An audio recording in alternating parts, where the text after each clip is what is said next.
The quiet night sky over the white demon castle suddenly rips open as the dark goddess descends with absolute crushing pressure. She stares down at the boy with sheer contempt, coldly declaring that his failure in this latest mission has left her completely disgusted so he can go rot in hell. Stunned, cold sweat pours down his panicked face. Too terrified, he clutches his chest and begs desperately, "Wait, dark goddess. Please look at all my past loyalty and BNT. Give me one more chance." But she just turns her back, darkness crawling with every cold word. Pathetic humans have no right to beg, and his white demon castle will be completely erased along with the shadows. In the blink of an eye, an invisible force shreds the massive fortress into tiny splinters in midair. The young man drops to his knees in utter helplessness, his body slowly swallowed by the suffocating darkness as he falls into a bottomless abyss. Rage burns inside. He did nearly 100 missions for that woman. Talk about absolute betrayal. Discarded like trash after all his sacrifices, he screams toward the sky. Just because he is a lowly human, no way. He will never submit. He slowly sinks into the pitch black, water-mocking laughter echoing in the void. Even as his lower body dissolves, sheer fury keeps him laughing like a madman. With his absolute last scrap of strength, he flips off the so-called goddess with a defiant middle finger, spitting out raw, bitter words. "Hyloa, you dark dog, I am going to murder you." In return, the goddess says nothing, elegantly using her high heel to grind his defiant finger straight into the water. Just like that, the young man slips into the endless dark, waiting for his final exit from the world. But a sudden miracle flashes from the hourglass hanging on his chest. It glows blindingly bright. Reversal triggered.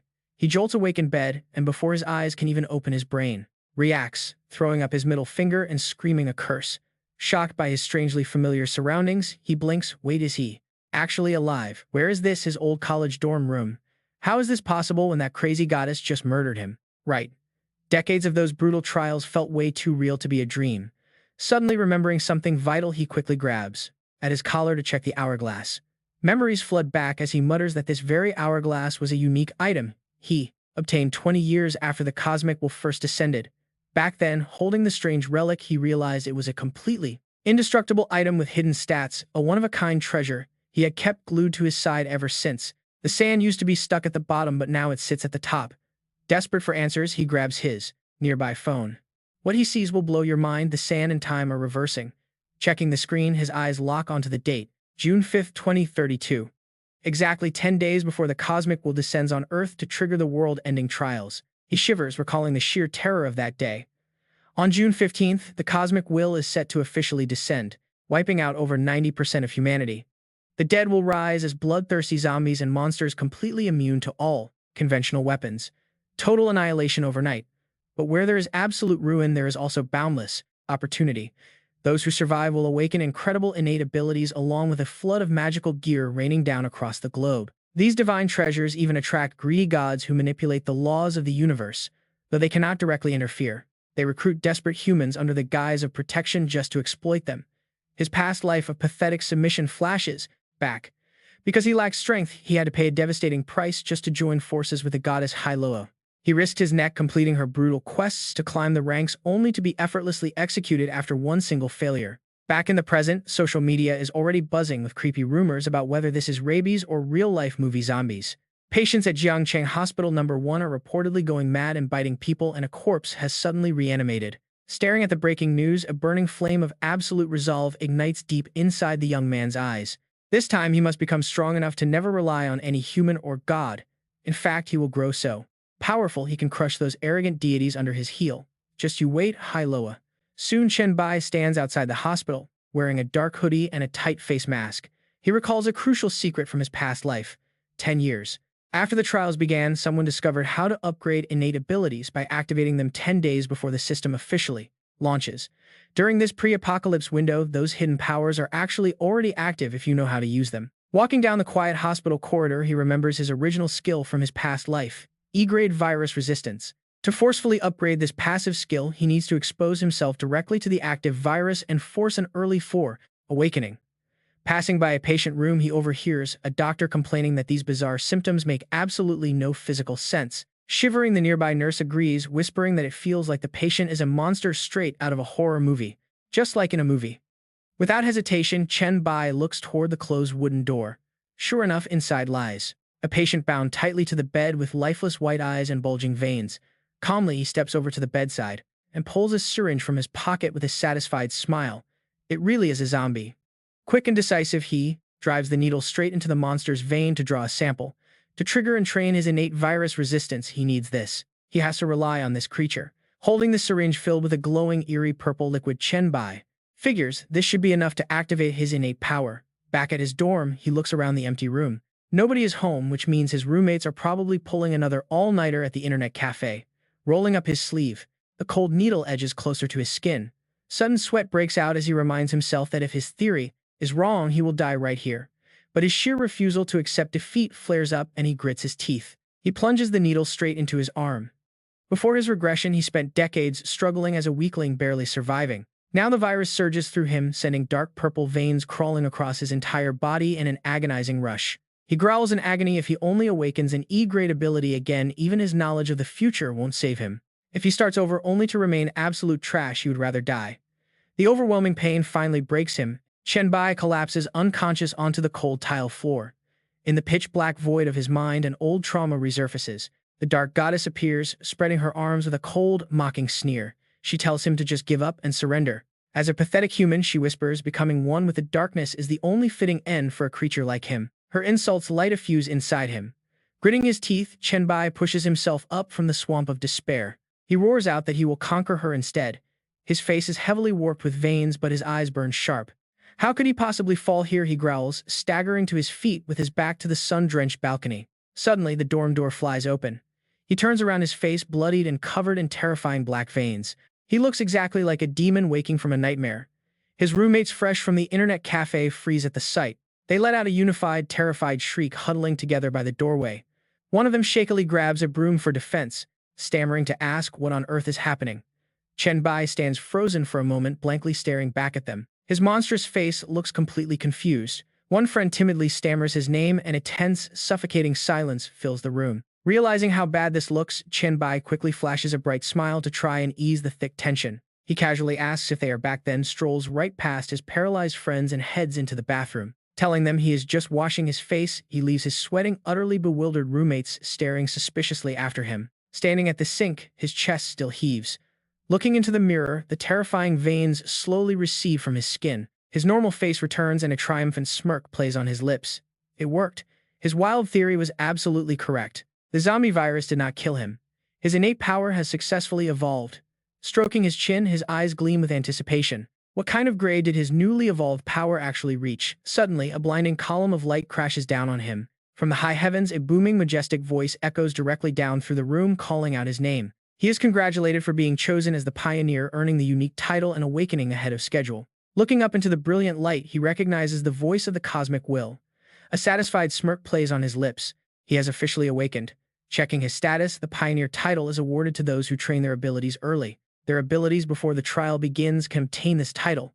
It raises all attributes by 5% and increases experience gained by 10% while unlocking the status screen early.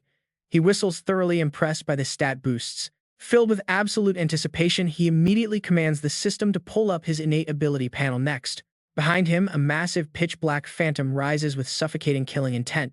Bright glowing text floats before his eyes, showing his triple S-grade innate ability, the Virus Monarch. The system describes it as the absolute peak of virus-type powers, capable of absorbing, manipulating, mutating, and even creating pathogens. Staring at the purple flame dancing in his hand, he calculates his next move. Right now, his range is highly limited. He needs a massive payload of virus to level up, and there is no better place to harvest a lethal harvest of viruses than the local hospital. Soon his steady footsteps bring him right to the entrance of Jiangcheng #1 Hospital. But unlike his calm demeanor, the scene ahead is absolute chaos, with terrified people screaming and running for their lives in every direction. A terrified man suddenly dashes past. He screams at the top of his lungs for everyone to run from the madness. Hearing cries of a zombie apocalypse, Chen Bai smirks. He mutters zombies, huh, while touching the bronze hourglass pendant on his chest. Memories from his past life flood back with perfect clarity. He remembers hearing rumors from back then about strange occurrences. 3 bizarre events were said to hit Jiang City before the trial descended. One of them was a lockdown hospital. This must be that very place. Ignoring a timid bystander who asks what he is doing, Chen Bai just pushes forward. A thrilled smile spreads across his face. He arrived at the perfect time. Suddenly, from the dark ceiling right above him, a massive, muscular, mutated zombie drops straight down like a bomb, sending the panicked onlookers running for their lives. But with just a single hand, the young man effortlessly pins the hulking monster face first onto the tiled floor. He activates his skill. Purple light instantly swallows the zombie as the system announces his Virus King ability has kicked in. It extracts the zombie virus, granting him 1 virus point to boost his stats. Chen Bai smiles in absolute satisfaction. Looking over at the other zombies hunting down their prey, his eyes flash with a cold, dangerous gleam. None of them escape. Meanwhile, up in the 4th floor restroom, a zombie is violently battering down a wooden door with mindless fury. Inside, a terrified male doctor and a nurse cower in the corner. The doctor uses his entire weight to block it. Sweat pours down his forehead as he screams in despair that they are dead and the door will not hold much longer. The monster shatters the glass panel, thrusting its bloody, growling head inside. The doctor completely breaks down, crying out in panic. Hysteria takes over and a crazed grin spreads across his face. On the floor, the terrified nurse bursts into tears. She weeps, asking what they should do. But then she looks up, utterly confused by the disturbing look on his face. Without a single word, Liu Feng lunges forward and grabs her shoulders, finally showing his true disgusting colors. He snarls that he has chased her for so long. Since they are dying anyway, he might as well enjoy her first. The nurse screams back in sheer outrage, demanding to know if Liu Feng has gone completely insane in this moment. But before she can pull away, a decayed purple hand punches right through the shattered wooden door to grab them. As the monster lunges inside, absolute terror strikes Liu Feng. Cowardice takes over, and he refuses to die here. In a desperate frenzy, he ruthlessly grabs the helpless nurse's arm and pulls her forward without an ounce of hesitation. He throws her straight at the zombie as bait, ignoring her terrified, agonizing screams as he turns and flees. Using her as a human shield, Liu Feng frantically dashes out into the 4th floor hallway, running for his life. He laughs like a lunatic with another monster chasing close behind. Since he is only on the 4th floor, he leaps right through the glass window, falling straight down to the hard ground in a desperate leap of faith. He lands miserably and coughs up blood, but somehow is still breathing. Talk about some instant karma, though. He looks up in horror to find a zombie waiting right beside him. Meanwhile, back inside the silent hospital, Chen Bai stands ready. He looks down indifferently at the dead zombie and the motionless nurse. Suddenly, her body begins to twitch and shake. He smirks, realizing a medical worker who just got bitten is exactly what he needs. Moving quickly, he acts. He touches her forehead, hoping he is still in time, and immediately activates his virus absorption skill. Looking at the piles of corpses, he knows the military will soon seal this place. He needs a local guide. Purple energy flows from his hand as he concentrates, trying to draw out every trace of the zombie infection. He wants to see if he can stop her transformation. And just like that, a real miracle actually happens. Her eyes snap open with a sharp gasp. Standing coolly with his hands in his pockets, Chen Bai sighs in relief. It was a success. The nurse sits up, her uniform torn and disheveled, as she looks up at him in shock. "Thank you," she whispers timidly. Helping her up, Chen Bai notes that she has kept her human consciousness intact. He tells her he needs a favor. Clinging shyly to her ruined clothes, the nurse asks how she can help. She agrees to help, but softly mutters that she really needs to change into a decent set of clothes first. But there is no time. He grabs her wrist and drags her forward, demanding to see the virus hotspot. Moments later, they arrive outside the laboratory, stepping right past a fallen corpse that was blocking the entrance. She quickly explains that the lab is the ultimate virus hotspot, holding all the clinical specimens in the hospital. Chen Bai scans the equipment table. This should be more than enough to get things started, he silently realizes. As he begins mixing the test tubes, the confused nurse asks what on earth he is planning to do. He coldly orders the system to absorb the virus. The moment his hand touches the glass, beaker notifications start ringing out. A barrage of alerts. Ding hepatitis virus acquired 10 virus points gained. Ding flu virus detected 0.7 points received. Ding herpes virus acquired for the first time, gaining 9 points. Ding HIV virus detected 10 more points acquired. Watching his hand glow with raw energy, he smiles. It is all absorbed. Now it is time to dump everything into upgrading his stats. He channels the pathogens to evolve his zombie virus. Instantly, a massive evolution skill tree appears right in front of him with crazy paths. Options like Blacklight, Decay, T-Virus, and Progenitor glow before him. He quietly analyzes which path gives him the biggest immediate power boost. To maximize his power, he targets the ultimate option. The system screen flashes Zombie Virus evolving into the legendary Blacklight Virus. All stats shoot up by 10 points. Healing speed jumps by 200%. He has officially unlocked the core power of Blacklight. Devouring and evolving. Chen Bai smirks.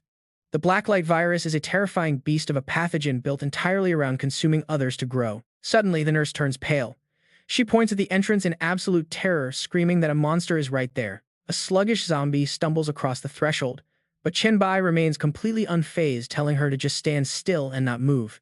Before she can even blink, he blitzes forward like a gust of wind, leaving the poor nurse standing there in total shock. He easily snatches the zombie by its throat, noting that his speed is way higher now. This beast weighs at least 70 kilograms, yet lifting it feels like absolutely nothing. He smiles. This is the perfect chance to test his brand new power on a live target. He lifts the monster off the ground with one hand. Pitch-black tentacles begin writhing out of his palm, multiplying into dozens of shadow threads. The shadow tendrils wrap tightly around the zombie's face, muffling its desperate shrieks. Soon, a thick black mass completely envelops the creature. It completely swallows his prey. Chen Bai coldly commands the system to activate Devour. In seconds, the creepy tentacles obediently slither back into his hand. He rolls his shoulders, stretching with a refreshed sigh. The absorption speed is insane and his stamina is already fully restored. Behind him, the nurse is shaking like a leaf, staring at him as if he were a demon. She can barely form a word. She stammers, asking what he just did. Chen Bai turns around, dark mist still drifting from his fingertips, and calmly asks if something is wrong. The nurse breaks into a cold sweat, gasping for air, but she forces herself to calm down, looking up at him with sudden determination. She tells him that since he saved her life, she knows he won't hurt her, promising to keep his secret safe. Chen Bai nods. He steps forward and extends a hand, introducing himself as Chen Bai. The nurse takes it gently from the floor, introducing herself as Su Xin. Suddenly, a massive echoing rumble shakes the entire building. Su Xin looks up in terror, asking what that noise could possibly be. Chen Bai's expression turns deadly serious. The military and police have arrived. They have likely locked down the area to purge the zombies. They need to move. He grabs her hand and sprints down the corridor, heading straight for the rooftop to make their escape. Su Xin is confused, asking why they cannot just walk out the front. After all, neither of them is infected. Pulling her up the stairs 3 steps at a time, he bluntly tells her he has 0 time to get quarantined and interrogated. Out of nowhere, a massive pale monster with a grotesque face drops down, letting a long, slithering tongue dangle from the ceiling. It drops directly in front of them, completely blocking their escape path.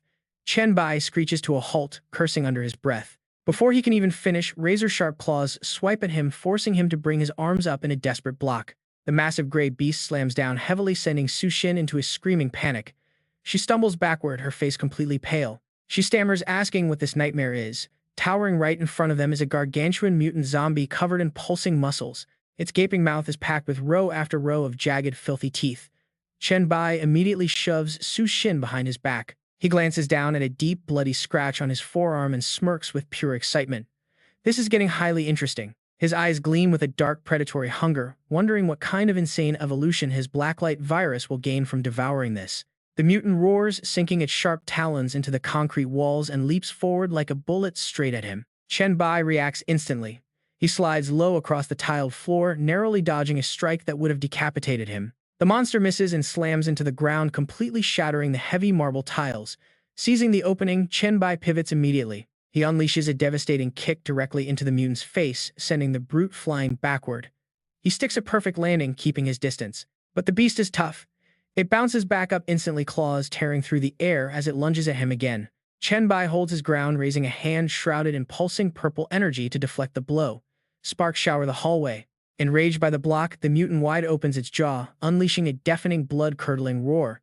Chen Bai quickly grabs a nearby zombie corpse. He quickly gauges the beast's overall power. Its physical strength is easily comparable to his own. Time to step it up. He morphs his right arm into a massive whip of writhing shadow tentacles, bringing it down like a hammer straight onto the monster's chest. The mutant slams violently against the cracking wall, shattering concrete. Chen Bai looks down at his fist with a slight frown. Man, that is tough. He steps back a few paces, planting his feet firmly on the slippery floor. Balance restored. As for the beast, it collapses face down in the ruins, looks dead. But just a second later, its eyes flare red. The massive chest wound starts closing up. It roars. Chen Bai looks at his own hand. His skin is healing, but he is calculating. Not good. That strike barely left a scratch on the beast. At this rate, this fight is going to drag out forever. Suddenly, Su Xin breaks the emergency fire glass. With trembling hands but pure courage, she pulls out a sharp fire axe. Summoning every ounce of her strength, Su Xin hurls the axe forward, yelling out Chen Bai's name. The weapon spins through the air in a perfect sweeping arc, heading straight for the chaotic battlefield. Chen Bai snaps his head back at the sound of his name just as the beast lunges aggressively. He somersaults back, effortlessly dodging the vicious claws of the beast. And right in that exact moment, his hand shoots out to snatch the flying axe handle right out of the air. His lips curl into a confident smirk. "Good job, Su Xin," he says, eyes cold. "Now let's end this quick." The axe blade slices through the wind, carving out lightning-fast arcs of death. Black blood sprays everywhere as he rips a deep, devastating gash right across the mutant's massive chest. He swings the blood-stained red axe with the arrogant grin of a true predator. This kid is an absolute combat machine. He tears through the horde, splitting any zombie that dares approach cleanly in half, completely dominating the battlefield. He delivers a brutal kick to send the beast flying, roaring out for it to go to hell. The axe blade crashes down. The crushing impact forces the monster to its knees. Seeing the beast still stubbornly trying to resist, Chen Bai just smiles. He looks amused, pretty impressive that you can still stand after all that. He drives the sharp axe deep into its rock-solid flesh. The impact sends a shockwave through the corridor as he pours everything into one final crushing strike. Better watch those open wounds, he mocks, or today might just be your funeral. The mutant's eyes suddenly flare. With a chaotic, bloodthirsty red light, the massive collision triggers a violent explosion that shakes the entire hallway, kicking up dust. The force is so immense that Chen Bai coughs up blood. Hiding nearby, Su Xin watches in pure, helpless terror. The shattered fire axe clatters onto the cold floor, clutching the bleeding wounds punctured across his own chest. Chen Bai does not panic at all. He just chuckles. Standing right on the brink of death is absolutely thrilling. He looks absolutely terrifying right now. His eyes burn with pure madness. You want to tear me apart? The mutant completely freezes, staring at its prey in sheer confusion. Suddenly, right from Chen Bai's open chest wound, a mass of dark purple tentacles erupts like a nest of bloodthirsty snakes. They surge forward, tightly binding the giant monster. The giant beast is completely paralyzed. Chen Bai coldly triggers the system command, initiate evolutionary devour. He ignores the zombie's desperate, agonizing shrieks, standing atop the massive, writhing pile of tentacles, squeezing his prey. He arrogantly asks if it finally knows fear now. His killer eyes flash red as he whispers his final judgment. Too late. Watching this insane scene play out, Su Xin collapses onto the floor, staring blankly at her savior. She mutters how amazing Chen Bai is. Right on cue, the familiar system notification pops up: Devour complete. The Stage 2 clawed mutant is officially dead. With the job done, he drops lightly back down to the floor. The system processes the data showing the blacklight virus transformation is underway. He has acquired the clawed zombie's bone claws.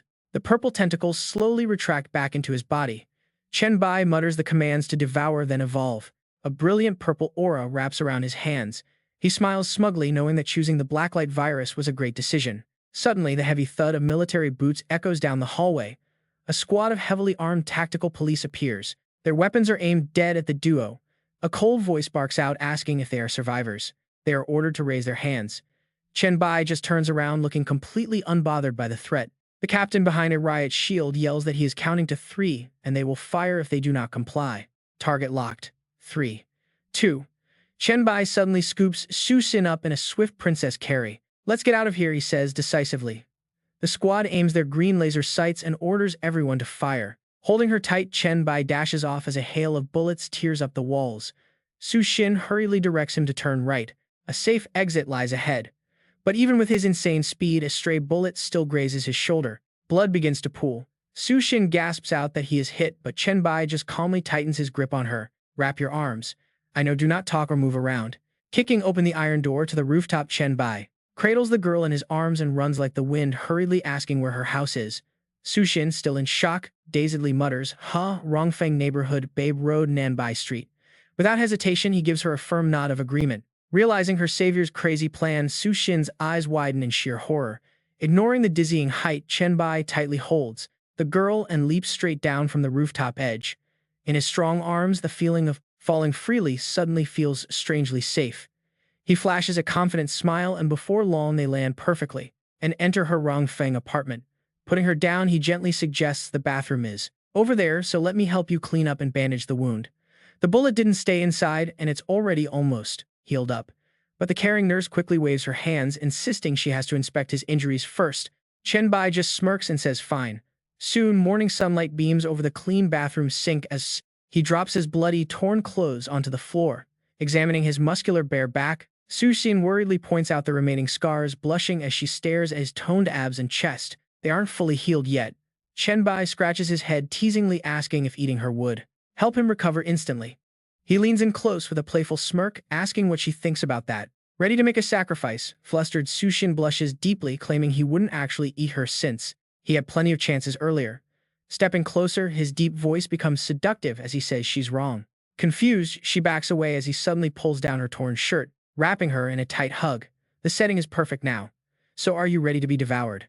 To help me heal? Her face turns as red as a tomato as she stammers, wash up first. Clean up, yes, very good. Smirking in satisfaction, he seals her lips with a passionate kiss. Behind the misty glass door, the shower runs as their figures intertwine in the warm rising steam. Meanwhile, out in the living room, his discarded phone vibrates endlessly on the floor, its screen lighting up with a barrage of urgent WeChat messages from Xiao Mu. He is asking where Chen Bai is because the school beauty is looking to find him. His roommate even tells him to head to Jiangcheng Hospital number 1. Shaking off the romance, Chen Bai recalls the strange events in Jiangcheng before the trial descended, like the lockdown hospital and the suburban bombing and monster slaughterhouse. He doesn't know much about these three yet, and memories of his past life are too faint. Before the system arrived, there was barely any information, and it seemed like nobody really cared, only mentioning it in casual gossip. Holding his head, he sighs deeply as the mystery puzzles him. The next morning, Chen Bai holds the phone to his ear while carrying some breakfast bags down the Chen Street, telling Su Xin he is heading back with food. On the other end, her voice sounds incredibly urgent. Two men are looking for him, claiming Song Zixiang wants to meet. Surprised, he mutters her name while Su Xin peeks through the door, scanning two intimidating bodyguards in black suits puffing cigars.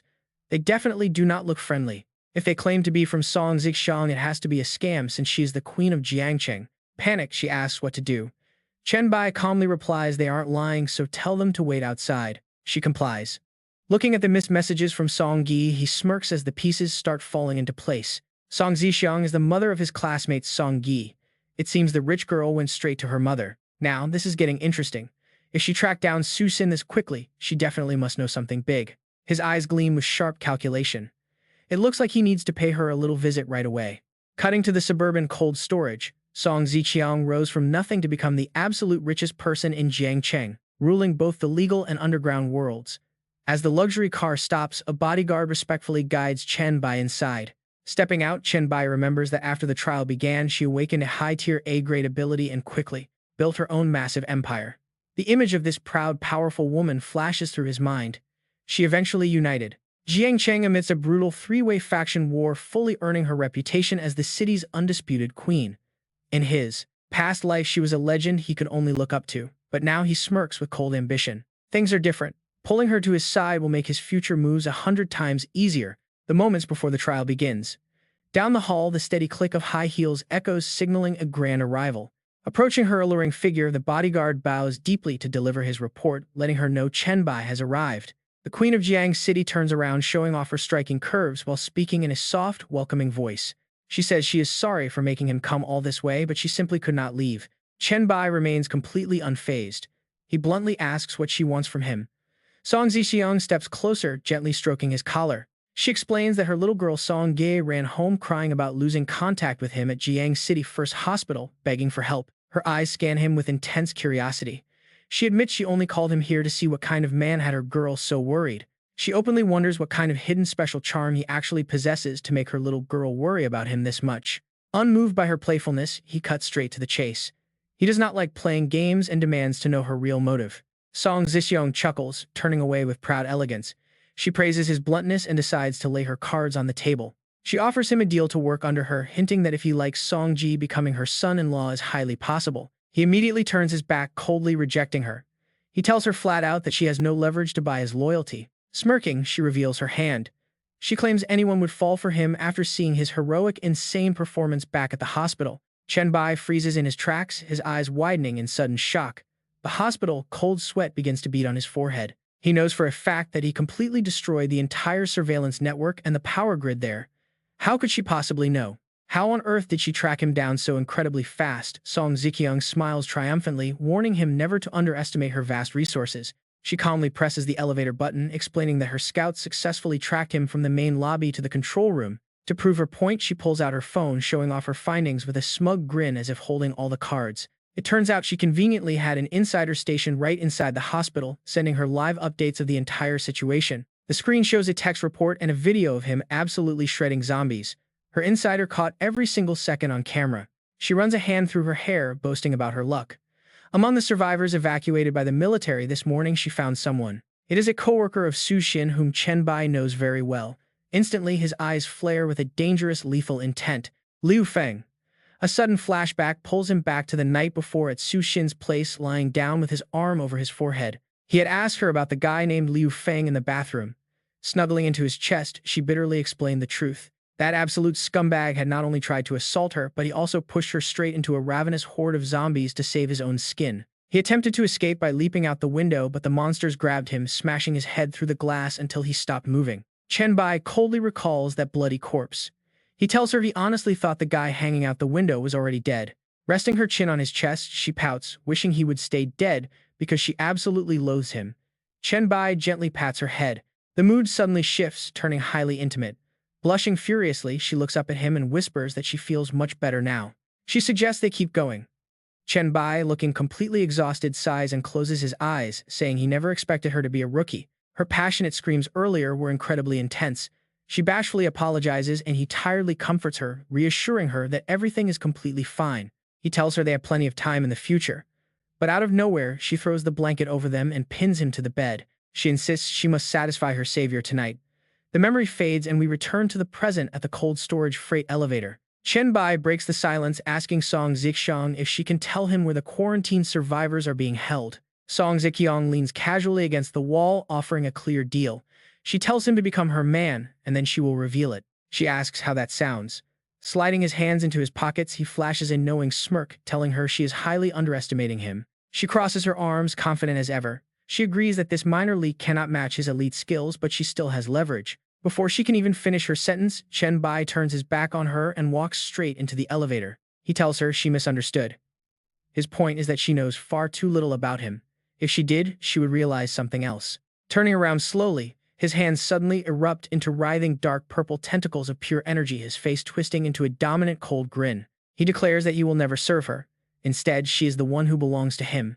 Hearing this, Song Zixiang gasps in disbelief. She wonders out loud if this is some kind of crazy zombie virus mutation. Chen Bai clenches his fist as purple energy crackles violently. He coldly tells her she is dead wrong. Tilting his head, he flashes a confident smirk and begins to tease her. He tells her to become his woman first, and then he might explain what this power is. He asks how she likes that option. Song Zixiang quickly recovers her haughty composure, smiling back. She tells Chen Bai he is severely underestimating her if he thinks these claws are enough. That is not enough to conquer me. Besides, you already have a beautiful young nurse, so why are you still interested in an old auntie like me? Without hesitation, Chen Bai pulls her gorgeous face close. Who wouldn't be smitten by a beautiful, mature woman like this? Who wouldn't fall for a gorgeous woman like this? Everyone has strengths and weaknesses. At least in these final moments. Before the apocalypse, you can do so much more for me than Su Xin. She chuckles. The apocalypse, just because of a few zombies? He casually rolls his eyes, speaking with pure arrogance. Zombies, they aren't even worthy of being a warm-up. Song Zixiang narrows her eyes with deep interest. A warm-up, you certainly know a lot. Chen Bai confidently boasts that it is, far more than she could ever imagine. Regaining her queenly poise, she crosses her arms and makes an offer. Neither of us submit to others easily. Let's cooperate. My power and resources in exchange for your information. How about it? Their hands lock together. Chen Bai smiles. All right, looks like conquering the queen of Jiangcheng won't be easy at all. She confidently replies, of course, it won't. But right after, Song Zixiang leans in close to whisper a playful tease. But I actually look forward to meeting a man who can conquer me. Keep trying, Chen Bai. Suddenly, a series of gunshots shatter the tense air. The female bodyguard instantly draws her weapon in alert. Gunfire. What is happening? Song Zixiang explains with a frown that Huang Xingqiu sent Zhao Duan to negotiate last night. They requisitioned some cold storage facilities to lock up live zombies and survivors rescued from the quarantine hospitals. Running outside, she anxiously analyzes the situation. The gunshots are definitely theirs.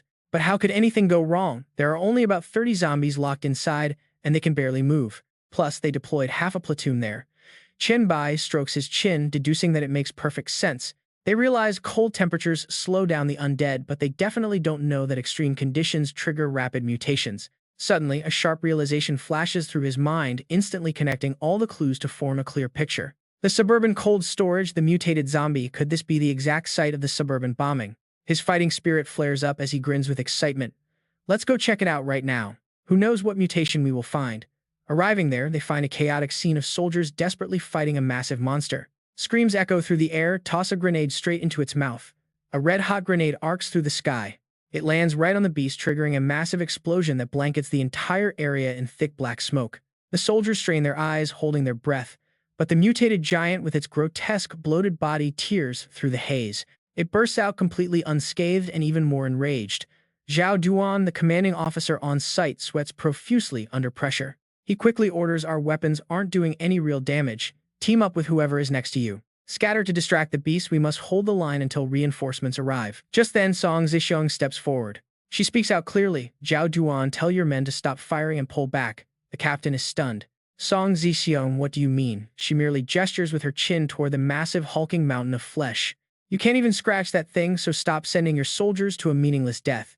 She then orders them, "Focus on protecting my storage staff and those survivors you rescued from the quarantine hospital and get them out." Zhao Duan grits his teeth, protesting that the monster is too fast and no one can escape without a distraction. Nearby, a female staff member named Lu Li collapses to the ground, staring in sheer terror as death closes in. Ignoring the rising panic, Song Zixiong remains cold and composed, telling Zhao Duan to simply do as he is told. "Someone else will handle that beast." Right on cue, a massive arm wrapped in dark purple shadows erupts from midair. It delivers a devastating punch, stopping the creature cold right before the startled soldiers. Chen Bai rolls his shoulder. Just blocking one strike almost dislocated his joint. It has evolved way too much. Brute force won't easily settle this. The massive mountain of flesh swings its gigantic arms, wildly charging directly at the young man. Moving with incredible grace, Chen Bai slides across the frozen floor, slashing deep wounds into the beast. The bloated zombie trips and falls, leaving it completely exposed. Chen Bai stands firm before the hideous, fleshy monstrosity. Suddenly, the giant zombie ignores him, turning around to target the other survivors instead. Behind them, Zhao Duan asks, "What is that thing? Are you raising a monster?" Song Zixiong smiles smugly, asking what nonsense he is talking about. "That is a human, and he is my partner." Meanwhile, Chen Bai leaps high onto a giant pile of frozen meat. He looks down arrogantly, warning the hungry monster that it is not allowed to eat. Thousands of dark tentacles burst from beneath his feet, pinning the mountain of flesh down. He shouts out, "You are wasting all this perfectly good food." Devouring evolution. Even with the giant fist of the massive beast swinging right at him, he stands tall on top of the writhing trap. His massive web of dark tentacles desperately drains the monster of its energy. The raging beast misses, crashing headfirst straight into the wall. Debris flies everywhere. Flipping gracefully through the air, the system continuously fires off alerts, confirming that his dark virus has successfully swallowed the flesh. It absorbed a large amount of frozen beef, evolving the blacklight virus and slightly boosting both his strength and physical endurance. Stretching with a satisfied grin, he thinks that premium beef does wonders, not only restoring his energy but also triggering another level up. Watching the giant beast desperately scramble on the floor to gather scraps of flesh, Chen Bai smirks as he analyzes its desperate behavior. It is trying to replenish its energy, clearly running completely on empty now.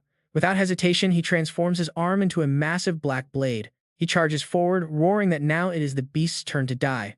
Like a streak of black lightning, he flies toward the mountain of flesh. Channeling every ounce of his power, he delivers a brutal, crushing blow straight down onto the gaping skull of the gargantuan creature. The monster thrusts its massive hands forward to crush him, wearing a wicked, sinister grin.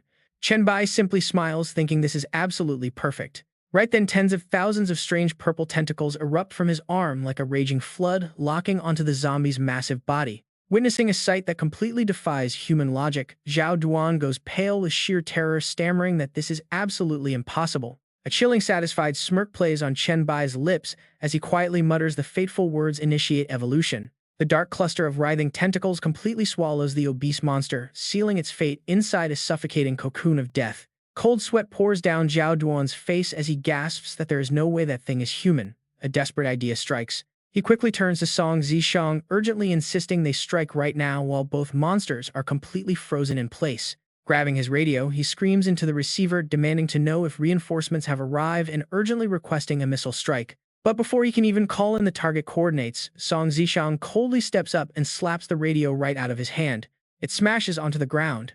Zhao Duan stares in absolute shock at the Queen of Jiangcheng, whose voice is dead calm. She tells him to calm down, urging the captain to use his head because Chen Bai is actually helping them and just saved his life. Her sharp eyes lock onto him with a stern warning glare, telling him not to do anything incredibly stupid right now. Otherwise, it will end horribly for everyone. 10 minutes after the dust finally settles from that brutal fight, soldiers arrive. Dozens of loaded guns are drawn as a heavy military force completely surrounds the entire warehouse district. Zhao Duan takes charge. Gripping his radio, he anxiously orders everyone to lock and load, telling his men to stay on high alert. Standing nearby with crossed arms, Song Ziqiang calmly reminds him of their agreement, causing the captain to swallow hard. He grimly nods, promising he will not fire unless Chen Bai attacks first. Meanwhile, right in the center of the battlefield, Chen Bai stands relaxed amidst the purple virus cocoons. Talk about a jackpot, his system screen starts going absolutely wild with notifications. He has acquired the mutant Flesh Mountain zombie virus, gaining 500 virus points and unlocking a legendary new talent. The virus sovereign talent allows him to spread infections at will. His eyes flare with the dark excitement of a true apex predator. The system alerts him that devouring the rare strength-based mutation has significantly boosted the overall power of his blacklight virus. Decomposing the Flesh Mountain rewards him with a devastating new weapon, the sledgehammer. Suddenly, his arm shifts violently. It morphs into a giant, incredibly heavy claw. Staring at his brutal new toy, he silently marvels at how insane his evolution has become. Retracting the weapon, he feels raw, terrifying power coursing through his veins, knowing this sledgehammer form holds an incredible amount of destructive force. It is a bit of a shame that there is nothing around to test it on. But wait, this next reward is the real prize. A blood-red sphere suddenly manifests in his hand as the system identifies it as a highly rare Flesh Mountain core. It is a rare material used to craft powerful gear, and if he masters it, he can create a wall of flesh that grows infinitely. A devious, almost villainous smirk spreads across his face as he wonders if he should feed it more to cultivate another beast. Just to test out his new powers on it. Right on cue, Song Ziqiang's calm voice calls out to him from behind. Chen Bai quickly slips the rare core inside his coat, turning around with an entirely innocent expression on his face. A young girl steps forward to introduce herself, saying she wants to present a well-known local reporter named Lu Li. Lu Li waves with a friendly smile, but Chen Bai just crosses his arms and smirks, noting that he knows who she is. She is a famous Jiangcheng journalist and internet celebrity, then asks if she was the one who secretly filmed him at the hospital. Looking flustered, she admits it is true, thanking him deeply for saving her life twice already. But Chen Bai remains completely unfazed. He casually replies that it was merely a coincidence, then asks if she recorded any footage of him killing the Flesh Mountain zombie. Lu Li offers to delete the recording as a professional habit, but Chen Bai interrupts, telling him to keep it strictly private. He plans to use it later, and Lu Li obediently nods. Just then, Zhao Duan approaches with a dead serious expression. He demands that Chen Bai accompany them to explain himself and what he knows directly to Huang Xingqiu. Chen Bai simply glares at him in absolute silence. In his mind, dark memories of his past life instantly begin to resurface. He vividly remembers the tyrant of his previous life, Huang Xingqiu, a name that is impossible to forget. During the descent, that monster treated weak and solitary awakened ones like cattle. Bitter memories flood Chen Bai's mind. They use empty words of patriotism to pacify people first, only to follow it up with endless brutal beatings. Chen Bai himself was once among those victims, starving and struggling daily without even a single decent meal. His fists clenched tightly.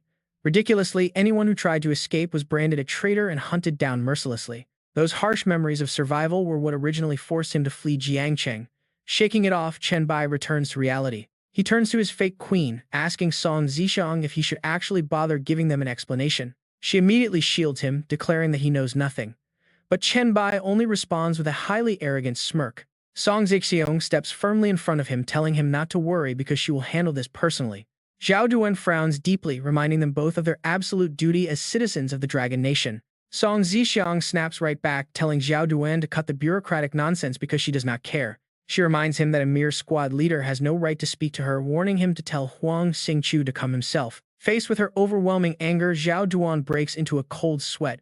But just as the tension peaks, a soldier rushes in. The panicked subordinate reports that the quarantine group over there is starting to stir up major trouble. Hearing this, Chen Bai's eyes light up with sudden interest, and he immediately asks about the quarantine crowd. He demands to know if someone named Liu Feng is among them. A bewildered Zhao Duan looks to his subordinate, who nods quickly. The soldier confirms that Liu Feng is indeed the main troublemaker. Chen Bai smirks, his voice turning deadly cold. He tells Zhao Duan that he wants to meet this guy. Feeling the immense pressure, Zhao Duan orders Liu Feng brought over. The subordinate obeys immediately. Moments later, Liu Feng struts over with an incredibly smug and arrogant look. He smugly asks if his father Liu Huinon, the vice director of Hospital No. 1, called, but a firm hand suddenly grabs his shoulder. From that firm hand, eerie purple energy begins to seep directly into the scumbag's clothes and skin. The system command activates quietly, injecting the zombie virus. Chen Bai leans in close, whispering like a god of death. He whispers that he was the one looking for him, delivering a very special message from someone. Liu Feng turns around in a panic, demanding to know who he is. Chen Bai just smiles wickedly and continues whispering. He mentions that Su Jin wanted him dead for what he did to her. Liu Feng freezes in absolute terror. Shocked that she could still be alive, Liu Feng panics. Suddenly, Chen Bai kicks him away and yells out loud. He warns everyone to get back because Liu Feng is turning. Sprawled on the ground, Liu Feng screams back in denial. Before he can even finish his threat, dark veins and purple light begin to violently spread across his face. He thrashes wildly, refusing to believe Su Xin could ever be with Chen Bai. But his time has run out. Within seconds, his human consciousness is completely wiped out, leaving only a mutated beast growling for blood. Now a full monster, Liu Feng unleashes razor-sharp claws and lunges directly at Chen Bai with a savage roar. In response, Chen Bai calmly morphs his own arm into a massive dark hammer, radiating devastating destructive energy. Without a shred of mercy, he swings the massive weapon down like a thunderbolt, completely crushing his target. Liu Feng is smashed into the tiled floor. The brutal sight leaves Zhao Duan completely speechless with shock. Chen Bai pulls back his arm, secretly pleased with the power. Zhao Duan stammers, asking if his arm just mutated. Leaving everyone in absolute awe, Chen Bai turns to Song Ziqiang with a playful smirk. He commends her performance and promises to share some valuable information once they return, then calmly walks away. Song Ziqiang follows closely, softly telling him that he can just call her Ziqiang or Song Ziqiang from now on. She suddenly grabs his arm, asking if he thinks she isn't worthy of being his partner. She wonders if others will get a chance to follow him instead. Chen Bai turns back with ultimate pride in his eyes. He says it entirely depends on her performance and worth, leaving her with a highly confident, knowing smile. And oppressive. Moments later, a sleek white Audi goes speeding through the streets of Jiangcheng. Inside the car, Song Ziqiang offers an invitation. It is perfect timing. Chen Bai, please join me for dinner. However, Chen Bai simply leans back, closing his eyes to rest, and coldly tells her not to disturb him until they arrive. Song Ziqiang nods obediently. Quietly sitting in the back, he starts sorting through his loot. Time for a little gacha roll, to see if defeating that mountain of flesh dropped anything good. The system opens with a bright flash, revealing his inventory. To his surprise, there are 2 skill books inside. It looks like his luck is actually pretty solid. Checking the first one, he skims the stats. Blood Frenzy, an active F-rank skill, boosts all stats by 3 points for 10 minutes. The cooldown is 1 day. During the cooldown, all stats are slashed by 50%. He scoffs to him, this is trash. Moving on to the second book, Muscle Hardening. It is a passive E-rank skill that heavily boosts muscle mass, while doubling strength and constitution growth rates. He shakes his head again. This one is completely useless to him too. From what he remembers of his past life, people using this turn into brainless muscleheads, losing almost all their agility. Despite his complaints, he still tucks them away carefully. They might be useless to him, but these 2 skill books are incredibly valuable in the early stages of the apocalypse. Whether building an alliance or winning people over, they are perfect. Speaking of building a faction, his eyes light up as he checks his system balance. It is time to start planning. 6 gold, 35 silver, and 6 copper coins. His reward for slaying that mountain of flesh was exactly 6 gold, which is just enough to create a chat group. The system interface pops up asking to confirm for 5 gold. He taps the screen.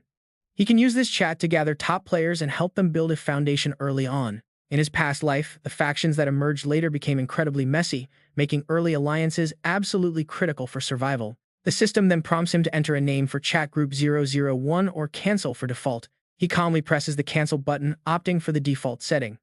A confirmation notification instantly flashes across the screen. He has successfully created chat group 001. Suddenly, memories of his past life and current ambitions surge within him. He vows to rebuild Chen Bai City and turn it into a divine kingdom. As for her, his eyes turn icy, harboring a brutal, unyielding promise. She will eventually become nothing but the most pathetic dog crawling at his feet. Before long, the car pulls into a luxurious residential estate, arriving at Song Ziqiang's private villa.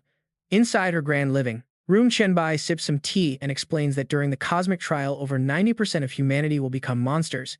Only a few will evolve, while guns and most electronics will become completely useless. He clasps his hands together, confidently facing the Queen of Jiangcheng. That is all he can share, and it should be enough for her to survive. Yet Song Ziqiang shakes her head, her sharp eyes locked on him. No, she says, that is still not enough. She wants to cut straight to the chase. How can she become one of his people? Chen Bai leans back, completely arrogant on the sofa. First is capability, as he has no use for dead weight. Second is absolute dog-like loyalty. Song Ziqiang looks him straight in the eyes, claiming she can deliver that loyalty. Standing up to show off her figure, she confidently boasts that she easily meets the capability standard. Her status, wealth, and power in Jiangcheng are completely unmatched. Chen Bai simply scoffs, immediately shattering her delusions. The rules of the post-trial world will be completely rewritten. Her current power, wealth, and status will mean nothing except for making the idea of enslaving her far more tempting. A dark memory from his past life flashes in his mind.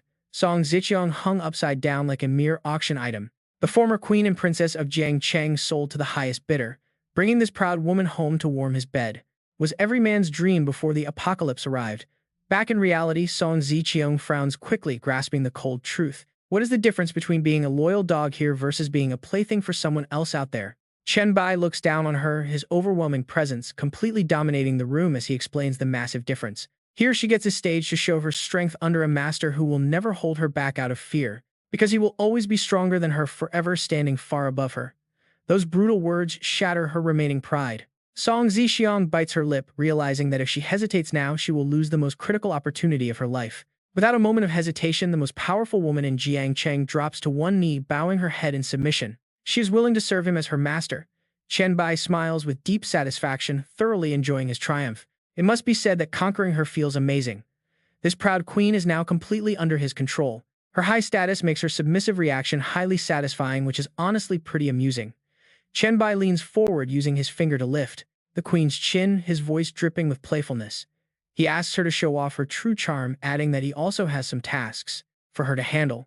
Meanwhile, in another room, the reporter Lu Li and Song Ziqiang's assistant Qing'er stand waiting. Qing'er checks her phone, receives instructions from Song Ziqiang, and tells Lu Li to send over Chen Bai's video clip. She will then take Lu Li home, since the reporter has been through way too much over the last 2 days and desperately needs rest. Next, they need to pin Chen Bai's post to the front page of every major forum. His thread is titled, "To the Pioneers," using the username Pioneer Chen Bai. With her orders set, Qing'er walks over to speak with Lu Li. She tells Lu Li that Boss Song wants the video of Chen Bai sent over, after which she will personally take her home to rest. Lu Li is stunned. "Go home?" she asks if she cannot help. Qing'er gently shakes her head, explaining that Boss Song insists she needs to go home, calm her nerves, and recover. Hearing this, Lu Li looks down at her phone with a quiet sigh. She smiles with relief, admitting that although she almost died to zombies today, the shock feels much lighter than the first encounter. Lu Li looks up at the massive mutated zombie being forced back, letting out a soft sigh of relief as she watches. Perhaps she has already accepted the reality of death in this world, or maybe Chen Bai's sheer power just makes her feel safe. While she is lost in these thoughts, the room suddenly grows quiet as a phone screen lights up with an incoming call from daughter. Chen Bai raises an eyebrow in curiosity, casually picking up the vibrating device to see who's calling at this hour. It turns out to be Song Ji. On the other end, a young girl's bright voice carries over as she strolls down the street. She asks if her mom is there, mentioning that Qing'er told her to go home, and wondering if something important has happened. Chen Bai flashes a highly teasing smirk and calmly answers it is actually him, Chen Bai. The line instantly goes dead silent. Shocked, she demands to know why he has her mother's phone and where she is.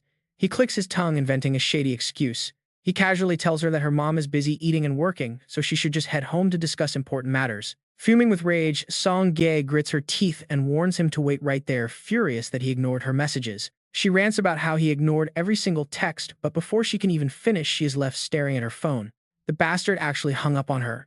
Her pretty face flushes bright red. She fumes in utter disbelief at his audacity. She mutters a quiet curse, swearing that sooner or later she will make Chen Bai fall completely head over heels for her. Back inside the luxurious villa, the proud Song Ziqiang is now kneeling submissively right on the cold floor before him. As Chen Bai pats her head, Song Ziqiang begs him to protect her daughter, but he merely responds with a cold, indifferent look. He points out that the girl lacks real capability and has been completely spoiled by her mother's pampering. Yet he leans down, flashing a faint smile of hope, promising that if she serves him well, her daughter likely won't become a monster during the trials.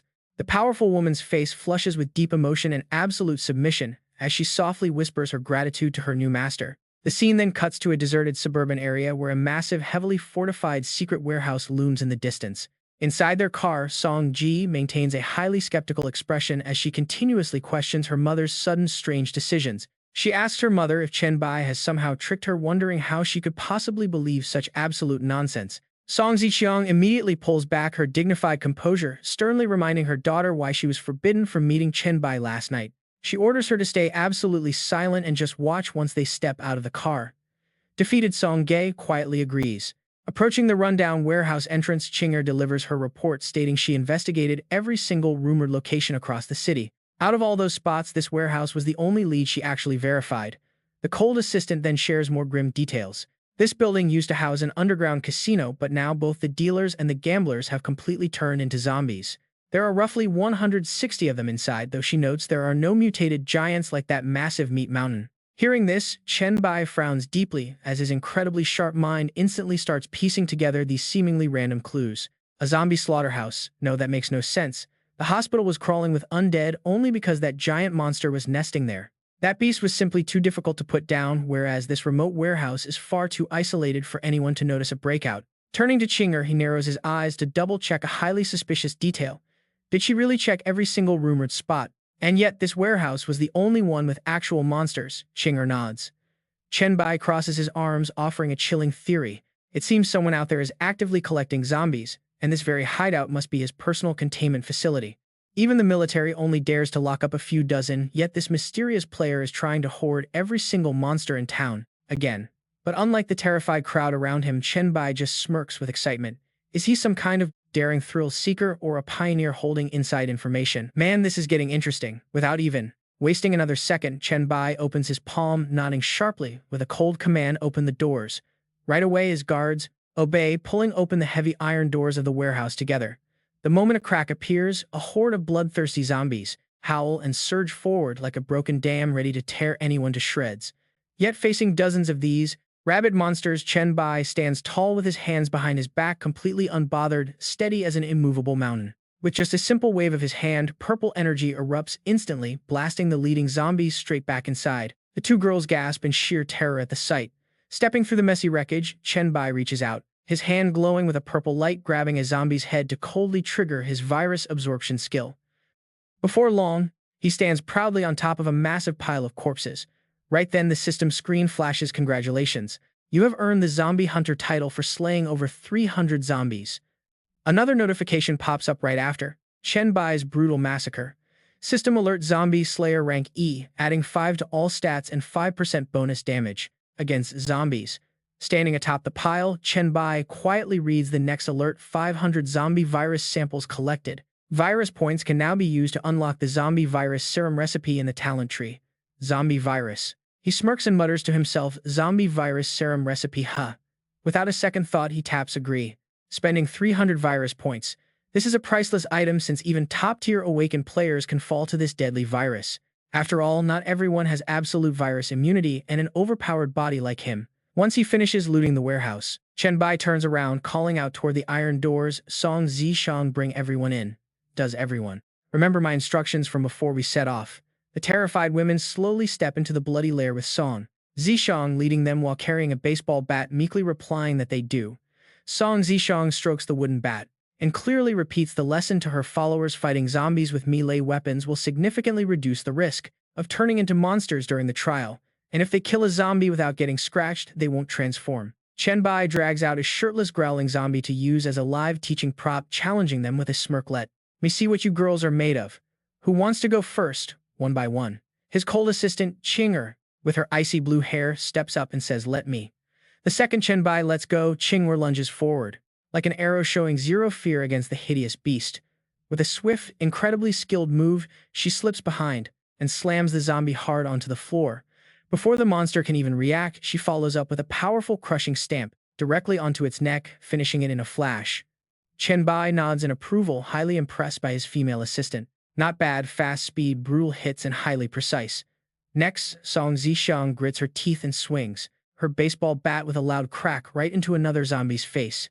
She then unleashes a barrage of brutal and merciless blows to its head as it lies helpless on the floor. Chen Bai rubs his chin, not quite satisfied.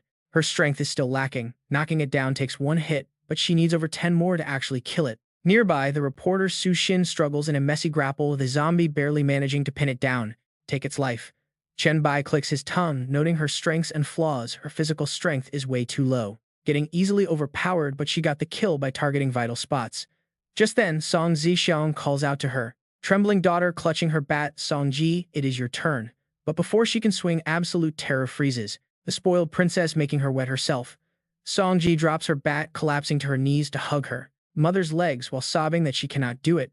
Chen Bai looks down, tossing out a mocking sigh. She's a total failure. Peeing her pants before even fighting is just pathetic. Ignoring the spoiled girl, he beckons her mother over. "Zixang, come here." Song Zixiang quickly obeys, and as they walk out together, Chen Bai whispers a vital task to her. Chinger has searched every rumored zombie hotspot but found absolutely nothing. This is highly unusual, so investigate this thoroughly for me. Song Zixiang nods seriously, promising to get on it. After walking a bit, she hesitates, wanting to plead for her useless daughter Chen Bai about Song Ji she is, but he cuts her off coldly, stating that she is pathetic. He does not have time to train weaklings, so she must handle her training herself. Song Zixiang frowns, deeply worried about their previous deal for protection, but Chen Bai remains entirely cold and unbothered. It can kill the virus. Suddenly, Chen Bai pulls out a piece of paper and shoves it into her hand, telling her to take it. She stares in complete daze. As she looks down, her eyes widen in absolute shock. It is the formula for the zombie virus serum, incredibly detailed. The creation process is mind-bogglingly complex. Shoving his hands in his pockets, Chen Bai calmly explains the magic of this system item. She can just place the raw ingredients directly on the paper and it will automatically synthesize the serum. That is the true power of a high-tier formula. Song Zixiang clutches the sheet to her chest, her eyes shimmering with complete devotion and absolute loyalty. She thanks him deeply for his trust, swearing to do everything in her power to complete the mission and keep the paper safe. With the rewards distributed, Chen Bai shrugs and gets ready to head out, telling Qin Lingyu to get back to her own work. He asks for someone to drive him home. The queen bows deeply, replying that she will have Chinger escort him back. While waiting, Chen Bai pulls out his phone to check his recent post. He wonders if anyone has tried to contact him yet. Instantly, he is flooded with a wave of absolutely hilarious comments from the online community. Random users are welcoming the Chen Bai back, while others ask for crazy tricks to cure their 30-year laziness. Some challenge him with advanced math problems, while others joke around, claiming to be fellow pioneers or even talking reptiles. There are self-proclaimed master architects and champions of the glorious path, all spamming the comments with completely bizarre roleplay. One guy warns him not to leak secret information about the evolved ones to the standard mortals of the internet. People mock the post, calling it wild imagination, and ask which mental hospital he escaped from to write this story. Chen Bai's mouth twitches as a cold sweat breaks out. The sheer randomness of these internet trolls is seriously too much. Suddenly, his eyes lock onto a bright red direct message notification flashing on screen from a user named I Am Not Bait. The user spams him, claiming to be a real pioneer, and eagerly asks Chen Bai what exactly he knows about the system. When the guy asks why he is not replying, Chen Bai smiles smugly, realizing he actually caught a big fish. This is definitely a real harvest. Adopting a highly professional tone, Chen Bai quickly types back a reply. He asks the user what type of talent they possess. On the other end, the guy replies with absolute honesty. He reveals his talent is S-Rank mind control, then immediately panics, wondering if he should have kept that a secret. Chen Bai reassures him, telling him not to worry. He instructs him to use the Pioneer communication panel to find a group. He tells him to search for Group 001 where basic info is posted and to contact him with any questions. A system notification immediately flashes, welcoming Han Xiao to the chat. Chen Bai narrows his eyes, whispering the name with interest. The chat starts blowing up right away as Han Xiao expresses his amazement, asking the Chen Bai if he can invite someone. He explains another user named Shu Chuan was trying to get Chen Bai's attention, but since there was no reply, he messaged him. Han Xiao says Shui Chuan ignored him after he played dumb. Hearing this name, Chen Bai's expression suddenly shifts in surprise. Shui Chuan, the famous pioneer. In his mind, the image of an emperor-level powerhouse with majestic silver hair immediately appears. He is a true top-tier powerhouse. Smiling, Chen Bai's fingers fly across the screen as he prepares to reel him in. He quickly types back, telling him to invite any other pioneers he finds directly into the group chat. A bright red system notification flashes across his screen. Shu Chuan has officially joined the group chat. Meanwhile, the scene changes. To 7:30 p.m. in a dark, quiet alley, Song Zixiang calls Lu Li to check on the zombie investigation. Glancing around warily, Lu Li whispers into her phone, confirming that the forces of Lord Jiangqing are behind the collection. She reveals they have been shipping all the collected zombies to the Mangkai container yard near the Jiangcheng harbor. The reporter bites her lip, cold sweat beaded on her forehead. She explains she sent contacts to dig deeper. They were supposed to meet her by now, but they still have not returned. Suddenly, a cold, ruthless voice cuts her off. A chilling voice tells her there is no need to wait. In a sudden, violent burst, the door swings wide open. The bloody corpse of her informant is thrown right at her feet, making her gasp and jump back in sheer terror. A mysterious man steps out of the darkness, laughing wickedly as the bloody body on the ground takes its final breaths. Lu Li turns pale, realizing in utter despair that she has been caught. Meanwhile, back at the luxurious villa, Chen Bai is relaxing, scrolling through his phone. He receives a direct message from a user named Liu Huai. The guy praises the guy but admits he still has a question regarding his specific talent being too confusing. He asks Chen Bai if he could take a look. Without hesitation, Chen Bai tells him to send the details over. The moment the details flash onto his screen, Chen Bai sits straight up, completely stunned by what he sees. The system clearly displays a double S-rank skill called Yin Wood. It is an extremely rare ultimate variation of the wood element, providing a limitless source of life. With a yin soul inside, this body is a temple of eternal life. Activating the wood form costs 1 spirit point, while activating the yin soul drains 1 point of constitution. He quickly messages back with some vital advice. That activation cost is pretty high. After all, the average starting stat for a normal human is only 3 to 5 points. Liu Huai replies, yes, that is exactly why I am still hesitating. Chen Bai analyzes the situation. If your spirit is not below 3, you should use it to activate the wood form. The reason is simple. Your physical constitution is your foundation. Do not go turning yourself into some fragile glass cannon. The other guy is overjoyed. I actually have 5 spirit points. Thank you, Chen Bai. Their conversation comes to an end just as the sharp, frantic clicking of high heels echoes down the hallway, shattering the silence. Tong. Song Zixiang rushes into the room. Chen Bai frowns at the sudden panic on the queen's face. Why is she in such a hurry? What on earth happened? She catches her breath, her face incredibly tense as she delivers the report. Lu Li discovered that all the gathered zombies were sent to the Man Kai container yard. But Lu Li got captured and they are demanding that I show up to negotiate. A dark look washes over Chen Bai's face, a faint trace of killing intent leaking out. Did they contact you directly? Stand up, he demands, placing a heavy, dangerous question on the table. Did Lu Li sell you out? Song Zishang turns completely pale, quickly explaining, Master, I raised Lu Li with my own hands. I know for a fact she would never betray us. Besides, she was only commanding from behind the scenes. The real leak must be the scouts she sent out to investigate. After weighing the risks for a long moment, Chen Bai finally nods and makes his move. If that is the case, I will go save her. Tears well up in Song Zishang's eyes. Thank you so much, Master. Meanwhile, over at Zone B of the Man Kai container yard, a massive warehouse holds a lavishly decorated yet deeply unsettling dinner table. Lu Li sits bound tightly to a chair as a man's voice sneers, Miss Lu Li. The ruthless gang boss Hin Man casually swirls a glass of red wine as he approaches, oozing pure arrogance. You seem a bit clueless about your current situation, do you not? I only left you untouched out of respect for Song Zixiang. If she shows up soon and submits to me, you will become my underling. But if she refuses, he flashes a repulsive, sinister grin, letting his beastly nature show. All of you are going to end up as my personal playthings. Lu Li, completely bound and unable to move, can only glare at him with absolute disgust. Hin Man steps in closer, mockingly pressing the wine glass against her cheek. Come on, let me pour you another drink, and do not go spitting it all over the place this time. Suddenly, a soft, heavy crunch echoes as a heavy boot heel grinds down on the shattered glass. It is followed by the crisp, steady scraping of a knife and fork slicing through steak. If you reject a polite toast, the penalty wine is not going to taste very good. Sitting right in the middle of this villain's banquet table, Chen Bai has somehow made himself right at home, slicing up beef while clicking his tongue. You really have zero class, do you?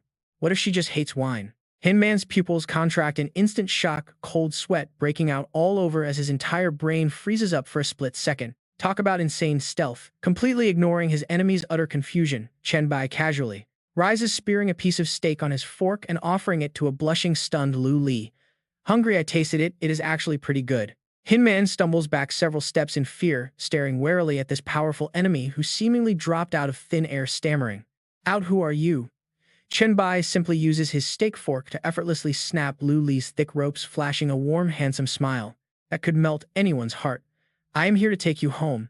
Hin Man flinches back, his hand shaking so hard his wine glass rattles. Did Song Zixiang send you? No, that is impossible. If you got this close without me sensing a thing, then you must be an awakened pioneer too. As the ropes hit the ground, Chen Bai nods toward the young reporter, urging her to escape right away. Go, Song Zixiang is waiting in a car just outside. Overjoyed, Lu Li nods obediently. She runs out. Once his hostage is safely clear, Hin Man recovers his smug composure and sneers. So it seems Tong too. Quinn is already completely under your thumb. Chen Bai slides his hands into his pockets, his sharp gaze radiating absolute confidence. You could say that. The gang boss takes a step forward, his eyes burning with greedy excitement. This is very interesting, he begins, calculating all the ways they might work together. After all, the Queen of Jiang Fan would never surrender so easily, would she? You must have some incredible tricks up your sleeve. Hinman casually refills his glass and offers a dangerous strategic proposal. We should talk business. I am still highly interested in this layout.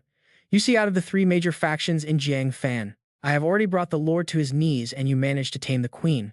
That leaves only the commander. He raises his glass like a king offering a crown. Come help me conquer Jiang Fan and I will make you my top general. Let us drink to our future. Chen Bai's cold, calm smile does not falter for a single second. I decline. The gang boss freezes as dark fury completely washes over his face, smashing his expensive wine glass onto the stone floor. He growls with intense, murderous rage, exposing his true beastly nature. Do not get ahead of yourself. I possess an S-rank talent. Or do you prefer the hard way? Just like her, Chen Bai casually exposes the disgusting crimes of the scum. He reveals taking a walk earlier and realizing they aren't just collecting zombies. They are actually sacrificing the living. He coldly snaps that doing such cruel, pointless things despite their power means they are honestly better off dead. Looking down with sheer contempt, he tells Hinman he has no right to challenge him. Triple S rank. That is his talent. Hinman laughs wildly, right arm morphing. Metallic claws form glowing with blue energy. He yells that his talent is called Slaughter Process. It permanently steals a portion of stats from his victims. Infinite growth. A truly terrifying skill. He boasts wildly, showing off his S-rank claw while mocking the claim of a triple S-rank. Do you think you are a god? Chen Bai ignores the taunts, calmly analyzing his opponent's power. Close, but no. Turns out it is a pure combat talent with infinite scaling potential. And those claws, definitely equipped gear. Exposed Hinman goes absolutely wild with rage. Roaring like a beast, he lunges forward, screaming that the stats of the arrogant kid will soon be his. Do not disappoint me, boom. Their first clash instantly generates a blinding, violent shockwave. The explosion violently shakes the entire warehouse.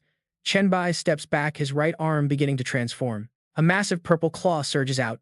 Hinman tears off his shirt, eyes burning red with bloodlust. A transformation talent, interesting. But he snaps that this little power will not save him. Chen Bai frowns. His sharp hunter instincts whisper that something is off about this guy. He must be hiding something. What are the secondary effects of his skills? Caution is key. Deciding to be extremely cautious, he watches Hinman channel power into his monstrous claw, sparking blue flames. Die, he screams, lunging. Chen Bai stands his ground, completely unfazed by the threat. His purple arm tenses, veins popping. Two massive forces crash together with a deafening bang. Concrete shatters completely. Debris flies everywhere. The massive recoil literally throws Hinman into the air. Chen Bai strikes back instantly, his demonic arms slashing through the air in purple trails. Hinman hits the ground, sliding back hard to dodge the relentless follow-up attacks. No backing down. Both mutated fighters roar, charging at each other once again with burning fists. Their destructive power clashes at close range. Friction sparks like lightning, signaling a fight to the death. Gasping for air and sweating, Hinman still tries to look dominant, forcing an arrogant smirk. You okay, kid? I bet you are running empty. He unleashes another wave of energy. Blazing blue claws strike wildly, but Chen Bai blocks every single hit with ease. Chen Bai smirks, eyes flashing mysteriously. I already used my talent. You just did not notice. Shut up. Humiliated and furious, Hinman swings his deadly claws in a blind frenzy. Faced with the chaotic storm, Chen Bai's eyes widen. Cold, sharp bloodlust shoots out. The killer slams a heavy punch down, pulverizing the concrete, but he completely misses. Still confident, he calculates that the stats of the kid are far below his own. He must be bluffing. Believing it is all a show, Hinman puts everything into his glowing blue arm for a final blow. Your cheap tricks are nothing against real power. He strikes down with absolute brutal force. Mid-air, he freezes. Coughing blood, his body completely locks up and refuses to move. What is this? Bright red system warnings instantly flash, cluttering up his entire vision. The messages warn that deadly viruses like flu and encephalitis B have broken through his physical immunity, dropping his strength and speed. Then another massive system warning hits him like a truck. Extreme negative debuffs applied. He suffers from photophobia, fever, brain fog, and massive stamina drain. What is happening? Hinman panics wildly. Chen Bai casually retracts his purple claw. He casually mocks him, asking how it feels to carry so many deadly pathogens inside him at once. Realizing he fell for a dirty poison trap, Hinman screams in pure mad fury. Right on cue, Chen Bai unleashes the final strike, sending dark purple tentacles whipping forward, out tightly binding the assassin's muscular body. Sneaky Chen Bai already told him he was different, and it was a shame the guy did not believe him. Dozens of tentacles surged forward to swallow the assassin whole. Chen Bai smiled with pure satisfaction, fully enjoying this harvest. He would absorb him and reap the rewards later, so he better not disappoint him. The assassin vanished without a single trace, leaving only his metal claws clattering onto the floor. Right then, the system chimed, announcing that it had successfully absorbed the evolved human. The Blacklight virus completed its initial awakening, granting him a massive stat boost and turning it into the baseline power of the Virus King himself. More good news followed as the system announced that the devouring ability of his Blacklight had evolved. He could now view a portion of the target's memories with a slight chance to inherit any of the opponent's mastered skills. Raising his hand, he felt power surging hot through his veins, his eyes glowing. The massive stat rewards from the Blacklight virus were no longer active buffs but directly added to his base stats. This was an absolute jackpot. Time to check the exact boost. Previously, it gave a 30% boost to strength, 20% to spirit, and 100% recovery. The detailed screen popped up clearly. Blacklight virus plus 50 strength, plus 50 agility, plus 50 constitution, plus 40 spirit, and 200% vitality recovery. Opening his status screen, Chen Bai nodded in pure satisfaction at his insane growth. Just as expected, every stat had jumped by 20 points and all of them were permanent additions to his base attributes. Bending down to scoop up the sharp metal claw, he casually looked around the changing world. It seemed playtime was officially over. Ordinary humans with base stats below 5 were just too fragile to stand a chance now. Pulling up the loot interface, he was genuinely surprised by the treasure trove left behind by the unfortunate assassin, full of gear, blueprints, and rare consumables. The guy had serious luck, likely taking down a mutated zombie, to ever get stats and gear that outclassed his. Staring at a glowing purple blueprint, he analyzed it closely. It was a C-grade crafting blueprint, which meant the dead assassin's luck stat had to be through the roof. Chen Bai smiled to himself and casually swiped the system screen away. None of that mattered now because everything belonged to him. Night fell in absolute silence over the Mankai container yard, marking the end of a brutal, bloody purge. As he walked away in the cold wind, memories of his consecutive victories flashed across his mind.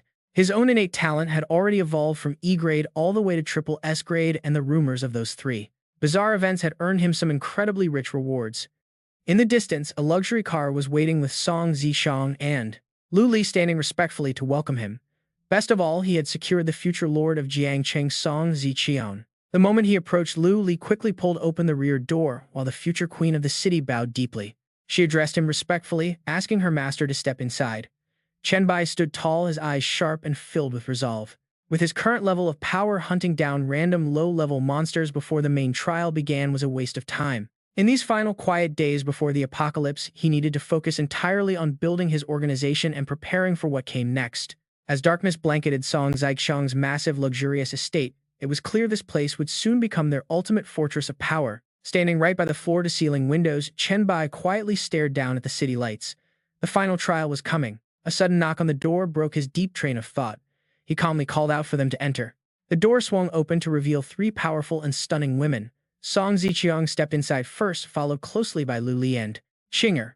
Bowing respectfully, Song Zixiang reported that they had successfully completed every single task he had assigned to them. Lu Li stepped up to clearly explain the survey results, laying out the precise terrain and population data for the entire region. With their hilltop mansions serving as the central hub, they would easily be able to clear out and dominate the entire area.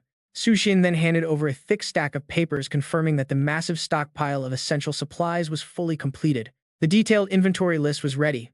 Song Zixiang finalized the briefing, stating that the three of them had fully double-checked everything. With time running thin, she asked if there was anything else he needed them to take care of immediately. Chen Bai turned around with his phone, telling them they did an excellent job and to just leave the documents on the table. He sternly warned them the trial would begin in just 10 minutes, telling them not to get cocky over their early advantages. Despite their rare individual talents, they had to stay absolutely focused because this trial would bring completely unimaginable dangers. He did not want a single member of his team dying during the first 10 minutes, sending the warning out on his phone. The chat instantly lit up with quick, thankful replies. Meanwhile, on a quiet street elsewhere, a young girl with blue hair smiled down at her screen, whispering a quick thank you with 9 minutes left. Over at a busy local gym, a bulky guy, a buff guy grunts over his weights. 8 minutes left. He cannot wait. Meanwhile, a hacker sitting on the rooftop mumbles. 7 minutes left. Calm down, brother. Inside a cozy room, a little pink pigtail girl hugs her plushie, texting that she is worried with 6 minutes left. Group chats pop up. Thunderlord posts that only 5 minutes remain. Do not worry, everyone is here. Black Crow replies, only 4 minutes left. He is eagerly waiting. Back in the luxury villa, Chen Bai looks around his lavish room. He gazes out the window. Come see everyone. 10 seconds left. 3 women step forward, looking at the bustling city below. Soon, this quiet, peaceful scenery will become history. The system clock mercilessly ticks down. 7 seconds left. The world is heading toward its end. Only 5 seconds. Ching-er, I am scared. Ching-er hugs the little girl, whispering not to fear. Lu-li nervously grips her documents. The timer ticks. 3 seconds left. The three women hold their breath, counting. 2 seconds left. The fateful moment arrives. At 0, the system rings out its deadly announcement. The apocalyptic trial of the blue planet has officially begun. The sky turns blood red. From space cracks hideous monsters, and hordes of zombies pour out, tearing apart everything they touch. Terrified screams echo everywhere. Survivors will become evolved beings. These chosen humans will possess unique innate talents and can level up by gaining experience. Meanwhile, horrifying images of a giant demon bat and a hideous goblin tearing humans apart flash on the screen. Other bizarre races spawned by this global trial will also participate in this deadly high-stakes race for survival. A massive commercial airplane is suddenly pierced mid-air by a giant bone-white dragon. The planet has now become a testing ground. The blue planet will host countless secret realms and spatial cracks. Is this dangerous or an opportunity? The choice is yours. Chen Bai stands with crossed arms watching the plane crash. Evolve or die. Amid the terrifying chaos, the tiny hourglass around Chen Bai's neck suddenly glows with brilliant light. A system notification flashes. The time hourglass has been identified. Soul binding is now underway, locking to his soul. Sensing something unusual, he quickly turns to dismiss the three women. They cannot find out about the hourglass. He snaps, telling them to get out of his room immediately, his face darkening with a sudden, urgent panic. But before he can even finish his sentence, the surrounding space suddenly falls dead silent. Song Ziqiang, Lu Li, and Su Jin stand frozen like statues. With their shocked expressions locked in place, he whips around to the window and gasps. The massive crashing airplane has abruptly stopped right in midair. The falling plane is frozen, sending a cold shiver down his spine. Has time itself completely stopped? Looking down, he sees the hourglass floating inside a strange space filled with glowing magical spots of light. From his chest, brilliant purple light bursts out completely, enveloping his body in a mysterious binding ritual. The system interface appears, displaying invaluable details as the time hourglass successfully binds to his soul. Skill One-Time Rewind is activated, allowing him to return to any point in the past while wiping everything achieved. A massive cooldown of 72 years, 6 months, and 7 days. Chen Bai quickly skims the text, his pupils shrinking. He realizes his entire rebirth was likely only possible because of this mysterious hourglass. However, another skill listed below is the one that truly shocks him: save and load state. The skill details show it clearly, saving state records his current physical, mental, and skill conditions with absolutely zero cooldown. Loading state instantly restores his saved status without affecting any of the items or memories he currently holds. The cooldown is only 1 hour and requires a soul bind. Chen Bai bursts into wild laughter from sheer excitement. A life-saving skill, this ridiculously powerful with just a 1-hour cooldown, that is completely broken. Honestly. Time flows again. Song Ziqiang snaps out of it and steps forward hurriedly, asking if he had just called out to them or if there were any orders she misheard. After carefully hiding the massive secret of the hourglass, Chen Bai turns toward his subordinates, telling them they heard correctly and to immediately secure the villa as soon as possible. Crossing his arms, he sternly warns them that the night is dangerous, ordering them to put everyone on high alert and start clearing out the entire villa area as soon as daylight breaks. Lu Li, Song Ziqiang, and Ching-er quickly bow. By the next morning, the city has already turned into a ruined wasteland with thick smoke rising continuously into the sky. In the main hall of Song Ziqiang's villa, a bloody battle has just ended, leaving zombie corpses scattered across the stairs. Chen Bai and Song Ziqiang stand high above, coldly watching the chaos below. Song Ziqiang unleashes her innate. She masterfully upgrades her S-rank ability. The system displays the details: the S-rank purple amethyst eye, which transforms objects into amethyst or creates it for offense and defense. This power directly scales with her overall spiritual energy, and she also possesses another top-tier analytical skill. Crystal clairvoyance lets her inspect target attributes with the effects varying based on the difference in spiritual energy. Song Ziqiang shifts her gaze, locking onto a snarling male zombie that is rushing straight toward her. The stats of a normal zombie appear: agility 5, constitution 4, and spirit 0. The system advises that against a normal adult male zombie, scratches and bites will cause infection, and its main weakness is the head. With just a gentle wave of her hand, several sharp purple energy beams shoot out like razor-sharp blades. They slice the unfortunate zombie in half and wipe out the horde. In another corner, hordes of bloodthirsty zombies are gathering together into a massive pack. Out of nowhere, a dark shadow flickers out from the deep darkness, swinging a blood-soaked dagger.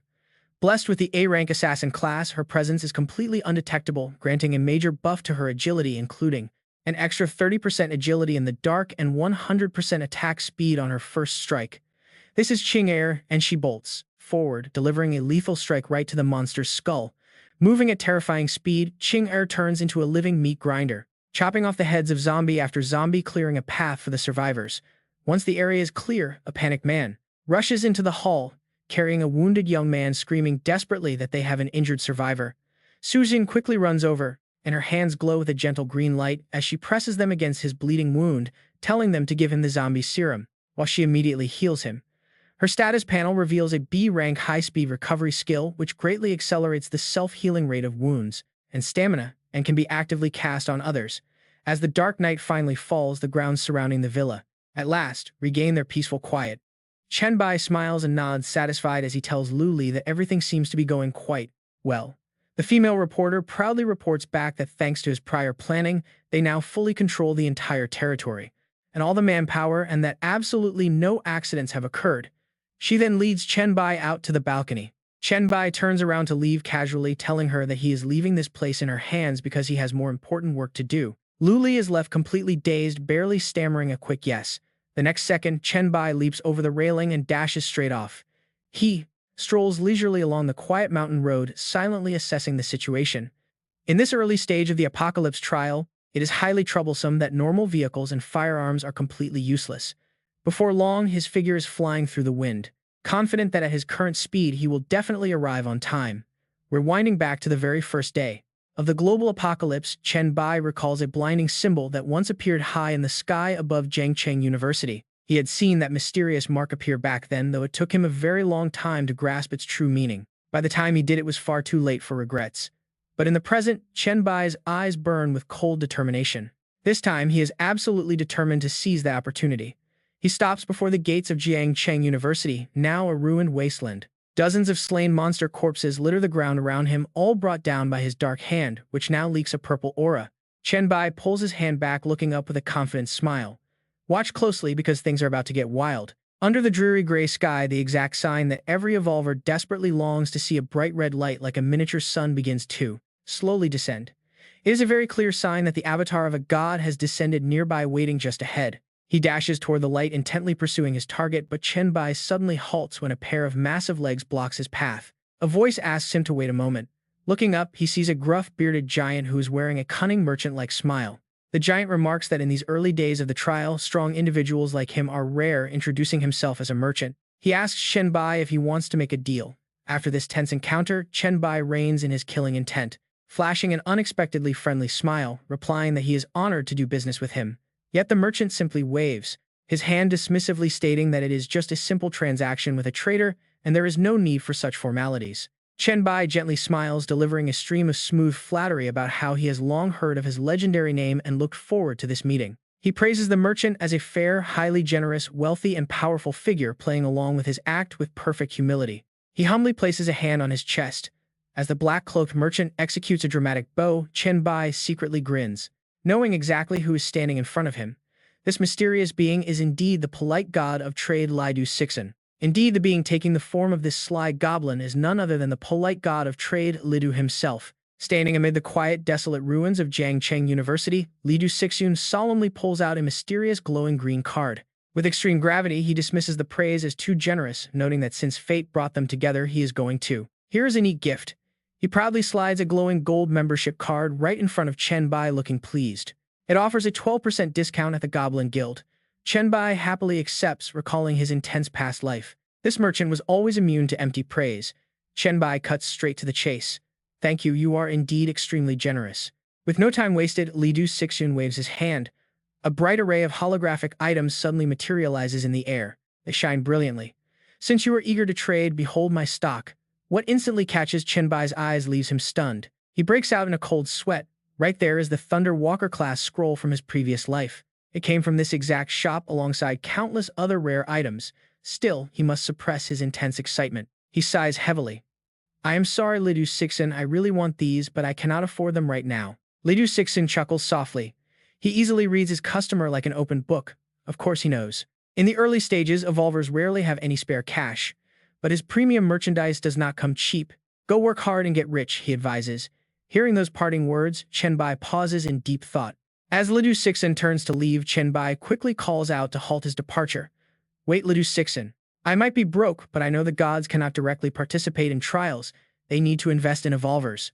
You probably came down here with the exact same goal, searching for someone worthy of your investment, right? Lidu Sixen whips around, his eyes flashing with mischief and curiosity. Well, kid, you sure know a lot. Chen Bai spreads his arms wide, full of confidence, throwing out a massive bait. I heard you possess a legendary treasure, a secret artifact that every god craves and no evolver could ever refuse. Invest that into me now. In the blink of an eye, Lidu Sixun is sitting cross-legged on a luxurious armchair that suddenly materializes. A smart investment must yield massive profits. What makes you think you can deliver that kind of value? Lidu Sixun's eyes suddenly flash with a sinister green glow. He leans in closer, his expression turning cold. Even if you are a fan of mine, he warns coldly, I do not make deals that lose money. Wasting no more time, Chen Bai channels his power. Swirling dark purple energy surges, wrapping tightly around his arm. The crushing power quickly condenses, turning his arm into a devastating weapon shrouded in a dark, ominous glow. At the exact same moment, a giant phantom with piercing glowing eyes rises slowly behind his back. Look, this is my true capability, Chen Bai declares. Lidu Sixen gapes in pure shock, rubbing his hands together excitedly. A triple S talent, a bizarre gift unlike anything he has ever witnessed. A sly smile spreads across his face. He silently calculates the massive profit standing right in front of him. This blue star trial zone is interesting, but he had no intention of investing so early in the game. With that, Lidu Sixen stands up and plants his cane. Fine, kid, he says, I will give you a single shot. You better make sure to cherish this golden opportunity. If it were not for your sheer power and your lack of other gods' markings, he would have never agreed. Chen Bai's eyes light up with pure anticipation like a kid. Can he receive that legendary investment right now? Lidu Sixen simply wags his finger in amusement. Not so fast, kid. Talent alone does not guarantee a successful future. Even some gods possess talents below a level. To get his ultimate backing, Chen Bai has to prove his worth through growth. He must prove himself. Right on cue, a brilliant system notification flashes before his eyes, changing the game completely. Quest unlocked. The goblin god Lidu Sixen has officially issued a triple S tier mission named the Ultimate Investment. Without a moment of hesitation, Chen Bai eagerly shouts, accept. Lidu Sixen grins and flips a gold coin. He gives the kid an encouraging thumbs up. Once the task is complete, that gold coin can summon his shadow. I hope you do not keep me waiting for too long, the merchant laughs. Chen Bai catches the coin and tosses it. He smirks, asking if Lidu Sixun would mind showing off that coveted artifact that all the gods are desperately chasing. Lidu Sixun chuckles and reveals the hidden item. His body erupts in a blinding, radiant light alongside a golden scroll. Sure thing, he replies. The system interface pops up, detailing the dual-class scroll, a special triple S tier item. It allows the user to hold two classes simultaneously, gaining massive attribute and skill boosts from both active paths. Chen Bai's jaw drops as his breathing quickens at the sheer scale of this reward. A dual-class option is unreal. Lidu Sixen claps his hands together, fully satisfied. All right, kid, our business here is done, and it is time for me to leave. The goblin merchant's body slowly dissolves into floating blue data fragments. Today's harvest has been incredibly bountiful for him. Now that is interesting. I hope you can complete the quest. The moment Lidu Sixen vanishes, Chen Bai waves his hand to open his quest panel. He examines it carefully, reading the objective: find a special dungeon inside a secret realm at Jiangcheng University and defeat the creature inside, harvest a part of its body, and deliver it to Lidu Sixen. So the reward is decided entirely by him, truly the god of Chen Bai's actions. Still, he does not worry and calculates his move. In his past life, the old guy had a great reputation, so doing this right means he won't get short-changed. Chen Bai looks up at the towering campus buildings of the university, stroking his chin in thought. But did this school really have a secret realm since the apocalypse began? It must be hidden incredibly well. He has never heard of it.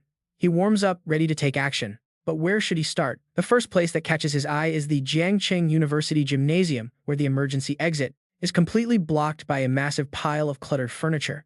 Peering through the gap, he spots a group of people gathered in the middle of a ruined basketball court.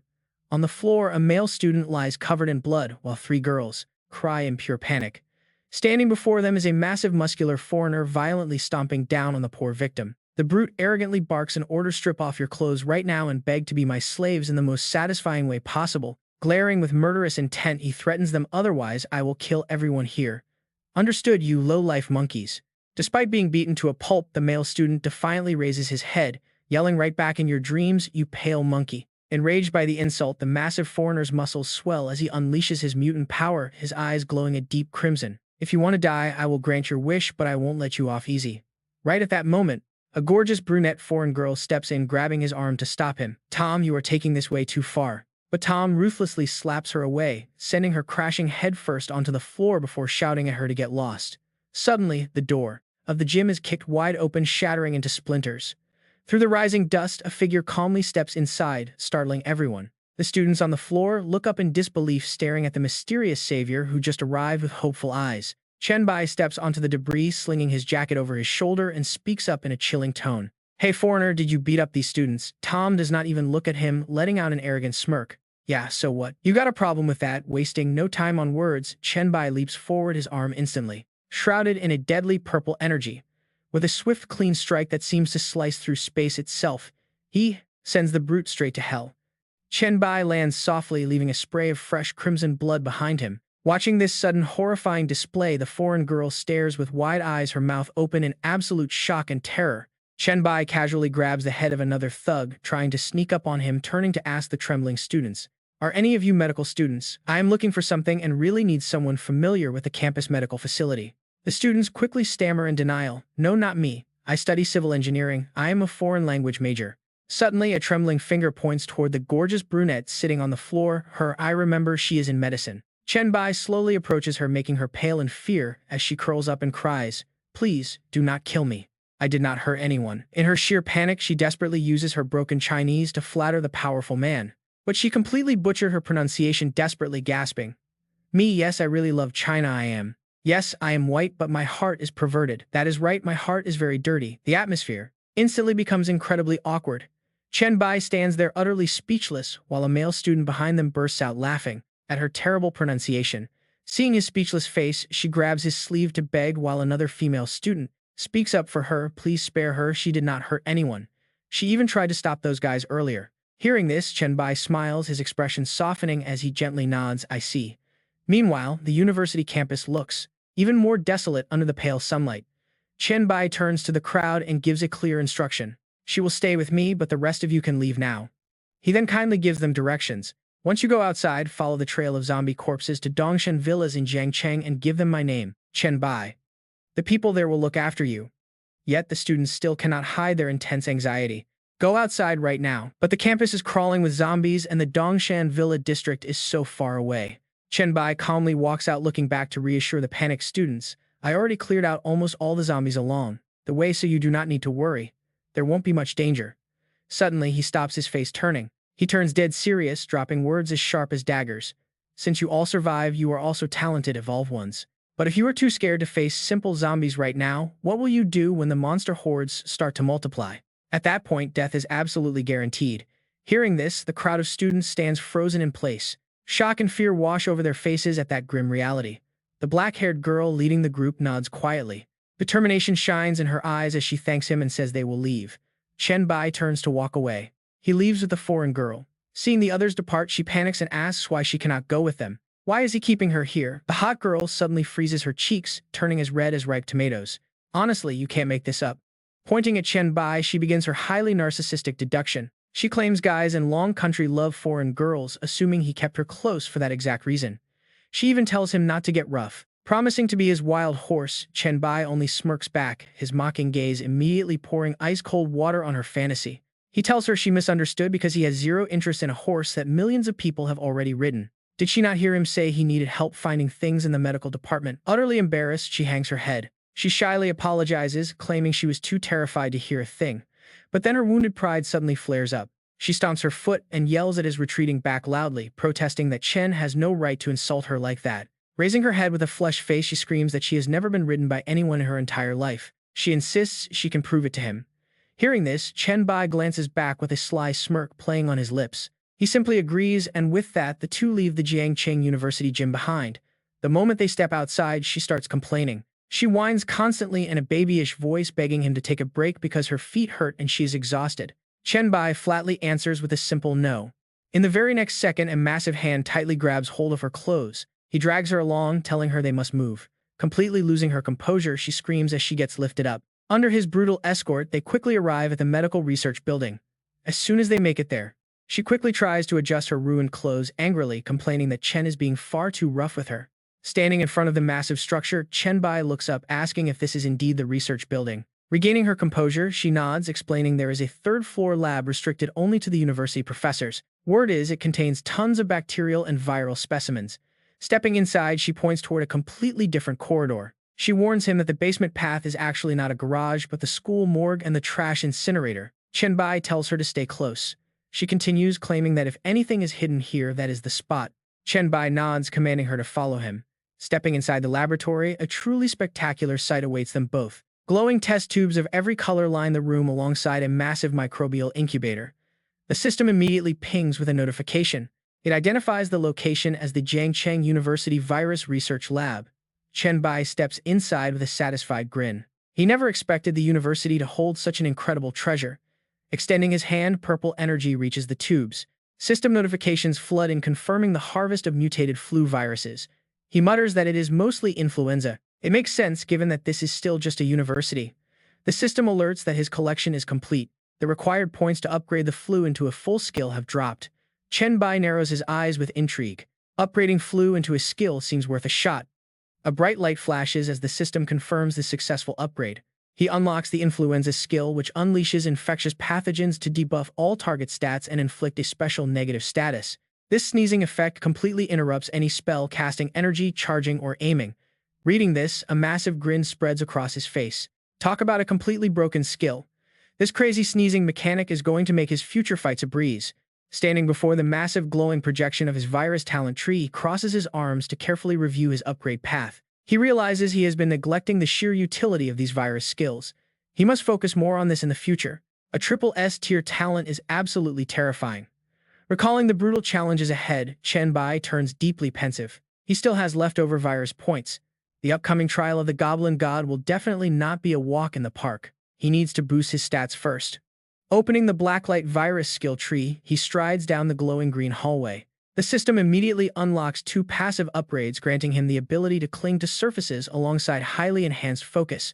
With his reflexes and muscle control doubled, Chen Bai clenches his fist, feeling the immense new power course through his veins. Focusing inward, he mutters quietly, gaining total control over his muscles. A single experimental punch into the empty air unleashes a shockwave that blasts right through the solid wall. The fiery girl stands frozen, sweat dripping down her face. She wonders in disbelief, was that really just a shockwave? How could he possibly do that? Thank goodness he didn't use that power on her earlier, or she would be dead by now. Meanwhile, Chen Bai smiles with smug satisfaction. It makes sense. Controlling every muscle means he can strike from any distance. Even a gap of 1/1000th of a millimeter is enough to deliver a full-force punch.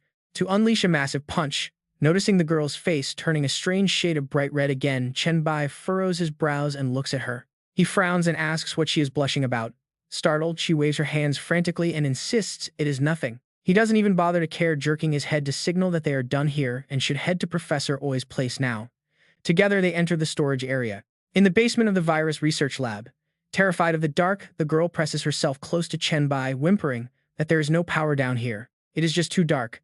She lets out a soft gasp as she bumps into him, but Chen Bai remains completely calm, telling her to stop messing around. He can feel it. Stopping right in front of a heavy closed door marked as the incinerator room, he nods to himself. This is definitely the spot. Without a single moment of hesitation, Chen Bai exerts his raw strength, forcing the thick metal doors wide open. Inside, a glowing red magic circle hovers mysteriously in the middle of the room. He turns back and orders her to stay put, but she clutches her chest, trembling as she begs him not to leave. She is just too scared. Ignoring her, he steps forward. He walks coldly straight toward the glowing magic circle. The system instantly flashes a bright red warning, asking if he is sure he wants to enter the cold incinerator dungeon recommended for levels 5 to 10. Chen Bai flashes a confident smirk, touching the center of the glowing light without a hint of hesitation. He is absolutely ready for this. The scenery instantly warps, turning into a freezing room filled with body storage tables. The system announces that he has successfully entered the special dungeon, the cold incinerator. Clearing it will make the dungeon permanent, but failing to do so within 2 days means it will vanish forever. Chen Bai looks around the chilly room, a knowing smirk playing on his lips as he finally figures out the truth. No wonder he never heard of this place in his past life. Suddenly, the white shroud on a nearby body table begins to slide off. It is here. Coating his hands in dark purple energy, he braces for impact. From under the shroud, a monster crawls. The emaciated mutated beast with 6 spider-like legs scurries up to the ceiling, clinging tight before unhinging its massive jaw and lunging straight at him. Chen Bai swiftly sidesteps the attack with effortless grace, leaving behind only a mocking cold smile. In an instant, a sharp crescent of purple blade energy cuts through, slicing the monster completely in half. The system immediately delivers a cold notification: level 5, resurrected corpse, defeated, gaining 400 experience points. Right then, another mutated beast hanging from the ceiling suddenly begins to emit a strange glowing green energy from its body. That energy rapidly swirls and surges upward, forming a massive green vortex that sweeps across the ceiling. Chen Bai watches the spectacle, analyzing the dungeon's spawning pattern. No wonder these creatures didn't swarm him all at once in the beginning. So that is how it works. But as he leaps high into the air, Chen Bai easily reads its movement. That attack is just way too slow. He grabs the monster's head midair. No escape. With eyes flashing with cold rage, he prepares to end it. With devastating strength, Chen Bai slams the massive body of the creature headfirst into the wall. A violent burst of purple shockwaves erupts outward. The system flashes another sweet reward notification: level 7 mutated hybrid spider defeated, awarding 1,000 experience points. Drawing his hand back, he looks down at the falling corpse with pure excitement. This special dungeon really is a goldmine for experience. Come on, bring out the rest. As if answering his provocative challenge, several white shrouds across the room are torn open all at once. Dozens of hideous monsters begin leaping out from the shadows. Seeing his prey willingly deliver themselves to his blade, Chen Bai lets out a wild laugh. Talk about a massive upgrade, this is about to get messy. And just like that, the absolute slaughter begins. System notifications spam his vision in rapid succession, gaining 400 experience points, then another 1,000 experience points. Chen Bai transforms into a literal meat grinder of purple energy, tearing through the pack of monsters and wiping out everything in his path, leaving behind a glorious rain of experience points. As silence finally settles over the bloody room, a cold system message flashes before him. Congratulations, you have leveled up. Current level is 4 and you have received 2 free attribute points. Chen Bai flicks his wrist, his cold gaze locking onto the massive incinerator at the back as he calls out mockingly. Your little minions are all dead, so why are you still hiding in there? Do I need to come in and drag you out myself? The incinerator door suddenly flies open. He squints through the smoke as a hideous, slimy mass of flesh rolls out, making a cold sweat break out on his forehead. How is this even possible? He thinks in shock. This jiggly mass of meat is actually giving him a genuine sense of danger. The flesh lump begins to swell and twitch violently as if nurturing some foul creature. He bolts forward to kill it before it can transform. Unleashing a torrent of toxic purple gas directly at the mass, Chen Bai confidently activates his signature move, Flu Virus Evolution. But the mass of flesh suddenly tears open, revealing a gigantic maw lined with rows of jagged, razor-sharp fangs. Right then, the system hits him with a harsh reality check. His skill has no effect on this target. The monster immediately retaliates, swinging a flaming red arm with terrifying strength. Taking a direct hit, Chen Bai is sent flying backwards, slamming hard, right into the wall. As the slimy membrane sloughs off, it reveals the true form of a muscular red giant. The system instantly identifies it as a biofanatic as its wounds begin to sizzle and regenerate. With eyes burning like fire, the towering giant roars and charges straight at Chen Bai with the speed of an incoming cannonball. The two clash, triggering a wild, raging storm of fiery collisions. The sound of tearing wind screeches constantly. The giant lands a devastating blow, sending Chen Bai flying away, its own body glowing with hyper-regeneration. Flipping mid-air to regain his balance, Chen Bai does not falter at all. Instead, he grins with pure excitement, thinking he has not had a real fight since reincarnating. Another few days like this, and his limbs would get rusty. He plans to use this beast to warm up his body. Chen Bai unleashes constant deadly strikes, yet the monster keeps shattering and stitching itself back together. Licking his lips, he thinks interesting, infinite regeneration. Without any further hesitation, he activates his ultimate analysis skill, Status Read. A giant illusory hourglass suddenly materializes, hovering right behind him. Enveloping his hands in dark purple flames, his eyes flare with killing intent. He wants to see if it is truly immortal. An hour later, the giant beast is utterly battered, its body smoldering as it desperately tries to reconstruct itself. Chen Bai stands there, leisurely, mockingly, muttering, "Your recovery is taking way too long and has got to stop eventually, right?" The biofanatic finally runs completely out of energy, collapsing and turning into a mushy pile. He lets out a deep sigh, complaining that he is not even done playing yet. He grabs a chunk of flesh, pulling it up and taunting cruelly that it seems unable to regenerate anymore. Chen Bai dusts off his hands, tilting his chin up arrogantly, saying it was fun, but it is time to end this. The very next second, he delivers a merciless stomp, smashing down directly onto the monster, crushing its final remains. The system immediately flashes a bright notification confirming the defeat of the card. Biofanatic level 8 boss granting 10,000 experience points. You have leveled up, your current level is 5. You receive 2 free attribute points and you can exit the dungeon at any time now that clearing is successful. The notifications keep updating.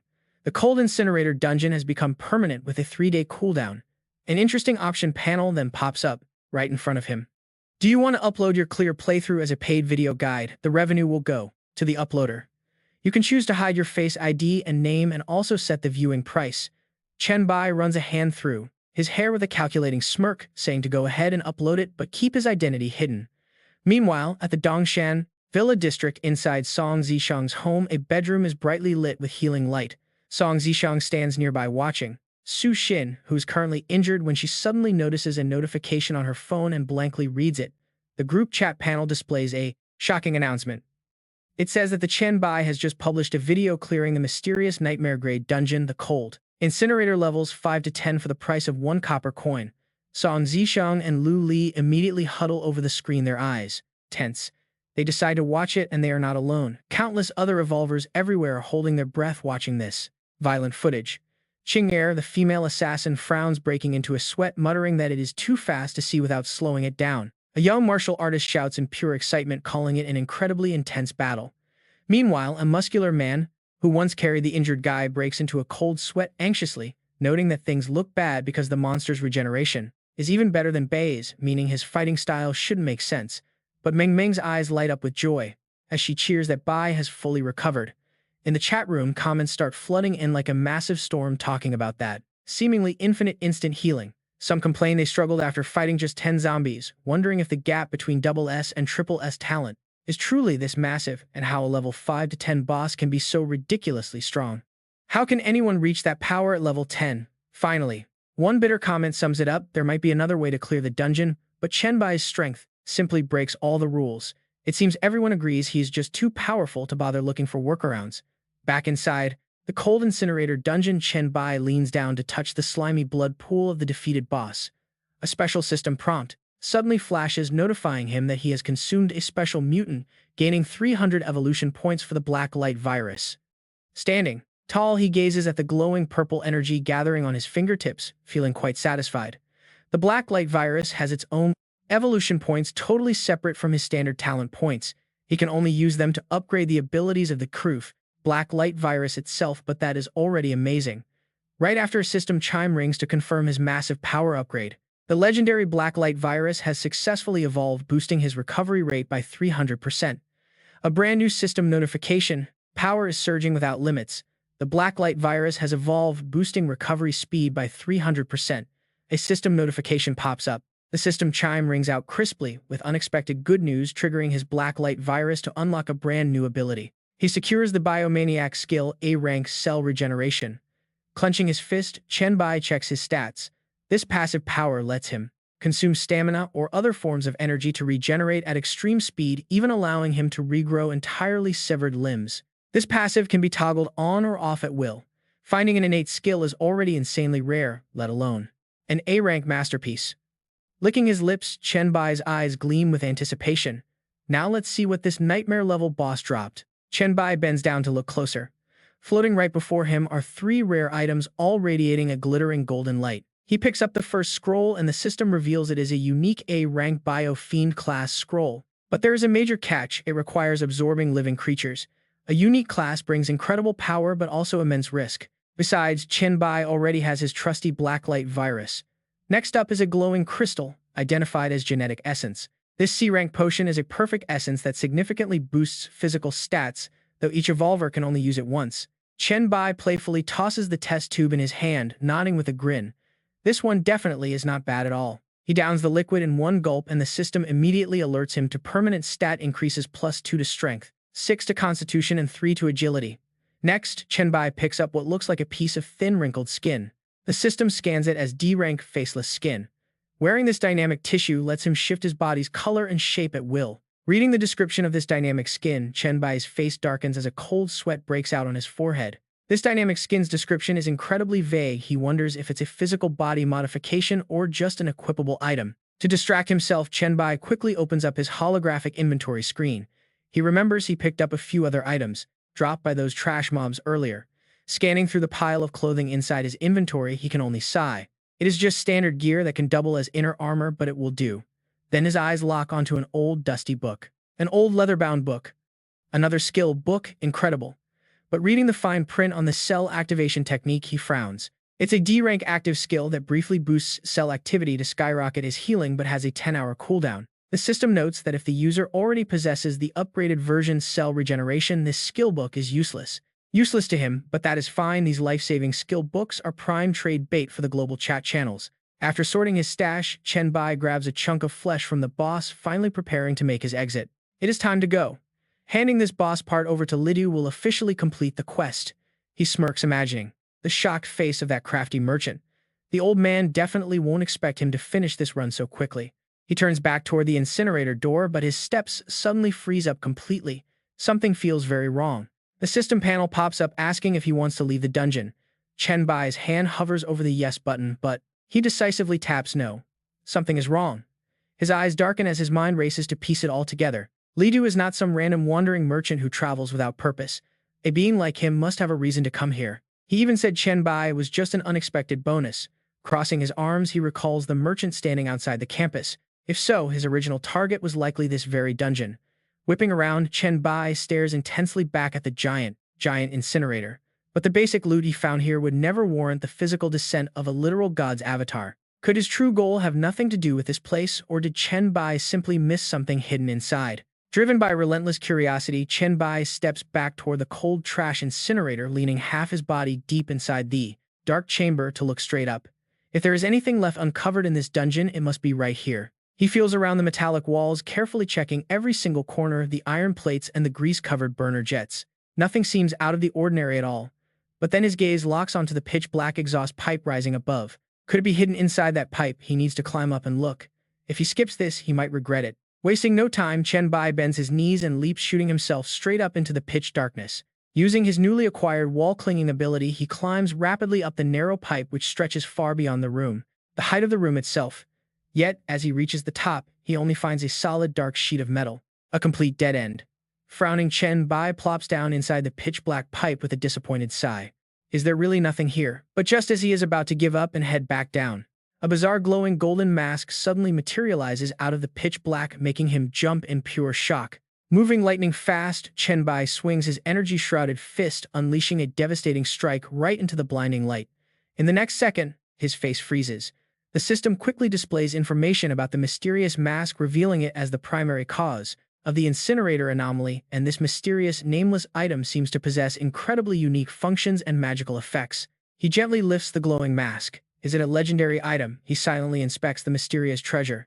The name is unidentified and ends with a question mark, meaning it could easily be a triple S-class shard or a divine relic. Chen Bai smirks. Thinking of that cunning merchant, he runs his fingers over the treasure. Absolutely perfect. It seems this mask was the real prize of the ritual all along, and he definitely needs to keep it for himself. Meanwhile, outside, a quiet night blankets the underground incinerator area of Jiangcheng University. Chen Bai leaps down lightly from the kiln opening. Suddenly, the gorgeous girl rushes right over.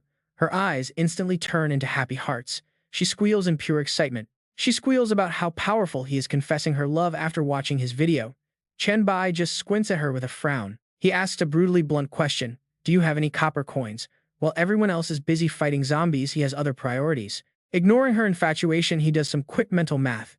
How much gold has he actually made by now? Since the video costs just 1 copper coin, plenty of curious survivors must have paid to watch his epic fight. The system screen flashes continuously as his gold count climbs rapidly, hitting 869, then 894, then 912.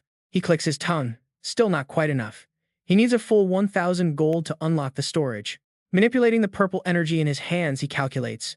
The storage space is shielded by cosmic will, keeping it safe from prying eyes. This is the safest way to hide items. He will just have to wait a bit longer before turning in his quest. They exit the medical building. She follows right behind him. Whispering, she asks if they are visiting the villa. Chen Bai gives her a flat no. The night is full of unknown dangers, so they need to find a safe shelter first. Hearing about staying the night, she immediately strikes a seductive pose, suggesting a few high-end hotels nearby. It is not a holiday. The nearby high-rise buildings should be completely empty. Plus, they are much safer. Chen Bai smirks, offering a gentle yet highly amused smile. He tells her to lead the way then. And of course, the safe location she guides him to turns out to be a flashy love hotel, glowing under dim neon lights. They enter the room.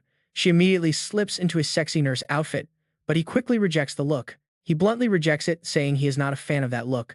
Flustered, she mutters that she thought he chose this place for that. Chen Bai leans back on the sofa, relaxing fully.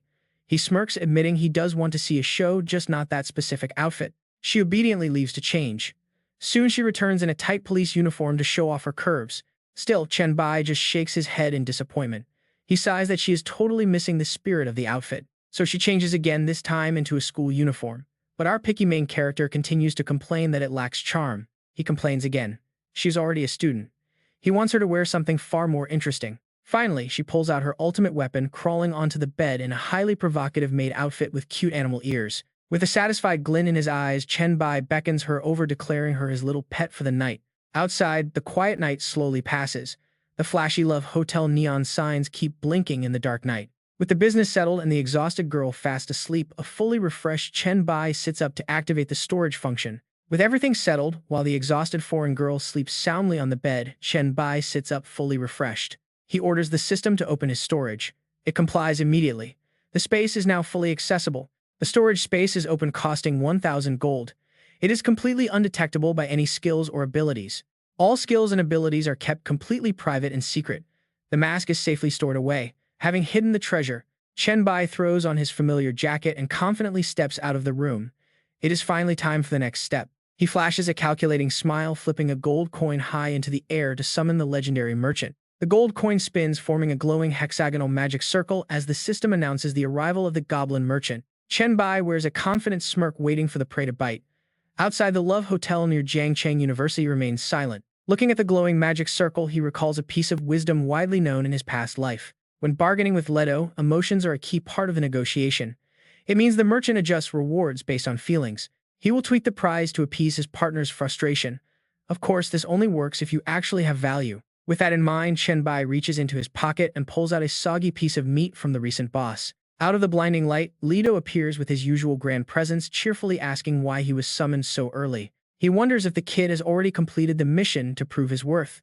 In response, Chen Bai acts completely unbothered. He casually drops the meat onto the floor with a splat, claiming it is all the proof he needs. The shriveled lump rolls right up to Leto's feet, looking completely dry and lacking any fresh color. Leto narrows his glowing blue eyes, flashing a knowing smile, noting that this thing has clearly been dead for quite some time. Tapping his cane on the ground, he asks why Chen Bai did not call him the moment he finished it last night. Leto leans in close, questioning his motives. After all, was not the young man incredibly eager to obtain that precious scroll? Chen Bai instantly plays along, putting on a weary, helpless face and claiming he simply could not understand the situation. He spreads his arms, sounding deeply hurt and disappointed that a highly respected figure like Leto would hide the truth. He sighs dramatically, looking up at the sky and acting like a seasoned performer whose trust has been entirely broken. He explains that he only realized it was a nightmare dungeon once inside and would have died without his tricks. Hearing the complaints, Leto turns slightly and softens his voice, trying to ease the young man's visible anger. He admits he understands the frustration, but offers a quick explanation as he turns back to face him. He explains that it was all part of the test, as he would never hand a treasure to an unprepared warrior. Realizing his emotional trap worked perfectly, Chen Bai drops the act and returns to his usual cool, calm demeanor. He calmly nods, asking about the promised reward and what the next phase of the mission will entail. Leto nods, completely yielding to the mind games. He confesses that hiding the difficulty was indeed his own oversight. With a loud snap of his fingers, the merchant generously announces a massive upgrade to the reward system. He will let him choose his own prize, and the next challenge will be the final task. Chen Bai offers a dramatic, elegant bow, thanking the merchant and deeply appreciating his understanding and incredible generosity. Leto tips his hat with a grin, opening up his vast personal treasury and inviting him to take his pick. He limits the choice to top-tier B-rank items. Instantly glowing blue holographic cards begin floating around the young warrior. Without wasting any time, he points directly to one specific card, claiming it as his prize. It is a restoration scroll, which clearly catches Leto off guard as he questions the unusual choice. He wonders if he really wants a blueprint, but quickly smiles in appreciation of his foresight. Praising his clear vision, Leto presents the final quest, and Chen Bai eagerly accepts the glowing card.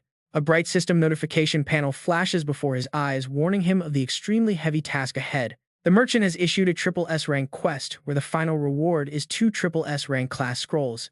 Chen Bai's eyes widen in absolute disbelief as three massive virtual cards materialize in the air. He winces and complains that obtaining two SSS rank items is too difficult, sweating as he tries to bargain. He argues that even powerful gods are not born with such absurdly high-rank professions from the start. Leto strokes his beard, proudly admitting that his very first class was only a modest A rank, but his face suddenly darkens, eyes flashing with divine majesty as he declares it his finest treasure. He insists that such a prize must only go to the most worthy, otherwise parting with it would hurt. Knowing further negotiation is completely useless, Chen Bai lets his hands drop in mock defeat and accepts. He has no other choice but to accept it. Meanwhile, over at the Dongsan Villa area, loud explosions start ringing out, shaking the entire ground. A giant mutant rat monster is laying waste to the area, its deadly stats displayed by the system. It is a deadly level 5 mutated giant rat. Strength is 18, agility is 20, and constitution is 19. With an energy of 3, the level gap is simply too massive to see the rest of its skills. Song Zixiang and Qinger hide behind a cliff watching tensely. Qinger nervously reports that this beast is way bigger than the previous ones.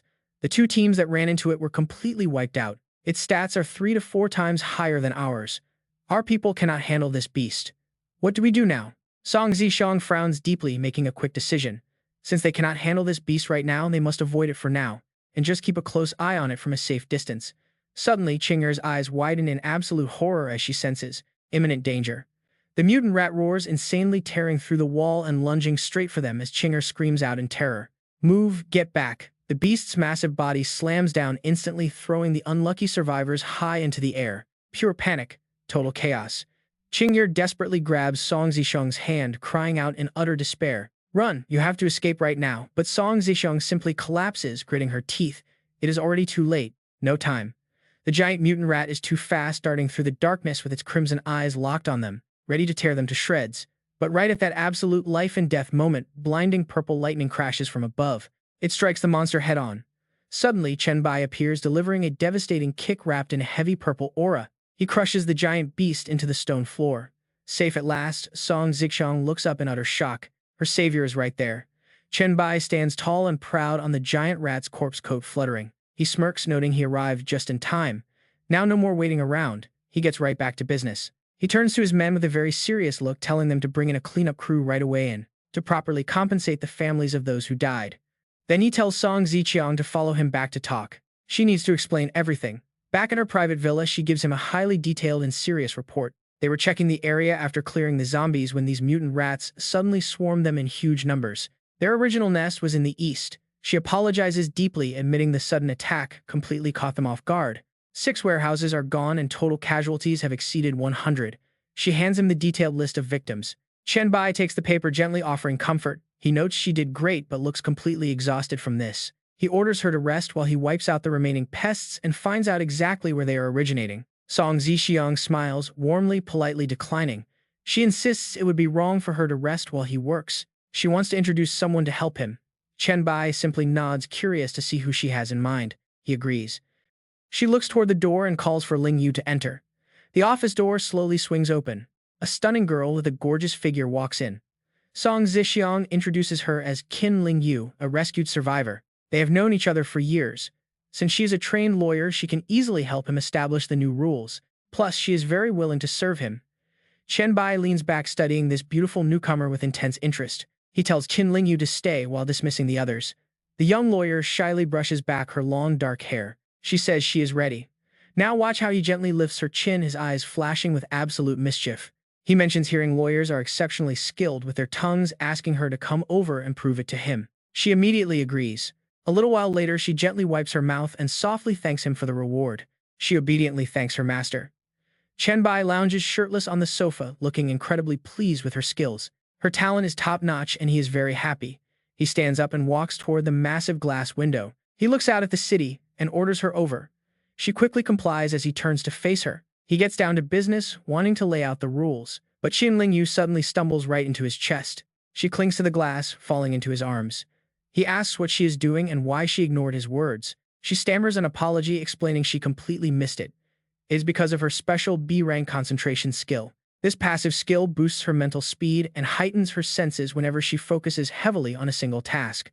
The downside is that it completely blocks out all other incoming information from the outside world while active. Chen Bai lets it slide and points out the window. He brought her here because she can see everything. She can see all 3 sectors of Dongshan from their current villas to the high-end hillside homes and the streets below. He crosses his arms and demands customized rules for each specific zone, which Qin Lingyu confidently agrees to handle right away. Slipping back into her sharp professional mindset, she asks if there are any other specific requests he has. He strokes his chin with a highly amused, dangerous look. He admits he has one rather simple, intriguing request. Leaning close, he whispers a suggestive challenge. Get ready, because he is about to test her senses to the absolute limit. He wants to see how far she can go when focused entirely on pure sensation. Qin Lingyu blushes furiously, panting. She whispers her agreement. Pressing both hands flat against the glass, she looks back over her shoulder with a flushed face. She gasps that she is ready. Soon suggestive sounds echo softly under the bright blue sky during this session. Their highly intensive private training goes exceptionally well. Next, the scene shifts to the Dongshan sewage outlet. One of the squad members points toward a massive sewer gate, explaining he found this place yesterday through blueprint schematics and mutant rat tracks. Chen Bai leads the team down the flooded steps, loudly declaring that while he could easily clear this dungeon on his own, he wants to train strong and reliable men who can protect the base whenever he is not around to help them. That is exactly why he handpicked these guys and brought them here to level up their skills and unlock their full potential. He turns back to look at his men with an encouraging smile, telling them to become the pillars of their villa community. He asks if they are ready, and instantly the men, along with Song Zishan and Qin Lingyu, drop to one knee in deep respect. They shout in unison that they are ready, master. Chen Bai scratches his head, looking completely embarrassed by their dramatic display. He tells them to stand up, laughing that it is too weird for a bunch of grown men to call him master. Just call me Chen Bai. The guys stand straight up, excitedly shouting back their agreement. Ready for action, the squad marches deeper into the cold, dark sewer tunnels. Splashing through the freezing water, they encounter a rusted iron gate blocking their path. Without hesitating, Chen Bai throws a powerful punch. He shatters the obstacle, giving the signal to move out. As they cross, the system screen suddenly flashes a brand new notification. A special quest has been triggered, the Sewer Overlord. Chen Bai raises an eyebrow at the floating panel. He asks if they all got it too, and Song Zixiang nods, confirming she received the alert.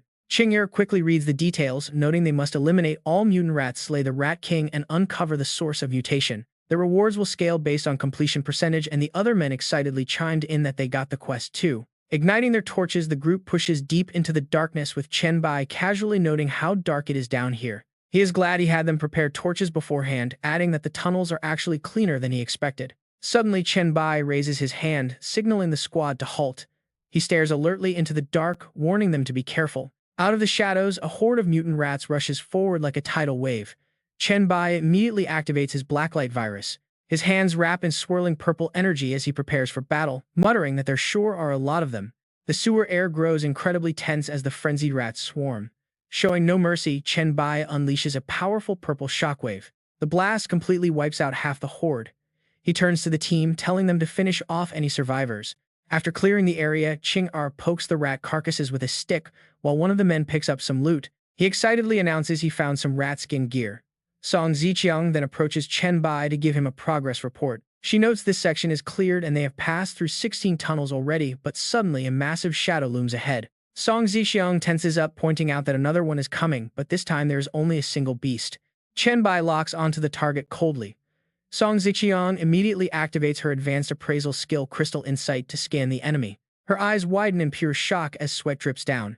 She warns everyone to wait, realizing it is a level 7 boss. The massive Rat King leaps forward, baring its claws. Song Zixiang frantically reads out its stats, unable to see everything. Its strength is 30, agility is 40, but before she can finish, Chen Bai turns into a streak of purple light. Song Zixiang screams for Chen Bai to watch out, but a split second later, she gasps in absolute amazement. With a single sharp purple slash, Chen Bai cleanly slices the level 7 boss in half as if it were soft tofu. A glowing blue gear card drops from the creature, revealing the Plague Boots, an E-class defensive armor piece. It grants 5 agility, poison resistance, and reduces toxic debuffs. The set effect adds 1 to all stats at 5 pieces. It requires a level 5 evolver or higher. The boots are said to bring death and terror wherever the plague spreader walks. Standing proudly on the giant carcass, Chen Bai picks up the card and smiles, thoroughly pleased with the loot. He can't believe the Rat King dropped a piece of a full set and equips the boots right away. They instantly materialize around his calves, glowing with bright green plague energy. Even though it is low-level gear, collecting the complete set would make him several times stronger than standard gear of the same rank. He declares confidently that the Plague Rat King is dead, meaning their only remaining objective is finding the source of mutation. Song Zixiang follows closely, wondering aloud why they haven't run into any more rats after clearing 5 tunnels. Chen Bai suddenly holds up a hand, ordering her to stop as system notifications start flooding his screen. He automatically absorbs toxic particles from the air, gaining 10 plague spores, 23 bone spine plague points, 15 rot plague points, 14 dark blue spores, and 20 black death points.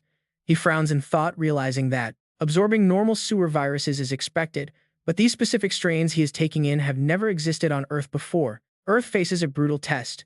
This massive mutant swarm could easily threaten even the strongest evolvers. Chen Bai's eyes flash with anticipation.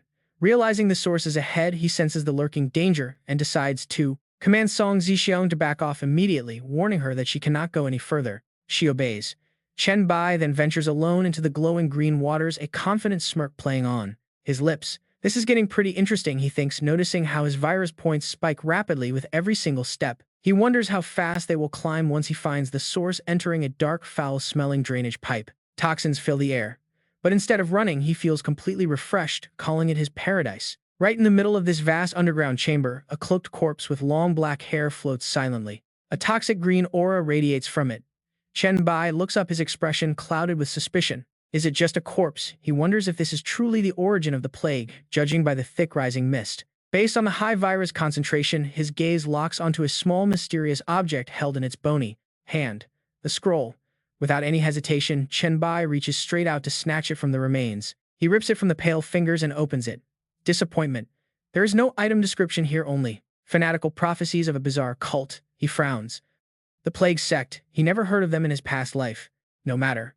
Putting his curiosity aside, Chen Bai circulates his energy to drain the scroll. Power-up time. Devouring this virus should give his strength a massive boost. The process starts, but then the scroll suddenly crumbles away. A violent purple backlash surges up, wrapping around his arm and giving him a massive fright. What is happening? The floating corpse begins to shake violently as green and purple energies collide in midair. They clash furiously before the body splashes into the water. Finally, his system notifications start going absolutely wild. Special quest cleared. He receives 2,000 experience points and a bizarre flesh wall item. Chen Bai looks at his palm. A strange multicolored sigil is glowing there. The plague imprint. The system explains that this mark proves his membership in the cult of diseases forged from countless plagues. Red and purple system messages flash in rapid succession. Immune to corruption. Imprint acquired. New quests unlocked. This brand new quest line has officially triggered, now displaying a terrifying SSS-Rank difficulty rating. Chen Bai is stunned, his breath catching at the insane scale of this SSS-Rank challenge. Reading the details, he learns that the sect sacrificed their old god's domain to enter this world. They brought countless treasures. Having the imprint means he is qualified to become their prophesied true god. The goal is clear. Find the sect members and pass their trials. Will he claim the throne? Objective: locate the plague messenger. The reward is a mystery quest linked directly to godlike power. A devious smile spreads across his face as visions of the supreme goddesses flash rapidly through his mind. Becoming the plague god would finally give him the power to stand tall against HL and Song Zixiang. He will definitely find them. Right then, the air warps as a massive purple vortex opens up. A dungeon is forming. Curious, Chen Bai reaches out to touch the center of the swirling portal. A glowing red countdown immediately appears. Hell difficulty, plague sewer instance. 29 days and 23 hours left. He pulls back. Brutal. This game does not hold back. Hell difficulty is way tougher than nightmare level. Chen Bai turns to leave with absolutely no hesitation. Since it takes a full month to fully generate, he will just return later. Back at the outlet, Song Zixiang is touching a new vortex. The system reports that the Dongshan sewer dungeon is created. Normal difficulty. Levels 1 to 10 with 3 daily entries. Chen Bai slowly walks out of the sewer. Perfect timing. This is the perfect spot for them to grind levels.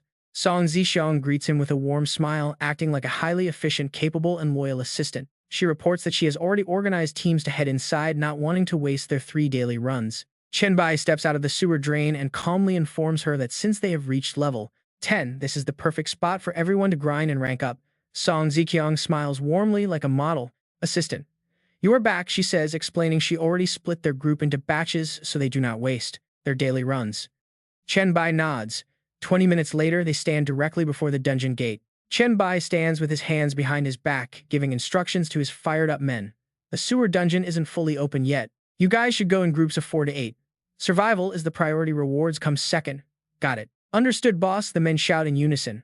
Having finished with the soldiers, Chen Bai turns to his massive harem of beauties. All right, for your 3 dungeon runs, you will come with me. But you must fight on your own. I won't step in until you really can't hold on. Song Zixiang, Qing'er, and Su Xin stand in a neat line, their eyes full of determination as they agree to his terms. Yes, Chen Bai, they reply. Chen Bai waves his hand to send a system invite to party up before adding them to his private chat group. When the notification pops up, Song Zixiang's jaw drops in absolute shock. Evolver number 001 Bai has invited you to join. Number 001. Chen Bai shrugs with an incredibly humble look that actually reeks of pure unadulterated showing off. He acts like that number is just the order of becoming an evolver, so there is really no need to be that surprised. While everyone is marveling in awe, Songji suddenly steps up, demanding to know why she did not get an invitation to the group. Chen Bai casually looks at her with a completely blank face and simply says, "Because I did not invite you." He steps closer with a smirk, explaining that this is his private harem group reserved only for those who are loyal and capable. Mischief flashes in his eyes as he recalls how she reacted earlier. A little girl who almost wet her pants over a few zombies. That kind of coward cannot get an invite. Blushing hard from embarrassment, Song Ge snaps back, telling him not to look down on her. Chen Bai chuckles, waving his hand to summon a glittering array of top-tier equipment cards to test her resolve. He challenges her to pick a good piece of gear, enter the dungeon, and actually prove how grown-up she really is. Moments later, the entire party steps into the sewer dungeon where swarms of mutated rats are already waiting for them in the shadows. Song Zixiang's daughter, Song Ji, grips her dagger tightly, charging straight ahead while warning everyone behind her to stay back. "Nobody help me," she yells. "I want to do this myself." While waiting for her to show off, Chen Bai asks what her actual talent is. Song Ji explains as a glowing illusory light begins to radiate from her hand, revealing a glimpse of her power. Her B-rank talent illusion lets her create intangible phantoms based on her imagination, though she admits it is not great for combat. But as she charges headfirst into the rat swarm, the system steps in to analyze her true hidden potential. She actually has a C-rank talent, natural aura, boosting experience and mastery gain by 50%. Chen Bai rubs his chin thoughtfully. It is a classic accelerated growth type. Still, he notes that her illusions seem pretty useful in the heat of battle. She nods obediently. A moment later, Song Ji is standing triumphantly over the rat corpses, proudly showing off her kills. "How is that?" she boasts. "I took down 3 of them myself." Chen Bai smirks, nodding in begrudging approval. Not bad. Since she is trying so hard to join his harem, he might just make an exception for her. At the mention of a harem, Song Ji blushes furiously and screams that she has absolutely no interest in joining his harem. She only wants to prove herself. Chen Bai simply shrugs and coldly turns away, saying he will respect her choice. Since she is not interested, he decides not to send the invitation, prompting a panicked Song Ji to grab his arm. Chen Bai turns around teasingly, asking her what she means. Flustered, she mumbles, pleading with him not to hold back the invite. She asks if she can just join. Chen Bai keeps teasing, claiming she does not seem very willing, so maybe he should just forget it. Teased to her limit, Song Ji turns red and stomps her feet in frustration. But just then, her mother steps in. Song Zixiang gently places a hand on Chen Bai's chest, softly pleading with her master to stop teasing the poor girl. She explains that her daughter was actually upset because she had introduced Qin Lingyu to him instead of her. Song Ji gasps in embarrassment. Chen Bai laughs at her flustered reaction and decides to send the invite out of respect for her mother. Song Ji sighs with relief. The system screen instantly flashes with a notification confirming her acceptance into the party. Ji has officially joined the Bai Emperor group. Once inside, she immediately runs forward in absolute excitement to hunt down some monsters. She yells that she is going to slay monsters. Chen Bai watches her go, noting that the proud little princess is just a bit stubborn. But once they clear, he makes a suggestive comment, claiming he will make the girl obediently call him daddy. Song Zixiang giggles, saying his daughter is indeed very decisive. The mature woman does not shrink back at all. She flips her hair, posing seductively while speaking in a highly alluring tone. She says of course she has to be. The world has changed and she is a young lady who has never suffered much hardship, so having a father like him is truly a blessing. Song Zixiang's sharp eyes gleam with a mix of wisdom and calculation. It is an amazing thing for her. If you are enjoying this, smash that like button. We now cut to the bathroom of a. Soaking in a tub inside a luxury hotel suite, a girl enjoys a peaceful moment. It is pure bliss, all thanks to her leader's advice. That advice is the only reason she is living in luxury during the apocalypse. Suddenly, a flood of bright system notifications flashes before her eyes. Evolved human Chen Bai and his team just grabbed the first clear of the normal difficulty Dong Sun Sewers dungeon. He even uploaded a walkthrough video charging 10 bronze coins to watch. Her eyes widen in pure disbelief. Seeing Chen Bai on the screen, she gasps with excitement. The leader did it again, he cleared another whole dungeon. Too curious to resist, she taps the play button while whispering how incredible it is since she has never even seen a dungeon. But 10 bronze coins is a lot. She jokes that she might go completely broke, staring at the screen. Her gaze drifts to the people standing next to Chen Bai. Brushing a wet lock of hair away, she looks closer. Why are there so many girls around him, she wonders. Meanwhile, in another zone, a guy casually sits on a corpse while watching. He grumbles that while the girls have decent talent, their combat skills are trash. He just wants to see Chen Bai fight and hits fast forward. Over at the ruins, a survivor named Black Crow strokes his chin logically, analyzing that the monsters deep inside must be high level. Even with Chen Bai's guidance, those girls stand no chance, meaning this powerful leader will have to take matters into his own hands. His eyes glued to the screen, his voice rising with pure excitement. The boss finally shows up, and trust me, it looks insanely strong. Elsewhere, a group of foreign players is watching too. A buff guy frowns, asking his teammate sitting on the steps for an update. He demands to know how strong this Eastern guy really is. The other player just shrugs, saying it is nothing to worry about. He claims they were just unlucky not to find a dungeon yet, insisting the Easterner cannot possibly beat their S-tier teammate Tom. But the guy actually watching the video breaks into a cold sweat. He stutters in terror. No, the guy killed the boss in one hit. He realizes the guy is on a whole different level. Back in the hotel room, the green-haired girl flops onto her bed, completely amazed. That was a level 10 boss, yet the leader handled it easily. Even the combat tactics he taught those girls are incredibly useful. She rolls around on her mattress, wishing she lived in the same city. She is so incredibly jealous of those lucky girls. They get personal training from the leader himself. Meanwhile, back at the shelter base, Chen Bai is giving some instructions to Song Zixiang. He points out that since survivors are clearing the sewers, they must have gathered a massive pile of low-tier loot and gear. His goal is for Qin Lingyu and Lu Li to team up and establish some trade rules to manage the base's growing economy. They need a marketplace up and running as soon as possible. She nods obediently, asking if there are any other commands. He reaches toward a glowing red orb and a shimmering scroll on the table, telling her he still has a special gift for her. Resting a hand on his hip like a true boss, he asks if she realizes how incredibly important these items are. Song Zixiang gasps as she reads the item description. It is called the Wall of Flesh, a biological defense barrier. It actually grows stronger by consuming blood and flesh. It is tougher than any normal wall and acts as an ultimate shield. Chen Bai then points to the scroll, explaining that channeling it takes 10 seconds to teleport back to their marked city. Its raw power depends on the materials used to craft it, but this is the ultimate lifesaver during a crisis. Clutching the items, her eyes flash with deep ambition. She boasts that with this, they will rule Jiangfan in no time. But that is not all. Song Zixiang happily waves a glowing silk ribbon, checking its unique cosmetic description. It can reshape the body and transform into any appearance. Leaning back in his chair, Chen Bai smiles and teases her. He asks if she thinks this vanity item is useless compared to the others. Tossing all modesty aside, she crawls across his desk. Locking her seductive eyes on him, she whispers that he is the true master of all these amazing treasures anyway. She purrs that whatever item brings a smile to his face is easily the most important treasure of them all. In a flash, Song Zixiang snuggles right into his lap. He gently strokes her hair, admitting he knows nothing about women's fashion. He wonders if she can surprise him. She coos, rubbing against his chest, and oh, she has a huge surprise waiting. Her seductive fox eyes narrow with mischief as she makes a playful promise. She vows to make her sister Song Gi call him daddy. She giggles, saying she is going to dress her up right now, and tells him to wait patiently. Soon night begins to fall. Darkness completely blankets the quiet villa, but inside things are heating up fast, with a spotted leopard tail swaying seductively in the dim light. After an intense midnight battle, Chen Bai gently carries Song Zixiang, who is now dressed as a completely exhausted catgirl. He lays her down onto a massive bed where several other beautiful girls are already fast asleep from pure exhaustion. Chen Bai looks over his legendary harem with a smug, satisfied smile. The next morning, he gears up for another day. Slinging a cool gray cloak over his shoulders, the system alerts him that he has equipped the Plague Cloak, activating a 2-piece set bonus, where all attributes get +5, along with resistance to weakening debuffs. Chen Bai pats his shirt, thinking about today's sewer dungeon run. He had to grind it 3 times just to get a single piece of the Plague set. Staring at his floating virtual inventory, he calculates. If grinding 3 times always drops 1 piece, he can collect the full set within 3 days. Suddenly, a purple system alert pops up. The screen flashes a purple system warning. Meng Meng, a member of chat group 001, has started a private chat with him. Chen Bai raises an eyebrow in surprise.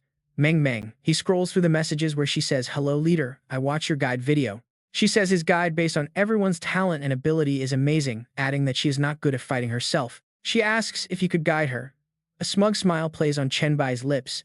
It seems someone is looking for his expert guidance. He acts like a dedicated yet crafty teacher, typing back that guiding her requires a good understanding of her specific talent. He tells her if she trusts him, she should send her talent details so he can take a look and help out.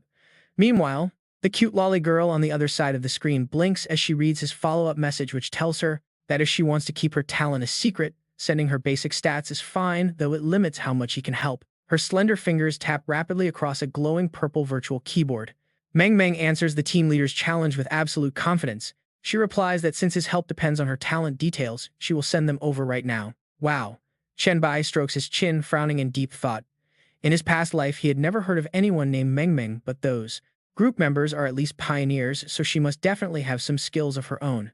Suddenly, his pupils constrict as the info panel pops up. He gasps in shock as the holographic screen displays a visual of a stunning pink-haired girl floating among countless dreamlike bubbles, accompanied by a glittering line of stats. Dream. Butterfly Dream Score 31. Chen Bai is stunned, and honestly, can you blame him? This is a SSS-Rank talent. With infinite growth potential, there is no way this power could stay nameless. It seems that in his past life she had died early. Realizing he just hit a potential goldmine, he immediately types a message to ask in detail. SSS-Rank talent is very complex. Can you tell me the effects of your talent and skills? On the other side of the screen, the pink-haired girl gently smiles and nods, obediently texting back that she surely can. Sitting amidst giant teddy bears in her magical room, she slowly explains that Meng Meng is the ability to enter a dream world identical to the real world. It can also be used to enter other people's dream worlds. You can even bring back a few things from that dream world. Meng Meng's eyes gleam with mystery as she slowly reveals her hand, adding that she also has a dream-weaving skill which allows her to alter absolutely anything within the dream world, though currently she can only manage very small changes. To enter the dream world with her, she must invite others by creating a special dream charm. Hearing this, Chen Bai smirks, letting out a sly smile, silently realizing how insanely overpowered this talent is. As long as her real-world body remains hidden, this skill is practically invincible. Right then, the naive girl makes a highly tempting offer, suggesting she could easily send him a dream charm in the form of an image, allowing him to come over and guide her inside her own dream world. However, with the suspicious nature of an experienced survivor, he immediately declines, explaining that he cannot agree. He made it clear he had absolutely no protection inside her dream world. Facing his rejection, she instantly panicked. Desperately pleading, she made his eye twitch. She begged him not to say no, offering an evolver contract as a promise. She promised never to harm him. Hearing about an evolver contract, Chen Bai frowned and paced around the room. He muttered in doubt. Such a contract was backed by cosmic will, costing at least 10 gold coins to purchase. He was still pretty suspicious, though. If she could actually make 10 gold coins, why would she even need combat advice? Meng Meng hurriedly explained everything in detail. She wanted to prove her sincerity and clear up any doubts he had. Monsters she killed inside the dream died in the real world too, and she could even manipulate their item drop rates. This dream-weaving trick earned her enough gold. On top of that, she promised to share other valuable rewards with him. She showed him a mental perception D-class skill book and a city-building order, a highly special F-class item. Chen Bai clicked his tongue in amazement. This power was insane. Honestly, it was easily rivaling his own overpowered Virus King talent. Meanwhile, tears welled up in her eyes. Biting her lip, she desperately begged him for a chance. She admitted she was strong in her dreams but totally defenseless in reality, having a bad feeling about her future. If she did not improve her combat skills, she would die. Chen Bai nodded, his sharp eyes analyzing her situation. Her intuition was spot on. This dream skill did absolutely nothing to boost her actual physical body. Fatal weakness. After weighing the pros and cons, he steps up to the screen and locks in his choice. Fine, send over the evolver contract. Once she voluntarily signs it, I will help her out. An incredibly powerful talent like this is simply too good to pass up. She must be recruited to serve his cause. The system immediately displays the dream contract terms, guaranteeing that she will not cause him any harm. Chen Bai does not hesitate, reaching out to press the button. Outside the luxury villa, night falls deep and silent, but beneath that quiet facade, a mental journey is about to begin. He lies back comfortably on the soft guest bedroom mattress, running through the system instructions. The dream charm requires him to relax and focus for 3 minutes. If his target is guarded, it will take longer. Right after that, a glowing purple dream charm icon materializes right before his eyes. Staring out at the night sky through the window, he shudders slightly, thinking of its sheer potential. If this ability ever evolves to the point where he can just look at things and instantly trap them in a dreamscape, his cold eyes narrow as he weighs the danger. That would be absolutely terrifying. In the blink of an eye, everything spins. Chen Bai suddenly realizes he has disconnected from reality, standing dazed in a messy bedroom overflowing with stuffed toys. A pink-haired girl with twin tails stands there clutching a gray toy rabbit as she shyly greets him, introducing herself as Meng Meng. She explains that her name means dream and she just signed the contract with him. If you guys are enjoying this journey, hit that like button. Chen Bai quickly recovers his usual calm composure. Looking around the tacky bright pink room, he sighs and tells her to just call him Bai instead. He asks if this is really her dream world, noting that it is definitely not a great place for combat training. Hearing the critique, Meng Meng quickly squats down and obediently sets her stuffed rabbit aside, telling him that this is not it. With a cheerful wave of her hand, a magical portal lined with glowing butterflies tears open the air right in front of them. She says she cleared out a gymnasium not far away. Looking at the magical portal, even the legendary Virus King himself is taken aback by this spectacular sight. Stepping through, they see a gravity-defying, upside-down cityscape looking like a movie, complete with swarms of glowing butterflies. Stepping onto the dark wooden floor, he nods in appreciation of the massive scale. He remarks that her dream world must be incredibly vast. Meng Meng smiles brightly, explaining the setup. Using a simulated projection of Earth, she clarifies that the dream world is actually an independent dimension and does not belong to her. As a dream traveler, she can only enter and modify things. Based on her recent findings, it seems this realm is actually a mirror reflection of the real world. Chen Bai claps his hands together, stepping forward with absolute determination. He tells her he gets it and urges her to head inside the gym so they can start training immediately. Under their feet, a path lit by thousands of glowing dream butterflies stretches out and Meng Meng happily follows. Standing in the quiet basketball court, the lolly snaps her fingers with a sharp pop, shouting out with absolute pride. She commands that there must be light. Instantly, like a magic trick, the massive bank of floodlights on the ceiling flickers and bursts into a blinding, brilliant glow. Looking at Meng Meng in her black lolly dress, Chen Bai smirks mockingly. Suddenly, the massive ceiling lights in the training arena flashed and erupted in a blinding glow, revealing Meng Meng. Dressed in a black gothic Lolita outfit, she looked just like a schoolgirl. Chen Bai could not help but smirk. She giggled, mentioning she used to be a novelist before the world ended. Chen Bai sat down calmly on a bench. He told her that real combat was the only way to grow. There would be no shortcut to building real strength. He warned her not to hold back or rely on dream illusions. It was time to show her real fighting skills. Hearing this, Meng Meng took a stance. She confidently declared that inside this dream space, her stats were greatly boosted. Her power scale directly matched her massive mental strength of 48. She warned him to be careful. Chen Bai just stood up and waved his hand calmly, telling her to bring everything she had. She took a deep breath as she charges forward to throw a punch. Chen Bai simply sidesteps the blow, watching her stumble before coldly remarking that her center of gravity is off and she cannot hit her target or even retreat.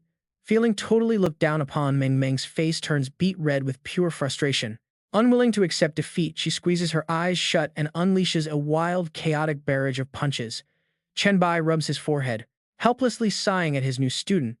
Is this supposed to be some kind of playground child's punch? He begins correcting her, dodging effortlessly while calling out that first, she must control her balance because throwing a punch that cannot be pulled back is completely useless. While she swings wildly at empty air, Chen Bai bends down to watch. He continues, explaining that second, she needs to lock onto her target.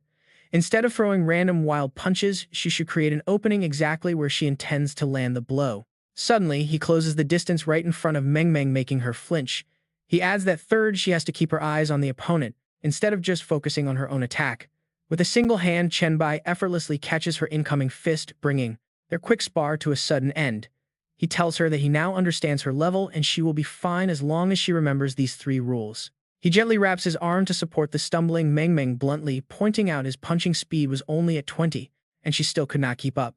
Dejected, she looks down and apologizes for being so weak, but Chen Bai just smiles warmly to encourage her. He tells her there is no need to apologize, she just needs to train hard.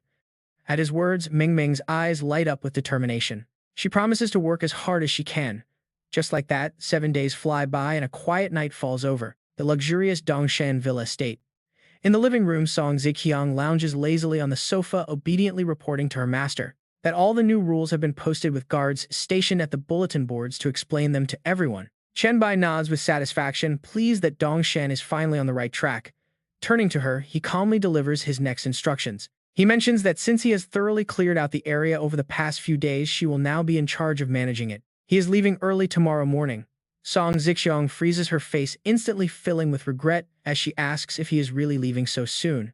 She expected him to stay longer, especially since his plague set is still missing one final piece. Glancing at his virtual system screen, Chen Bai clicks his tongue, declaring he has no time to waste on some cheap E-rank item. Out there, countless treasures and opportunities await. He needs to go out and claim them.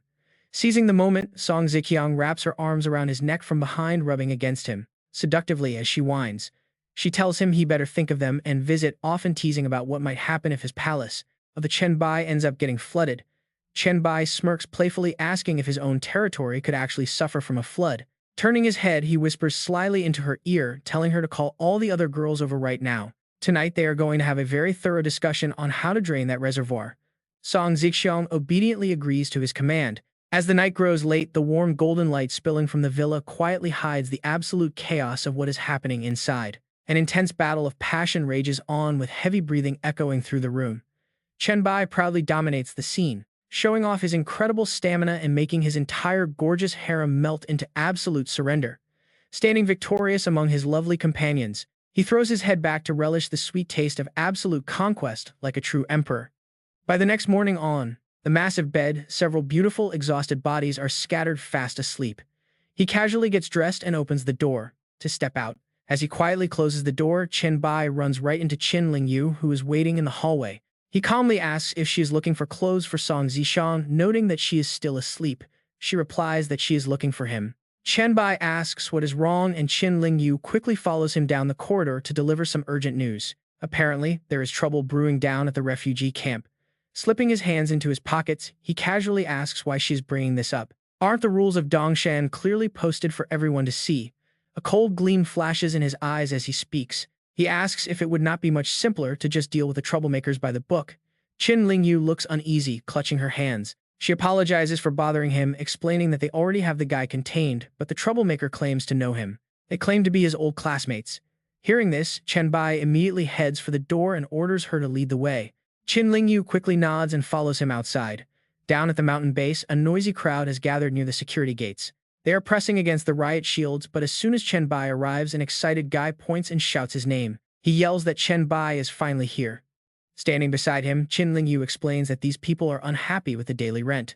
They refuse to pay the 1 copper coin daily fee, demanding total safety and protection without having to lift a finger. Chen Bai scoffs. The excited young man pushes forward, raising his hands in a fake friendly gesture as he calls out Chen Bai's name, claiming to be his old friend Li Chen. Standing on the stairs and looking down, Chen Bai calmly calls out their blatant entitlement. He points out that the rules are incredibly easy, since earning 1 copper coin only requires killing a single zombie. And even if they cannot fight, there are plenty of daily chores around the camp that pay the exact same amount. There is absolutely no reason to cause trouble. Li Chen waves his hands around dismissively, his face practically glowing with smug self-righteousness. He argues that it is not about the money. In an apocalypse, survivors are supposed to stick together and support one another. Since Chen Bai has all these resources, he should easily be sharing them with those in need. He looks up smugly, using cheap guilt trips to pull rank as the former student council president, advising Chen Bai that dropping these harsh rules would benefit everyone, for everyone's best interest, and they will all be incredibly grateful to you. Chen Bai closed his eyes and laughed, completely speechless at how thick-skinned and shameless this guy was. Hey, I do not want to waste time with your kind, he snapped, his eyes open, his sharp gaze sweeping across the crowd like a knife. He raised his hand and coldly delivered his ultimatum, telling everyone to listen up because these are the rules here. If you do not accept them, get lost right now. Anyone who is still here after 3 minutes will be shot dead without mercy. Standing above, Chen Bai loudly finalized the decision. Those are the rules, and anyone who refuses to accept them had better leave immediately. Anyone stubborn enough to stay past 3 minutes will be shot dead. To prove he was not bluffing, he turned to give his secretary her instructions. Secretary telling Qin Lingyu to start the timer. She immediately replied with a firm yes, but even with that threat, Li Chen still played the shameless victim, grinning as he shouted that he did not need 3 or 5 minutes. He was not leaving, claiming he was just saving everyone money, so everyone would surely support and thank him. Annoyed by his ridiculous behavior, one of the guards snapped at him to shut his mouth. Stop talking nonsense. 1 copper coin is nothing to anyone here. Anyone who refuses to pay is either useless or just incredibly cheap and selfish, and we have no interest in protecting people like that. The other guards join in the roasting, making Li Chen break into a cold sweat. Hey trash can, you not even kill 1 zombie a day? If you are that pathetic, you can come over to my place to be a watchdog. I will even pay you 2 coins. Get lost, we built this camp ourselves and you have no right to be here. With his last bit of dignity utterly crushed, Li Chen stammered with a twisted face, realizing he could not squeeze any benefits out of this. Furious, he turned and left with his cronies, but not before throwing out a cheap threat that they were leaving because they did not want to to stay in this dump anyway. Just wait, Chen Bai, you will regret kicking me out. But as he took his first few steps, Chen Bai suddenly told him to stop. Thinking his old classmate had a change of heart, Li Chen turned around with a smug grin, asking if he was already starting to regret his decision. In response to that smug grin, Chen Bai's arms suddenly mutated into a dark claw. In a split second, he lunged forward and slashed straight through him, splattering fresh blood everywhere. Li Chen's face froze in sheer terror, unable to believe even in his final moments that his old schoolmate could be so utterly ruthless. As the dead body of Li Chen collapsed to the ground, the once rowdy crowd was struck with absolute terror, their legs giving out as they fell to their knees, begging for mercy. Wiping the blood from his claws, Chen Bai coldly mocked his words, saying that he was right. When someone holds a grudge and talks big, they will definitely be the one to regret it.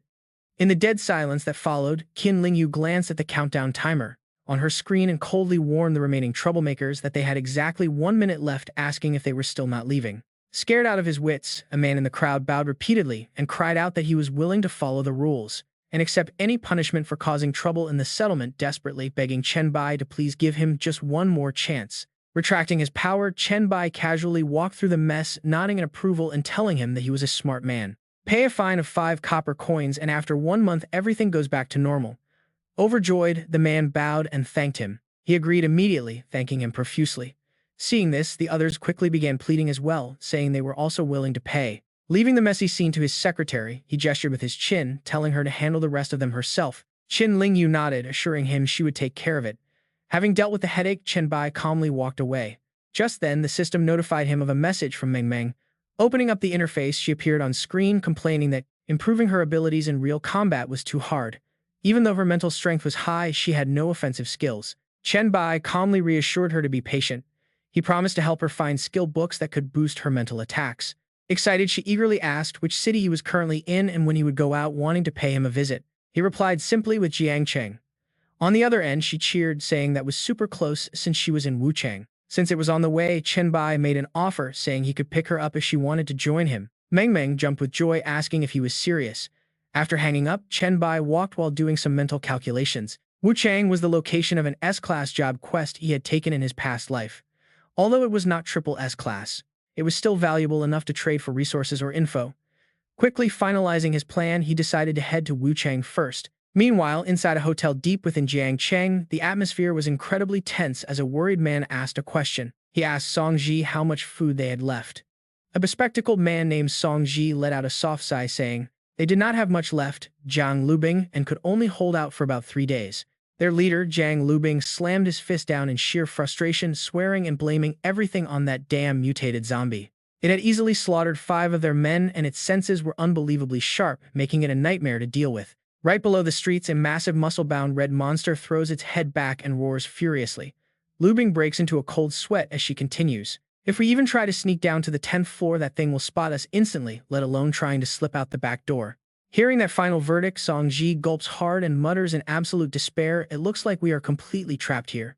Amidst that heavy atmosphere, 2 girls suddenly rush out from the back room, pointing out the window and screaming, "Look out there!" Everyone immediately turns to look. What they see is a dark figure leaping across buildings at terrifying speed, soaring like a bird and completely defying gravity. The entire group stands frozen by the window, murmuring in disbelief, "What on earth is that? I cannot see a single thing clearly. Just a blurry shadow.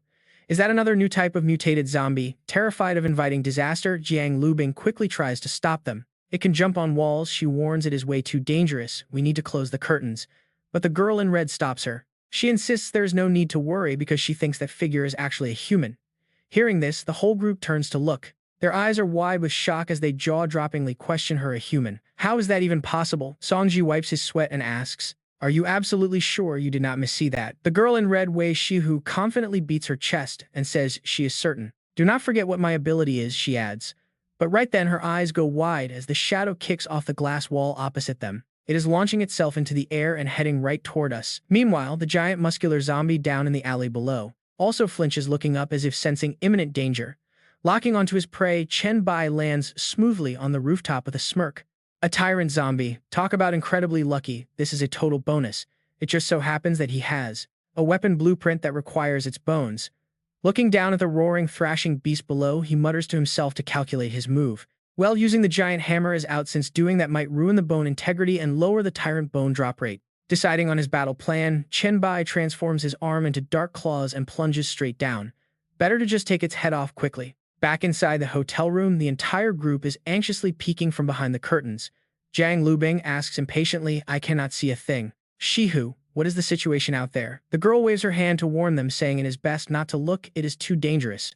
Despite her own warning, she still peeks out. Suddenly, she gasps, they have started fighting. What, that guy's hand just turned into a claw. Lubing frowns and argues back. "See, I told you that thing is a monster who has ever seen a normal human grow claws." In the blink of an eye, Wei Shihu breaks out in a cold sweat and announces the result.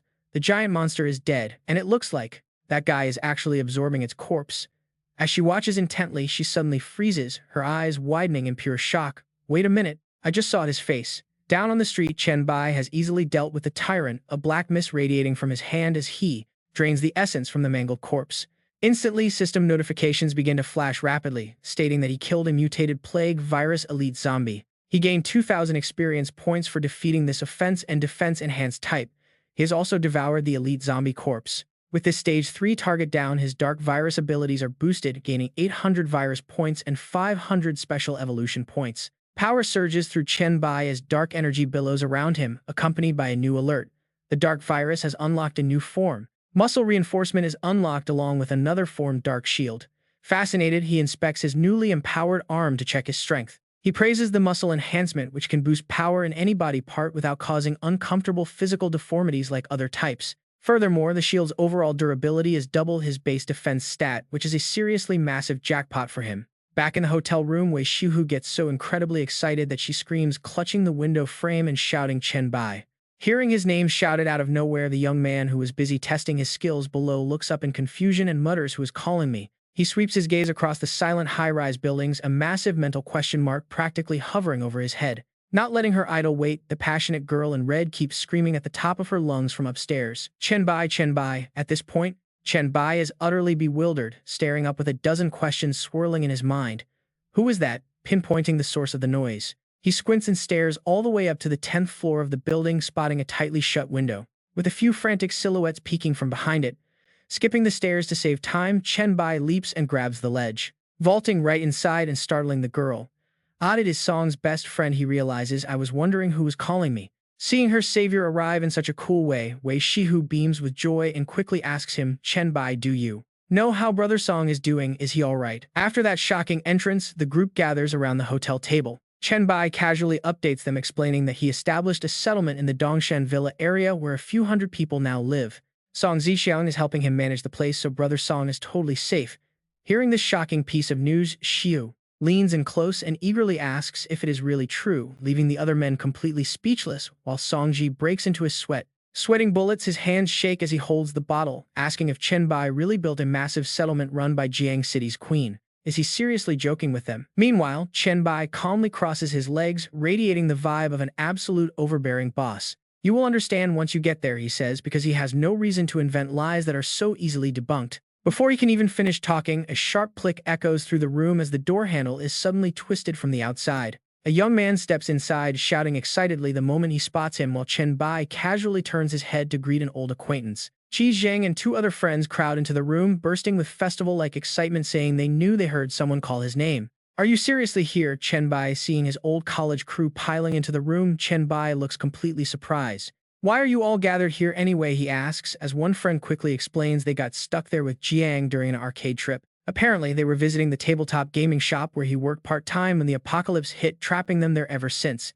Another friend adds they wanted to look for him, but Li Feng assumed Chen Bai was already busy playing boss somewhere. Getting the full picture, Chen Bai smiles and asks how many of their classmates are around, offering them a spot at his settlement. They can all move to his Dongshan Villa base, but he makes sure to lay down the law first. A daily fee of 1 bronze coin is required, prompting the guy in blue to confidently pat his chest and say it is easy. Jiang Lubing clicks his tongue, admitting they could have easily earned gold coins by now if that monstrous gatekeeper had not blocked them. Since the journey there is incredibly dangerous, he asks if Chen Bai can guide them, but the young man politely declines. He has other matters to handle, though he reassures them that the tyrant from earlier was the only real threat on the path.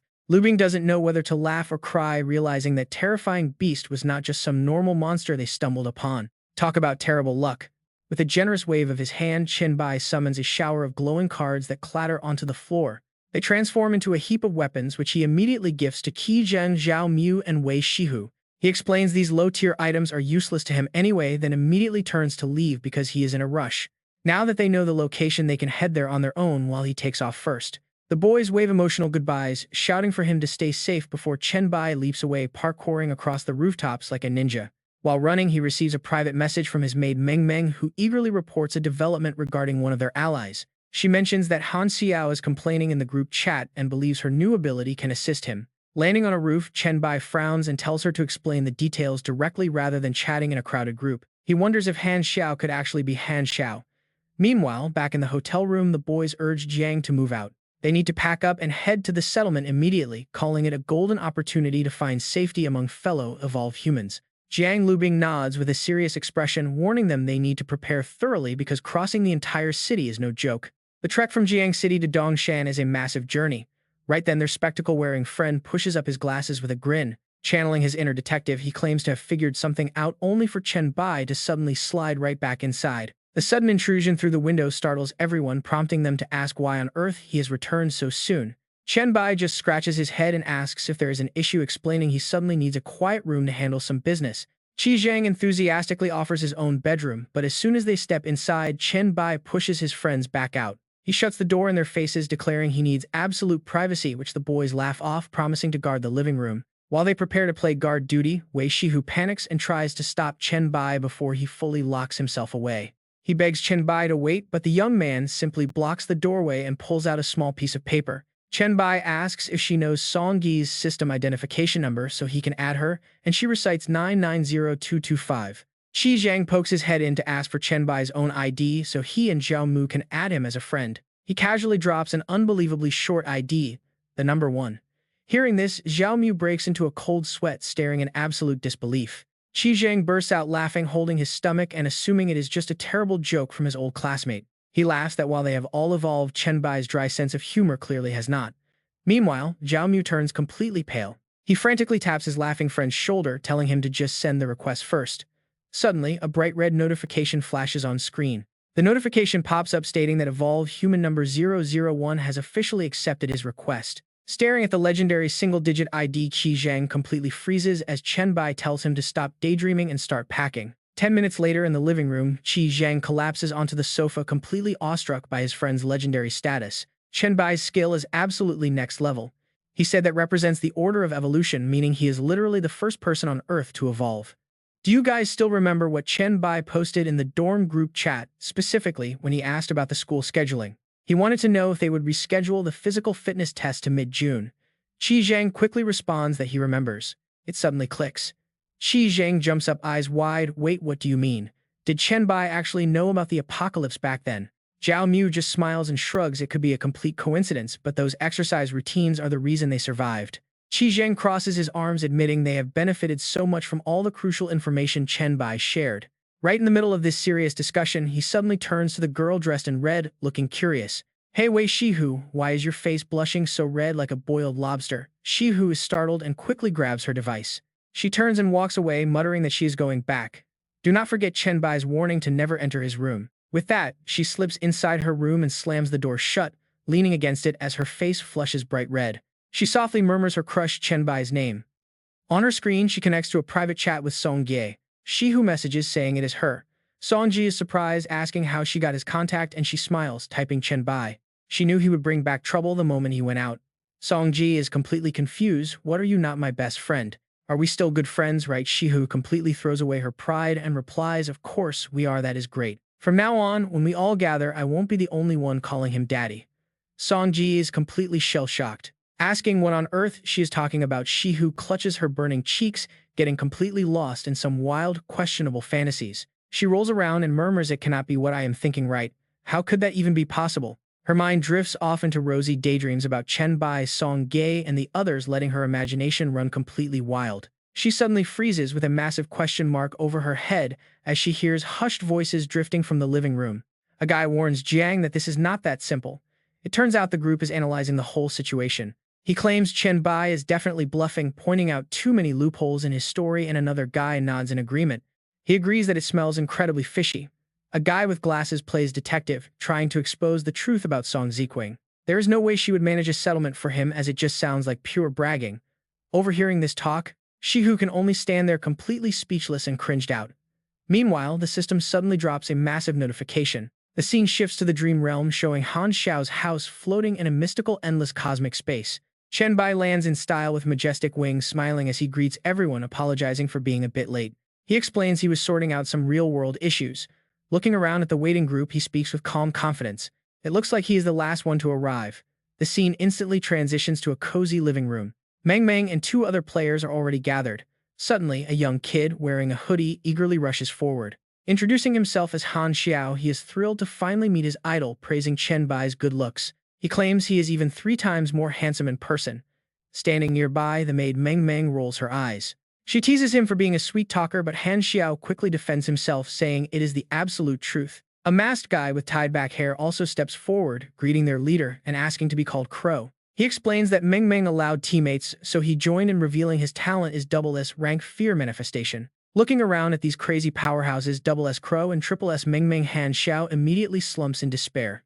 He looks down, sighing that his S-Rank mind control makes him the absolute weakest link in the entire team. Chen Bai smiles, reassuring the kid that even though his talent is slightly weaker, his luck is actually pretty insane. He explains that if Han Xiao had gotten into this massive mess just 2 days ago, even Meng Meng would not be able to help him, because back then she could only pull other people into her dream world through her own exact location. Meng Meng nods, adding that her ability to pull everyone straight to his place through multiple layers of dreams is new. She only fully awakened this core skill yesterday. Hearing this, even Crow nods in respect at her incredible talent. Realizing he had luck on his side, Han Xiao scratches his head with a cheeky laugh about his god-tier luck. He boasts that his luck has always been top tier.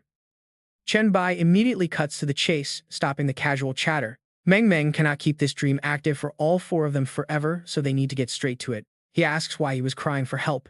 Han Xiao turns serious, explaining he got trapped in a dungeon. An exclusive quest, I'll send you the screenshot. It's a bit of a trek, so we can talk details on the way. A quest interface blares to life, revealing an S-Rank exclusive family mystery quest. The system demands that he investigate a hereditary illness at the eerie Hongxing mental hospital, tracking a relative he has never even met. In a flash, they teleport right outside the decaying gates. Han Xiao points ahead, explaining that when he first arrived, the entire building had warped into a crimson dungeon. Staring at the burning rift, his voice drops as he confesses. He tried sneaking inside once, but panicked and bolted right back out, desperate to justify his sudden wave of fear. Han Xiao winces, admitting those nightmare-level monsters ranging from level 5 to 12 are just way too strong for him. Worse, he can't even grind levels to prepare first because the system warned him right after his quick retreat that a rival group has already caught onto his trail and might steal the prize. Hearing his junior's desperate situation, Chen Bai nods in quiet understanding. Right on cue, a holographic system prompt flashes before them, asking if they want to lead their party into this dark hospital dungeon. A sharp, confident smirk plays on Chen Bai's lips. Without a single second of hesitation, he hits accept. Boom, the 4-man squad is pulled straight inside the decaying, quiet courtyard. The moment they touch down, Crow points ahead, tracking their first target on his radar. There is a basic monster up ahead. Han Xiao breaks a cold sweat, warning them that the first checkpoint is already going to be incredibly tough to clear. Blocking their path is a monstrous nurse, her gray skin twitching and shaking violently, and looking utterly grotesque. Spotting some easy prey, Crow cracks his knuckles and steps forward with absolute confidence. He tells the group to sit back while he takes this thing out to test his own combat power. Saying nothing else, Crow leaps into the air and dives straight at his target. As he lands, he immediately activates his SS tier talent, Fear Embodiment, summoning a massive, terrifying scarecrow made of pure shadows. Completely overwhelmed with pure terror, the monster nurse collapses onto the floor, her heart pounding frantically. Seeing his prey cornered, Crow smirks and snaps his fingers, unleashing his final skill, Fear Mode Punishing Explosion. A dense energy erupts, obliterating the beast. The system immediately confirms the frenzied nurse is down, sharing the reward with the group. Watching from the sidelines, Han Xiao is stunned by the raw power. Crow just grins, feeling pretty good about himself. Chen Bai rubs his chin, joking that Crow looks way more like a final boss than a hero. Meanwhile, Crow eagerly holds up a glowing skill card. We got lucky, guys, he beams. It dropped a real skill. Chen Bai looks over and suggests that since both Han Xiao and Meng Meng use mental talents, they should decide. Han Xiao quickly waves his hands, insisting he only wants the quest items. He already has a similar ability anyway. So Meng Meng happily claims the card, thanking everyone for letting her have it without any polite hesitation. She immediately absorbs the card to learn the explosive mental scream skill. Watching her, a clever plan sparks in Chen Bai's mind. He nods, telling her to put it to use right now. The obedient maid quickly analyzes the spell, warning that while the damage radius is small, the sound wave will pull every nearby monster out. Chen Bai smirks. That is exactly what we need. Clearing rooms one by one is just too tedious. Trust me, this is going to be fine. Nodding with a smile, Meng Meng begins channeling her new power. Floating into the air as bright energy surrounds her, she unleashes the mental blast, sending violent sound waves echoing through the entire complex. The screech hits the monsters like a hammer, forcing them to clutch their heads in pain. Watching the absolute chaos unfold, Chen Bai nods with immense satisfaction, luring them all out like this is brilliant. If you are enjoying this strategy, drop a quick like on the video. Aggressive and agitated, a massive swarm of zombies floods out of the building. Han Xiao breaks a sweat, stunned by the sheer size of the horde. He grimaces, shouting for everyone to keep their focus. As the waves of ravenous creatures crawl closer, closing in from all sides, Meng Meng nervously shrinks behind her boss. Are we going to be all right against this? She asks. But Chen Bai just steps forward with a relaxed smile, telling her there is absolutely nothing to fear. Cracking his neck, a dangerous glint flashes in his eyes as he prepares for a total massacre. This is the perfect testing ground for his newly upgraded arsenal. Hearing his leader's confidence, Han Xiao relaxes and readies his weapons, summoning a swarm of floating daggers. That is what he likes to hear. Time to shred some monsters. With that, the kid leaps right into the thick of the horde, slicing through screaming zombies. Over in another corner, Crow, chanting a spell while standing on the dark tentacles, he calls forth the root of all fear. Dozens of shadows rise. The tentacles wrap tightly around the monsters' necks, lifting them into the air. Kill them, he coldly orders. Meng Meng refuses to be outdone by the boys. She shoulders a massive grenade launcher and fires directly into the crowd. Boom! A massive blazing explosion completely flattens everything, forcing Han Xiao and Crow to cover their heads and run for their lives. What on earth is that? They scream in absolute terror. Meanwhile, Meng Meng is completely unfazed by the chaos. She smiles happily, wanting to fire another shot. Watching this petite girl in pink casually carrying a bazooka is unreal. Watching her carry a bazooka makes Han Xiao break into a cold sweat, analyzing her dream creation ability. Seriously, talk about an absolute cheat code. Do you think she'll eventually build a giant Gundam with this crazy skill? Crow nods, agreeing she definitely could. But mid-laugh, Crow suddenly freezes, his sharp gaze shifting behind them. He stares at his boss, who is gathering dark energy into a glowing purple claw. Why is he holding back? While they whisper, Chen Bai finally finishes charging. His dark arm pulses with powerful glowing purple veins. He silently notes that his strength has hit its limit. This spell takes quite some time to charge up. Using it mid-fight might be a bit risky, but the destructive damage is bound to be absolutely massive. With a confident smirk, Chen Bai slams both hands hard into the ground to unleash his ultimate move. Razor-sharp earth spikes instantly burst through the soil, skewering the entire monster lineup like meat on a stick. Watching this cleanup, Meng Meng squeals with excitement, cheering that her master is just way too strong. Han Xiao stands completely jaw-dropped, wondering if this insane destruction is really just a single-target skill. He literally wiped them all out. Crow breaks into a sweat, quietly realizing that this man is indeed the Chen Bai. With the purge complete, Chen Bai brushes off his hands, leaving two monster nurses pinned tightly to the icy wall. Seeing them still breathing, Han Xiao eagerly unsheathes his knife and rushes forward to finish them off. He offers to clean up the survivors, but Chen Bai quickly holds out a hand to stop the overeager kid. He calmly turns around to reveal the two upside-down nurses, explaining that he kept these mini-bosses alive on purpose. Hearing this, Han Xiao screeches to a halt, looking over at Crow in absolute disbelief at the capture. He caught them alive with his bare hands. Ignoring their awe, Chen Bai immediately summons his special ability. The system alerts him that his Dark Devour skill has evolved, allowing him to view the memories of his consumed targets. There is even a small chance to learn their skills. Without hesitation, Chen Bai decides to absorb their memories. A thick dark mist swirls out, swallowing the two monster nurses.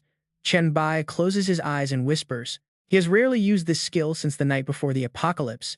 Instantly, chaotic memory fragments flash before him. He sees a body marked with a bizarre hexagonal scar, making him frown in confusion. What on earth is this? Next, a female nurse appears, bound tightly to a blood-stained cross. His curiosity grows. What is going on here? The visions turn increasingly disturbing, filled with hanging wooden crosses and agonizing screams echoing in the subconscious. A terrified Nurse Kang screams and begs for mercy, crying out for someone to stay away. Then another voice comforts her. They plead for Nurse Kang to calm down. The memory shifts to a dark corridor lined with creepy hanging crosses. Suddenly, a man wearing glasses appears with a twisted, creepy smile. He clicks his tongue, mocking her fragile mind. He complains that she is too weak, even though he planned to offer her to his master as a sacrifice next month. The scene shifts to a reception desk where a nurse is trying to comfort a visibly sad colleague. She tells Nurse Wang not to worry, saying the others are only acting distant because of what happened to Nurse Kang. Nurse Wang sighs, saying she truly cared for Nurse Kang. The chaotic memory flashes again, showing a blood-stained body. They whisper the number 16, wondering why such a good person suddenly went insane, snapping out of the horrific flashback. Chen Bai releases his grip on the nurse, his eyes gleaming. He ponders the number 16 and the demonic magic circle. Suddenly, pieces of his past life fall into place. Back when he was a demon hunter, he heard rumors about this place. Rumors said this mental hospital dungeon was tied to demons and that they could even be summoned here. Back then, his level was too high for this zone, so he only skimmed through some online forum posts about it. Connecting all the clues, Chen Bai turns back to instruct his team. It is time to find the clues for Han Xiao's exclusive quest. He warns them to stay close and be careful. After all, safety comes first when navigating a dangerous place like this. The young master did not forget to warn them that some incredibly powerful monsters might be waiting ahead. With that, the team pushed on. The team carefully pushed deeper inside. After 30 silent minutes of climbing the stairs, Han Xiao sighed and started to complain. Maybe all the monsters in this building got lured outside. We have swept 3 entire floors and still haven't found a single target. No loot at all. Meng Meng tried to comfort him, saying they did have some leads. Meanwhile, Crow stayed dead silent at the front. But Chen Bai was focused on another detail. The number 16 kept popping up everywhere they looked as they walked. He wondered why the dungeon boss still had not made a move. Hearing this, Han Xiao offered his own theory with a smirk. Maybe the boss is just too terrified of Chen Bai to show his face. But trust me, he spoke way too soon. A deep menacing voice echoed from the pitch-black hallway, telling them they were being far too arrogant. Instantly, the whole group went into battle mode. Han Xiao raised his weapon and demanded the stranger show himself. Suddenly, a hideous clawed foot emerged. A terrifying muscular demon with sharp talons and massive horns stepped into the light, beating his chest with pride. He introduced himself as the director of the Red Star Psychiatric Hospital and the messenger of Solomon, the 16th demon god. One of the 72 pillars, the Lord of the Sleepless. Meng Meng gasped in shock, stammering out if that thing was really a demon. Han Xiao was sweating buckets, shocked by the demon god messenger. Ignoring their panic, the beast pointed his claw at the maid. He sneered that playing cool was useless. They were destined to be sacrificed to his master unless she agreed to serve him and bear his master children. Adjusting his glasses, the demon gave a creepy, twisted smile as he laid out his sick bargain. He promised to spare her life. But at the mention of children, Meng Meng gagged with pure disgust and fired back. Gross, you can go and bear his kids yourself. Witnessing the boss trash-talking like that, Chen Bai just gave a cold laugh. He mocked the creature, saying that for a low-class demon who used to be human, the beast was the truly arrogant one here. As he spoke, dark energy exploded around Chen Bai, shaping into a massive and terrifying demonic claw. He dared the monster to actually show some real power instead of wasting his breath. Feeling utterly humiliated by this talk, the director lost his mind with rage, calling them foolish brats who did not know their place. He promised to show them. He threw his head back and roared as dark energy erupted, forming a giant demonic skull behind him. The green-fanged skull opened wide, unleashing an overwhelming spiritual pressure that forced them into an absolute fight for survival. The intense mental pressure crushed down on Han Xiao, causing him to clutch his face in agony as sweat poured. He fell to his knees on the cold floor, groaning in sheer agony. He could barely breathe under this heavy weight. Meng Meng stumbled back as well, weakly crying out to her master. Chen Bai frowned, annoyed by this persistent pressure. This was exactly the kind of mind-controlling demon he despised. Even with his strong mental defense, he lacked specific counter-skills. Dragging this fight out would be incredibly dangerous. Without another second of hesitation, he kicked off the ground and lunged forward. Determined to end this quickly, Chen Bai raised his dark-imbued fist and threw a devastating punch straight into the demon's gut. But the director took the hit without even flinching, letting out a sinister laugh as he praised Chen Bai. The beast instantly counterattacked with razor-sharp claws. Knocked back, Chen Bai quickly retreated and conjured a dark barrier to block the devastating strike. Seeing his attack blocked, the arrogant director continued to mock his opponent. The monster stepped forward with supreme confidence, boasting that Chen Bai would never pierce through his hellfire. He warned that as the fight dragged on, they would all inevitably collapse under his overwhelming mental pressure. Fiery crimson flames erupted around him as he roared, taunting them that they were trapped with absolutely no way out. He demanded they struggle and scream in despair for his amusement. And honestly, things are looking extremely bad for our heroes. Han Xiao suddenly let out a relaxed chuckle. A radiant blue light burst from him, instantly shielding the entire group. The heavy mental pressure vanished completely. Crow sighed with relief, grumbling about why he didn't use that handy trick earlier. Han Xiao scratched his head, admitting that unleashing just a bit of his mental energy was enough to block the boss's pressure. Hearing the name Han, the demon froze and stared intently at the boy, realizing he was a descendant of the family. He warned that even with the master's bloodline keeping him safe from mental attacks, they were far from safe. The demon's hellfire could still easily reduce them to ashes. Shoving his hands in his pockets, Crow stepped forward with a smirk. He mocked the beast, pointing out that as the master's loyal pet, plotting to kill the master's descendant was incredibly bold. Warned him to watch out, or his master might just kick him to death. Hit right where it hurt, the demon gnashed his teeth. He growled that the Han family were traitors to his master and killing them would surely earn him a massive reward, leaving them to become turned to dust in hellfire. The boss spreads his arms wide, gathering a massive blaze of black hellfire around his neck. Seeing the danger, the three teammates rush forward. Han Xiao yells out, "We cannot let him unleash that fire, interrupt his skill now." But right before that massive ultimate skill can land, the demon suddenly bends over and lets out a massive sneeze. The sheer force of the sneeze makes the group screech to a halt. Han Xiao asks, "Old man, did you catch a cold?" Black Crow is just as confused, wondering if it is some new trick. Chen Bai just crosses his arms with a smug grin. He notes the virus took a bit longer than expected to hit, meaning this low-level demon actually has decent physical stats. The monster hacks up a storm, pointing at Chen Bai. "What on earth did you do?" Chen Bai just gives a wicked smirk. It started as a simple sneezing skill, but he recently upgraded it and now the system screen displays flu and severe lung infection. The demon screams through agonizing coughs, refusing to believe it. "This is impossible. How can a high being like me get sick?" The illness hits stage 2 almost instantly.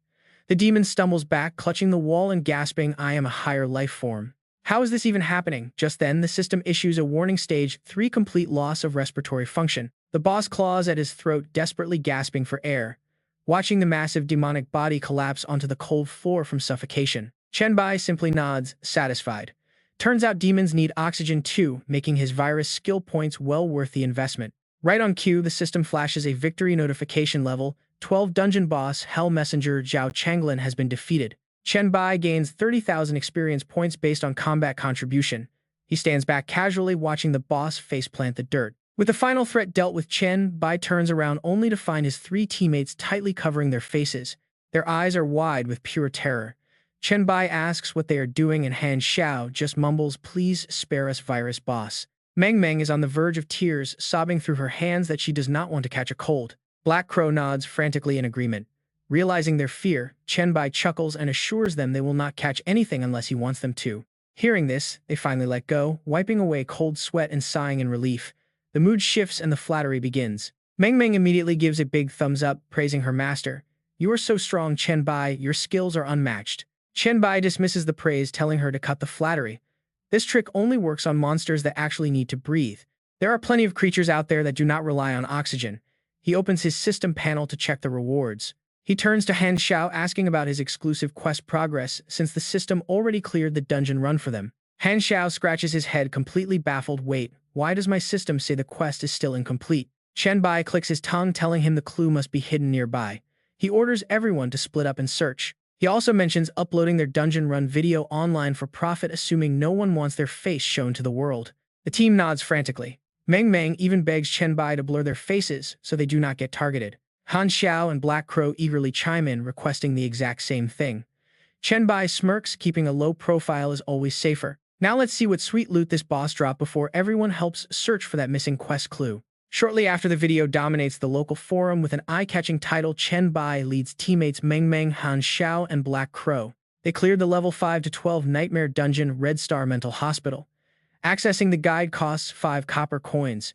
Meanwhile, inside a hotel room in Jiang City, Wei Shihu and his buddies are lounging around staring at a virtual screen. Now this is where things get interesting. Everyone is glued to the screen trying to figure out who cleared it. The guys lean in close, squinting at the blurry footage to analyze every movement and action of the main character. Even though the lead player's face is obscured by a massive question mark, those distinct purple dark claws are highly recognizable. Piecing the clues together, one of the guys points at the screen in excitement, recognizing the weapon instantly. He claims that even with the face covered, those claws are unforgettable. Wei Shihu slaps his thigh in absolute excitement. The player named Chen Bai is definitely Chen Bai. Feeling completely vindicated, she turns to mock the two doubting boys. She smirks, "Why so quiet now? Weren't you two just analyzing everything?" Claiming Chen Bai was nothing but a fraud. The guy with glasses starts sweating bullets, desperately trying to make an excuse. But is Chen Bai not still in his hotel? Zhang Lubing also scrambles to salvage whatever dignity he has left, muttering that even if this player really is Chen Bai, The video only proves his combat skills are insane. It does not prove that secure shelter he boasted about actually exists. Cornered and desperate to be right, he stands up abruptly, waving his hands to pitch a brand new theory to the group. He asks if anyone has considered a much more terrifying scenario, his wild imagination quickly spinning out of control. The wild imagination stretches even further. Jiang Lubing shudders, theorizing that Chen Bai is likely exploiting everyone lured to the base, just to fatten himself up. To him, that is the only logical explanation for how the guy got so ridiculously strong so fast. Hearing this absolute nonsense conspiracy theory, Wei Shihu puts her hands on her hips and snaps. Li Feng, everyone knows you and Chen Bai do not get along since he never shared any loot with you. And Jiang Lubing, are you seriously still clinging to that ridiculous theory? To shut down their stubborn doubts once and for all, she pulls out a recording to slap them with facts. Watch the video she just sent. The shared screen reveals a massive blood-red wall of flesh writhing with countless clinging monsters. The pigtail-haired girl screams in horror, demanding to know what kind of disgusting creature that is and what on earth Wei Shiyu just sent them. Smirks, proudly explaining that Song Ji just sent over this footage. They should watch it to open their blind eyes. Hit with undeniable proof, the two guys stand frozen, staring at the fleshy horror as if their eyes might pop out. In the tour video of the settlement, Song Ji proudly narrates, pointing out that the massive flesh wall serves as their outer defensive barrier. It only eats corpses, she laughs teasingly, asking Wei Shihu if seeing this made her wet her pants. The camera pans smoothly to a lively, bustling market as Song Ji happily acts as their virtual tour guide. Since they wanted to see the base so badly, she recorded this, though using cosmic will for footage is pretty expensive. She only bought a 10-minute clip, but that is plenty to show them everything from the mountain base to the peak. Confidently walking through the crowd, she explains the bustling area at the bottom charges a tiny fee of just 1 copper coin daily. However, she warns that anyone foolish enough to start trouble in this bustling market will pay for it with their life. Gliding over lush green hillsides, Songji happily shares their plans. The mountainside is currently reserved for their family members to live. In the future, they plan to build recreational areas there. Standing right before a massive luxurious villa, she shows off the VIP zone. Showing off the extremely fancy villa zone, she brags about the upscale mountain peak, pointing out that she still lives in her own place. It is very quiet on the peak, but safety is absolutely 100%, meaning random strangers cannot just sneak in. Near the end, Song Ji winks playfully at her blushing best friend who is watching the screen with red cheeks. She jokes that the moment her friend arrives, she will stay right here on the peak. Despite claims that Chen Bai has not touched her yet, she warns that the big pervert will surely make his move soon. Basically, she needs to get over here quickly. She has tons of gossip to share, but first, she must grind dungeons to build stamina. Otherwise, the girls cannot handle Chen Bai. His endless beastly energy is just too much. Hearing this, the pigtail-haired girl leans in close and whispers a lethal question. She asks if they are sharing him and if she has asked Song Ji how many other women Chen Bai actually has. This makes Wei Shiu blush and snap that it is not the issue. Zhuang Yishu looks incredibly embarrassed while Wei Shiu deeply regrets not reviewing the clip before sending it. Meanwhile, seeing things calm down, the glasses-wearing guy chimes in to ease the tension. He notes everything is fine now, admitting he never expected Chen Bai to be so strong. Suddenly, Jiang Lubing nervously steps forward. He desperately explains that he was only presenting a few wild theories for the sake of discussion. Then he turns to Wei Shihu. He blunts out that Wei Shihu cannot become Chen Bai's woman. This incredibly tactless comment makes her frown in deep annoyance. She demands to know when she ever said she wanted to be his woman, but he stubbornly presses closer, acting dramatic. He claims Chen Bai is too much of a playboy with far too many women, insisting she would hate that. Then he blushes awkwardly, confessing his feelings, stating that he is different and only wants her. This cringy confession gives her goosebumps. Wei Shihu instantly raises her hand to block his advance, warning him to stay back. She flat out rejects his dramatic affection. Telling Jiang Lubing that his personal preferences have absolutely nothing to do with her, she makes her boundaries very clear. She reminds him that she rejected him multiple times before the apocalypse even started. To end this train wreck confession, she glares. She firmly repeats that she has zero feelings for him and does not like him at all. While this drama unfolds, far away, Chen Bai is down on the 4th floor of the mental hospital dungeon. He calmly prepares to absorb the fallen boss's core essence. Touching the body, he suddenly pauses with curiosity as a special system notification pops up before him. It warns that the creature contains a unique bloodline, offering him the choice to devour it or reject it entirely. Absorbing this bloodline will affect both the blacklight virus and the host, staring at the purple tentacles wrapping around. The corpse Chen Bai mutters if this is some demonic bloodline gifted to a loyal lackey. He chooses to reject it. A glowing red energy condenses in his palm as the system confirms the rejected bloodline has successfully turned into a solid item. Holding the sparkling vial, he reads the description for this low-grade A-tier demon bloodline essence, wondering what to do with it. Is this the bloodline element? Surprisingly, he casually slides the valuable item into his inventory with a faint smile, wondering if extracting it would make it vanish. Instead, it turned into a solid item. Just then, his teammates scramble over, eager to see what kind of loot dropped. Han Xiao eagerly asks if the boss dropped any good loot. Without waiting, he raises a glowing scroll high, showing off their haul. He beams as he shows off the top-tier loot: a rank A Hell Messenger class change scroll and a rank A Hellfire skill book. Meng Meng adjusts her glasses, holding up a tattered parchment to show off her find. It is an armor blueprint and upgraded gear. Taking a quick look at the blueprint for the Call of Hell armor, it requires materials like pure demon horns, hellfire, and dark crystals. Chen Bai nods slowly, resting his chin in his hand as he falls into deep thought with a confident smile. Pure demon horns. Fortunately, he knows exactly where to find them. With that settled, they begin a fair distribution of the loot. Chen Bai announces that he will keep the blueprint. The class change scroll goes to Han Xiao, who carries the demon bloodline. The skill book goes to Meng Meng. Since Crow contributed to the fight as well, this piece of equipment is all his. Holding his new loot, Han Xiao gives an enthusiastic thumbs up, praising the incredibly fair split and shouting, "Long live Chen Bai." With the trade finalized, Han Xiao bows gratefully, saying the final step is to help him search for his quest clues. He thanks everyone, but his overflow of gratitude is met with complete silence and blank stares from the entire team. It is like they only did this for their leader, not him. Soon they find themselves standing before a door labeled Director's Office. Standing before the most suspicious door in the entire area, Chen Bai deduces that their clues are highly likely hidden inside. The clues are definitely here. Unless, of course, that demon director has some other secret room hidden away. He slowly pushes open the heavy wooden door. Peeking inside, Han Xiao's jaw drops in utter shock at the sight. Towering in the center of the eerie red-lit room is a massive winged demon statue with sharp horns and glowing eyes. Its chilling eyes glow in the dark. Looking up, Chen Bai feels a suffocating aura, amazed that even a statue could exert such pressure. Han Xiao's voice trembles as he explains that this is Zepar, the 16th demon among the 72 spirits of Solomon. This is the very master Zhao Changlin mentioned. Chen Bai crouches down to inspect the stone pedestal, piecing the details together. He realizes the statue possesses such immense pressure because Zepar had actually inhabited this stone vessel in some form. That is quite interesting. He wonders if they can find a way to summon this demon god right here in the hospital. Right then, a dark past begins to unfold. Around 100 years ago, a woman from the Han family fell in love. She loved the demon's earthly incarnation, bringing a dark curse upon her bloodline. Since then, every generation faced a tragic fate. Every generation of the Han family birthed a set of twins, one boy and one girl, locked into a grim destiny. The girls were doomed to stay here forever as Zepar's brides. Meanwhile, the boys grew up completely unaware of this curse. They would marry, raise families, and continue the cycle.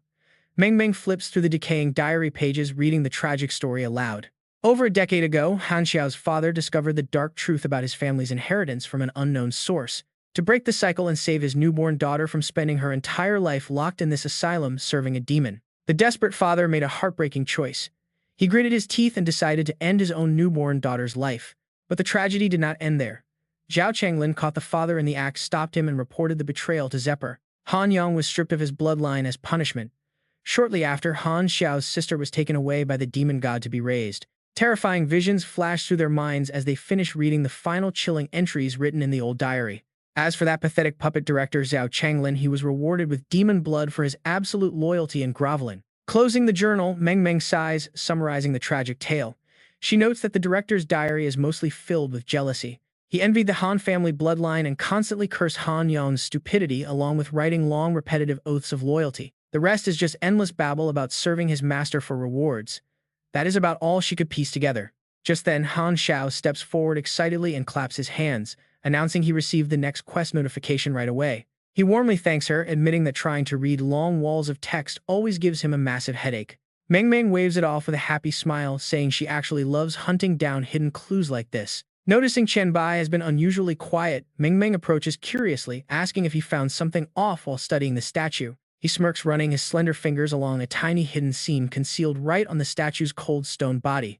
Of course there is, he says, as the massive demon statue slowly slides aside, revealing a pitch-black deep passageway. The sudden revelation leaves the entire team utterly stunned as they stand completely frozen before the dark, mysterious path. Han Xiao's jaw drops at the sight of a hidden chamber. Meanwhile, Meng Meng stares wide-eyed and asks if this is the boss's hiding spot. The hospital is drenched in an eerie blood-red silence while deep underground. Footsteps echo steadily down an endless path. Chen Bai estimates that at this depth they have already descended way past the ground floor. Guo calmly replies they must be at least 2 or 3 basements deep, since he was counting the steps the whole time. Chen Bai's eyes gleam with excitement as they draw closer. If his guess is right, what awaits them next is a double red door casting a creepy crimson glow. He concludes it is a summoning chamber or at least a place to worship that sinister evil god. The room opens up to reveal dark inverted crosses wrapped in chains dangling in the eerie red space. A massive magic circle dominates the floor with ancient runes glowing softly as if waiting for a sacrifice. While Han Xiao pinches his nose at the intense smell of blood, Meng Meng quietly approaches Chen Bai. He is squatting down to examine the floor. She asks what he found, but Chen Bai stays silent. He picks up a glowing golden disc and shares the item info, telling them to see for themselves. A notification pops up showing the core of the Hell Teleportation Array, a highly special item. It activates a summoning spell inside the hospital dungeon but requires the sacrifice of 16 lives. Their blood and their souls. Believe me, the warning written at the bottom of the item is actually insane. The summoned demon is capped at level 12, but doing this raises the dungeon straight to hell difficulty. Guo turns completely pale at the mention of summoning a demon while Han Xiao breaks into a sweat. He points out the level cap, but Meng Meng completely ignores the danger, her eyes shining with excitement. She suggests summoning the demon right away and taking it down together to get some crazy high-tier loot. Hearing this wild idea, Chen Bai looks at her completely speechless. He is level 8, but what about them? Han Xiao admits he is level 5, Guo's size at level 4, and Han Xiao tries to save face. He is almost level 4. Chen Bai immediately crushes their dreams, saying they would die instantly. They are not even level 10, have no official classes, and carry basic gear. How can they fight a demon? Called out on his delusions, Han Xiao sheepishly scratches his head and flatters him, pointing out they have Chen Bai as their strong pillar. Chen Bai sighs at his naive teammates and quietly puts the golden core away. He quickly ruins their excitement, warning them that even his presence would not be enough to save them. There is a massive gap between a true god and a minor demon, and they need to realize that. They should only return once they max out the dungeon level limit and finally unlock their official classes. Seeing how well they work together, Guo quickly raises his hand, begging to tag along on their next hunt. Meng Meng happily winks, promising him a VIP spot next time before they all leave the creepy red chamber. Meng Meng stretches, celebrating the successful dungeon run, and asks what everyone wants to do next with their time. Han Xiao walks along quietly, looking deeply troubled. He admits there is one thing he cannot understand at all. He scratches his head, wondering if these strange creatures and demonic descendants just appeared out of nowhere. Did they only arrive because of the apocalypse? He bites his thumb, thoughtfully continuing his train of thought. Whether they came from the dark void or have always lived in the shadows, they are definitely here now. Chen Bai glances at him and asks why he is bringing this up, or if he remembers something strange about his father before the apocalypse. Han Xiao sighs, explaining they were never really close to begin with. To him, his dad was completely ordinary, but his transformation was the only unique thing about him. He became a zombie entirely different from the rest. Hearing this, Guo starts picturing a terrifying, powerful creature. He imagines some cool demon zombie with massive horns, while Meng Meng gets excited, thinking it sounds awesome. But recalling the actual memory makes Han Xiao's face go pale, and he quickly shuts her down. That creature was nothing like a demon, he explains, as a wave of terror passes through his eyes. His father turned into a toxic monster covered in glowing green and purple scales that radiated pure dread. The sight terrified him so much he could not even touch him. In that desperate final life-or-death moment, he was forced to quickly awaken and control his psychic powers to blow away his own mutated father. Chen Bai's forming into his own beast, he smiles sadly. Looking back, this cruel trial was likely his father's final lesson. At the mention of plaque zombies, Chen Bai goes deep into thought while Han Xiao keeps rambling on with his explanation. It had to be the chemical plant his dad worked at. Even his dad's colleagues broke out in bizarre, crusty spots. A light bulb goes off. Chen Bai's eyes narrow as he starts calculating. A chemical plant. This could be a breakthrough. Maybe it is connected to that Triple S Plague Sect quest. Slinging a chummy arm over Han Xiao's shoulder, he grins slyly. He is totally locked onto that chemical plant, demanding a personal tour the moment they set foot in Shanghai. Han Xiao nods innocently, sure, no problem at all. Sensing the lively chatter, Meng Meng eagerly raises her hand like a schoolgirl. She wants to ask about her own abilities. Chen Bai just waves his hand magnanimously. Go ahead, ask away. He encourages everyone to share whatever questions or intel they have right now. By some weird twist of fate, Chen Bai's smug face pops up high on a skyscraper roof. He is absolutely thrilled to snag this critical lead. This Plague Lord quest is finally moving forward. Meanwhile, over on the 15th floor of a Jiangcheng hotel, Chen Bai has made it back and is lounging on his bed. Weak, raspy coughing echoes from the other rooms.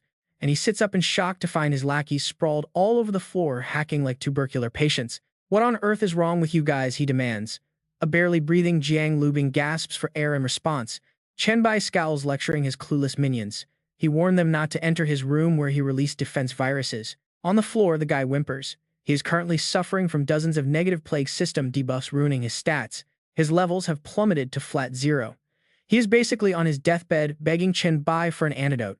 Chen Bai sighs, playing the merciful savior. He instantly recalls all the active pathogens from their infected bodies. Their stats will recover in a few minutes. Telling them to stay put, he heads out to find Jiang, what's his name. Stepping out, he runs right into a panicked Wei Shihu. Chen Bai raises an eyebrow as she delivers some startling news. Jiang Lubing actually snuck in to assassinate him. Chen Bai just scratches his head, genuinely confused as to why the guy would even try.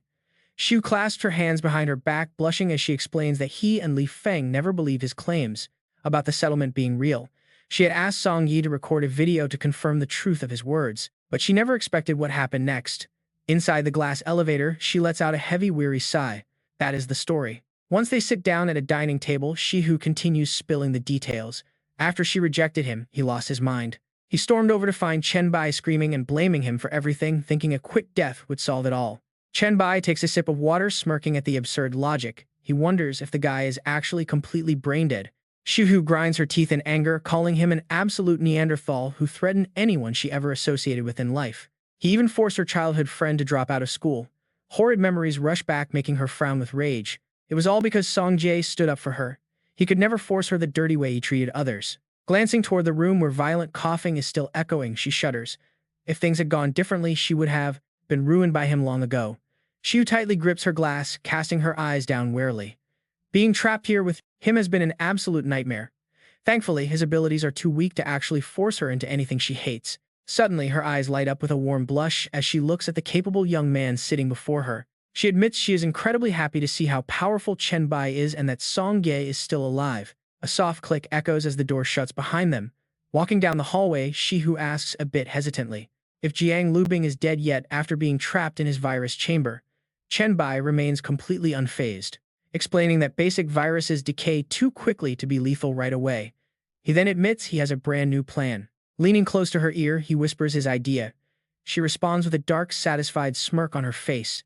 With a sharp look of pure hatred, she declares her deep desire to see the scumbag suffer a miserable end. Right on cue, a wheezing Jiang Lubing drags his weak body along the wall, peeking in through the glass window. Talk about a wild plot twist. His bloodshot eyes stretch wide as he witnesses Chen Bai and Shihu locked in a passionate kiss, right in front of him.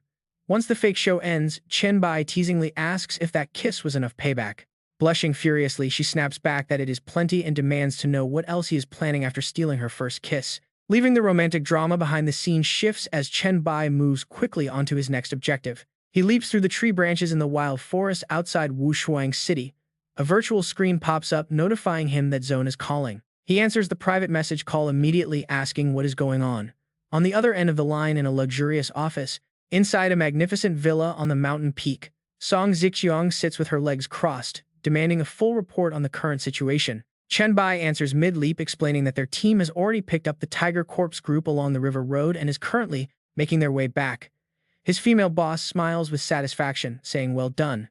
Song Zixiang leans back in her chair, tapping her fingers rhythmically as she shares some news. Lately, a lot of users on the Evolution Forum have been buzzing about a mysterious, highly discussed chat group that gathers top-tier experts. Word on the street is that he is the mastermind behind it and that its members are all pioneers who awakened their powers before the apocalypse even hit. Her narrow, elegant eyes flash with deep curiosity. She asks if Group Chat 001 is actually real.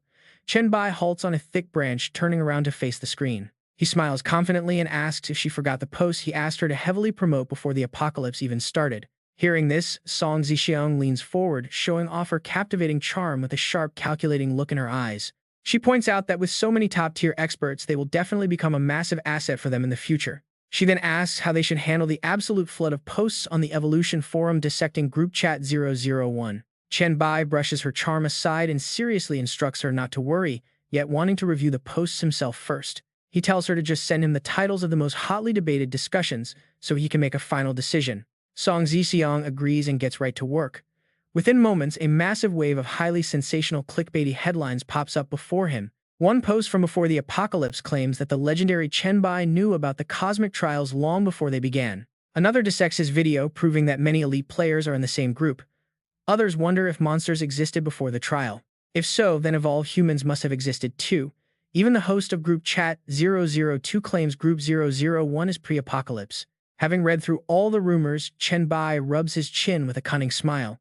It seems the perfect time has finally come. He is ready to make Group Chat 001 legendary. Talk about an absolutely genius way to gather a massive following. It will not only grant him immense influence and sheer authority, but also unite current members to easily recruit more elite players later. With that strategic goal in mind, he confidently strides forward, stepping onto the lush green grass of the quiet Wushuang forest. Yet, with every single step he takes, the green grass instantly withers, disintegrating into dark ash from his plague ability. Suddenly, the surrounding space warps, dragging him into a desolate, withered forest, drenched in a blood-red mist of pure death. His system interface immediately flashes with a dark welcome notification indicating that he has successfully entered a dangerous secret dungeon. This is the village of the devil worshippers. A familiar, confident smirk curls on Chen Bai's lips as he whispers that he finally found it. This secret dungeon is exactly where he received his legendary S-Rank Devil Hunter class change quest in his previous life. The system interface slaps him with 3 clear options. Quest 1 is to stop the villagers' Dark Devil summoning ritual. Completing this D-rank task allows him to leave. Quest 2 is to eliminate all corrupted villagers, a C-rank challenge offering 1,500 experience points.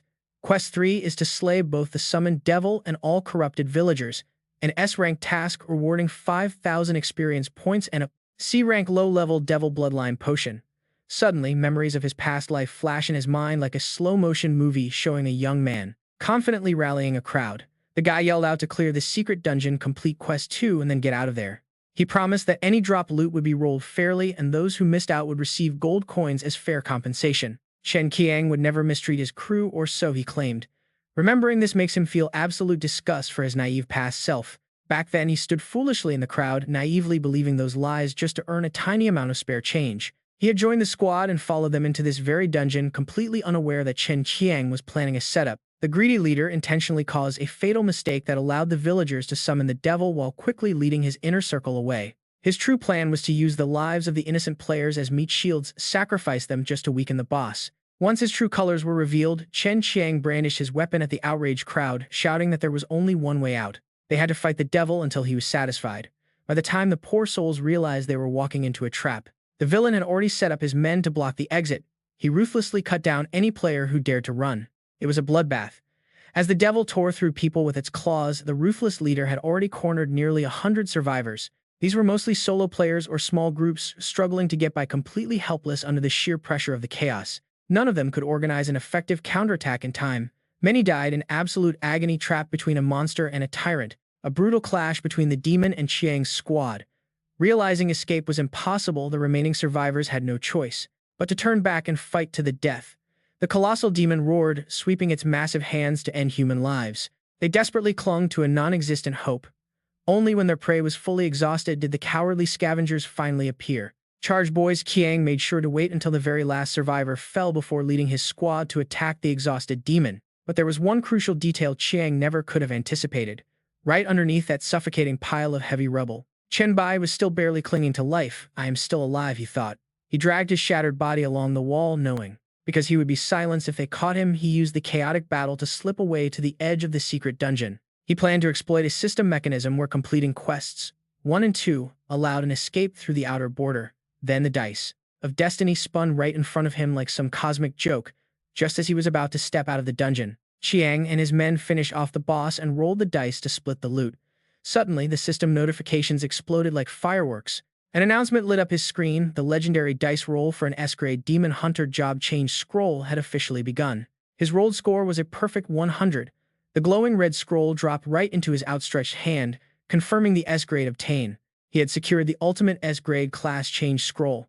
Chen Bai couldn't help but laugh hysterically in the shadows. Beautiful karma indeed. The very dice system they used to exploit others ended up costing them their best loot. Karma really is a beast. Back in the present, he smirked while walking through the sparse forest, remembering the aftermath. Qiang had frantically searched every corner for him back then, forcing him to flee Wuchang and find a new home. It was a pity he never got to see Qiang's absolutely constipated face back then. Suddenly, something caught his attention. Chen Bai frowned at a corpse on the ground, a dead, corrupted villager. Someone was already inside this secret dungeon. And this was way before Chen Qiang killed the demon to clear the dungeon in his past life. What was going on? That major event shouldn't happen for another 2 months.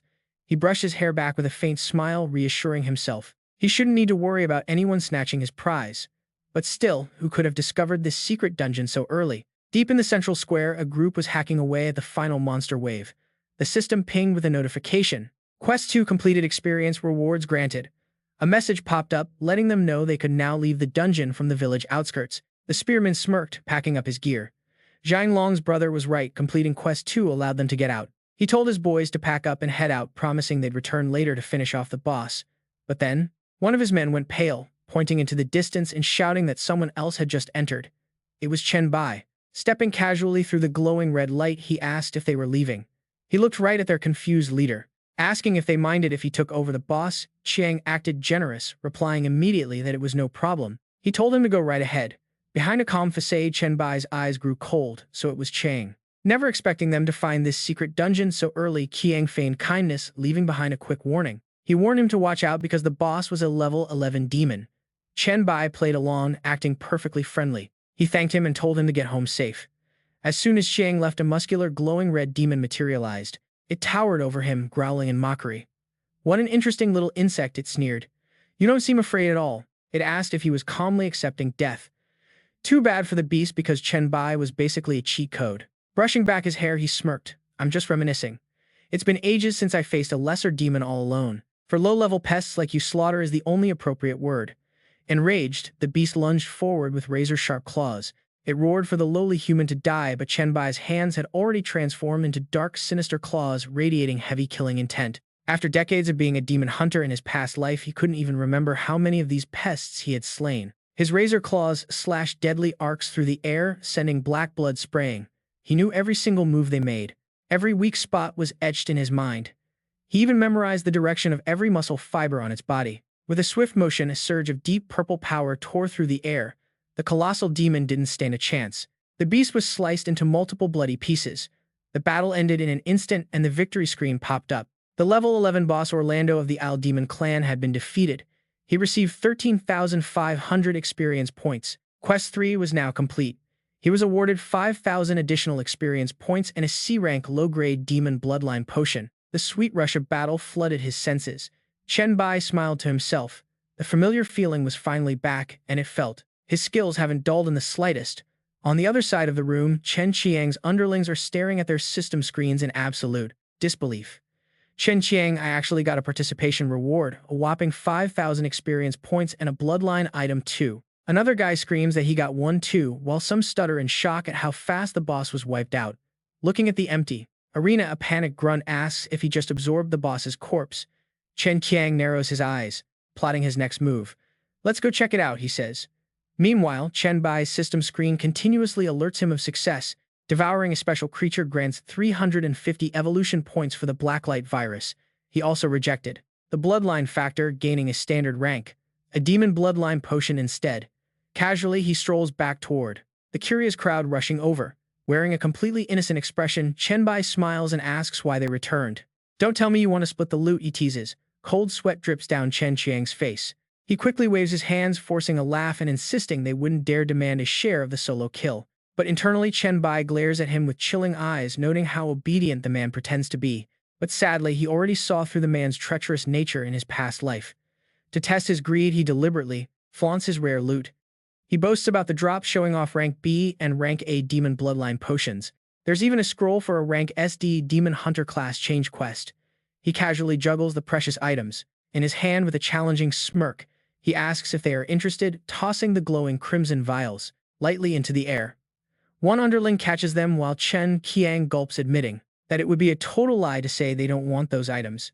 He presents their bloodline potions, desperately trying to preserve his honorable facade. He claims he isn't unreasonable, and since Chen Bai completed the quest, the rewards belong entirely to him. Chen Bai lets out a soft laugh, throwing out a sarcastic compliment. He cuts straight to the chase, asking if they came back for more than just congratulations and demanding they speak up. Chen Qiang acts casual, claiming he only wants to make friends and casually find out where Chen Bai is currently staying. He explains that since his group is clearing the western suburbs of Wusuang, he wants to avoid territory clashes. Hearing this, a specific coordinate flashes in Chen Bai's mind: western suburbs where Meng Meng resides. She lives near the Zim Gym in that very area. Narrowing his eyes, he analyzes the cunning snake standing in front of him. The man is playing nice, but he's actually probing to see if anyone stands in his way. Masking his expression, Chen Bai calmly replies that his settlement is in Jiangfang Ko and he only knows that one gym in the western suburbs.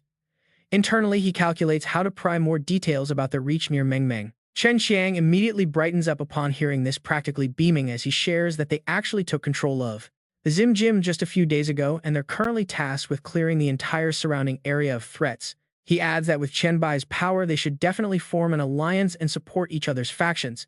But inside Chen Bai, a murderous aura begins to boil. They already captured the gym area, he realizes in rage. Their so-called clearing is nothing but a fancy euphemism for bloody conquests, slaughter, and complete domination of innocent survivors. A fleeting, horrific image of Meng Meng's blood-soaked body flashes across his mind. So that's how it truly happened back then. In his past life, he never heard her name because she was likely wiped out by this very gang. Suddenly, a system alert pops up with a message from Meng Meng. Raising his hand to interrupt Chen Qiang, Chen Bai opens his panel. Asking for a quick moment, he reads her urgent message. Master, a large group of evolved people suddenly showed up. They are going house to house searching for something, and I think they are about to reach my place very soon. Chen Bai quickly types a cold response, warning her that they are hunting down zombies and other evolved humans. He orders her to lock them out, promising he is on his way. Closing the screen, his dark aura erupts violently. Pitch-black tentacles burst from his back. Breaking into a cold sweat, Chen Qiang stutters, demanding to know what he's doing. Without a word, a tentacle impales Chen Qiang, who screams in agony before a surge of dark energy envelops him. The system triggers devouring evolution, extracting his memories. But searching through the jumbled fragments, Chen Bai frowns in frustration. The chaotic memory shards provide no clear way to locate Meng Meng's apartment building or the exact gym nearby. Seeing their boss swallowed whole in the blink of an eye, the terrified underlings turn around and run for their lives. Watching them scatter in absolute panic, Chen Bai lets out a dark, eerie smile. Looks like he needs to leave. That is another life lost just to guide the way. The guy who warned Chen Bai about the boss earlier seems to know quite a lot. The scene shifts to a luxury apartment complex in the western suburbs of Wuqin Lingyu, specifically the Camhu International Community, Building 16 Unit 1. Inside Meng Meng's apartment, loud banging suddenly rattles the door, accompanied by a rude shout. They demand she open up immediately, leaving Meng Meng terrified as she tightly grips a baseball bat, trying her best to brace for a fight. The thugs outside quickly lose their patience and their leader roars a threat: if no one opens up by the count of 3, they are breaking in. Summoning every ounce of her courage, Meng Meng points her bat forward and warns them that they are absolutely not welcome here. She demands they leave immediately or pay the price. Hearing her clear, sweet voice, the thugs outside smirk. Their vile nature immediately takes over. They laugh mockingly, asking each other how exactly she plans to get rough with them. They mockingly tell her to get ready because they are coming in right now. Cornered, she is absolutely desperate. With no other choice, Meng Meng closes her eyes tight and pours all of her remaining energy into a deafening, piercing shriek. An invisible sound wave explodes from her, tearing right through the thick door and slamming directly into the hallway. Caught completely off guard, the thugs take the full force of the mental blast, bleeding and screaming in agonizing pain. Inside, the baseball bat slips from Meng Meng's grasp, clattering onto the floor. She collapses, coughing violently. Her petite body trembles violently with pure exhaustion. Though she successfully repelled the invaders, she has to wipe a trickle of blood from her lip. Gasping for breath, she curses her frustrating skill. It requires way too much stamina, draining half her physical energy after just one short second. Now she has practically lost her voice. Straining her ears to listen for any movement outside, she tries to evaluate the situation. Fortunately, everything has gone completely silent. With her mental power, those weak thugs should be knocked out cold by now. Silence fills the apartment, the door remaining shut, but of course things in this world are never that simple. One barely conscious thug whispers into his communicator, calling for urgent backup to head up to the 12th floor. He warns them about a girl with a powerful mental attack that wiped out his whole squad, urging them to grab her quickly. He is certain she cannot pull off another massive attack so soon. 10 minutes later, Meng Meng is resting against the door. Suddenly, heavy, violent kicks slam against the wooden door, startling her completely. Cold sweat breaks out all over her body. Gritting her teeth, she forces herself up. They are back already. She has to stand her ground and fight. The poor door finally gives way under their brutal force, shattering completely into a spray of wooden splinters. A fresh squad of thugs tramples over the wreckage, marching aggressively into her apartment while their leader smirks. He eyes his prey, mockingly remarking that she is actually quite pretty, but asking why she is sweating so much. Asking if she is already exhausted, he mockingly demands to know why she is not screaming anymore despite having such a lovely voice. He offers to personally teach her how a woman is actually supposed to scream, making a disgusting, suggestive remark. Cornered, Meng Meng stumbles backward frantically, calculating her remaining energy to see if she can muster one last drop of power. She might just have enough left to cast her Dark Hellfire skill one final time, gathering every bit of her fading strength. With a defiant cry, she hurls a pitch-black orb of fire directly at the group, telling them all to go to hell. The dark flames erupt violently, engulfing the men in front and leaving them screaming out in absolute agonizing pain. Having spent her final card, Meng Meng completely collapses onto the wooden floor, gasping desperately for air.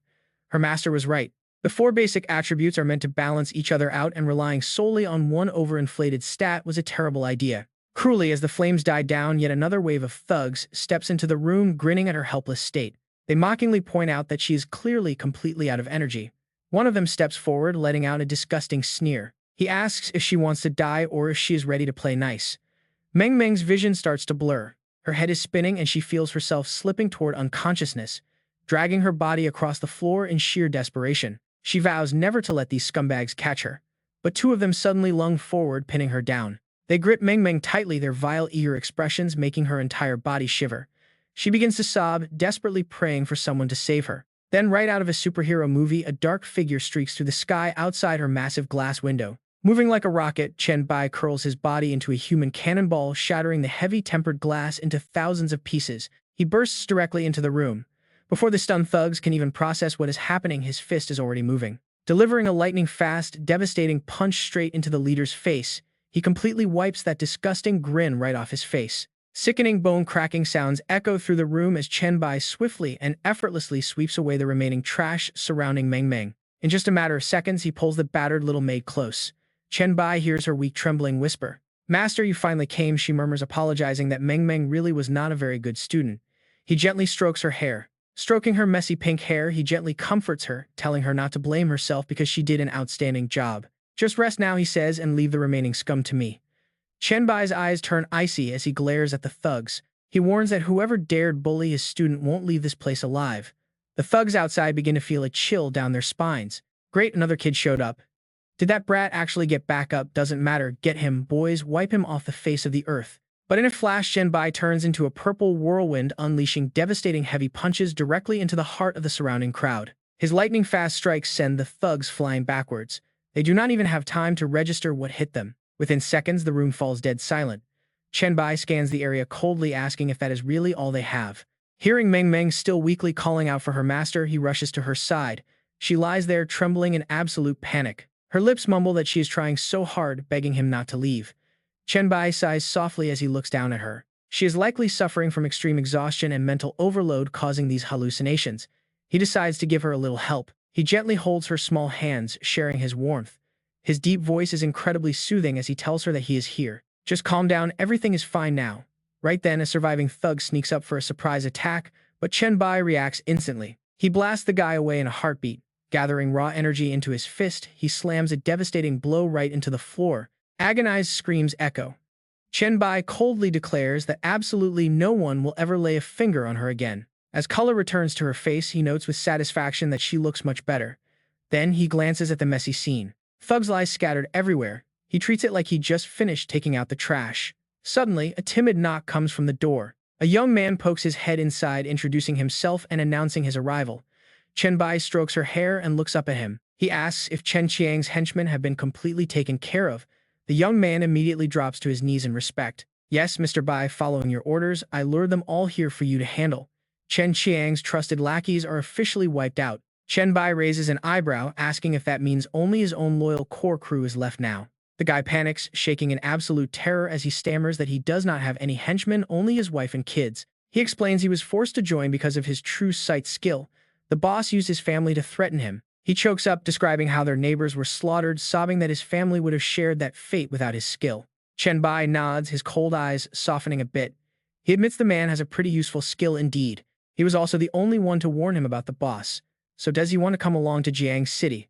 The young man is completely stunned, stammering. Chen Bai smiles gently, telling him there is absolutely no pressure. He respects Zhang Long's decision. Deeply moved, Zhang Long replies that of course he is willing to go. He only hesitated because so many other innocent people are still held captive by Chen Qiang. Chen Bai pauses to consider this. He can help them, but moving that many people to Jiang City is tough. For now, they should stay at Gu Manor. That will help stabilize things first. Chen Bai pulls out a glowing test tube, curiosity flashing in his eyes. He tosses the bright red vial to Jiang Long, telling him to drink it to boost his power. Jiang Long is overjoyed. Turning back to Meng Meng, she is still gasping for breath. Chen Bai opens his inventory and murmurs that this is pretty weird. When he pulled out the potion for Jiang Long, this mask suddenly started acting weird. He stares at it in deep thought. It was totally normal when he first stored it. Why did it suddenly transform into a skill scroll with demon blood? He looks over his inventory with curiosity, deciding to move some items around. He carefully watches the mask and the vial. The mask's eyes are glued to the medicine and its mouth is actually hanging open. Does it want to eat the potion? Chen Bai grins. He has no use for these low-grade bloodline potions anyway, so why not let the mask eat them? Even powerful figures like Li Du crave this treasure, so maybe it will unlock a cool new feature. He tosses the glowing red bottles straight into the mask's open mouth, telling it to go wild and eat up. The mask devours everything, lets out a massive satisfied burp, and wears a ridiculous grin. Chen Bai holds the empty mask, dumbfounded. Is that seriously all? He just wasted a mountain of rare bloodline potions just to give this weird thing a full belly. Well, at least it is pretty unique being able to consume high-tier treasures. As he grumbles, the mask suddenly opens wide. It spits out a squishy glowing purple lump that drops right onto the floor. Chen Bai grabs a tissue and just stares. Chen Bai stares at the vomit with pure disgust. Does this creature use the same mouth to eat and excrete? What did it just barf up? Does he seriously have to clean up after this thing? What a joke.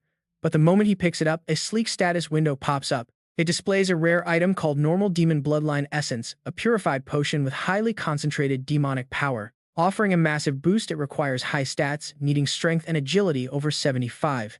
Chen Bai's eyes instantly light up. Chen Bai's eyes light up like he just hit the jackpot. It can actually purify demon bloodlines, and if he combines it with his farming method, he will secure an endless supply of high-grade demon bloodline essence. He quickly pockets the priceless loot. Then he pulls out a bright red scroll. Because of the rush to save Meng Meng, he had no time to inspect this class transfer scroll. The scroll details reveal a glowing top-tier S-rank rating. It is a legendary S-rank Demon Hunter class change quest scroll. This is an extremely rare, one-of-a-kind item that only drops when the first pureblood demon is slain. Completing this mission will grant him the official Demon Hunter class. The requirements are clear: use the scroll to enter the first floor of the Abyss, then slay 100 low-level demons and 100 fallen demons to finish and escape. Chen Bai enters the Abyss with a smirk. This time, he will not struggle through the grind, only to leave in a rush. Back in Meng Meng's bedroom in western Wuchang, Chen Bai rests his head on his arms, staring at the scroll and contemplating. The heart of the demonic abyss is a place of absolute danger and endless opportunity. Right then, the maid's long eyelashes flutter. Meng Meng slowly opens her sparkling ruby-red eyes. Still half asleep, she sits up, stretches, rubs her eyes, and murmurs soft, sleepy sounds. Spotting a large figure sitting right beside her, she gasps in surprise and cries out, calling him master. She immediately throws herself into his arms and bursts into tears, forcing Chen Bai to pat her back gently to comfort her. He tells her he is here and everything is fine since he took care of those bad guys. Still sobbing, Meng Meng looks determined. She says she is still far too weak in the real world and wants to double her physical training. But Chen Bai rejects the idea. He explains that overworking won't help much, so she should stick to his routine. Her main goal right now is leveling up and mastering her current skill set. Her eyes widen as she sighs heavily, realizing the massive amount of experience points she still needs. On top of that, she has already cleared out almost all the dream world monsters around here, leaving only a few stragglers behind. Tears well up in Meng Meng's eyes again. She blames herself for being unable to hunt efficiently or even locate a proper dungeon. Chen Bai looks at her gently and asks how she is feeling. He suggests heading to Jiang City once she recovers. Since there are countless dungeons waiting for them there, the mention of dungeons instantly snaps her out of her sadness. She bounces up excitedly, saying she feels absolutely amazing and wants to head straight to Jiang City without any rest. But Chen Bai quickly grabs her wrist and pulls her back effortlessly, lifting the maid up in a classic princess carry. He jokingly points out that even if she ran, it would take her until next month to reach Jiang City. Meng Meng's heart skips a beat as they step out onto the high wall among the clouds. He tells her to hold on tight. He warns her not to open her eyes and to tap him if the wind gets too intense. She obediently wraps her arms around his neck. Nodding softly, she clings to him as they soar high above the skyscrapers like powerful deities, slicing through the bright blue sky. A moment later, Chen Bai lands with an epic thud on a massive tree branch deep inside a dense forest. They have arrived at the mountainous outskirts of Wuchang. Suddenly, the system announces that they have entered a secret demon-worshipping village. Staring at a dry skeleton hanging nearby, Meng Meng gasps in awe as the scenery around them suddenly shifts entirely. Realizing they are in a secret realm, Chen Bai calmly explains that there is a key difference between realms and dungeons. Only fully cleared secret realms trigger a system entry alert. Stepping past the dark twisted roots, he continues. For regular awakened players, wandering blindly into an unexplored secret realm poses an incredibly high and unpredictable level of danger. Meng Meng gazes at him with glittering, admiring eyes. She promises to remember, praising her master for knowing absolutely everything. She eagerly asks if he needs her to bait the monsters.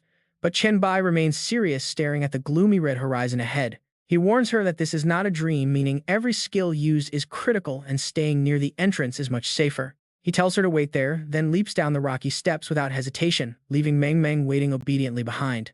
With a stylish kick, he instantly floors a fanatical cultist. Chen Bai notes that the third mission has officially changed.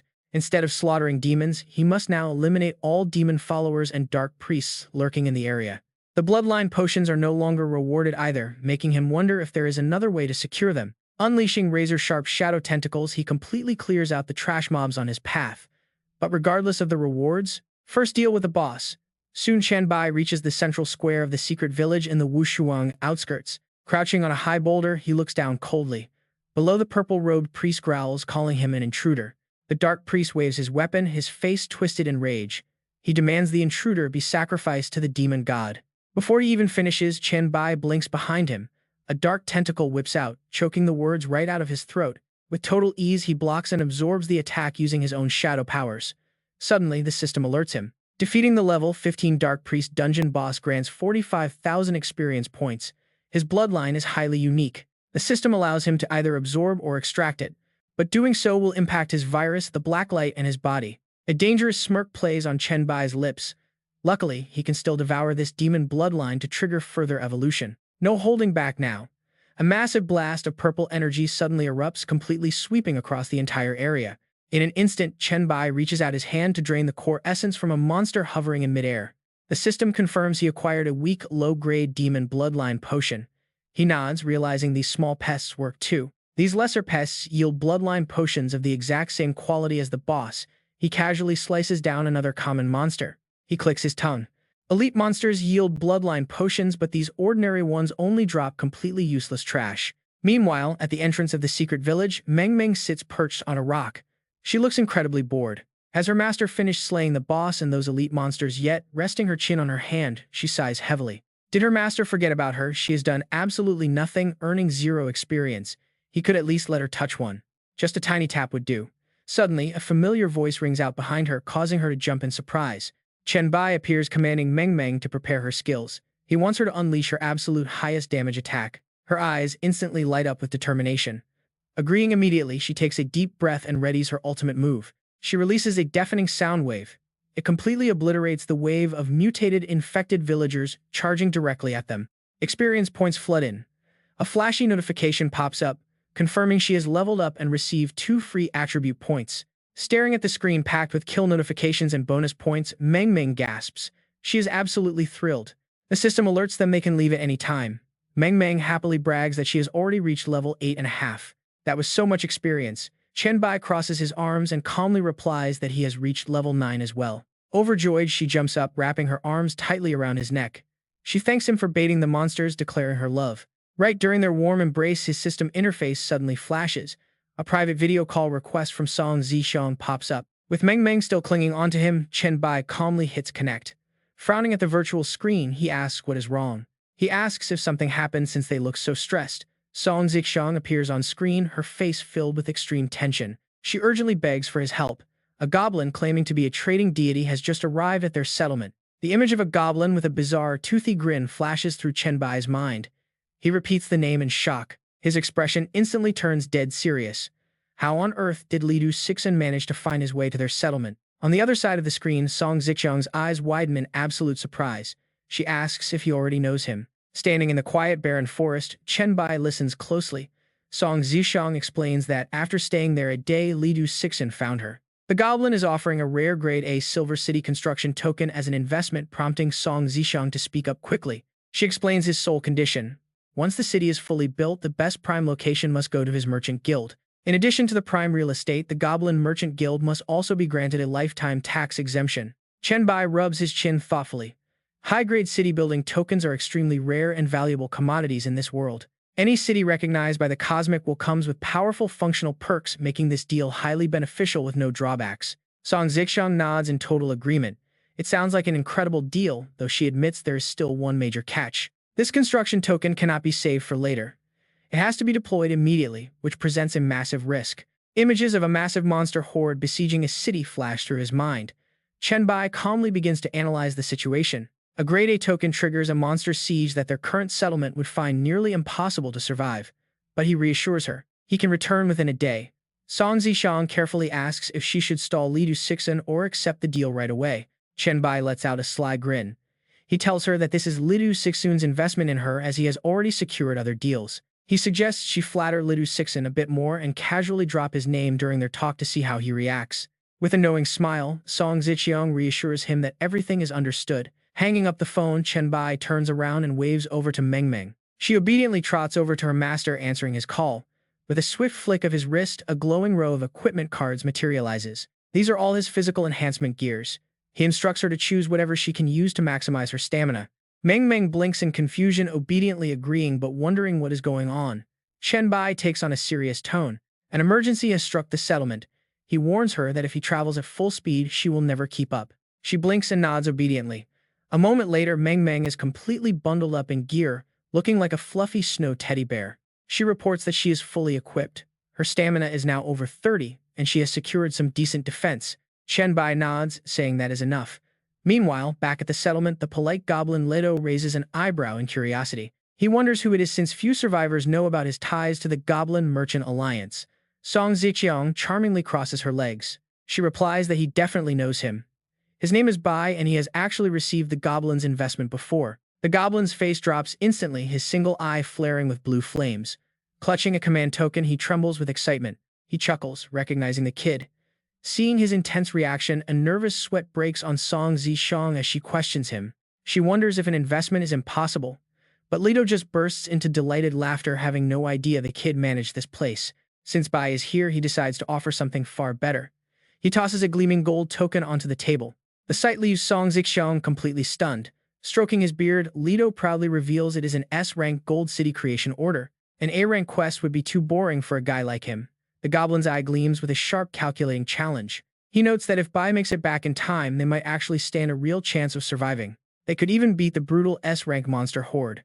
Suddenly, their system screens flash bright with a brand new notification. Leto has issued a quest investment for the S-rank gold order. Song Zixiang wipes away her sweat, staring in disbelief.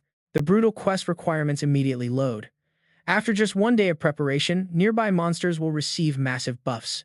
They will launch relentless waves for 5 whole days. The ultimate reward is officially certifying a 10-kilometer city radius. This comes with legendary gold-tier city rewards. Trembling Song Zixiang lifts the S-rank token, which dwarfs the normal blue one. The goblin grins sinisterly, pointing out that the danger is naturally on a whole different level. He asks her what she thinks. Does she still dare to accept this massive investment? Song Zixiang smirks confidently, her eyes filled with absolute determination. With Bai by her side, there is absolutely nothing to fear. One day later, at the massive rooftop villa in Dongshan, Chen Bai crash lands while holding Meng Meng, explaining that he got back a bit later than expected because the monsters had already started gathering, forcing him to clear the path. Song Zixiang rushes out, overjoyed just to see him back safely. Holding his soundly sleeping maid in her bundle of clothes, he tells Song Zixiang he will take her to a bedroom. He asks for a quick briefing on their status. On the way, Song Zixiang pulls up a 3-dimensional map. They have less than 20 minutes before the siege begins. They have already set up 3 defensive lines using the terrain. The front-facing Jiang City is their main defensive choke point. After laying the sleeping Meng Meng onto a bed, Song Zixiang picks up a heavy briefcase, presenting it as the absolute best preparations they could make given the time. Chen Bai nods in quiet approval. Handing over the briefcase, she tells him there is one more vital thing to take. They have spent days grinding in the sewer dungeons to finally assemble a legendary plague armor set. He smiles, taking the case. He admits that choosing her was easily one of the best decisions he ever made. Song Zixiang gives him a playful look, replying that being chosen was her greatest stroke of luck too. She giggles, teasing that seeing him casually carry another girl back home has completely washed away all her anxiety. Chen Bai turns back with a proud look, clarifying that she is not some random girl he picked up. She is his talented disciple, possessing raw potential that easily rivals his own. He tells her to summon Song Gi. She needs to be looked after, and he wants to be notified the exact second she opens her eyes. He emphasizes that she holds the key to saving their settlement, warning her not to slack off. Song Zixiang nods seriously. With everything set, Chen Bai grabs his suitcase and heads out, radiating a terrifying cold aura. It is time to face the monster army. Song Zixiang hurriedly follows as they step out into the thick, heavy fog. Countless rotting feet drag across the earth. Right at the foot of the mountain near the Dongshan walls, a massive horde of bloodthirsty mutants and zombies screeches in rage, ready to tear down the entire settlement. Monsters block the entire horizon. Chen Bai looks out, frowning slightly. So this is the massive siege triggered by an S-rank city-building order. Standing majestically atop a giant mass of flesh, he recalls that back before he built Bai D City in his previous life, it was only B rank. But now tens of thousands of zombies swarm like ants, completely blanketing the earth and sky.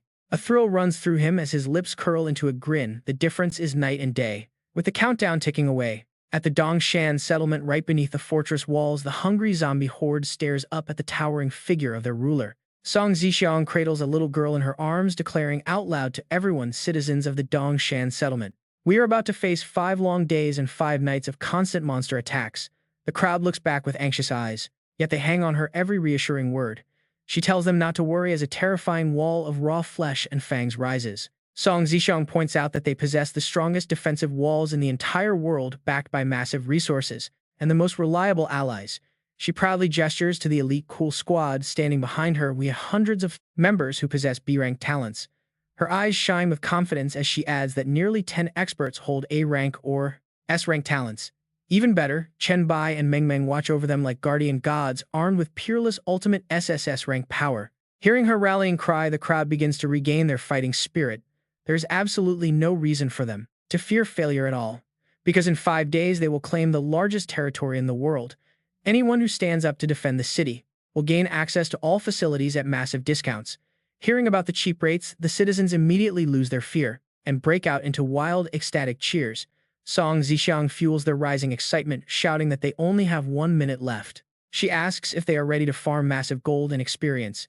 The entire settlement roars back in perfect unison. Chen Bai smiles in admiration at her incredible leadership skills, thinking that she gave a truly inspiring speech. With her help and the young girl she rescued, his confidence is through the roof.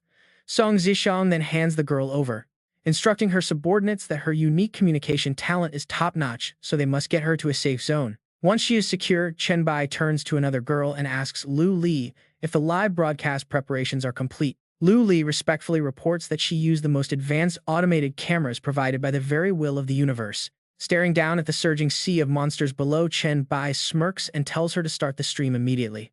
She complies right away. As Chen Bai shifts his full focus to the battlefield, a strange change occurs below. The monsters begin to mutate, their muscles swelling with thick veins, triggered by a flashing red system warning. The horde has been buffed. The system officially announces the start of the siege, making Song Zixiang frown in regret. She complains that they should have started slaughtering the unbuffed zombies earlier to save themselves some trouble. But looking at Chen Bai's steady back, she realizes he knew this all along and planned for it. Stronger monsters mean triple the gold and experience. Right on cue, Chen Bai dives straight into the fray, like a streak of destructive purple lightning.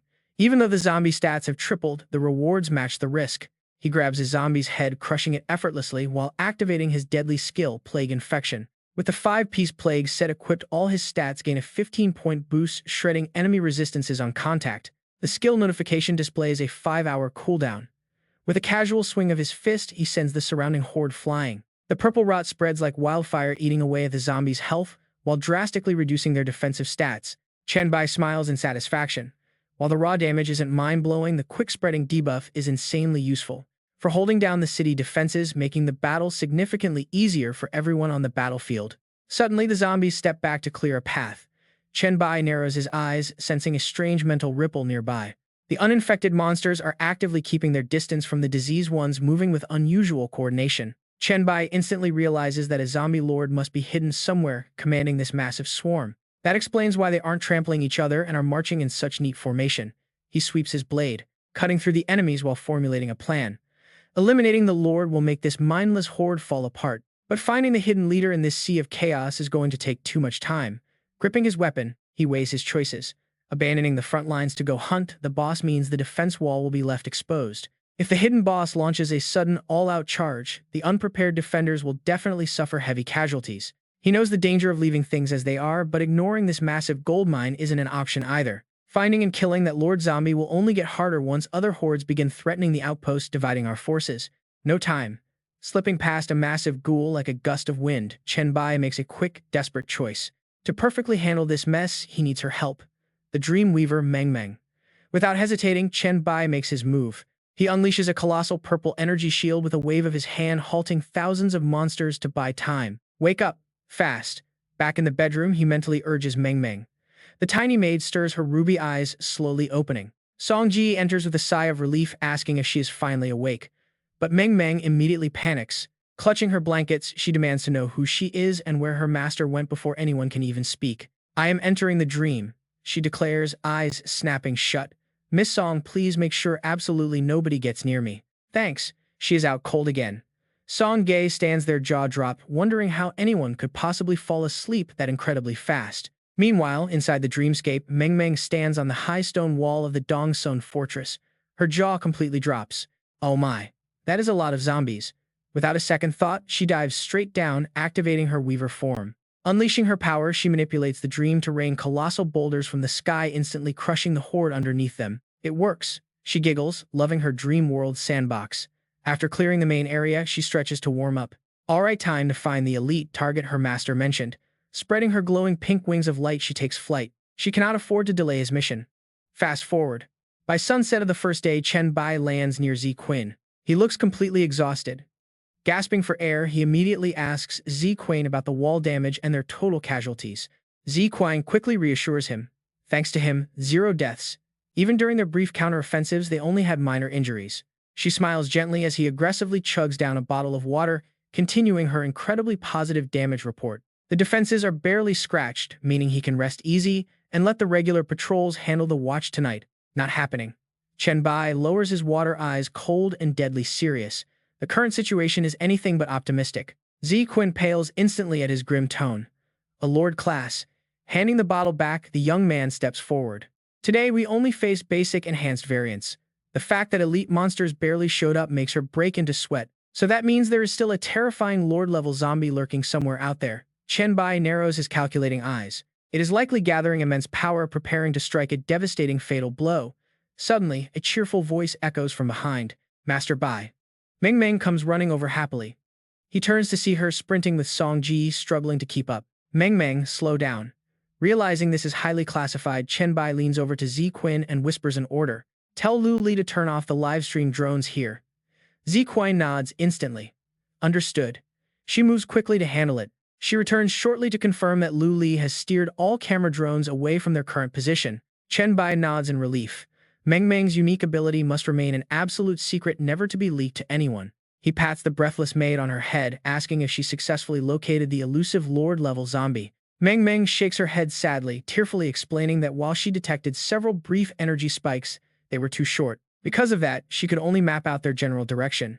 She lacks any lock-on or tracking skills. I am so sorry, Master. Chen Bai smiles warmly, giving her a reassuring thumbs up to cheer her up. No more apologies. I know you tried your absolute best. His gentle words bring happy tears to her eyes. But she did not return empty-handed. Song Ji, the map. Meng Meng proudly rolls out a detailed blueprint. Though she missed the leader, she found key staging grounds where hundreds of special mutated zombies are currently gathering. Pointing at a cute hand-drawn icon, she warns that near the farm market, hundreds of giant red-eyed beasts are waiting. Eastport Square is crawling with bizarre mutants possessing no arms or jaws, while the agile ones swarm. The Riverside TV Tower. Meanwhile, the shopping district is packed with monsters carrying giant, heavily mutated arms. Chen Bai analyzes the list: the heavy giants, the tanks, the speed predators, and the loud sirens. Near the agricultural market, there are nearly 300 massive red-eyed giants, standing over 2 meters tall today. Eastport Square is crawling with bizarre mutants possessing no arms or jaws, while the agile ones swarm. The Riverside TV Tower. Meanwhile, the shopping district is packed with monsters carrying giant, heavily mutated arms. Chen Bai analyzes the list: the heavy giants, the tanks, the speed predators, and the loud sirens. They are all Stage 2 evolved zombies. Zi Qin crosses her arms, anxiously agreeing that things look highly dangerous. He is really planning to end this in one single blow. Quang turns to Chen Bai, asking how strong the threat actually is. Just how powerful are these Tier 2 evolved zombies he mentioned? Chen Bai answers her with a dead serious expression. Based on Meng Meng's reports, these Tier 2 monsters are at least level 10, and they have gathered in massive hordes. Thousands of them are clustering. Chen Bai's eyes narrow. If their only target was him, he could easily win. But looking at the city behind them, those beasts under their lord's command will bypass him. They will breach the line and slaughter everyone. It will turn into a race of who kills faster. Barely 10% of us will survive. Quine decides instantly. That lord must be taken down first. She offers to search the city for any evolvers with tracking skills, someone who can find monsters and sense energy fluctuations. Chen Bai stops her with a hand, looking totally confident. He already has the perfect candidate. Chen Bai opens his chat to contact Han Tiu, a powerful mind controller. Chen Bai needs his psychic help to pinpoint the Lord's energy source. The next morning, the city defense battle begins. Inside the dream space of the East Mountain villas, Han Tiu looks around in absolute awe. He notes the live streams only ever show the walls. He never expected such a massive, beautiful villa area here. Grinning like a total flatterer, he asks if Chen Bai would hook him up with a free villa. Chen Bai waves his hand generously, of course. There are plenty of empty mountainside homes up for grabs. Hearing that, Han Tiu pumps his fists with burning excitement. Chen Bai's incredible kindness makes him want to work. He is fully ready. But before they head out, Meng Meng steps up to ask. She wants to know which mutated zombies they should hunt down first. Chen Bai makes the final call. They are heading straight to the Riverside TV tower. The massive structure looms ahead, shrouded in thick fog. Located in East Jiang City, the tower is crawling with thousands of hideous zombies scaling the glass walls. Watching from a distance, Chen Bai explains that these screechers are the only ones that can ignore the walls. They are the biggest threat to the settlement. Chen Bai pats Han Tiu on the shoulder, warning him. The Lord will definitely try to stop them, meaning everything relies on Han Tiu's psychic tracking skills. Leave it to me, Han Tiu grins. Chen Bai leaps off the building, calling Meng Meng to follow. She flies right after him. Behind them, Han Tiu scratches his head, sweating bullets. Maybe he should learn psychic flight. Meanwhile, Meng Meng glides down with massive glowing butterfly wings. She smiles proudly. I am the strongest here after all, with a mere wave of her hands. Massive boulders rain down, completely crushing the zombies scaling the glass. But suddenly, her eyes widen. Too fast. She is done for. Shadows with razor-sharp claws lunging at her from all sides. No time to dodge. Suddenly, Chen Bai arrives like a god, unleashing an A3 Hellfire skill. His absolute power completely incinerates their foes, blasting the burning monsters off the tower. They plunge downward, pierced by massive tentacles. Chen Bai quickly grabs Meng Meng's hand, pulling her to safety. Looking down, Chen Bai calmly assesses the situation. More enemies will swarm, but by then their leader will be dead. Without their central coordinator, these scattered zombie attacks will pose absolutely zero threat to the city defenses. Meng Meng turns to ask if they should clear another gathering point, but Chen Bai suddenly pauses. He receives a strange telepathic signal, catching an incoming psychic dagger with a knowing smile. It seems that is no longer necessary. Unraveling the small message marked with a silly smiley face, he shares the news. Han Tiu has successfully located the enemy lord. Cutting back to the dream space, northeast of the settlement, Han Tiu points toward a distant mountain range. The source of the massive mental energy fluctuations is hiding right inside that deep canyon ahead. Meng Meng is shocked that it was right behind them all along. This boss is proving to be incredibly smart. Rubbing his hands with absolute excitement, Han Tiu urges Chen Bai to charge straight and unable to contain his anticipation. But Chen Bai simply stands tall and casually declines. He explains that he must return to the physical world first. What? Why is that? Han Tiu is completely baffled, staring blankly as Chen Bai makes his plans. A look of pure, calculated ambition flashes in Chen Bai's eyes as a confident grin spreads across his face. He wants to livestream the fight using this boss as the perfect stepping stone to global fame. Han Tiu truly did a great job. If any gear drops that fits you, I will let you have it. Hearing this, Han Xiao turns to look at Chen Bai, feeling grateful. Thank you, Bai Di. Chen Bai looks up, saying he needs to wake up now, then tells Meng Meng to take Han Xiao. They need to hunt stage 2 elite zombies.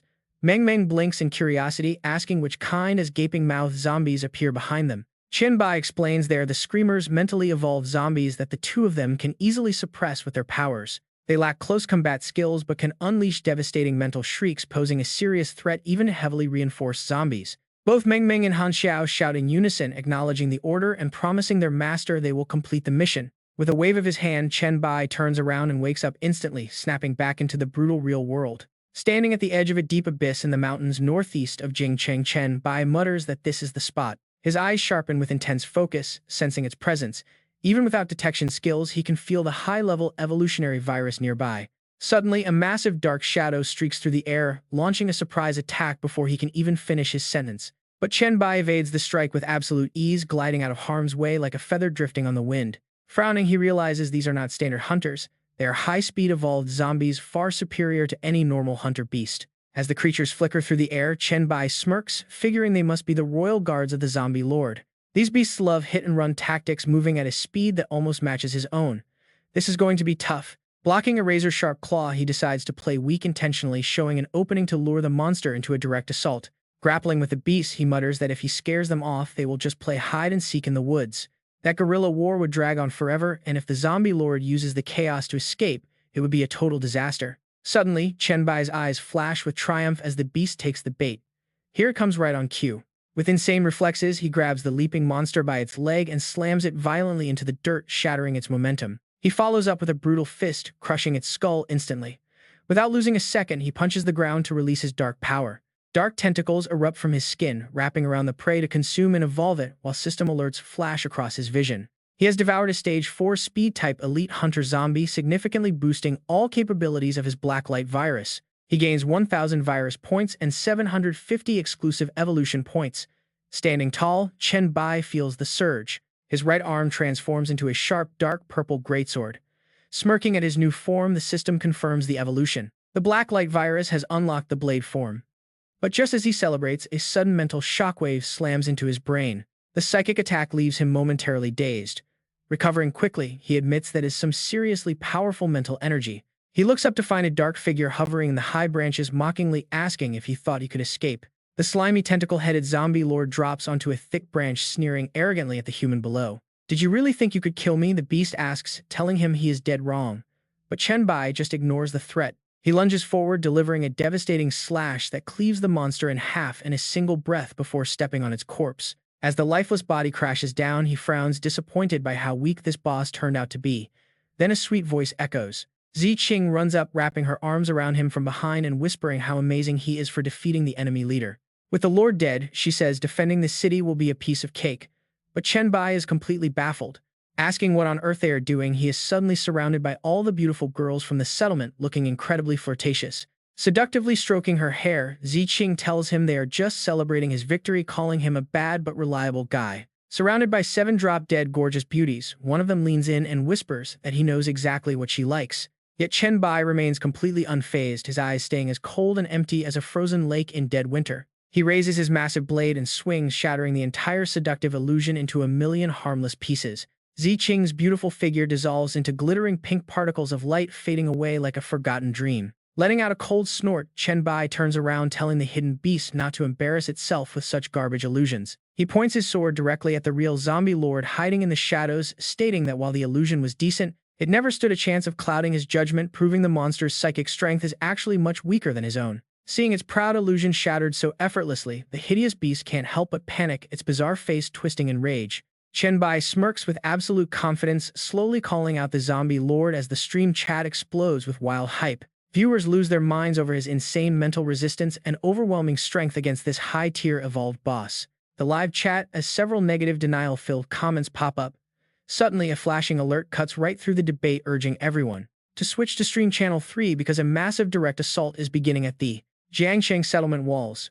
Gigantic monsters are charging in, including Phase 2 physically evolved zombies and colossal berserker fatzos who use their terrifying immense strength to grab smaller zombies and launch them straight up, flinging them into the air over the defensive walls. Song Zixiang Jiang spreads her arms, channeling her power to command that everyone must stay alert and instantly kill any zombie thrown over the wall, prompting the evolved to immediately showcase their powers, starting with a B-rank throwing expert talent that boosts accuracy and damage. Another has a C-rank guided arrow talent to bend flight paths, and another C-rank invisible resistance talent designed to increase air resistance in certain areas.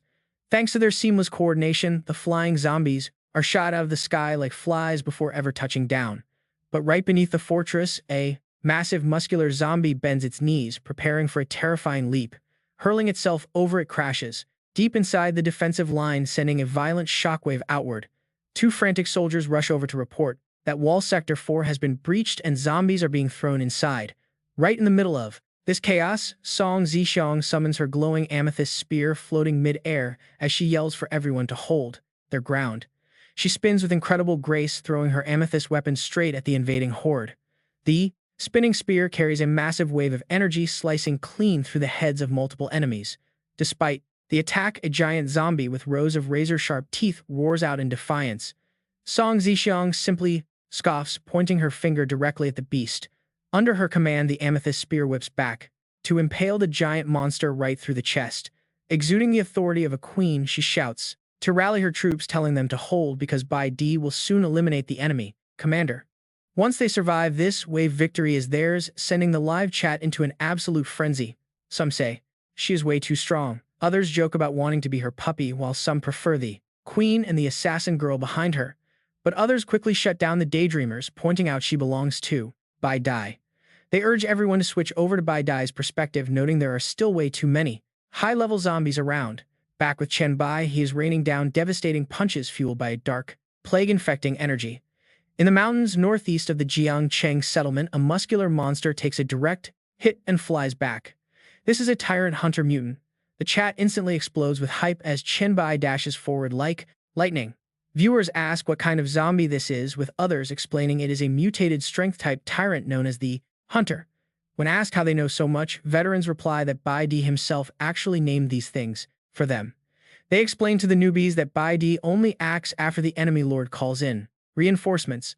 Some online haters call him an arrogant fool who will pay, while others defend his skill. Without paying mind to the online chatter, Chen Bai unleashes a massive ground stomp, triggering a purple energy explosion that blows away everything nearby. Out of the smoke emerges a fiery monster known as the Heretic. The chat keeps blowing up as users explain that this ghost heretic is on the same tier as the boss. It appears to be a mental-type mutant that constantly attacks Bai Di, making viewers wonder why he is completely ignoring it. Smart viewers point out that he obviously needs to eliminate the Lord Commander first. Exactly. In chaotic battles like this, getting caught in an illusion means instant game over. He leaps into the air to strike down a bizarre bloated monster, which the chat identifies as the Lord's final guard. A strength-type mutant flesh pile.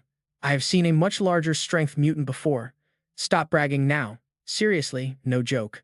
The entire city of Quancheng was completely swallowed by a massive flesh mound that looked like mud. I live near Quancheng and could see it even from a distance. Enveloped in brilliant flames, Chen Bai rests one hand on the ground, sneering. Do you think this much can stop me? With his hellfire/energy explodes and his giant sword transforms, slamming down to slice the giant mutant flesh pile in half as smoothly as cutting soft tofu. Utilizing that moment, the zombie lord with countless hideous tentacles plans to flee, but he has met a much sharper opponent. Chen Bai spins and swings his dark blade to block the escape. Trying to run, too late. The audience completely erupts as they watch the lord. Is the overlord dead? One survivor heads to the front line to check. I am staying here, he tells them.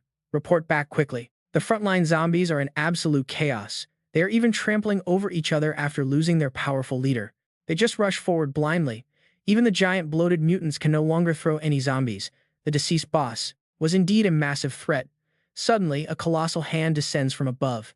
It aims to crush Chen Bai entirely. The beast's giant hand smashes down, sending rocks flying. It lets out a deafening roar. In its grasp is the monster Chen Bai just killed. It wants to steal his loot. With a cold glare, Chen Bai demands to know who permitted it to eat his loot. Without hesitation, his fatal slash slices the beast in half. Chat viewers are absolutely stunned. They never expected him to devour it so easily. But then another boss, bearing ghostly flames, charges forward with a swinging blade. Chen Bai smoothly dodges the strike with ease. With a smirk, he notices its strength has dropped. His plague infection debuff is definitely putting in work. Then a muscular hunter tyrant roars and charges, but Chen Bai effortlessly blocks the thunderous strike with one hand.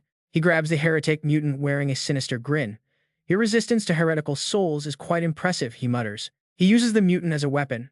With a devastating blow, he slices both beasts in two. He brushes off his hands and declares that it is all over. He stands proudly overlooking the battlefield. Surveying the rare loot dropped from the corpses, he is pleased.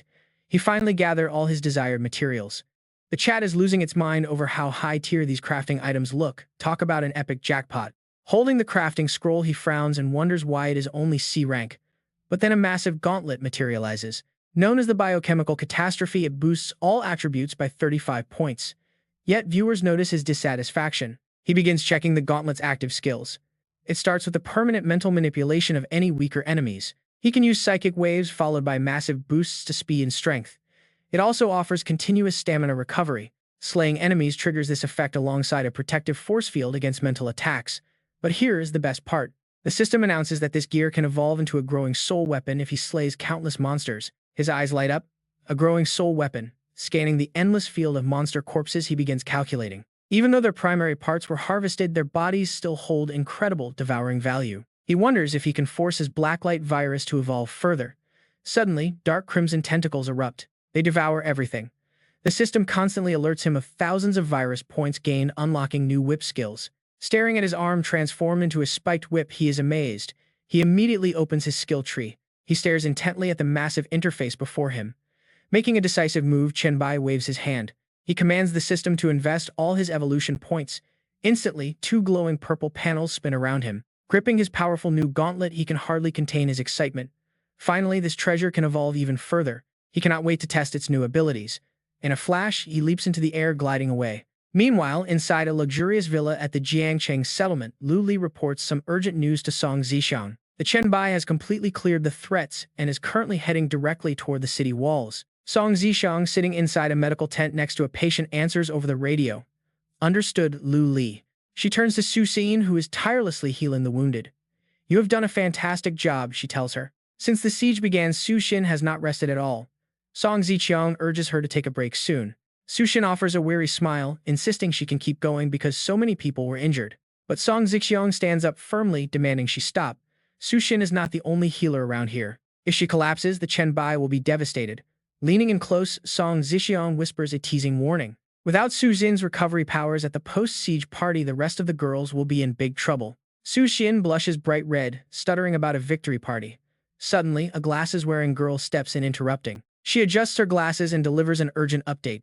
Song Zixiang, things are taking a turn for the worse. The dead overlord means the main assault command has faded, which stops distant beasts from charging at full speed. However, all zombies within a 1-kilometer radius are still locked onto the settlement, driven by pure hatred. She unrolls a map, her face paling. The worst part is that although the high-level mutant zombies lost their commander, they are still gathering in groups. According to Shiwei's overall observations, 3 sections of the city wall are about to be breached. It is extremely dangerous, especially the tank group concentrating on sectors 6 to 8 of the western wall. Our defensive firepower simply cannot stop them. Inside the watchtower of the city wall, Song Zixiang anxiously calls Shiwei through the system. She asks about her current status. Floating in midair, Shiwei uses her spiritual power to patch up the flesh wall that is being viciously torn apart. The western sector 6 wall is failing. According to her analysis, she can only hold out for 3 more minutes and desperately needs support. The rate at which the flesh wall is being devoured outpaces its self-regeneration. It won't last much longer. Shiwei's eyes bleed. They glow brightly but bleed painfully as she pushes her almighty eye to the absolute limit to gather crucial battlefield intel. Back in the tent, the glasses-wearing girl anxiously speaks. Since the main assault began, Shiwei has continuously used her powers. She observed the entire battlefield to guide their tactics. Now her condition is terrible. Song Zixiang looks over. Song Zixiang smiles knowingly at her friend beside her, telling Song Gai that she really has an excellent eye for best friends and men. She turns to instruct the glasses-wearing girl to send someone to help Shiwei rest while she heads to the front lines. The girl nods obediently. Meanwhile, on the walls of Jiangqing settlement, Lang Xiang arrives carrying a massive broadsword. A young man shouts that he has brought reinforcements for sister Lang Xiang.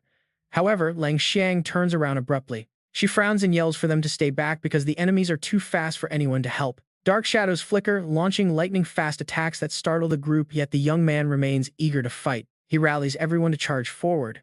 Suddenly, Chen Bai appears behind her like a god, speaking in a cold tone. He tells Lang Xiang to fall back because she will only make things worse. Lang Xiang is stunned. The Chen Bai flies up. He leaps into the air, unleashing lightning to blast the monsters, and orders her to spread the news of the Lord's death. He promises to handle the rest. Lang Xiang's eyes widen with joy as she announces that the Lord is dead and the Chen Bai has returned. Now watch this move. Next comes a world-shattering strike that completely smashes the ground, keeping their hope alive. Chen Bai activates his whip-form weapon, sweeping it across the zombie hordes as enthusiastic battle cries echo everywhere. They shout to kill with all their might. Amidst the cheers that the Lord is dead and the Chen Bai is back, victory feels certain. Chen Bai stands cold, maximizing his virus detection and thermal scanning. He then leaps forward, unleashing countless sharp spikes. The spikes pierce and kill high-level enemies instantly. Song Ziqiang joins in, landing a fatal blow straight through a giant monster's skull. Meng Meng, the amethyst pet, floats above in the air, unleashing blazing fire to burn the remaining monsters to ashes. 4 days later, standing before the ruins, Chen Bai folds his hands behind his back and notes how costly this defense was. Song Ziqiang nods, agreeing that the walls are almost completely destroyed. It has already been a long, brutal fight. 5 continuous days of battle. Looking out at the dusty battlefield, she sighs, admitting they overestimated everyone's endurance, and they completely underestimated the battle's intensity. Without him and Meng Meng, they definitely would not have held out. Suddenly, the polite goblin Li Du appears with a wide grin, telling them they should actually be celebrating. Spreading his arms in congratulations, he notes that despite the tragic battlefield, their actual casualties are surprisingly low. He congratulates them on completing the task with flying colors. Pointing toward the sky, Li Du loudly declares his next announcement. They can now build their city-state. After all, this is the very first city-state founded since the trials descended. The system announces that the S-grade city construction quest is complete and rewards are issued. Song Ziqiang asks in disbelief, "Has the city really been built successfully just like that?" Li Du smirks and tells her to visit where she used the order. At the eastern foot of the settlement's mountain range, a noisy and curious crowd gathers around a mysterious glowing orb. People murmur in confusion, warning each other to stay cautious of this sudden anomaly. The orb glows with a mesmerizing blue light. It displays information indicating it is the city heart exclusive to the evolver Song Ziqiang and her authorized allies. Activating this will establish their brand new city-state. The crowd parts respectfully, recognizing the city heart belongs to Song Ziqiang. As the Chen Bai and Song Ziqiang arrive, Chen Bai inspects the orb and asks if she really chose to use it here. Song Ziqiang confidently explains that she specifically consulted a professional planning expert before choosing this highly suitable location. This area includes both hills and a plain surrounded by protective mountains, providing perfect spots for all critical structures. She adds that there is a large plain inside Jiangcheng and a waterway running through the settlement, making transportation easy. Hearing this, Chen Bai places his hand on her shoulder, deeply satisfied with her incredibly thorough calculations. He proudly encourages her to go right ahead and establish their brand new grand city-state without any hesitation. But then Ziqiang suddenly speaks up, asking Li Du Sixin to wait because she has a question for him. She turns to the goblin, speaking firmly that even though this is a generous investment he made directly in her, she wants Chen Bai to be the city lord. Li Du smirks with satisfaction, stroking his beard as he tells her she doesn't need to ask because the heart of the city already belongs to her. She just needs to keep her promise to set up a goblin merchant guild right in the central plaza. Hearing this, Ziqiang smiles warmly at Chen Bai, telling him to go ahead since she has already granted him ownership. Chen Bai gives a quiet nod. He reaches out and touches the glowing orb. Instantly, the system alerts him that authorization is complete. When asked if he wants to activate the city's heart, he firmly confirms it. The system then requests a name for city-state. Number 2001. A blinding blue light erupts, wrapping entirely around Chen Bai. He closes his eyes, feeling the sheer, raw energy of this legendary artifact. Old grudges flash through his mind.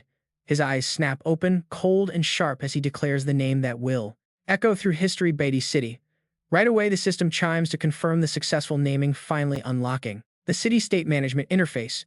The glowing orb slowly sinks into Chen Bai's chest, granting him the massive bonuses of an S-tier city heart, 20% extra experience and drop rates, a 100% attribute boost for allies inside the city, and a devastating 50% stat debuff to any invading enemies. Standing nearby, Ziqiang grins as her own notification pops up that the city lord has granted her absolute co-owner authority, boosting her stats by 80% anywhere within the borders of Beatty City. All around them, the local survivors erupt into wild cheers as they receive notifications of the city's establishment along with free experience and stat points. 3 free stat points is an insane reward. Some complain they should have risked their lives to slay more monsters, while others shout praises to the Chen Bai and their queen. Seeing this massive success, Li Du Sixin rubs his hands together, letting out a delighted chuckle at how things turned out. Ziqiang turns back, offering a subtle smile as she asks Li Du Sixin if something has made him this exceptionally happy. Floating in the air, the goblin proudly notes that Chen Bai is now the lord and Ziqiang is the administrator. Everything went exactly according to his grand plan, a flawless trade where everyone gets exactly what they wanted. He politely tips the brim of his hat, sporting a classic sly merchant grin. He remarks that this investment has wrapped up beautifully, leaving him incredibly pleased. Now that it is time to depart, the goblin gestures to remind Chen Bai that his own journey must go on, but they still need to complete those investment quests as soon as possible. Chen Bai looks back with a knowing smile, teasing him about how notoriously difficult those quests actually are. The The goblin's figure slowly dissolves into thin air, leaving behind only the echoing sound of his carefree laughter, telling the young man that he has full faith in him. With that business settled, Chen Bai pulls out a scroll and hands it to Ziqiang. He explains it is a gold-tier city-building reward they just unlocked and asks if she can integrate it into her current blueprints. She unrolls the scroll and her eyes instantly widen in absolute shock as the system sends a notification her about an S-tier supercomputer core and 2 fully automated production lines. She gasps, completely stunned by this ridiculous find. Chen Bai calmly explains that any special firearms, tactical vehicles, and items manufactured here can be easily used during the upcoming challenges. With these assets, their base will grow at a rate other settlements can only dream of. Ziqiang is left speechless. She is still clinging to outdated ideas, but the world has moved on. Even with conventional firearms, she thinks it might not be enough. But Chen Bai looks up at the sky filled with phantom projections of advanced weaponry, correcting her. This gear is nothing like the normal guns from before the apocalypse. They come with specialized stat attributes, meaning she needs to throw out her old logic. He points out that while the city-state's management looks pretty basic right now, a confident grin spreads across his face. Once they unlock more exclusive city-state blueprints, she's going to be absolutely blown away by what they can build. Holographic projections of future tech flare to life around them. For instance, an S-tier biological backup center can clone her body, giving her a literal second life. Or an S-tier anti-gravity base that would let them construct an entire city floating in the clouds. These are exclusive S-tier designs. Hearing this, Ziqiang tightly clutches the precious scrolls to her chest, with eyes blazing with pure determination. She vows that their city-state will undoubtedly become the absolute strongest force in this dark future. Right as the hype peaks, a crisp, energetic voice rings out from high above, catching both of them off guard. It's Meng Meng landing with a bright smile. Immediately, a system prompt shows she has shared her skill panel. She happily chirps about her amazing training in the dream world, boasting that she has unlocked 3 brand new skills for him to check out. Chen Bai glances over the system prompts, reviewing her new white noise and sleepwave abilities. He nods in approval, praising her choices. Now her dream totem can pull enemies into a dreamscape without requiring them to stare directly at it. Combined with her new sleep waves, this setup will be highly effective even in the heat of a real battle. The maid squints her eyes in a bright smile, her cheeks flushing with pride, as she tells her master that this is the exact combo chain he told her to learn. It was right after he looked at her skill tree last time. Meng Meng excitedly points her finger, urging him to look at the third option, which is a newly unlocked skill branch she chose herself. Chen Bai carefully reads the description of the skill that allows the user to freely enter and exit the dream world and bring others back to reality. He raises an eyebrow immediately, seeing through the true nature of this skill. Is it instant teleportation? Meng Meng eagerly nods, illustrating her point with a mental image. Exactly. If she were to pull Han Xiao into a dream, she can use the dream totem he is holding to teleport right next to him. She can even choose not to go herself, but directly send her master to his side instead. Chen Bai smiles and pats his young apprentice on her head. He tells her that in terms of skill selection, she can be considered graduated. But in other aspects, she still has a very long way to go before she is fully ready. Meng Meng looks up coquettishly, asking if her master is free, as she wants to research more on the effects of her new skills. Seeing her eagerness to learn, he happily agrees. He tells her to go wait at the training ground halfway up the mountain and he will be there soon. Meng Meng obediently complies. Chen Bai then instructs Song Ziqiang to gather some people with different levels of mental strength to test Meng Meng's new skills in real combat. Song Ziqiang nods, saying it is no problem, and she will gather them at the training ground halfway up the mountain. Right after that, she wraps her arms around him from behind and whispers playfully, "But do not train too late tonight, okay all?" The girls are fully prepared to reward their city lord tonight. Chen Bai smirks and says he gets it. Wearing a deeply seductive smile, Ziqiang adds that she heard Song Ge is preparing a special surprise gift for him. Over in Jiangcheng City Settlement, inside Song Ziqiang's luxurious villa, she looks over her friend's incredibly bright and flashy lingerie. Ziqiang nods in approval. Not bad at all, this is absolutely perfect. She turns to the other girls, her eyes full of provocation, and asks if they are confident they can conquer Chen Bai in tonight's battle. One gorgeous girl proudly puffs out her chest. Of course we are confident, but Song Ge better not be like last time. You passed out before we even got started. Teased by the comment, Song Ji gets defensive and argues back. No way. This time I dumped all my free stat points straight into Constitution, talk about dedication. Cut to a massive bed. Ziqiang snuggles close to Chen Bai and mentions that Meng Meng is looking for him. The kid wanted to know if there is a dungeon nearby, to grind some experience points. Chen Bai rests his hands behind his head and lazily tells her to let the kid go, and once she is done, she should come find him because he has questions. Zichang obediently nods and says she already sent the message. She blinks softly and makes a little request. By the way, by D, everyone actually wants you to give them some tips on combat techniques and how to choose skills. Suddenly, another girl pops out from under the blanket. Chen Bai bursts out laughing. He pats her head with a smile after she crawls out. Her C-tier skill tree is incredibly simple with barely anything to it. It does not even have any branches to guide. The girl whines, saying she just wanted his attention anyway. Smirking with absolute confidence, the city lord gives an order. All right, send over screenshots of everyone's skill trees right now. The beautiful girls, lounging on the bed, cheer together in excitement. Opening up Song Zixiang's skill panel, he begins to analyze her legendary S-tier Amethyst Eye. It has 3 distinct evolution paths, which is quite a lot. The Amethyst path is highly useful, but she's a queen, not a warrior. Her top priority must be Amethyst evolution, with mental fortification coming in second. Chen Bai continues, breaking down the abyss gaze and noble eyes. These powerful skills will allow her to see right through her opponents while granting mind control and telepathy. They suit her much better. Song Zixiang touches her own lips, her eyes flashing with a touch of playfulness. If anyone locks eyes with her, they will instantly become dazed and disoriented. Talk about an overpowered ability. Moving on, Chen Bai calls Shi Wei over to review her A-tier skill tree. The girl wearing a bow eagerly raises her hand, saying she only has 2 skill trees. He smiles, reassuring her that fewer branches are perfectly fine. First, unlock threat vision to highlight dangerous targets. Then get shared sight, which allows her to share her vision with teammates. With these, she is guaranteed to become an indispensable god-tier support in the future. Hearing this, Shi Wei's eyes light up with excitement. She promises to unlock them quickly, and Chen Bai nods, praising her already impressive base abilities. Moving right along with his mentoring, he turns to the next girl. Lu Li, your B-tier illusion skills can actually perform absolute miracles. Lu Li points at herself in confusion. Me, she says. She looked closely, but none of her skills have any offensive power. Chen Bai points to a glowing skill slot on her panel, telling her to look closely at illusion becomes reality. It has an incredibly unique effect. If the enemy cannot see through her illusion, that illusion literally becomes reality for them. Do you get it? If the enemies believe the illusion of a nuclear bomb is real, they will take the exact same devastating damage as a real explosion. Leaning back on his pillow, Chen Bai delivers a killer conclusion. That is exactly why this insane skill has no set damage description. With a power like this, absolutely anything is possible.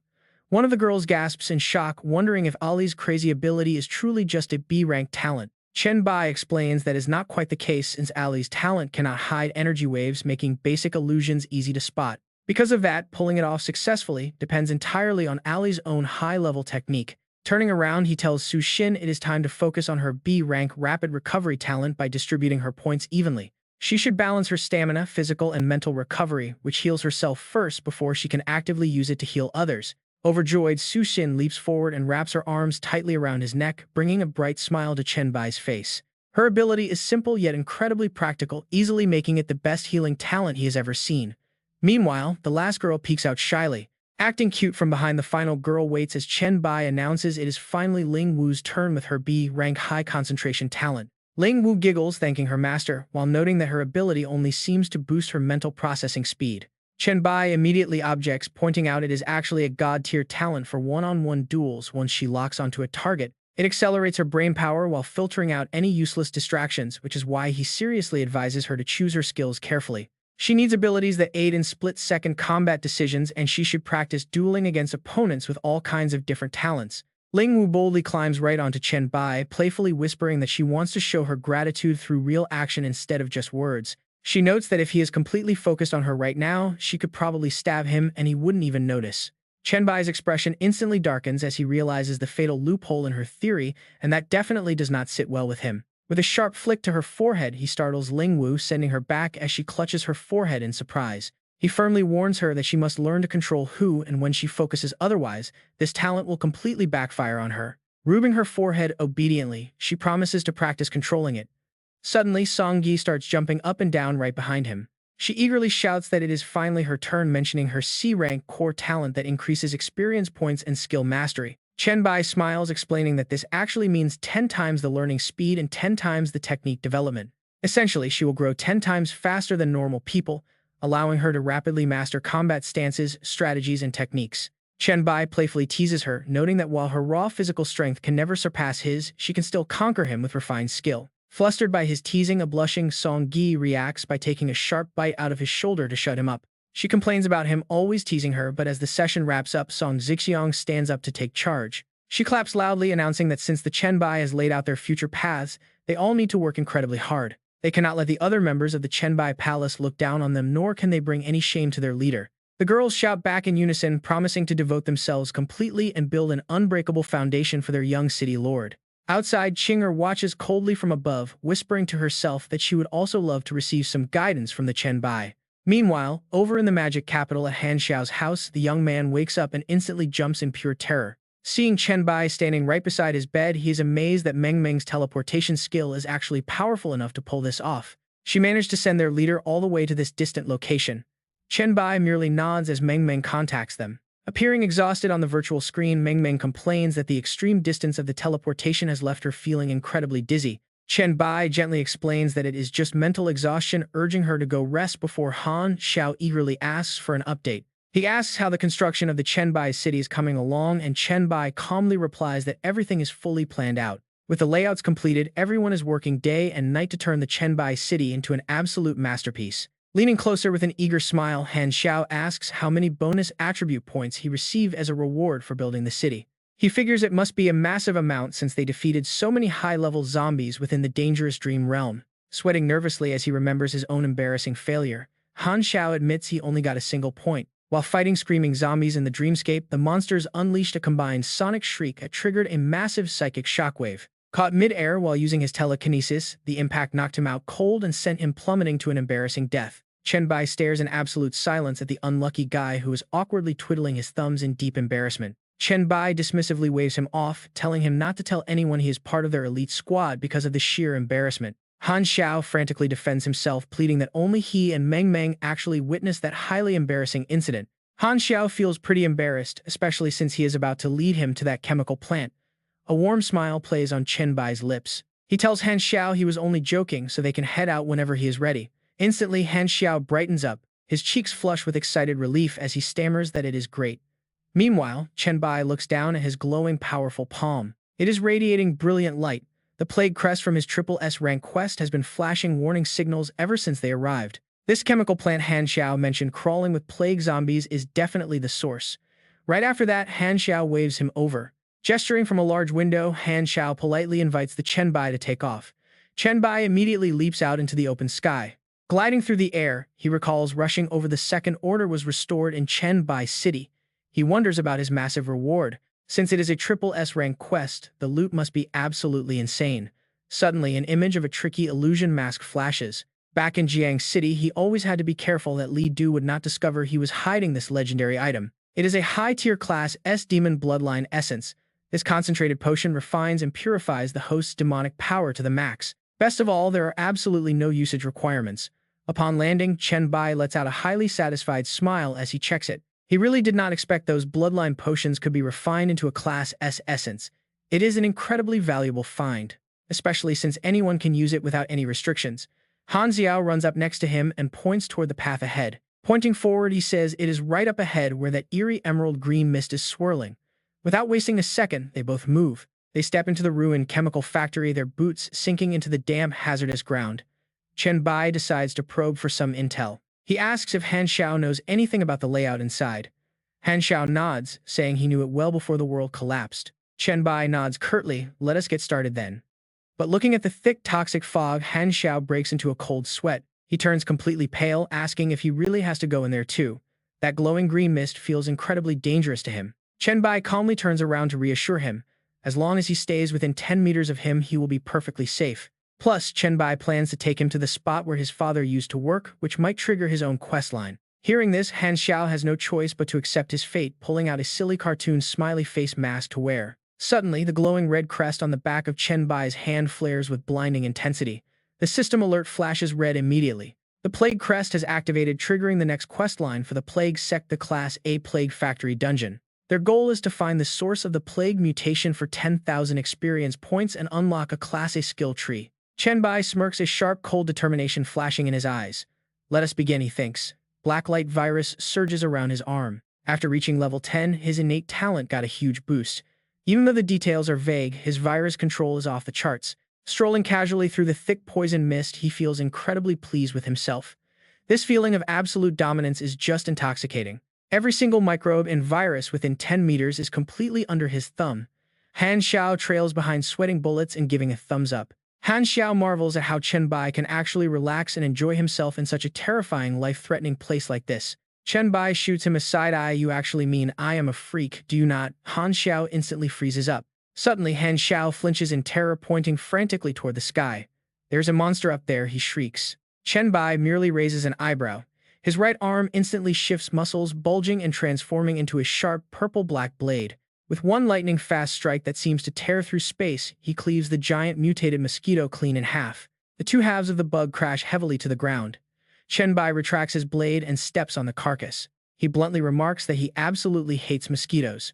Just as the bug is dealt with, Han Xiao rushes over to a glowing mushroom. Indicating a strange glowing mushroom nearby, Han Xiao notes that the mosquito is guarding it, meaning it could be rare dungeon material. As Han Xiao reaches for it, Chen Bai coldly warns him to stop.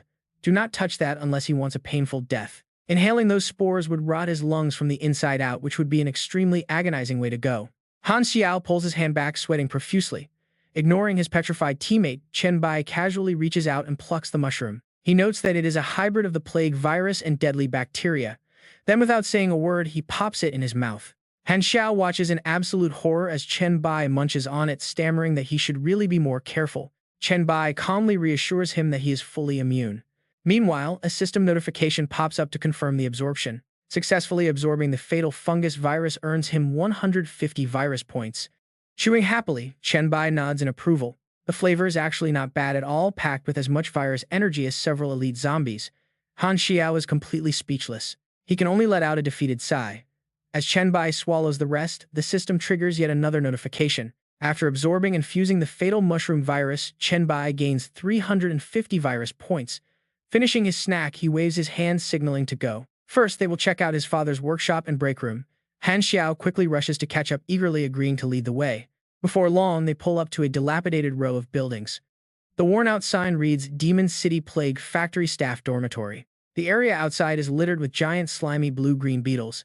After searching the interior for a while, Han Xiao sighs in disappointment. Putting his hands on his hips, he explains that he checked his father's entire work area but found absolutely nothing. It looks like the next quest clue is not here after all.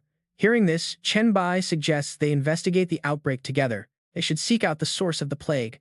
But he warns Han Xiao that if he tells him to run, he must flee immediately. Han Xiao nods, quickly swearing that he will act without hesitation and won't get in the way.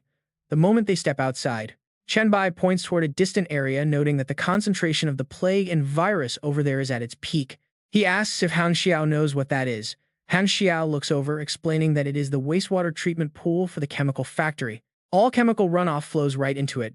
Shuddering at the memory, Han Xiao adds that there are two massive deep reservoirs inside. He only went in once and the toxic air nearly made him pass out, but despite the clear warnings, they push ahead anyway. Entering the depth, they are greeted by a massive underground cavern with giant glowing mushrooms floating in the air. Mutated insects swarm all around them. This is the true face of Demon City, hidden deep inside the toxic treatment reservoir. The entire area is teeming with grotesque mutated beasts. Staring at the horrific scene, Han Xiao gulps in fear. He mutters a curse. Chen Bai immediately warns him to shroud himself in spiritual power as a shield against the toxicity. This prevents the plague from eating away at him if they drift apart. The kid takes it seriously, acknowledging the order. Suddenly, a hooded figure emerges from the shadows, chanting in an eerie tone. He addresses them as children of the plague. Spreading his arms wide, the robed figure stands proudly atop a giant mushroom, raising his voice to summon all his devoted followers. Annoyed by this cringy theatrical display, Chen Bai wastes no time. He kicks off the ground, launching himself high into the air. Sprinting forward like a silent arrow, he swings his dark blade right into the hooded figure's chest, triggering a blinding radiant explosion. Chen Bai's eyes widen in sheer shock. How could he fail to breach his defense? This dark blade is his strongest attack. Is an A-tier pest's defense actually this ridiculously tough? It seems his strongest offensive form did not even leave a scratch. But instead of counterattacking, the figure and the giant insects drop to their knees in unison, chanting an offering to their destiny. They chant their devotion to their god of destiny, offering up their most solemn rituals and most devout prayers. They pray for their destined god to ignite the holy fire and spread the blessed plague across the entire world. Taking in this bizarre scene, Han Xiao looks completely baffled, asking if they are actually bowing down to him. Chen Bai breaks into a cold sweat, admitting he has no clue either. Hearing this, the cloaked figure raises his head. Holding his staff reverently, the cultist proclaims that they are indeed bowing to the great god chosen by destiny. Pukasumi pledges his entire life and soul to his lord. Right then, the system screen flashes to reveal his stats. He is Plague Bishop Pukasumi, X-Real level 71. Staring at this absurd level, Chen Bai begins to analyze the situation. A thrice awakened level 71 boss. Even in his past life, Chen Bai only reached level 79. How is this possible? A monster like this shouldn't appear in the early trial. Yet Chen Bai's mental perception is only rank D. The skill he got when Ming Ming bound to him is only D rank. Yet he can see through the bishop's stats. This proves the monster has zero guard up. Putting on a calm front, Chen Bai lifts his chin and questions him. He asks if he is indeed their destined god. The bishop's eyes immediately light up with a fanatical emerald green glow. He zealously confirms it, explaining that their high priest sacrificed his very life just to guide his grand descent. Since Chen Bai received the plague mark at the very start of this trial, he is undoubtedly their destined god. The god of the plague. Hearing this sweet flattery, Chen Bai smirks inwardly, recalling rumors from his past life. High-tier talents grant access to exclusive special opportunities. This must be the unique path meant for the Virus King. Being a plague god sounds way cooler and stronger than Han Xiao's generic demon bloodline plot. He decides to test him. Getting straight to the point, Chen Bai bluntly demands to know what the bishop can actually do for him. Still kneeling reverently, the bishop explains they paid a massive price to enter the trial early just to aid him. He grins with pride, declaring how incredibly fortunate they are to cross paths with their gods so early. Every member who came here is ready to offer a sacred treasure from the plague cult to match his divine rank of their strength. But then the bishop hesitantly bows his head, apologizing deeply because they cannot give everything at once without the cosmic will detecting and interfering. He explains they cannot hand over the entire treasure at once. Chen Bai just shrugs it off with a generous wave of his hand, telling them it is fine, making the bishop look up in relief. The priest thanks him, asking what kind of treasure the god of destiny actually needs. Seizing this absolute golden opportunity, Chen Bai flashes a hunter's sly grin before dropping a casual yet loaded question. He asks if they have any class transition scrolls. The mysterious pale-faced hooded figure is completely taken aback and slowly speaks. Repeating the words class transition scrolls, the figure slams his staff onto the ground and flashes a highly confident, smug grin. He boasts that he definitely has them. Right on cue, two blinding lights flash in his hands, revealing an S-Class Plague Knight and an S-Class Insect Master. But he is not done yet. Dropping dramatically to his knees, the bishop presents a scroll bearing a dark skull insignia. They offer up their ultimate cult treasure, the double S-Class Child of Doom. Witnessing this, Han Xiao is left completely speechless. Han Xiao completely gapes in shock at the double S-Class roll. But Chen Bai, he just stares back with a deadpan face. Letting out a soft sigh, Chen Bai coldly asks if that is really all they have. Hearing this brutal rejection, the hooded priest panics. He desperately tries to explain that obtaining a triple S-Class roll in the early stages is pretty much an impossible task. Even most gods started their ascent from simple S-Class, A-Class, or even B-Class rolls before reaching their current heights. Chen Bai just smirks arrogantly. Ignoring his teammate, who is sweating bullets behind him, he says he knows all of that. But the thing is, he only wants a triple S-Class transfer scroll. Hearing this insane demand, the mysterious NPC is totally speechless. Shedding a silent tear at the sheer absurdity, he repeats the words, triple S-Class. But suddenly, he throws his head back and laughs, chanting that Chen Bai is their future god, promising a glorious revival for the plague cult. Talk about a dramatic guy. Unmoved by the theatrical drama, Chen Bai turns around to leave bluntly, stating that if they do not have it, he is out. But just as he walks away, the hooded figure cackles like a madman, claiming they actually have a way to get one. Chen Bai pauses in his tracks, looking back with a sudden spark of genuine interest as the NPC continues. The NPC replies that although there is a way, it is not fully guaranteed, and he will have to retrieve it himself. Cutting straight to the chase, Chen Bai asks for the details. The hooded priest looks up with glowing eyes, slowly explaining his plan. His plan is to open a special secret dimension leading to the most terrifying plague event in the history of the Blue Star. Chen Bai must enter, gather the plague seeds left behind in history, and use them to craft his own custom class transfer scroll. There is a solid chance he will end up with a triple S-Class scroll. Hearing this, Chen Bai crosses his arms confidently. Agreeing to the chance, he says he is definitely taking it. Immediately, the NPC grips his staff, chanting a solemn, chilling vow. Vowing to offer his life, his strength, and his very soul to become a stepping stone for his god, paving the way for the plague. With a terrifying roar, his entire body ignites in a bizarre green flame. Talk about going all out for your master. After that explosive sacrifice, the only thing remaining on the ground is his smoldering staff crackling with dark energy. A massive portal shaped like a giant mushroom appears. Right on cue, the system interface flashes a prompt on his screen. It asks if he wants to enter the exclusive dungeon, the Whale of 8 million souls, with 2 minutes and 56 seconds left. Chen Bai turns to look at his companion, telling Han Xiao that since this is an exclusive dungeon, he will be going alone. Feeling an instant wave of relief, Han Xiao breaks into a sweat, nodding his head like crazy with an awkward smile. Admitting he would never enter even for gold, especially since a monster that strong had to sacrifice its life just to open the portal. Giving final instructions, Chen Bai warns him that time is ticking, so he will send him back to safety, first telling him to escape. Warned that the bugs and pathogens will infect him if he stays, he gets teleported out.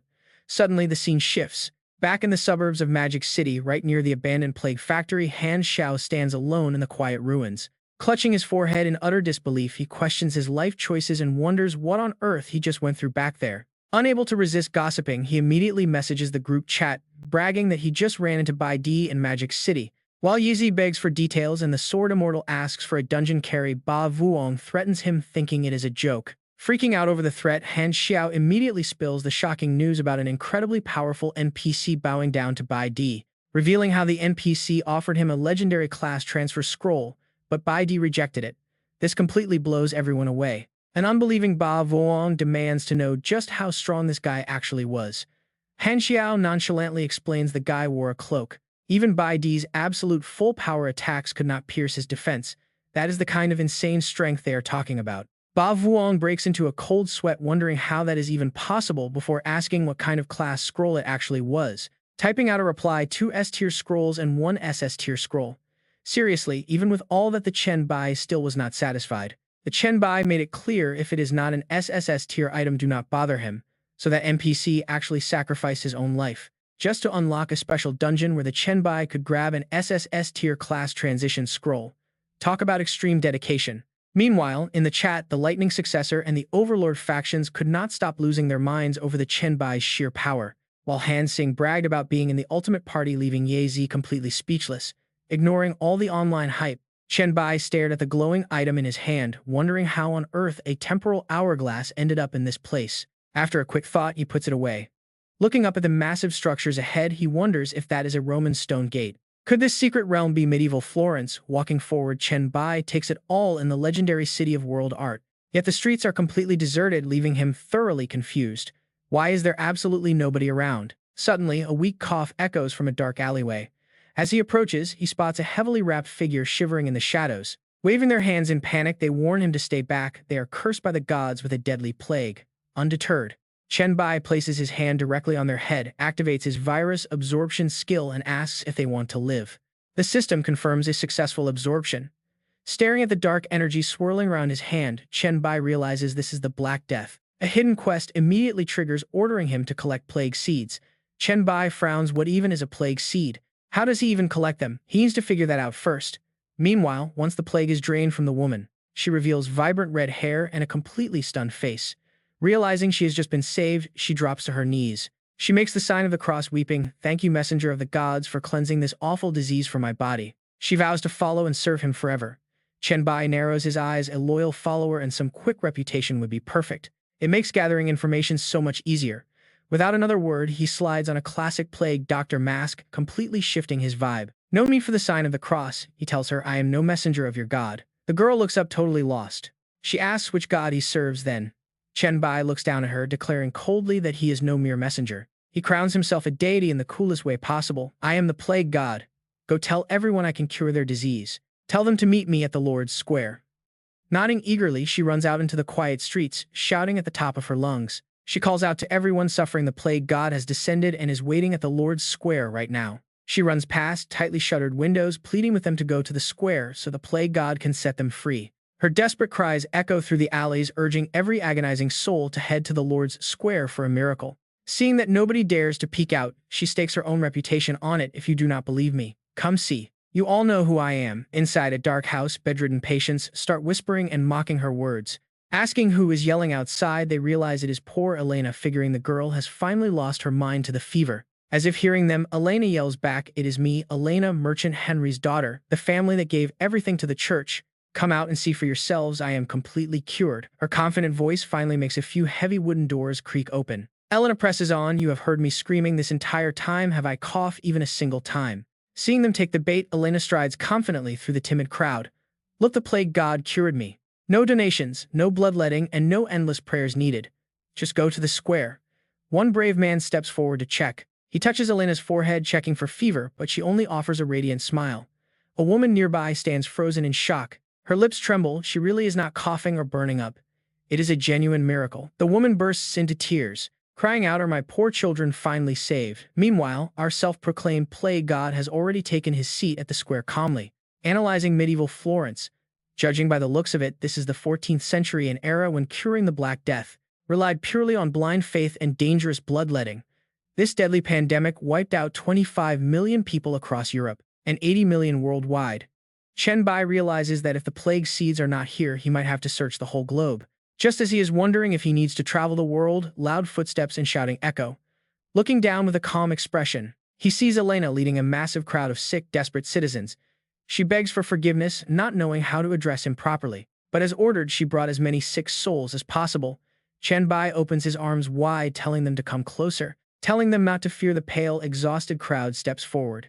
He wastes no time activating his unique skills, drawing out the deadly virus to free them from their agonizing suffering. In just a split second, the magic happens. The dark energy is completely absorbed into his body. Feeling suddenly healed, a bewildered little boy cries out for his parents and wraps his arms tightly around his mother. "Mom, don't cry, I feel fine now," he says, asking if she is still hurting. The sobbing mother shakes her head. She is completely fine and her fatigue is gone. Nearby, the crowd bursts into cheers, realizing they are truly cured and feeling completely refreshed. Fevers are gone, coughs have cleared up, and their strength has returned like a miracle. Someone clasped their hands, thanking the great god of light, only to be immediately scolded. "You idiot, that is not the god of light. Do not insult the great plague god," they argue. A man falls to his knees, weeping in gratitude. "Great deity, thank you for saving us from this plague. I will worship you forever." His goal achieved, Chen Bai tells everyone to stand up, warning them they might still feel a bit weak. The plague has left some lingering damage, so they should go home and rest to let their bodies recover. He looks back toward the crowd. Countless other children suffering from the epidemic are still waiting for his aid. Chen Bai delivers a noble speech. "Your bowing is not what I desire," he tells them. "I only want you all to be fully freed from the torment of this terrible illness." An old woman weeps in gratitude, amazed that he cares so deeply for sinners like them. How could they ever fully praise his nobility? Witnessing this, Elena immediately steps up to assume her role as his biggest fan. She warns the crowd not to disrupt the deity's sacred work. Those who are already cured must follow her across the river, and cross the No River Bridge to spread the plague god's mercy across all of Florence. Just as the display reaches its absolute climax, the heavy clanking of armored footsteps suddenly echoes nearby. The crowd recoils, panicking that the church's knights have arrived. An aggressive squad of knights charges in, announcing they received reports of a heretic claiming to be a god. Bystanders are ordered to leave. The captain points his finger straight at Chen Bai, demanding to know if he is indeed the heretic, calling himself the plague god. Drawing his sword, the captain declares that the plague is divine punishment, meaning a plague god cannot possibly exist. He calls him a foolish heretic. Watching the blade plunge toward him, Chen Bai does not flinch but quietly smirks, recognizing his opportunity. He calculates that this is his absolute breakthrough moment, and honestly, his composure is insane. Without even dodging, Chen Bai willingly takes a devastating sword strike straight across his chest. The captain raises his blade proudly, declaring that the heretic is finished. He demands the crowd kneel and confess their sins for letting themselves be deceived, claiming this foolishness is why the plague struck them. But before his boasting can even settle, his terrified subordinates begin to stammer, pointing out that their target is completely unharmed. Sure enough, Chen Bai is completely unscathed, calmly brushing dust off his shoulder. Enraged by this absolute sacrilege against their savior, Elena grabs a rock, yelling at them for their audacity. But Chen Bai immediately steps in to hold her back. He tells her to stop because he is perfectly fine, but Elena remains furious that these fools dared to raise weapons against him. She furiously demands he strike down these ignorant and blind knights of the Church of Light with divine punishment. Hearing this, the knights break into a cold sweat. Chen Bai, however, continues playing his role as the benevolent savior perfectly. He tells Elena she is wrong, explaining that they cannot harm him, nor does he harbor any hatred or desire to punish them. Even if they stab him countless times today, he declares he will always prioritize freeing the people from their plague. This incredibly calculated speech instantly wins over the crowd, sparking absolute adoration as they realize he is their true savior. They cheer wildly for their merciful lord, chanting that they will gladly follow the great plague god for eternity. The knights clutch their swords, but their faces remain completely frozen, utterly helpless against the fierce devotion of the roaring crowd. 3 days later, you won't believe how fast things changed at the Church of Light. That heretic converted 90% of the city. Because of this, only 7 people showed up for Sunday service. Young Bishop Haken grinds his teeth in sheer frustration. He complains to old Bishop Joe that they should have ordered the knights to execute the man at the town square immediately. But Joe stopped him, and now they only have 5 knights left, which is barely enough to guard the cathedral doors. Old Bishop Joe calmly maintains his stance, reminding young Haken of what they have both witnessed over the past 3 days. Joe thoughtfully notes that this stranger appeared out of nowhere with a miraculous ability to cure the deadly plague. He managed to heal the entire city in just 3 days, displaying the image of Chen Bai caring for the sick. Joe continues, explaining how Chen Bai teaches people sanitation and disease control, actively leading them to fight the epidemic. He even personally cares for those who have not yet recovered. Old Bishop Joe strokes his beard in deep thought. Although his teachings about strange concepts like microorganisms and sanitation are quite difficult for ordinary people to fully grasp, he absolutely never imposes any strict rules on his followers or demands any kind of financial tribute from them. Instead, he simply teaches them like an ordinary schoolmaster, patiently explaining science and hygiene to the gathered crowd. Young Bishop Hak Ken cuts in furiously, arguing to the crowd that a truly merciful God would never force his followers to slaughter one another over mere faith. If they had executed him that day, everyone would have easily seen who the real demon was. Totally lost his cool, Hak Ken snaps directly at his superior, shouting that the elder priest sounds exactly like a plague worshipper. He asks if the senior priest has any concern left for the Church of Light and their glorious Lord. Zhao remains absolutely calm. He replies that their Lord is the true all-powerful God who does not need their petty worry. Instead, they should worry about themselves, adding that he has already sent a letter to the Pope explaining everything. Detailing everything that transpired here, the scene shifts to a luxurious royal room where a sphere of purple light floats in the air. This is the plague seed. Leaning back comfortably in a plush chair, Chen Bai admires the glowing orb. He mutters to himself that the seed was condensed by utilizing all the viruses he had previously absorbed in Florence. Knowing how to gather the plague seed is great, but the actual progress is so low it is barely noticeable. Seeing the system screen show progress of just 0.001, Chen Bai sighs, realizing he must travel the world to finish this, to fully condense the seed. Right at that moment, Elena peeks through the door, hesitantly delivering her report. "Master, your most loyal followers are waiting." Chen Bai calmly stands up, replying that he already knows. Talk about loyalty. Stepping out into the hall, he finds Elena already kneeling respectfully on the floor to welcome him. And the moment their savior steps into view, the massive crowd outside instantly raises their hands, cheering with absolute fanatical joy. Pure devotion. Thousands in the courtyard chant their slogan, "All things decay, yet all living souls endure forever." Standing high above them, Chen Bai smiles and announces that the plague in Florence is destroyed and he must now move on. But before leaving, he will leave them a gift. He waves his hand, sending a massive plague pillar rising from the earth, emitting a dark purple mist. This is the plague pillar, and anyone who prays before it will find themselves cured of any sickness. The crowd drops their jaws, once again weeping in gratitude as they thank the great God for granting them a true miracle. Chen Bai raises his hand, warning them not to rely on it too much because it will lose power once he leaves. After he finishes purifying this world, they must always remember his teachings on how to prevent, control, and contain the plague. He continues delivering a masterpiece of psychological manipulation, telling his children not to fear because diseases can actually coexist with life. If used correctly, they can even benefit humanity. Finally, he commands them never to forget the core teachings of the plague cult.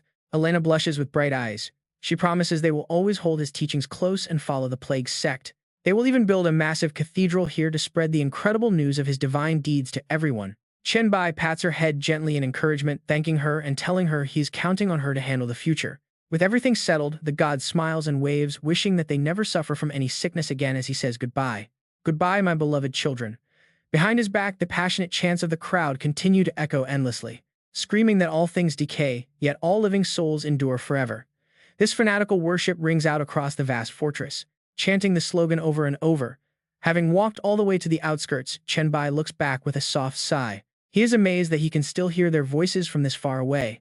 The people of this era are incredibly fanatical. A cold smile, yet a calculating expression creeps onto his lips. This level of devotion is exactly the effect he wanted. This wild fanatical loyalty will be extremely useful for his ongoing mission of gathering and condensing the plague seeds. Floating in the air, Chen Bai looks over the world and calculates that a god's reputation will naturally attract everyone, making his path to collect the plague seeds vastly simpler.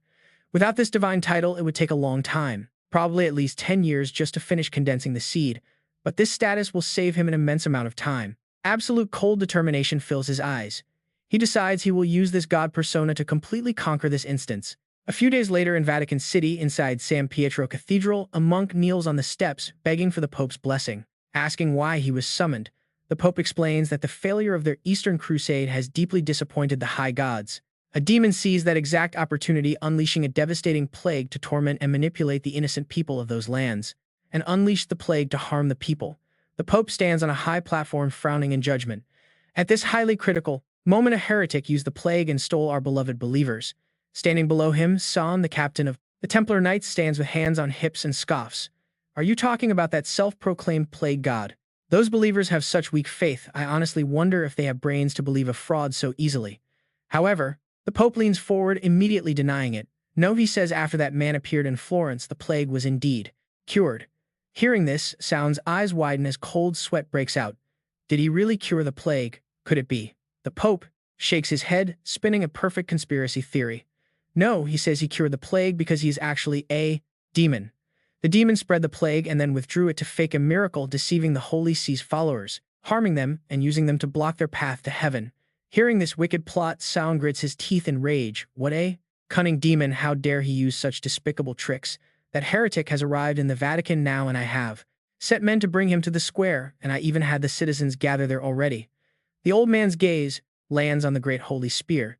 San, take the spear of Longinus and kill that demon in front of everyone. Go spread the name of our Lord. For the Lord and the believers, go cleanse this world of evil. San places his hand on his chest, swearing an oath.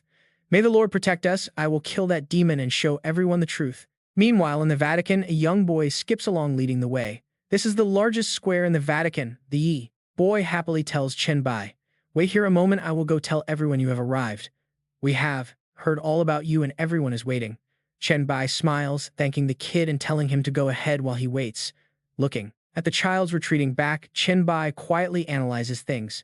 After leaving Florence, all other cities under the Church of Lights control shut their gates to block him. Yet upon arriving here, a perfectly healthy child actually comes out to welcome him. A scornful smirk touches his lips at this incredibly foolish tactic. Chen Bai looks up at the massive cross sculpture of the Church of Light. He knows full well that a deadly trap is waiting for him, seeming to plan his execution right in their lair, but this is completely within his calculations. He anticipated this. This is the perfect opportunity to eliminate all trouble caused by the Holy See. Let us see what tricks they try to pull. Suddenly, loud shouts break the silence, telling everyone hurry over. The church is about to judge the heretic who cured the plague. A crowd gathers, whispering as they watch Chen Bai. Chen Bai. Could he really cure the plague? It must be fake, they say. Otherwise, why would the church judge him? Right then, San aggressively steps forward with the Pope pointing the spear right at him. Demon, the divine Lord, has decreed that you will be destroyed right here and now.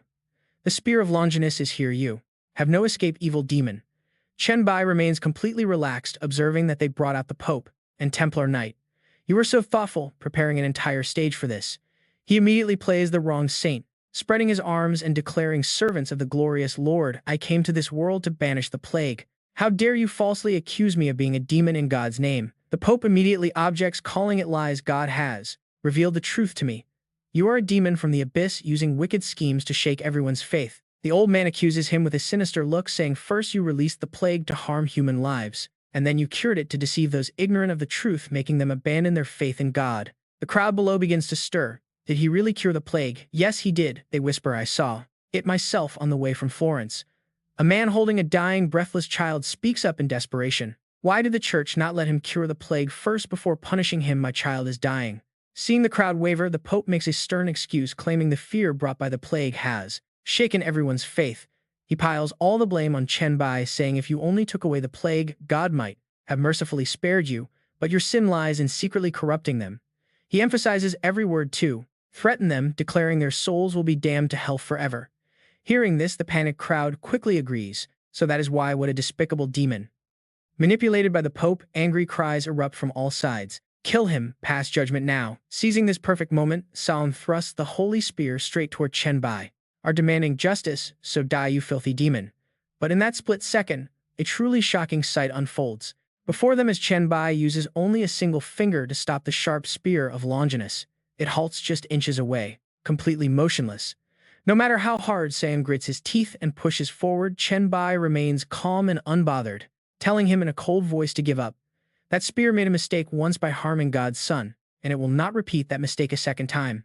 Stop forcing it. Sound's eyes widen in sheer terror, cold sweat. Sweat pours like rain. How is this even possible? Stepping forward slowly, Chen Bai lets his voice echo across the square. He projects his voice asking why the Church of Light has constantly stopped him from purging the plague all the way from Florence. A sarcastic smile tugs at his lips. Seeing the creature disguised as the Pope, he says he finally understands. The Pope bursts out laughing at the claim, asking if he looks like a demon and calling the accusation completely ridiculous. Below them, the crowd chuckles along mockingly asking how their Pope could ever be a demon. But Chen Bai ignores their ignorance. Clenching his fists, Chen Bai glares with freezing eyes. He declares that everyone will see the truth soon enough. Without warning, Chen Bai lunges forward and delivers a brutal slap right to the Pope's face, shocking everyone. The guards panic instantly, screaming that the Pope has been killed. Commander Saren fumes with rage, drawing his weapon. He points his spear, roaring curses at Chen Bai for tricking them and distracting them with those 3 clever questions. Saren calls him a demon, but Chen Bai stands tall, coldly ordering the Pope to show his true form. The commander prepares to charge but freezes instantly, his eyes widening in pure horror at what lies ahead. Right where the Pope collapsed, a truly hideous creature begins to mutate, its eyes glowing a deep bloody red. It lets out a savage growl as the crowd stumbles back in absolute terror, pointing at the emerging demon horns. They scream, wondering what happened to their leader. The giant monster stands tall, roaring that he will kill them all. Facing the demon, Chen Bai simply smiles. It is going exactly as planned, showing his perfect manipulation at work. He knows his modern powers are too foreign for these medieval folks. Showing them directly would only cause panic. Chen Bai remembers pulling out a glowing red essence earlier, realizing that arguing with the Pope would have been foolish. Simply releasing a virus to kill the man would never have convinced the highly religious, stubborn public. Luckily, before rescuing Meng Meng, he had collected a rare A-grade demon bloodline essence. When he brushed past the Pope earlier, he secretly injected the essence and crushed it, adding a zombie virus. This double insurance guaranteed that no matter what, the holy leader would turn into a hideous monster. Back in reality, the newly born demon roars in madness, spewing a torrent of hellfire from its gaping mouth. The flames scorch the plaza, sending the terrified citizens fleeing in absolute chaos, screaming to run from the beast. Chen Bai calmly watches, noting that the horns and hellfire are the direct result of the A-grade essence. That high-grade demonic energy is far too much for a normal human body to handle. Meanwhile, Saren breaks down. Saren gasps in shock, realizing the Pope really was a demon. Chen Bai watches the beast struggle to breathe. The creature is already collapsing under the pure pressure of the demon blood. Chen Bai quickly addresses the crowd. He proclaims that a literal demon from hell stole the holy throne, corrupted the church, and harmed the innocent. Demonic evil stopped the cure and tried to end humanity, which is entirely unforgivable. He raises a judging finger. He sentences the beast to divine punishment. Instantly, massive black spikes erupt from the ground, impaling the thrashing monster. Chen Bai commands it to die, and as the beast falls, the crowd cheers for their savior. Dropping his weapon, Saren falls to his knees, begging for forgiveness as a commander of the Holy Knights. He admits he was completely blinded by the evil beast and promises to accept any punishment for opposing him. Chen Bai plays along with his benevolent savior acts, saying he respects the knight's loyalty and courage. He explains that the gods do not punish humanity. In fact, the higher powers do not even care. His only goal in visiting this mortal realm is to eradicate the devastating plague once and for all. With tears in his eyes, Saren bows deeply, promising to gather every single infected person in the entire city. From that moment on, things go incredibly smooth.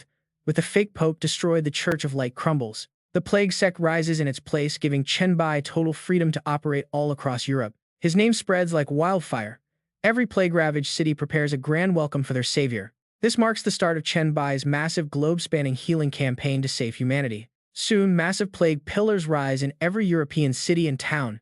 Yet the seed is far from complete. To finish gathering the seeds, his journey must extend into Africa, Asia, and across the Eurasian continent. He travels far, confronting countless different races, ancient religions, and massive empires along the way. Now, sitting quietly on the stone steps, he looks at the completed dark sphere. 1 year, 5 months, and 12 days have passed. It is finally complete. Now he only needs to recover the pathogens from the pillars. This mission does not have enemies that are powerful, but it is extremely challenging. He sighs in frustration. If he knew how long this would take, he might not have started this quest, especially considering the extreme value of 1.5 years during the early apocalypse. Chen Bai stands up on the Great Wall, staring toward the endless horizon. Yes, at that very same moment, over in Florence, Europe believers are still kneeling before the glowing plague pillar. Great Plague God, may your epic journey be smooth and may you complete your divine plans very soon. Suddenly, the giant plague pillar shakes with immense violence, causing the high priestess to look up in sheer bewilderment. A monk rushes over in a panic. What is happening? Priestess Elena, why is this pillar acting like this? Elena sheds tears of joy and smiles. Our god has completed his journey and is returning to the divine realm. Elena gently kneels, clasping her hands devoutly. Let us recite the teachings that God has bestowed upon us all. Let him know that we have engraved them in our hearts. The monk behind her places his hand on his chest, shouting out, yes. High Priestess Elena closes her eyes softly, chanting the final commandment. We are called the Plague Cult, not because we believe in catastrophe and extinction. The massive pillar slowly dissolves into nothingness, leaving behind the faithful who are bowing in deep worship, and it is definitely not because we glorify decay and death. Along the quiet streets in Florence, citizens sweep the streets, while children laugh and play. Truly peaceful life has finally returned to this world. Elena's gentle voice continues to echo, is because we desire nothing but peace and happiness upon this entire earth. We want every single person to be healthy and happy. Alongside that sincere prayer, the colossal plague pillar begins radiating an incredibly brilliant light before slowly dissolving into the air. The crowd keeps their eyes closed, chanting, together, that is why we must completely understand the plague so that it can never harm us again. The face of Elena glows with a holy serenity as she continues her devout prayer. That is why we must control the plague so it can help us wipe out sin and evil. In our past ignorance, we once slaughtered one another, but everything is different now. Now let us recognize the plague clearly, and we shall never attack each other again. The core teachings of the plague cult have rooted deeply in their minds. In the future, we will fight side by side as one to control the plague. Even Commander Sauron and his proud knights have now become devout believers. The plague itself will finally transform into our greatest weapon. The pathogens that once sowed pure terror have now become seeds of hope, ready to fight and defend all living lives. Far away in the eastern lands, voices rise in unison. It will make those vicious demons who plague the earth tremble in terror. Across desolate continents, the violet light from the pillars shines down to pierce every single corner. This holy prayer echoes globally. It will drive away the bloodthirsty, cruel demons and bring absolute destruction to the enemies of life itself. Billions of souls across the earth share one single faith: everything in this world will eventually decay and rot, but billions of lives will work together to live forever and never die.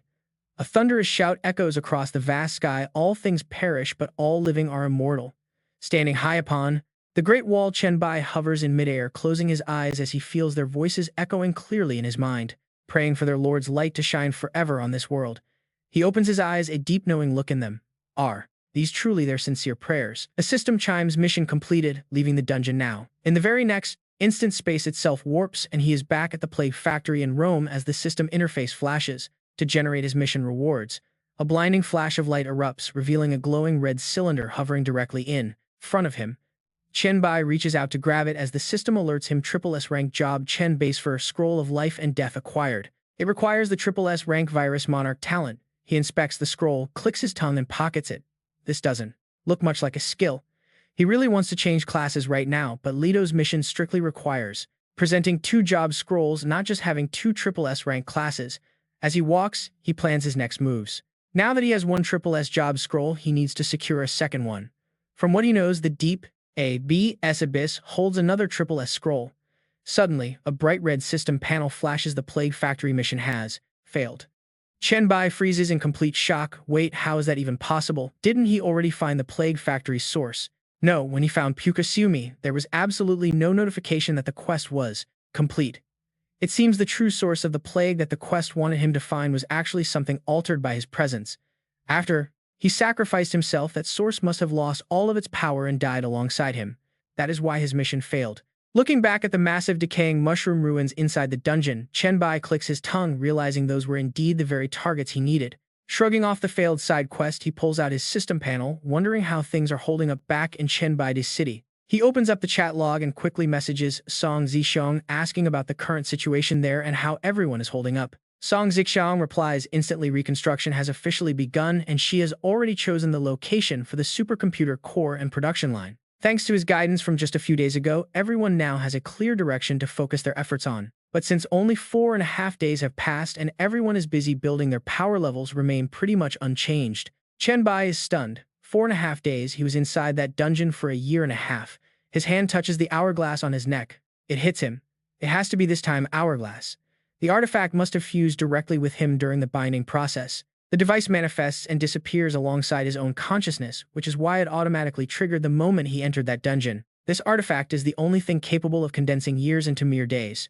Meanwhile, the group chat 001 is absolutely popping off. Han Tin frantically reports that the Plague Chemical Plant mission has failed, sending Hak Na and Diep-2 into a total panic. Fui Shuyan asks about the Triple S scroll, while Ba Vuong worries for the Chen Bai and Liu Huai calmly tries to soothe everyone. Reading through these panic messages, Chen Bai just smiles to himself and quietly closes the system interface. So Han Tiu received the same quest, but theirs definitely differed. After all, he has the unique plague imprint. Sweating a bit, he remembers his friend's absolute obsession with gossip, wondering what kind of nonsense the guy posted these past few days. To put their minds at ease, Chen Bai drops a message directly into the chat, confirming that the mission indeed failed. Immediately, Diep-2 and Liu Huai rush in with offers of hugs and comfort, leaving him completely speechless. While Hak Na, Thui Shuyan, and Ba Vuong offer endless encouragement, Han Tin chimes in with a highly logical excuse for the failure. A boss over level 70 literally sacrificed itself just to open this dungeon, so failing is honestly completely normal. But Chen Bai just casually drops an image into the chat log. Chen Bai messages the dungeon for the Triple S class advancement scroll did not fail. Chen Bai messages the factory mission only failed because the key non-player characters sacrificed themselves to unlock my dungeon, erasing the original target. With that, he flashes an incredibly smug, confident grin. The group chat immediately erupts into pure chaos with messages flying everywhere. Hak Na asks if everyone heard him. Tu Shuyan offers congratulations while Ba Vuong loses his mind over a literal Triple S class. Chen Bai just stands there, smiling and soaking in their sheer awe. Seeing his chance, Han Tiu quickly chimes in with a new proposal. Han Tiu asks if they should upgrade the chat into an alliance. Ba Vuong asks what an alliance even is, some video game thing. Diep-2 mentions that after upgrading they can put their alliance name directly into all of their official posts and declarations. Liu Huai notes he is reading up on the upgrade perks. There are tons of benefits, but the price tag is incredibly high. Chen Bai types thoughtfully, messaging that he has had this idea for a while, but wanted to make sure everyone was on board. He explains that an alliance functions like an organization built on honor and glory, but their current group chat is far more relaxed. To keep things simple and clear, Chen Bai immediately sets up a group poll, so everyone can make their own choice. A system notification alerts them that leader Chen Bai has initiated a vote on whether to upgrade their group chat into an alliance. Chen Bai tells them to take their time and think. If more than 2/3 vote yes, they will proceed with the upgrade. Han Tiu agrees, then playfully messages, "Brother Chen Bai, you just finished a dungeon, want to come over and rest? My bed is pretty warm." Reading this blatant flirtation, Chen Bai rubs his temple and politely declines messaging who on earth would want to share a bed with you. He tells him to find a luxury villa in Ma Do instead. Han Tiu agrees, and a short while later Chen Bai arrives. Our main character steps into an incredibly upscale neighborhood in Ma Do. The luxury villa Han Tiu picked out is absolutely stunning. Walking inside cautiously, he scans the area, but both his thermal sensor and virus tracker show zero signs of any living creatures. It looks entirely safe. Little does he know, deep down in the basement of this very villa, two girls are huddled together, shivering. The younger sister whispers in terror that someone entered, while the older sister grits her teeth, promising to protect her and kill the intruder. She frantically begs her sister not to kill anyone, suggesting they just scare him away. Meanwhile, Chen Bai reaches the master bedroom. Chen Bai is sprawling lazily across the plush bed, soaking in the peace. The modern world is undeniably a whole lot more comfortable. He can finally rest after unleashing that massive virus wave. He decides to test out the herbal pillow he retrieved from the dungeon. Pulling it out, he rests his head on it, immediately feeling the soothing herbal scent working its magic to relax his mind. But the moment he closes his eyes, he leaks a sigh of surprise as a system notification flashes, revealing a D-rank item called the Ancient Dragon Herbal Pillow. Described as a daily utility crafted from a secret recipe, it is designed to sharpen focus and deeply soothe the user's mind. It improves sleep quality when used, but offers weak defense against mental attacks, while also soothing the nerves and boosting lifespan. Long-term use develops mental strength. Chen Bai stares blankly at the pillow, completely stunned. How did this thing turn into an actual system item? It was supposed to be a normal herbal pillow. Suspecting something shady, he opens up his inventory. He freezes in shock. A row of glowing antiques appears. What on earth is happening to his storage? Looking at the pile of items floating in front of him, he is utterly shocked. Over half of his dungeon loot has transformed into actual system gear. He has never heard of dungeon items turning into real gear like this. Suddenly, remembering a certain ultimate weapon, his eyes flash. That is right, he also brought back the Spear of Longinus. In his past life, a king-class powerhouse used that legendary double S-rank weapon as their main gear, making him want to inspect it closely. He remembers the moment before leaving the Vatican. The Templar commander Soren mistakenly thought he liked the spear, and so he handed it over right before departure.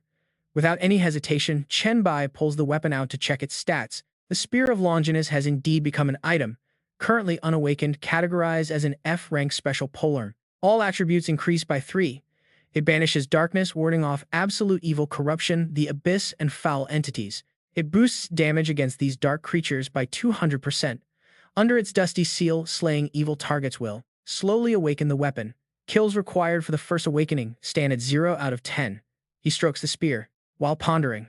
This legendary spear, which once existed on the Blue Star, has now become a system item due to the cosmic will. Every item possesses a hidden unique characteristic, though he does not fully understand why. The only Spear of Longinus now belongs to him. Thinking about depriving others of their power in his past life, Chen Bai smirks to himself. Lorga, my friend, can you still become a king-class powerhouse without this weapon? Suddenly, his brow furrows. He tosses the spear down.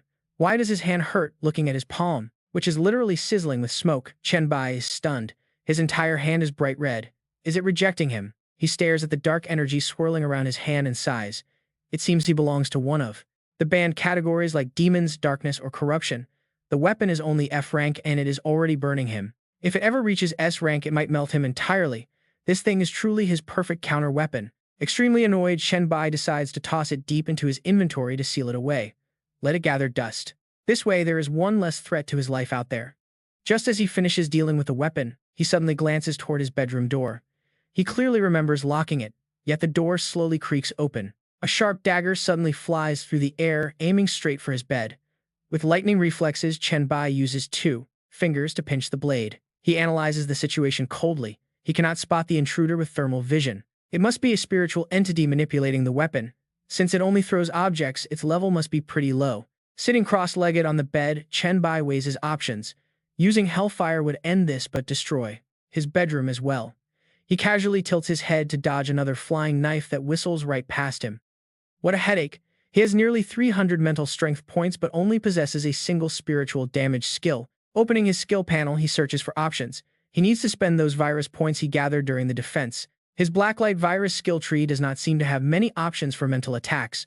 What about the spiritual branch? His Blacklight Virus is not great with mental strength. What about the mental virus chain instead? Looking at the screen, he sees a bright red error message. Standing up with a sigh, he realizes he needs the right virus to unlock it. Suddenly, a massive stream of system upgrade notifications starts flashing rapidly on his screen. Chen Bai grins with satisfaction. The zombie virus successfully evolves into the primordial virus, which then upgrades straight to the classic T virus. Then it evolves into the spirit-enhanced T virus. Now he finally has enough points to get things done. The moment the system update finishes, the cleaver hovering mid-air suddenly drops onto the floor with a loud clang. Chen Bai blinks in surprise, then lets out a mocking laugh. Why stop now? Did the little ghost run away? Time to see what kind of spirit this really is. He immediately activates his brand new spiritual skills. The Spirit-Enhanced T-Virus exclusive skills, Spiritual Master and Spiritual Perception, are now officially unlocked and ready. The passive skill Spiritual Eye is now active. As his vision shifts, he instantly spots the hidden entity. He peers right through space to find 2 female spirits clinging to each other. The younger sister tearfully shrinks back. Sister, please don't. We need to leave. But the older sister aggressively shields her. Let me kill him. How dare this absolute creep barge into our home? Chen Bai just folds his arms, casually sizing up the 2 ghost girls like a vet examining a stray. Such a complete soul, huh? They seem pretty intelligent, so they shouldn't be low-tier spirits. Yet, all they know is how to wave a kitchen knife around. Eager to dig a bit deeper, Chen Bai lets his eyes flash with a brilliant blue light. Let's see what is really going on here. With his spiritual eye active, he checks what his perception can dig up. Instantly, a system screen pops up right in front of them. The display appears right next to the snarling older sister Yan Qi, an evolver with a twin spiritual body talent classified as an S-rank evil spirit. She is level 2 with 15 spirit points. Her skills include telekinesis and evil intrusion. She screams, "Let me kill this home invader." She wants to protect her sister at all costs. Meanwhile, the younger sister's stat sheet shows the exact opposite. Meet Yan Shui, another evolver with a twin spirit talent, but she is an S-rank good spirit. Level 2, 15 spirit points featuring telekinesis. She can soothe others with positive energy. She begs her sister, calm down, he does not want to hurt us. After reading this, Chen Bai rubs his chin, thoroughly intrigued. Both are evolvers, but he has never seen talent alter someone's physical form so drastically. Before he can ponder this, the hot-headed Yan Qi loses her cool. She telekinetically snatches the knife and charges straight at him. With a casual flick of his wrist, Chen Bai easily disarms her and pins her down. He is just too fast for her. He unleashes a crushing wave of purple energy. Yan Qi, right, calm down because I have no intention of hurting you. Feel this psychic pressure. You should know the massive gap between us by now. My spiritual power is over 20 times yours. This is your final warning. If you keep causing trouble, I will personally send both you and your sister to the afterlife. Seeing her sister completely pinned, Yan Sui rushes over and begs him, please, big brother, do not hurt my sister. Chen Bai just tosses Yan Qi onto the bed with a cold shrug. I will not hurt you, but you need to behave and listen. Yan Qi hits the mattress and immediately screams, you pervert. I know what filthy thoughts you have. Do not you dare touch my sister. Chen Bai is completely speechless at this girl's wild imagination.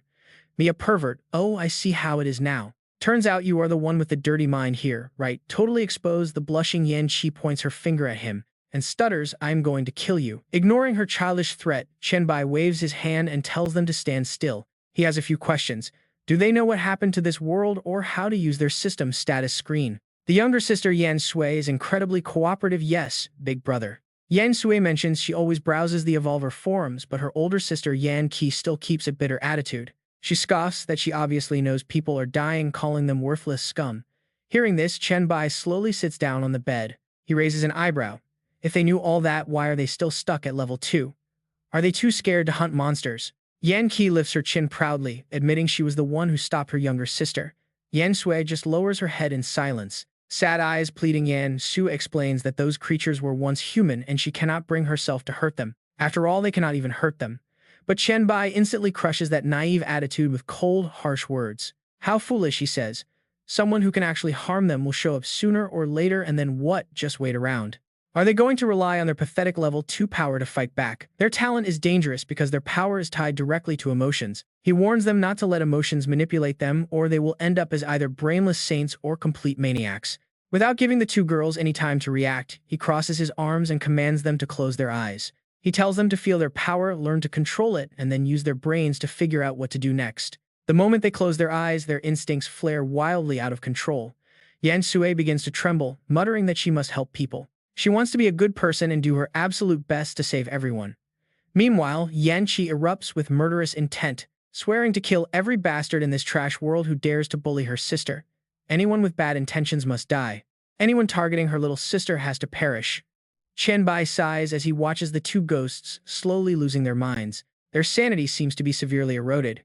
If he does not train them properly, they will soon turn into nothing more than two low-level vengeful spirits driven purely by instinct, becoming real monsters. Knowing that words are useless right now, Chen Bai rolls up his sleeves to train these souls that have been thoroughly corrupted by negative emotional energy. First, he must suppress the influence of that energy on them. Raising his hand, he decides to play with them a bit. Using his telekinesis is a perfect opportunity to sharpen his own power, effectively killing two birds with one stone. Suddenly, a massive wave of pressure slams both sisters down. Chen Bai commands with a cold voice to try suppressing them completely first. Nan Te screams in sheer agony, demanding to know what he is doing. He only responds with a cruel smile. Exactly. He wants them to struggle with all their might, pushing their limits until every ounce of their energy is completely drained. He begins tossing both of the girls through the air like toys, practicing his telekinetic manipulation on them. As a non-specialist in mental techniques during his entire past life, his skills here are still pretty rough. With every practice run, he realizes that controlling two separate souls simultaneously lets him manage the big picture. The smaller details still feel stiff, and their constant thrashing makes their overall actions look incredibly awkward. After being spun around like tops, the sisters finally run completely out of juice and quietly close their eyes. Seeing them go totally limp, Chen Bai stops to study them. No more fight left in them. Or maybe a bit of their sanity returned, making them think he would not actually do any real harm to them. Hoping they finally learn their lesson, they immediately start growling again upon landing, forcing him to bark a stern warning. It seems like they still do not understand the gravity of their situation. If they cannot control their emotions, they are doomed. Failing to master their chaotic feelings means they will inevitably end up as mindless, vengeful spirits. His patience totally gone, he unleashes a suffocating aura that crushes them. He might as well just end them right here. Agonizing screams and pathetic whimpers echo through the room, marking the start of an incredibly brutal training session. A long while later, the sisters are stuffed together under a single blanket, now as obedient as puppies. Chen Bai sits back with crossed legs, thoroughly pleased, and begins his interrogation on what they should do next.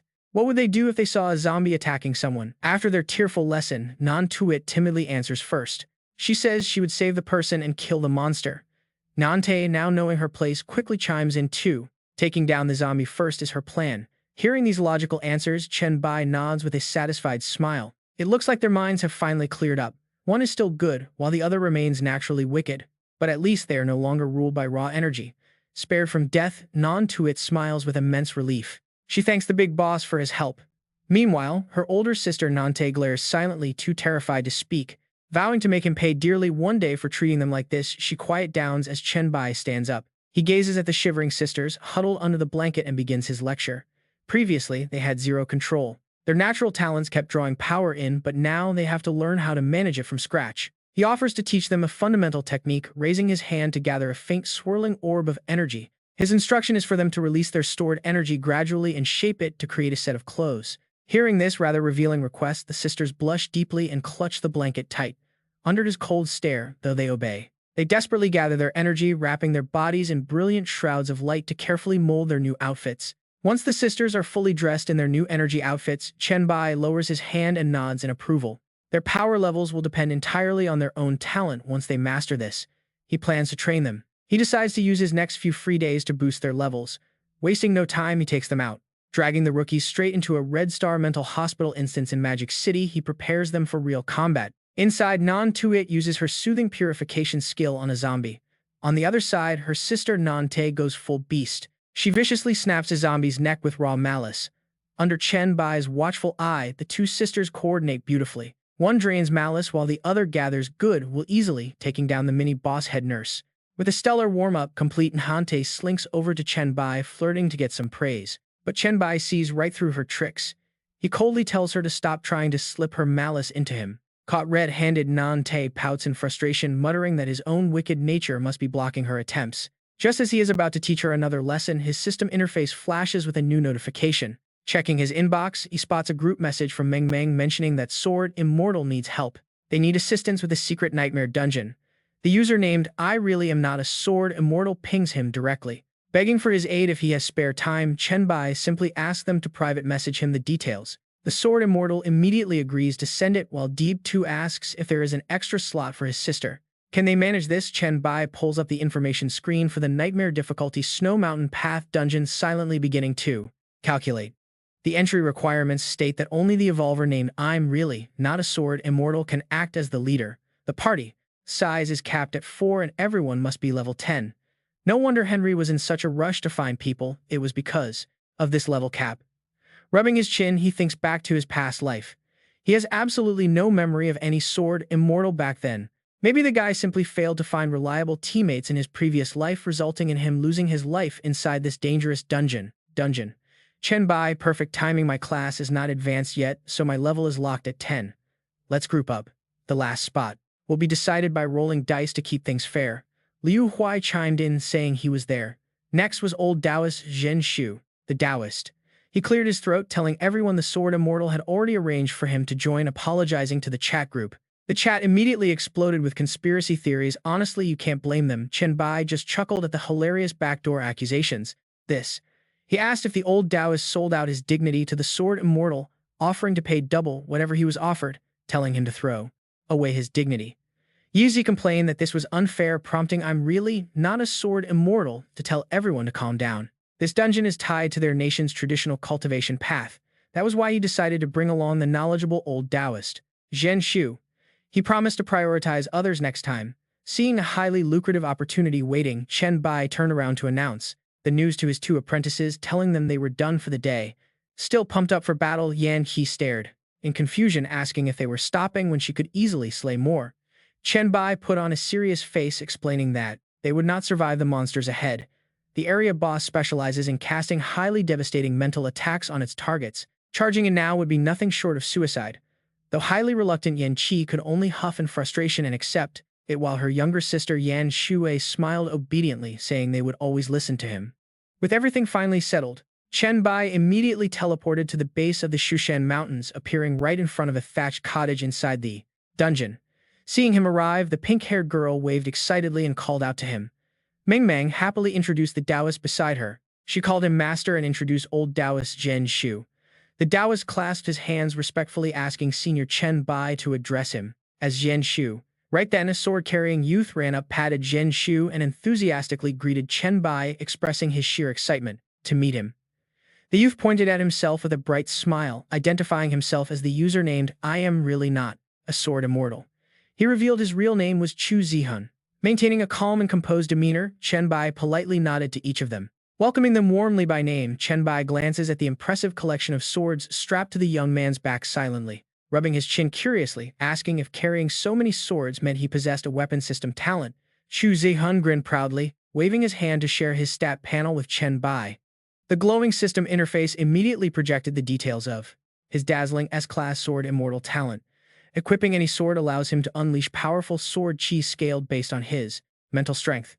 He can also create exclusive sword skills, each of which permanently boosts all of his core attributes upon creation, with the stat increase scaling directly with the skill's level. After reading through the impressive details, Chen Bai could not help but nod in silent approval, acknowledging that it was a highly exceptional talent. Seeing the expert's admiring gaze, Chu Zihun scratched his head modestly, saying it was just average, and that Chen Bai was overpraising him. Not wanting to waste time, Chen Bai smiled and gestured for everyone to follow, leading the team straight into the mysterious dungeon's thick fog. Since everyone was already fully assembled, they set out together.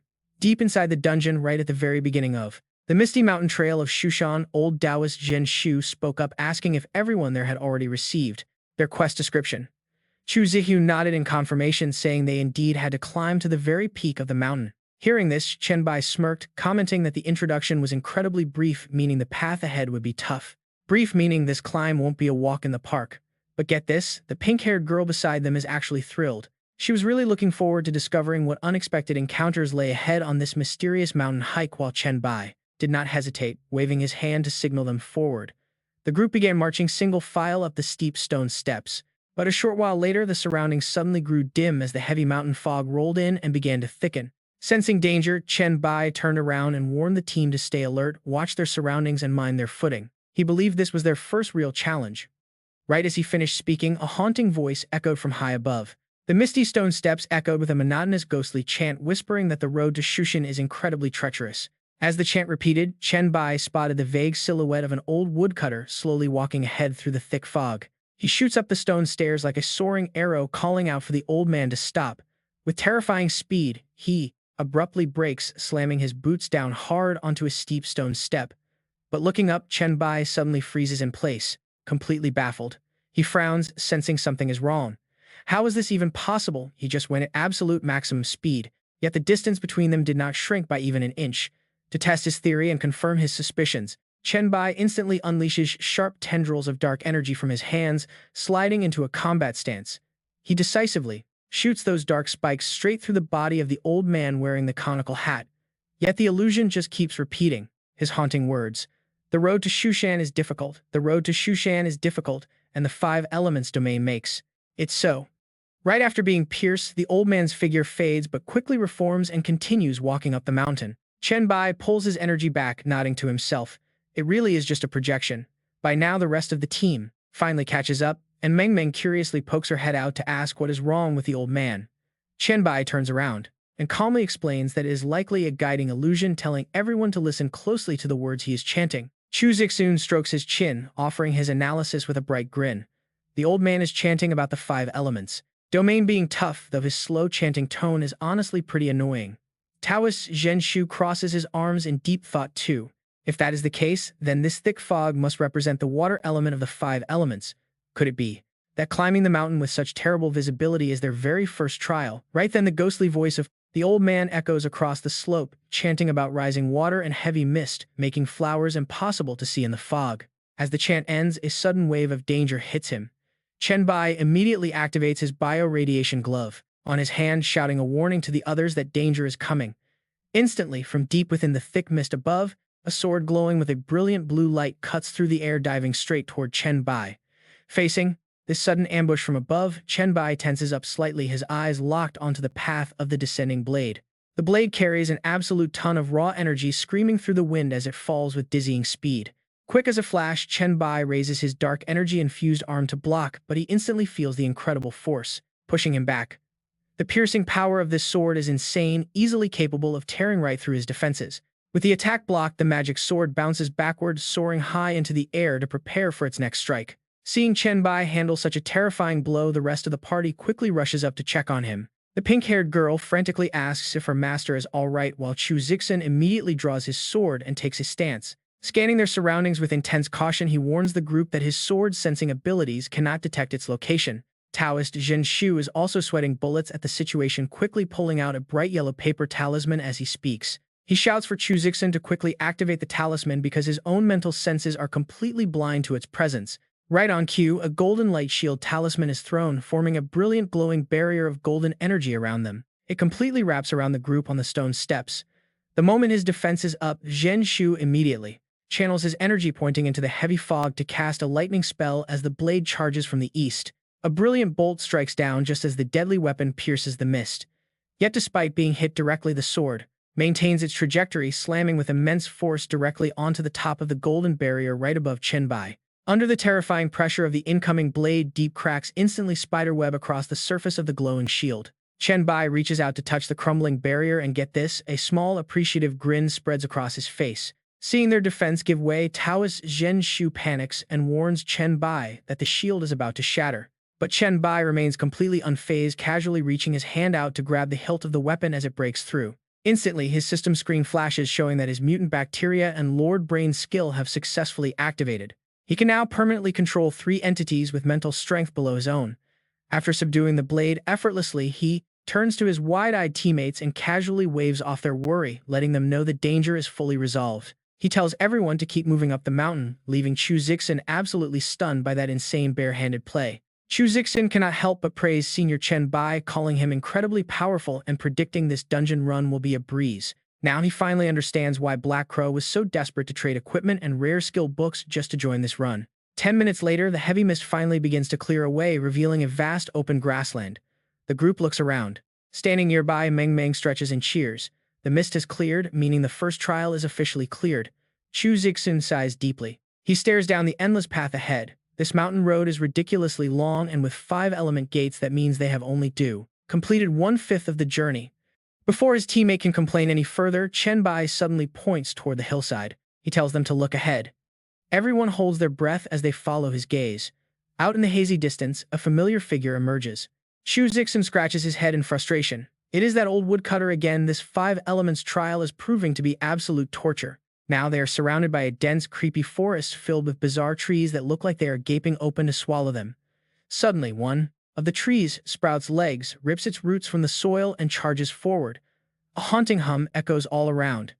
Monster trees are hiding everywhere. Every single branch and leaf feels like a threat, creating a genuinely terrifying scene. But instead of running, Chen Bai smirks with pure excitement. He takes a combat stance, ready for an all-out brawl. Perfect. In front of them now is not just one monster, but an entire army of wooden beasts waddling their way over. Watching him smile like he hit the jackpot is just gold.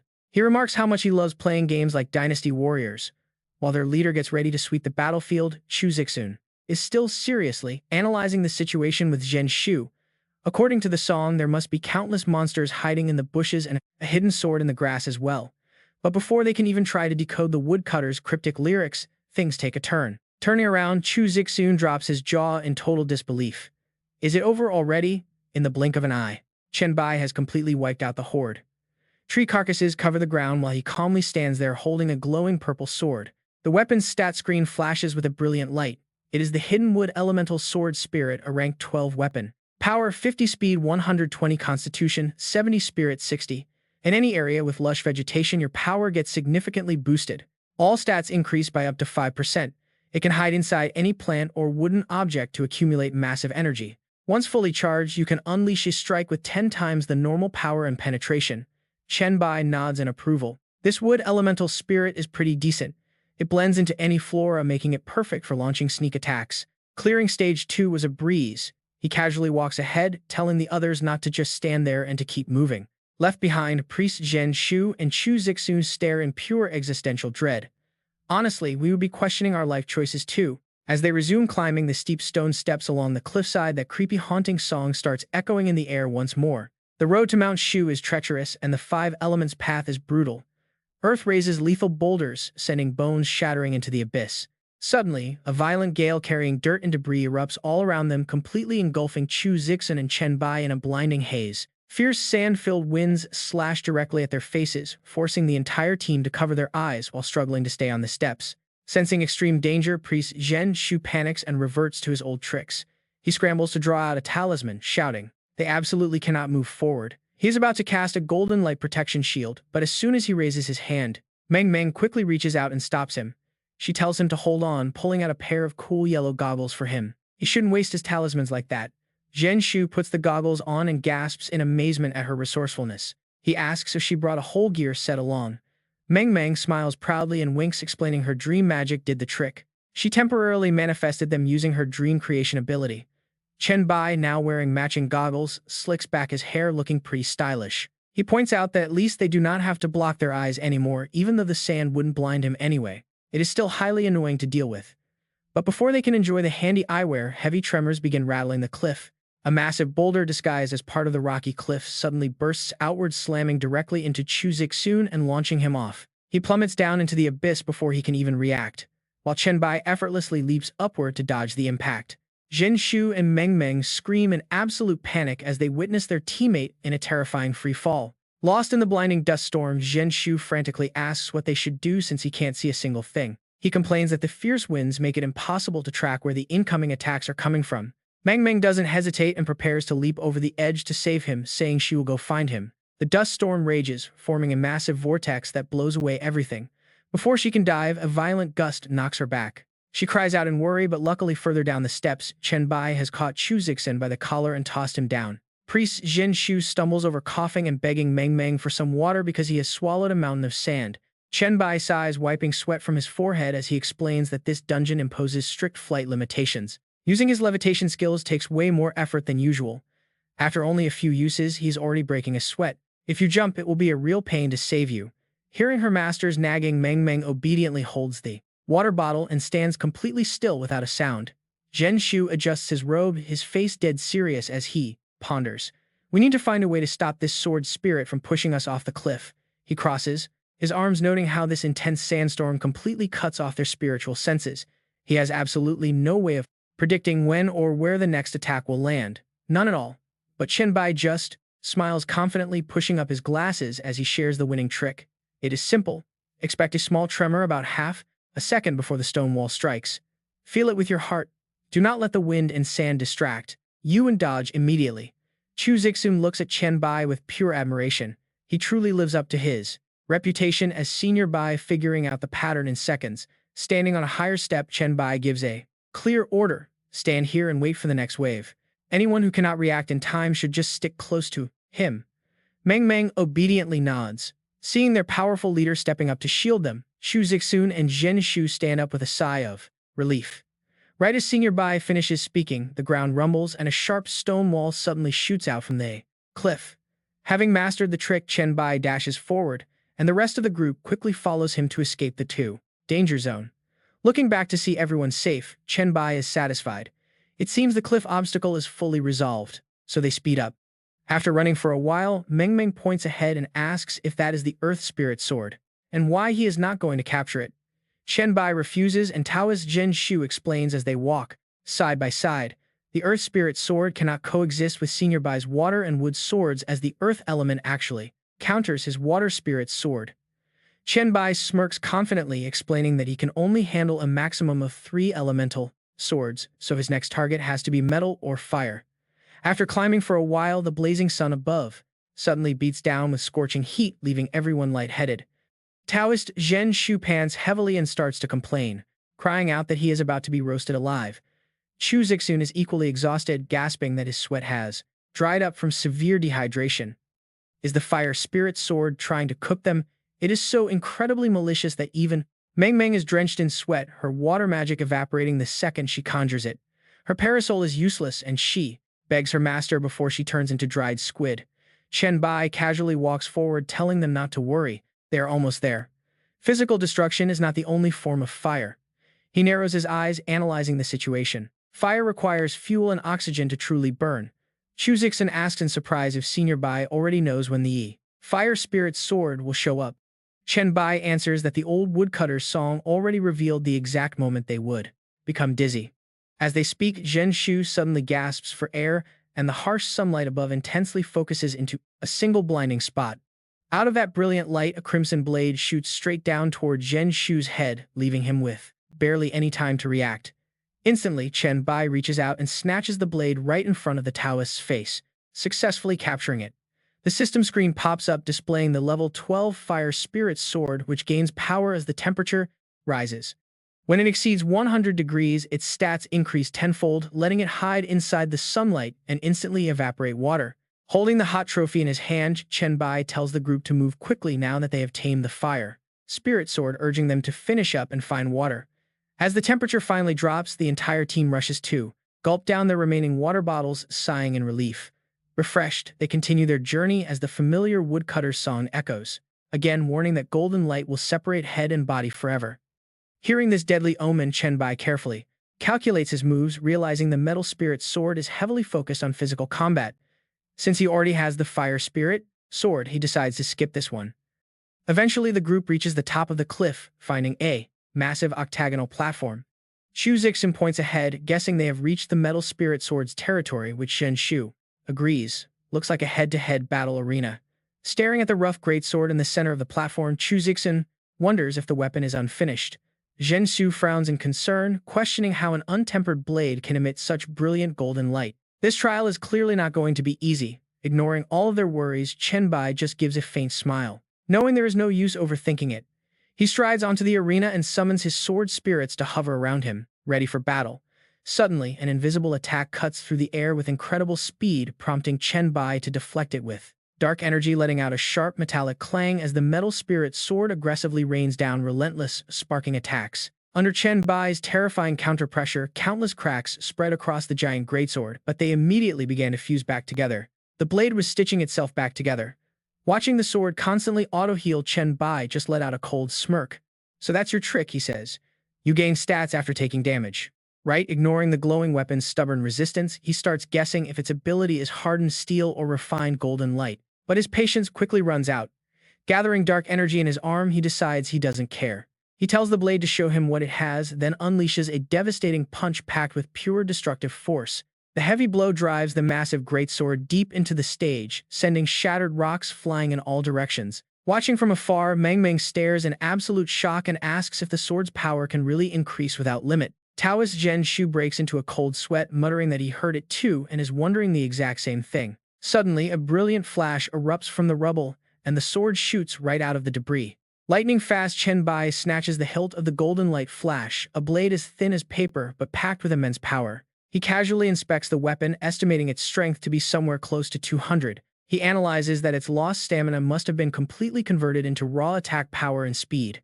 Since other swords total 300 attributes, most of its constitution went into speed and power, right? He begins to slowly bend the blade with his bare hands, wondering just how much constitution it has left. Watch this: with one quick bend, the legendary sword shatters, triggering a notification confirming its complete destruction. He gains 25,000 experience points based on his combat contribution, casually tossing the broken hilt away.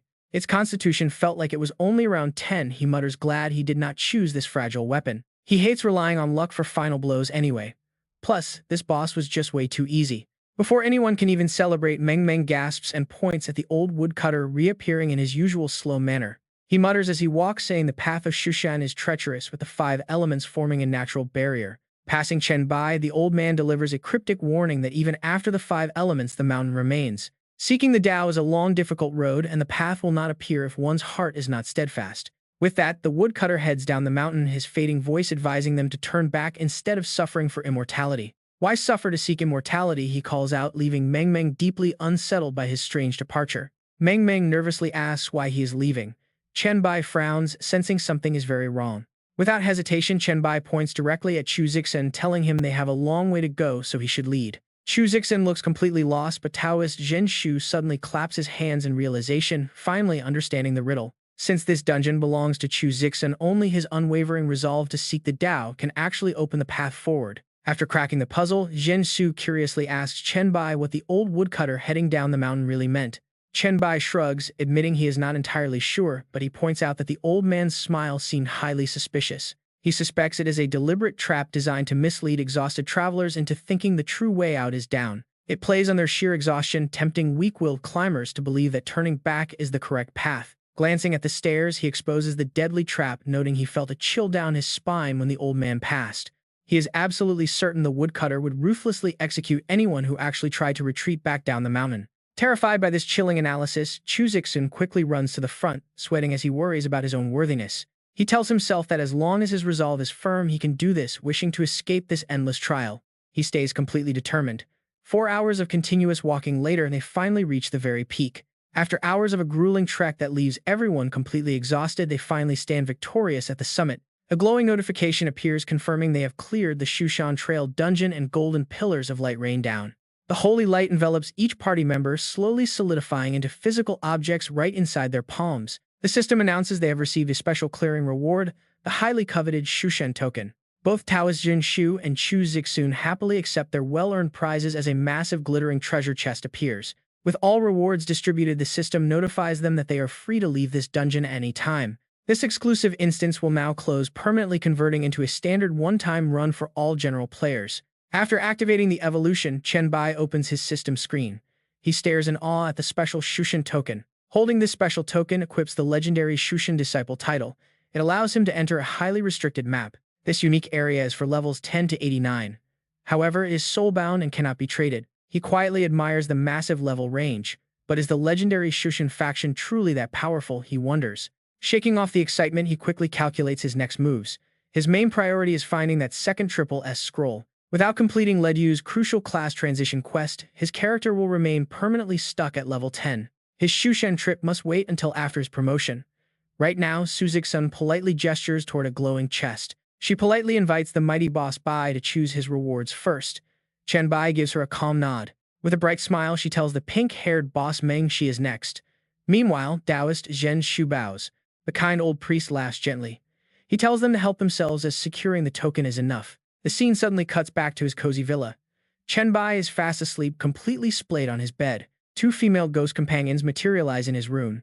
Yan Sui happily asks if her big brother is finally awake. Meanwhile, the short-haired spirit Yan Shi crosses her arms.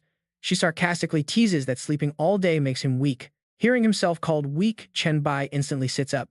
He playfully traps her under his legs to tease her. He boldly boasts to them. Even if both of them tried to materialize, they could never knock him down. He challenges them to a 3-second duel. He swings his feet to the floor before they can react. With a sly grin, he mentions his latest loot.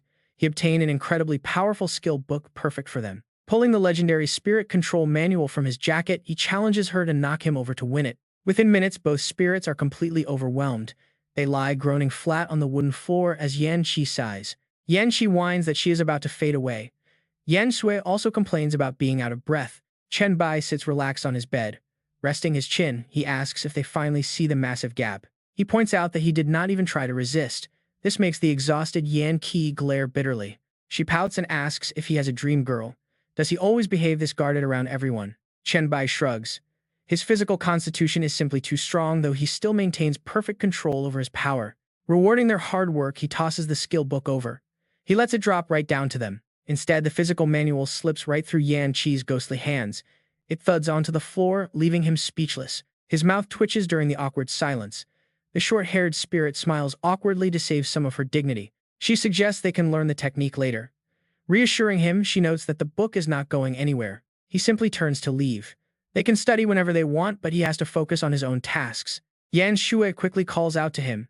Is he leaving already without keeping his promise to visit Jiang Cheng? Playfully tossing his red scroll, he explains this quest takes priority.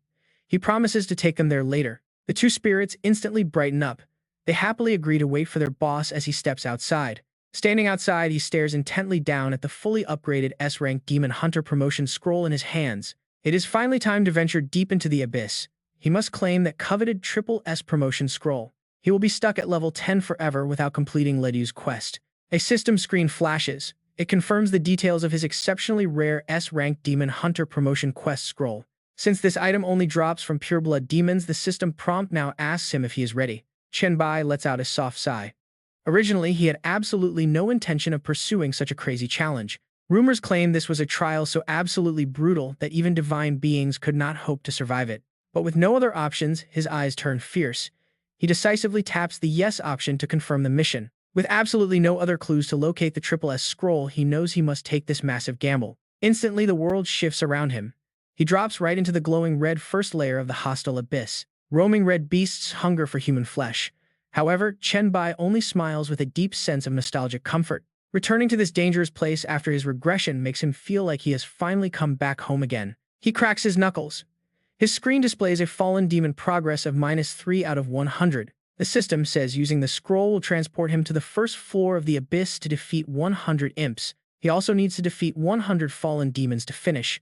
Chen Bai clicks his tongue annoyed. The system will kick him out instantly if he finishes. He needs to hold back and take it easy. The scroll was just a ticket inside. His real goal is the trial at the abyss well, but things go sideways. A massive horde of monsters begins to swarm.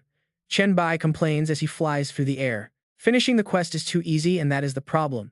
The first floor is packed with stupid imps. The monsters just chase him endlessly. Glancing back at the writhing swarms snapping at his heels, he groans. If he slows down for even a second, they will surround him. Right then, a distant volcano erupts. Chen Bai halts as the abyss well goes active, staring at the blinding pillar of liquid fire. He curses his terrible luck. The eruption does not stop the trial, but it floods the abyss with energy. Every single demon will get a massive power boost. Dodging the blazing rocks raining from above, he quickly assesses the situation. The blast will scatter countless eggs, hatching a brand new wave of monsters. Tens of thousands of enemies are falling from the sky.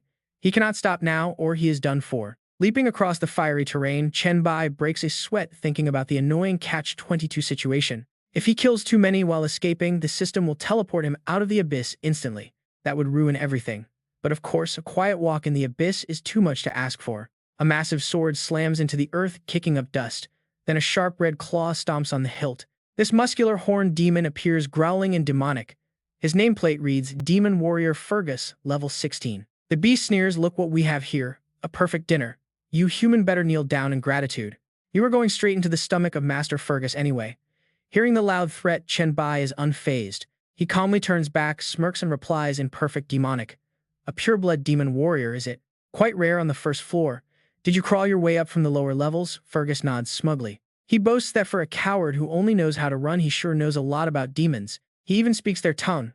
But a piece of meat does not need to understand its butcher. Chen Bai chuckles as he continues walking. Who says he is running? Does the demon know why? Only low-level trash and stupid imps dare to chase him. The red demon flips in mid-air, raising his blade. Diving straight down, the demon yells that he does not care, but he will let him speak before dying. As a mercy, he will devour him, starting from the head. Chen Bai stops, his face completely calm. Then let me tell you. With a simple, effortless sidestep, Chen Bai grabs the demon's arm and slams him backward. The beast gasps in sheer horror, stammering that this is completely impossible. He crashes hard against the jagged rocks. Looking down at the dazed opponent, Chen Bai coldly explains that it is because he already slaughtered every other species here. Obstacle cleared. Chen Bai dashes forward as countless demon eggs begin hatching behind him.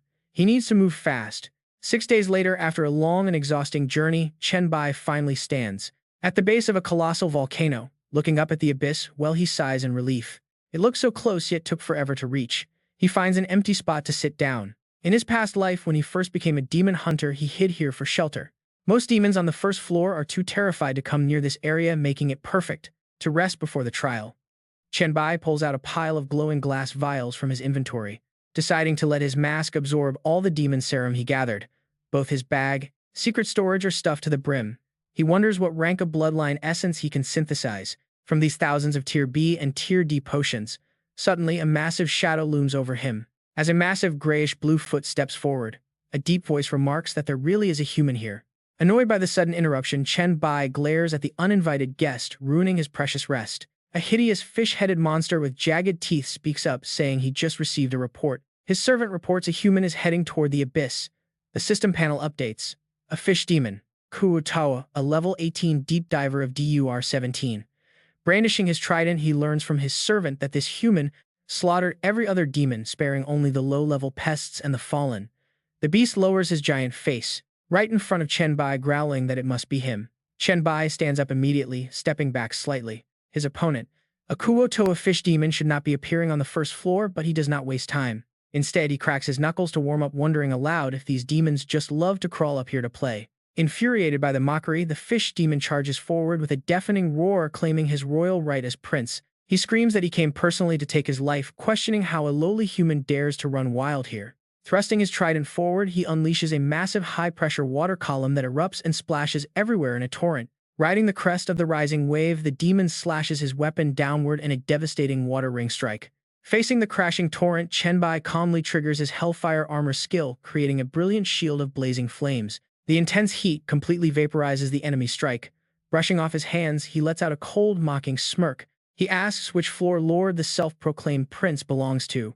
Blinded by the glowing fire armor, the demon screams. He brags that his father is the lord of the 17th floor, leaping high into the air to strike again. He hurls his trident with terrifying force, mocking Chen Bai as useless trash who can only rely on weak hellfire. He asks if the human is wetting his pants.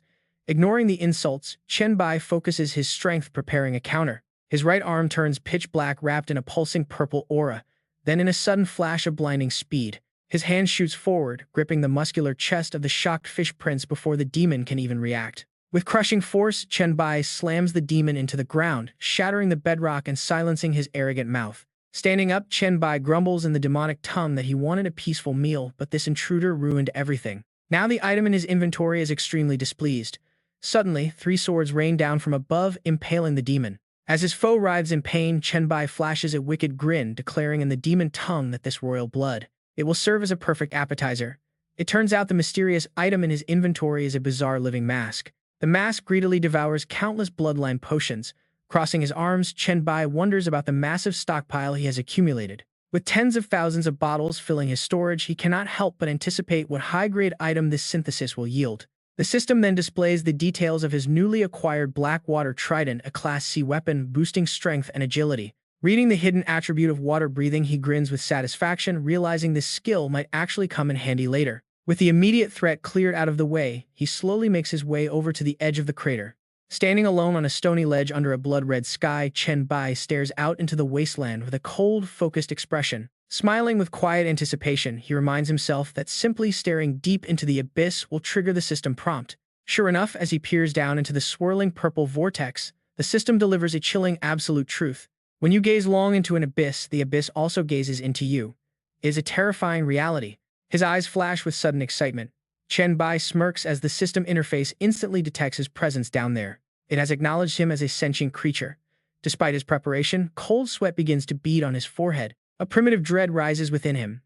It is an unavoidable reaction when being scrutinized by the vast abyss itself. There is no turning back now, as failure means instant abandonment. The system panel continues its deep scan. It notes that he is only level 10. He steels his mind, recalling how countless geniuses perished at this stage. Even powerful disciples and once-in-a-century prodigies failed right here. Those who managed to endure the gaze eventually met their end. Nobody ever returned alive. Now the abyss begins peeling away his secrets, testing his limits through a series of evaluations. It sees that he has not chosen a class. It sees that he possesses no special bloodline. It sees that he has no equipment above S-class and lacks any temporary enhancement items to boost his strength. It sees that everything he owns was earned entirely with his own hands, proving his power belongs solely to him alone. It sees his perfect self-control. It sees he has no idea what lies ahead, yet it recognizes his name. It sees his fear, his hatred, and his absolute restraint. It has seen everything. He breaks into a cold sweat. Suddenly, the massive eye of the abyss opens wide, delivering its final verdict and unlocking the path forward for him. The pressure suddenly lifts, leaving him gasping for air on one knee. Glowing screens float all around him. Glowing screens flash, repeating the message. The pathway to the abyss challenge is open, and the system offers a crazy reward.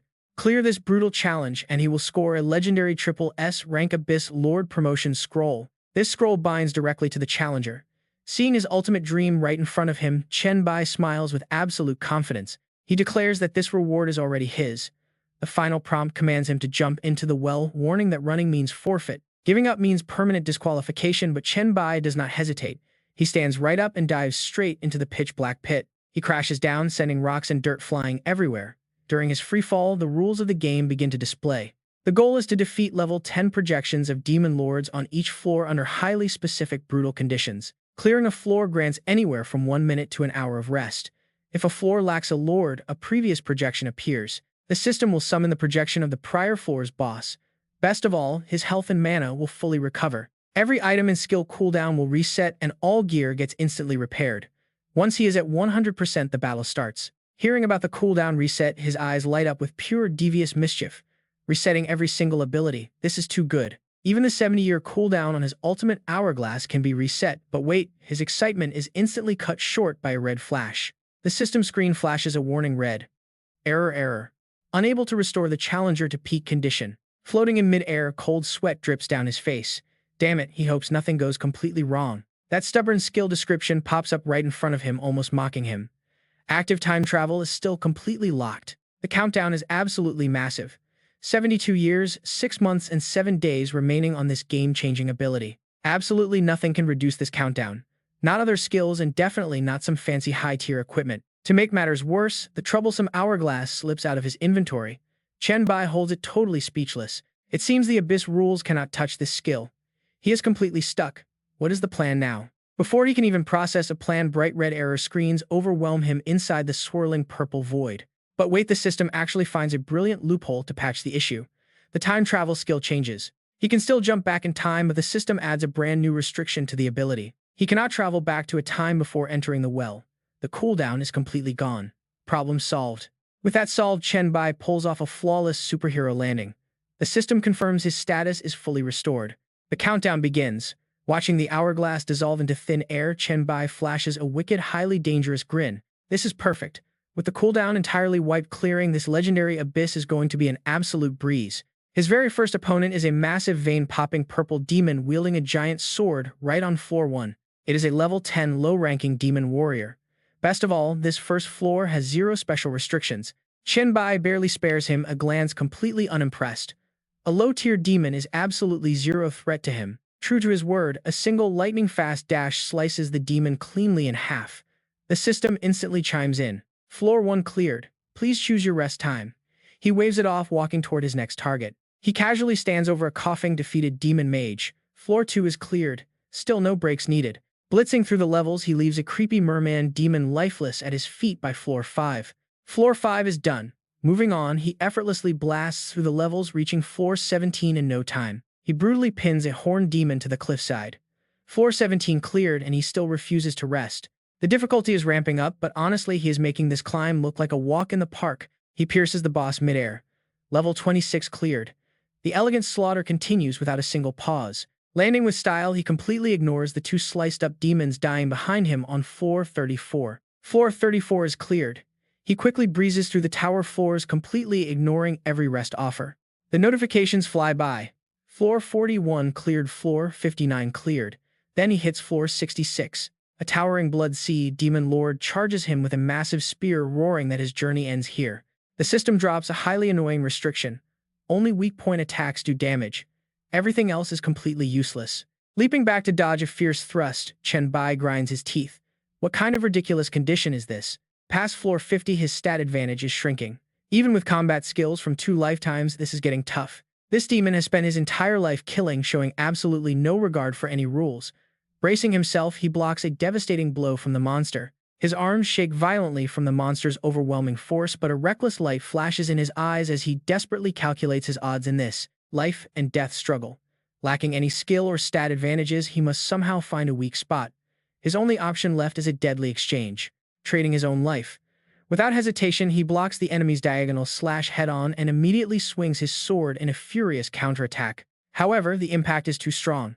Chen Bai digs his sword into the dirt, sliding back a long way to halt his momentum. The smug demon leaps into the air and hurls a deadly spear of pure demise, shouting that struggling is useless and he must die. Chen Bai's pupils shrink as cold sweat breaks out, realizing there is absolutely no way to evade the trajectory of this incoming strike. In an instant, the spear impales his chest, pinning him as he gets blown back against a cliff. The demon stands there, looking down at him, with mock pity. He tells Chen Bai that his human strength is quite impressive, but he is ultimately just far too foolish. Chen Bai collapses onto the cold ground while the smug enemy waves his weapon, boasting about having the blessings of the Great Abyss. He claims Chen Bai can never defeat him. But right as his life seems fully depleted, the system silently activates its absolute power. It begins loading his save state. Suddenly, Chen Bai snaps his eyes open as his full vitality completely rushes back into his body. He smirks and whispers in the demon tongue that the monster celebrated a bit too early. Hearing a voice from someone who should be dead, The demon whips around in absolute terror. Lightning fast, Chen Bai lunges forward, driving a devastating punch straight through the enemy's stomach, targeting the exact fatal weakness he memorized. As his body begins to crumble, the demon mutters in utter shock, demanding to know how this is even possible. The familiar system notification pops up, announcing that floor 66 is complete. It prompts him to choose a recovery time. Chen Bai lets his arms hang loose and retorts that the real fool here is the demon. He adjusts his collar and mockingly analyzes the fight, noting how the monster did not even bother to dodge or defend his weak point. He even loved to boast before the battle was over. Thanks to that sheer stupidity, Chen Bai cleared the trial remarkably fast. Continuing his relentless grind, Chen Bai finally reaches a massive milestone. Floor 100 of the Abyss, featuring a fallen swordmaster, awaits, but strangely, there are no special conditions for this level. He brushes his hair back, completely baffled that the weakest fallen demon has no special rules at all. Scanning the silent area, he takes a defensive stance, wondering why the foe has not shown up yet. Is he hiding? His highly experienced brain kicks into gear as he begins to analyze the complex relationships within the deep abyss. The races, personalities, and powers on each floor vary wildly. It is not entirely impossible for a weak fallen demon to become a lord due to various unique reasons. Rubbing his chin in deep thought, he mutters that this floor apparently requires him to search out the hidden fallen demon like a game of hide and seek, but he fails to notice a sinister shadow rising right behind his back. Before he can finish his thought, the dark shadow leaps up and stabs a blade straight into Chen Bai's back. Gritting his teeth, he instantly whips his head around to glare at his assassin, but the enemy moves with terrifying speed. With two blazing cross-shaped slashes, Chen Bai's head is instantly severed from his neck. Fortunately, his revival skill triggers right away, respawning him a distance away. He clutches his throat, gasping heavily in sheer terror, realizing he was decapitated in a blink of an eye. Twice. Even when he loaded his save state right as his head was cut off, he was still instantly finished off. By activating his time reversal skill, the surrounding space warps, and he is forcefully sent back to the very beginning. He is back at floor 1, facing the low-level demon lord. The monster roars exactly like before, ordering the lowly human to die. While Chen Bai is still kneeling on one knee in shock, irritated by his sudden demise, he carelessly swings a fist, punching a hole straight through the first-floor boss's chest without even looking. If he had not triggered time reversal with his last remaining ounce of consciousness, he would be dead for good. Annoyed, he demands to know what the floor 100 demon is. What on earth is that thing? Does this minor boss know the floor 100 lord? The stubborn demon coughs up blood, defiantly refusing to tell him, stating that even if he knew, he would never speak. After finishing him off, the system registers the floor 1 clear. Chen Bai turns and walks away, racking his brain. These projection demons do not fear death or feel pain, so he needs a new approach to squeeze out information about that cursed floor 100. Once again, he grabs his sword and grinds all the way back up to floor 72. In a burning meadow, he steps on a dying pointed-eared demon, starting a clever psychological game. For a low-tier fallen demon with base stats worse than an average human, he mockingly suggests the monster must have been incredibly lucky to become a lord. On floor 72, his pride deeply wounded, the coughing demon grits his teeth and curses him, promising he will pay for his arrogance and will ultimately die by the hands of a fallen demon anyway. Seeing that the enemy has taken the bait, Chen Bai acts extremely surprised to provoke the demon even further, mockingly asking if he is kidding or if he is actually serious right now. How could a fallen demon lord exist even deeper down? Sure enough, the trapped demon fell for it, boasting endlessly to prove his point. He proudly bragged to prove his point, mentioning Lord Rupert of floor 100, a legendary figure who had already mastered the Shadow Swordsman class within the physical body of a fallen demon, and his shadow blade had even slain a mighty demon duke. Having gathered all the necessary info, Chen Bai ruthlessly crushed his enemy's head, cutting off his endless blather about dying by his lord's hand. Clearing floor 72, he flashed a highly opportunistic smile. Whispering a quick thank you, he used his high-speed clearing experience to quickly return to floor 100, piecing clues together as he walked. The Shadow Swordsman class could only be reached after the third advancement of a Knight Assassin, boasting a coveted S-Rank rating. Along with a deadly one-hit kill ability, it could harness darkness to unleash fiery sword strikes and launch surprise attacks. With his opponent's tricks fully figured out, Chen Bai cracked his knuckles, wearing a smile of absolute, unwavering confidence. He had zero skill advantage against a Shadow Swordsman, but against a fallen demon's physical body, he was absolutely sure that his basic stats would dominate. He moved swiftly, clinging to the walls while moving through a narrow, tight space. Chen Bai muttered a reminder to himself, always stay alert of your own shadow, avoid large dark areas, and keep moving. Spreading his palm, he released a stream of green poison gas downward, thinking it best to spread some virus while running. If the demon patiently stalked him, he would surely wait for a slip-up, but this virus would infect him either way. After a long game of cat and mouse, Chen Bai collapsed to his knees on the volcanic rock. It had been too long. Staying constantly on high guard like this was completely exhausting. He had to reload his saved state to recover or lose focus. Thanks to his broken skill, his health and spirit were instantly restored, and his eyes grew razor-sharp again, ready for battle. Suddenly, a blinding flash of light erupted as his sword flew directly at him. He quickly retreated to dodge the strike. It was so bright. Was this one of his tricks? However, a sudden sense of danger hit Chen Bai, freezing him in place. Something was off, and you won't believe what happened in the very next second as he braced himself against the heavy strikes. The missed attack slammed hard into the ground, leaving sharp purple slash marks stretched across the volcanic floor. Instead of continuing the pursuit, the Shadow Swordsman suddenly withdrew and the system panel popped up to reveal his identity. Floor 100, Fallen Demon Swordsman Rubert. He casually spoke, "Put away your sword, human, you have already won." The demon's face was pale from the poison as he coughed softly, explaining that the trial's limits prevented his full power. He added that Chen Bai's virus had already infected him, and that last strike was his final all-out effort. Resting his sword onto his shoulder, Chen Bai raised an eyebrow, half believing and half doubting. Is that really so? Rubert gave a manly smile. "Cautious human, if you pass this trial, I welcome you to challenge me again at the Abyss. Although with your current strength, you are far from passing it, I still look forward to your eventual success." Just as he said, the system panel immediately flashed a congratulatory message: "You have successfully cleared Floor 100. Please choose your recovery time." Watching his defeated enemy fade away, Chen Bai let out a highly confident smirk. "I will definitely succeed," he muttered. As he walked past the fading body of Rubert, he left a quiet promise. "Next time we meet, I will definitely face your master-level swordsmanship head-on without relying on any tricks," he promised. Putting aside the exhaustion of this life-or-death battle, Chen Bai took a deep breath, pushing past the invisible barriers of space to press deeper into the demon tower. Suddenly, the surrounding scenery shifted into a magnificent, breathtaking sight. The system announced Abyss Floor 200, the magnificent palace. Chen Bai walked in casually, politely bowing to the gorgeous lady. Sitting on the sofa, politely greeting the ruler of the 200th floor, the beautiful six-winged fallen angel Elmiria. Not wasting any time looking around, he went straight to the point, asking if she summoned him to start the challenge. The information panel extracted Floor 200 data: six-winged fallen angel Lord Elmiria, level 10 with no special conditions. The beautiful female lord stretched lazily, complaining that cleaning up this massive palace was nothing but a huge hassle. Resting her chin on her hand, she stared at Chen Bai, and honestly, those glowing red eyes are absolutely mesmerizing. "I plan to let you pass directly, but I am curious, so come sit," she said, waving her hand with pure magic. A luxurious dining table with a white tablecloth and 2 empty wine glasses appeared in the room. Chen Bai stepped forward leisurely, hands on his hips, raising an eyebrow defensively as he asked what she was so curious about Lord Elmiria. Elmiria crossed her legs seductively, scanning him. "How on earth did someone with your level of strength climb up to Floor 200? Even if you were lucky enough to defeat that annoying Rubert who only knows how to put his head down and train, how did you manage?" She plays a sneaky game, leaning forward to show off her deadly curves. Then she asks, "What about the ones after him?" knowing there are countless foes much tougher than that guy. Unmoved by her seduction, Chen Bai flashes a sly smile, resting his chin on his hand as he rejects her. How he won is his own secret trump card, Chen Bai explains, so he is afraid he cannot reveal that to her. Lord Elmiria gets rejected but does not mind at all.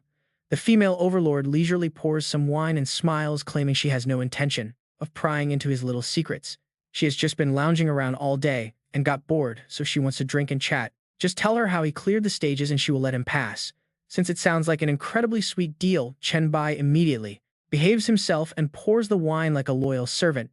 He asks Lord Elmiria which floor she wants to hear about first. Getting her way, Elmiria puts a finger to her lips, acting like she is pondering before smiling mischievously and naming a certain unlucky target. That disgusting creep on Floor 105, the mud monster. Chen Bai's memory is instantly dragged back to that brutal, bloody clash. The system was flashing red back then on Floor 105 against the mutated Demon Lord Flesh Fusion, Sarabus level 10. Inside the Floor 105 abyss, he was sweating bullets in a swamp, leaping backward to dodge a massive mass of writhing red flesh, rushing to swallow him whole. Remembering that grotesque enemy, Chen Bai calmly explains that the creature was like a giant blob of mushy meat, mud spreading across the ground, swallowing anything it touched instantly. The flashback shows the exact horrifying moment. Half of his body was dragged into the muck. He continues, explaining that the monster's swallowing speed was even faster than his own. The second it made contact, half of him was eaten. Intrigued, Elmiria raises her wine glass and asks how he managed to win. She offers him a toast, but Chen Bai simply holds his glass without drinking, coolly replying that if the beast loved eating so much, then he just kept feeding it. After all, he is not exactly easy to digest. He raises his hand wearing a triumphant smirk. He must have fed it over 100 of his own arms until it got food poisoning.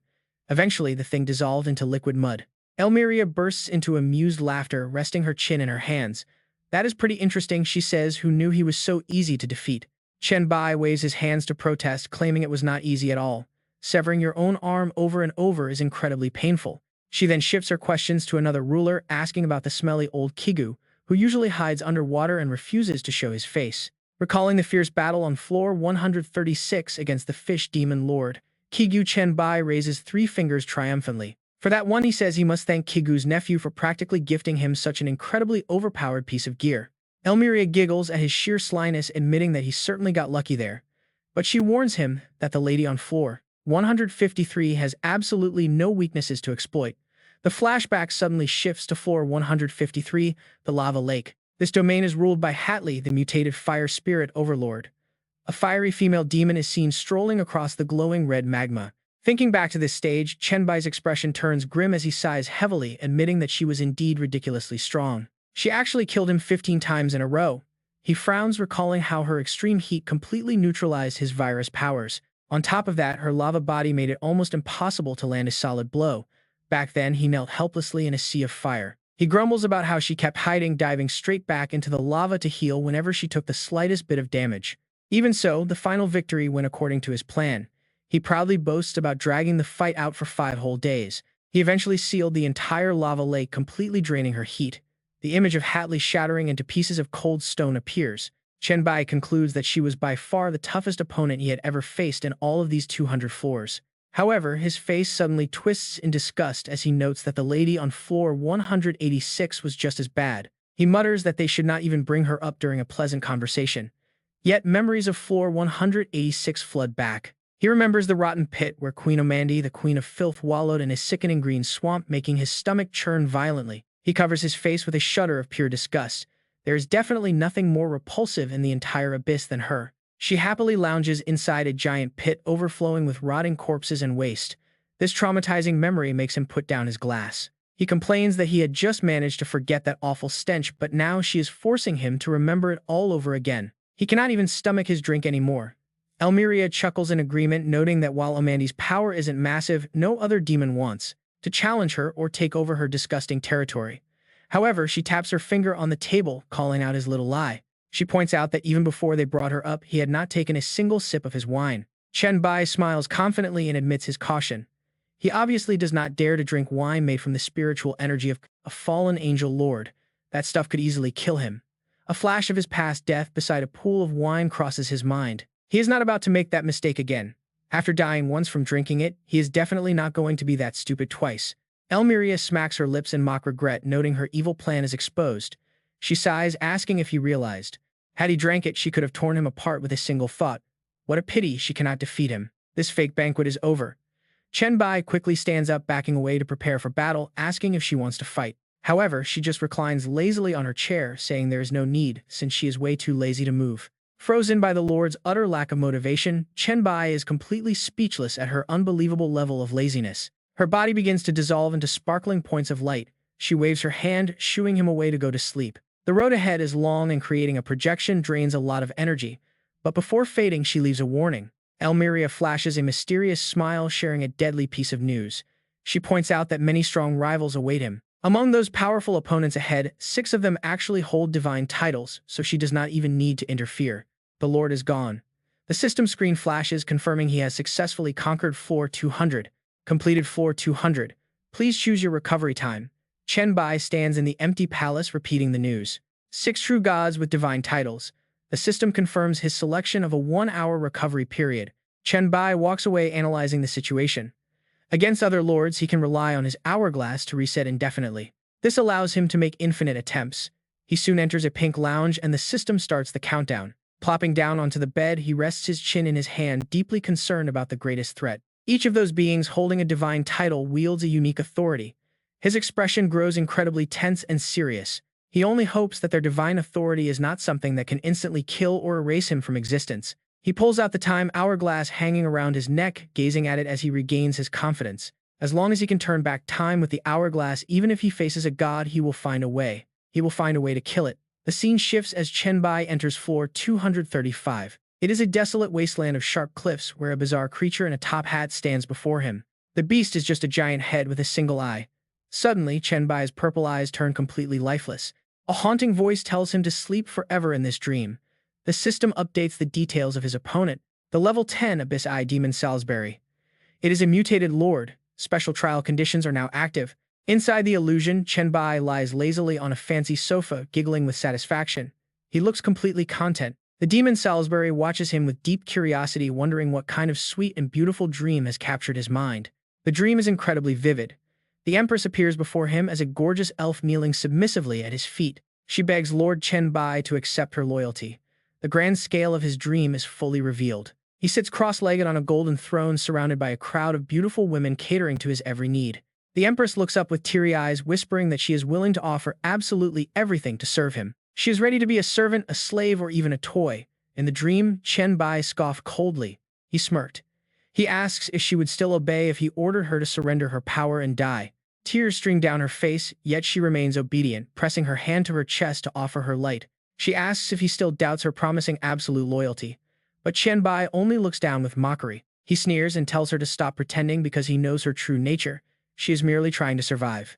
Her raw ambition would never allow loyalty, and such a concept has never existed in her life. He lifts her chin, offering a merciful favor by sparing her life.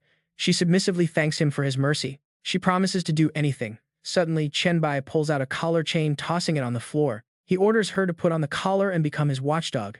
She freezes, staring at it in shock. A heavy silence. Bowing her head, she says nothing while Chen Bai leans back, asking if she changed her mind. But check this out, she looks up with creepy excitement, eagerly putting on the glowing collar to become his dog. She calls it her greatest honor. The illusion suddenly shatters, returning to the desolate floor 235. Chen Bai leans against a cliff, smirking at Salisbury. He asks why the demon is speaking instead of barking. He mockingly barks to demonstrate. Salisbury clicks his tongue, clearly amused by the young man's twisted dream. He remarks that this human certainly knows how to enjoy himself, slowly reaching out his hand to attack. Out of nowhere, the giant eye glows with a menacing light, telling him not to fear. Once it absorbs his soul, he will enjoy sweet dreams inside it forever. But reality hits hard. Out of nowhere, 3 razor-sharp swords come flying straight toward the beast, followed immediately by a massive storm of blades. The weapons pierce straight into Salisbury's massive head, stabbing deep into his single giant eye and forcing out a scream of pure agony. Right then, the system screen flashes, revealing a hidden condition and a special tip on how to see through and escape Salisbury's illusion. Chen Bai casually steps out of the fading dream world, standing calm and composed right in the middle of his hovering swords. He looks completely bored. That dream was nice and all, but it was not real. Staying in there forever would just be incredibly dull. Clutching his bleeding eye, Salisbury demands to know when the boy saw through the trick and slipped out without him noticing. Chen Bai walks closer with a smirk, explaining that a weak opponent's tricks are always pretty easy to spot. He points out that the monster failed to recreate the overwhelming presence of a true god. Maybe its real body could, but not here. After all, in this trial, the beast is only level 10. He waves his hand, calling 2 swords over to continue his explanation. Breaking out was actually pretty simple, mainly because his sword spirits were never trapped in the illusion in the first place. They think for themselves. Salisbury growls in sheer rage, realizing his opponent could have ended him long ago instead of playing around. Chen Bai rests his glowing purple blades on his shoulders with a chuckle, denying that he was playing any sort of game. He really just wanted a quick break. Fighting through more than 200 floors of the abyss had left his mind completely exhausted. He thinks back to the relentless grind of over 200 floors and nearly 1,000 resets filled with endless schemes and battles. Even with infinite physical energy, his mental endurance has a limit. The non-stop fighting had taken a massive toll on him. He admits with a sigh that while power can recover, the heavy stress and mental fatigue from all those resets never truly fade. Without this peaceful illusion, his resolve might have crumbled completely. But now a sharp determination returns to his eyes as he smiles. He actually thanks the monster. The brief escape helped him remember his original goal, ground him and keep him from losing his mind. It stopped him from turning into a mindless beast wandering the endless floors forever. For that he owes the creature some thanks. Salisbury roars in absolute fury, insulted to be used as a literal rest stop by a mere human who found him convenient. He raises a massive hand to strike down the arrogant brat, but Chen Bai just tells him there is no need to worry. The boy points out that there are barely any fights left ahead. They are already closing in on the final stretch anyway.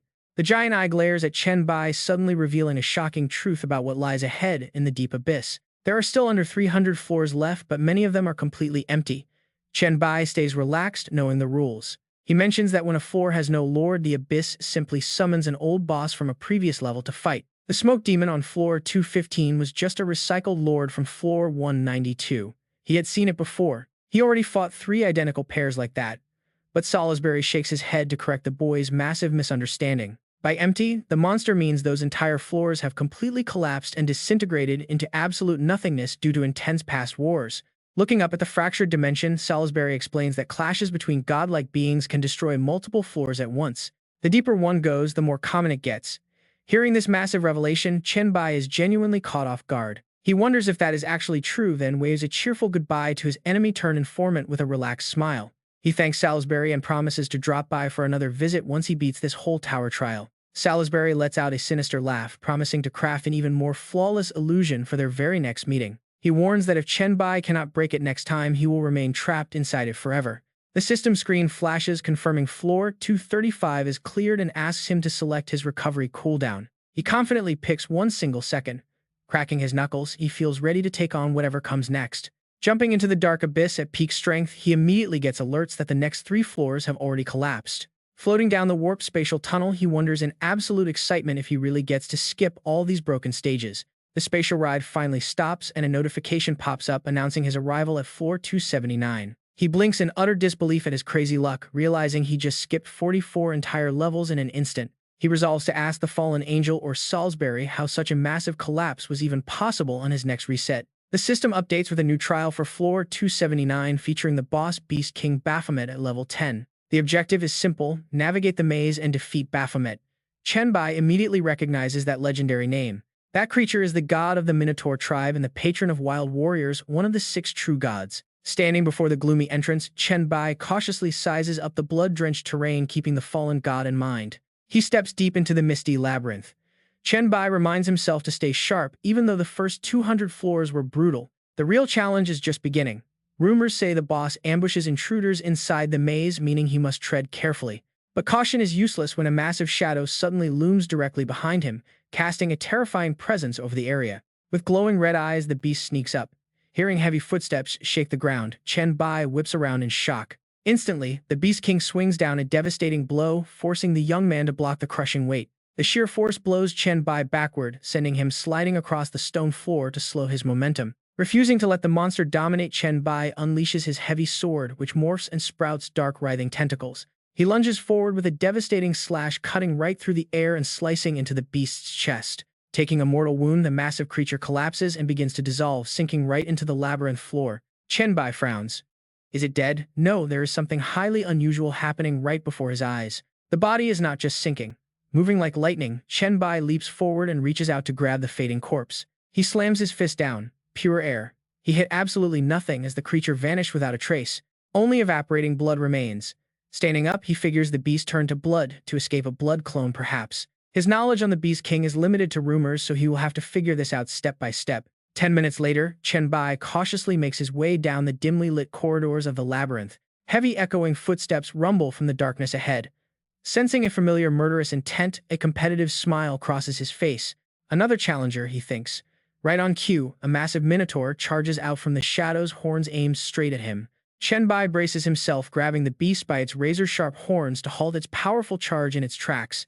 Activating his spiritual perception to scan the monster, he immediately feels a massive surge of pressure. Its power is immense. The system screen displays its terrifying stats: a level 2 Bapho. Constitution is 150, agility 125. Endurance is 175, spirit 150. Its innate skill is the gladiator's rising bloodlust. Battle increases its strength and speed. The longer they fight, its endurance grows, stacking up to 5 times. The monster unleashes a heavy blow, sending Chen Bai flying. Sliding back, he grits his teeth and assesses the situation. Only level 2 and already this ridiculously overpowered. Without a second thought, he immediately prepares to strike back. He summons dark earth spikes, causing countless sharp thorns to erupt from the ground, skewering the clone in an instant. With the level 2 Bapho defeated, Chen Bai rubs his chin, observing the black spikes that just pierced his enemy. It seems the very first one he fought was only level 1. He moves deeper, hoping to find answers. He encounters an even larger bull monster next, pinning it down. pulling his sword out of the massive carcass. He nods. Pulling his weapon from another massive corpse, a pattern starts to emerge and things are about to get much worse. Standing over a defeated level 5 monster, the system screen flashes with highly intimidating boosted numbers. A level 5 Bafo with 450 strength, 375 agility, and 550 endurance. Wiping sweat from his forehead, Chen Bai sighs. At just level 5, its stats are already matching his own. He gathers his resolve and moves forward. If level 5 is this tough, what will a level 10 beast look like? Half an hour later, Chen Bai clutches his arm and coughs violently, struggling to hold his ground after a rapid assault. He curses under his breath. Their stat growth with each level is far worse than he ever anticipated. Before he can even catch his breath, a muscular level 7 Bafo charges like a wild train right at him. Dodging backward, drenched in sweat, he calculates his odds. Because of their gap in mental power, his perception is failing. He can no longer read the creature's exact stats. Yet through combat, he estimates its power is nearly doubling his. Suddenly, the beast slams and pins him against the stone wall. The power difference is becoming completely overwhelming. Racking his brain for an escape, he knows his virus technique is too slow to weaken an opponent this strong. He needs a smarter plan. Exploring more to gather intel and finding a weakness is his only real option. After a quick reset, Chen Bai is back at the entrance of the labyrinth. He dusts himself off and stretches. Smiling slyly, he decides to run a little experiment this time. What happens if he leaves the low-level beasts alone? No sooner said than done. As a level 1 Bafo aggressively charges him, he prepares to test his theory. A tiger lunges, but Chen Bai easily slips past it, deciding to shake it off first. He sprints frantically through the winding corridors. Navigating the turns, he locks onto his next destination. The level 2 Baphomet should be right ahead. Yet, waiting there, is only dead silence. Chen Bai looks around in confusion. Did it fail to show up? How? He puts his head down and runs like mad through the trials, realizing he has shattered his old record. He just passed the level 7 Baphomet zone, a place he has never set foot in before. Even though things seem to be going smoothly, his survival instinct whispers a warning. He frowns in suspicion. Could it really be this easy to slip through just by leaving that level 1 monster alive? He senses things are about to get ugly. Right on cue, a massive dark shadow with glowing red eyes drops from the ceiling, lunging straight for him. Chen Bai has zero time to react. A spray of blood tears through the air as he gets hit. Luckily, he manages to trigger his time rewind watch just in time. He clutches his chest, gasping for air in absolute terror. That was too close. He thinks he barely activated the rewind. Its speed completely blew past his reaction limits. He analyzes the sheer absurdity of it. That had to be a level 8 Baphomet or higher. But why run directly into such a high-tier monster? The weaker ones never even showed up. Then a sudden spark of realization hits him. Chen Bai finally puts it together. There is only one Baphomet in this entire maze, and it is definitely tracking him. Piecing the clues together, he murmurs his conclusion. If he kills it at a low level, it respawns deeper and levels up. But if he leaves it alive, it just stalks him. The first time he entered this maze, its level was low, and its stats were terrible, making it easy to shake off. But it levels up the deeper he goes. His eyes turn cold. That means it gets an absurd stat boost, and it catching up to him is only a matter of time. Still, every crisis brings opportunity, and Chen Bai rubs his chin in deep thought. He has time to infect it with a virus. Still, those sudden stat spikes during level ups are dangerous. To play it safe, he pulls up the system panel to check his resources. He needs to see if he can upgrade any skills, using his remaining virus points. A lifesaver skill pops up, Mental Worm, which converts mental strength into infective runes. Once infected, the target's mental stability plummets as negative emotions spike, triggering severe psychological breakdowns and panic. This mental collapse can even lead to self-destructive urges. Chen Bai grins, highly pleased with the results. He never noticed this skill before, as it unlocked right after he gained telekinesis. Now he holds the perfect trump card to shut down his enemy's raw talent. With complete confidence, Chen Bai strides right back into the fight. Severe mental trauma will definitely suppress Baphomet's combat bloodlust, drastically reducing the massive stat boosts it receives. Baphomet is going down. Sprinting through the maze, drenched in sweat, Chen Bai kites his target while desperately hoping for a miracle. Please just hang in there, you are way too weak at level 1. Suddenly, he leaps high into the air, delivering a devastating stomp right onto the roaring level 1 Baphomet, crushing it into the dirt. But it survives. The red-eyed beast sticks out its long, drooling tongue, snarling in absolute fury. Ignoring its wild thrashing, Chen Bai stares down with cold, calculating eyes. Just hang in there a bit longer, buddy, you will level up soon. After torturing it without delivering the final blow, he drags the beast's mangled body down the long corridor, until stopping right at the threshold. They made it. Suddenly, Baphomet's crimson eyes snap wide open in sheer terror. The system panel flashes. Level 2 Baphomet power multiplier is now 3 times. The second it hits, the floor of the beast begins hacking violently, crippled by a barrage of brutal debuffs from lung infection to mental worm. It snarls in pure hatred at the human. Watching his sickly enemy writhe in agony, Chen Bai smirks. Just as he predicted, leveling up does not restore its health or wipe away active debuffs. In reality, leveling up is simply a fancy way of removing its level limit. Crossing his arms in total confidence, he makes a bold claim. This time, victory is absolute. An hour later, he drags the tattered beast right into the massive central chamber. Chen Bai shouts out that he has arrived. Summoning all his strength, he launches Baphomet high into the air. His plan is simple: let it level up midair. That way, he can strike before it can even react. Suspended in the sky, Baphomet's body begins to warp again as the system interface starts to flash wildly. Level 9 Baphomet. Seizing this golden opportunity, Chen Bai grips his massive greatsword and charges up a heavy swing. He unleashes a devastating blow on the falling target, but his blade clashes violently against the beast's weapon. The impact triggers a blinding shockwave that blasts everything back. Chen Bai grinds his teeth in shock. His strike was blocked. It looks like reaching level 10 gave him a massive stat boost. Just a moment ago, Baphomet was practically on his deathbed. Now the beast lands heavily, muscles bulging with sheer fury. The system screen flashes, announcing the final boss has arrived. This level 10 final boss boasts stats surging past 600.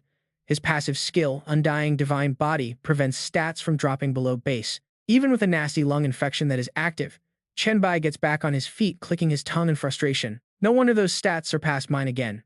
Hitting level 10 must have unlocked that overpowered passive, the legendary Undying Divine Body. Yet, despite his terrifying appearance, Baphomet suddenly plops down. He just sits there on the ground looking deeply depressed. He asks the human why they even have to fight. His bloodshot eyes are now completely drained of life and filled with weariness. Fighting is just so boring and pointless. The system attributes this bizarre behavior to a massive stack of severe mental debuffs.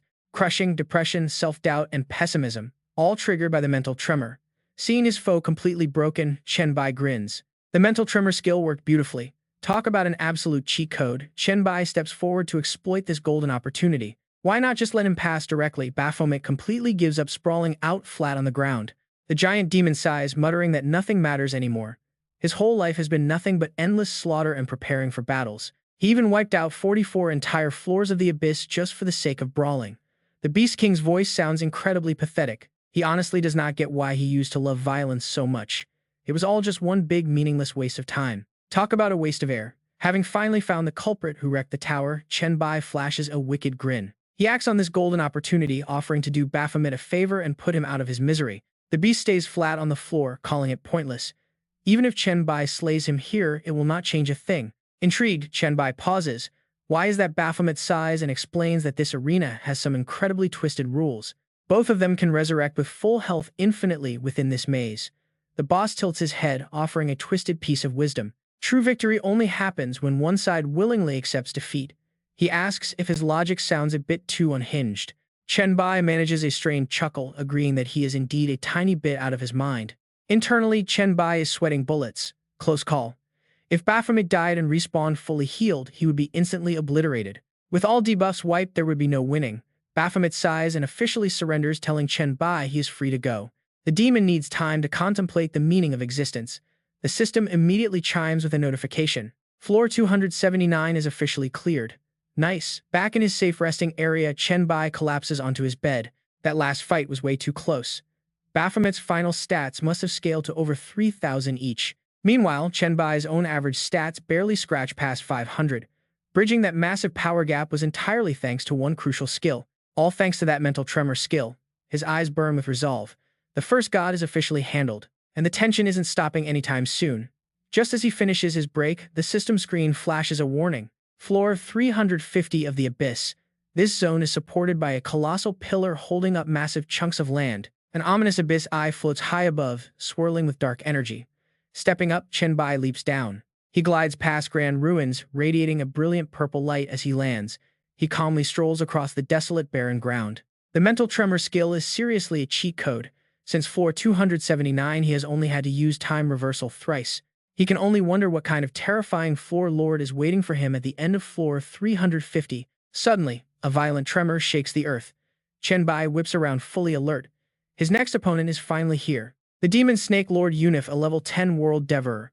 The trial demands surviving his 9 heads, and failure means instant death. A massive serpent with 9 heads slithers into view, each marked with Roman numerals from 1 to 9, crackling with lightning. The 9th head, sporting a tiny flower, flickers its tongue and speaks flirtatiously, saying it has finally found its delicious human prey. Looking at this legendary beast, Chen Bai's expression turns dead serious.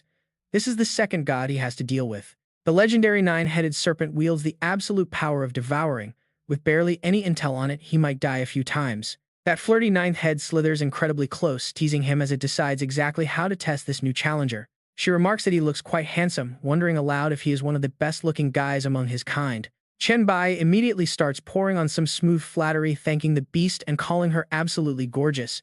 He compliments her smooth, beautiful scales and shining eyes, admitting he especially loves the little flower on her head. Calling her the ultimate beauty of the serpent race works like a charm. The massive snake beams with absolute delight. "What, you have a discerning eye, you pass my test." Chen Bai bows politely, ready to move on. He easily clears the first stage. He offers a polite "thank you, beautiful lady," making the shy serpent head blush. She wriggles in delight, thanking him for the compliment. She wonders if this is standard behavior for gentlemen in the human world.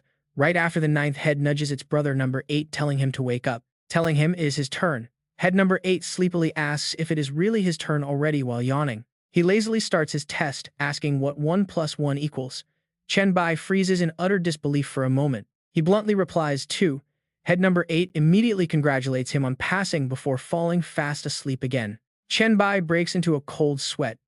This guy might be just as lazy as the fallen angel on the 200th floor.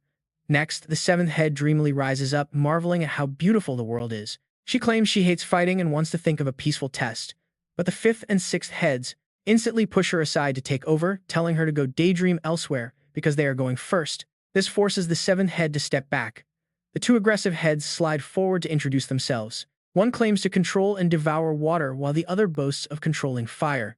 Chen Bai smiles calmly and asks what their challenge is. Right away, the water head starts a ridiculous complaint. He calls the fire head stupid for never listening, pointing out that water naturally puts out fire. But the fire head snaps back, arguing that fire evaporates water and he does not fear weak splashes. He complains that water always tries to act superior, demanding to know what the human thinks. Chen Bai sweat. His smile freezes at this impossible situation. Talk about a deadly trap, you do not want to be in his shoes right now. The system coldly displays 2 highly contradictory quests. The waterhead demands that Chen Bai make the firehead back down, while the firehead demands he force the waterhead to admit inferiority. Chen Bai silently analyzes this absolute mess. Failure means instant death, but there is literally no logical way to solve this. Seeing him hesitate, the waterhead roars, asking why he is just standing there and if he lacks basic logic. The firehead snaps back, telling him to ignore the nonsense because fire is clearly stronger.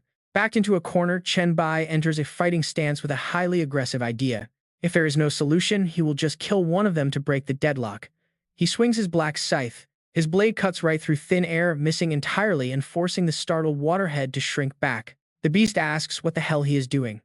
Just then, the 3rd head holding a book speaks up. He calls them absolute idiots for trapping the human in an impossible dilemma, making him want to slice them. The water and fire heads freeze in realization before grumbling in their defense.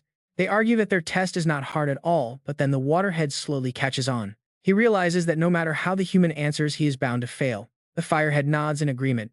Chen Bai stands there completely speechless, watching these giant serpents bicker. Finally, the waterhead generously decides to let him pass without taking the test. The firehead agrees, saying Chen Bai can just give a random answer on who is stronger. Chen Bai sighs in relief but cannot help but mock their childish and unpredictable behavior. He asks how legendary world devourers can be this moody, wondering if they have ever actually sparred. The 2 heads sigh, explaining that since they share the same physical body, fighting each other is basically suicide. Yet they immediately go right back to bickering. The firehead claims he would have turned his brother to ash, but the waterhead instantly snaps back. Seeing a perfect chance to instigate, Chen Bai crosses his arms with a devious smirk. He suggests this is the perfect opportunity since they are currently just projections. Why not go all out to settle the score once and for all, instead of asking him? Falling right into his trap, the waterhead roars, agreeing that this is indeed the perfect chance. The firehead screams back, hoping his brother finally learns some respect after losing. With tensions exploding, both heads prepare to charge at each other in an all-out clash.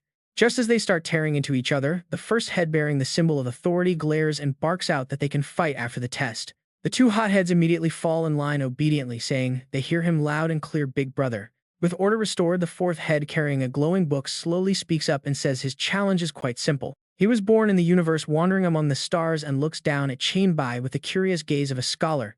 Since he has never visited Blue Star before the cosmic trials, he asks Chen Bai to share a story or some of its history. Right then, the seventh head slithers over, eager to join in on the conversation and asking if he can participate as well. He asks if Blue Star has beautiful scenery or tasty food, saying that sharing those details is enough to pass his test. The second head also chimes in, acting all intellectual, noting that he loves deep thoughts and wants to know about human philosophers. He asks Chen Bai to share their teachings to pass his test, but the grumpy third head suddenly cuts them all off. He asks why they are holding a debate club here, demanding to know how much longer their tedious tests will take. He demands to go first, having zero patience left for listening to their boring, endless chatter. Opening his massive, dark, energy-filled mouth, he threatens the kid to brace himself as a black lightning sphere begins to form. He boasts this is the first skill he created after hitting level 10 and gaining devouring powers, warning Chen Bai to get ready. He warns the kid that dodging is impossible, while down below Chen Bai looks up, genuinely impressed by this custom level 10 skill. No wonder he is considered a god. Quickly analyzing the threat, Chen Bai notes the slow speed and limited range but immense suction. Since the pole is incredibly strong, he decides to try blocking it with his vision barrier first to test its strength. But the barrier instantly shatters, shocking him. He wonders if this is the true, unstoppable power of the Devour ability. It is vastly superior to his Blacklight virus, which only devours flesh, as the third head glides forward with a smug grin. He mocks the human, claiming this is merely a basic level 10 version of the devouring sphere that is impossible to block. Watching Chen Bai retreat while feeding the sphere with his recovery skill to slow its suction, the giant snake admits he is smart. The beast respects how Chen Bai realized the devouring speed has a limit and is strategically backing away to match its pace. Flashing a sinister grin, the snake delivers the bad news that once the devouring energy hits its limit, the skill will explode. Right on cue, the black sphere begins to crack violently, forcing Chen Bai to brace himself for a direct impact. A massive purple explosion erupts, prompting the seventh head to chime in and explain the blast deals triple the absorbed damage. Hearing this, the dramatic ninth head screams in horror, asking if his third brother just blew the human to pieces. He whines that a peace lover like himself absolutely cannot stand the sight of such a bloody and messy scene. As the dust clears, the sand girl coughs and sighs in relief, glad to see that the human is still breathing. Chen Bai calmly steps out of the smoke, brushing off his clothes while noting that though the blast was strong, it was not fatal. He asks if he passed the test, leaving the third head completely stunned before it eagerly begins charging up even more energy. Highly impressed that the human is completely unscratched, the head excitedly prepares a second upgraded version of the attack. Just then, the second head intervenes in a deep voice, telling him his test is over and to stop making a mess. This forces the grumpy third head to back off, muttering that he should have used the upgraded version from the very beginning. Cursing his luck, the third head retreats, leaving the second head to stare down at the young man with a serious look. He announces it is their turn to finish the test, asking Chen Bai to explain the deep philosophies of the human race. The other heads eagerly chime in, with number 4 wanting history and number 7 demanding to hear about fine food and scenery. Smiling confidently, like a tour guide rolling up his sleeves, Chen Bai reassures them that answering their questions is incredibly easy. He dives into a long, detailed explanation, leaving the massive snake heads looking thoroughly satisfied as the second head nods along. Finding human philosophy highly intriguing, the second head passes him, while heads 4 and 7 quickly agree that he passed theirs too. Celebrating the fascinating stories, they quickly grant him a pass, allowing a relieved Chen Bai to look up at the main head. He asks what the final trial is, prompting the majestic first head to admit that he has no desire to test him. Instead, the 5th and 6th heads will battle to settle their ancient grudge, and surviving their clash will guarantee his victory. Shrugging his shoulders, the young man casually agrees, thinking it sounds easy enough since the arena is so massive. He figures he can just hide far away, yet deep down Chen Bai cannot help but feel a growing sense of suspicion. These 9 trials seem completely rigged, making him wonder if the Guardians are just incredibly lazy or plotting something far worse. Just outside the vast space of floor 350, the giant multi-headed serpent continues to watch his every move. The monster coiled around a floating planet, roaring with hearty laughter. Its water element head stared down smugly at the loser. "I won, are you ready to submit yet?" The firehead gritted its teeth in silent, resentful frustration. The fiery head fiercely protested, "You only beat me because you were at level 10 while I was still at level 10. We were too young then. I absolutely cannot accept this." The waterhead let out a heavy, exhausted sigh at his brother's ridiculous excuses. "Maybe my level was too low. Bad weather, terrible mood, or maybe I was just half asleep. Excuses, always excuses. No matter what, you always find something to blame." Right in the middle of their bickering, the third head let out a deafening roar. Enough, both of you shut up and get down. It glared furiously at its siblings, noting that the second and fourth heads had just helped a human. Letting that mortal pass is already pushing it. Do not test my patience. Hearing this, the fourth head quickly clutched its book and offered a flattery-filled explanation. Brother, this is a smart, long-term investment. Letting him pass only benefits us. It glanced over at Chen Bai, who stood there with crossed arms, watching the whole family drama unfold. Since he survived the trial of Baphomet, there is a slim shining hope that he might actually conquer the Abyss itself. Imagine if he becomes the supreme lord of the Abyss. The fourth head eagerly painted a picture of their glorious future. Think about a sovereign owing us a massive favor, especially one who wields the absolute power of Devour. Think of the boundless rewards. That sounded pretty reasonable. The third head calmed down slightly but remained deeply skeptical. All right, maybe you have a point. But I still do not believe this brat can survive what comes next. The legendary wolf god of floor 375 is waiting. Who knows where that beast acquired his deadly assassination power? The head shuddered just thinking about that incredibly cunning, treacherous ghost. He can turn completely invisible at will with absolutely no cost. The third head clicked its tongue, delivering its final grim verdict. There is absolutely no way this human kid survives. And just like that, Chen Bai was booted straight down to floor 375.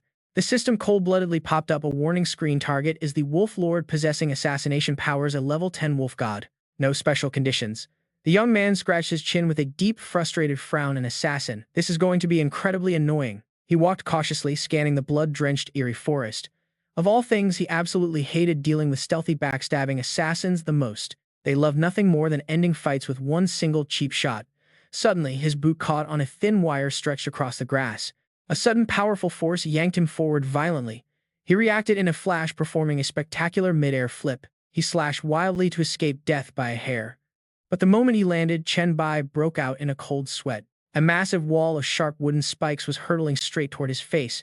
Before he could even breathe, a heavy spiked log plummeted. It swung down from the canopy to crush him, forcing him to execute a desperate, frantic backflip. Sliding on both hands to stabilize his footing, his eyes burned with sheer, intense panic. But his luck was running out. Just as he regained his balance, a massive net covered in black, ominous spheres dropped right from the treetops toward him. Once again, he scrambled out of the way, yelling out in frustration, "What on earth is this? Are these traps endless?" The spheres on the net began to detonate. He quickly threw a dark, shrouded punch, smashing every single obstacle in his path. In an instant, a section of the forest exploded, lighting up the dark night sky. Chen Bai was blown right through the thick smoke. He skidded hard across the dirt. Panting heavily, he muttered in pure anger, "Damn it, I have not even seen the enemy yet. Yet, I am already forced to use my storage state." To make matters worse, magical vines burst from the ground, binding him. The tight grip made him roar in absolute rage. "Damn it, how many traps does this cursed place actually have?" Refusing to tolerate this cheap nonsense any longer, Chen Bai unleashed his power, summoning the blazing hellfire armor. Raging flames incinerated everything in sight. He strolled forward, proudly burning down the entire forest while sneering in sheer mockery. Wolf, god of assassination. More like the god of cheap traps. His expression turned pitch black as he cursed his cowardly opponent. What a dirty, underhanded scoundrel. Suddenly, a cold, mocking voice echoed, "Thank you for the compliment." The unexpected response sent a jolt of shock straight through him. He spun around, searching the quiet woods, but found absolutely nothing. The area remained completely silent. Wasting no time, he quickly activated his temperature, tracking, and spiritual vision skills. His eyes flashed with a deadly crimson glow. Through his thermal vision, the massive silhouette of a giant wolf suddenly appeared. It was diving straight down from the sky, letting out a roaring cry, "Die, human." Lethal claws flashed through the dark night. Within a fraction of a second, Chen Bai was shredded into bloody pieces. This forced him to immediately trigger his time rewind ability. Reviving in a cold sweat, he realized this floor was incredibly difficult. The boss's stats were far superior, the traps were completely infinite, and that invisibility skill was just pure nightmare fuel, completely invisible to thermal tracking devices. Standing in front of the level 375 castle entrance again, he learned a painful lesson. This time, he has to release the virus first, because those damn chain traps last time ruined his chance. He didn't even get to deploy it. A cunning smirk curls on the corners of his lips. As long as he can infect Xanagu, he can use virus vision to lock onto his location and ruin his little invisibility trick. No more talking. He acts immediately, plunging his hand now morph into pitch-black virus tentacles deep into the ground. As for the traps, he will clear them all out with this. Chen Bai slams his fist down, activating his maximum energy spike skill. The entire forest violently shakes as massive purple energy spikes erupt from the earth, tearing everything apart and destroying all the hidden collar traps, iron spikes, and spider webs. The entire area instantly transforms into a brilliant field of glowing purple energy, wiping out every cheap trap in sight. But looking at the completely destroyed terrain, Chen Bai is still completely speechless. What on earth is this? Inside the zone he just cleared there were snare traps, animal traps, quicksand magic, dark grass, and exploding thorns. The guy who built this is absolute paranoid psycho. Chen Bai sighs looking at the ground. Within just a few dozen meters, there are almost 100 different traps. Suddenly, a massive phantom wolf materializes right behind his back and growls, "Human, I can overlook you poisoning me." But having to set up this entire forest of traps is a massive pain. The moment those words finish, a sharp claw drives straight through Chen Bai's chest. The system coldly announces a time reversal. Right after reviving, Chen Bai's face turns pale. The beast knows everything standing right next to him from the start. Looking through his thermal vision lens, the glowing red outline of the wolf looming right behind him makes him sweat. How can he survive this? And just like that, at the level 375 abyss, the wolf shreds him to pieces again, triggering another time reversal notification, his fifth reset. The hourglass necklace glows brightly, pulling him back to the moment before, biting the dust. And then Chen Bai gets blown away again in another massive fiery explosion. Time reversal number 8. The magic necklace counts down once again, completely reversing the brutal, tragic death of its highly unlucky master. Chen Bai rubs his temples, carefully analyzing the enemy. The wolf might not be as strong as Baphomet, but he is still 3 times stronger than him. He stares at the thick woods ahead, feeling completely exhausted. The traps are incredibly lethal. One wrong step means instant death, but watch, because he is sticking to his ridiculously dirty plan. His only path to victory is the virus, but every single time the beast notices his stats dropping, he will instantly kill him. Images of those deadly claws tearing him apart flash in his mind. The mental shock skill does not weaken the wolf's fighting spirit, it only makes him lose patience faster. The young man finally drops himself in a free fall down to the forest floor, going all in. There's only one way to win this. First, release the flu virus and mental tremor.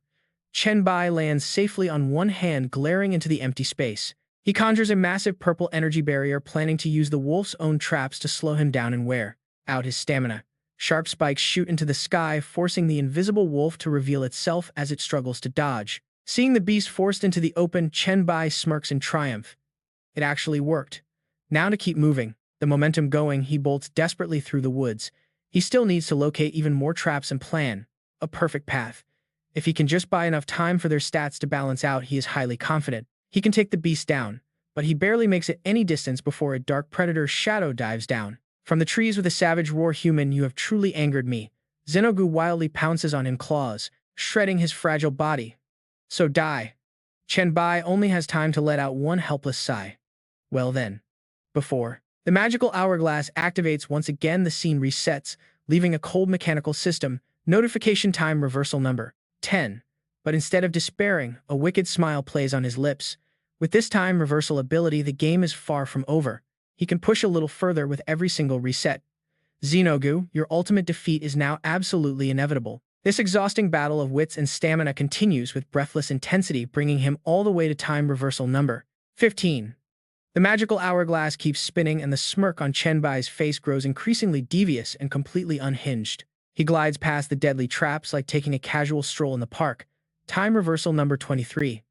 Finally, the proud wolf god falls for a trap, panicking as he gets tightly tangled in his very own giant net. Chen Bai calmly strolls away, ignoring a massive bomb explosion that completely incinerates a huge corner of the forest. With fury like a bursting dam, the fiery wolf leaps from the flames, roaring that he will torture the human to death. Chen Bai just flashes a cunning smile, mockingly gloating at his rattled foe, knowing that the more they panic, the faster they fall. And right on cue, the beast charges forward with blatant killing intent, blindly rushing right into Chen Bai's trap. Quickly raising his shield, he notes that, just like before, this brainless beast can't control itself and will charge straight through the traps. A split second later, the wolf pounces directly onto his raised shield, the brutal force throwing Chen Bai's body far back. Chen Bai catches his balance and silently assesses the enemy's raw power, noting its stats aren't even double his own anymore. Yet the wolf still thinks he can just bulldoze through the traps to kill him rather than waiting for them to expire. Instead of playing it smart, the foolish beast charges straight into the minefield, getting blown to pieces and eating spiked maces to the face. Watching his opponent utterly ruin his own face, Chen Bai smiles triumphantly as his mutated arm stretches out like a deadly spear. The wolf's stats are no longer overwhelming, and it's heavily damaged from the traps, making this the perfect time to turn the tables. It is payback time. A fierce clash erupts as Chen Bai aggressively rushes in, engaging the wolf god in a brutal, bloody duel. Two dark blurs collide, trading lightning-fast blows and unleashing massive shockwaves that shake the entire forest to its core. After a brutal exchange of blows, Chen Bai stands panting, heavily covered in blood but sporting a highly satisfied smile. The wolf god's corpse lies lifeless on the ground as the system announces the abyss is cleared, prompting him to select a rest period. Completely exhausted, the young man collapses straight onto the floor, smiling bitterly as he reflects on this brutal, narrow victory. Even at the very end, the wolf's stats were still higher, but thankfully its close combat skills were pretty trash. Deciding to take a 1-hour break, he returns to his lounge and sighs at his favorite red coat now torn to shreds. He clicks his tongue in regret as he touches the ruined fabric, noting that while this gear lacks durability stats, it is not indestructible. And with that, the bonus effects from his plague gear set are completely gone, but he quickly regains his composure. Chen Bai begins sizing up his future challenges, noting that out of the 6 named gods, only 3 now remain. Suddenly, his eyes light up as a very interesting thought occurs to him, bringing the image of a certain seductive woman to mind. Hera's once mentioned a powerful Abyss Lord succubus Queen Mantantute, who should be located somewhere around the 400th floor. Chen Bai strokes his chin expectantly, thinking of the succubus queen, the master of whips, bondage, and absolute temptation. A deity that even other gods fear. Chen Bai steps forward into a glowing crimson space with high expectations. He wonders out loud if she will be his next opponent as the notification for the 400th floor finally pops up. But reality is often disappointing, and instead smelly zombie hands reaching from the dirt are there to welcome him. The system coldly orders him to hunt down the level 10 Hell Rider Karen amidst an endless army of the undead. Sighing in deep disappointment, he summons his signature glove, realizing it is not his beloved queen after all, but an endless undead army. He smirks and summons floating weapons, ready to switch directly into power-leveling mode. This looks like an absolute breeze, especially with his passive skill activated, which grants permanent attributes for every kill. Now his flying swords rain down on the starved zombies, cutting through them like grass in a video game. Standing completely calm amidst the chaotic battlefield with his arms crossed, Chen Bai simply watches the effortless slaughter unfold. His body glows with a purple aura as notifications of attribute points pop up continuously, like winning the lottery. Back in action, Chen Bai dashes through the horde, his flying swords slicing through bones as easily as cutting butter. He smugly notes that this is just like a castle defense, except this time he has absolutely nothing to protect. Additionally, these newly acquired flying swords perfectly cover his lack of long-range offensive combat capabilities in battle. He plans to push all of his stats past 2,000, confidently leaping high into the air to prepare a strike. Without hesitation, he slams down with an earthquake strike that cracks the ground and blows away all surrounding monsters. Suddenly, sensing danger, he raises his telekinetic shield just as a massive scythe cuts through the air. The Grim Reaper boss shatters his barrier into pieces with a single swing, leaving Chen Bai sweating in pure shock. He mutters that it was a close call, realizing he cannot hold back as his arm mutates into sharp claws. He silently notes the boss is incredibly strong, realizing he needs to finish this fight as quickly as possible. Moving as fast as lightning, he glides through the shadows and delivers a devastating blow directly through the boss. The boss coughs up blood in absolute disbelief, asking how he managed to find him in the darkness. Without saying a single word, Chen Bai rips a glowing purple energy orb straight out of the boss's chest. Boss Gaber smirks and praises him, calling him a human full of miracles and surprises, saying, "Although your strength is not great, you always know how to make the right choice at the decisive moment." Chen Bai stands watching his body slowly dissolve, coldly calling him out.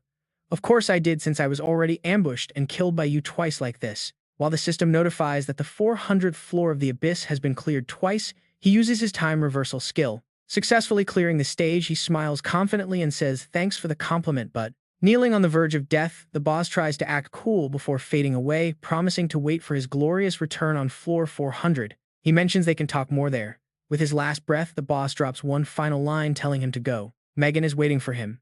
Hearing that familiar name, Chen Bai's eyes gleam with anticipation. Suddenly, the scene shifts in a flash. The setting transforms into a gaudy yet luxurious pink bedroom. The system suddenly announces the arrival of the level 10 Queen of Pleasure. She is a hot succubus. Lying lazily on the bed, she seductively teases the Abyss Challenger, whispering that the human with abyssal blood has indeed made it this far. Chen Bai slowly steps into the grand room, his face deadpan and serious as he faces her. Trying to stay serious the moment he sees her stunning face, his cheeks flush red like a schoolgirl. His heart flutters as he mutters, "So this is it." Megan Thu is absolutely gorgeous, and her presence completely captivates. The brain of the young man seems to freeze up completely before that deadly beauty. Luckily, his sanity snaps back and he frantically shakes his head to stay focused. What a disaster, he thinks, almost falling into her trap. Sweating bullets, he grits his teeth, reminding himself that this is a succubus trick. He absolutely cannot take the bait. Seeing her prey struggle to resist, Megan Thu waves her hand, beckoning him closer. "Come here," she whispers, "I can feel your deepest desire. It is a part of you, so why? Do you keep fighting it?" Chen Bai stands gasping for air, clenching his fists to suppress the raging fire inside. Seeing the resistance of the young man, the succubus whips out her cord, binding him tight and pulling him close with a sinister smile. "Since you refuse to come to me," she says, "then I will come to you." Mocking the desperate struggle of Chen Bai, she playfully sticks her tongue out. Well, it looks like your desire is about to explode." Caressing her own face, she whispers sweet poison into his ear. "Is this really okay? It must feel awful, right? Kneel down," she coaxes, "and with those looks of yours, I might make you my personal pet." Finally, crushed by the intense mental pressure, Chen Bai is forced to drop to one knee while she proudly commands him to. She tells him he can call her master. Obedient and submissive pets always receive nice rewards from their owner. A heart-shaped whip wraps tightly around Chen Bai's arm. Sweat pours off him as he struggles to resist. Looking down with utter contempt, the succubus smugly sneers. To her, all men are exactly the same in the end. He is nothing but a lowly creature, just another slave ready to give up everything to satisfy his desires. The temptation is simply too much. Our hero finally collapses, kneeling on one knee on the cold marble floor. He faces her stunning fiery figure as a sudden flashback pulls him back to Jose's restaurant. Back when he boasted, the desire control method she taught him worked wonders. The succubus on his last mission was zero threat. Saying she posed zero threat, Madame Jose had casually sliced her chicken. She calmly replied that of course it worked. It was designed specifically to counter the goddess of desire.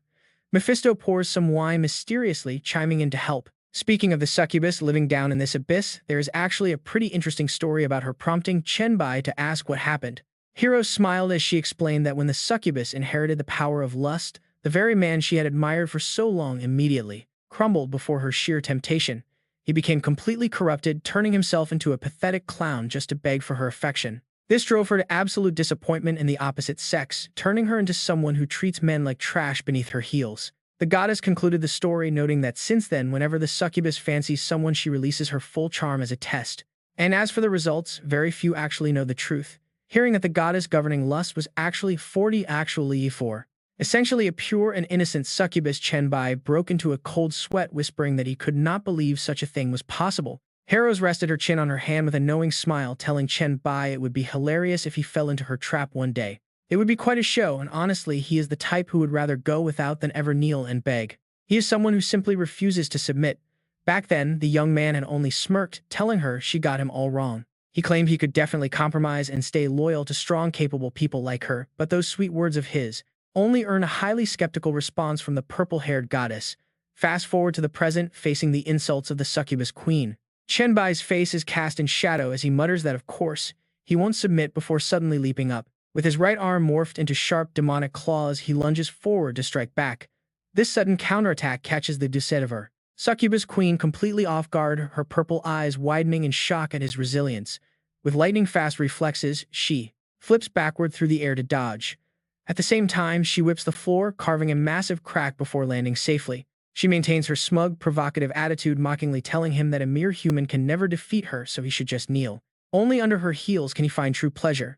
Ignoring the black thorny vines wrapping tightly around his body, Chen Bai stands tall and defiantly shouts that he is going all out and he will absolutely never beg for her twisted desires. The Queen of Lust gracefully perches on her floating whip, teasing him to show her exactly how long he can hold out. She acts lonely, sighing that a cute little puppy would be perfect to play with.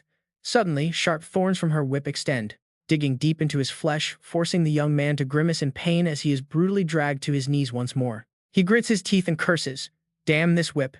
Chen Bai quietly analyzes the situation, noticing it is only wrapped around his upper body, yet he cannot budge a single inch. It is digging in, and those thorns, what started as sharp pain, is now slowly shifting into a strange itching sensation. This is bad.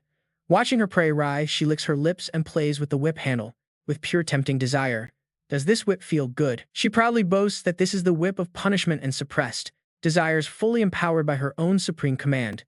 It holds absolute suffocating control over any desperate fools who secretly crave to release their primal instincts. Pushed to the absolute edge, Chen Bai still struggles, grabbing the thorny whip to resist with a smirk of pure mockery. "If you want me to submit, this cheap trick is far from enough. I will barely let you pass the opening act." Glaring with razor-sharp eyes, he arrogantly issues a challenge to his enemy. What other tricks do you want to show off next? Please hurry it up. If things stay this boring, I might just leave a terrible review. Seeing her prey still talking tough, she slowly struts over to mock him. Human, it seems your blood has not quite rushed down there yet. To keep such a sharp, defiant tongue in this helpless state is truly amusing. Leaning in close, she gently caresses the young man's chin and whispers in a teasing, playful tone. It seems I need to add a little more spice to teach you some proper manners. The moment the distance between his final defenses are being swallowed by pure desire. Plunging deep into the illusion, Chen Bai free falls through a glittering starry space. He thinks to himself while closing his eyes and letting go. Hanging upside down, he mutters that if he ever faces Mutate, he probably won't stand a chance against her absolute mind control. But then a sudden mocking smirk cuts through. Hellrose whispers slyly the boundaries of reason never have to tightly bind a person's raw instincts and desires. Below, the queen smiles seductively, waiting for her trapped prey to let his guard down. Letting him relax for a moment is totally fine as long as she can reel him back in. But suddenly Chen Bai gathers a brilliant purple energy in his hand. Bright energy flares up instead of surrender. In an instant, his entire body is encased in a spiked pitch-black armor. He roars out that he is finally ready. The raw survival instinct of his virus is the strongest force of all. Back in reality, Chen Bai stands fully clad in his dark armor. Annoyed, she lashes her whip and blasts him away. She panics, wondering how this is even possible. Her charm should have dragged him into pure lust and stripped him of his will to fight. She has never met anyone who could resist her magic once fully charmed. Worse, her treacherous thorn whip starts snapping. The weapon shatters, vanishing into worthless dust. Sensing his chance, Chen Bai, clad in his spiky demon armor, lunges. He dives straight from the air, tackling the Queen of Lust to the ground and pinning her down hard. Sharp armor spikes dig into her skin, making her wince. Ah, she gasps, he has too many spikes on him. He drags her over and slams her onto a nearby bed. Pinned beneath him, the succubus boss breaks into a cold sweat. She grits her teeth, realizing her only option left is to kill him. But Chen Bai just stares down at her. His confident smirk, glowing red eyes, and swishing demon tail make her freeze. Her cheeks flush red as her mind starts racing. Does she really have to kill him? He is the first man to ever resist her charm. Seeing his opponent hesitate, Chen Bai steps back to mock her. Are you done already? If you give me an opening, I won't hold back. The succubus boss blushes, clicks her tongue, and decides to back off. After all, this is just a shadow clone. Her eyes gleam with playful curiosity. She genuinely wants to see what he will do once his mind finally snaps. Go ahead, human, try to prove me wrong. 3 days after that wild encounter, Chen Bai reaches level 13. Standing over the battered body of the succubus, he pants heavily and wipes away sweat. That was one brutal battle. Meanwhile, the system announces the clearing of the abyss's 437th floor without costing a single spare life. When the system asks to choose a recovery time, the exhausted young man plops onto the ground with a quiet sigh. Looking back at the ruins, he looks up mentally, listing his defeated foes: the Minotaur, the Hydra, the Golden Wolf, the Undead, and the Succubus. Chen Bai breaks into a cold sweat. Has he really brought down 5 gods? Luckily, those first 5 had weaknesses he could exploit to win. But what about the 6th god? Cut to the palace of the true succubus deep within the real abyss, where a maid bows respectfully, asking the noble queen for her orders. The original succubus covers her face, hiding an ecstatic smile. She whispers that she never expected her shadow clone to undergo such a thrilling and intense experience. Recalling those wild, passionate moments, she sighs. Is this really what it feels like to be conquered, she wonders. Thinking of Chen Bai, she turns around as a reckless idea flashes in her mind. Maybe she should head to floor 500 and kill him right now. But she just sprawls across her bed with blushing cheeks. Let him clear the trials of the abyss and reach the level of a god first. That way she can experience that thrilling feeling all over again. Suddenly, she shivers in absolute terror, picturing a massive horned shadow roaring fiercely in the darkness. Completely deflated by the thought, she plops onto the carpet and drops the idea. Going to floor 500 to kill that guy, that is just ridiculous. She is not even a match for the Lord of Eternal Darkness. The succubus can only sigh with deep regret. Forget it, what a shame. Back on floor 500, Chen Bai looks up at a massive winged shadow standing majestically atop a rocky peak. A deep, heavy voice rumbles down, asking if a mere human actually managed to reach his domain. To survive until this final challenge is a legendary feat. Demon King Agorist fully reveals himself, his body covered in glowing seals, delivering his final judgment. Unfortunately, the boy is destined to never become a legend, because his journey is destined to end right here. Completely ignoring the boss's dramatic monologue, Chen Bai charges straight ahead and throws a wind-tearing punch, telling him to shut his mouth. But his heavy blow hits nothing but empty air, and the young man freezes, eyes darting around in absolute tension. He immediately activates a series of top-tier detection skills, tracking with thermal sensors, but his psychokinesis vision is completely blinded by darkness. He even unleashes his flu and mind control viruses, clicking his tongue in annoyance. This is trouble. Thermal sensors cannot pierce this black void, and his psychic vision is completely useless. Sweating bullets, he whips around instantly on high alert. Based on this dark situation, he is bound to die multiple times. But quite some time has passed. Why hasn't the enemy made a single move against him? Suddenly before they can even trade blows, the system screen flashes. Floor 500 is cleared. Please select your rest time. Chen Bai stands completely frozen, utterly bewildered. What on earth is going on here? He yells. Somewhere in the shadows, Demon King Agaris flashes a cunning, mysterious smile, muttering to himself that Chen Bai is an incredibly fascinating human. Chen Bai gazes blankly at the winged Demon King's silhouette atop the mountain under a blood-red sky, still wondering, what is going on? The Demon King slowly fades into the void like smoke, leaving behind a mysterious parting message. He says he looks forward to their next meeting. Breaking into a cold sweat, Chen Bai wonders what that even means. Why did the boss let him pass so easily? Frustrated at being left with riddles, he swears. Why can't he just speak clearly? These cryptic bastards should just drop dead. Annoyed, he decisively selects a rest time of just 1 second. The system immediately warns that the minimum rest time is 1 minute, and choosing anything less will push him straight to the next floor. But his expression remains cold as he locks it in. Instantly, the space around him shatters, and the system announces floor 501 has collapsed, skipping straight to 502. Floating in midair, he mutters that it is starting again. He wonders how many floors will be skipped this time. Having defeated 6 gods, there probably are not many floors left after this. The moment he slides to his safe landing, the system throws a notification right in his face. He is now on floor 600. There is no current lord, but a phantom avatar of the former Demon King is summoning to fight. The young man breaks into a cold sweat, realizing the harsh truth: there are still a whopping 100 floors left. The system screen reveals the floor 600 boss is the Demon Lord incarnation, Satan, completely shocking him. Satan? How is that possible? The betrayer of the abyss, creator of hell, the legendary evil god. Suddenly, a blazing red flame erupts into the sky, accompanied by an authoritative booming voice. He never thought his consciousness would be awakened inside the abyss again. From the sea of fire, the evil god Satan steps out, looking incredibly badass, reflecting on the situation. Has the 600th fracture of this abyss still not disappeared? Seeing a living legend in the flesh, Chen Bai's face grows incredibly tense. His forehead is drenched in cold sweat, knowing he's in serious trouble. Floating in midair, the evil god glares down at him. He smirks, realizing someone actually crawled all the way here to face the abyss trial. He lets out an arrogant laugh of praise. This overwhelming power is truly impressive, so what is your name?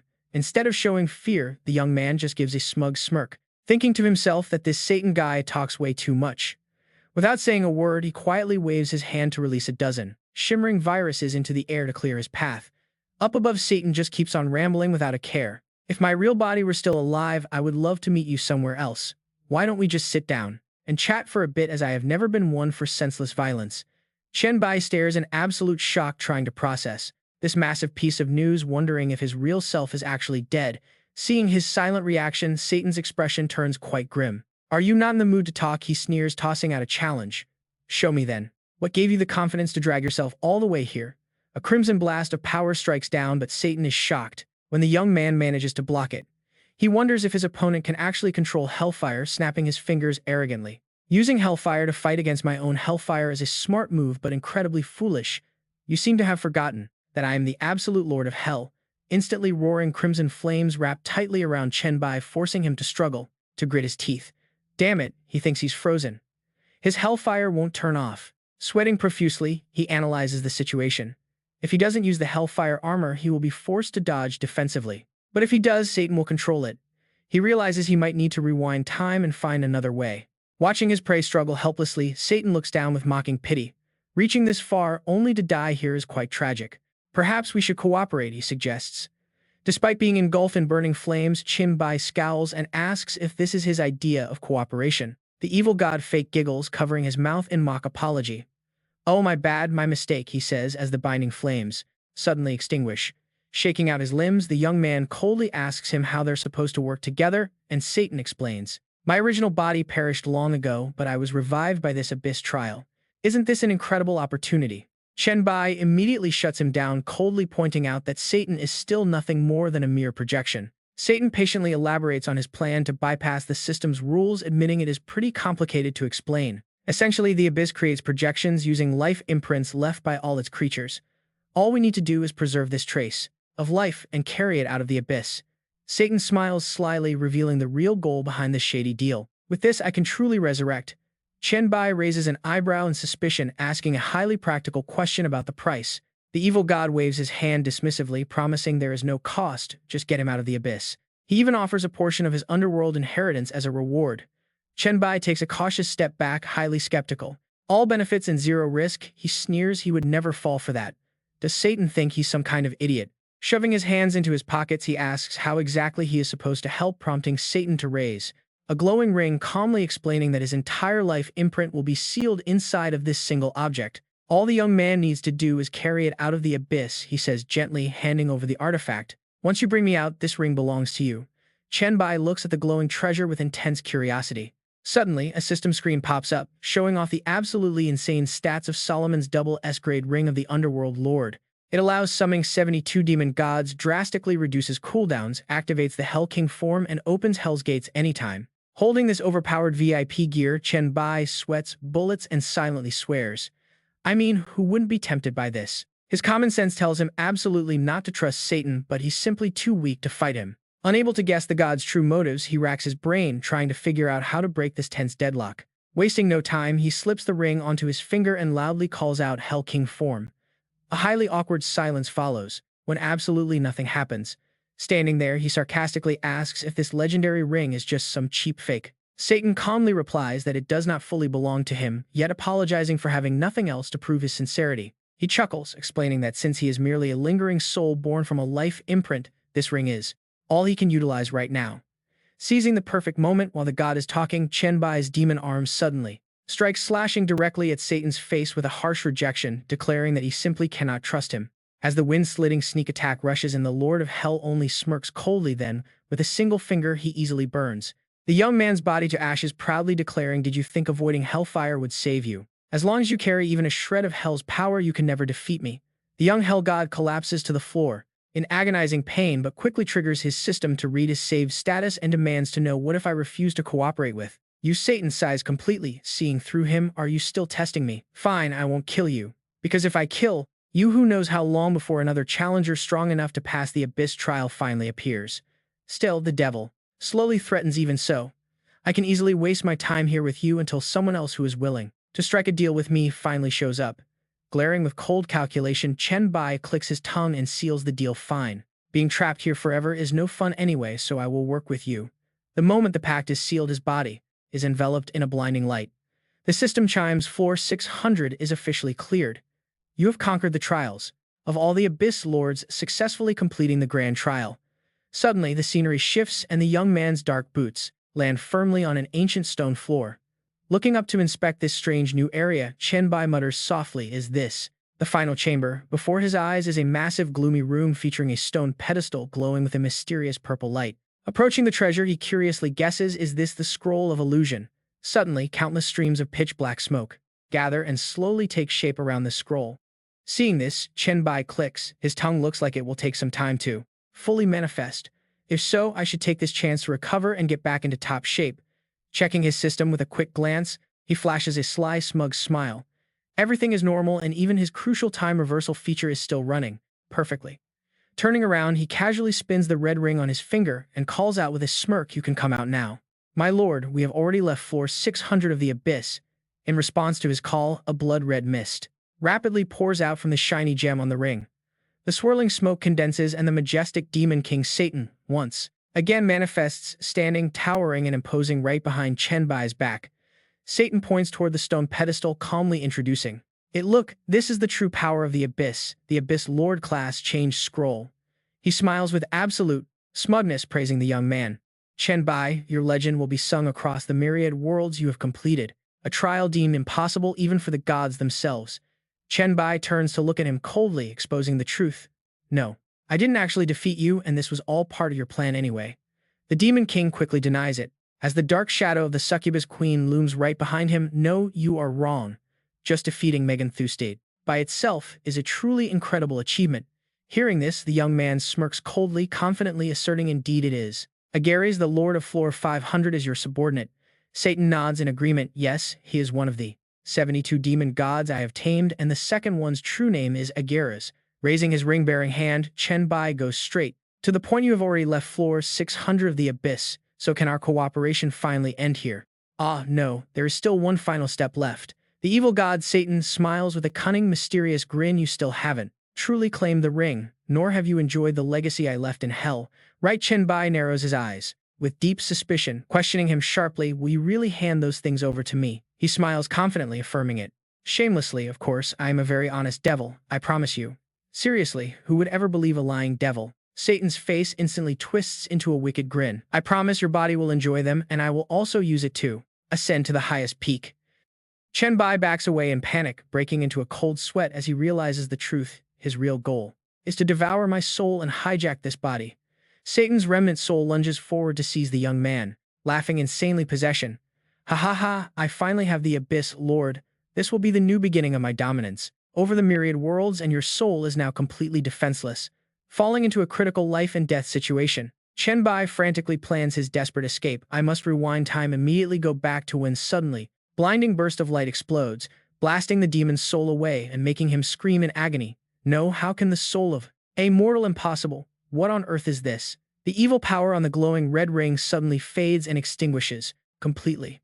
Running a hand through his hair, Chen Bai sighs in relief, smirking and muttering, I can feel my soul is still perfectly intact, surely because the time hourglass is bound to my soul. Satan has failed, but even so, he still looks around the empty space with complete caution, since he cannot confirm if the devil has been completely annihilated. He raises his hand, showing off the ring on his finger with a mocking smirk, wondering if Satan is still secretly hiding inside. He asks if the demon is okay, mocking him about using his body to conquer the myriad worlds, but the ring remains completely silent. Pouting, he realizes it is best not to take any chances on whether Satan is actually dead or still lingering. Since this ring was meant to bind his soul, he decides it is better to be safe than sorry. He decisively pulls off the ring, warning himself not to get greedy. Destroying it is the only way to ensure absolute safety. Right at that moment, a system notification pops up, showing the legendary ring of the Lord of Hell is now heavily damaged. Its stats are completely locked due to a missing soul, making him chuckle as a cold smirk plays on Chen Bai's lips. Since it is just a defective piece of junk, destroying it won't hurt at all. But right then, something unexpected happens. A tiny blue imp suddenly crawls out of the ring, frantically clinging to his finger while crying and begging for mercy. The creature begs him to wait, asking dear Chen Bai why they cannot just sit down and settle this peacefully. The legendary evil god is now just a sweaty comedic chibi creature, desperately trying to flatter his way out of trouble. Chen Bai stares down at the imp with a bright but terrifyingly murderous smile, asking what exactly he wants to discuss. The imp immediately showers him with praise, calling Chen Bai the most respected existence in all the myriad worlds. The creature claims his absolute power is astounding and his supreme wisdom is far beyond any normal comprehension. He promises that Chen Bai's legendary name will echo across the entire universe, desperately begging for a second chance. Clasping his tiny hands and crying, the imp offers to give up absolutely everything just to save his miserable life. Chen Bai immediately drops his friendly act, lifting the creature by the neck and telling him to shut up with the nonsense. He demands some actual leverage to negotiate, making it clear that a lying demon is hardly trustworthy. Sweating bullets, the imp hangs his arms, protesting that in his current weak state he truly has nothing on him. However, he swears that the legendary inheritance left in the underworld is absolutely real, begging the youth to believe him. Chen Bai coldly dismisses the claim as nothing but an empty promise, making the tiny demon frantically wave his hands in panic. The creature desperately swears he is telling the truth, promising that the massive treasure is guaranteed to be his. Shrugging, Chen Bai casually tells him that whenever he decides to go claim the gold, he will let him out. But until that day comes, he can just relax inside the personal inventory, which immediately makes the imp cry. The imp begs to stay outside, but Chen Bai ignores his pleas and directly stuffs the talkative demon back into the ring. He coldly notes that only the inventory provided by the universe's will is secure enough to keep him contained. This ensures the trickster cannot pull any fast ones, and besides, the demon has absolutely no say in the matter. With that nuisance handled, he finally claims his main reward, which is the second SSS-Rank class change scroll. It is the Abyssal Lord scroll, radiating a dark, ominous system energy. Being highly cautious, he inspects the item thoroughly.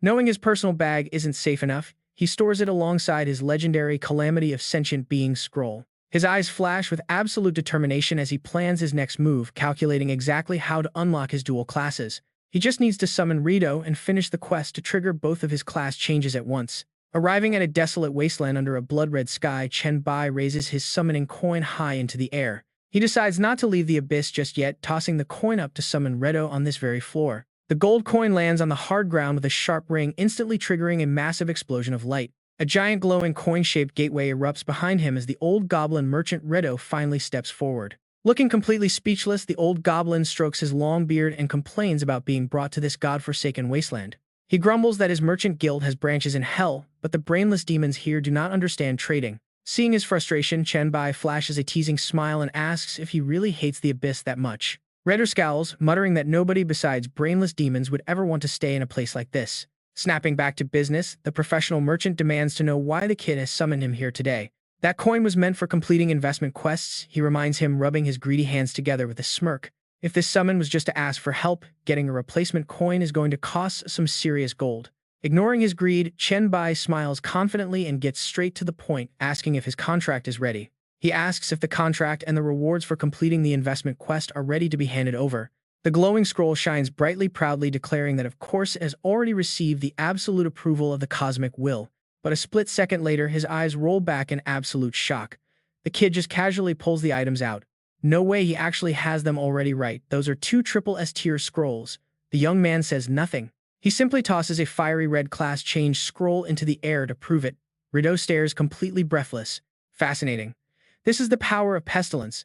The old merchant raises 2 fingers, instantly showering him with praise. He says Chen Bai found a class that fits him perfectly, which is highly impressive. But what about the second one? The old man suddenly freezes. He looks around in a cold sweat, his mind racing wildly. No way, not here. He frantically waves his hands, trying to calm his racing heart. No, impossible. There must be other scrolls down here. Surely it is not that specific legendary scroll.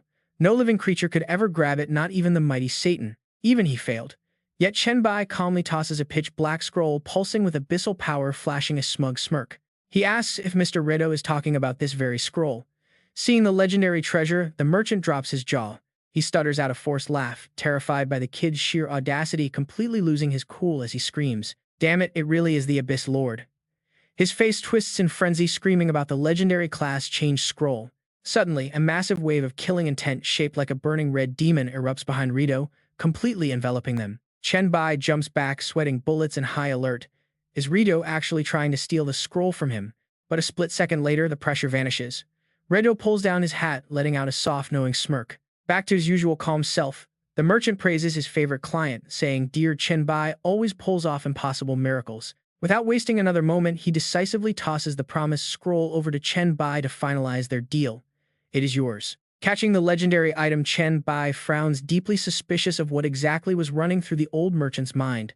He was radiating pure malice a second ago, so why back down so fast? Right then, the investment contract glows. The system screen flares to life, confirming the investment deal for Evolver ID 001. The quest is complete. As agreed, Redo hands over the dual-class scroll to Chen Bai, but this deal comes with a massive future catch. From now on, Chen Bai must repay his investor with rare items of equal or greater value. Redo flashes a grin. He declares the investment finalized and the pact officially signed, calling them eternal business partners from this moment on. Scanning the vague terms, Chen Bai notes there are no strict deadlines or locations specified, only a rule of equal value. A flexible contract like this proves the old merchant genuinely respects him and wants to build a long-lasting relationship. Then the cunning merchant drops a highly calculated proposition, asking Dear Chen Bai what he thinks about a future business venture. He suggests that if Chen Bai ever conquers this entire abyss, the Goblin Merchant Guild could set up shop right here. His eyes burn with greed as he laughs, plotting to teach those dumb demons a lesson in the true art of trade. Holding the newly acquired scroll, Chen Bai casually agrees with a calm shrug, saying, "Of course, that sounds like a plan." But deep down, he smirks as he reads his partner's mind, so that crafty old fox already has his eyes on this. Tossing the scroll up, he calculates the potential profits. The abyss is insanely vast, with each floor the size of a planet. Packed with priceless resources, the merchant stands to make an absolute fortune just from a fraction of this uncharted territory. A powerful new alliance is formed. Instantly, the system screen flashes a notification confirming the trade was a massive success. Investor Redo, beneficiary Chen Bai. The old goblin throws his head back and laughs, completely thrilled with his latest gamble. His bright blue eyes gleam with excitement as he eagerly asks if Chen Bai would mind using the scroll immediately. He wants to witness the miracle firsthand. Suddenly, the system details of this legendary goblin masterpiece pop up.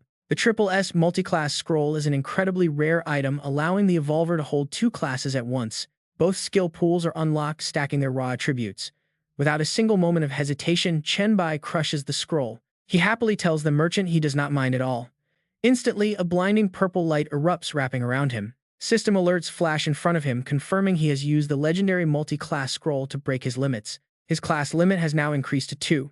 Standing inside a massive pillar of light, Chen Bai initiates the upgrade.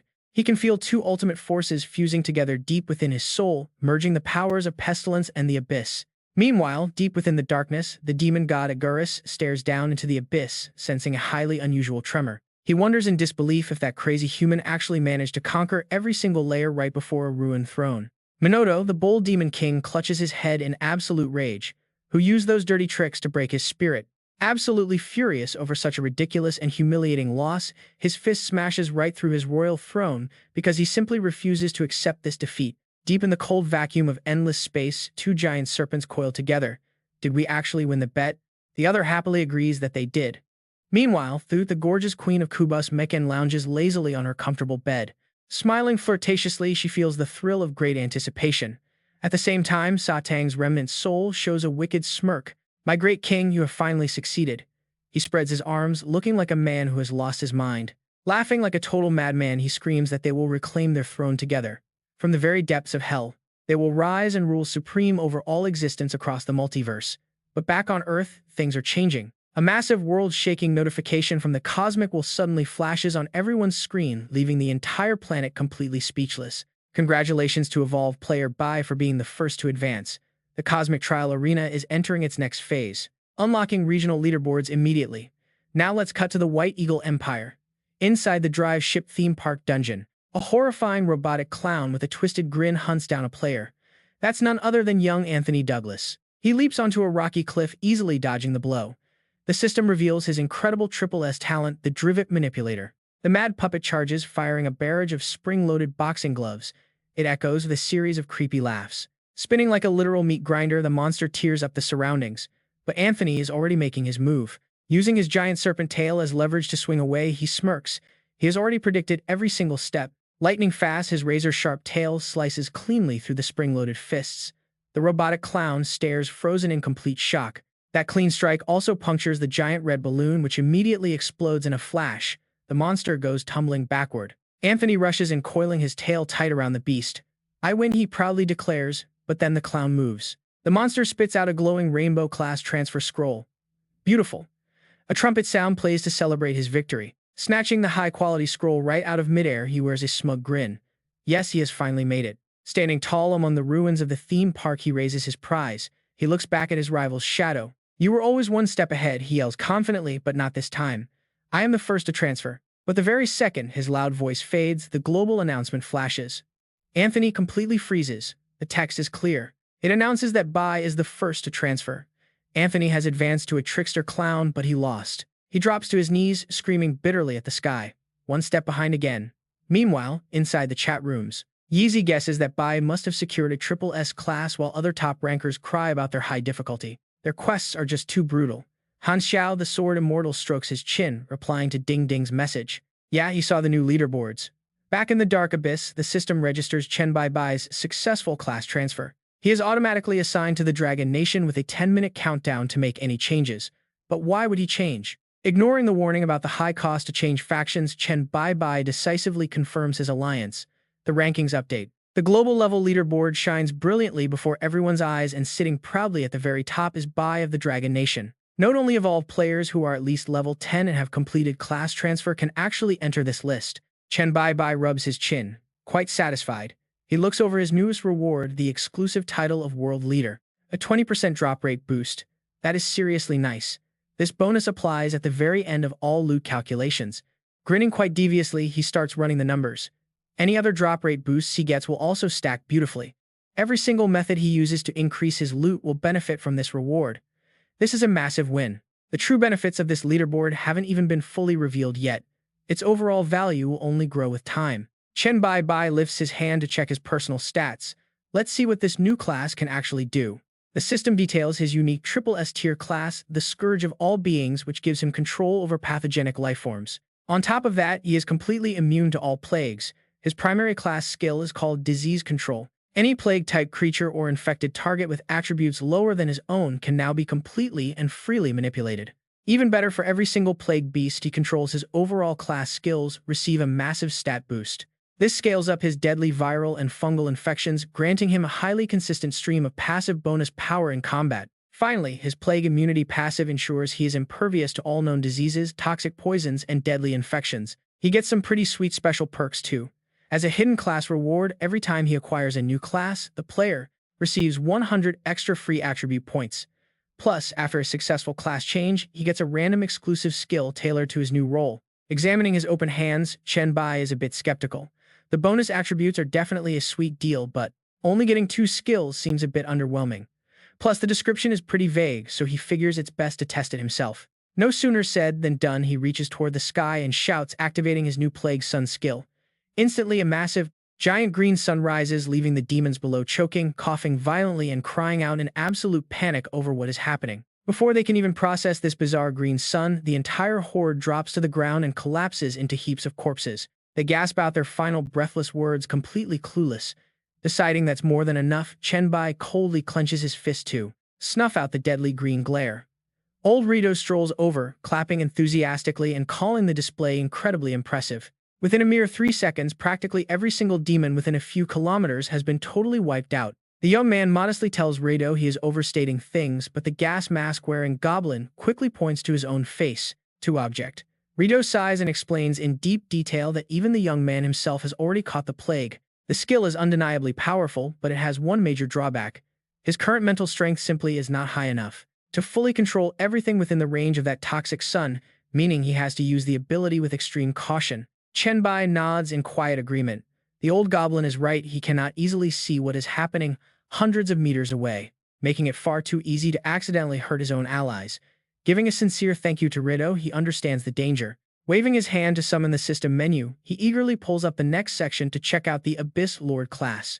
With the passive effects of these 2 epic classes stacking together, he is bound to get some results completely beyond his wildest imagination. But his excited grin quickly freezes when he reads the description for the SSS-Rank Abyss Lord.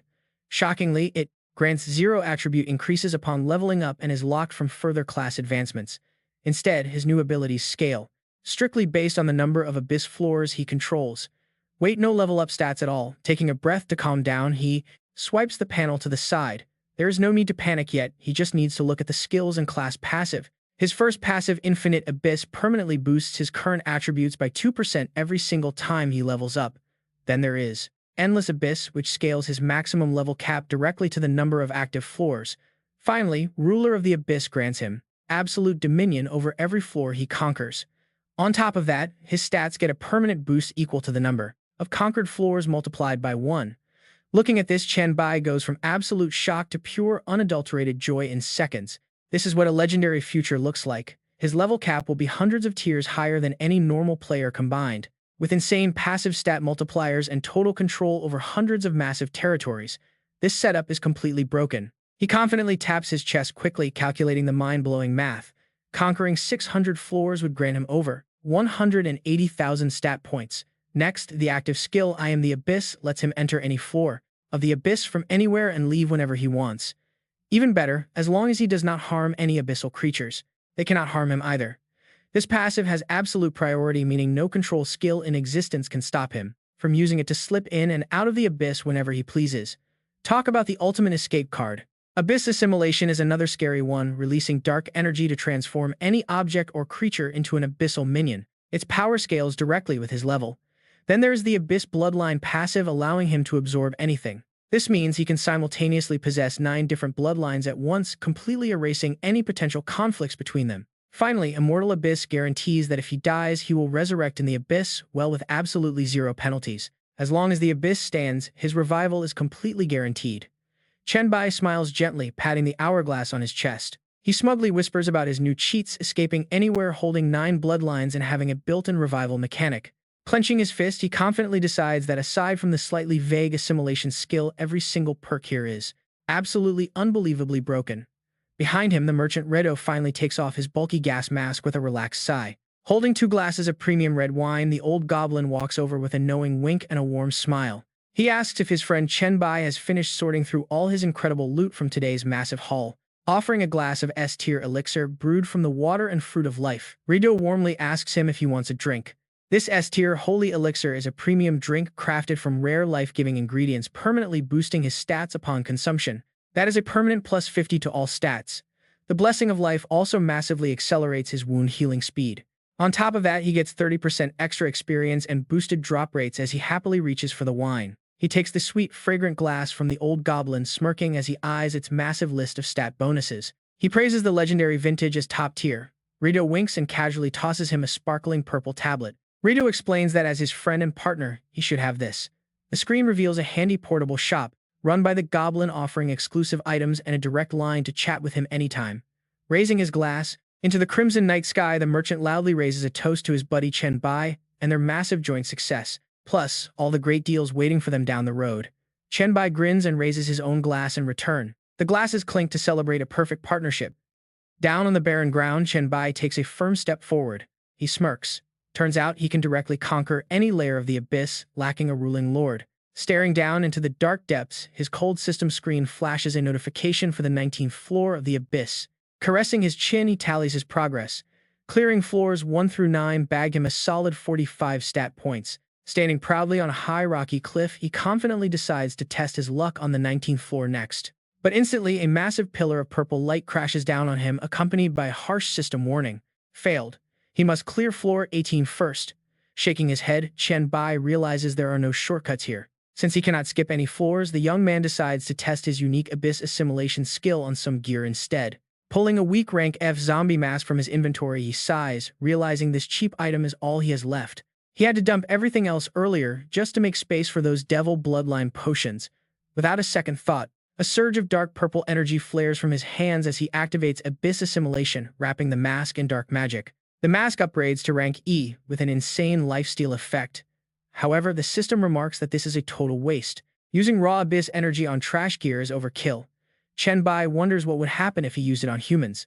Would it turn them into monsters? While lost in thought, his eyes suddenly light up as a wild idea hits him. He pulls out the holy flamed Longinus spear, recalling its sacred power that had been resisting him the whole time. Despite only being a rank F weapon, it constantly resists his grip, even leaving painful burns on his hands. He decides to subject the relic to his abyss assimilation, eager to see what kind of twisted evolution will take place. Dark energy swallows the sacred weapon as the skill activates, but the holy spear begins to thrash around wildly. Chen Bai frowns as the weapon fiercely fights back its divine flames, struggling desperately to escape his corrupting darkness. He breaks a sweat, realizing an evolvable weapon is a completely different beast compared to that cheap zombie mask. If he does not step up his game, his current pool of energy will not be enough to break it. Refusing to give up, Chen Bai shifts gears and pushes his power to the absolute limit to force submission. The divine flame finally breaks, corrupting the holy lance with a dark purple aura as Chen Bai grins at his success. The concentrated dark energy of the abyss suppressed the spear completely, making the restructuring process a walk in the park.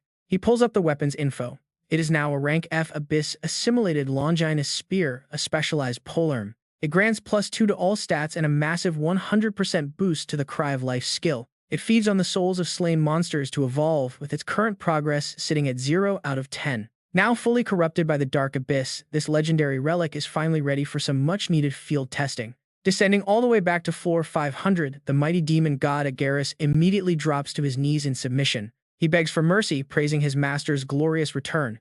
From his high vantage point, Chen Bai looks down at the muscular beast bowing flat on the ground, realizing the demon genuinely mistakes him for Satan himself. Playing along with his new boss persona, he commands Agaris to put aside the celebration and swear absolute loyalty. Without a single shred of doubt, the gullible demon god immediately pulls a glowing soul orb from his chest. He gladly offers his glowing purple soul imprint, sending it floating directly toward Chen Bai's waiting hand. The moment he touches it, the system confirms his Ring of Solomon has absorbed the soul, instantly upgrading straight to rank A.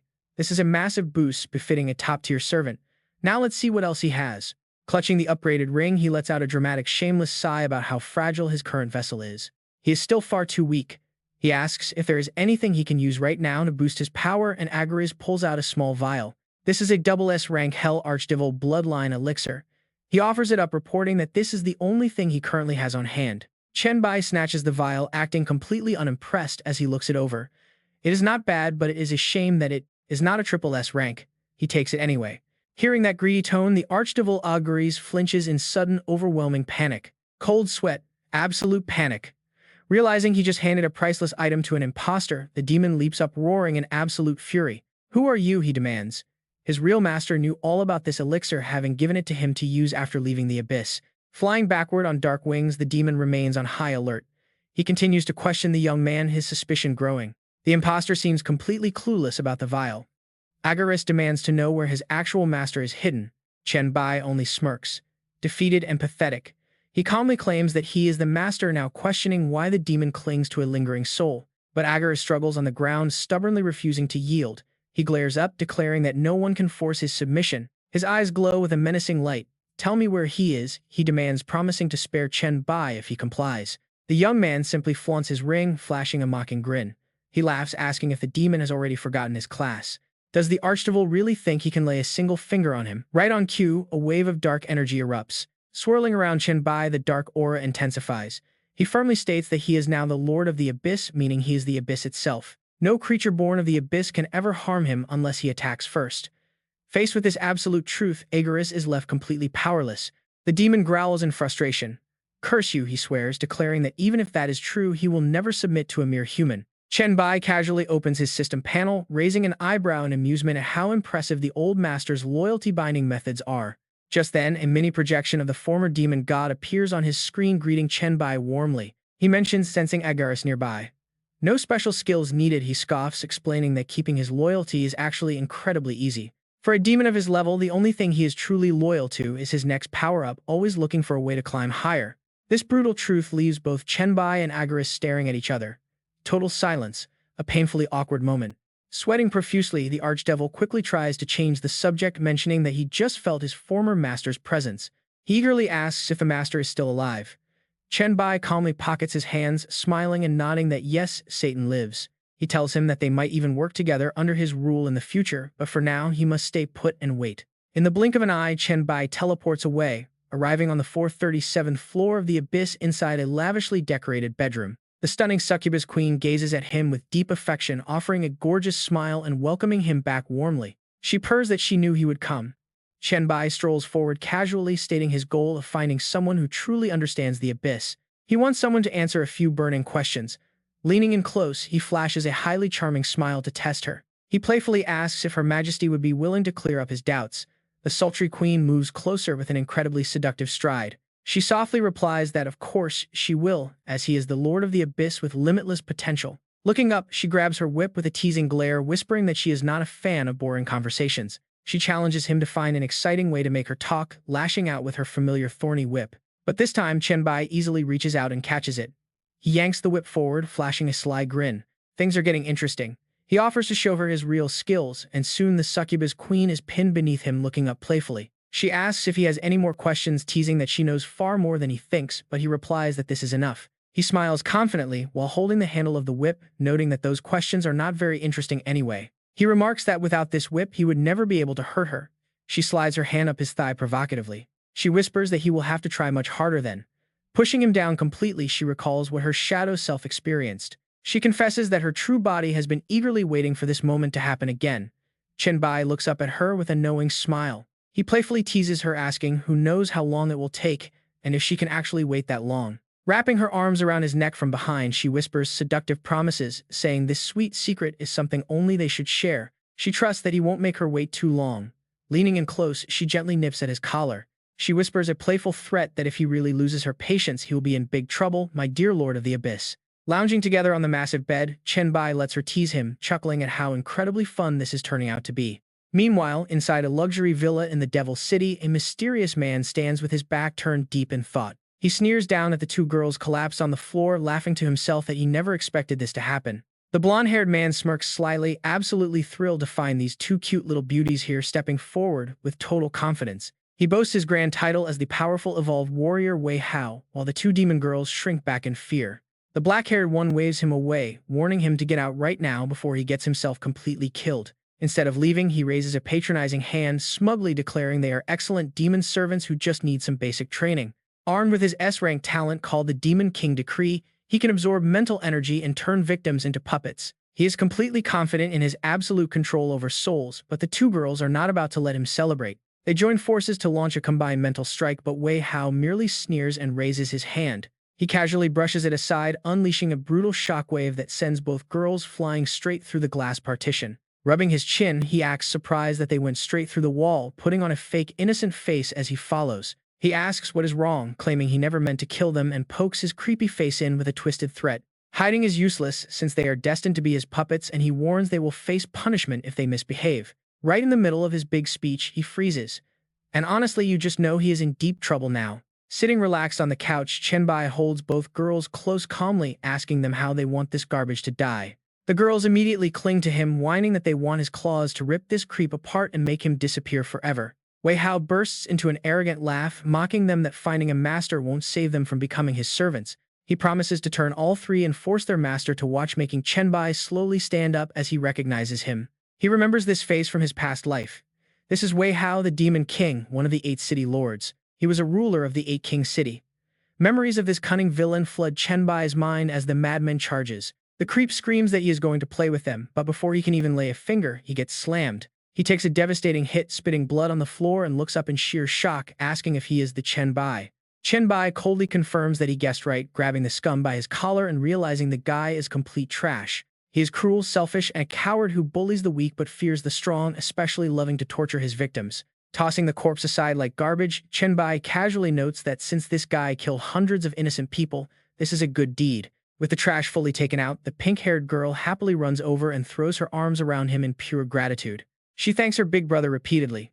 He pats her head gently to comfort her, then opens up the Goblin Merchant Shop system. Since they are both level 7 now, he looks for a class scroll. Suddenly, the Goblin Merchant steps through the portal. Greeting him warmly, the Goblin asks if he has good news or needs anything since they only just parted ways. Chen Bai smiles, saying it is actually both since he has now completely conquered floors 1 through 9 of the Abyss. He tells him he can choose a spot for his merchant association anytime, then points toward his 2 demon servants. Asking to find a class change scroll for them, the old goblin inspects them closely, stroking his beard with a wide grin. Observing that while they look like twins, they actually share one body, making a specific class absolute perfection for them. He generously hands over a glowing scroll, explaining that since they are rare, unique, evolved beings, this is an excellent investment. Presenting the Phoenix Spirit class change scroll, the merchant goes on and on, offering it as a free gift to celebrate. He warns him not to underestimate it because their future class upgrades can advance them even further into mythical tiers. They can eventually become a binding spirit or even an earth deity, and he repeatedly stresses just how valuable this dual path is.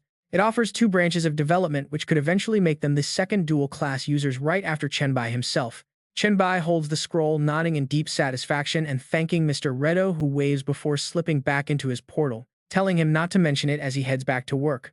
Once he is gone, the pink-haired girl clings to his arm. Whispering her thanks, she blushes coyly, hinting that she and Yan Qi can now maintain their physical forms much longer. Asking if there is something they can do to repay him, while Chen Bai smiles, suggestively turning to the black-haired girl. Asking if she wants that too, she immediately turns her face away in a huff, acting totally proud and stubborn, telling him not to look because only her sister trusts him. Chen Bai steps closer, a very playful smirk on his face. That is fine, he says. He won't force her. But you see, they share all sensory feelings anyway. He teases her until she is completely flustered, calling him a jerk and threatening to bite him, but he just calmly laughs. What, come on and try it. A noisy, playful scuffle breaks out, but soon Chen Bai is calmly sipping his hot tea. He looks totally satisfied as if nothing had even happened. Taking a slow sip of tea, Chen Bai praises her, admitting it is not bad. He never expected her to be this skilled. Smiling up at him, she says she is just happy her big brother likes it. He hums in response, waiting. She lowers her head shyly and asks if his refusal earlier was actually because of Yan Qi. Setting his teacup down, he calmly explains that while that is a tiny part of it, he will never force them anyway. But that is not the main point. The pink-haired girl blinks, her big eyes completely confused, and asks what the real point is. Chen Bai firmly states his life philosophy. The people by his side must either share genuine feelings with him or show absolute loyalty. Loyalty, where he can ask for absolutely anything. Crossing his arms and leaning back in his chair, he sighs and gets honest. He frankly dislikes her current approach, always trying to use her body to repay a favor or as some cheap bargaining chip. Called out so directly, she looks down in shame and softly apologizes. Standing up, Chen Bai begins to pace, feeling quite curious. He confesses that logically he expected this idea of using intimacy to repay favors to come from Yan Qi instead. After all, Yan Qi is the literal embodiment of dark desires.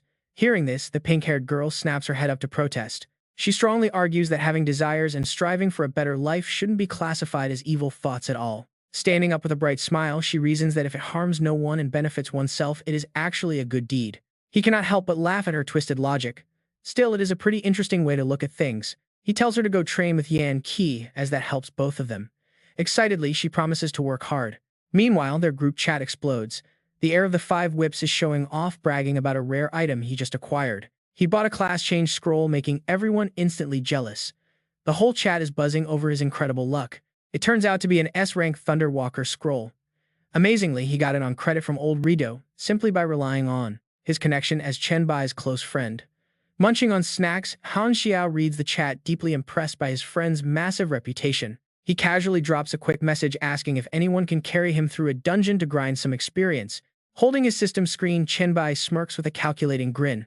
A brilliant plan suddenly comes to his mind. At the Red Star Mental Hospital, he can summon JPI, one of the 72 demon gods, and even upgrade Satan's ring. Deciding to go, he quickly texts Han Xiao to get ready, announcing they are heading straight to the mental hospital. The message leaves Han Xiao completely stunned with a snack still in his mouth, but he is absolutely thrilled. He throws his snack bag aside, celebrating wildly and spamming the chat, which triggers the entire group to join in praising Chen Bai. Reading the flood of endless praise, Chen Bai scratches his chin and mutters that old Rido is a pretty clever guy.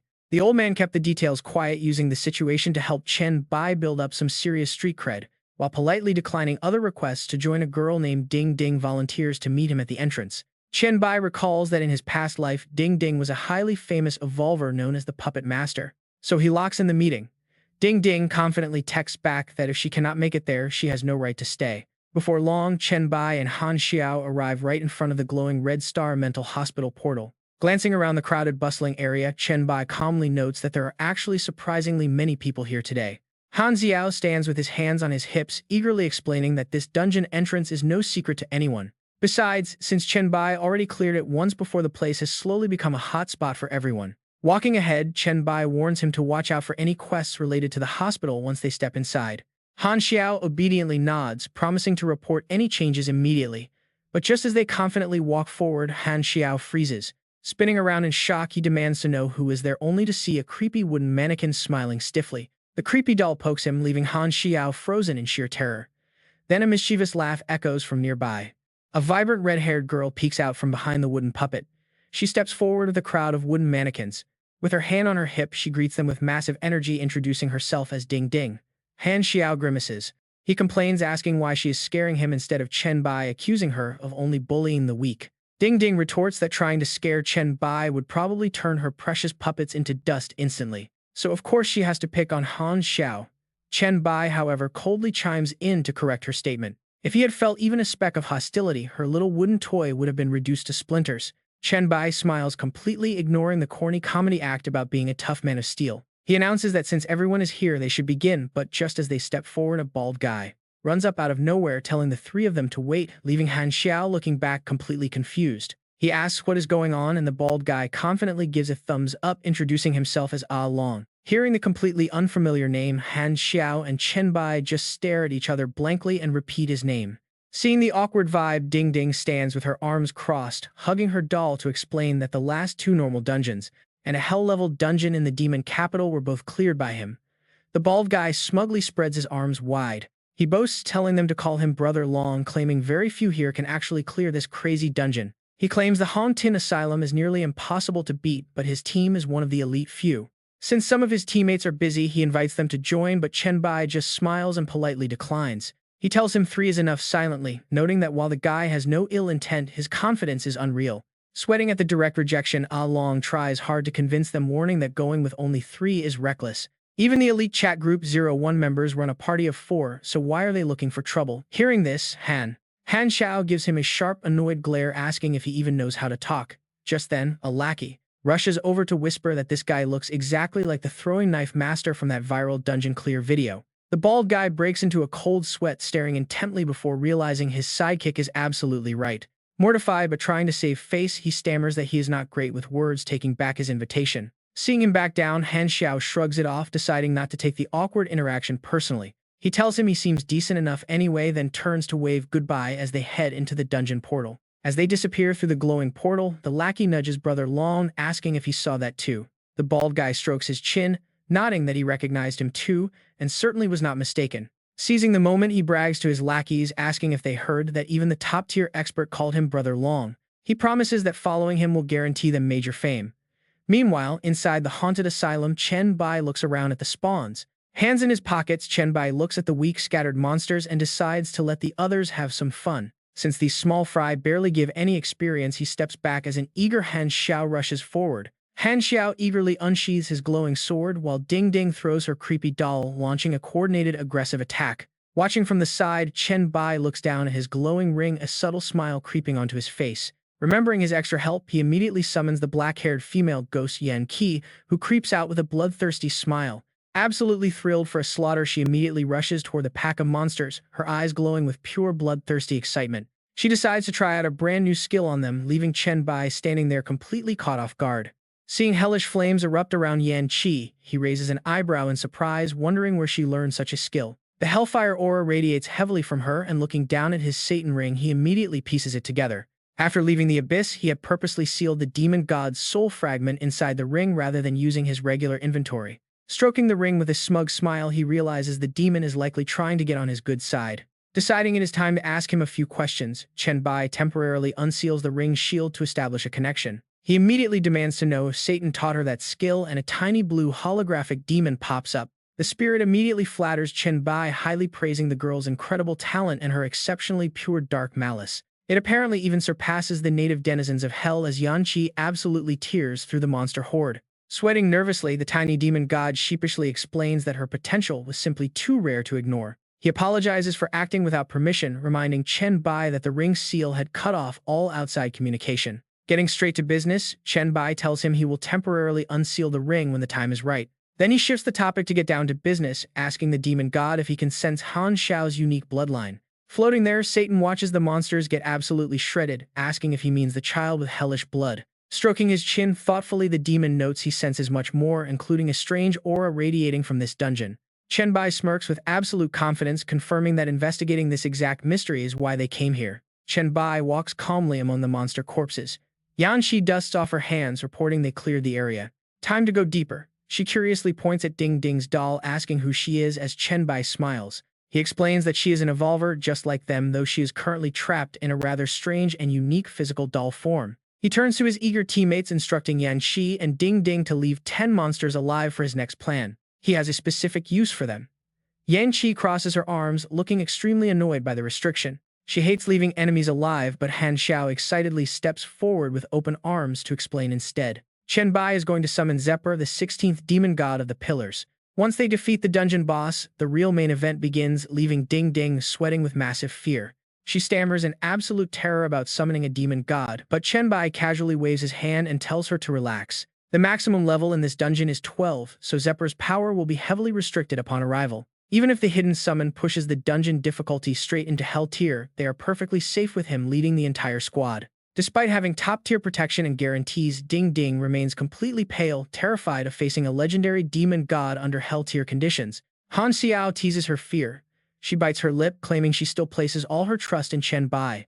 With the psychological issues solved, Han Xiao pumps his fist, shouting that it is time to speedrun the boss. He yells to push forward for a speedrun, while the creepy ghost doll mimics his hyper-energy, repeating her dark chant of kill, kill, kill. In a flash, they reach the outer hallway where the unlucky boss already lies completely flattened on the cold floor. With several massive swords piercing its head, Han Xiao nods proudly, making Chen Bai smile in warm appreciation. He praises Han Xiao for becoming much stronger than his first run, but the young warrior humbly redirects the credit to their entire team. He admits he could not have secured victory alone without Yan Qi and Ding Ding's vital assistance. Ding Ding eagerly asks who they should slay next.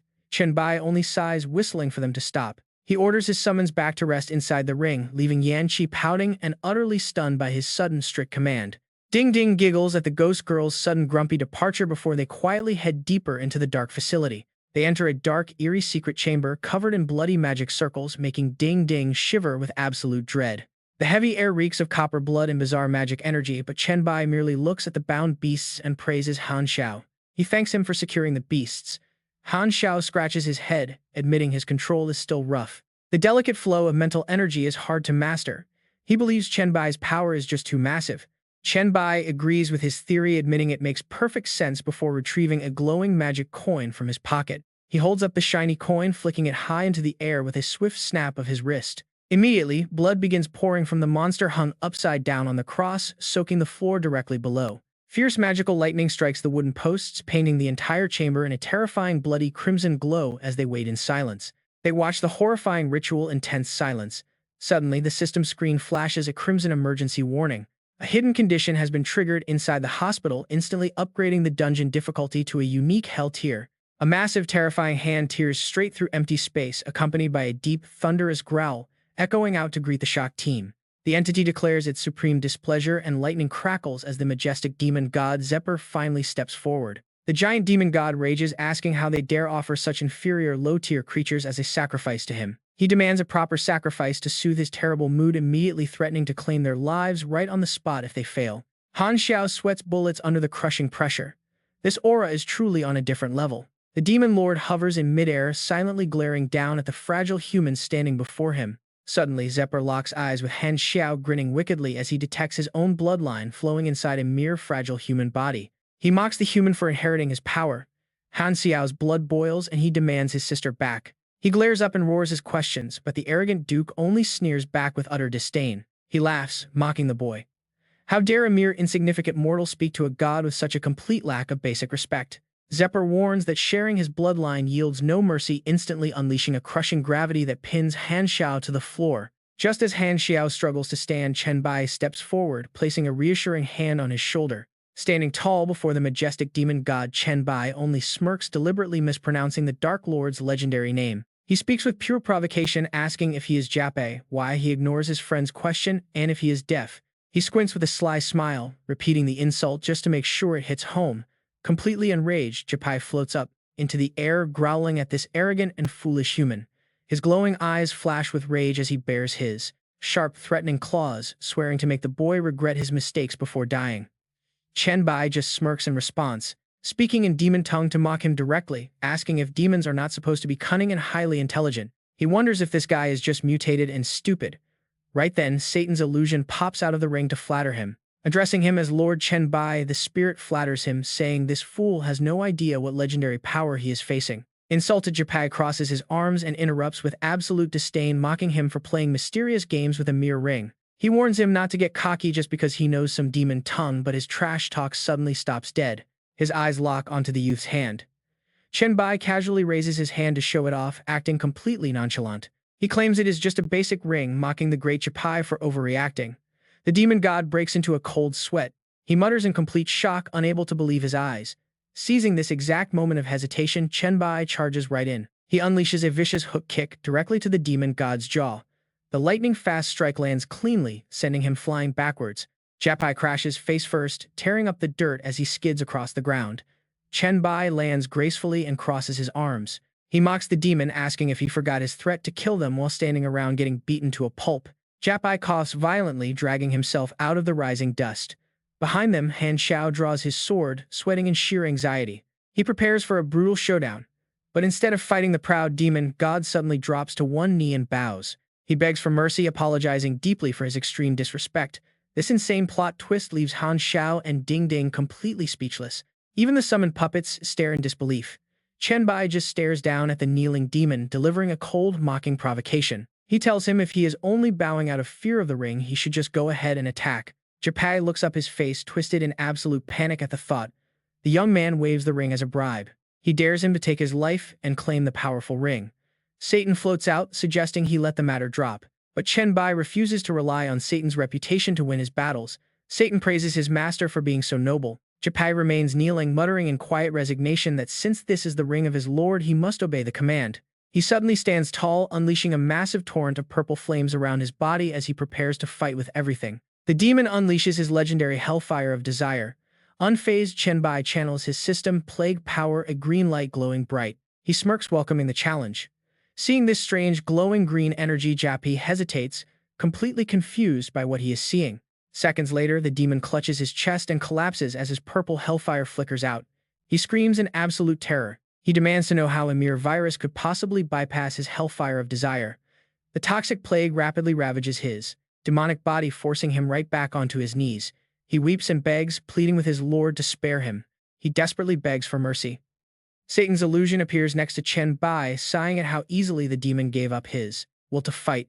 He notes the absolute terror Pai felt, which completely paralyzed his ability to wage a proper battle. Chen Bai steps forward, transforming his own hand into dark claws. He commands the trembling demon to surrender his physical body. Since he was too afraid to fight, he must now separate his soul, leaving his powerful vessel behind for further use. Shivering in fear, the submissive demon kowtows and accepts his fate. Without hesitation, his glowing soul rises from the physical shell. The lifeless purple body collapses straight into Chen Bai's arms. He immediately begins absorbing the high-tier demonic physical vessel. System notifications flood in, announcing massive evolution points for his Dark Light virus and the successful fusion of Hellfire skills. He now faces a choice to either assimilate or discard this legendary bloodline. He smiles with supreme confidence, thoroughly satisfied. This is an incredible upgrade. Chen Bai turns his attention back to the floating soul, demanding his next tribute. He orders Pai to surrender a portion of his soul.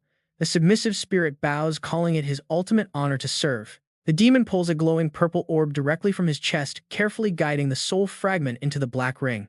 System alerts confirm the return of the 16th Demon Duke's soul, one of the 72 pillars of the underworld. The Solomon Ring upgrades to an incredible A+ rank.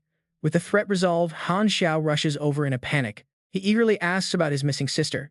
Chen Bai casually gestures for the newly bound demon to answer the worried brother.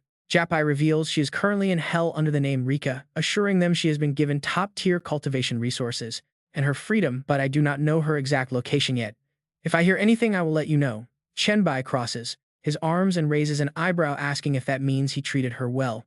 Pai nods proudly, claiming he treats all his brides in hell quite well. They even call him the Loyal Duke, but right then Satan's projection flies in to expose him. Hey Chen Bai, his real nickname is actually the Relentless Breeding Machine. Chen Bai snickers, asking Satan, do you want to say something to him? I will let you out. The tiny demon lord grins, narrowing his eyes, admitting he actually does.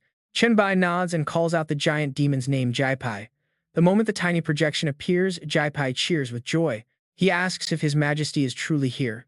Satan straightens up, adopting a regal tone to demand the current situation in hell. The giant demon stammers, sweating bullets, too terrified to speak clearly about how hell is currently doing. Satan frowns and shouts, why are you stuttering? Spill it out now. Shaken by the shout, Pai has to confess the truth. Currently hell is ruled by Beelzebub, who seized His Majesty's palace and legacy, declaring himself the new lord. He sadly continues, explaining that Beelzebub is erasing all evidence of Satan's existence.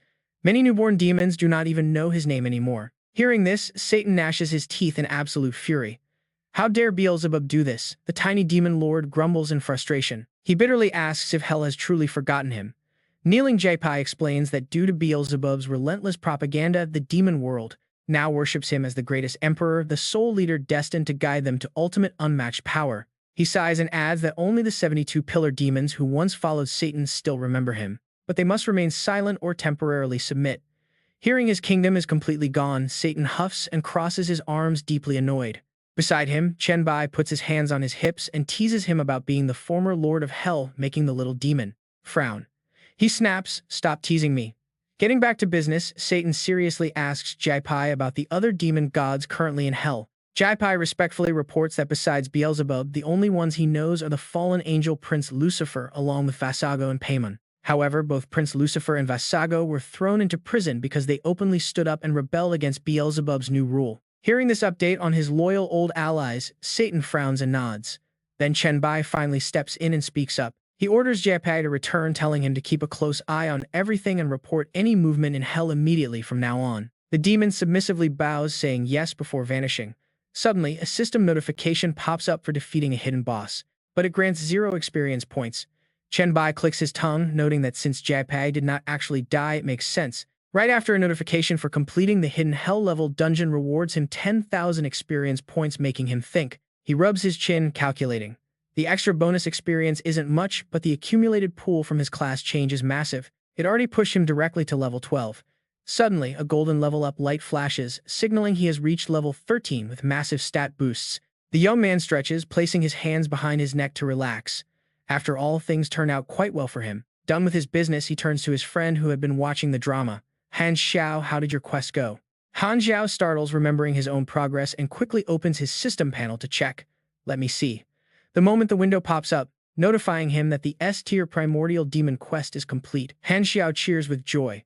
His quest is finally finished. It states the quest was entrusted by the Supreme Lilith, who owes him a favor due to his bloodline. Guided by a great entity, he has successfully uncovered the truth behind his mysterious bloodline and learned that his little sister is still alive in hell. Next, he must find his sister, Han Li, who now goes by the name Rika, as the system grants his primordial demon rewards. He receives the S11 high-ranking demon count bloodline. He gasps, a great entity, even the universe's will calls Chen Bai that. His eyes well up with emotional tears as he calls out Big Brother Chen Bai, making the young man glance back in confusion. Talk about shameless. Han Xiao instantly lunges forward, wrapping his arms tightly around Chen Bai's leg to flatter him. He begs, saying as long as he clings to the great Chen Bai, finding his sister will be a total piece of cake. Standing nearby, Ding Ding rolls her eyes, calling Han Xiao a total professional suck-up, but the shameless guy just snaps right back. He asks if she's just jealous. Clutched so tightly he can barely move, Chen Bai breaks into a cold sweat. He groans, let go. He still needs to pick up the loot J-Pai dropped, but suddenly Ding Ding joins in, hugging his other leg and excitedly begging. She cheers, saying grinding quests with him is the best and demanding that he invites her next time there is a sweet deal. Finally, shaking off the two annoying freeloaders, Chen Bai picks up a scroll to examine it, murmuring that only one item dropped, but it turns out to be a super rare blueprint. He smiles and nods, admitting it's not bad at all.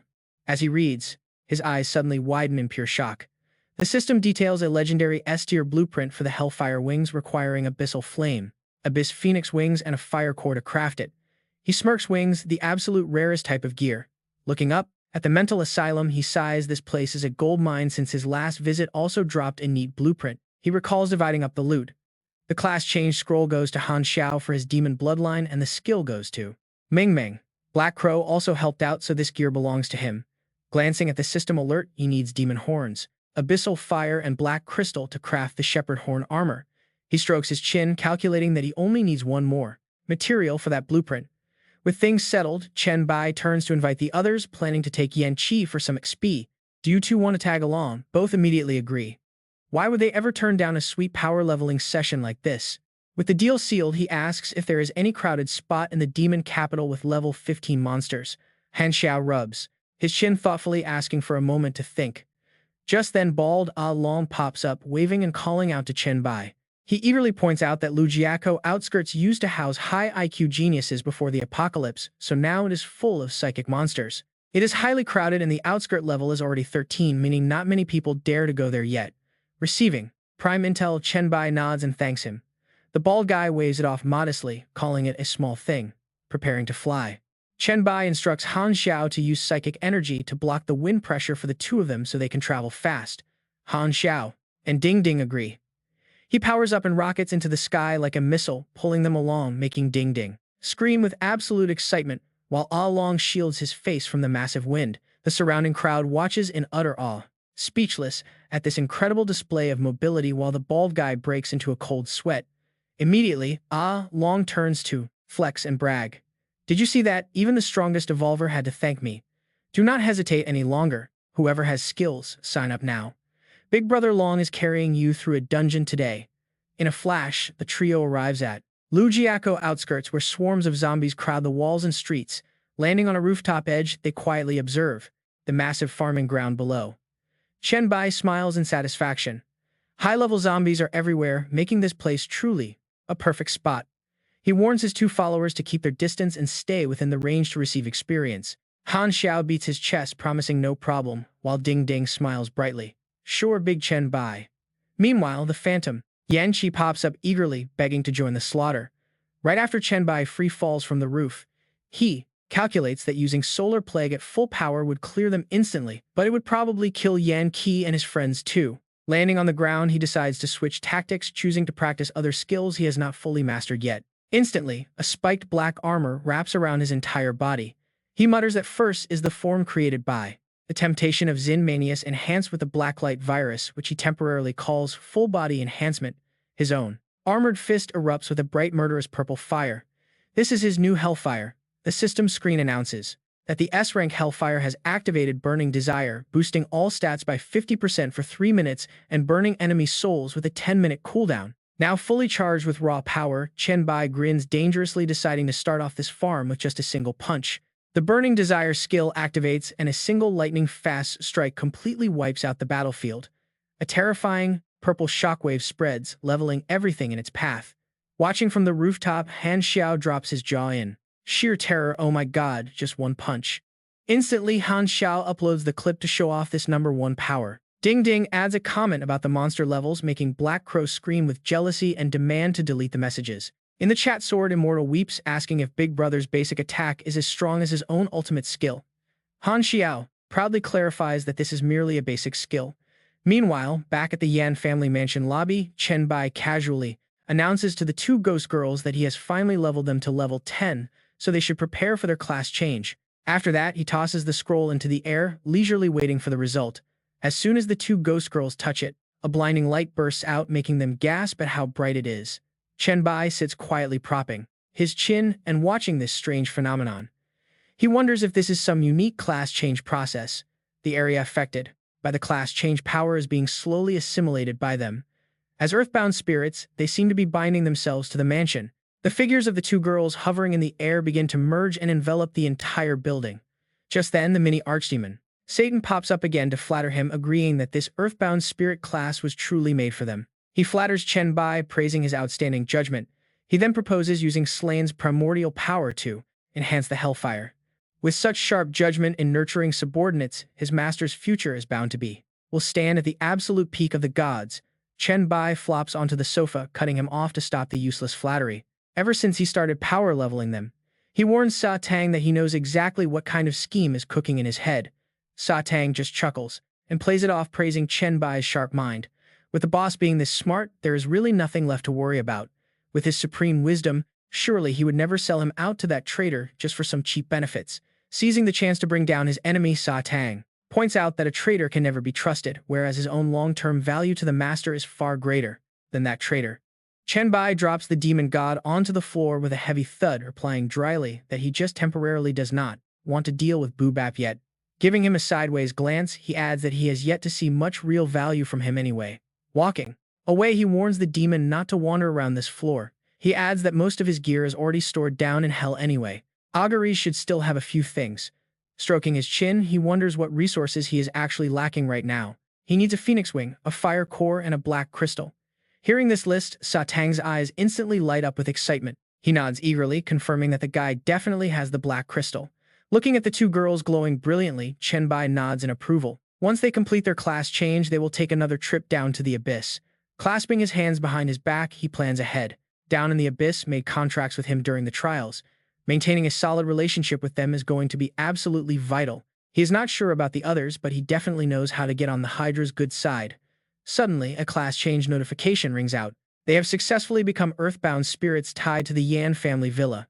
Chen Bai steps forward to check on the two newly awakened girls. He asks how they feel and what kind of powerful effects this class offers.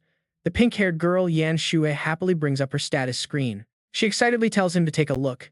It is a B-rank class, and each level up grants +1 to all attributes, along with 1 free attribute point. For class perks, the dual-bound spirits ability allows them to link up with any 2 locations to serve as their bound territory. However, binding an area drains a massive amount of spiritual power and is extremely difficult to change. Currently is bound to the Yan Villa. Then there is the debuff pain of the Unbound, which triggers outside their domain. All of their skills and class perks are completely disabled. But inside their bound territory, every single skill costs absolutely nothing to cast. Under Joy of the Bound, their combat power is multiplied by 5 times within their domain. Next is the Spirit Land Mutual Binding, meaning the spirit body shares any stats or passive buffs that the territory possesses. In turn, the bound domain also receives any buffs or bonuses that the spirit body has. The total number of shared bonuses is strictly determined by the spirit's overall magical power. Their key class skill is Domain Relocation, which actually allows them to transform their bound territory into a mobile spiritual entity. With a 30-day cooldown, the host's binding can also grant any target entering their territory either a triple attribute boost or cut their overall stats completely in half. That is an incredibly broken defensive buff. Skimming through the massive wall of text, Chen Bai strokes his chin. These skills and perks all heavily revolve around the bound land. Looking up at the young girl, he offers his genuine praise. This mutual binding ability can only be described as completely insane. Hearing that the girl looks utterly bewildered and asks if it is really that good, He patiently explains that of course it is. Any construction materials, facilities, and decorations count as system items, and their passive bonuses are exceptionally powerful. If they upgrade this ordinary villa with high-grade legendary materials, instead, she will truly witness how absurd the stat boosts can get. Chen Bai gestures to paint a picture of a grand future. He explains that down the road she could even bind an entire city. At that point, the passive buffs would be absolutely astronomical while also granting massive benefits to the city itself. Thrilled, Yan Sui clings to his arm and sweet-talks him, saying she wants to bind with her big brother's city to help him out. Chen Bai smiles and readily agrees to the idea. After this upcoming trip to the Abyss, he will bring her straight to Bai D City. He suddenly turns and asks her if she knows where the local library is, leaving the young girl completely dazed. Before she can even reply, he dumps a massive mountain of books onto the floor. Chen Bai proudly declares that he brought a ton of gifts. These are all human books covering history, art, landscapes, and cooking. He literally brought every subject imaginable. Shortly after, he arrives on the 350th floor of the Abyss, the Hydra's domain. The massive beast happily grabs a book. It thanks him, calling him the Abyss Lord, and excitedly decides to start with history. Another head pipes up to express its deep gratitude. They chatter happily about how their new lord remembered their curiosity about the human world and immediately brought them all of these books. Just then, the largest snakehead in the middle rears up to complain to the other heads. He scolds his brothers for being so unoriginal. He asks why they only know how to repeat the same basic words of gratitude. Another head nods along, agreeing that words are not enough. Simple thanks can never repay their debt. A different head eagerly suggests that maybe they should do something spectacular for their lord. How about a poem of gratitude to the Abyss Lord? It closes its eyes and begins to recite dramatically, chanting that while the Abyss is deep, it is not nearly as deep as their gratitude. With the Abyss Lord's heart always with them, their bond is supposedly deeper than the absolute darkest depths of the underworld. Another head chimes in with a totally flat echo of deep, deep. Instantly, the head next to it snaps back in embarrassment, calling them pathetic. It tells them to shut up, forcing the poet head silent. Fortunately, a fourth head thoughtfully chimes in to ease the tension. She is right, it says, spitting out a glowing item toward Chen Bai. Since the Lord has cared for them, they must return the favor. Chen Bai catches the scroll, his eyes widening in surprise as he realizes it is an S-Class Scout-type skill book. The system notification reveals it is the S-Class Mystic Eye. This Scout skill analyzes everything and can even pierce through the target's deepest secrets. Its success rate depends on spiritual power, giving him ultimate perception. Having scored such an incredibly high-tier item, the young man is absolutely thrilled. He happily thanks them, saying it is a truly priceless gift and exactly what he urgently needs. He expresses his deep gratitude. With great generosity, he promises that if they ever need anything in the future, he will do his absolute best. The Hara head smiles. It slyly replies that this is more than just a return gift. Helping the Abyss Lord grow stronger, the demon head notes with calculating interest that it ultimately benefits them as fellow lords of the Abyss as well. Hearing this, Chen Bai simply smirks and nods. He agrees with their logic.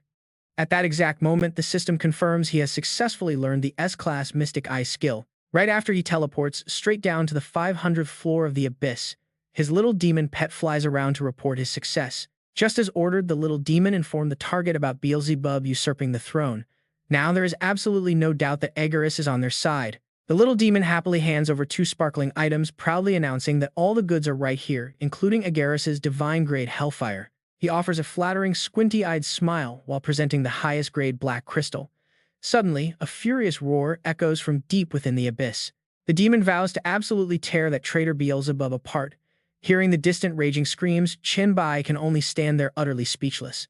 With his hands on his hips, he asks the little demon if his loyal subordinate is actually doing okay. The imp simply shrugs. He carelessly says to just leave him alone, since blowing off steam is healthy.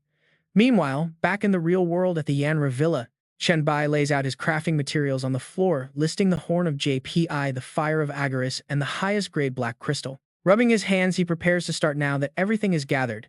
He is completely confident that he will successfully craft his target. He is fusing the S-Class Shepherd's Horn. The system alerts immediately ring out, announcing that the crafting process has officially begun. With a flash of light, the crafting succeeds. The stats of the S-Class headgear Hell's Call Shepherd's Horn pop up right away. This unique armor grants a 30% boost to spiritual power plus 65 points. The Demon Horn also increases casting speed by 80% and boosts raw strength. Its passive Demon Whisper plagues the wearer with constant voices but rewards them with a permanent bonus. They get 1 permanent spirit point daily. Furthermore, the Shepherd's skill lets him control lower-level creatures requiring 300 spiritual power. He admires the dark horns, gently running his hand over them. It is actually his very first time successfully crafting an S-class item. Looking at the passive effect, he reads that the Demon Whispers will grant him a permanent point of spiritual power every single day. Nodding, he does the quick math. It might seem small, but over time those daily stats will definitely stack up to something insane. He decisively puts the dark horns on his head to test out the demonic whispers. Instantly, a massive surge of chaotic purple energy surges throughout his entire body, making him stumble backward. He grimaces as cold sweat breaks out all over his face. He groans as his mind becomes incredibly restless and chaotic after just a few seconds. Sighing, he realizes this bonus isn't free. Earning those permanent stats is going to be a real struggle. Meanwhile, over in Baidi City, a pair of giant, glowing pink butterfly wings manifests in the room. Holding the young pink-haired girl's hand, Chen Bai teleports directly to their destination. As they land, Meng Meng pants heavily, completely exhausted. She complains that teleporting him back is far more tiring than before. In fact, she claims it took way more out of her than their previous trip to the demon capital. Chen Bai gently pats her head. He tells her to go rest. Rubbing her sleepy eyes, she mutters that she needs a quick nap before instantly collapsing onto the floor. She falls fast asleep. Looking down at her, Chen Bai notes that the energy cost of this teleportation must have been extremely heavy. Smiling, he turns to walk outside. He wonders how much Baidi City has grown since he was last here. Stepping onto the busy streets, he looks up at the brand-new skyscrapers in awe, noticing how many massive structures have gone up. Meanwhile, inside the council office, a visibly exhausted Song Zixiong rubs her temples while asking for an update. She asks Ling Shang if there is any news on better classes yet. Her companion calmly replies that there is none. A-rank classes and above are extremely rare, so she gently advises her boss that they probably do not need to rush so much. After all, she points out that the highest level evolver currently residing in Jiang City is only at B rank. Only one person fits the bill. But Song Zixiong taps her desk firmly, shaking her head. No, this is absolutely their most urgent problem. She stares at the screen. Quite a few evolved people in Baidi City have already reached level 10, making the situation critical. Running her fingers through her hair in stress, she explains the real problem. If their class options are too weak or too slow to find, they cannot control or keep these people. Ling Shang speaks up, reminding her that they still have Chen Bai in their corner. But Song Zixiong leans forward with a serious face. No, you do not understand. The master can easily suppress everyone in the city, keeping any potential rebellion at bay.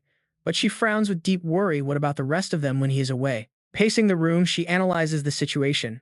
If they cannot manage the growing number of evolved humans inside the city walls, running Baidi City smoothly will become impossible. And if that happens, they can never expect Chen Bai to adventure outside in peace. Ling Shang nods, accepting her orders. Understood, she says she will start searching for clues on high-tier classes immediately. Specifically A-grade classes or higher. Song Zixiong adds that she cannot leave Baidi City right now, so she is counting on her. Right on cue, a very familiar voice rings out. Ling Xiang completely freezes in surprise. He praises Song Zixiong for being so thoughtful. She turns around in sheer delight. Bai, you are finally back. Chen Bai smiles, saying it has been a while. Song Zixiong lunges into his arms, pouting that a whole month has passed. Holding her close, Chen Bai wonders if it has really been only a month. To him, the endless grind felt much longer. Spending a year and a half clearing the Plague Dungeon, Shushan Dungeon, and the Abyss made his perception of time warp completely. Seeing him spaced out, Song Zixiong looks up curiously.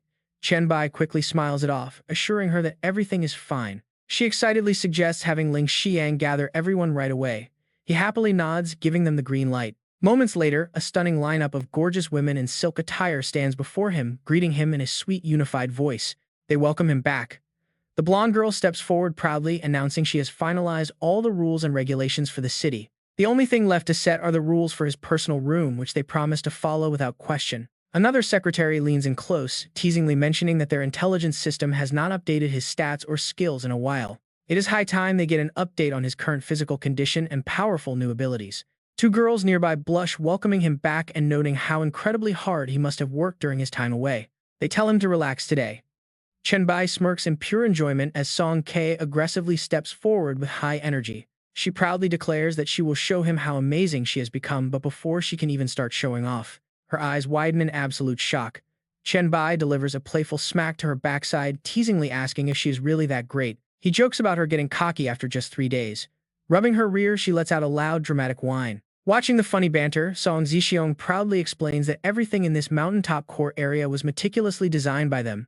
She glances over at the beauties lounging on the sofa, noting that even the staff here went through a rigorous selection. Flashing a deeply seductive smile, she whispers that he is free to do whatever he wants with whoever he wants, anywhere in this entire place. Sitting down, Chen Bai playfully asks if she is not worried about someone else replacing her. Song Zixiang confidently smiles, telling him she is not worried. He has fought hard for too long, so today is for pure relaxation. Taking her up on the offer, he sinks deep into the plush sofa, completely surrounded by his beautiful companions. Deciding to take a well-deserved day off, he casts all worries aside, closes his eyes, and leaves all business for tomorrow. After a passionate session, Chen Bai holds Song Zixiang in bed, bringing up the conversation he overheard when he first walked in.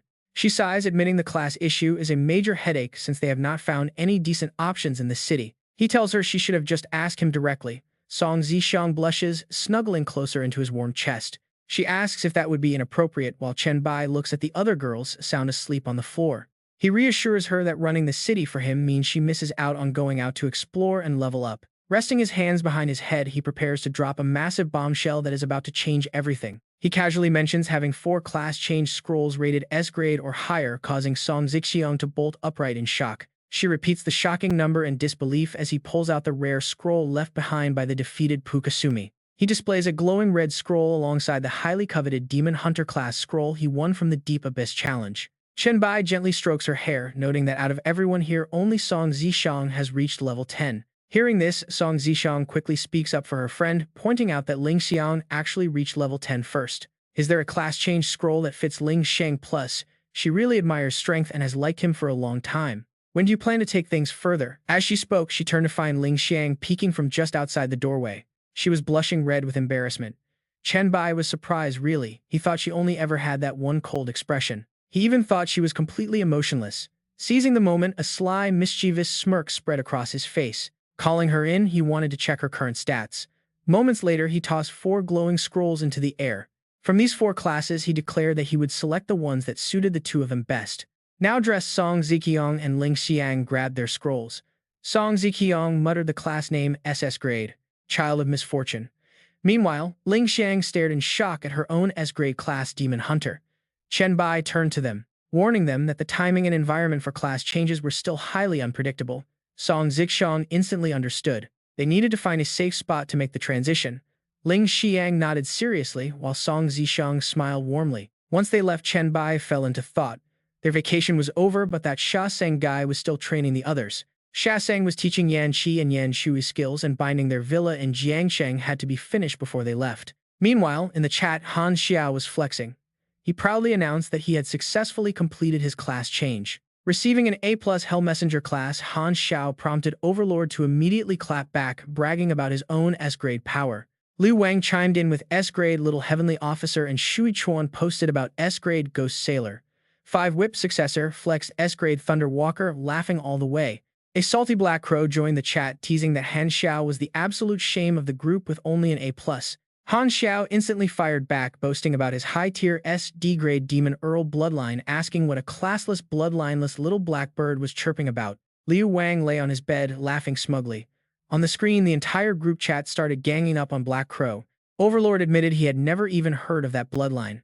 Everyone agreed Black Crow, who still had no class, was their true shame. Agreeing, Liu Wang added that bloodlines were supposedly harder to get than classes. Once again, they spammed that Black Crow was their shame. Yi Zi and Liu Huai enthusiastically joined the spam, chanting that Black Crow was their shame. Outnumbered and utterly defeated, poor Black Crow burst into tears. Kneeling on the floor, he punched the ground in bitter defeat. Meanwhile, Chen Bai scrolled through the chat, surprised by Liu Wang's class. Was Liu Wang's class really a Little Heavenly Officer? In his past life, they actually had a pretty close relationship. Back then, Liu Wang only had an A-grade shaman class, but Chen Bai recalled his friend mentioning a chance at an S-grade class. Having passed on it because it was too dangerous, it was clear that the intense chat environment forced everyone to take massive risks. Nobody wanted to be branded the group's shame. Chen Bai finally typed a message congratulating them all on their successful class changes. Staring at the glowing screen, he decided to bring up a proposal he had been considering for a while. Remembering Han Xiao's idea to upgrade their chat group, he suggested they finally proceed since all conditions were met. They could turn it into an official alliance. Han Xiao was fully on board, calling Chen Bai their legendary leader. Adding that he had already asked everyone privately, Han Xiao confirmed that not a single person had any objections. 5 Whip agreed enthusiastically, while Ding Ding cheered wildly for the upgrade, leaning in close to her screen with pure excitement. Smiling, Chen Bai swiped his screen to finalize the decision, telling them he would perform the upgrade immediately. The name would remain 001 on the leaderboards, but they could now display their new alliance badge next to their names. Telling them to toggle the setting, a system notification flashed, confirming the upgrade of Group 001. Our team was now officially Alliance 001. Chen Bai smirked, knowing it was time to shock the entire world. Announcements confirmed that the Alliance prefix was active, meaning their tag would show up whenever they ranked on any leaderboard. From system announcements to global ranking boards, the 001 prefix would be proudly displayed before all of their names. The world leaderboards refreshed instantly. Chen Bai crossed his arms, satisfied to see himself sitting comfortably at rank 1. With his level 13 national hidden class, Chen Bai dominated. Meanwhile, a foreigner stared in utter disbelief at the rankings.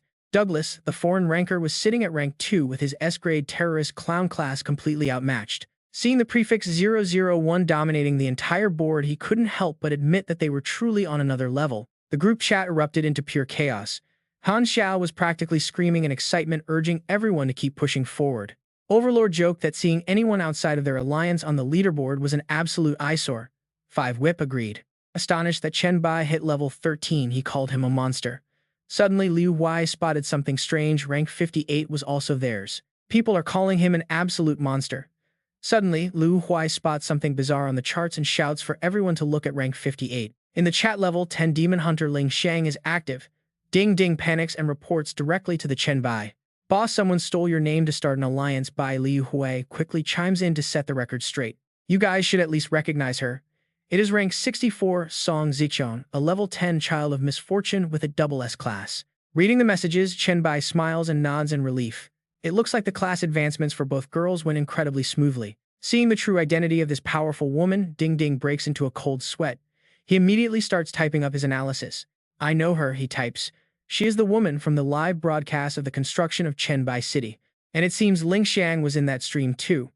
Chen Bai calmly confirms that they are basically just a small family. Black Crow immediately seizes the chance to suck up. Boss, can I join the Chen Bai Palace? Do I get a free double S scroll? The masked player practically begs with tears in his eyes.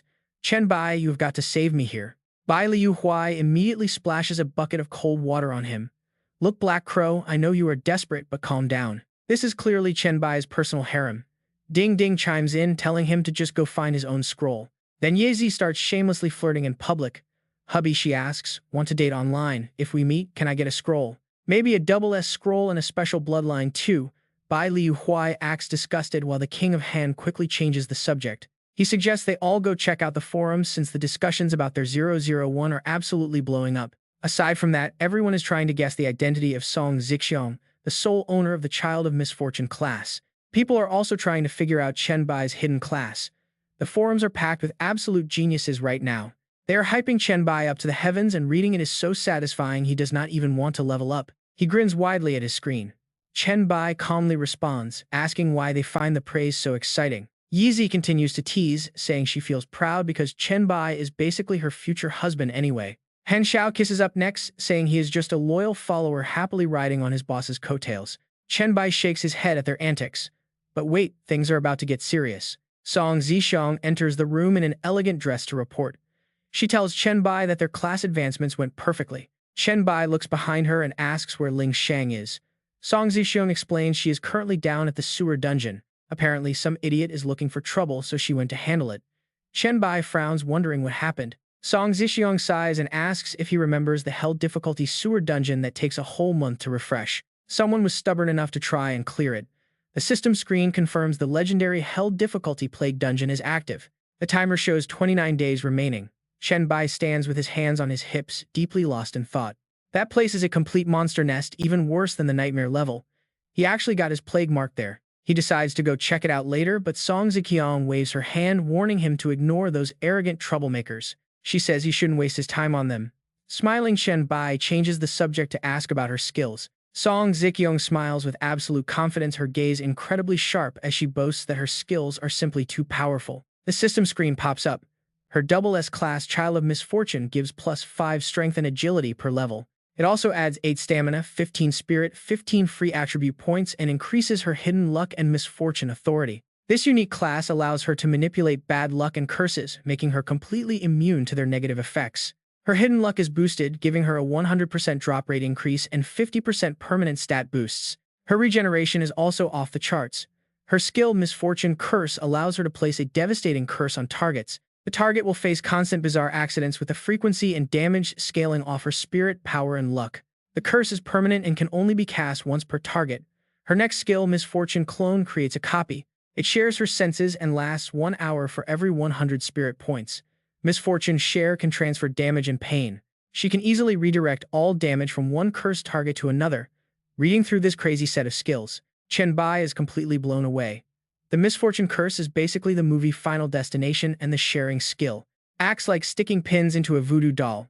He rubs his chin with a highly satisfied smile at this combo. These skills have incredible combat synergy and grant insane stat boosts. In his past life, even a minor luck boost could easily be traded for an A-rank item. Song Zixiong looks at her own panel and sighs, feeling incredibly jealous. These skills are so good she almost wishes she could use them differently. She playfully glares at Chen Bai. Fair enough.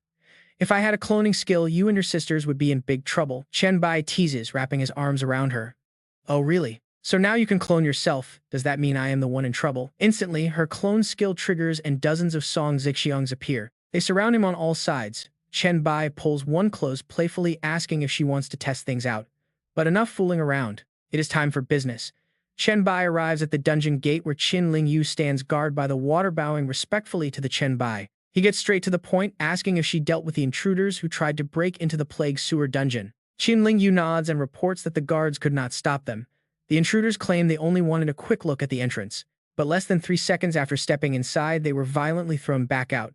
She looks down at the young men lying on stretchers. She calmly explains that when they emerged, their bodies were completely limp, their physical stats and stamina dropped to absolute zero, and simply lifting them onto the stretchers ended up breaking several of their bones. Chen Bai turns to her with a piece of advice. There are many people in the villa, but her combat skills are by far the strongest.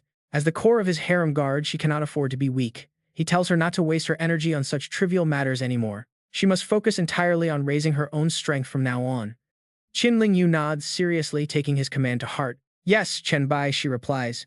As Chen Bai steps into the teleportation portal, he reminds her to delegate all chores before he returns. He wants her to hand off those boring chores to someone else. Qin Lingyu obediently acknowledges his words as he disappears. Suddenly, a system notification rings out, warning him that he is entering the Hell Difficulty Secret Dungeon Plague Sewer 1535. Instantly, his surroundings shift and he officially steps inside the disgusting sewer dungeon. He scans the area with a sharp gaze. No wonder ordinary people could not last 3 seconds here. With a plague concentration this thick, the air itself is highly toxic. A normal human would die or be crippled in just 3 breaths. Suddenly, a massive shadow lunges at him from beneath the murky water. It tries to catch him off guard, but Chen Bai remains calm and immediately activates his mystical eye to evaluate the threat. The beast's detailed status panel appears, identifying it as a level 17 mutated rat man warped by the devastating fungal plague. Unlike the completely brainless puppets of the plague, these creatures still manage to retain their own individual consciousness. They possess intelligence, forming a brand new plague species with innate talents like rapid regeneration, high speed, and toxic breath. Along with wall-climbing plague claws, spit, and rapid combos.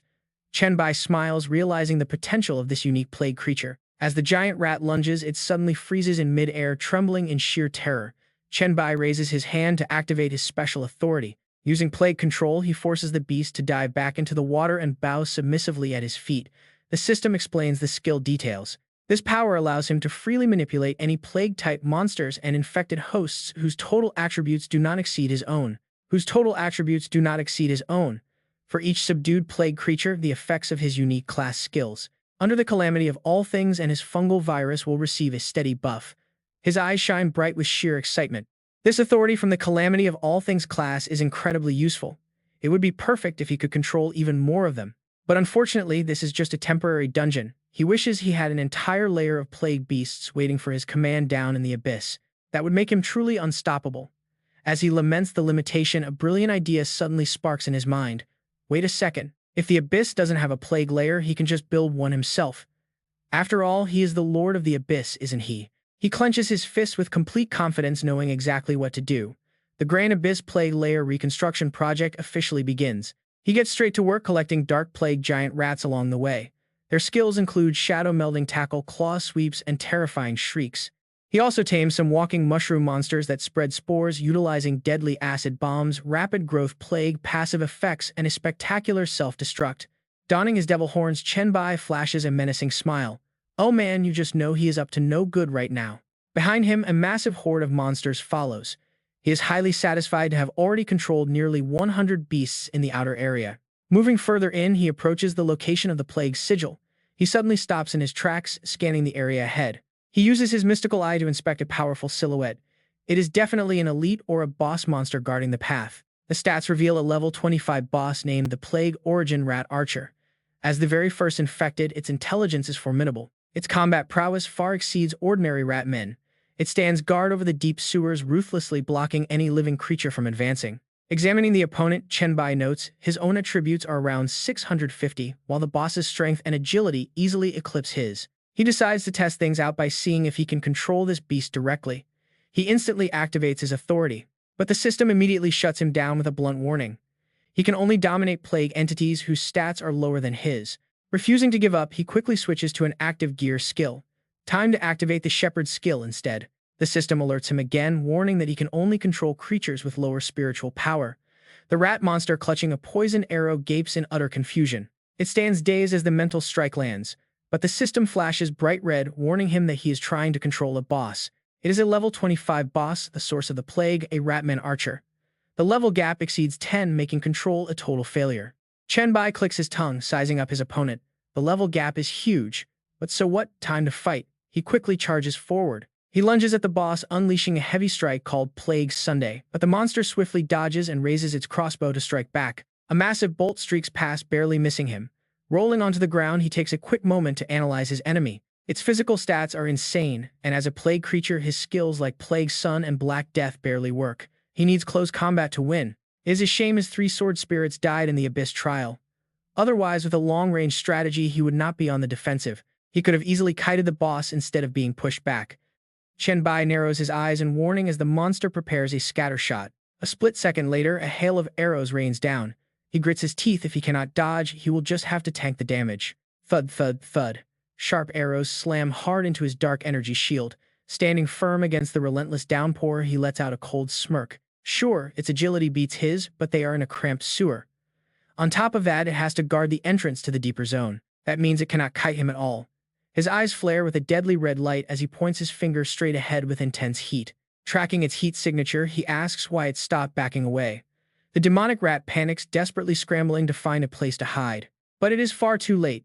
Chen Bai smiles wickedly and unleashes a psychic shockwave, sending warped sound waves crashing straight into the boss's brain. The monster dizzily stumbles as his spiritual power hits 195. Seizing the opening, he activates every fire buff surrounding his body. Hellfire and rebirth desires erupt violently. With a massive flare of flame, Chen Bai unleashes a devastating punch straight into the dazed boss. The impact rattles the sewer, sending filthy water flying everywhere before the monster collapses. Floating in the air, Chen Bai stares down at it. He wonders how it survived all those attacks without a kill notification. It seems he needs to land one more solid blow to finish this. But wait, his eyes suddenly widen in pure shock as an empty, sliced-up rat skin floats to the water's surface. Looking at the shredded pieces, he sighs. The boss must have sacrificed its life force to trigger a plague incarnation skill shedding its skin. But since it was scorched by hellfire and soaked in decay, its quality has plummeted. This ruined hide is pretty much useless to him now. He smirks dryly, realizing it was just an empty husk. That plague incarnation trick is actually nothing more than a desperate escape skill. Letting the escape boss go, he quietly treks deeper into the murky dark water. Folding his arms, he weighs his options in this place. The inner depths are guarded by a level 25 boss. Entering right now would be far too risky for him. Sure, he can resurrect in the Abyss, but dying here would push his plans to reconstruct the Abyss back by an entire week. At that moment, a system notification pops up. He has successfully departed the hell-level secret dungeon Plague Sewers 1535. The re-entry cooldown is 7 days. Now he stands atop the sewer ledge watching swarms of plague, rats, and toxic mushrooms plunge down. They fall into a pitch-black lake.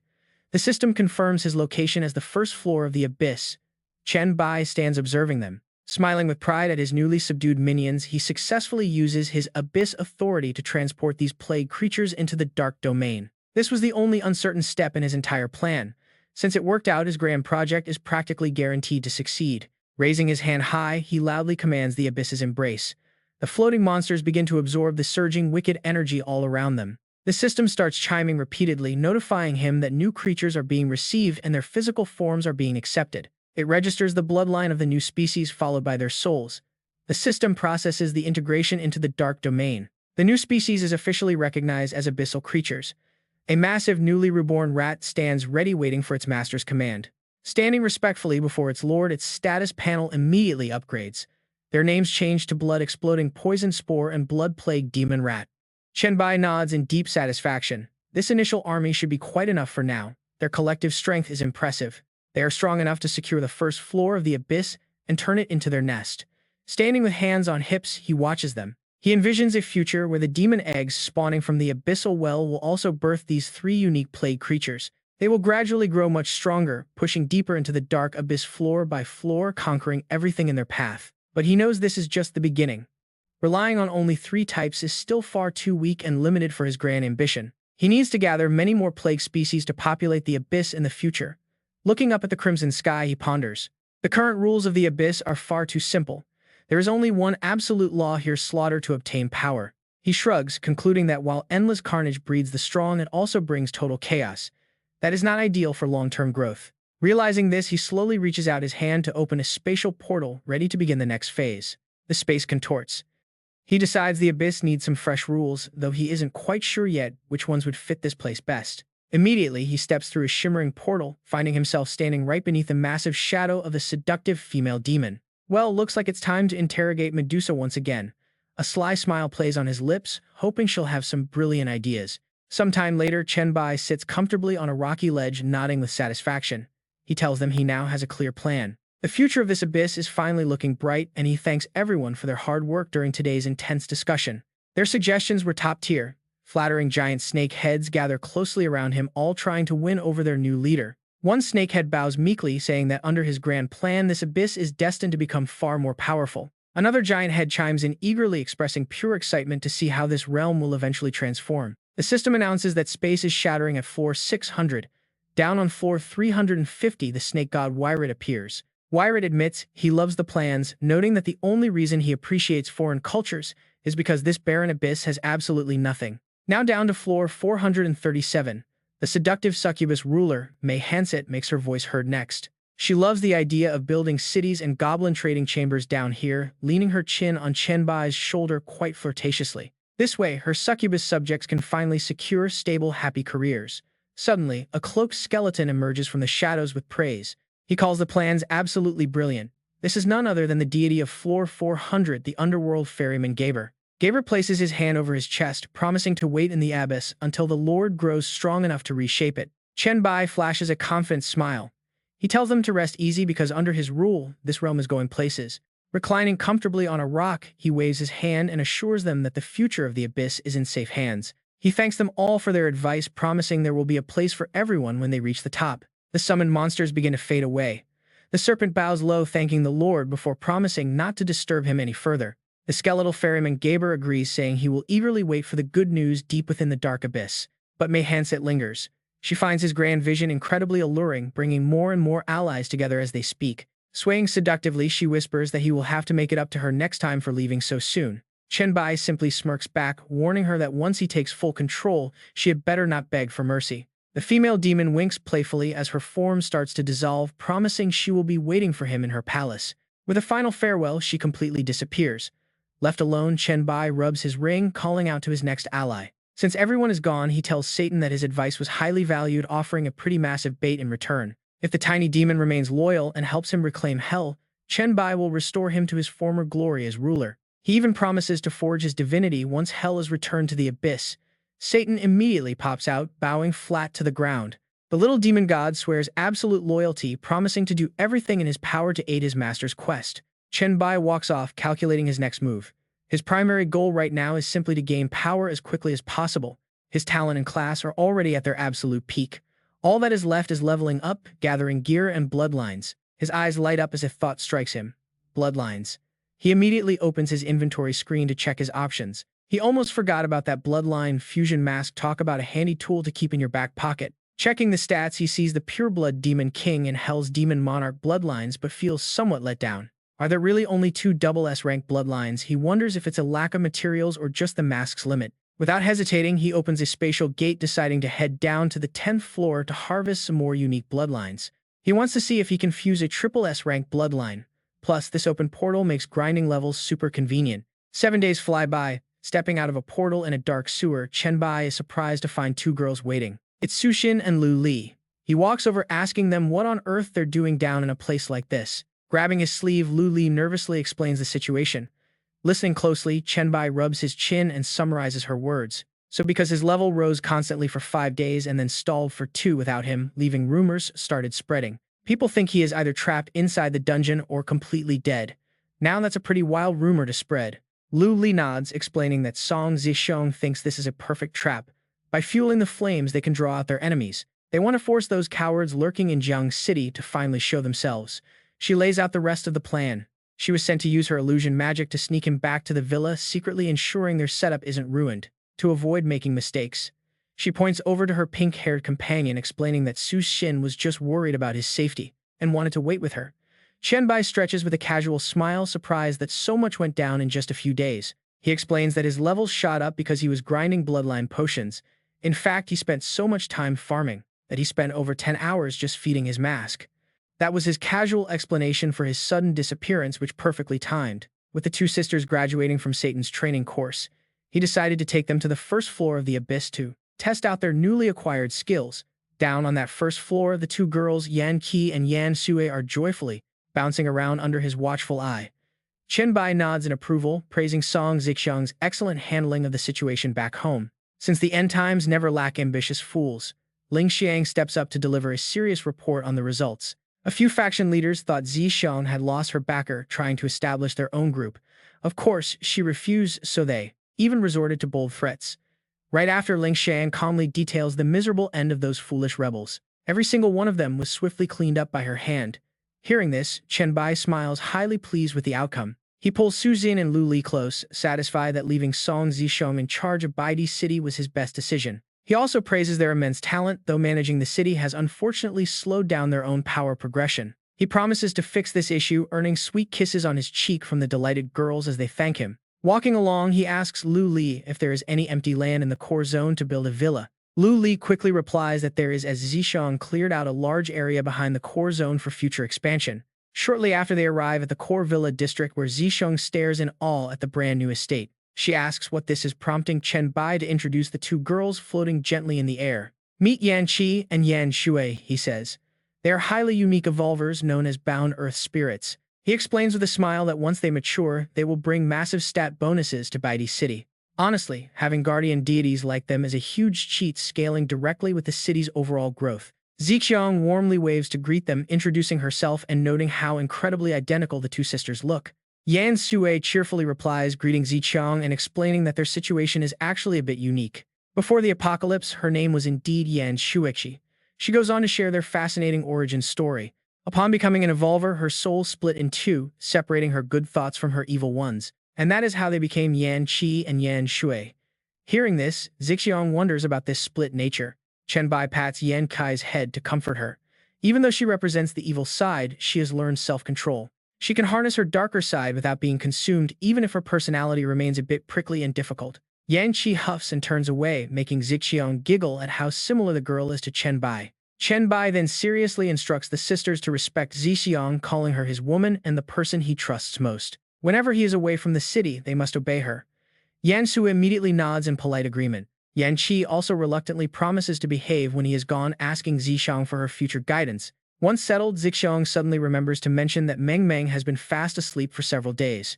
It seems related to Chat Group 1 in her class progression. Hearing this, Chen Bai nods in understanding. He heads straight to her room, knocking gently before channeling a bit of magic to unlock the door. Inside, Meng Meng is still deep asleep on a large bed, swirling with faint currents of mysterious energy. The moment she sees him, she instantly wakes up and happily cries out to her master. Chen Bai gasps in surprise, rushing inside to ask what is wrong as she tumbles off the bed. She giggles sheepishly, explaining that her legs fell asleep from lying down too long, causing her to trip. But she quickly brightens up, eager to share some incredibly good news with her master. She received an exclusive class transfer scroll in her dream, which automatically levels up by slaying high-quality monsters. She has been grinding for days, and the scroll is already rank A. Chen Bai helps her up. He gently warns her not to push herself too hard, advising her to wake up and move around. Haste makes waste, he notes. Meng Meng obediently agrees to take things a bit easier from now on. She then pulls out a token and asks if he has had any time to check the group chat. The chat group is buzzing lately, and it is all because of this single item. The description pops up the Shushan token. Holding this special Shushan item lets you equip the Shushan Disciple title, which unlocks access to a massive map. It lets players enter the special Shushan map for levels 10 to 89. This token is soulbound and completely non-transferable. You cannot gift or lend it either. Chen Bai looks at it and suddenly remembers this is the Flying Sword Dungeon reward. Why is everyone talking about it? He remembers that dungeon was supposed to be an exclusive quest map for the Sword Immortal. Right, he pieces the clues together. After the Sword Immortal got his class at Shushan, that secret path became a public dungeon. Thanks to his referral, everyone gets one shot at it. If you clear the challenge, you win the legendary Shushan token. There are tons of rare treasures inside. Meng Meng nods in agreement, confirming that the chat group is talking about nothing else. Yes, master, they discuss it every single day, she says. You should check it out. Chen Bai agrees and opens the chat. He opens the group chat to a total disaster. The Five-Whip successor is begging everyone to schedule another Shushan run. He claims everyone saw his insane strength and promises to carry the team.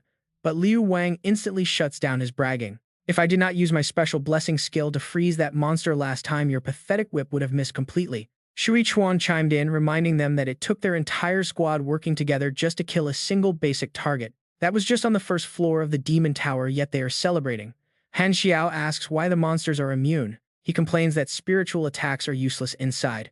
Bao Wang rolls his eyes, telling everyone they have way too much free time. Instead of bickering, they should plan their next meeting. Their time inside is limited, so they need a solid plan. Watching his friends bicker like this makes Chen Bai smile. He pushes open his door and steps out into the open. Things are getting pretty wild, he mutters. He quickly types a message to the group saying it sounds fun and he is free. He asks to join and the group instantly goes wild. Bao Wang shouts that if big brother Chen Bai is coming, they must go. He suggests meeting at Shushan in an hour, urging everyone to sign up. Shui Chuan is the first to lock it in. Liu Wang and the Five-Whip successor sign up immediately. There is no way they are missing a run with their leader. Ding Ding happily joins, too excited to team up with him again so soon. Only one member cannot make the trip. The Sword Immortal is stuck training in the sect leader's private chamber and sadly has to sit this one out. Taoist priest Jin Shu joins as well. Chen Bai starts planning his move. An hour is the perfect amount of prep time. He has saved up quite a lot of virus points. He plans to spend this hour unlocking and upgrading his skills. That way he can test them in the dungeon right away. 1 hour later on the special level 10 to 89 map, Chen Bai materializes amidst the floating clouds and greets the team. An old Taoist priest strokes his beard and steps forward. He asks if the Chen Bai still remembers him. Chen Bai smiles, saying of course he remembers priest Zhen Shu. Ding Ding bounces over with a massive grin to say hello. Chen Bai happily returns the greeting to his cheerful teammate. A polite white-haired youth bows, introducing himself as Liu Wang. Chen Bai nods, deciding to call him Lao Liu. He remembers that Liu Wang is actually Chang Liu, one of his very few loyal friends from his past life. Next, a cold girl with purple hair introduces herself as Shui Chuan. A muscular guy steps up right after her. He introduces himself as Bao Wang. Chen Bai is thrilled to meet them, recognizing both as top-tier experts from his past. He is glad to meet them. In his past life, these two were legendary high-level players. Suddenly, a blonde youth runs up to him. The name tag above his head reads the Five-Whip's successor. Chen Bai is stunned. Turns out this group is packed with future legends. This guy is the future Thunder Saint, and he is currently lunging forward. He treats Chen Bai like a long-lost savior, crying out that his benefactor has finally arrived. Chen Bai steps back, sweating. He cannot believe this over-enthusiastic guy is the legendary fierce Thunder Saint he knew from his previous life. He gently pries the guy's hands off. The real Thunder Saint was a brutal warrior.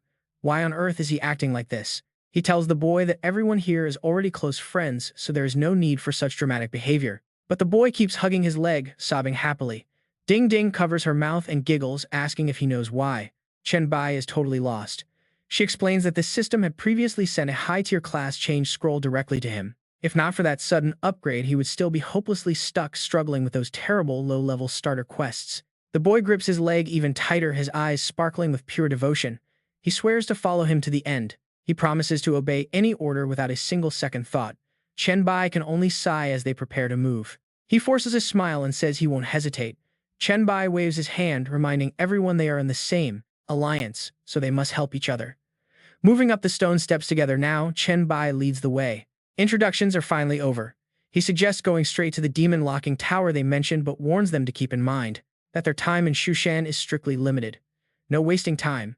Just then, a system notification pops up. showing they have 1 hour 56 minutes and 58 seconds left. Ahead, the massive and imposing demon-locking tower looms. Within it, countless boss monsters are sealed, each ruling its own territory. To reach higher levels, every boss here must die. This is the Shushin demon-locking tower, scaling from level 10 to 89 set on Hell difficulty. The system prompts for confirmation. Chen Bai accepts the system prompt without a single doubt. Instantly, everything warps and they materialize in a vast open space. Ding Ding looks around in complete awe, realizing the interior is practically an entire world of its own. The space inside is vastly larger than the tower appeared from the outside. Suddenly, a massive shadow plunges down from the sky. It lands with a thunderous crash, splashing water everywhere. Chen Bai quickly activates his skill, called the Mysterious Eye. The boss details display clearly. It is a level 15 boss called the River-Swallowing Toad, a beast sealed deep within this tower. Equipped with a massive body and a powerful tongue, it commands water magic, but its weakness is it can only move by jumping. Crawling is agonizingly slow for it, and it is highly vulnerable to lightning. Its skills include Giant Tongue Launcher and World-Devouring Torrent. It also has Mount Tai Crush. Lei Sheng points aggressively at the beast. This exact toad blocked them last time. He fires up the team, rallying them to take it down and show their true strength to Big Brother Chen Bai. The toad roars back in defiance. Old Liu steps forward, unleashing a bright green light from his hand while chanting his binding spell. The light transforms into a green snake that wraps tightly around the beast. Meanwhile, Lei Sheng gathers raw lightning in his palms. A blinding bolt of lightning strikes directly from above, hitting the toad. Enraged, the beast roars and activates its massive river-swallowing skill. Instantly, Shui Chuan puts a finger to his lips, whispering for silence. A ring of jade-colored sound waves ripples out completely, canceling the attack. With the water calmed, Bao Wang immediately orders a full-scale charge to finish the beast before it can escape. They need to take it out in one go before it slips back into the water. Zhen Su leaps, throwing glowing yellow talismans forward. A system notification confirms a 40% speed boost from his talisman. Feeling the incredible rush, Bao Wang laughs in pure excitement. He yells his thanks to Zhen Shu. Ding Ding also leaps into action, sending a swarm of small yellow paper dolls to cover the toad. She shouts for them to strike, forming rapid hand signs with a smug grin. Her puppet art activates 5 ghosts' dismemberment. Instantly, the 5 yellow paper dolls transform into heavy black chains, pinning the giant toad down by its limbs. Bao Wang charges forward, swinging his massive spear while shouting praise for the great crowd control. Lei Sheng is right on his heels. Without a shred of hesitation, Bao Wang drives his giant battle soul spear deep into the thick back of the toad monster. He clicks his tongue in frustration as his spear fails to pierce its incredibly thick hide. Taking advantage, the toad snaps its mouth open. It fires its massive tongue straight at Bao Wang. Caught midair, Bao Wang panics because there is simply no way to dodge. He braces for impact. Talk about a close call. But the giant tongue whips through empty air, shattering paper dolls instead. Ding Ding deployed her substitute paper doll just in time and sighs in relief. Dripping with cold sweat, Bao Wang looks back at her. He quickly thanks her for saving his life, though he insists he could have taken the hit and she shouldn't waste her precious dolls. Ding Ding simply smiles, pointing out that caution is necessary against a level 15 boss. Bao Wang grips his weapon, re-energized. He rallies the team to keep up the pressure. Before long, under their relentless barrage, the giant toad collapses entirely. The beast lies belly up. Instantly, Ding Ding's paper dolls rush forward to harvest the fresh loot that drops. The drops are listed at Beast Core that boosts all attributes, a contribution token to trade for items at the treasury, and a skill book, specifically a water storage skill book. Lei Sheng laughs heartily, bragging that they took down the boss in under 10 minutes. That overgrown frog was no match for them. Meanwhile, the details of the water storage skill book appear on screen. It allows the user to store water internally, meaning water spells no longer require environmental moisture or casting time. Shui Chuan picks it up and claims it, suggesting they distribute the rest of the loot once they are safely out. Lei Sheng waves off any concern, agreeing that nobody else is going to fight over a water elemental skill book anyway. Suddenly, Lei Sheng glances around the cavern, looking quite puzzled as he realizes that a key person is currently missing. He asks if anyone has seen where Big Brother Chen Bai went. The party members look at each other blankly until Zhen Shu speaks up. Stroking his beard, Zhen Shu recalls that right as victory was secured, Chen Bai mentioned wanting to head deeper on his own. We just need to keep moving forward. Big Brother Chen Bai already headed toward the mountains across the river. Sure enough, on the mountain of the first floor of the demon-locking tower, Chen Bai stands right before 3 fierce monsters. Lei Sheng runs, over shouting in pure panic. Seeing Bai surrounded, he urgently calls out to everyone on the mountaintop. Damn it, does not every fake monster in this demon-locking tower have its own territory? Are these 3 some kind of family? Hurry up, let's help Bai. Zhen Shu immediately casts his divination spell. With his detection skill, all thing divination, he sees these three are bosses at level 17, 18, and 19. Lei Sheng charges down, shouting for big brother Chen Bai to hold on because they are coming, but Chen Bai just smirks, coldly. He thinks to himself that it is finally time to end this. Raising his finger, green energy gathers to unleash his newly bought skill, Plague Sunday. Beams of highly toxic energy shoot directly into the monster pack. All three of these bosses are hit roaring in agony. Right after that, countless explosions detonate in quick succession, leaving all three monsters dead on the spot. Witnessing this, Lei Sheng breaks into a cold sweat. He asks in utter confusion what big brother Chen Bai was doing, playing around with them or what. Seeing the group arrive, Chen Bai casually turns and replies that he just learned some new skills and used these guys as guinea pigs. They arrive just as he finished testing. Lei Sheng lets out a sigh of relief, slicking back his hair flatteringly. He says he knew Bai Di would get it done without a hitch. But Ding Ding, right next to him, instantly teases that the successor of the 5 consecutive lightning whips Ma was just being way too impatient. Meanwhile, Zhen Shu smiles wisely, claiming he knew all along that big brother Chen Bai gathered these 3 bosses on purpose, though he initially did not dare believe it. Talk about a crazy strategy.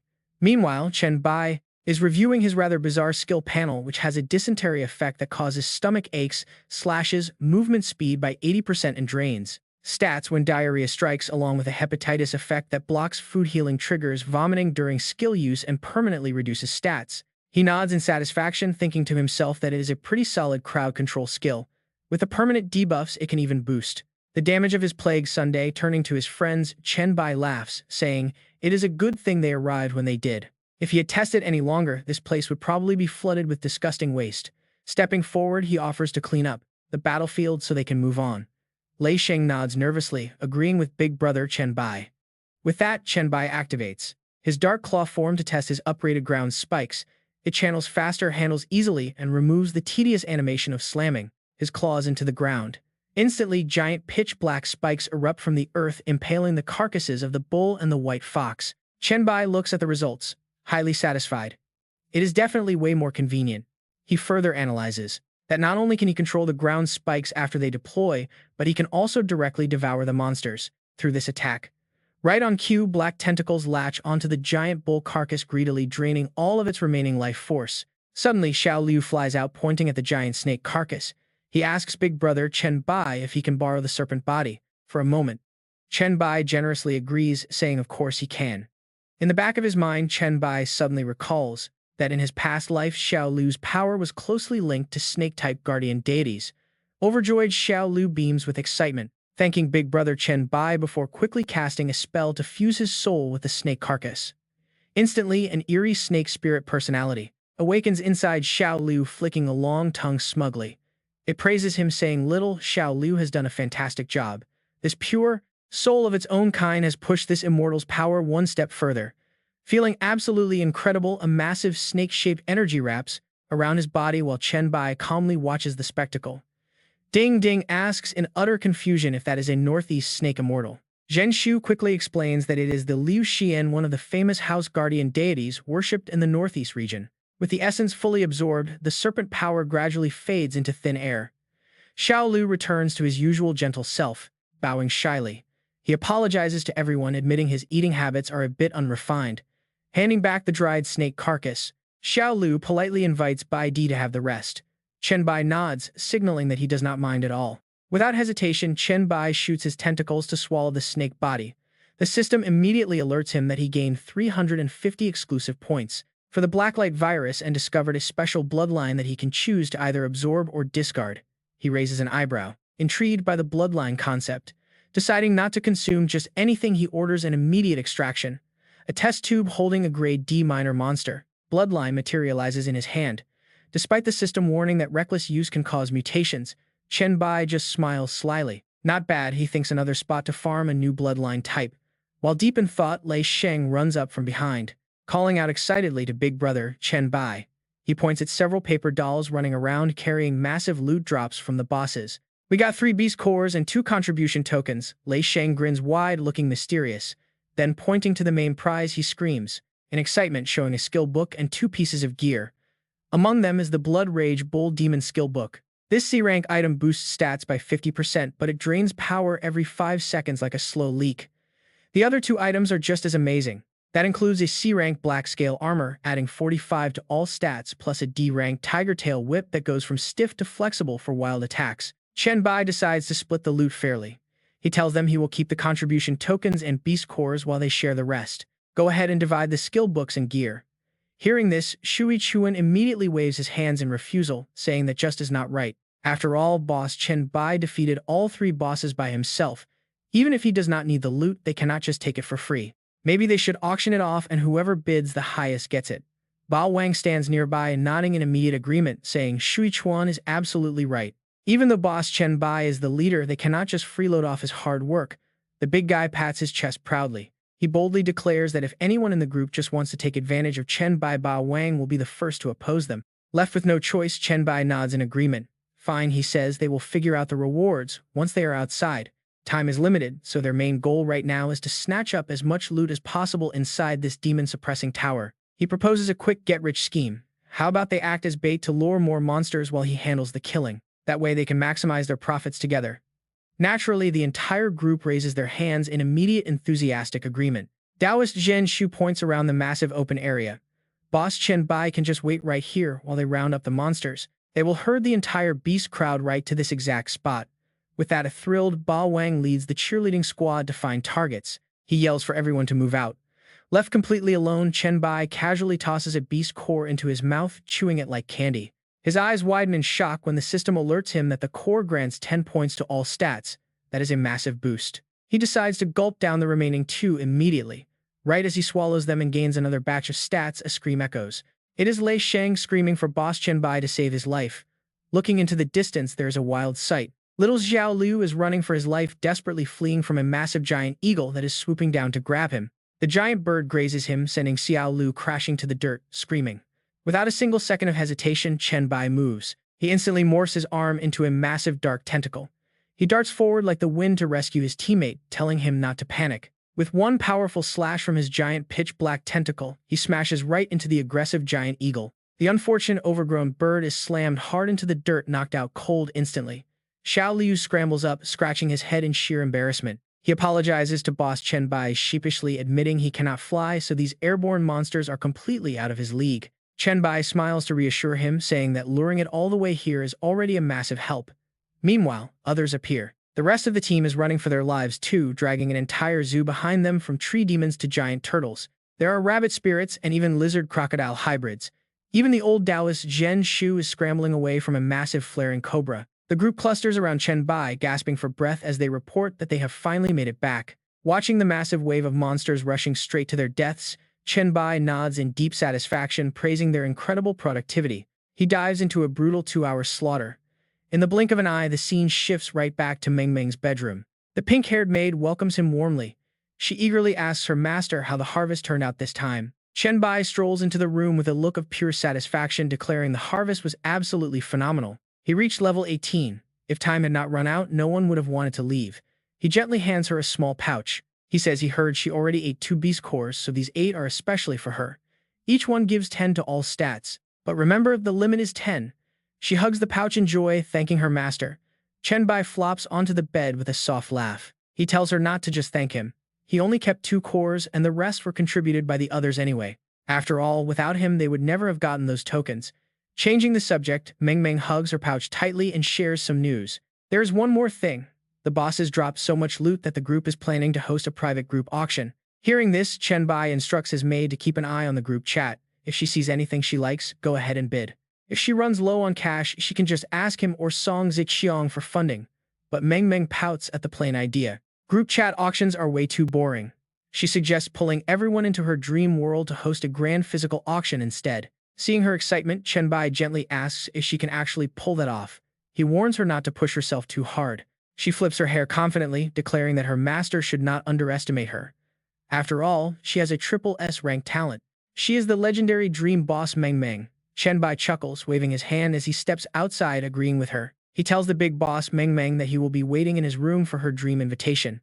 Instantly, she drops the news. She messages the entire group to get ready because the dazzling Dream Star auction officially starts in just 30 minutes. The chat explodes with hype as everyone demands one-on-one battles for the best loot before stepping into a dream space. It is designed as an auction house. Meng Meng looks around, nodding in approval. She wonders if this is the VIP room. It looks quite decent, but is not very big. She excitedly grabs the auction gavel and clears her throat to practice. She practices, calling out 8 million for the third time. The system immediately goes along with it, clearing the messy monster corpses away. The debris on the floor gets kicked into a pit. Meng Meng rubs her hands together, smugly calculating that this place is almost ready. With just a quick cleanup, it will be perfect. She waves her hands, activating her dream weaver powers to reshape the entire space. In the blink of an eye, the room transforms into a luxury theater. She smiles completely, satisfied with her handiwork. Bright red cushioned seats materialize from shimmering particles of light. Chen Bai is the very first one to teleport onto his chair. Settling in, he calmly asks if they are ready to start. The rest of the group begins appearing right away. They fill the rows of seats. Someone excitedly shouts out, "Boss Meng Meng, I have finally made it here." A young man wearing a headband sits next to Chen Bai, blushing shyly as he introduces himself as Ye. Remembering the flirty messages offering to warm his bed in the chat, Chen Bai breaks into a cold sweat and greets him. He tells Ye that it is nice to meet him. Just then, a blue-haired girl steps forward, giggling behind her hand. She teases him, asking why a guy who flirts so much online is suddenly acting so shy in person. Next, a stunning beauty in a high-slit black dress strikes a graceful pose and offers her greetings to the group. She introduces herself as Liu Huai. Chen Bai nods, remembering her yin wood constitution, which makes her smile in delight. She thanks him for his advice, saying she has been doing great. Nearby, a casually dressed guy confidently approaches them. He places a hand on his chest, proudly introducing himself as the guy with the username, The Only Trash. Chen Bai is completely speechless. He chuckles dryly, admitting that particular username certainly left a very deep impression on him. Just then, a gavel bangs loudly from the stage, calling for order.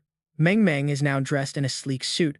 Looking like a proper host, she loudly declares that everyone is present and the auction is officially starting right now. She gestures to the first item floating beside her, announcing their very first auction item, 4 monster inner cores. They were harvested from the Shushan Demon Locking Tower. The starting bid is set at a modest 4 gold coins. Every subsequent bid must increase by at least 4 gold coins. The system screen instantly displays the item details. Consuming one of these cores boosts all attributes by 10, though there is a strict limit of 10 per person. A masked guy named Crow quickly raises his hand, bidding 4 gold coins while pleading for everyone to let him win. He explains he is too weak to enter Shushan, but another hand raises coldly, completely crushing his hopes. The bidder offers 40 gold coins. The Only Trash quickly apologizes to Crow because his team also needs them. He tells Crow that he will make it to Shushan eventually, but someone on his own team cannot go there. So he urges his friend Crow to just bite the bullet and let this auction go for now. Crow waves his arms in total frustration. He sighs that 40 gold coins is way more than he even has. Seeing no other bids, Meng Meng immediately slams her gavel down to count. 40 gold coins going once, going twice, going 3 times. Sold to the username The Only Trash for 40 gold coins. Hearing his incredibly embarrassing username called out so loudly in front of everyone makes him break into a sweat. He mutters that he is really starting to regret picking this nickname. Meanwhile, they move on to the next item. The system displays a C-rank active skill scroll called Tauren Blood Rage. It increases all attributes by 50%. The buff drops by 5% every 5 seconds, lasting 100 seconds with a 15-minute cooldown. Meng Meng slams the table, hyping up the skill. Despite its massive drawback, the boost is absolutely insane. Bidding starts at 10 gold coins with increments of at least 1. The tempting offer immediately sparks a bidding war. Bids quickly climb to 15, 20, and 25 gold coins. Finally, a guy in a gray hoodie joins in. He smirks confidently, throwing down a 50 gold coin bid. Not to be outdone, The Only Trash raises his hand. He yells out 100 gold coins. Han Xiao breaks into a sweat and raises the bid to 110. The Only Trash turns to him with an innocent look, asking if he really needs this skill book that badly. He asks if it is an absolute must-have. The other guy clicks his tongue, admitting that while he lacks skills, it is a lifesaver but not exactly a must-have. Hearing this, the young man just flashed a gentle, polite smile. He politely apologized to Brother Han, then instantly raised his hand, completely destroying the market price with 250 gold coins. Meng Meng gleefully slammed her gavel down to seal the deal, congratulating the Only Trash player who won. The bid for the Bull Demon Blood Rage skill book at 260 gold coins. The closing sound quickly rang out for the next piece of gear. Sold. Congratulations to the Only Trash player in the party for winning the Black Scale Light Armor at 145 gold coins. Talk about a complete sweep. This guy was like a giant vacuum, taking absolutely everything. Congratulations on winning. the Peng feather boots for 160 gold, eagle rabbit kick for 234, and the snake tooth necklace for 122. The Xuanwu heart armor for 392 gold coins. Annoyed, the red-haired youth overlord crossed his arms and questioned him, asking if he really had that much gold on him. If he kept bidding so recklessly, he wouldn't be able to pay it off in the end. The trash player grinned widely and replied, telling him not to worry since he would hand the gold to Chen Bai as soon as he woke up. He even spread his arms and generously announced to the whole theater that if any member in the party really wanted a specific item, they just had to say the word and he would step down. If there was something he had already bought, he could easily transfer it to them. Seeing the atmosphere grow a bit heavy, he placed his hand on Chen Ting's chest, apologizing to everyone. He explained that he had his reasons and had no choice. If it was not something they absolutely needed, he would buy it back at a high price so nobody would lose out. Left with no other choice, everyone just sighed helplessly. And one of them spoke up, saying that although the price was steep, he absolutely had to get the tiger tail whip. The young man grinned and assured the 5-section whip user that he would not compete for the tiger tail whip. Sitting and watching this whole time, Chen Bai stroked his chin, silently analyzing that this guy had way too much gold. Even though he had tons of strategy guides and monster hunting income, he was still far behind. His gaze gradually grew incredibly sharp as he deduced the situation. The guy either had a gold-related talent or more likely there was some kind of faction standing behind him. As the party captain, he couldn't turn a blind eye to this and needed to find out the faction backing him. He hoped it was not some foreign force or an evil organization. Without wasting any time, Chen Bai stepped closer and asked to talk privately after the auction ended. The young man had absolutely no suspicion and nodded instantly, saying he also had something he wanted to clarify with Chen Bai. Meanwhile, far away, on the stage, Meng Meng was still shouting and hosting energetically. The next item up for auction was a tiger tail whip. The 5-section whip user bid 20 gold coins while two men below looked at each other completely speechless. The auction finally ended, and everyone began logging out. The red-haired girl winked playfully, telling Chen Bai she hoped to see him again soon. The rest of the party also cupped their hands to say goodbye, telling him they were heading out first, while the young man Han Xiao also raised his hand to wave goodbye. When only the two of them were left standing, in the middle of the empty theater, Chen Bai slowly spoke up, saying the young man probably noticed everyone was not very happy. After all, he had basically bought out the entire auction. Realizing he went too far, the youth scratched his head and apologized, saying he was sorry and it was all his fault. Chen Bai coldly turned away and told him that he should apologize, but not to him. Looking straight into the young man's eyes, Chen Bai questioned him closely, demanding to know why he bid sky-high prices for the gear and where his massive wealth actually originated from. Terrified of being kicked out of the group, young man quickly raised his hands to plead, promising to compensate everyone and begging Chen Bai not to kick him out of the party. He promised to explain everything right now without hiding a thing. Having achieved his goal of intimidating him, Chen Bai nodded and replied curtly. Sweating profusely, the young man hurriedly started revealing his identity, explaining that he lived in the capital and had a rather special background. His father, uncle, and sister were all government officials, and his talent was related to gold. As he finished speaking, a system panel appeared, showing a talent that increased gold drops by 200% and generated 1% more gold daily. He explained that due to this talent, the government had recruited him to act as a gold vault, and he also worked part-time doing purchasing for them. Seeing Chen Bai still silently observing him, the young man started sweating bullets, submissively begging and explaining that he got too greedy, seeing so much high-tier gear and really did not mean any harm, pleading with Chen Bai to believe him. Chen Bai frowned, repeating the key word with suspicion. Government, making the youth break into a cold sweat in dead silence. Fearing he was about to get kicked, he stuttered and tried to explain, asking Chen Bai if he did not want someone from an outside faction in the party. Hearing this, Chen Bai, he waves his hand to reassure the other guy. Don't worry, our group doesn't lock out people from other factions. After all, sooner or later, everyone is going to join or build their own groups anyway. Right? Chen Bai begins to sink into his thoughts, silently analyzing. In his past life, the government had established Dragon City in the capital. By throwing insane money around their faction, gained huge advantages. Apparently, it was all thanks to this kid's ability. Even at just 1% daily, if the starting capital is massive, the growth is terrifying. Chen Bai pats his shoulder in approval. All right, I have no issue with you building your faction, but there are a few conditions. Hearing this, the young man breathes a massive sigh of relief, his face instantly lighting up with a grateful grin. Please go ahead, he replies obediently. Meanwhile, the scene shifts to right after the auction ended over at a luxury villa district. In the capital, this rich slacker is being dragged by his collar by a fierce red-haired girl screaming for his life. "Ah sis, I messed up, go easy on me," he whines, desperately bringing up her titles to beg for a shred of mercy.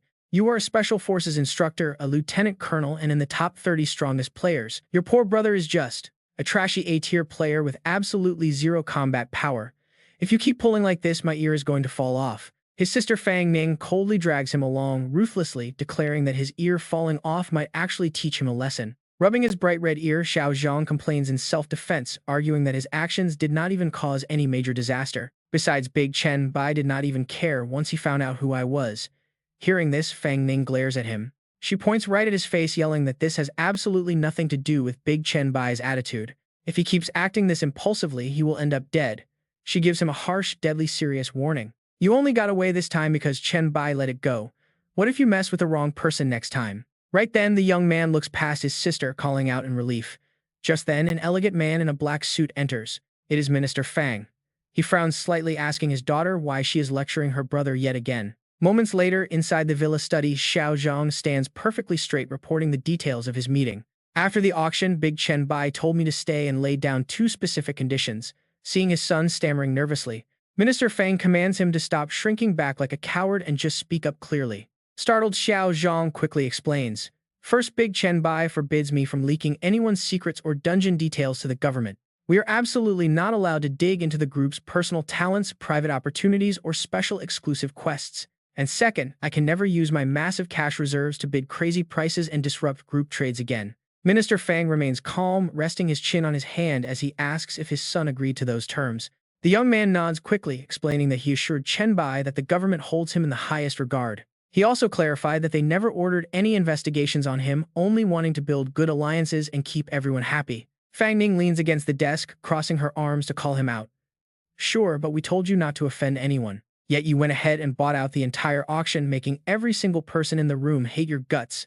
Completely cornered, his shoulders slump as he mutters an apology. Seeing this, Minister Fang gently pats his shoulder. "All right, I will give you a game plan.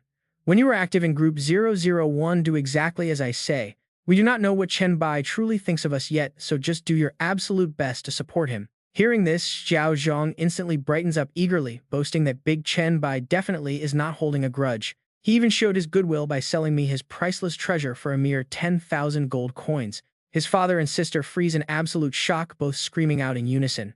10,000 gold coins. "The government trusted you with our gold reserves, not to throw them out the window." Xiao Zhang just smirks. Overflowing with confidence, he tells them it was worth every single coin, immediately summoning a glowing purple mass. "Even if I return all the gear to the other members for free, we still made a massive profit." As he speaks, the system interface pops up, displaying the details of a pure S-tier demon bloodline. Staring at the blinding, eerie glow, both Minister Fang and Fang Ning break into a cold sweat. An S-tier bloodline. They whisper in utter disbelief.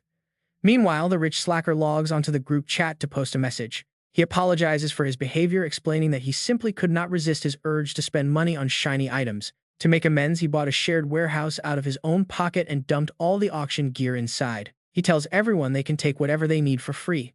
Reading this, Chen Bai nods, hoping it works out. He also posted that if anyone in the group had good gear they did not need, they should contact him directly to sell it. The system immediately sent a notification that the basic group warehouse was now open, allowing the leader and managers to set the rules. Chen Bai smiled with a knowing grin, thinking the kid was actually pretty interesting. He returned to the chat and tagged his target. Chen Bai formally tagged Feng Jue, who was considered the weakest member, and handed the warehouse manager position directly to him. He told him not to let everyone down. The kid replied, instantly swearing that he would absolutely get the job done. Overlord clapped in approval, praising his quick response. Another member praised how incredibly supportive their fellow group members really were. Crow excitedly asked for his share, but Overlord immediately threw cold water on his hopes, shutting him down completely. He told him no way, since all this gear came from Shushan. An unleveled player like Crow could never even equip it. Crow complained, asking when he had ever offended him.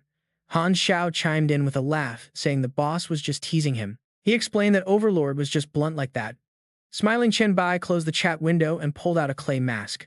He examined the clay mask, analyzing his current progress. The bloodlines he gathered on the 10th floor had already fused together. He now had 2 double S-rank bloodlines and 1 S-rank. Counting his previous ones, he had 3 double S-ranks in total, yet this stubborn mask refused to open up for fusion. Back in his bedroom in the core villa area of Baidi City, Chen Bai sat on the floor, surrounded by floating red spheres. He tapped on the mask, asking if 3 SS ranks were still not enough. He wondered if it was a quantity issue or just its limit. Suddenly, the mask frowned and opened its eyes a tiny crack. The system helpfully translated its expression for him, a look of pure disgust. Chen Bai sighed and stood up. He recalled the bloodlines, realizing he simply needed a larger quantity.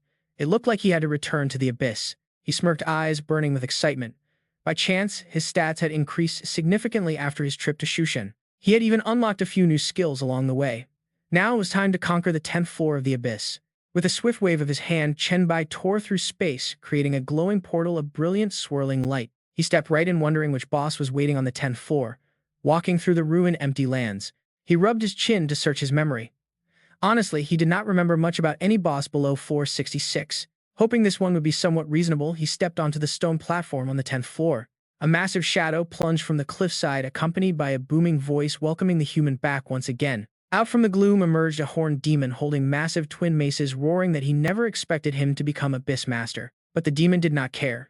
The trial capped his level, and he claimed Chen Bai stood absolutely no chance against him now. Chen Bai looked down at the arrogant boss, letting out a soft smirk. This guy clearly was not going to be reasonable. Since he refused to surrender, it was time to send him straight to hell. After effortlessly dealing with the boss, Chen Bai walked around the construction site where demons were busy hauling massive rocks into a giant crushing machine. From the output of the machine, a thick, muddy mixture poured directly into a wooden wheelbarrow. A goblin merchant suddenly appeared, pointing proudly at the machinery to introduce them. He claimed these 2 machines were among his latest products. One could shape bricks, while the other processed adhesives. Stroking his mustache, the merchant boasted about the quality. He added that the adhesive made from the materials in this abyss was incredibly strong and a truly top-tier product. Chen Bai crossed his arms, instantly catching him. He noted that this tiny business seemed far too small for him. He highly doubted a big shot would personally get involved in the cement trade. Exposed, the goblin smiled slyly. He replied that while some might think so, even small profits were still money. However, he would not sell it directly. Instead, he waved his hand to display a series of glowing holographic blueprints, enthusiastically pitching his real ideas. He explained he had city designs for all races in the universe, inviting Chen Bai to pick any style he liked. He offered them completely free of charge. Chen Bai quickly waved his hand to decline the merchant's kind offer. He planned to only build the perimeter walls, leaving landowners to build their own spaces. The goblin looked quite puzzled. He wondered if that would just create a complete mess. Chen Bai smiled cunningly, reminding him of the city's location. As the very first city in the abyss, it needed to capture that wild energy.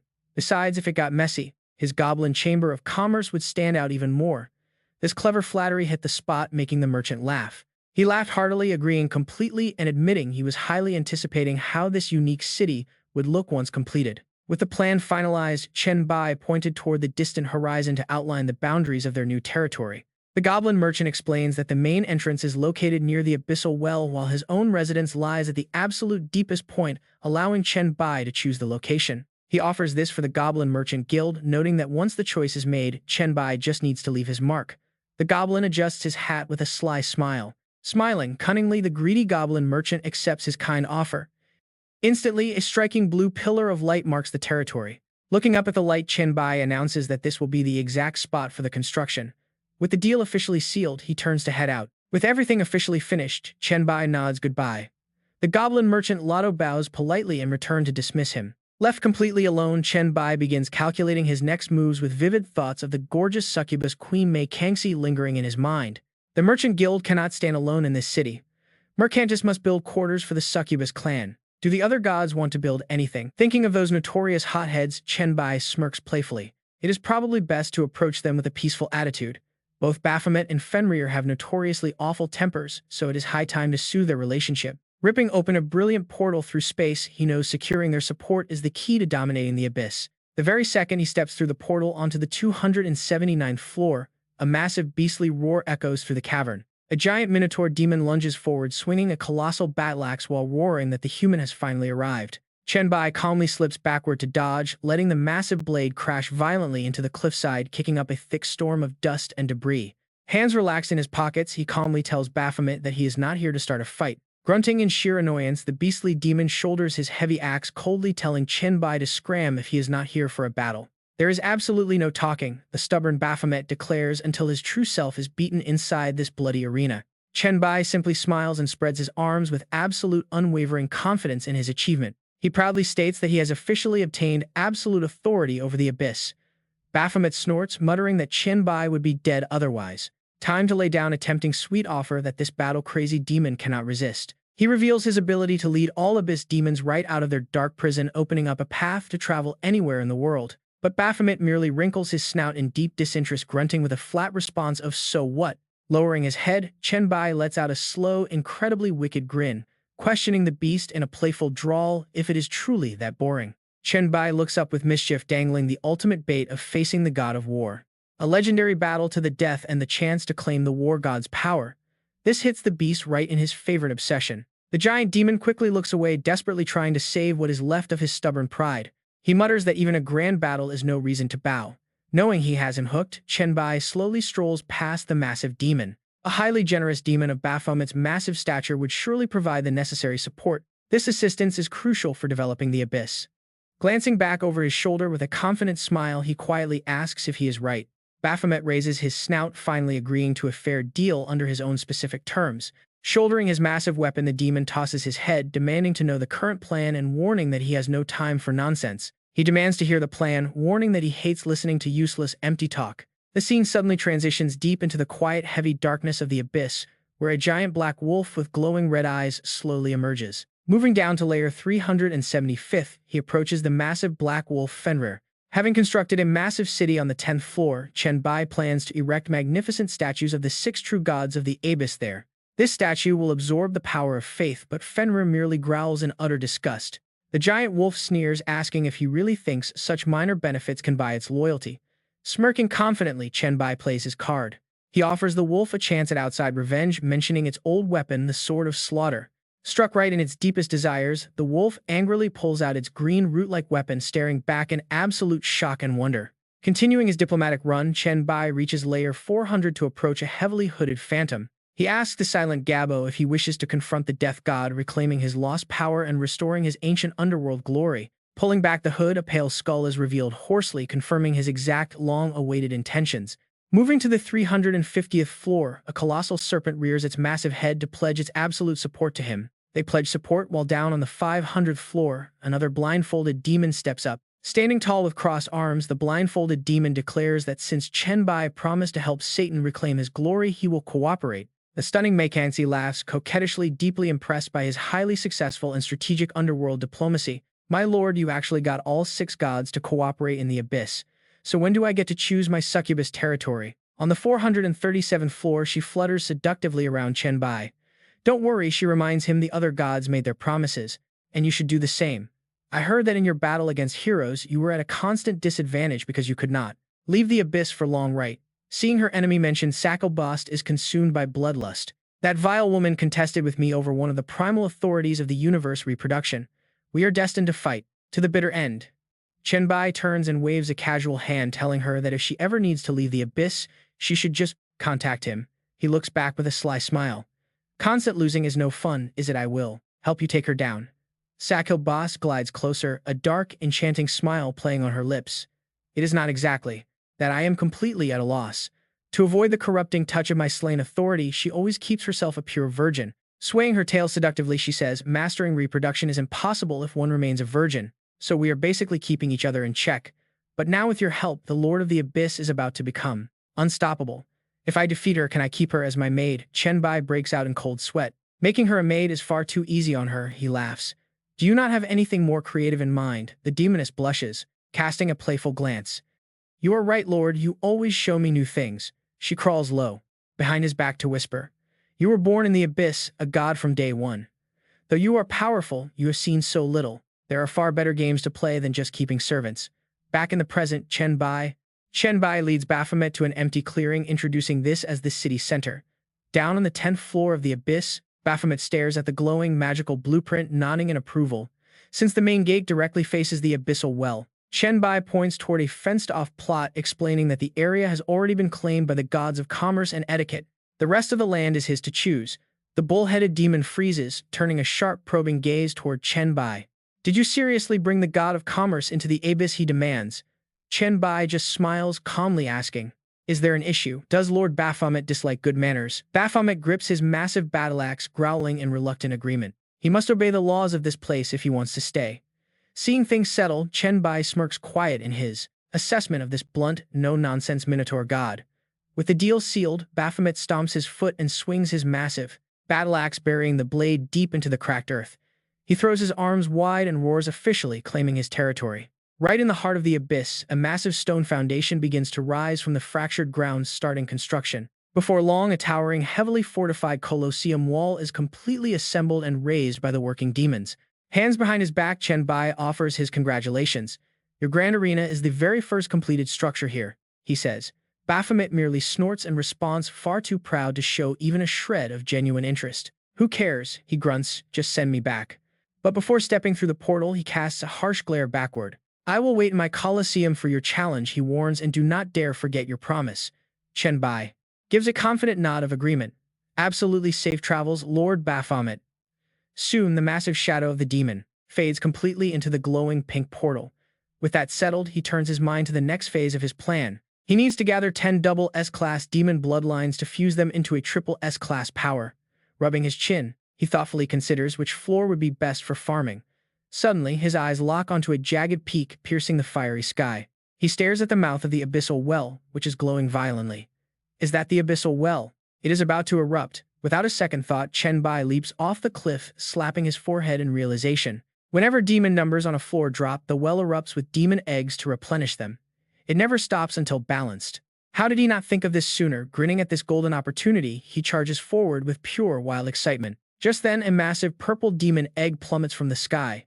Instantly, a jagged black spike shoots out, piercing the egg and shattering it to pieces. Standing on the cliffside amidst a heavy rain of falling eggs, he laughs wildly. As long as he absorbs them quickly, the well will keep erupting. It might drain some abyssal power, but his personal strength grows. He is the Abyss Lord. Half a month later, we see a giant to a massive mass of purple bloodline wrapped in pitch-black tentacles. Chen Bai rests his head comfortably on a rock, right beneath the glowing well. Letting out a long, satisfied sigh, he smiles to himself. It is finally finished. He reaches out to touch the system screen where a grinning clay mask waits. He sits surrounded by dozens of floating purple bloodline spheres. He teases the mask, asking if it is finally awake and done feeling disgusted. He tosses the spheres over, admitting he is practically drooling himself. The mask opens its wide mouth, greedily devouring the magic spheres. Once the bloodlines are digested, the clay face closes its eyes with a satisfied nod. Chen Bai stands in silence, staring and waiting for the results. Then, with a quick wave of his hand, he opens a portal and steps through. He wonders how long it will take to synthesize a triple S-tier bloodline. While waiting, he plans to check on Shushan first. As he steps out of the portal, the grand mist-shrouded peaks of Shushan immediately rise before him in all their majesty. Gazing up at the vast, sweeping landscape, he mutters to himself that Shushan is truly a massive place. Others have shared the structures they found in the group chat, but nobody has mentioned the location of the Dabao Pavilion yet. He paces the courtyard, rubbing his chin and calculating. He earned quite a few contribution tokens in the Demon Locking Pagoda last time. Those tokens should translate to a solid amount of contribution points. The system shows a Hellgrade dungeon starting at level 189. Without hesitation, he dashes off to search. He has to find the Dabao Pavilion to exchange his contribution points. He wants to see what treasures are waiting inside. Finally, his eyes land on an ancient, shining, gold-plated signboard. Leaning against the massive door to catch his breath, he looks up at the sign and sighs that it was incredibly hard to find. Catching his breath, Chen Bai wipes the sweat from his forehead. He searched 4 entire hills with time running out, but he finally found it. He pushes the giant wooden doors open with both hands and steps straight inside. The view before his eyes is incredible. The vast hall is filled with the brilliant golden glow of countless treasures. Suddenly, an old voice echoes, asking if someone actually reached Shushan. The voice wonders if the gates of heaven are finally reopening, asking if the young man is the heir of Shushan. An old man in white robes, leaning on a cane, slowly appears behind him and examines him closely, noting he lacks the Shushan inheritance aura. But then the old man smiles warmly, realizing this is actually the immortal who conquered the Shushan trial. He offers a warm welcome as the system identifies him as the Dabao Pavilion item spirit, a special level 60 creature. Chen Bai calmly cups his hands and asks the elder if he is allowed to exchange his contribution points. Stroking his beard, the elder chuckles and says that as long as he holds a contribution token, he can redeem those points. With a wave of his hand, a magic screen appears, inviting the young guest to take a look at what he needs. The list is packed with E-grade robes, weapons, and pills meant for outer disciples, leaving Chen Bai completely speechless. Ignoring the low-tier junk entirely, he immediately pulls up the screen's filters to search for the good stuff. He searches for everything from A grade and S grade up to double S grade. His eyes widen in shock as the screen displays the treasures. He spots an S-grade weapon called Bixiao for 1 million points, which also requires holding an Elder rank. There is also an S-grade Immortal Pill for 200,000 points and a legendary double S-grade sword. That weapon costs a massive 5 million contribution points. Recovering his composure, he smiles with pure excitement. He mutters that Shushin has way too many good things. Without waiting, he posts an update to the group chat. The alert shows that leader Chen Bai has uploaded a map of the Shushan's secret realm and a treasure exchange guide. Seeing the new file pop up, one of the members stares at his screen completely dumbfounded. The chat group explodes as members shower him with praise, unable to believe he found the hidden place. Even Shushin's self-proclaimed future leader admits he could not locate it yet. Big brother Chen Bai did it effortlessly. Another member comments that their leader is incredibly generous for sharing the location of the Daba Pavilion. Shu Chuan sends his sincere thanks, while Bai Yezi swoons over how strong, gentle, and thoughtful Chen Bai is. Liu Huai teases Yezi for acting so shy now, to which Yezi replies that she has simply fallen in love. Back in reality, Chen Bai is sitting comfortably on a sofa inside the core area of Jiang Cheng's Baidi city. He chuckles softly at the playful bantering in the chat before typing out a serious message to calm them down. He tells them to settle down because something major is coming, advising them to temporarily drop any time-consuming tasks. If they get locked into long quests right now, they might end up missing out on a massive opportunity. Just then, the stunning Song Zixiang steps up and rests a hand on his shoulder to report that everyone has arrived. A group of beautiful women has gathered in a neat line, and one of them asks why he called them. Chen Bai tosses several small red pouches onto the table, instructing them to pass these out to everyone present. Chen Bai tosses a few small red bags onto the table, telling them to pass them out. The girls look confused. Song Zixiang takes it utterly stunned. Is this really a plus 10 boost to all stats? 10 of these would easily give everyone 100 points. Chen Bai crosses his arms, his expression turning deadly serious as he adds that there is another crucial matter regarding an upcoming world fusion. This cosmic event is set to happen soon. Hearing such an unfamiliar term, Song Zixiang frowns in deep confusion, wondering what world fusion actually means. To help her understand, Chen Bai explains in detail, pulling up holographic planets. The blue planet is the core training ground, but not the only one. Many other realms eventually fail to meet the harsh standards of a cosmic proving ground due to various reasons and must be merged. These failing worlds will be forcefully fused into their own blue planet. Most of them are already on the brink of total collapse. They are infested with terrifyingly strong monsters, leaving only a handful of survivors. Chen Bai leans forward, emphasizing the most vital part. Before any world merges, it temporarily opens up to them as a secret realm. Talk about an absolutely massive opportunity to gear up. Chen Bai recalls that they still have not completed their class changes. He looks at Song Zixiang and suggests they prepare for it. But Su Xin immediately waves her hands and shakes her head in refusal, declaring that she will definitely not be joining this dangerous run. She admits she is terrible at fighting, noting that only Song Zixiang and Leng Chang have the actual strength to handle such a place. The rest can stay behind to protect and manage Beatty City instead. Hearing this, Song Zixiang nods, fully agreeing with the smart division of labor. She confirms that she and Leng Chang will go. Meanwhile, Xingxin Ali, Ling Wu, and Shi Wei will have to step up. Once they leave, temporary control of Beatty City will fall to them. Suddenly, young Meng Meng chimes in loudly, demanding to know her own role. Song Zixiang giggles and covers her mouth, playfully teasing the girl by asking the others to please watch over her silly little daughter. She begs them to make sure she stays out of trouble. This makes Song Jia puff her cheeks in mock anger, snapping back that Song Zixiang is not her real mom. Moving past the comedy, Chen Bai brings the focus back. The secret realm is opening soon, and since Song Zixiang and Leng Chang are going, they need to prepare themselves properly. He wears an expectant smirk, telling them to find a spacious training area so he can test them. He wants to see exactly how strong they have become. Song Zixiang eagerly takes the lead, suggesting they head over to the mountain's west slope. They have a private training ground tucked away behind the core area. Chen Bai nods casually and tells her to show the way.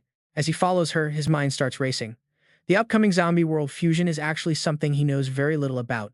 In his past life, when the fusion first occurred, he was busy grinding in the abyss, trying to transition into a demon hunter. Because of that, he never got to participate.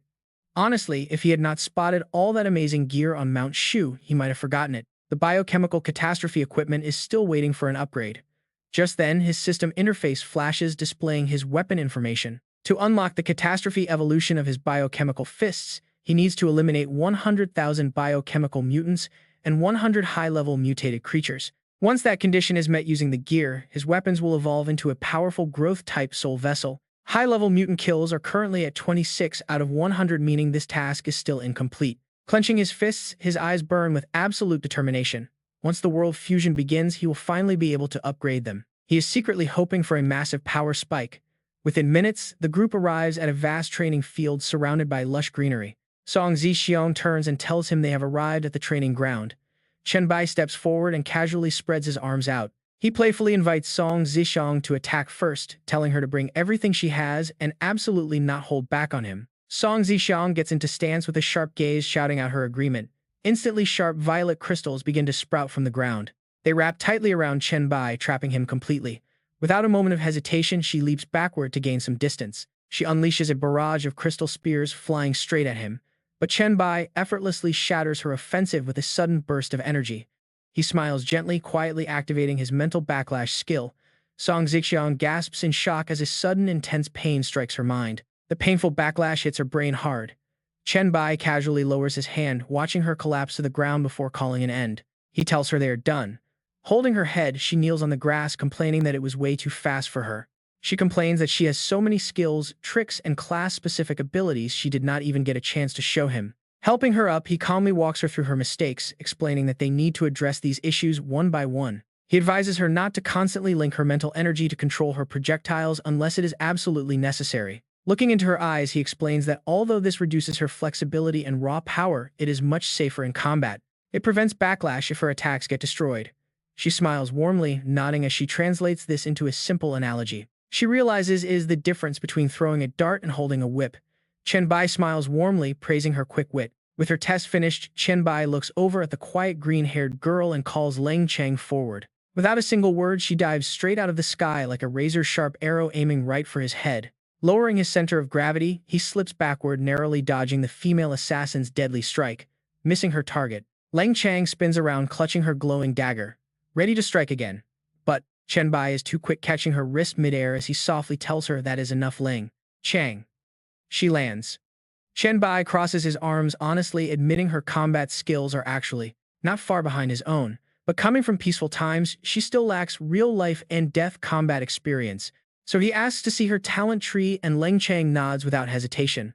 Looking at the invisible system screen, he strokes his chin, reading her A-rank talent called Way of the Assassin. It features 2 branches to boost stealth, burst power, which makes him wonder why she prioritized stealth instead of focusing on raw damage. Leng Cheng explains that the Demon Hunter class already has plenty of burst skills. Hearing the incredibly logical reasoning, Chen Bai strokes his chin with an approving smile, noting how she immediately maximized her stealth right after unlocking the class. Calling it a great choice, he tears space open with a wave, creating a glowing portal and gesturing her to follow. Stepping through to the other side, a wave of dark, ominous energy rushes over them, catching Leng Cheng off guard. She points out the heavy demonic energy, and Chen Bai calmly confirms it, explaining they are on the abyss's first floor. With a serious look, Chen Bai turns to advise his young apprentice that demon hunters gain massive bonus attribute points. Hunting demons is the only way to unlock special skills, meaning her progress is completely on her. He warns her that he won't be around to protect her, but before turning to walk away, he throws in a tease. Saying he'll return in a few days, Chen Bai jokingly hopes he won't find her as a lifeless corpse. Leng Cheng clenches her fists, shouting with absolute determination that she will not let him down. Sure enough, the moment he disappears, nearby demons sniff out their prey, growling in a bizarre tongue about a human intruder. There is no escape from this cave, and the hulking demons rush forward, fighting amongst themselves over who gets her. They argue over who gets to eat first, while up in a hidden corner, Chen Bai silently watches over her. With crossed arms, he smiles and analyzes her situation, noting how she assesses enemy strength and searches for tactical advantages. She's utilizing the terrain perfectly and keeping the monster count manageable to avoid risks. Time to reap the rewards. Honestly, Leng Cheng is incredibly skilled, easily slaughtering the low-level mob just as he expected before calmly stepping out. Leaving a trail of demon corpses behind, she moves with effortless grace, making Chen Bai construct a plan. In his past life, she wasn't as famous as Song Zixiong, but she was definitely that powerhouse's secret trump card. Now Leng Cheng can become the sharpest weapon in his own arsenal. Looking up at the crimson sky, he sighs. From here on, her growth is entirely in her own hands. With her training sorted, Chen Bai smirks as his system panel flashes with a prompt for his next move. Opening his private inventory, he floats inside only to stop dead in his tracks at what he sees. Staring at a strange clay mask, he wonders what it could be, having never seen anything like it before. But watch this, the mask suddenly opens wide, releasing a brilliant flash of blinding light. It spits out a dark purple energy orb. Catching it, he instantly senses the oppressive pressure of a triple S-rank bloodline. Every pulse radiates raw power. He smirks, highly amused by how incredibly dangerous this energy source actually is. Weaker evolvers probably couldn't even stand near this thing, but for someone like him, it is a different story. Grasping the orb, the system displays the details of this triple S-rank pureblood demon royalty bloodline. A power exclusive to the Abyss demon royalty are born rulers, but the process demands a massive toll. The Abyss favors the bold but shows zero mercy to the weak, offering only absolute success or death. Reading the system's arrogant warning, Chen Bai simply raises an eyebrow and lets out a cold smirk. No hesitation. He immediately begins the fusion. But an agonizing wave of pain hits. He grits his teeth. Absolute agony. Every cell feels pierced by needles, revealing a critical problem. His private inventory only projects his consciousness, while his physical body is still down in the abyss. Fusing the bloodline inside here is impossible, forcing him back to the physical world. Sweating profusely, he knows a stray, mindless demon could easily ruin everything. His gaze sharpens with resolve. Stepping onto a rocky ledge, he starts planning his next move to secure an absolutely safe location. To stay absolutely safe, he first needs to completely seal Satan inside the Solomon Ring. After that, he heads straight to the Abyss Well. Right in front of him, a deep purple dimensional rift swirls endlessly. He confidently decides that this is the absolute safest place for him. Without a second thought, Chen Bai leaps straight into the swirling abyss. Inside, the painful fusion process immediately starts running wild. Surging energy tears through him, bringing mind-bending pain. The sheer power of the demon bloodline is just too tyrannical and domineering to control. His body begins to collapse under the pressure. Even the blacklight virus is completely suppressed and absorbed, rendering its healing factor useless. Chen Bai grits his teeth to endure the agony. Even reloading his save file won't fix this mess. It looks like he has to fight. Curling up in the chaotic void, he forces himself to withstand the violent red and purple energy streams tearing at his flesh. After what feels like eternity, a soothing blue light wraps around him. Chen Bai exhales a deep breath as the pain begins to fade. The abyss itself is actually healing his broken body. It turns out jumping into this well was the best decision he could have made. 2 days later, a solitary Chen Bai stands on the edge of a massive cliff staring down. The chaotic process has finally stopped. Getting skinned alive is nothing compared to this. Every inch of his flesh, his energy, and even his soul have been totally reshaped. As he floats silently in the void, a glowing red orb thumps heavily inside his chest. His heart has officially become a demon core. It seems the bloodline fusion is finally reaching its end. But suddenly, eerie whispers begin to echo from all directions. The voices demand slaughter. Cold sweat pours down as he realizes something is terribly wrong with his mind. Why is he suddenly filled with this overwhelming urge to kill? A deafening roar instantly explodes inside his head, urging him to slaughter them all. His face twists in absolute terror. He realizes this is the raw primal bloodlust originating from his new demon bloodline. The savage urge hits him way too fast and way too hard. Every single attempt to resist is completely useless. A massive nightmarish demon face looms over him, commanding him to slaughter everything in sight. It is already too late to hold back. His eyes snap open, glowing with a crazed blood-red light. He lets out a primal growl, completely losing himself to the urge. 2 days later, on a lower level of the abyss, a random demon stands dazed, staring up at a tearing dimensional portal. Before the demon lord of the 11th floor can even process what is happening, his eyes widen in absolute terror. A monstrous shadow with horns and massive bat wings swoops down like the Grim Reaper itself, screaming with pure fury. The system rings out, announcing he has conquered the 11th floor of the abyss, gaining full control and plus 11 to all attributes. But his bloodlust is far from satisfied. The dark shadow storms onto the next floor, ripping through everything in his way. He effortlessly clears the 12th floor, claiming ultimate authority and securing another plus 12 boost to all his base stats.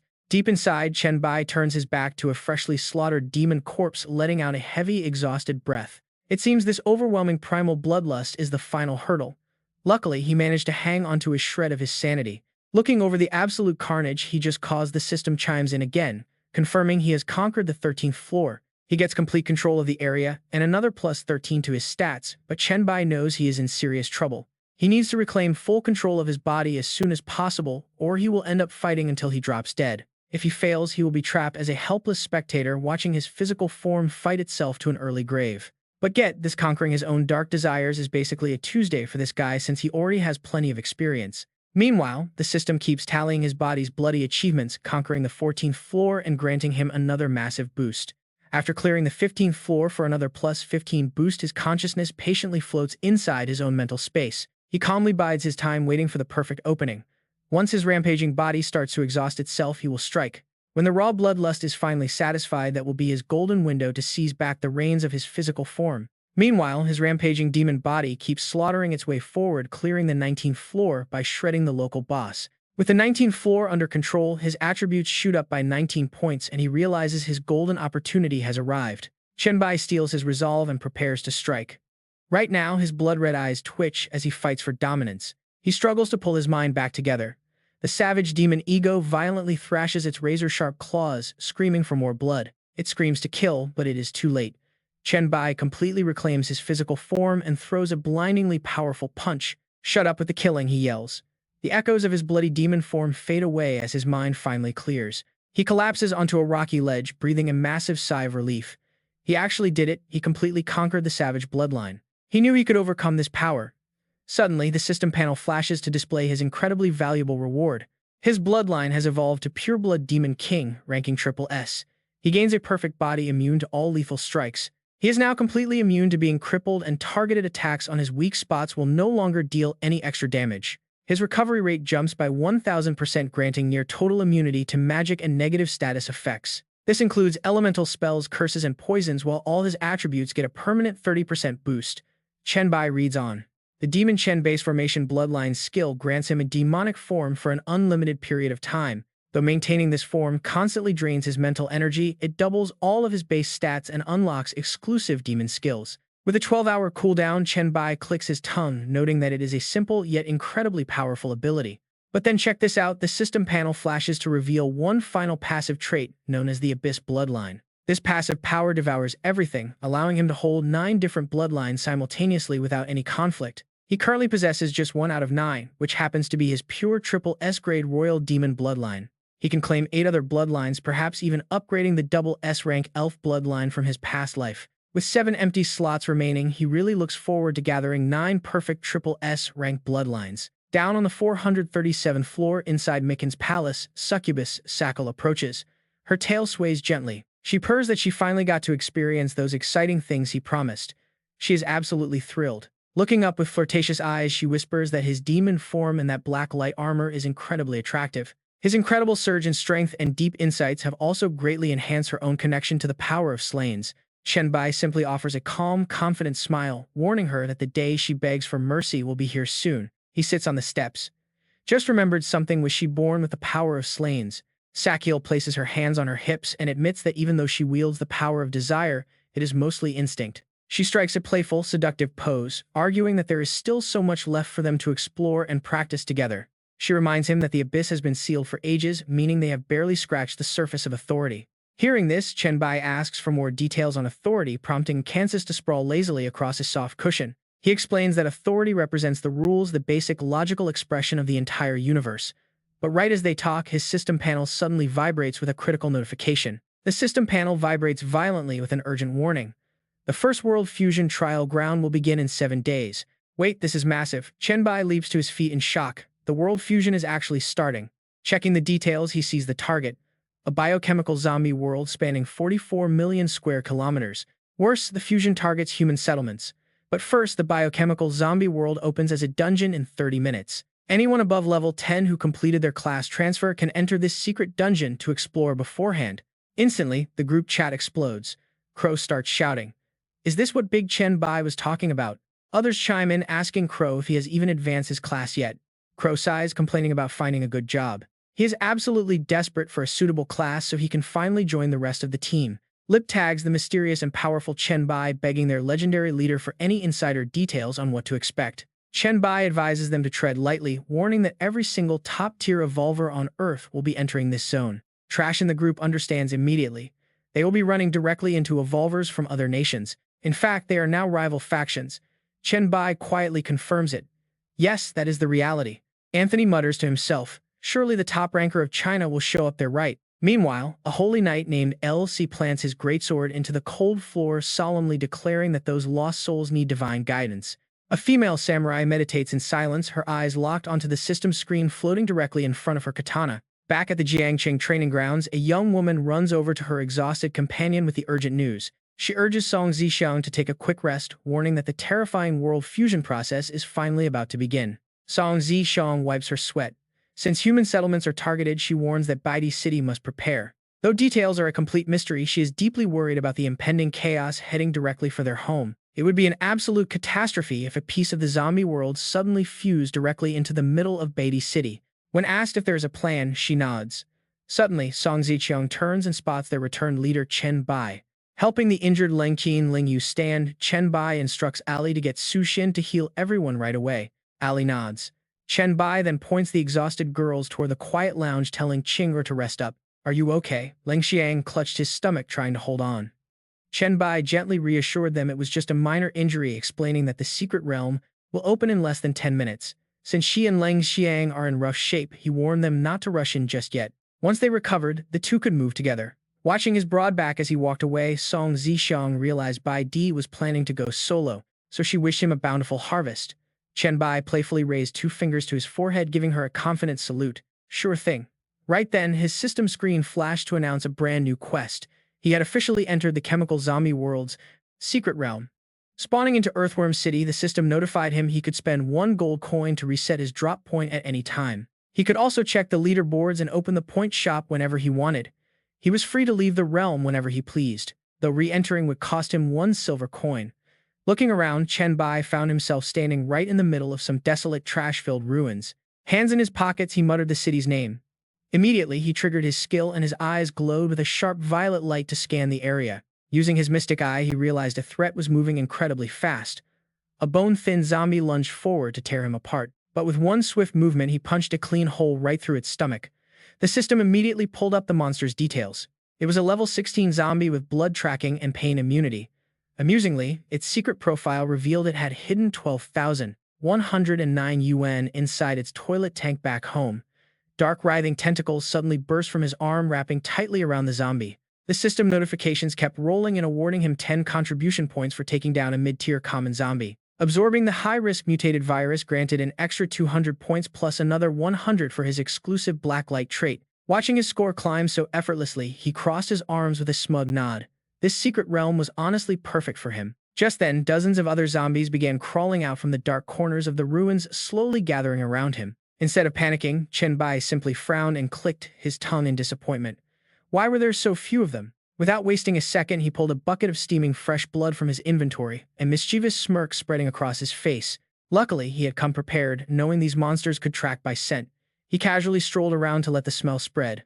With a pungent odor wafting through the air, baiting them to come and try this devil's blood he knew they would love. Enraged by the scent of premium blood, the common zombies went wild and charged. Even a terrifying mutated zombie was drawn out. Covered in sharp, dangerous spikes, the creature crawled out from beneath the rubble, up on a high, ruined wall nearby. Another mutated zombie with sharp sickle-like arms roared as it joined the fray, and Chen Bai smirked with pure excitement. His gaze sharpened, ready to fight the oncoming horde, but instead of clashing immediately, he turned right around and bolted. He ran off at top speed, yelling that they should meet up in the city center. Meanwhile, in another part of town, Anthony was casually hanging from a cluster of red balloons floating high above the streets. He smirked down at the chaotic mess. Looking down at the swarming monsters, he confidently yelled for them to die. His explosive balloons dropped like bombs. They blasted the undead horde into tiny pieces. Watching the carnage, Anthony threw his head back and laughed with pure joy. He boasted that in just 1 hour he had already taken down hundreds of zombies, surely putting him way ahead of everyone.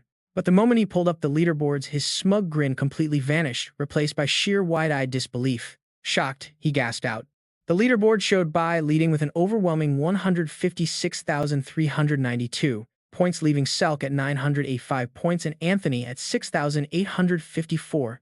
Stunned, he lost his grip and fell. He screamed in disbelief, accusing the Dragon Country punk of cheating. Meanwhile, back in Earthworm City, Chen Bai was busy wrapping things up. He stood with crossed arms, commanding his black tentacles to drain the remaining zombies. He noted his score was over 150,000. While there weren't that many regular zombies left here, he had successfully harvested 5 high-level mutants. He smiled to himself. He planned to devour a few more to trigger his evolution ability, using their residual memories to gather intel before moving on. Piecing together the fragmented map from their minds, he clicked his tongue, noting their memories were far too damaged to read clearly. Only tiny broken fragments remained intact. However, he managed to locate the nearest major city, which lay directly to the southwest. Piecing the clues together, his eyes lit up with curiosity. The massive virus outbreak seemed to stem from Company X. Discovering a local branch right here in Earthworm City, Chen Bai smirked and immediately decided to check out the facility. He wanted to see the source of this outbreak firsthand. Unfortunately, after tearing the entire branch building apart, he found very little. All he managed to salvage was a single syringe labeled cell-activating agent, clicking his tongue in clear disappointment at the lack of loot. Aside from those basic healing syringes, the facility was completely bare. Standing in the middle of the empty office, he felt cheated. He placed his hands on his hips and sighed in frustration, realizing there was absolutely nothing of value left inside. Nothing here connects to the zombie outbreak. He stares at the industrial complex outside. Frowning, he starts to calculate his next move.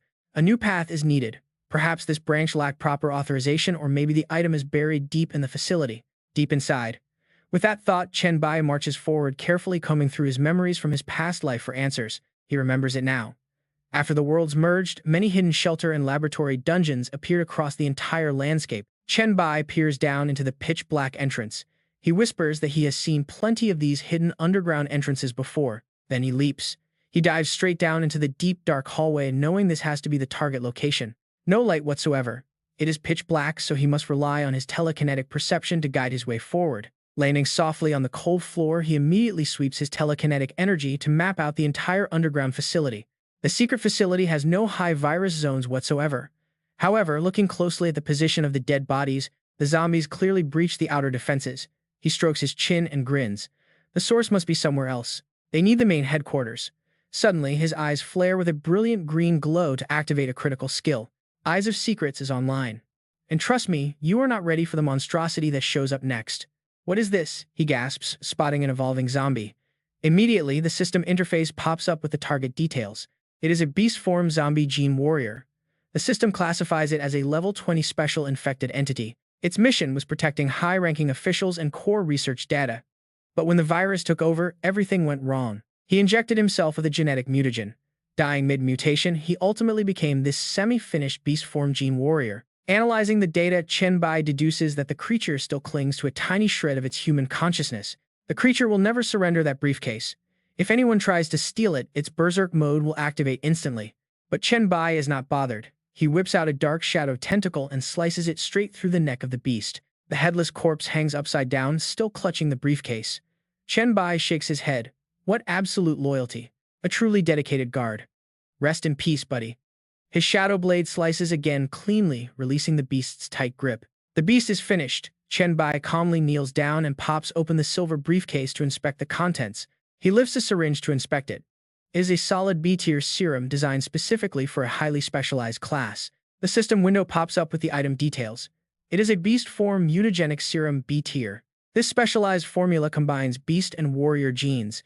Using it allows advanced gene manipulation techniques to take effect. The user can easily class change into a B-tier beast-form gene warrior. He lifts the vial tray to search underneath. The real secrets must be hidden here. And what he finds next is surely going to change the entire game. They actually left a class change scroll. He pulls out a stack of research documents, already formulating his plans. These research documents have unlimited uses. Combined with the serum, they can easily mass-produce B-tier warriors endlessly. The system identifies this item as a specialized gene manipulation manual containing the research logs to control mutant powers. After using the genetic serum, anyone can follow these instructions to successfully transition into a mutant gene warrior. He shifts his attention to the next item, eagerly scanning through the specifications of the class change scroll. The system panel flashes before him. It is a rare A-tier energy gunner class change scroll. This incredible class offers high-tech augmentations, giving superb firearm mastery and significantly enhancing advanced tactical gear. It is a perfect match for Tivi. It perfectly complements her exceptional scouting skills and unique perception. Once she successfully changes her class, they just need to buy her a high-grade sniper rifle from Redo. She is going to become an absolute powerhouse. Pocketing the loot, Chen Bai scans the room for anything else. He remembers something else. Besides the critical research files, the beast was also guarding the branch's high-ranking officials. Moving deeper into the complex, he spots a cold corpse in a suit and lab coat lying on the floor. This has to be him. Crouching down, he carefully flips over the ID card pinned to the cold chest. It reads Company X General Manager of the Rundat City Branch Lin Yuan.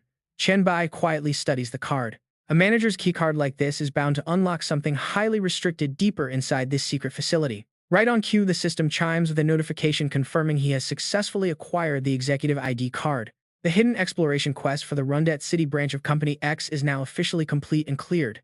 This activates a special chain quest called Secrets of Company X with a unique dungeon opening in 4 days. Only those holding a special high-level executive pass can enter. Chen Bai smiles smugly, holding the card tight. It worked. This high-level security card grants full access, but it looks like he is not the only one. Yes, others can get inside too. Checking the regional branch map, he clicks his tongue in pure amusement. How interesting. These branches are probably in every single city, right? He immediately shoots a quick warning to his team. Listen up. We are in a full-blown zombie apocalypse. If any of you spot a Company X branch nearby, make sure to raid it. Find their secret research facility and grab a special high-level executive ID pass there. Use it to enter a special dungeon in 4 days. The lab I found is underground. Watch out for others. The team chat instantly blows up with replies. Overlord salutes and thanks the Chen Bai, with others following suit. By the way, did everyone buy the Mutant X potion from the shop? It offers a shot at zombie powers. Chen Bai completely forgot about it. He opens the system shop. Honestly, he has not checked it out yet. A massive list of top-tier items appears, showcasing advanced cellular activation drugs, mutant potions, and some tactical armor. There are nanocombat suits, B-tier nuclear daggers, Gauss pistols, gene modification serums, and even heavy sniper rifles. Curious, he clicks on the mutant potion. The system displays a detailed, complete breakdown of its effects. Drinking the mutant potion boosts all attributes by 15 points. It also grants permanent immunity to low-tier zombie viruses. There is also a tiny chance to awaken a zombie ability.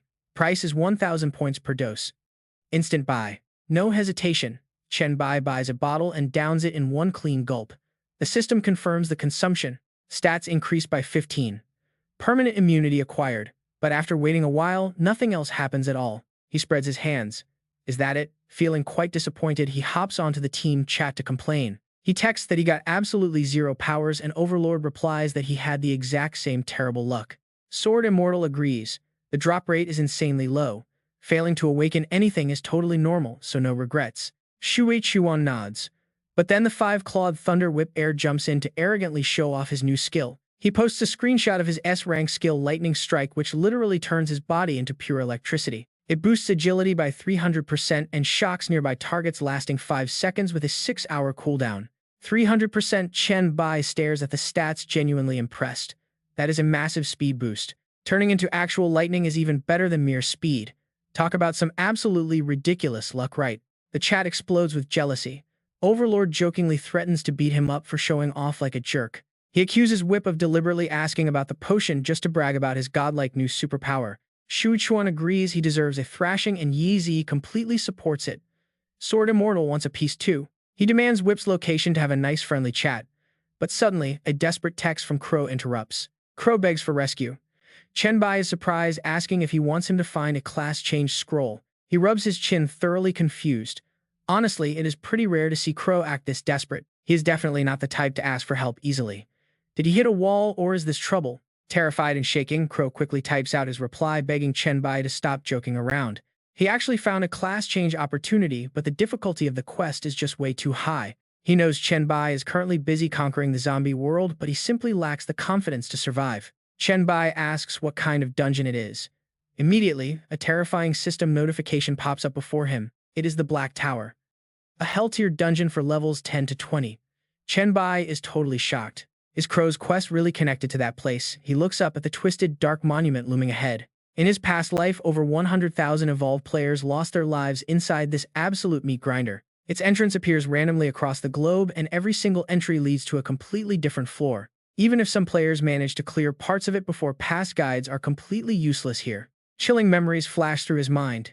Eerie residents live inside, and some floors are guaranteed death traps. But despite the extreme danger, a slow, highly excited grin begins to play across his face. He missed this insane challenge in his past life, but he definitely won't let it pass him by now. He messages his ally right away, asking if he found the entrance and if they should meet up. He waves off the rush in the group chat, saying there is no hurry since he just unlocked a quest. It is valid for 3 days. They can choose any convenient time. Chen Bai nods in satisfaction. He types out their schedule.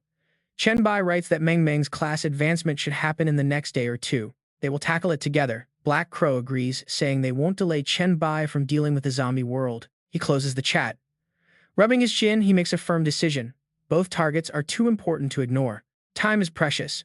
Before Mingbang finishes her class transfer, he must focus on upgrading his own strength first. This is crucial to survive the biochemical disaster. Meanwhile, in another area, a masked youth fights zombies while complaining about a forum post. The guy complains, "Why is this 5-claw whip user boasting so much on the forum? Risking it all." The post features a video of a Group 001 member. Unlocking it costs 1 coin. This is supposed to be a shared intelligence card for the biochemical zombie world. Our Black Crow friend sneers at this greed. He rolls his eyes at his money-grubbing teammate. Seriously, charging a whole coin just to watch this. What an absolute scoundrel. In the video, a massive zombie shrouded in a toxic green aura roars furiously, gearing up for a brutal attack. Countless comments flood the screen. "Holy crap, that looks like a high-level mutated zombie." One commenter claims to have seen it before, warning that it possesses both insane physical strength and elemental mutations. Another warns that the skinny zombie wiped out their strongest squad, claiming anyone would run away the second they saw it. They ask if the recorder is crazy for filming this, saluting his sheer courage.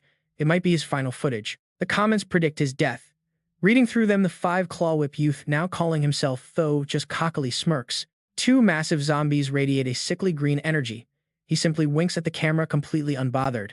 In a flash, a bolt of lightning strikes both terrifying monsters, leaving them standing frozen with completely blank stares. Moments later, the beasts collapse. Their bodies twitch uncontrollably from the violent electric shock. The audience is stunned. What just happened? The action was way too fast to process. Is it over? The video then displays a prompt recommending a 0.1 speed playback. At 0.1 speed, viewers are stunned by the instant kill. They express gratitude and beg to know his identity. Is the rumor about Group 1 real? The show-off flips his hair, acting cool, and replies it is no big deal. He advises everyone to kill any high-level mutants they see, introducing himself as Tho from Group 001. Meanwhile, Chen Bai watches the video from a rooftop, nodding. He notes that Tho is utilizing awakened zombie powers with high agility. With that speed boost, he is currently even faster than Chen Bai. Chen Bai chuckles as a familiar memory suddenly comes to mind. This guy was actually thin in his past life. He almost did not recognize him from their encounter at the Demon Lock Tower. In the group chat, the members are actively laughing and teasing his showy video. Ba Vuong immediately starts the mockery. He calls him the successor of the 5-claw lightning whip, laughing that this is absolutely hilarious. Diep 2 echoes the joke. The others join in. Everyone copies the same teasing nickname, flooding the chat with jokes. Black Crow says he is going to die laughing.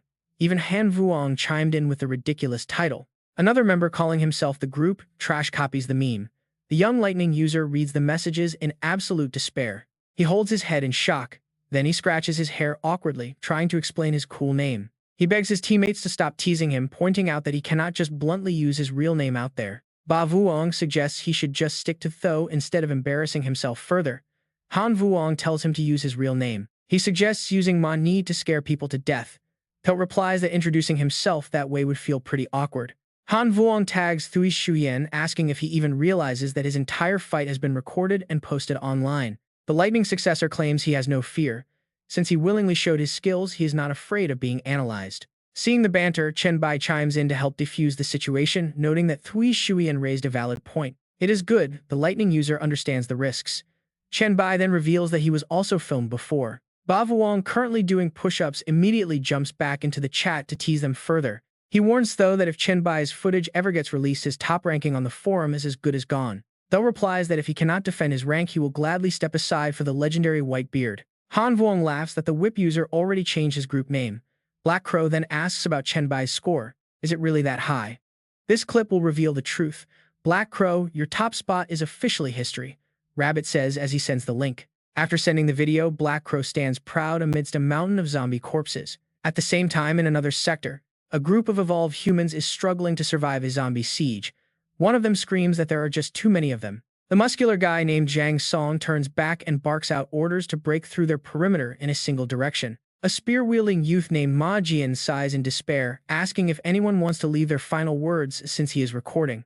Casting her spells, Miao Yuluo grits her teeth and snaps back that she has absolutely nothing to say because she plans on surviving. Suddenly, a massive surge of dark, oppressive aura descends from the heavens, forcing them to look up in sheer bewilderment. What is that? Someone stammers, just as an earth-shattering crash shakes the very ground beneath their feet. Through the rising dust, Chen Bai emerges with glowing crimson horns and calmly asks if they need some assistance. At that moment, Zhang Song is still struggling, shoving his spear deep into a massive monster's maw. Hearing this, he quickly turns. Yes, he yells back, absolutely necessary. Chen Bai merely smirks, flashes a bright smile, yet his eyes bleed pure bloodlust. In a flash, a giant spike of darkness erupts from the earth, impaling the beast and leaving Zhang Song completely stunned. Dozens of black spikes shoot upward, skewering the zombies and hanging them in the air like a grotesque barbecue. Miao Yu Luo lets out a huge sigh of relief, grinning ear to ear at this insanely quick battlefield cleanup. Our main character calmly stands with hands folded amidst the dark forest of spikes, leaving the rescued squad cursing in absolute shock. Meanwhile, the global forums explode over the Chen Bai's effortless mob-clearing skills. Even Rabbit has to admit his leader's dominance. It is totally normal for their leader to be this ridiculously overpowered. Elsewhere, Rabbit is sitting alone on a rooftop edge. His back looks incredibly tense. Breaking into a cold sweat, he nervously wonders if he could even dodge such an attack. Back in the group chat, Shuichuan reminds everyone to learn from the Chen Bai and assess the situation before taking action. This prevents any misunderstandings about stealing kills. Closing the chat window, Chen Bai nods with quiet satisfaction. The people in this group are exceptionally sharp. It seems he won't need to explain anything more to them. Suddenly, a mutated beast leaps from the rubble, prompting him to speak coolly to the incoming threat. Since it managed to dodge the spikes, why didn't it run instead of turning back to attack him? Watching the growling monster charge, he summons dark spears to greet it, saving him the trouble of hunting it down. A mutated gorilla's eyes widen in sheer horror as it realizes it just provoked a literal god of death. Its body is pinned. The system announces he has successfully slain a high-level mutated beast-type creature, granting him a solid intelligence boost. Following the warm-up, Chen Bai's hand glows with a brilliant purple light as the system triggers the biochemical disaster gear. The equipment is ready to evolve. Feeling the surge of overwhelming power, he spreads his arms and commands the system to proceed. His hand transforms into a demonic claw. The system confirms the B-grade soul weapon Doomsday Judgment is now active. It massively boosts his defense and inflicts a zombie virus infection. Admiring his deadly new toy, he remains unfazed. He casually retracts the dark energy. Staring at his lethal claws, he notes with satisfaction how they lock into his bone. This allows him to summon or dismiss them at will. Walking away, he calculates the millions of experience points needed. He wonders if this level up will affect the blacklight virus. 10 minutes quickly fly by and he is now standing tall. Atop a massive pile of corpses with giant claws, he declares the trial a complete and utter success. His defense now easily blocks claws, swords, hammers, and whips. Right on cue, a notification from Meng Meng pops up. She excitedly reports that her class advancement is complete. He immediately heads to Jiang Cheng to meet his favorite disciple. He greets her with a warm smile, asking if she succeeded. Pouting, the young girl blinks her big, adorable eyes. She complains that 1,000,000 monsters were barely enough. Behind her, a massive, majestic soul phantom begins to manifest. Since she ran out of time to defeat her dream self, she had to settle for the double S-class nightmare class. Though she is disappointed, Chen Bai gently comforts her, asking if a double S-class rank is still not enough. He reminds her that this class offers incredible room for growth. Meng Meng brightens up and nods happily. Walking together, Meng Meng suddenly remembers that Black Crow had sent her master a flurry of urgent messages. He chuckles at his junior's impatience. Crow finally found a suitable class, but he was so anxious about it. Chen Bai had a promise to back him up. Arriving at the meeting point, Black Crow waves frantically to greet them. He calls out to his boss and Meng Meng, relieved they finally arrived. Together, they step into the dream realm inside. Inside the abandoned area, Chen Bai warns them with a serious face not to celebrate yet, since some things must be cleared up first. This dark tower dungeon is extremely bizarre and unlike other instances, meaning he cannot guarantee absolute safety for anyone. Hearing this, Black Crow tightens, his fists saying he has already mentally prepared himself. He puffs out his chest with sheer determination, having searched for so long just to finally get a chance at a higher level. He would never forgive himself if he did not give this his all. Black Crow looks at his friends, sincerely telling Chen Bai and Meng Meng to stay safe in there. He adds that if a crisis hits, they should just leave him behind, as he refuses to become their group's burden. Meng Meng giggles and reassures him that she cannot die in the dream world anyway, meaning she would only lose some mental energy. Chen Bai shrugs and agrees, saying his situation is similar, meaning there is absolutely no need to worry about them. Hearing this, Black Crow breaks into a cold sweat and points at himself. So it turns out he is the only one actually risking his life. Both Chen Bai and Meng Meng nod together and say that is exactly right, leaving Black Crow with nothing to do but sigh in defeat. Sighing, Black Crow takes a deep breath and pulls a mysterious scroll from his pocket. He tenses his body, raising his hand to crush the scroll and activate the entrance. Instantly, a massive pitch-black tower rises before them, accompanied by a system notification stating they are entering a hell-level dark tower for levels 10 to 20. Without any hesitation, Chen Bai confirms his entry. Darkness immediately swallows all three of them as they step into the tower's murky entrance. The door behind them slams shut, trapping the uninvited guests inside. Deep within the dark, quiet space, lines of text slowly begin to appear. They read the notification about today's Dark Tower rules. Looking closely at the screen, Chen Bai narrows his eyes and mutters, before reading the rules aloud. First, the tower has 4 floors, and they must finish all tasks from the current residents before they can climb to the next level. Second, they must avoid light as it gets progressively darker as they ascend. Third, absolute silence is required as sound will steadily fade until it disappears entirely. Fourth, the Dark Tower despises the past, meaning climbing will cause memory loss that worsens over time. Black Crow breaks into a sweat asking if these are the actual rules. Chen Bai points out that there is more reading taboos that lead to instant death. Talk about high stakes. First, losing all memory results in death. Second, attempting to escape results in death. Third, they must complete each challenge within 20 minutes or they will die. Fourth, they have to clear the tower in 4 hours and obtain approval from the 4th floor manager or they die. After reviewing this lethal set of conditions, Chen Bai breathes a sigh of relief. Fortunately, none of the rules trigger an instant, unavoidable death. He notes that once inside, they should stick to private messaging. But just as he tries to open his chat box, he freezes in surprise. The system bluntly informs him that the chat function has been completely disabled inside this unique special map. Closing the menu, Chen Bai analyzes the situation, noting that since chat is banned and light and sound will soon vanish, they must rely on mental perception to navigate. He turns to his teammates and instructs them to get some personal items ready. He wants them to write down their names and main objectives to prevent total memory loss. After that, he plans to teach them simple hand signs. Meng Meng quickly pulls out a spare glove and a pen, proudly suggesting they use the gloves to write down anything important, since the material is white and easy to see. She even prepared 3 extra pairs for everyone. Chen Bai smiles and praises her quick, clever thinking, noting that it should be enough, but they must still carve physical markings in case her abilities are neutralized. Raising his hand, he begins establishing simple sign language gestures for their communication, urging them to memorize them. A raised index finger means move forward. Changing to an open palm, he explains that this gesture means stop. He then points over his shoulder to signal a retreat. 3 minutes quickly pass as Black Crow practices clenching his fist to signal danger, while Meng Meng places her index finger over her lips for silence, making Chen Bai nod. In satisfaction, Meng Meng smiles proudly, calling him master and confirming she remembers. Black Crow also raises his hand to show he has already written notes on his glove. Chen Bai waves his hand, signaling that it is time for them to head out. But as they approach the stairs, Chen Bai abruptly stops, noticing a transparent force field sealing the path. A glowing red countdown is visible right on the barrier, not the warmest welcome, but they must complete the challenges of 4 residents on this floor before moving up. With exactly 3 hours, 59 minutes, and 59 seconds remaining, they cannot afford to waste any time. Chen Bai looks at the nearest weathered wooden door and decides to investigate that room first. He decisively reaches out and grabs the handle. Suddenly, the door violently swings open, causing everyone to jump back in shock. An angry shout erupts from inside, telling them to get lost because they are not welcome, but despite the harsh rejection, Chen Bai is completely unfazed, his lips curving into a confident smirk. Not welcome. Well, then he will just have to offend them. He instantly slips inside, charging straight into the room to fling the resident monster backward before starting a cold, ruthless interrogation. He demands to know what the challenge is, making the dark red-eyed shadow monster growl in absolute fury at these annoying brats. They want to challenge him. Pointing a clawed finger around his incredibly messy room, the monster lays down his condition. They must find an item here that no other resident in this dark building possesses, making Black Crow break out in a nervous sweat. This is going to be tough since the room is packed with random junk and they have not even visited the other apartments yet. Meng Meng taps her chin in deep thought, realizing the rules are completely vague.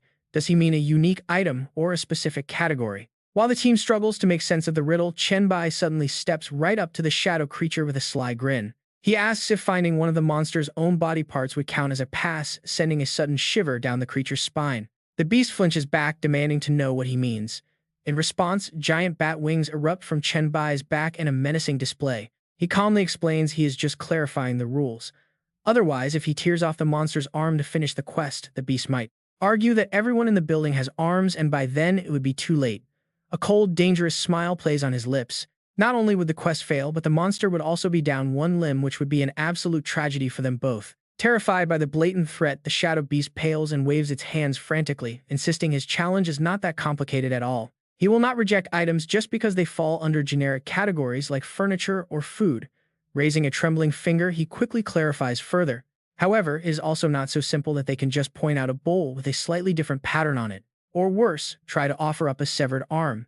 Trying to salvage his dignity, the monster snaps that they should just start searching. He tells Chen Bai to stay quiet, calling him noisy, reckless, and incredibly rude, but right then the young man notices something very odd. The monster specifically targeted him as an individual rather than the group.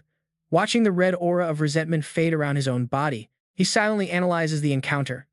Out of the entire team, he was the only one who had spoken up loudly just now. This means the aggro generated from making noise is calculated individually rather than being shared across the entire party. Chen Bai turns around to call out softly to Meng Meng while pulling out a white glove, handing it over his trusty disciple. Takes the item, which is labeled as a gifting glove.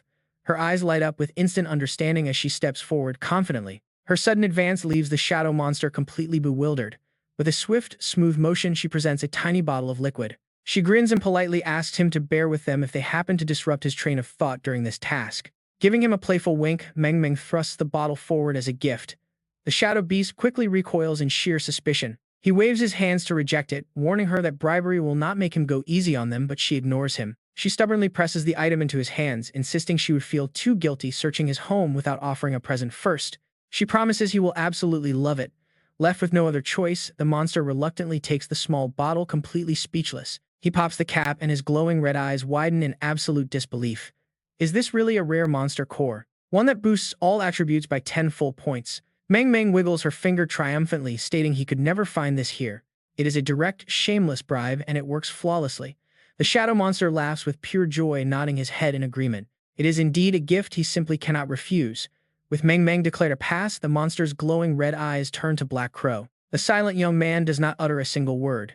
Instead, Black Crow immediately raises 2 signs he has already prepared. They read that the unique thing he found is actually themselves. After all, they are the only outsiders currently standing in this room. The shadow monster has to nod in approval. It is a massive loophole in the rules, but the logic is surprisingly solid. He begrudgingly accepts the answer. But when Black Crow and Meng Meng look around, they suddenly freeze in complete bewilderment. The monster is also left panicking because Chen Bai's entire presence has completely vanished from the room. Then, without a sound, the young man materializes right behind the shadow beast like a ghost, asking about the status of the other residents. He points toward the corridor, explaining that he just went outside to knock on the doors of all the other neighbors. Sadly, they did not seem very welcoming. Now he expects the monster to call them all out to meet him instead. Feeling completely toyed with, the monster roars in anger. Why should he help? They passed the test, so they should just beat it. But Chen Bai simply turns his back silently, considering an unverified hypothesis about how this dark place actually operates. The system rules require defeating every resident on this floor to progress, which suddenly sparks a very bold idea. Stepping closer to the monster, he smiles and wonders aloud what would happen if this floor had no residents left at all. Or, to put it bluntly, glaring threateningly at the dark figure, Chen Bai asks a very cold, direct question. If he kills him, will that resident count on the stairs drop from 4 to 3? He then issues a strict 2-minute ultimatum. Call every resident out here right now, he demands with a creepy smile, or does the monster want to help him test his theory? Needless to say, the terrified monster immediately bolts right out into the hallway, running for its life without uttering a single word. Black Crow sighs in relief and steps forward to thank his boss, but Chen Bai casually waves him off, saying there is no need. He explains that he would not break rules or test limits just for him. Patting his shoulder, he adds it was all just a strategy. This is just his way of getting some breathing room without triggering an instant death rule. And he does not forget to offer some praise. Both of them did great by sticking to the plan even after he made a sound. Keep that up because they need to stay sharp. That is how they will figure out the differences between the actual residents of this black building and outsiders like themselves. With this, they can gather clues from both sides. Looking out into the hallway, 3 dark figures are already standing there waiting. One of them angrily yells that they have never seen such scum. He demands Chen Bai focus on the test instead of threatening residents. Furious, the crow-headed monster snaps that Chen Bai is threatening their residents. He demands to know if they are here just to cause trouble. Blinking innocently, Chen Bai asks how they are causing trouble, when they knocked on 3 doors and got absolutely 0 answers. And the 4th guy just yelled at them to get lost. Stepping forward, he shrugs and says, since the residents do not want to be friendly, then he does not need to be polite either, right? Glowing red horns suddenly sprout on his head once again. With a dark smirk, he tells them he knows they are the ones who decide whether to let them pass the challenge. Spreading his massive bat wings, he hovers in mid-air and offers them a chance to stop playing their clumsy little games. He tells them to get straight to the point and let them pass the tests. Hearing this, the crow-headed monster explodes with rage. Screaming in rage, it asks how he dares to be so arrogant in this building. But get this, Chen Bai simply raises a finger, charging up red energy. With a single red laser beam, the crow monster instantly explodes. Chen Bai coldly notes that the creature clearly wanted to die. But Chen Bai notes that it seems the crow did not need a second chance. As feathers rain down, the remaining monsters freeze in terror. Right away, the system updates stating the resident count has dropped and they must now complete the challenges with 3 residents. Only then can they access the second floor. Chen Bai lands gently, acting as if nothing happened, and stares at the survivors. Waiting silently for the 2 trembling monsters to react, he watches as a lizard-headed monster panics and roars out in anger. It yells, asking if he is scared, warning him that this is the price for killing a resident of the Black Building. Before it can even finish, saying he should just obediently complete the task, a brutal punch sends it flying. Chen Bai complains that the monster was too noisy. Right on cue, the system updates once more, noting the resident count has dropped again. Now they must finish the trial with just 2 remaining residents. Spreading his bat wings again, Chen Bai slowly approaches the survivors. With a cold look, he asks them what their choice is going to be. Absolutely terrified, the last 2 monsters can only freeze in silence. They quickly back down. The system alerts ring out, confirming that Resident 101 and Resident 103 have passed. With the stairs to the second floor unlocked, Chen Bai retracts his wings and waves his allies over with a satisfied smile. He tells them it is time to head up. Stepping onto the second floor, he notices the light is much dimmer here. A long, dark, and terrifyingly silent hallway stretches out before them. Chen Bai frowns as he takes in the spooky atmosphere. As the dense black fog spreads rapidly all around them, he turns to his young student and asks her a serious question. He asks Meng Meng if she knows how many of her memories she lost after stepping onto this floor. But then he suddenly pauses. Touching his lips, he realizes his voice has suddenly become much quieter. He notes that he will have to speak louder from now on. Meng Meng scratches her head with a smile, saying she barely lost any. Since entering this apocalyptic trial, nothing major has vanished. She points to herself and explains that she only struggles to remember the time before her psychic powers actually awakened. Struggling to remember, she cannot recall exactly how much she forgot from that specific period when her talent had not fully developed yet. Black Crow quickly holds up a whiteboard, saying he and Meng Meng lost about the same amount. Chen Bai rubs his chin in thought, but on the contrary, he lost a massive chunk of his memories. Suddenly, he points directly at his junior and asks a bizarre question. He asks who he is. Black Crow jumps back in shock, raising his guard and thinking his boss is playing some trick. Clutching his chest, he asks if his boss really forgot that much, pointing out they have chatted constantly in Group Chat 1. Having met plenty of times, he points to himself and swears that he is Black Crow and his real name is Jiao He. You really do not remember a single thing. Chen Beifei suddenly laughs while Meng Meng raises her hand and cheers, saying he is totally right. She remembers everything now. Chen Beishu gives a playful look and calmly analyzes that the amount of memory he lost and the dark mist clinging to him are much greater than theirs. He concludes that this memory loss is probably closely linked to that black shroud of fog. Staring at the dense fog swirling around him, Chen Bai mutters that if the black mist completely swallows someone, they might lose every single one of their memories, which would trigger an instant death rule and kill them right on the spot. Meng Meng widens her eyes in confusion, asking if all the residents of this building are not completely enveloped by the black mist. Chen Bai turns to explain that the rules for outsiders and actual residents of the building are definitely going to be different. After saying that, he begins to channel his mental power to try to disperse the black mist and see if his memories return. If they do, it will prove the link between the fog and memory. His eyes glow with a mysterious blue light. A wave of energy ripples out, blowing away the black mist around him. Crow stands there dazed, watching his boss glow, while Chen Bai turns around with a smile. It seems this black mist behaves more like a negative debuff than a terrifying memory eraser. He announces the good news that his memories are back, suggesting that if they have any high-tier debuff removal skills, they should try them. Meng Meng shuts her eyes, desperately trying to activate her SSS-Rank talent, while Crow also strains to use his energy. His eyes flash with a green light as he tries, but just seconds later, Meng Meng sighs and shakes her head, saying it is useless. Crow quickly holds up a sign showing he failed too. Chen Bai frowns slightly. Even Meng Meng's SSS-Rank talent cannot do it. It seems this black mist possesses some kind of authoritative power. He asks himself if they are in a race against time, to make sure his 2 companions do not lose too much of their memories. However, looking at his cooldown timer, he reconsiders. The status reading scale is counting down 59 minutes and 21 seconds. He immediately rejects that reckless idea. If he slaughters the residents to climb up fast, he will definitely lose a massive chunk of his own memories, forgetting his hourglass, and this skill would mean game over. Staring at his 2 teammates, Chen Bai cautiously weighs their options. Even if he warns them ahead of time about that skill, the risk is still way too high. What if all 3 forget everything? He decides the safest path is to clear 1 floor per hour, maintaining his stats and keeping his skill cooldowns in check. This will minimize the risk. Let us see how he handles the challenges. Chen Bai explains his detailed plan to the team. The second floor has 4 residents. They must clear the challenges by the book. If 15 minutes pass without success, he will step in. Crow holds up his sign in agreement. Understood, Boss Bai. Meng Meng is also super hyped, waving her hands. Yes, master.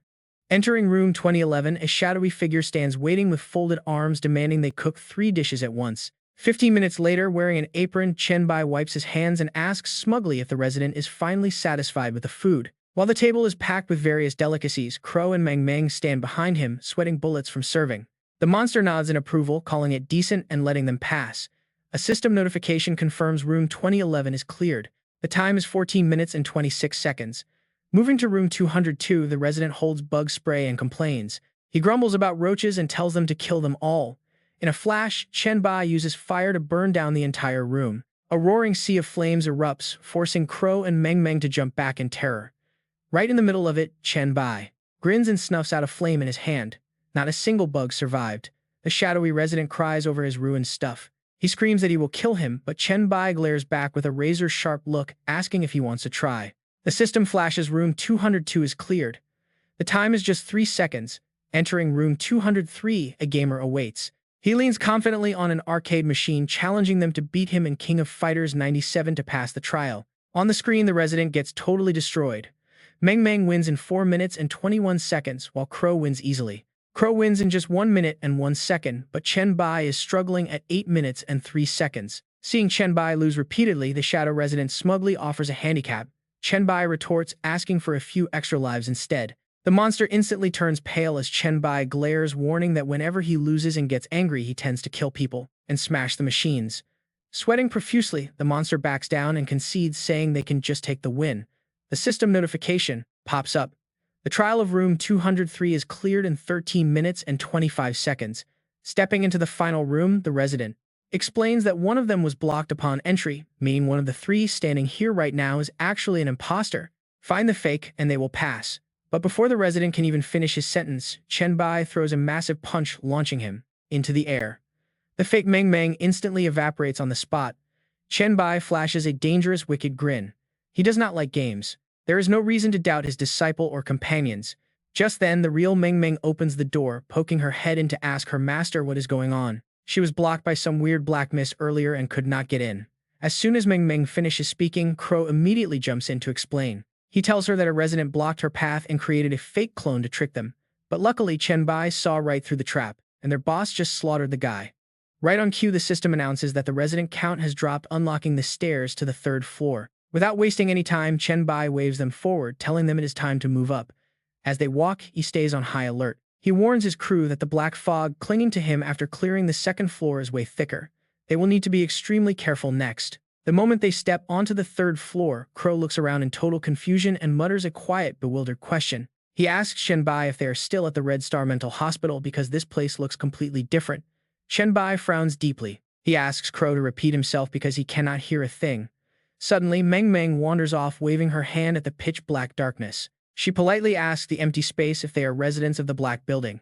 Instantly, the system updates them on the terrible conditions here. Light and sound are slashed by 75%. Memory loss has hit 44.75% for Chen Bai. Meng Meng and Crow both lose 34.21%. Their dazed, forgetful expressions say it all. Chen Bai rubs his temples in frustration. This massive drop in light, sound, and memory is going to be a huge headache. Just checking in on each other took them almost 10 minutes. But thankfully, the clever lead has a trick up his sleeve. He smirks with absolute confidence, balancing the speed run from floor 1 and the rule following of floor 2 gave him the answer. He knows exactly how to beat this stage now. With a sharp nod, Chen Bai orders them forward to clear the 4 apartments. They are going to wrap this up fast. Crow eagerly agrees, shouting that it is no problem at all as they reach apartment 301. A shadowy figure opens the door, holding a book, complaining about a new detective novel he bought that is missing its final pages. He asks if anyone can deduce the killer. But before the creepy monster can even finish speaking, Chen Bai cuts him off. The boss orders Crow to stick to their strategy and skip the small talk because they are about to run a total speed blitz. Crow nods instantly. This sudden move catches the resident of room 301 completely off guard, his red eyes widening in shock. Before the beast can even comprehend what is happening, Crow unleashes a massive spine-chilling surge of glowing green demonic energy. He swings his massive claws and tears right through the pitiful monster, slicing him clean in half. Crow dusts off his hands. He proudly reports that room 301 is clear. Next up is room 302, where an intellectual shadow holds scrolls. The pretentious resident claims he has collected several ancient scriptures, but they are incomplete, asking if they can help him restore them. Without a moment of hesitation, Chen Bai steps forward and snatches a scroll to examine it. He casually reads the titles aloud. He recognizes Chu Shi, Biao Ai Lian Shuo, and Lu Shi Ming. Turning to his student, he asks how long she needs. Meng Meng confidently promises she only needs 3 minutes. Sure enough, 3 minutes later the shadow receives his completed scroll back. The monster is absolutely thrilled, marveling at her work. Right on cue, a notification pops up, confirming the challenge is cleared. Moving on, the resident of room 303 tries to sneak around and hide, but his efforts are completely useless. Meng Meng summons her giant butterfly wings and flat-out stomps him into the floor. Chen Bai calmly notes that room 303 is done. She nods, saying they are more than strong enough to obliterate these weaklings anyway. Chen Bai confirms their brutal but effective strategy. If a challenge takes too long to solve, just speed running a slaughter is definitely the way to go. Putting that theory to work, Crow swings his massive scythe, instantly vaporizing the resident of 304 the moment he peeks out. Chen Bai watches the absolute carnage, calculating that letting his two companions share the burden of the dark fog is his best play. This clever setup lets them divide the negative effects. He smirks, knowing that even with his appraisal skills still on cooldown, they are safe. They can easily prevent any major memory loss. Right on cue, the system chimes to confirm the resident count has dropped again. The path to the 4th floor is finally open. The trio heads up only to be greeted by a flashing red warning screen. Light and sound drop by 99%.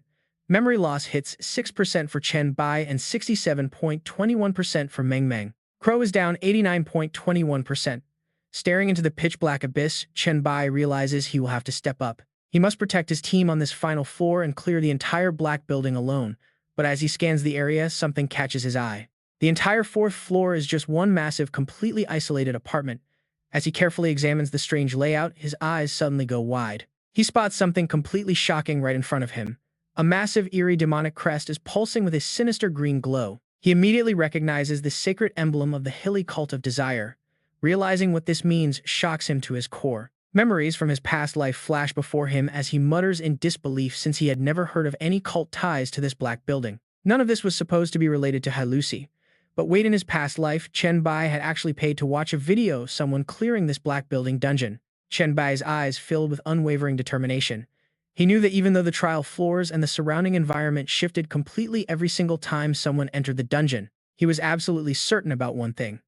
He could confidently state that not a single clear run of the very top floor had ever featured any divine symbols. Just as that realization hit, an authoritative voice suddenly echoed out from the deep, swallowing darkness, instantly shattering the quiet and tense atmosphere of the entire room. A shadowy figure slowly materialized from the pitch-black void, calling them heretics, who dared to break the silence before coldly introducing himself to them. The floor manager of the black building announced himself in a freezing tone, noting that reaching this ultimate summit had already proven their sheer strength and brilliant wisdom. Slowly taking a step forward, the floor manager stared at them, posing a highly tempting question that preyed on their deepest desires. Did they wish to become permanent residents of this place, or did they seek to seize and claim its incredible power for themselves? But before the manager could even finish, Chen Bai arrogantly cut him off, telling him to cut the crap and explain why Hyloa's divine symbol was there. The manager roared in absolute fury, asking how a mere mortal dared to speak the true name of his goddess, calling it a death wish. Without wasting a second, Chen Bai immediately activated his manifest soul weapon, unleashing the hellish screech of the shepherd's horn.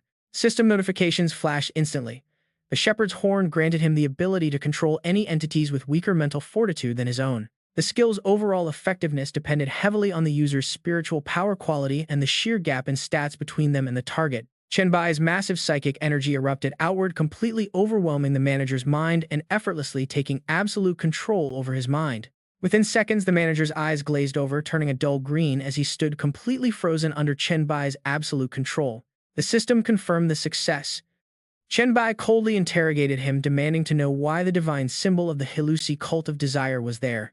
Completely dominated, the floor manager could only mumble his confession, admitting that he was indeed the one who had carved the symbol. He explained that the supreme goddess had sent them to this dark tower, and out of deep reverence, he drew her holy mark to worship her. Frowning, Chen Bai questioned him further, asking if the dark tower was actually this black building, wondering what it truly was. The manager nodded, confirming that every black building was merely a fragment of the dark tower, serving as one of its beacons. Just when they thought they'd get answers, an invisible force crushed the manager, causing him to explode into a thick cloud of dark smoke. Chen Bai startled and took a step back, realizing the beacon had completely vanished.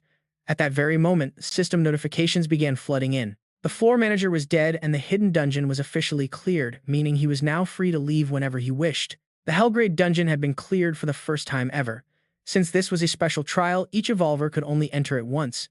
The system then popped up a prompt asking if he wanted to make his masterclass dungeon clear video public for other evolvers. As his body began to fade for teleportation, the dark bones enclosing Black Crow and Meng Meng started to dissolve as well. Witnessing the dark bones vanish, Black Crow cheered happily.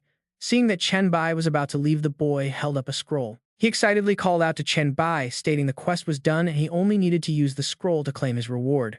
Chen Bai nodded, instructing him to go ahead and use it. But as Black Crow tore the scroll, an uneasy feeling washed over him. He mumbled in confusion, asking if Chen Bai or Meng Meng could also feel the bizarre chilling sensation currently creeping up his spine. Meng Meng looked just as bewildered as him, while Chen Bai's face darkened instinctively, looking up as if sensing a divine gaze watching them. And here's the crazy part, a massive and stunning face slowly manifested in the night sky, casting an oppressive aura over the entire dungeon. Chen Bai realized with a sudden jolt that this energy was incredibly familiar, knowing Black Crow's scroll had actually summoned her. Staring at the purple orb of Hyloa, the giant face slowly opened her deep violet eyes, her voice echoing through the sky. She addressed them as mere mortals. But seeing this familiar goddess, Chen Bai merely smirked with a touch of wicked amusement. He hadn't expected to meet her so early in this lifetime. Hyloa looked down, her expression full of divine arrogance. She noted that they must be exceptionally outstanding among all evolvers to have successfully conquered the trials of the Black Building. As her gaze locked onto Chen Bai, she grew deeply intrigued. The young man's soul and heart seemed to create a peculiar resonance inside her. Furthermore, she could clearly sense the faint lingering traces of desire upon him, which only piqued her grand divine curiosity even more. Staring down from her lofty position with supreme authority, the goddess demanded to know his name, asking if he even knew who she was. But instead of being intimidated by her grand presence, Chen Bai remained completely calm, placing a hand over his chest to fake deep respect. He introduced himself, asking for forgiveness since he didn't know her but mentioned he once had the honor of knowing the Lord of Etiquette. The young man cleverly covered up his previous cold expression, weaving a smooth, flawless excuse to explain his sudden change in mood. He told her that his heart had merely wavered because he felt her immense, saintly divine presence the very second she arrived. Hearing the name of her old acquaintance, Hyloa seemed quite surprised, nodding in quiet approval as she praised the young man. She praised them, calling Chen Bai exceptionally polite and noting that he truly proved himself by clearing the Black Tower before bringing up the rewards. When asked what he wanted, Chen Bai simply smiled and loftily declined, politely stating that he did not actually need a single thing. Instead, he pointed at his dazed junior standing behind him, explaining that his only goal was to help his teammates, so the rewards should go to him. He asked the goddess to give everything to his friend. Hearing this, Hyloa slightly arched her eyebrow in amusement before turning her attention to the kid. Shifting her gaze to the nervous kid, she asked what he desired. Black Crow clasped his hands together in a panic and shyly stepped forward. He made a very practical request, asking for a class that would perfectly fit his abilities. The goddess burst out laughing at their unique request. She found these humans incredibly entertaining. As her figure began to fade into the void, she left them with a rather mysterious promise. She agreed to grant the reward to his teammate, adding that she would definitely remember Chen Bai as they would surely meet again. With those final words, a swirling portal of light opened up, sending a floating scroll straight into Black Crow's trembling hands.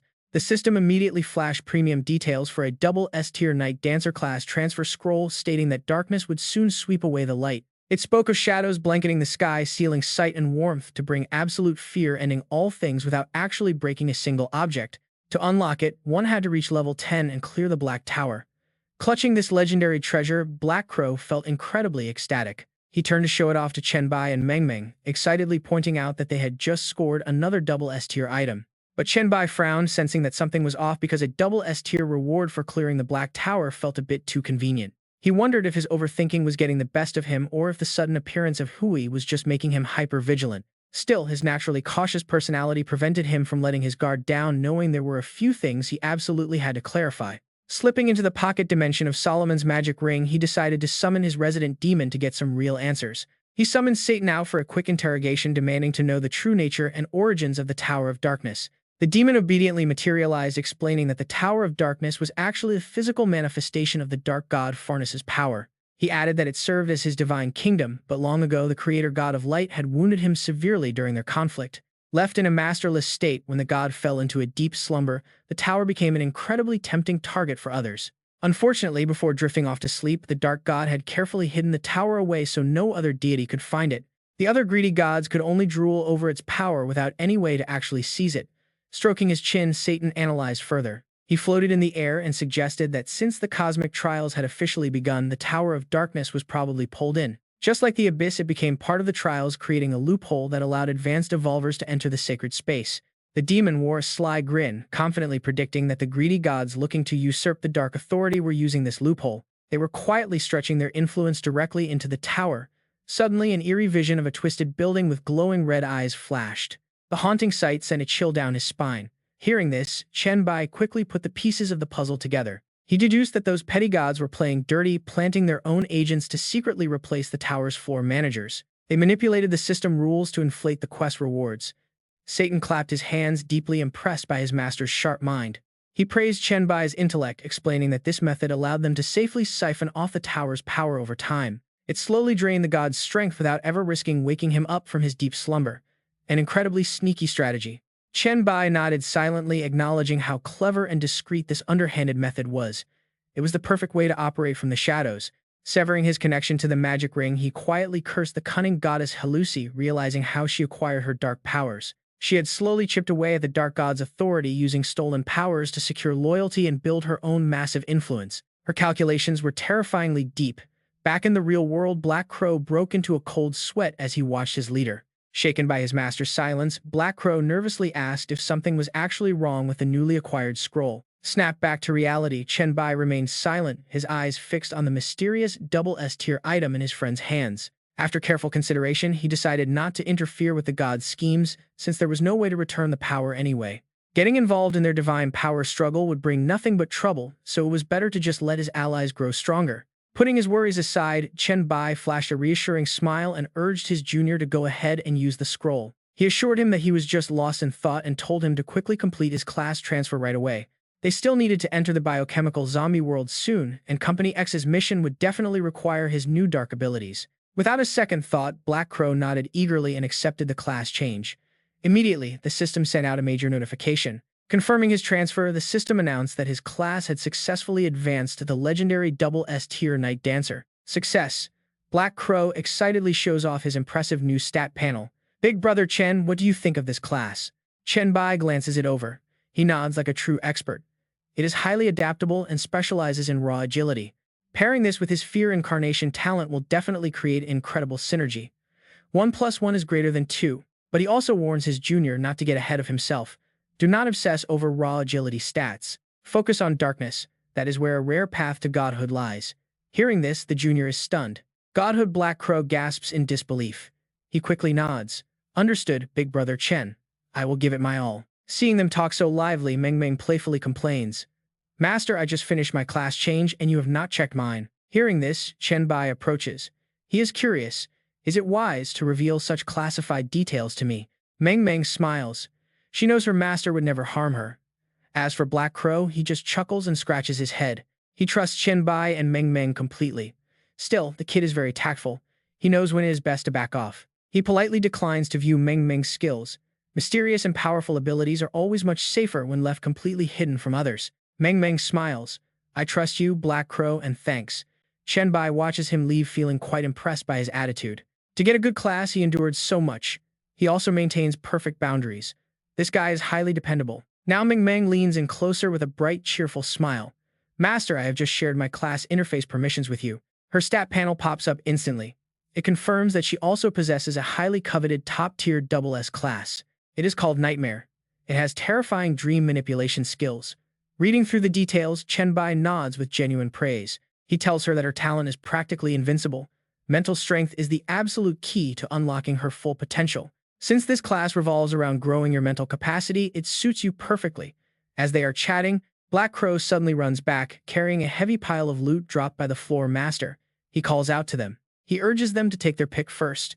Chen Bai waves his hand. Go ahead and choose, I do not need anything. Let me just observe.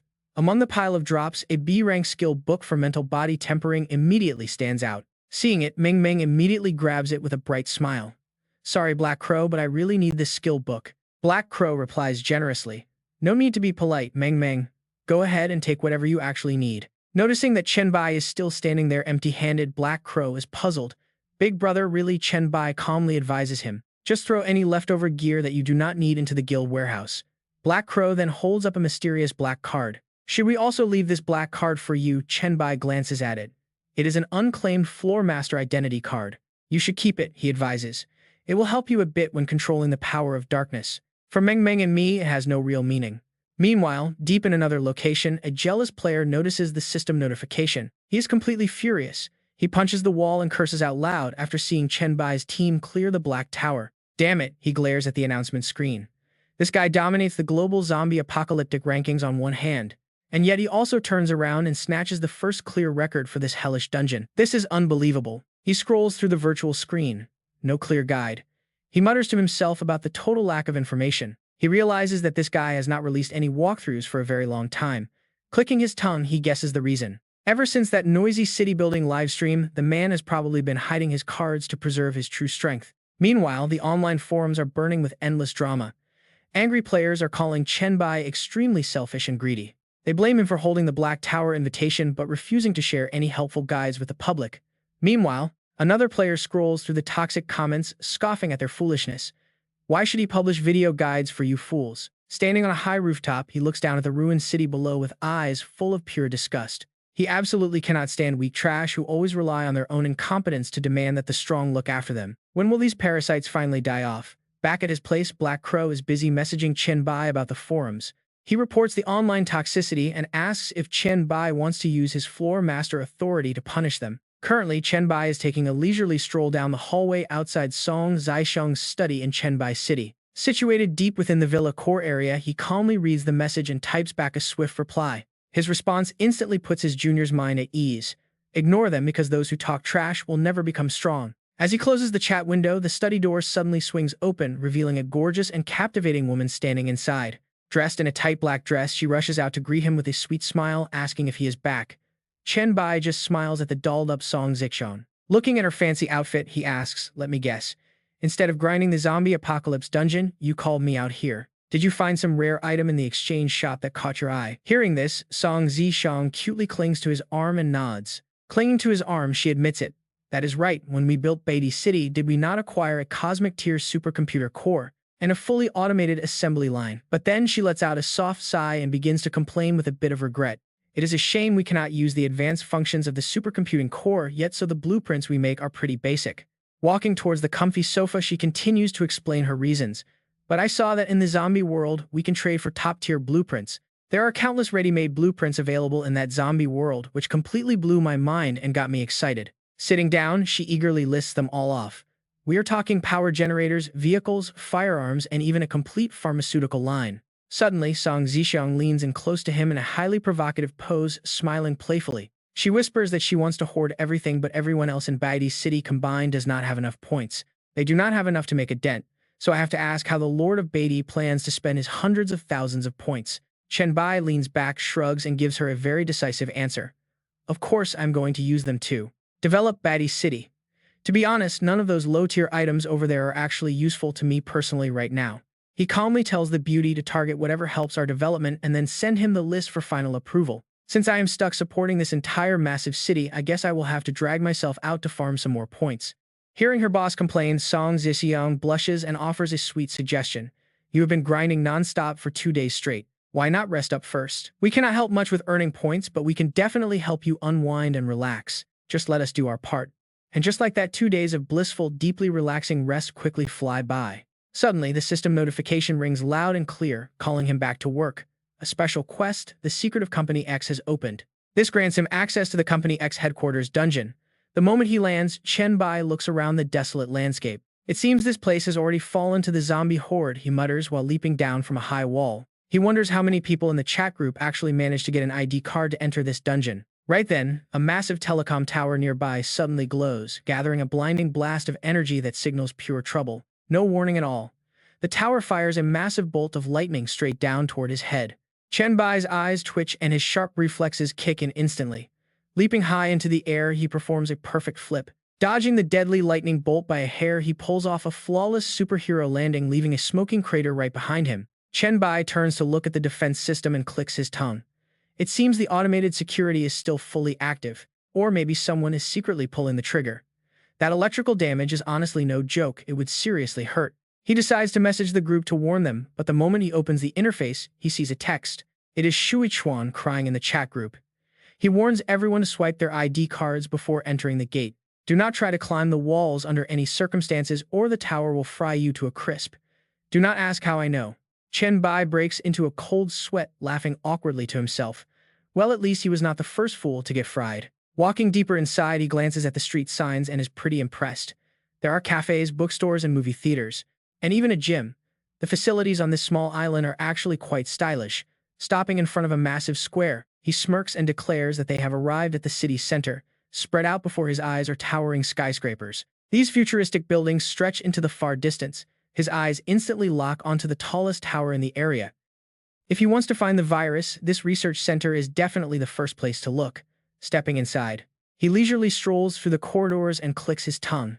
Aside from the lobby, it is all labs of various sizes. This building must house at least a few hundred active projects. Stopping in front of automatic door number X941, he is certain this is the place. Smells like pure virus. Immediately, he activates his scouting skill, the peek into secret skill. As the door opens, his eyes land on a glowing green test tube sitting alone on the rack, making him wonder what kind of toy this is. The item details immediately display the information. It is the original source of the X73 virus. This is a failed vaccine product from their 73rd attempt, intended to combat the X virus. Not only was it a complete failure, but its purity is also extremely low. This virus concentration is insanely high. Converting a vaccine back into raw serum makes it as pure as it gets. Right then the system chimed in. It announced he absorbed the raw virus serum, granting 50 virus points and 200 T-virus evolution points. He grinned. Our guy rubs his chin, thrilled to get exclusive evolution points for the T-virus. Talk about a rare find, especially since his telekinesis skill is desperately running low on upgrade points. Hooked on this easy farming, he spins around and walks out of laboratory room X941. His best bet is to scavenge other X-virus labs to see if he can salvage any more failed vaccines. But suddenly, he freezes, his survival instincts screaming at him. Hold on, something crazy is closing in. The pungent smell of the virus is absolutely overwhelming. It burns his nose.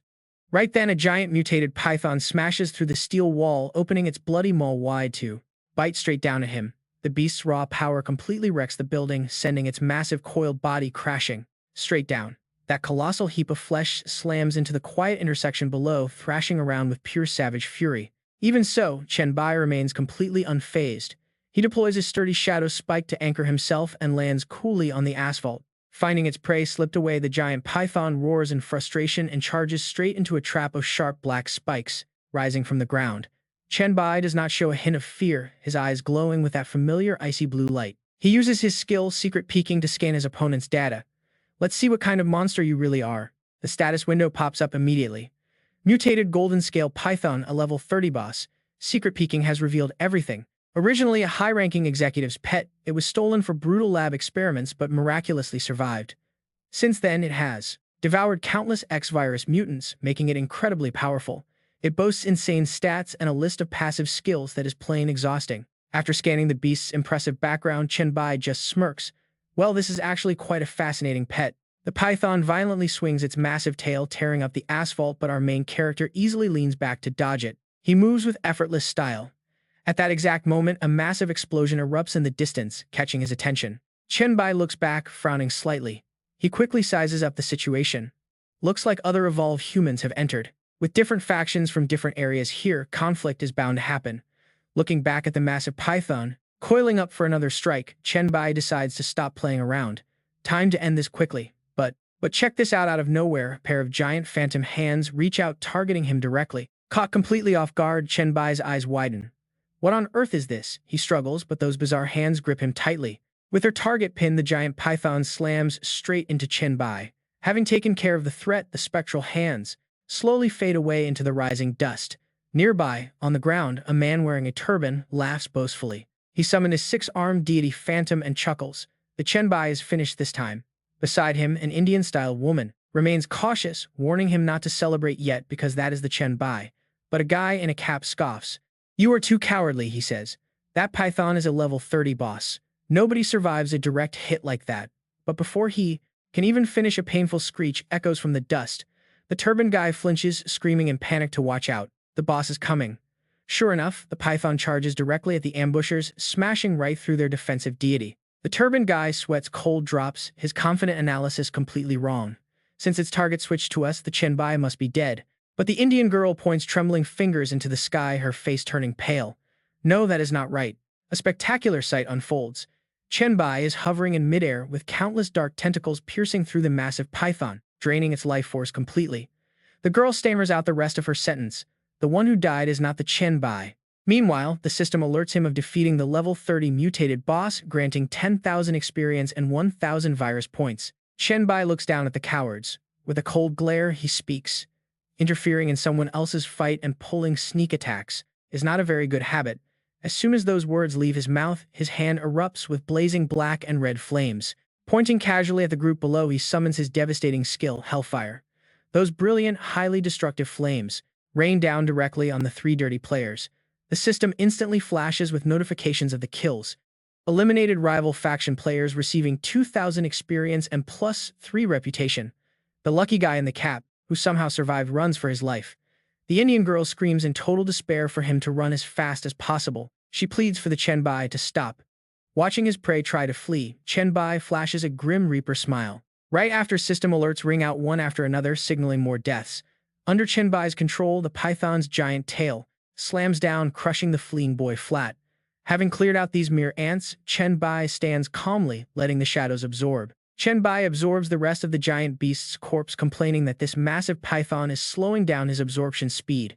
Right after, Chen Bai senses movement nearby. He looks up at the road ahead. Looks like even more players are arriving. There are way more people entering this dungeon than he expected.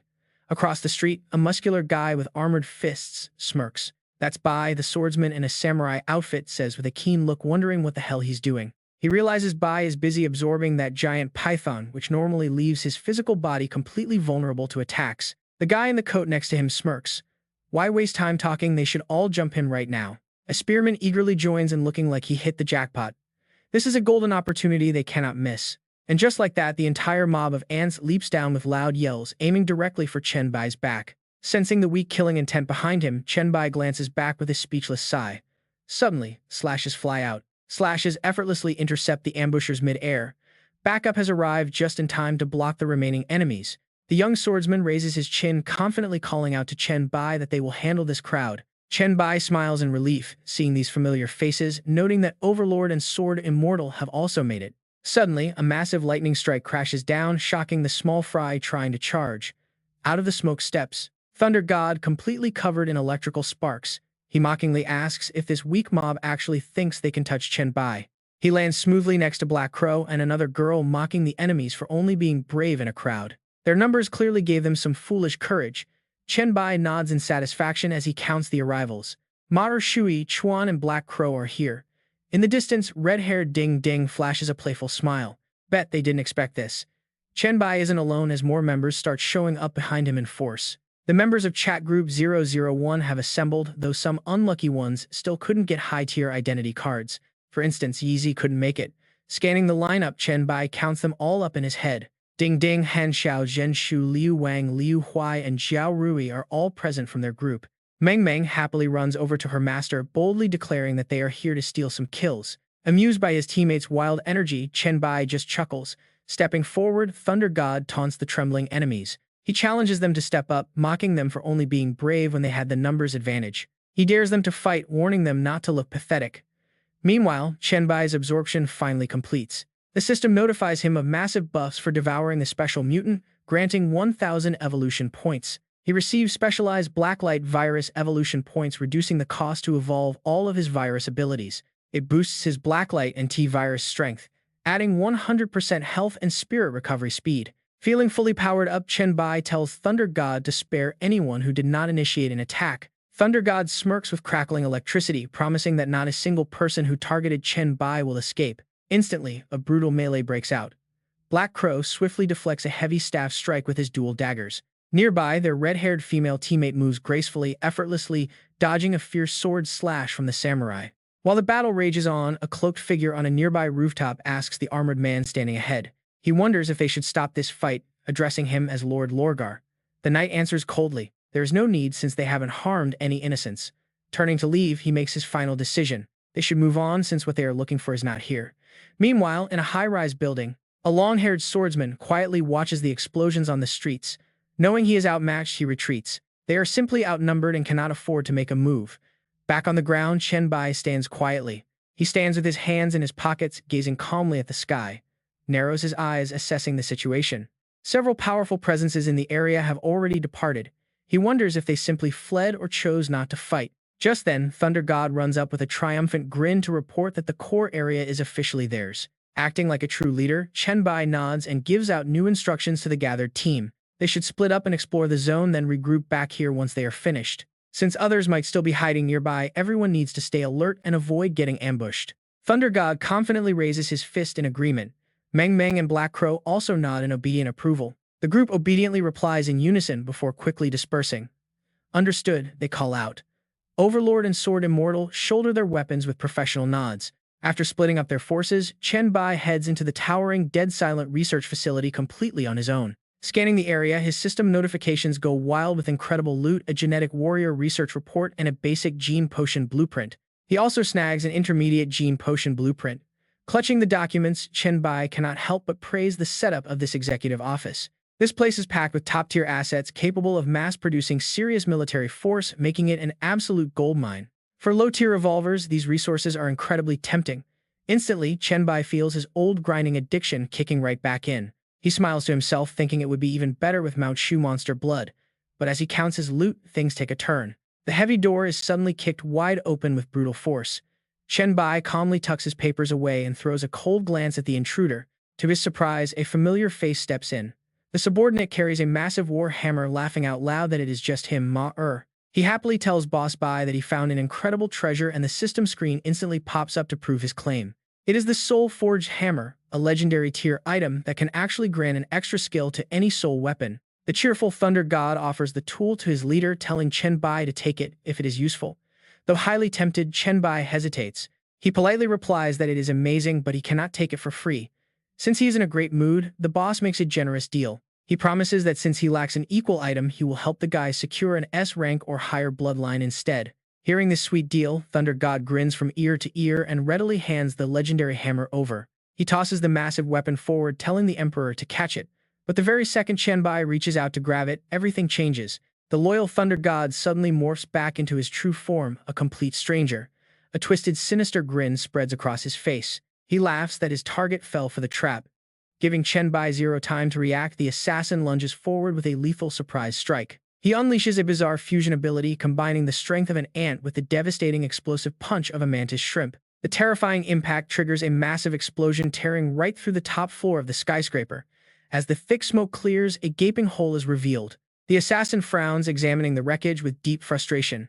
There is no kill notification, proving this target is incredibly tough to put down. Still, he reassures himself that even if Chen Bai survive, he must be critically injured. The assassin continues to mutter to himself. He calculates his odds with some wild biology math, noting that a mantis shrimp punch explodes in just a fraction of a millisecond. Add in the physical enhancement of 50 times the strength of an ant, and he feels absolutely confident in his math. He claims that no one could ever survive his ultimate strike. But right then, a cold, mocking voice whispers right behind his ear. The voice agrees that the punch was indeed incredibly powerful. The assassin jumps in pure shock, his eyes widening in terror. He spins around to find Chen Bai floating right behind him, casually holding the giant hammer as dark energy erupts around him. Chen Bai tells him that a surprise attack like that would have severely hurt him, but he was already prepared for it. He remarks that it is a shame the assassin used such high-tier bait to lure him out, addressing the man as Anthony. Sweating profusely, Anthony panics and asks how Chen Bai knows him. The young man simply smiles, listing the killer's details like a resume. He identifies him as Anthony of the myriad Chen base formations, possessing an SSS-Rank talent and a special S-Rank trickster clown class. He belongs to the light faction. Rubbing his chin, Chen Bai uses knowledge from his past life to completely unnerve his enemy. He notes that since Anthony was a notorious evolver in his past life, it would be impossible not to recognize him. Chen Bai's eyes darken as his killing intent explodes, telling the killer to prepare to die for trying to cross him. Feeling the overwhelming pressure, Anthony gnashes his teeth in terror, realizing he stands absolutely zero chance in this fight. Knowing he is outclassed, he throws out a cluster of bright red balloons to block the path, calling them terror balloons. Without a single moment of hesitation, he activates his ultimate escape skill, fusing the speed of leopards and falcons. The balloons explode into a massive cloud of smoke to block Chen Bai's vision, and Anthony tries to slip away. He hops onto another floating balloon, fleeing at lightning speed while leaving a thick, smoky fog behind him to cover his tracks. Watching the clown run for his life, Chen Bai does not chase immediately, only letting out a mocking laugh at the desperate escape. He unfurls his pitch-black bat wings, slashing forward at insane speed and calling out that he has to repay the gift. The very next second, Chen Bai's brutal slash cuts the assassin clean in half, sending both pieces falling to the ground. Hovering in midair and looking down at the asphalt, Chen Bai frowns as he observes the severed body. He wonders if the assassin is still alive, noticing his lower half is already regenerating into a brand new body. Disgusted by the strange biological regeneration, he decides not to watch and simply summons a blazing purple flame. He rubs his hands, muttering that maybe the guy copied an earthworm's regeneration ability. Then the eerie purple flames immediately rain down, completely burning that mushy pile of flesh to ashes. After waiting for a while with the system remaining totally silent, he wonders why no kill notification has popped up. Rubbing his chin like a real detective, he reasons that since everything is burned to dust, there is no way he survived. It really seems to be an earthworm ability, meaning he must have hidden a clone somewhere to keep himself alive. Meanwhile, in a lavish European-style royal chamber, Anthony is kneeling on the expensive tile floor, screaming out in pure despair. No way, this cannot be happening. His face is dripping with sweat as he grinds his teeth in sheer terror. The event barely started, so how could anyone already have such monstrous strength? It makes absolutely no sense. That name, Chen Bai. Meanwhile, on a nearby rooftop, a girl with braided hair clutches her camera and squeals with excitement. That was so cool. Chen Bai in chat group 001, her camera screen has perfectly captured Chen Bai standing like an absolute boss in that purple sea of fire. Battle correspondent Ji Zhende adjusts her glasses and analyzes the scene. The guy who just got instantly vaporized was the high-ranking Anthony himself. Her eyes instantly turn into dollar signs as she giggles. This is front-page news. She is finally hitting the jackpot this time. Her beloved camera is getting a massive upgrade. Before long, on the Evolver's online forum, posts start popping up, selling exclusive footage at absolute highway robbery prices. This quickly triggers massive flame wars, some jealous users complaining that those Group 001 guys are way too arrogant. But others quickly shut them down, telling them to wake up. They point out that Chen Bai did not touch a single hair on anyone who did not attack him first. Honestly, it was a beautiful move. Others are still furious, demanding to know what right they have to hog the core zone of the dungeon. Bystanders just laugh, saying they only fought back and never banned anyone. If you have the guts, go on in. Meanwhile, Fan Chen Chiang is completely devastated. Anthony died. He spent a whole gold coin and not for this garbage ending. He claims the video is fake, but someone replies that Anthony is still alive on the leaderboard, just dropped to rank 3. Another user begs to borrow a gold coin because the price is simply highway robbery. Some even praise the camera operator, asking them to reveal themselves since filming at such a close distance takes some serious balls. But ignoring all the online noise, inside the archives of Company X, Shui Chuan is busy digging through messy piles of paperwork and complains. He grumbles that there is absolutely nothing useful here, but the companion in ancient clothes nearby just chuckles. He gently corrects Shui Chuan, explaining that these administrative documents actually hold an incredible amount of long-term value. Just then, Meng Meng runs over, clutching a stack of files like precious treasure and smiling brightly in agreement. She says these papers detail the exact origin of the virus, along with research reports from all around the world. Armed with this intel, once the dungeon ends, they can stay one step ahead of everyone else and claim the best loot. Meanwhile, inside the core AI server room, red emergency lights flash as the security system blares out a warning. An unidentified intruder has been detected and the laser defenses are immediately online.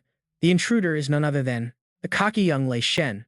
Smirking, he activates his blind flash skill, instantly turning into pure electricity to slip through the laser grid.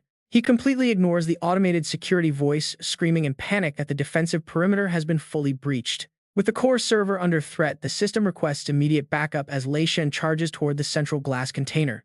The machine issues one final threat, telling him to carefully consider the consequences of destroying the core AI. But this hot-headed muscle brain does not do thinking, and honestly, who needs a brain when you have fists like his? With one devastating blow, he shatters the reinforced glass to pieces and grabs the dark central core cube. The defeated system is forced to announce that the Company X artificial intelligence core has been successfully secured. The exploration of the intelligence center is complete, bringing their progress to 80%. Meanwhile, over at the core armory, Chen Bai is casually shopping, nodding in approval at the massive piles of ammunition, tactical gear, and medical supplies. His eyes then lock onto a sweet piece of tech, a rank, a superpowered electric whip along with 5 batteries. There are also several other unique technological items lying around. Suddenly, a sweet notification ping chimes in. The weapons vault is cleared and their exploration progress for Company X headquarters officially hits 100%. The Group 001 squad has completely looted the place clean. Looking at the massive mountain of loot before him, Chen Bai wipes away his sweat. He mutters that if he does not upgrade his inventory space, there is no way he can carry all of this. Still, he smiles to himself, knowing the defenses of Chen Bai City are about to get a massive upgrade. At the exact same time, the system generously flashes a new announcement. All evolvers participating in exploring the core area of Company X headquarters receive 100,000 experience and 20,000 redeemable points. Stepping outside the building, at sunset, the members of Team 001 are already waiting there excitedly, waving and calling out to the Chen Bai boss Chen. Chen Bai walks over calmly, nodding and asking if everyone is out, suggesting they trade any unused loot right here. They can immediately do some internal trading on the spot. Right then, a high-tech Rubik's Cube is presented with insane stats. It is the artificial intelligence core of Company X, an S-class special item representing the highest technology of this world. This flawless AI can manipulate any computer or mechanical device, though it requires a massive amount of power to run. Without electricity, it is practically useless. The young man Lei Shen casually tosses the Rubik's Cube in his hands and shrugs, saying he has absolutely no use for this kind of toy. Lei Shen hands the item over to his boss. Chen Bai takes it and starts negotiating fairly, saying it is quite useful to him and asks what he wants in exchange. But the proud youth decides to flatter him, saying he is obviously giving it directly to the Chen Bai as a gift. Lei Shen then points to his companion, mentioning he only swiped it because this trash friend bypassed 3 firewalls. Hey, you trash rich guy. Do you want anything? The other guy breaks a sweat and corrects him, asking to be called by his new name, Shen Wang. Chen Bai turns to speak with Shen Wang, noting that his organization probably needs this, but since Chen Bai must have it, they should discuss a fair price. Shen Wang quickly waves his hands in a frantic refusal, turning down the offer instantly, saying they have no use for it since their organization is not growing that fast. Taking it back would only collect dust. He continues his explanation, adding that without the Chen Bai's crucial intelligence, they would never have had the chance to explore the core area so easily, so Chen Bai should definitely just take it without any hesitation. Wait for it, because Chen Bai's counteroffer is absolutely legendary: 100 full sets of C-class tactical gear, including body armor and firearms, which combined can unleash B-class power plus 2 B-class high-tech weapons as a bonus. Hearing this, Shen Wang is absolutely thrilled, declaring that this is exactly what his group has been desperately craving. He praises the mighty Chen Bai, joking that his old man might actually set up an altar to worship him now. The day of his rise to dominance is not far. With one dealt with, Chen Bai turns to tease young Lei Shen. Calling him Wu Lian Xian, he asks if he truly needs nothing, but the stubborn youth continues to play hard to get. Insisting that he does not need anything, Chen Bai immediately pulls out a premium electric whip with glowing system details. The A-class electric whip boosts all stats by 120, adjustable from 1 to 1000 volts. It can even generate a defensive magnetic field to protect the user. Holding this highly coveted weapon, Chen Bai sighs dramatically, saying it is a shame since nobody else can use it, so he might as well sell it online. Instantly, young Master Lei Shen throws away his dignity, lunging forward to cling to Chen Bai's leg while crying desperately. He begs for the trade, literally calling him dad, pleading not to sell it and promising he will never show off again. Seeing this hilariously fast change of attitude, the entire group bursts into loud laughter. Once everyone finally calms down, Meng Meng obediently reports their findings, saying they discovered a treasure trove of documents about this world and Company X. Once the world merge is complete, there will surely be plenty of gold mines to exploit. Shui Chuan stands nearby, agreeing that they should share all this data directly with the group chat. However, Chen Bai immediately shakes his head and warns them, reminding them that hard-earned loot does not need to be distributed for free.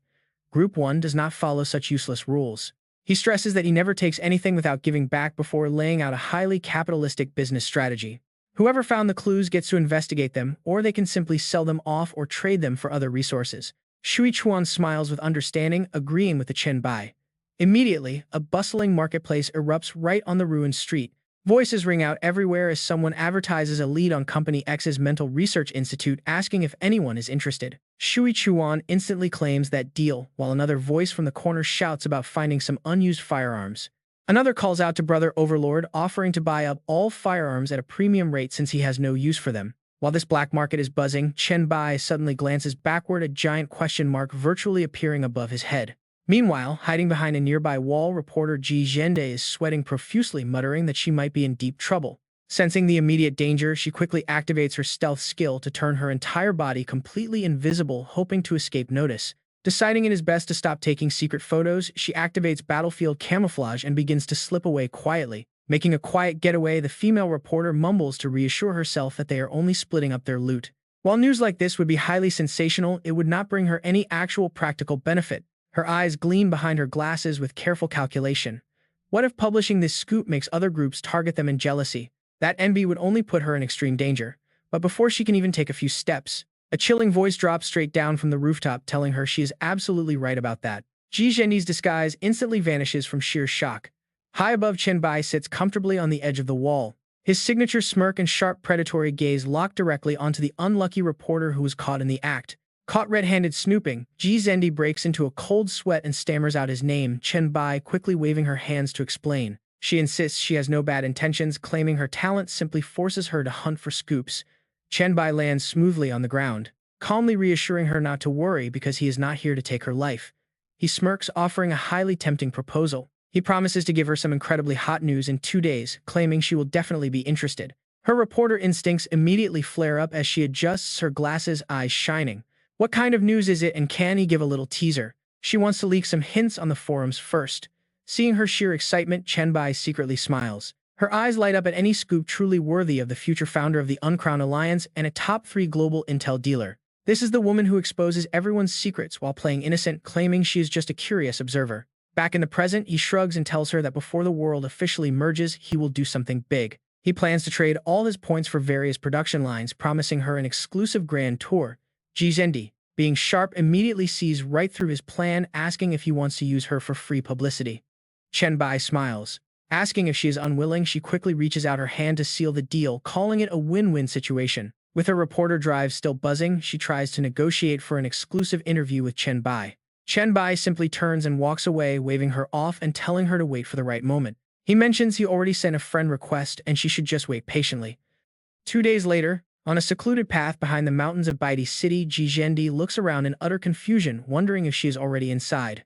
She stares down at the magical teleportation talisman in her hand with absolute complete disbelief. As Chen Bai slowly walks down the steps, she is still completely stunned, asking how he pulled this off. She cannot believe a simple photo she sent was enough to warp her here. Chen Bai smiles mysteriously. He claims it is his special ability, teasingly inviting her to investigate it herself. Taking the bait, she confidently raises her chin and vows to dig up his secrets, making Chen Bai laugh inwardly. He knows Meng Meng leaves no traces, which is the only reason he let her use a dreamscape to bring the reporter here. Just then, Chief Steward Song Ziqing approaches to welcome their guest, introducing herself to the reporter. As the tour guide, she points out the industrial zone ahead, telling the reporter to get her camera ready. Ji Zhendi pats her massive camera with a bright grin, claiming her gear has been ready for ages. The vast industrial zone opens up to reveal towering sci-fi-style buildings standing incredibly close together. Staring at the massive machinery inside, Ji Zhendi drops her jaw in complete shock at the scale. She immediately starts snapping photos from every angle, wanting to capture some panoramic shots. Song Ziqing gently reminds her to take all the photos she wants, but warns her not to let her camera fly too high. The stewardess smiles, explaining that Baidi City is guarded by a top-tier air defense and anti-reconnaissance system. Anyone trying to look from above will see nothing and stray devices get shot down immediately. The reporter winks, showing she knows the rules of the trade, promising her photos will not leak any terrain coordinates. That way, no one can trace the factory's exact location. After wrapping up her photo session, she nods in satisfaction and asks about the next stop. The group then enters the pharmaceutical zone. Song Ziqing begins explaining the entire layout like a seasoned tour guide, proud of their advanced capabilities. She boasts they have 5 production lines, starting with the area formulating the X168 zombie virus serum. This serum instantly wipes out mid-tier zombie viruses. Crossing her arms, she continues to show off the remaining lines. The first is the XC36 inhibitor, which provides complete 24-hour immunity against the lethal virus. Premium potions make their grand debut. First up is the XS-102 potential activator, which temporarily spikes all stats before causing severe physical exhaustion. Next up are the microlight eye drops 205, allowing even those without mental power to see through absolute darkness with incredible clarity. To close out the collection, Song Ziqiang proudly introduces the XZ15 Rapid Life Recovery Fluid, which instantly heals wounds and restores mental energy while also dispelling crowd control effects. Standing nearby, Ji Zhendi looks like she is about to start drooling on the floor. Holding the priceless potion, housekeeper Song sighs and admits that the city currently suffers from a massive power shortage, keeping production low.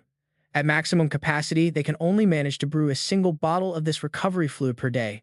But out of nowhere, Song Zixiang hands that very vial to her guest, gifting the historic first batch to the reporter as a shod welcome present. Ji Zhendi flinches, waving her hands frantically to reject this blatant capitalist bribery. "This is way too expensive," she stammered, "especially since it is the first bottle ever made, so she really cannot accept it." Big boss Chen Bai steps up to offer a smooth response. "Just take it," he says, "and consider it payment for acting in our commercial."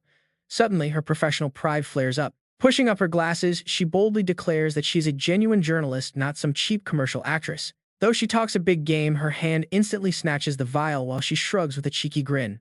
"But even if my article ends up smelling heavily of PR, my original goal was never about advertising." The premium vial quickly vanishes into her grip with absolute finality. You have to love how quickly she pockets the loot while trying to act completely professional about it. Advertising or not, she says the essence is still just about bringing the absolute truth to light for the public anyway. Chen Bai smirks at her ridiculous excuses before waving his hand. "Let us go," he says, "and check out the weapons production line." Next, the scene shifts to a sleek showroom where the latest tactical armor sets and advanced military helmets hang neatly organized on the walls. Step inside the weapons division and you will find an absolute goldmine of endless firearms and military ammunition. Song Ziqiang politely gestures to the room, introducing this as the complete set of advanced gear and weaponry they are now fully capable of producing. Picking up an accessory, she gives a professional breakdown, noting that while individual parts are only C rank, the set bonus when wearing everything is incredibly powerful. Baidi himself confirmed its total power easily rivals actual B rank gear. Even better, by swapping out different components, soldiers can dynamically modify the active effects of the armor on the fly. Hearing this, the eyes of Ji Zhendi instantly sparkle with excitement. She admits they are practically sitting on a massive gold mine and are bound to strike it rich. But Song Zixiang merely covers her mouth and lets out a heavy sigh at the turtle-like production speed, as they can only make one set every 2 to 3 days. The reporter thumps her chest and gives a confident thumbs up, telling them to leave the next step entirely in her hands. Right on cue, a shocking clickbait headline pops up on the community forums, asking what insane items Bai Dai actually bought with his massive hoard of points. It is an exclusive inside scoop revealing how reporter Xiao Zendi was personally invited to tour the newest production lines with the video attachment costing just 1 copper coin to watch. The moment the post goes live, the comment section absolutely explodes with jealous users complaining that the world has not even merged yet and Bai Di has already hoarded all the good stuff. Others eagerly ask how much for a full set of armor, while some desperate player begs Bai Di to sell them a bottle of life recovery fluid before his team wipes. Someone even recognizes the poster, asking if she is the one who secretly filmed the fight, with Anthony wondering if she is now the official exclusive camera operator of Bai Dai. Ji Zhendi shamelessly replies that since she got caught sneaking around, she is just reporting. Open now, reminding everyone to smash that follow button. Watching the comment numbers skyrocket, the reporter pushes up her glasses with a sly grin and drops a massive follow-up announcement for a live broadcast showcasing the overwhelming power of Bai Dai. The upcoming broadcast reveals that Bai Di is about to conquer the difficult hidden dungeon at the Hong Wei meat factory starting in just 1 hour. Meanwhile, back at the facility, Song Ziqiang blocks the entryway with a polite smile, explaining that the inner chamber is the absolute core area of the factory and off-limits to visitors. The elegant housekeeper calmly adds that they will be heading out shortly anyway, especially since the scheduled live broadcast is set to begin very soon. Finding herself blocked at the door, Ji Zhendi stands there completely stunned and deeply curious about that restricted core zone. Just then, Chen Bai steps forward and offers a strict condition. If she wants to tag along, she must sign a soul-binding death agreement promising never to leak any secrets regarding him, Bai Di City or Chat Group 001 without his explicit permission. Ji Zhendi immediately pouts, complaining that his greedy calculations are so loud she can hear them asking if he is trying to trick her onto his pirate ship.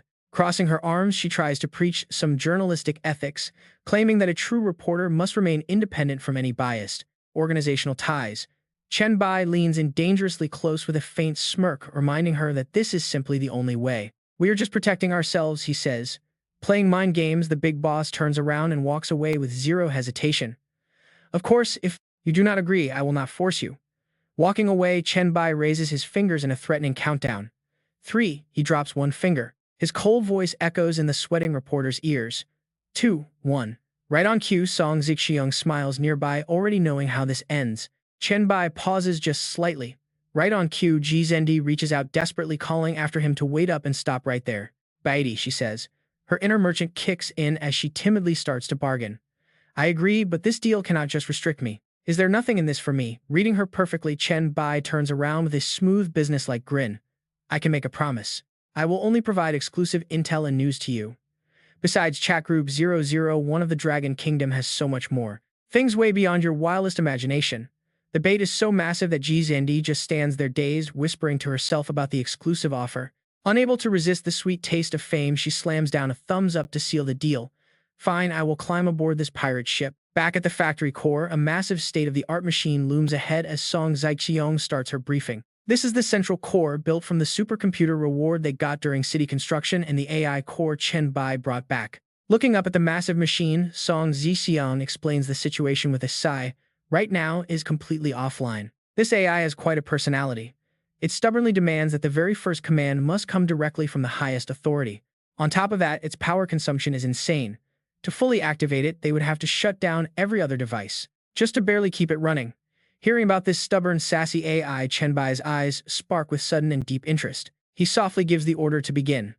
Arms crossed, he stands in the sci-fi-style command center waiting for his new toy. He waits leisurely for the system to boot up. The moment he speaks, the surrounding lights begin to fade away, giving all their power to the massive computer core. Then a glowing glass cylinder slowly descends from the ceiling. Inside the chamber, the holographic form of a stunning AI lady with a perfect figure slowly begins to materialize. Floating gracefully in the air, she bows.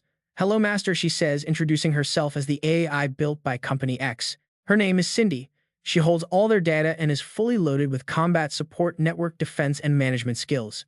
Chen Bai tilts his head with his arms crossed, dryly pointing out that her master should have been Company X instead. Cindy replies without a single hint of emotion. My previous master has passed away and I am now part of Baidi City. Naturally, she will follow his orders as the new lord. The AI then obediently presents a glowing gold ring. This is the key to my source code, she explains, giving him absolute power over her very existence. Instantly, a system notification pops up confirming the item. It is the highest level control key for Cindy herself, giving the owner absolute authority over her. Taking the ring, Chen Bai cannot help but complain about her massive power drain. Just waking her up has already drained almost all the power in the entire city. But he smiles with high expectations. Let us hear what you can do, he says. Cindy confidently responds that she can calculate the most optimal power plan. Once the calculation is complete, she will enter a state of hibernation to conserve as much energy as possible. Operating under this ultra-low power mode, she promises to bring an impressive twofold increase to their overall efficiency. Chen Bai nods in deep satisfaction at this profitable investment. I will leave it to you then, Cindy, he says. Once he secures a proper power supply, he promises to wake her up again. The AI slowly closes her eyes. I will be waiting for you, Master, she whispers. Stepping out of the control room, Chen Bai turns to his business partner. It is time to go because the reporter's live stream is about to start. Ji Zhendi nods frantically, following him. Yes, absolutely, she says, already calculating the massive viewership she will get using the rank 1 title as bait, especially after he crushed Anthony. Barely anyone dares to enter this tough level 10 to 18 dungeon. This stream is bound to blow up. Adjusting her glasses, she decides to throw a little playful shade at him. Are you being a bit too overconfident about a level 10 to 18 dungeon? I am streaming this whole thing. If you mess up in front of a global audience, it is going to be incredibly embarrassing. Song Zixiang scoffed nearby. Just wait, she says, we are about to open your eyes to what real peak strength actually looks like. Right after the group steps into the secret dungeon, the system alerts them they have arrived at the meat factory, a level 10 to 18 dungeon. The entire place looks completely abandoned and gloomy with zombies wandering the yard. Stepping inside, Ji Zhendi immediately breaks into a cold sweat, stuttering at how many monsters are already waiting. Completely ignoring the reporter's sudden panic, the system now starts sending direct notifications to Chen Bai. Ji Zhendi wants to use her tracking skill to broadcast his battle. She eagerly begs him to accept the request. Please agree quickly, she urgently begs him. Chen Bai smirks with absolute confidence and accepts the system request. A cute little winged eyeball camera pops up over Ji Zhendi's head. Chen Bai stretches casually, letting out a chuckle. As long as she stays alive, he will be perfectly safe. Immediately, the system locks onto the eyeball and grants him a massive buff. He gets 35% more vision, 10% to all stats, and 10% reaction speed. Chen Bai nods in approval. Not a bad skill at all. With a confident grin, he gestures forward, signaling that it is time to move out. Suddenly, massive black spikes erupt from the ground, skewering a pack of zombies like pieces of meat on a grill. The livestream chat instantly goes wild. Damn it, is that same broken move from that viral video. The last clip was way too short, but now they get a front row seat. How does he spam this without running out of mana? Meanwhile, over at the Fang residence, a young man sits lazily with his feet kicked up watching the stream. His confused henchman watches the screen, asking what on earth Chen Bai is trying to accomplish with this stunt. The boss fires back coldly, telling him he is obviously streaming a dungeon run. He sighs at his subordinate's sheer stupidity. How did he end up hiring such an idiot? Just then, another lackey rushes in to deliver an urgent report. He reports that Chen Bai is not showing off any of his weapons or gear, despite just promoting his factories earlier. He isn't displaying any of the weapons or medicine his factories manufacture. The boss rubs his chin, deep in thought. He realizes Chen Bai doesn't even need to advertise. Destroying Anthony and that viral video alone did all the heavy lifting. Yet, he suddenly decided to go live. The boss narrows his eyes, coming to a smug and calculated conclusion. There has to be another motive at play. Meanwhile, over in Song Zichang's office, her assistant delivers a rapid report. Her assistant reports that live viewers have already surpassed 10 million and are still steadily climbing. By the time Chen Bai reaches his destination, the publicity is going to blow right through the roof. Song Zixiang smiles. She orders her assistant to keep buying promotions to push the stream to the top. She wants every single eye on it. Standard weapon production is slow and expensive. This dungeon is their actual plan to hoard all the wealth. Song Zishang looks over a blueprint, plotting a scheme that will soon shake up the entire world of rankers. Through the camera lens of her cute little flying eye reporter, Ji Zhende watches him in sheer amazement. She wonders how Chen Bai got his hands on such a detailed map, since this is his first time here. Chen Bai studies the map and explains that the apocalypse has not changed the geography too much just yet. He notes that the apocalypse has not fully ruined the local geography yet, making old data incredibly useful. Ji Zhende quickly winks at her stream audience, reminding them to take notes on this elite advice. Her little camera drone bats its eyes, cutely begging for some extra tips on conquering this high-level dungeon. Balancing gracefully on a massive pipe, he calmly prepares to share his elite dungeon strategies with the world. Since the stream is already running, he decides to share some extra tips. He wonders how much the viewers actually know about dungeons. He divides them into 3 simple categories: combat scenario and special dungeons, while a massive beast illustration appears right behind him on screen. Classes in session. He explains these categories are deeply linked to how each dungeon is formed. Combat zones exist purely because of powerful monsters, meaning they are just straightforward fights. Special dungeons, however, provide direct hints right from the start. Inside, it is all pure apocalyptic chaos. Meanwhile, his boots take steady even steps across the dusty ground. Chen Bai continues, explaining that scenario dungeons are actually the most common type. He suddenly stops in front of a ruined slaughterhouse. Pointing at the building, he says these are born from local legends and rumors, meaning you can always find hidden clues inside them. Those clues usually reveal or complete the missing backstory. Kai Chande lets out a soft gasp as if finally understanding the trick. So if they just find the right clues, clearing the zone becomes way easier, right? Chen Bai turns around with a smirk, but he shuts that hope down fast. Not necessarily, he warns, because some clues will only lead to hidden danger. They can unlock hidden zones or trigger secret bosses, making the overall difficulty spike like crazy, especially within those rare special dungeons. Expecting massive danger spike. The chat is sweating bullets now, warning everyone to watch out. A small bird flies down and asks curiously if the great Chen Bai Day is going to look for clues here. The guy just gives an arrogant smirk and replies that it is completely unnecessary. He does not need them at all. He already knows where the boss is. He's just going to charge in and slice it up. The viewers let out a collective gasp.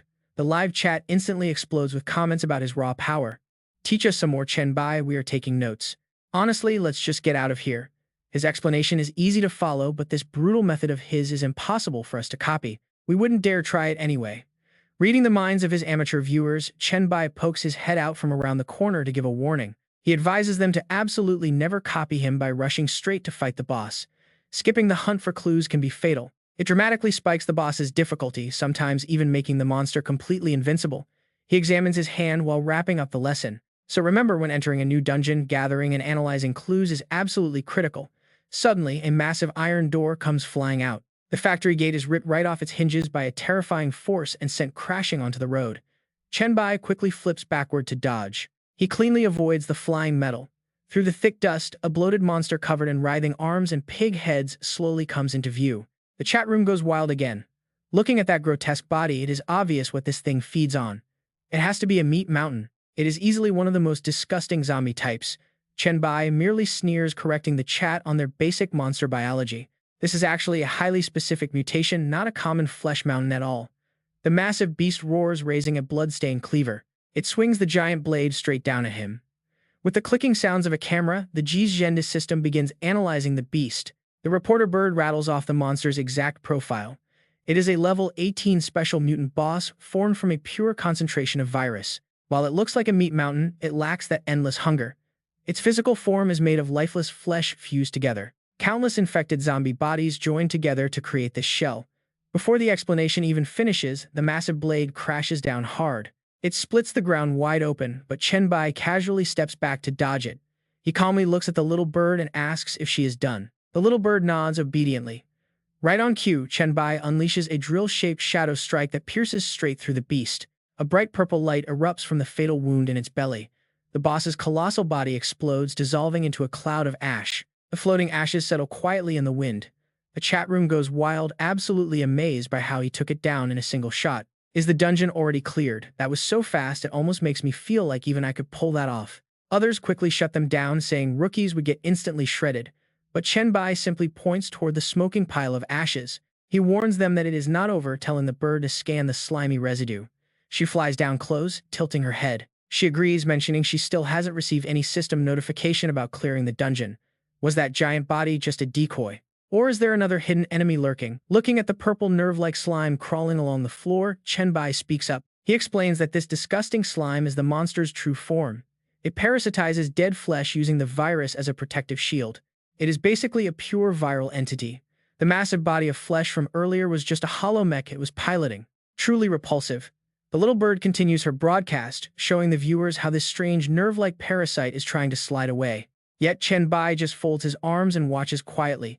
He shows absolutely no intention of delivering a final finishing blow. The hideous organism quickly slips through a crack in the floor, escaping underground.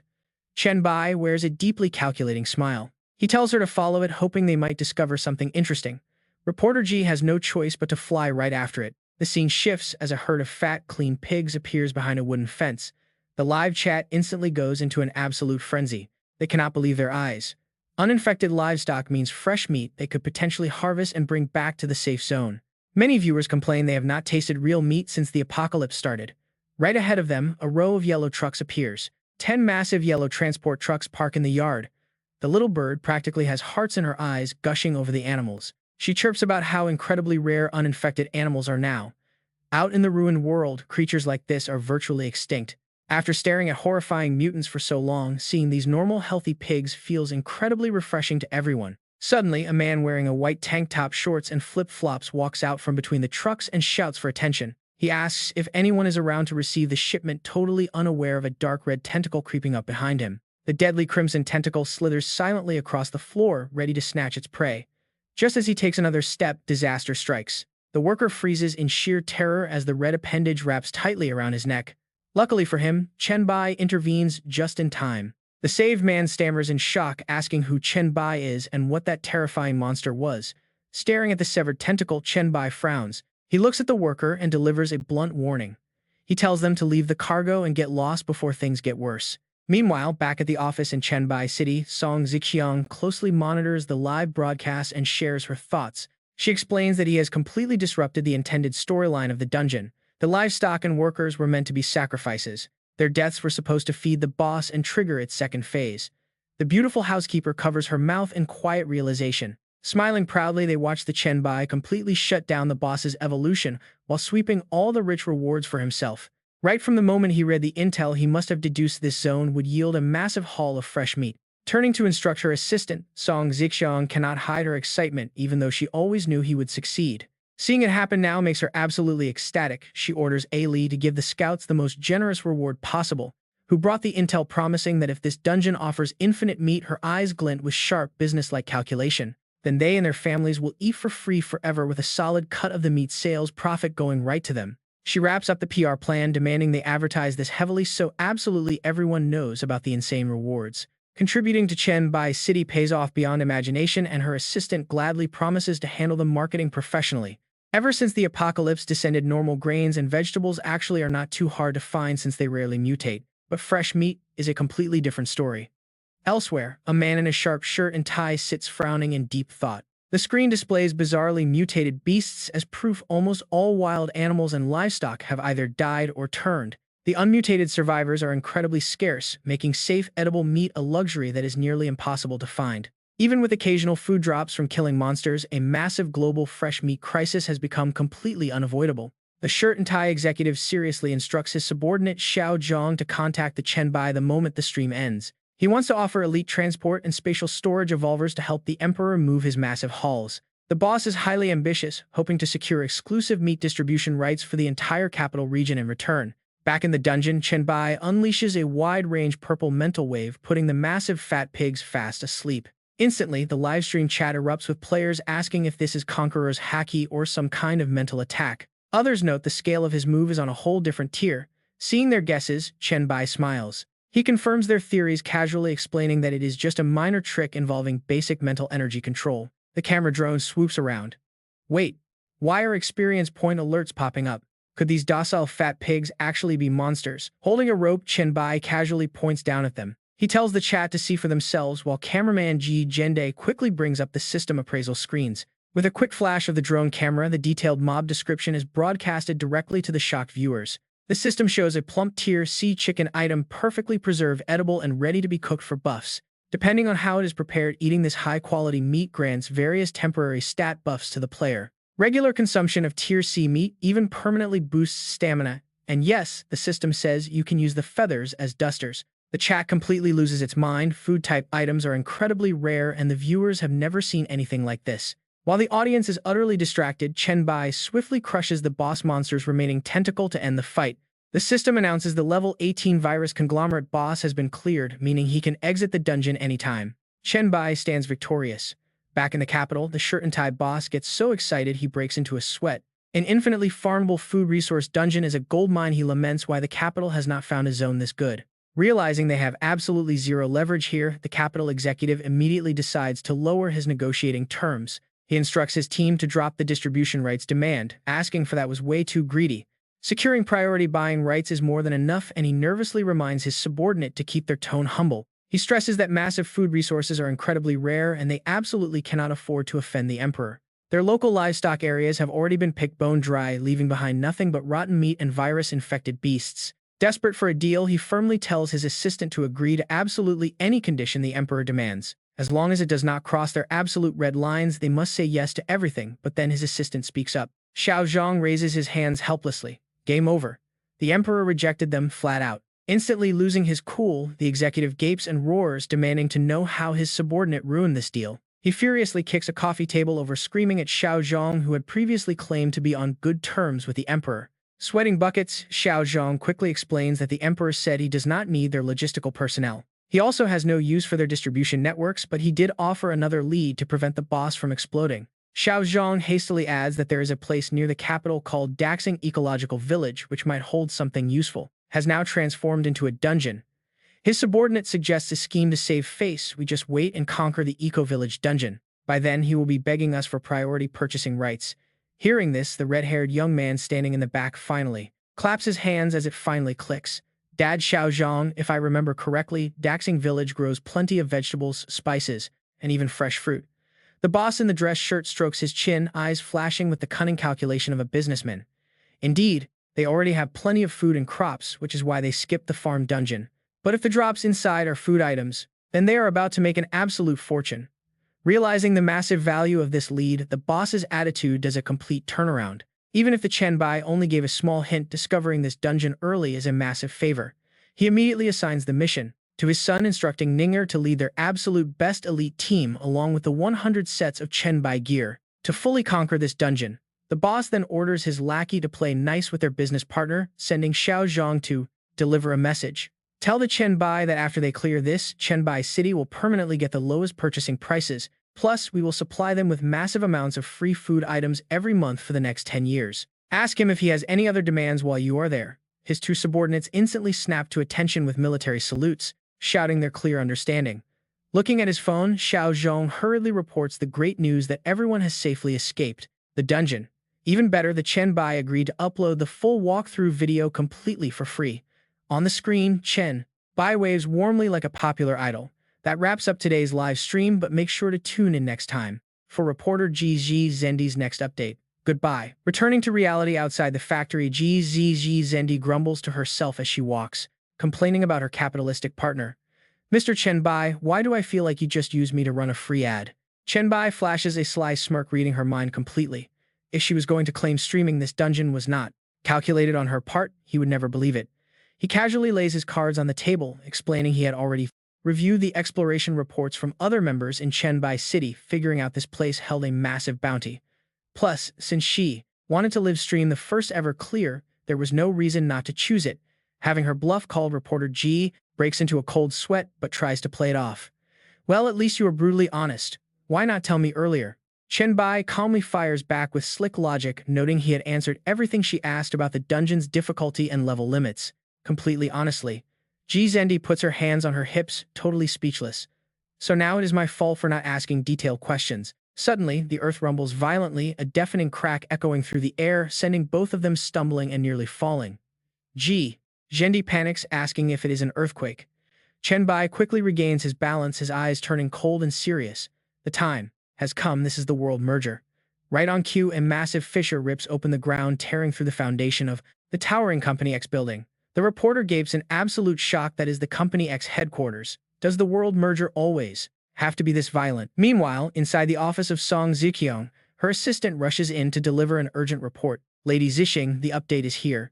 The Chen Bai City area is recognized by the system, so it is safe from the merger. But massive rifts have split open both the southern mountain range and the downtown area of western Jiangcheng, especially downtown. The calm housekeeper quickly analyzes the situation, calling it a great sign. The downtown rift likely connects to a biochemical zombie world. Merging with the Company X building or local power plants would actually be fantastic news. Exuding major boss energy, she authoritatively instructs her female bodyguard Qin Lingyu to quickly assemble everyone who is not on city defense duty to stand ready. The very moment the merger wraps up, they must head out and immediately explore the new zones. Qin Lingyu gives a sharp salute, accepting the command. Song Ziqiang then turns back to give her assistant Shiwei her next instructions. Tell her to compile the incoming exploration intelligence and draw a brand new map of Jiangcheng as fast as possible for the Chen Bai. Shiwei nods with a confident smile. Having sorted the logistics, Song Ziqiang smiles with pride. Her housekeeper title is starting to feel way too small. The Chen Bai's empire is expanding by the second. Cutting over to a newly merged alley, bright red laser fire erupts as a squad gets surrounded by a massive horde of 7 high-level mutant zombies. How are there so many elite undead in this alley? Hold the line, we already called for backup. Once the Jiangcheng mapping team arrives, we are saved. One young man blasts away with his gun while wiping sweat from his brow. Thank goodness for this new gear provided by the Chen Bai and Queen Z, otherwise we would have been zombie chow a long time ago. Inside the merged alley, things are getting incredibly tense as a bald soldier fires wildly and screams that his skills and talents are on cooldown, telling someone to swap in. Just then, the red-haired youth, the blue-haired squad member behind him, screams in total despair. They cannot hold on any longer. Just then, the captain suddenly points to the sky. He points up, yelling for everyone to look. Floating high in the air between 2 buildings is a bizarre glowing purple sphere. It radiates a deadly toxic energy. Below it, the entire horde of bloodthirsty zombies simultaneously looks up at the strange orb with empty eyes. Their lifeless eyes lock onto the evil sphere. A second later, the purple light flashes and the virus takes effect on the massive crowd. Every single zombie starts clutching its chest, coughing violently and spitting out dark purple blood. But what hurts the monsters hurts the humans too. The blue-haired youth panics as dark purple veins suddenly bulge across his arm. This is bad, they have been caught in the crossfire. Right at this critical moment, the big boss Chen Bai lands with a heavy thud. He calmly looks around and asks how everyone is doing. Seeing the soldiers clutching their arms in sheer pain, Chen Bai rubs the back of his neck with an apologetic, sheepish smile. He jokingly apologizes, admitting he has not fully mastered the skill yet, so there is a tiny bit of friendly fire. Then he acts. Extending his hand, he sucks the purple virus right out of the soldiers, absorbing it safely. Having narrowly escaped death, the captain stands tall. Leaning on his rifle, he salutes and reports that they are the 8th Exploration Squad of Jiangcheng City, currently mapping out the new zone. He thanks the Chen Bai for saving them, confirming that nobody has suffered critical injuries and everyone is still ready to fight. Chen Bai gently pats the captain on his shoulder, advising him like a true leader. He tells them there is absolutely no rush. Safety must always come first. He thanks them for their hard work and dedication to the great city of the Chen Bai. After finishing his speech, Chen Bai turns and waves goodbye as his soldiers salute him with utmost respect, wishing them well. The troops shout their gratitude in unison. Standing on the edge of a rooftop, Chen Bai casually checks his system notifications. He has reached level 20, making him eligible for a major title upgrade. His old zombie hunter title transforms into something much stronger. He now holds the A-rank title of Doomsday Tyrant. A massive stat sheet immediately pops up, showing a huge boost to all stats. It grants plus 150 to all attributes, 30% extra critical rate against undead, and 50% skill effectiveness. The next upgrade requires him to slaughter 1 million zombies and defeat 10 undead monsters that are 50 levels above him. He also needs to take down one level 80 boss. Chen Bai nods in approval, realizing that most threats are still zombies anyway. Since things in the mortal realm are finally settled, Chen Bai shrugs and decides it is time to focus on his own power. The World Fusion dungeon is fully cleared and the rewards are secured. The advertisement for his base is also out. With a satisfied smile, he decides to head straight back into the dungeons to grind. He has no time to waste. He leaves the management details to Song Zhaishang while he focuses on building his strength. The system immediately pings with a new alert. He enters a hell-grade dungeon called the Plague Sewers, meant for levels 15 to 35. Stepping into the toxic green water, the system immediately spams him with notifications repeatedly, adding virus points. Chen Bai smiles as he recalls his last attempt here. Last time he chased a plague creature too deep and never got to finish the raid. But today is a different story. His left eye glows with a sinister green light as he activates his signature skill. The cooldown is over. Time to conquer this place. The system confirms his plague control authority. A powerful skill effect sweeps through the dark tunnels, forcing the rat monsters under his command. Reaching the end of the path, Chen Bai looks up with a cold glare. It is time for a rematch. Standing proudly above him is a muscular rat-man boss wielding a massive crossbow. This level 25 monster is the source of the plague. Memorable rage flares up as he recalls how this sneaky rodent used a decoy to escape last time. He dashes forward. There is no running away this time. Chen Bai leaps down from above his right arm, transforming into a dark demonic claw. The giant rat boss can only gape in sheer terror, letting out one final pathetic shriek. It stands absolutely no chance. With a devastating purple strike, the boss is utterly crushed to pieces. The system loudly announces that the plague source is dead. Defeating the level 25 rat shooter grants him 50,000 experience points. As he turns to leave, something catches his eye. He notices a purple card glowing on the wet ground. Picking it up, he realizes it is an uncommon dungeon item. It is the B-rank Sewer Conqueror card, granting 50 points to all attributes, immunity to sewer debuffs, and high poison resistance. It requires level 20 to equip. Stashing the glowing card away, Chen Bai analyzes his new loot with a very practical mindset. The drop rate is incredibly rare, but it is useless to him. However, this title card is completely tradable. Unlike Pioneer titles, he can easily sell this on the market. Deciding to keep it for now, he looks deeper. Looking at the rushing water ahead, he remembers the path leading deeper into the sewers. He had actually been here long ago. He did not enter last time, but he had actually been here long before. It was in these very depths that he discovered a corpse, which gave him the plague imprint. Wading into the dark cave, he pieces the events together.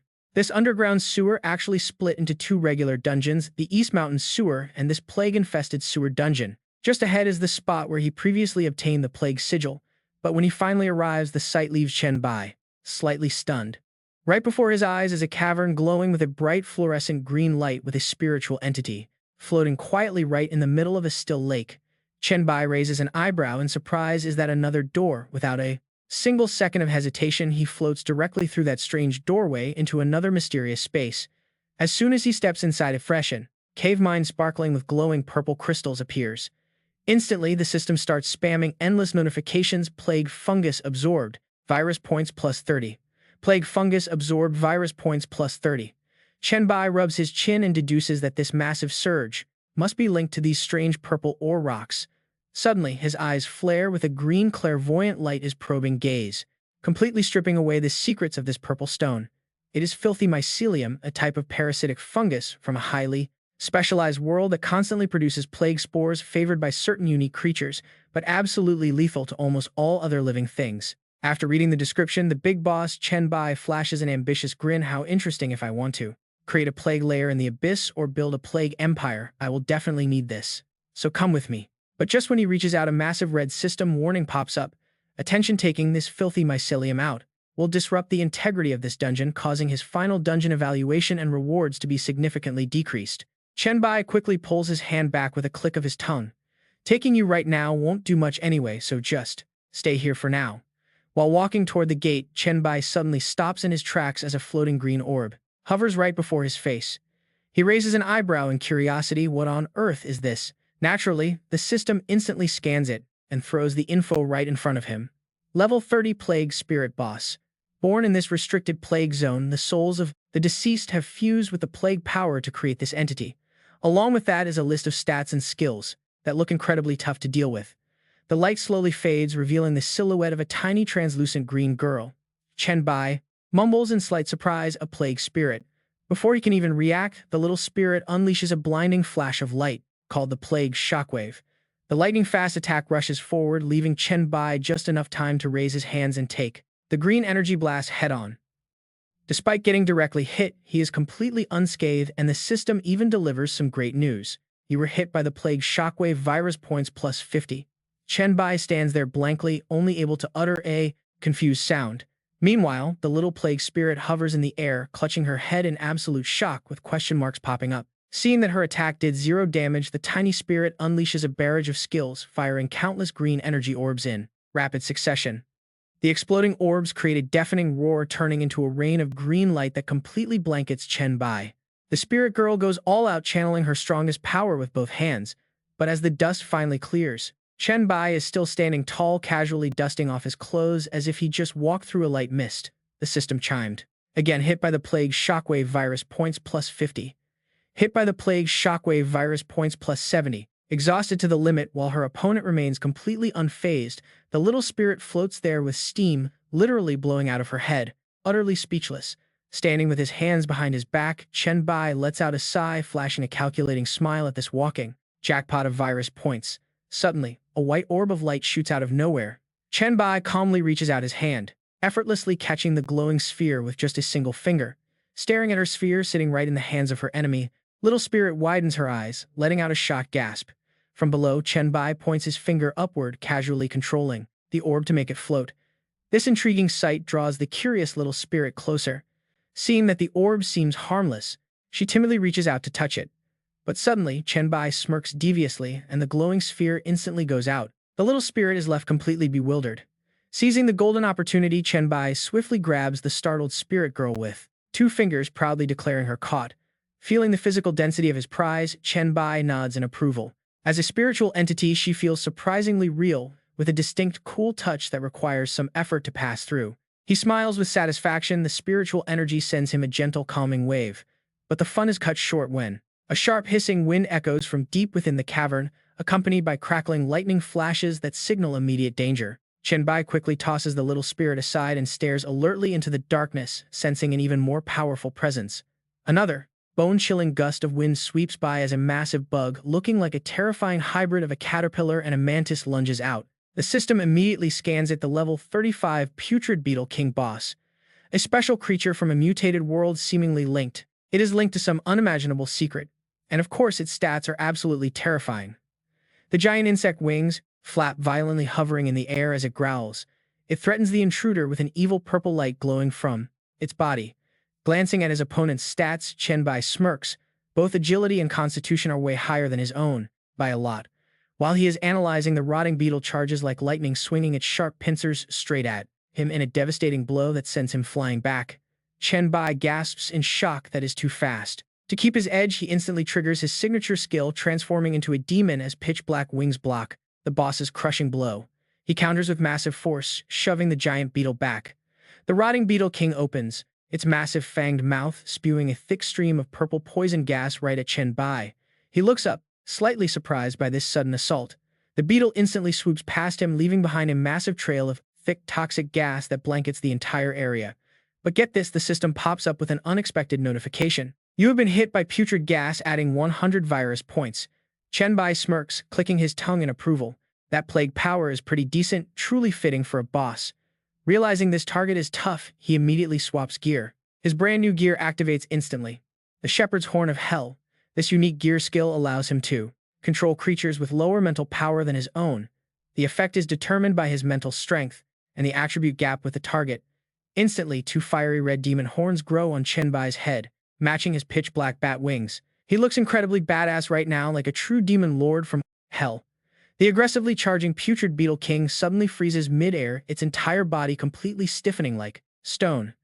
Unable to control its body, the fat monster crashes heavily onto the cold floor of the cave. Chen Bai tilts his head calmly, analyzing his opponent's weakness. Your total stats might be higher than mine, but your mental strength is a fatal weakness. Even if I cannot control you completely right now, shocking you for a moment is absolutely no problem. While the giant beetle is still completely dazed, Chen Bai stomps his foot hard. Instantly massive, sharp shadow spikes erupt from the ground and pierce through the boss's body. Seeing the monster impaled like a barbecue skewer, Chen Bai smiles coldly, declaring it is time to unleash his damage. Meanwhile, a little plague spirit girl peeks from a dark corner, watching the fight with question marks practically hovering over her head.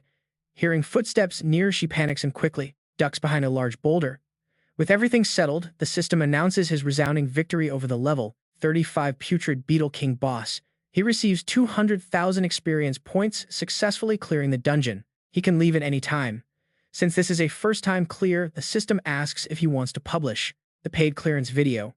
Before he can even celebrate, a sudden flash quest notification pops up for a plague cult mission. Chen Bai raises an eyebrow in curiosity, opening the interface to reveal a premium SSS class exclusive quest. It turns out the fanatic cult has been frantically searching for their destined god, and Chen Bai breaking the taboo here has finally caught their attention. They are now rushing over in a frenzy. In 15 days, their messengers will arrive at this ruined place to seek out their deity. But the target and rewards are listed as question marks, making Chen Bai rub his chin. This means anything could happen when they arrive. Still, he remains completely confident in his own strength. He holds an SSS class profession, so there's no real threat.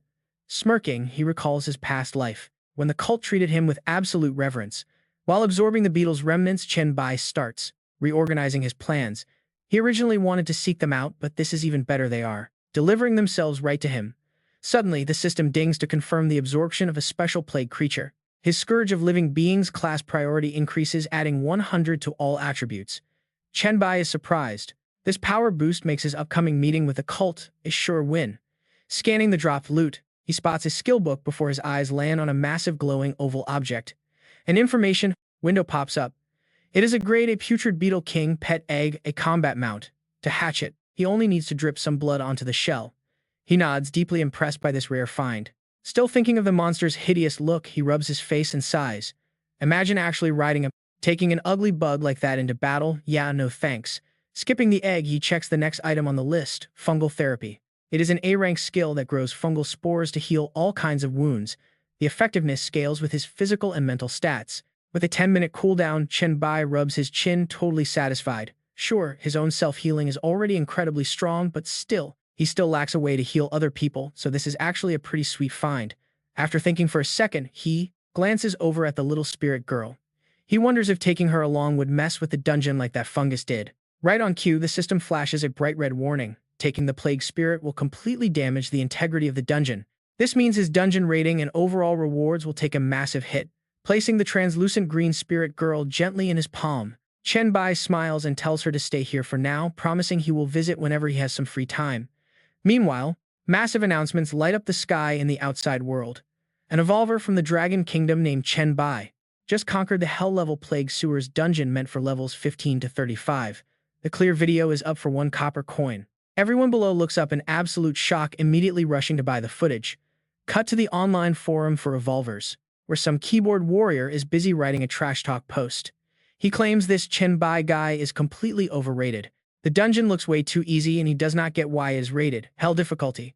Since he has an insect killer buff, he feels like he could easily lead a team to clear it too, as long as someone else handles that weird spirit. But a user named Jiang Cheng Beaver immediately jumps in to shut him down, telling the kid that he is from the Chen Bai faction. He tells him to actually watch the footage before talking big. In the attached clip, a masked guy brings up his status screen. Instantly, the interface starts spamming a long row of flashing red lethal warnings. It is an absolute nightmare of debuffs. The screen says he has been infected by the plague, dropping his stats by 1. It instantly sends the player into a panic. Jiang Cheng Beaver adds another comment to rub it in, pointing out that this is what a real hell-level run looks like. Losing a physical point every single second. How long would you last? All talk. Plus, look at that Chen Bai suit. Without wearing this gear, you would lose up to 5 stat points per second. Hearing this, the online trolls turn completely pale. They are shocked. If the Chen Bai casually walked through that, just how insanely high are his stats? It makes no sense. Maybe he is just completely immune to the plague. Honestly, most normal players would not even last 3 minutes in there. Meanwhile, over at Song Zichang's office, the big boss Chen Bai is lounging comfortably with his feet up enjoying the online drama. He smiles and notes that this beaver guy must be from their guard team. It is good to warn the public, keeping brainless idiots from going in and dying. Across the room, Song Zichang looks up from her documents with a smile. She praises her team for finishing the post-merger map of Jiangcheng so quickly. Then she asks Lan Shuang about their exploration casualties. Closing his screen, Chen Bai casually strolls over, raising a hand to greet the lovely ladies in the room. Song Zichang turns around with a brilliant smile, welcoming him back and congratulating him on conquering yet another hell-level dungeon. She steps closer to him, her playful smile becoming a lot more charming as she offers her heartfelt congratulations. Nearby, the green-haired Lan Shuang bows respectfully to him, offering her own praise to her master, the Chen Bai. Next, the red-dressed Shi Wei flashes a seductive grin with her congrats, while Song Ka happily joins in with the praise too. Surrounded by a swarm of admiring beauties, Chen Bai breaks a sweat and waves them off, telling them to focus on work. He calls Song Xie over, who struts up playfully to tease her boss, asking if he thinks she has nothing better to do. Chen Bai spreads his arms with a grin, asking her to tell him what her actual official business is supposed to be. Song Xie leans in close to his face, boldly declaring her ultimate goal to become the absolute strongest in the world. Chen Bai smirks with amusement, asking if she is really that tough. He waves a hand, casually turning around to walk away. He mutters that he cannot let her surpass him then. Song Ka is stunned and quickly calls out to stop him. She asks where he is going, whining that he should take a day or two off after clearing such a brutal dungeon. But Chen Bai just keeps walking forward without looking back, simply raising a hand to wave a lazy goodbye to her. Crossing her arms in a pout, Song Ka complains that he is leaving again with no telling when he will actually return. She grumbles that they feel more like a corporate management team than his actual love interests. Feeling her competitive spirit flare up, she grinds her teeth and vows to grind dungeons too, promising she will absolutely become stronger than him one day. She turns to the girls, dreaming up a wild plan to lock him up and make him serve them hand and foot. But the moment she finishes speaking, Chen Bai quietly slips back inside. He whispers directly into her ear with a wicked grin. Wait, is the strongest man in the world doing all of this just for some silly joke? Song Ca gasps, turning around in utter panic. Wait, weren't you gone? Novak leans in close. His smug CEO smirk says it all as he prepares to tease her. Too late. The bossy manager lets out a sharp shriek as Novak suddenly makes his move without warning. He throws her over his shoulder like a sack of potatoes and marches inside, while Song Ca dramatically fake cries and flails around. She screams for help while Leng Xiang blushes hard at the sight, clutching her papers and asking Song Zichang what to do. Song Zichang just giggles, completely unfazed by the chaos, and suggests they focus on their actual business first. She winks at the others, planning to send Su Rui to help the boss out before they all join in later. She playfully invites the others to tag along, causing Leng Xiang to turn bright red with embarrassment. A shy nod later, the girls are soon fast asleep in a giant bed. Shirtless and silent, Novak sits on the edge of the roof, his sharp eyes scanning the distant horizon. His cold, calculating look shows the harsh grit of an apocalypse survivor as he slowly spins his magic ring. The moment he activates it, Satan floats into view with a sycophantic grin, thrilled that his master finally called. The demon notes the ring has been quiet for days, guessing that Novak's power must have taken another massive leap. Cut the talk. Novak shuts down the flatterer completely and gets straight to the point about his inheritance in hell. He wants to know if his current strength is enough to sweep up those legendary legacies waiting in the underworld. Satan confidently reassures him, explaining that his legacy consists of deep primordial forces just waiting to be claimed. Specifically, it holds the authority of the 6 deadly sins and mind deception, leaving Novak completely puzzled. Wait, isn't it the 7 deadly sins? And what on earth is mind deception? The demon shrugs, explaining the details. The devil explains that the authority of lust actually belongs to the formidable succubus queen named Mai Kangxi. Satan only managed to snatch a tiny fraction of it, but he quickly pivots to hyping up mind deception. He calls it his original class authority, advising Novak to simply snatch it up if the golden opportunity arises. Sounds good. Novak smirks with absolute confidence, deciding to prepare well for his next massive heist. Before they set off, Satan makes sure to leave some final advice, promising to open up most of the heavy demonic restrictions once they enter hell. He begs Novak not to disappoint him, swearing absolute loyalty so that his formidable boss won't doubt his intentions. Satan insists he would never trick him, while Novak floats in mid-air, quietly analyzing his next move. The descent into hell will be incredibly brutal, making an overall upgrade to his power absolutely essential. Luckily, he amassed massive piles of virus points, especially after the early world fusion turned into a total jackpot. Stretching his limbs, he eagerly prepares to spend big and max out his skills as the scene suddenly shifts.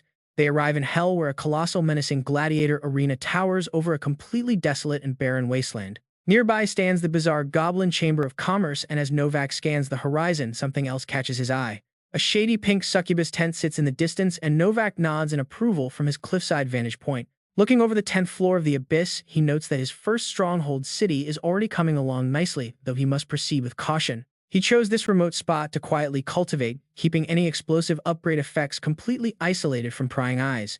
Summoning his glowing system interface, he begins planning his upgrade budget, deciding to focus completely on the lethal black light virus as his very first choice. With initial awakening at 100% and basic at 50, Novak smiles at his loaded account balance. His general virus points exceed 10,000, while his T-virus and common virus points are sitting in the thousands. With 15,000 normal points to spare, he maxes out his basic awakening, instantly consuming 9,750 points.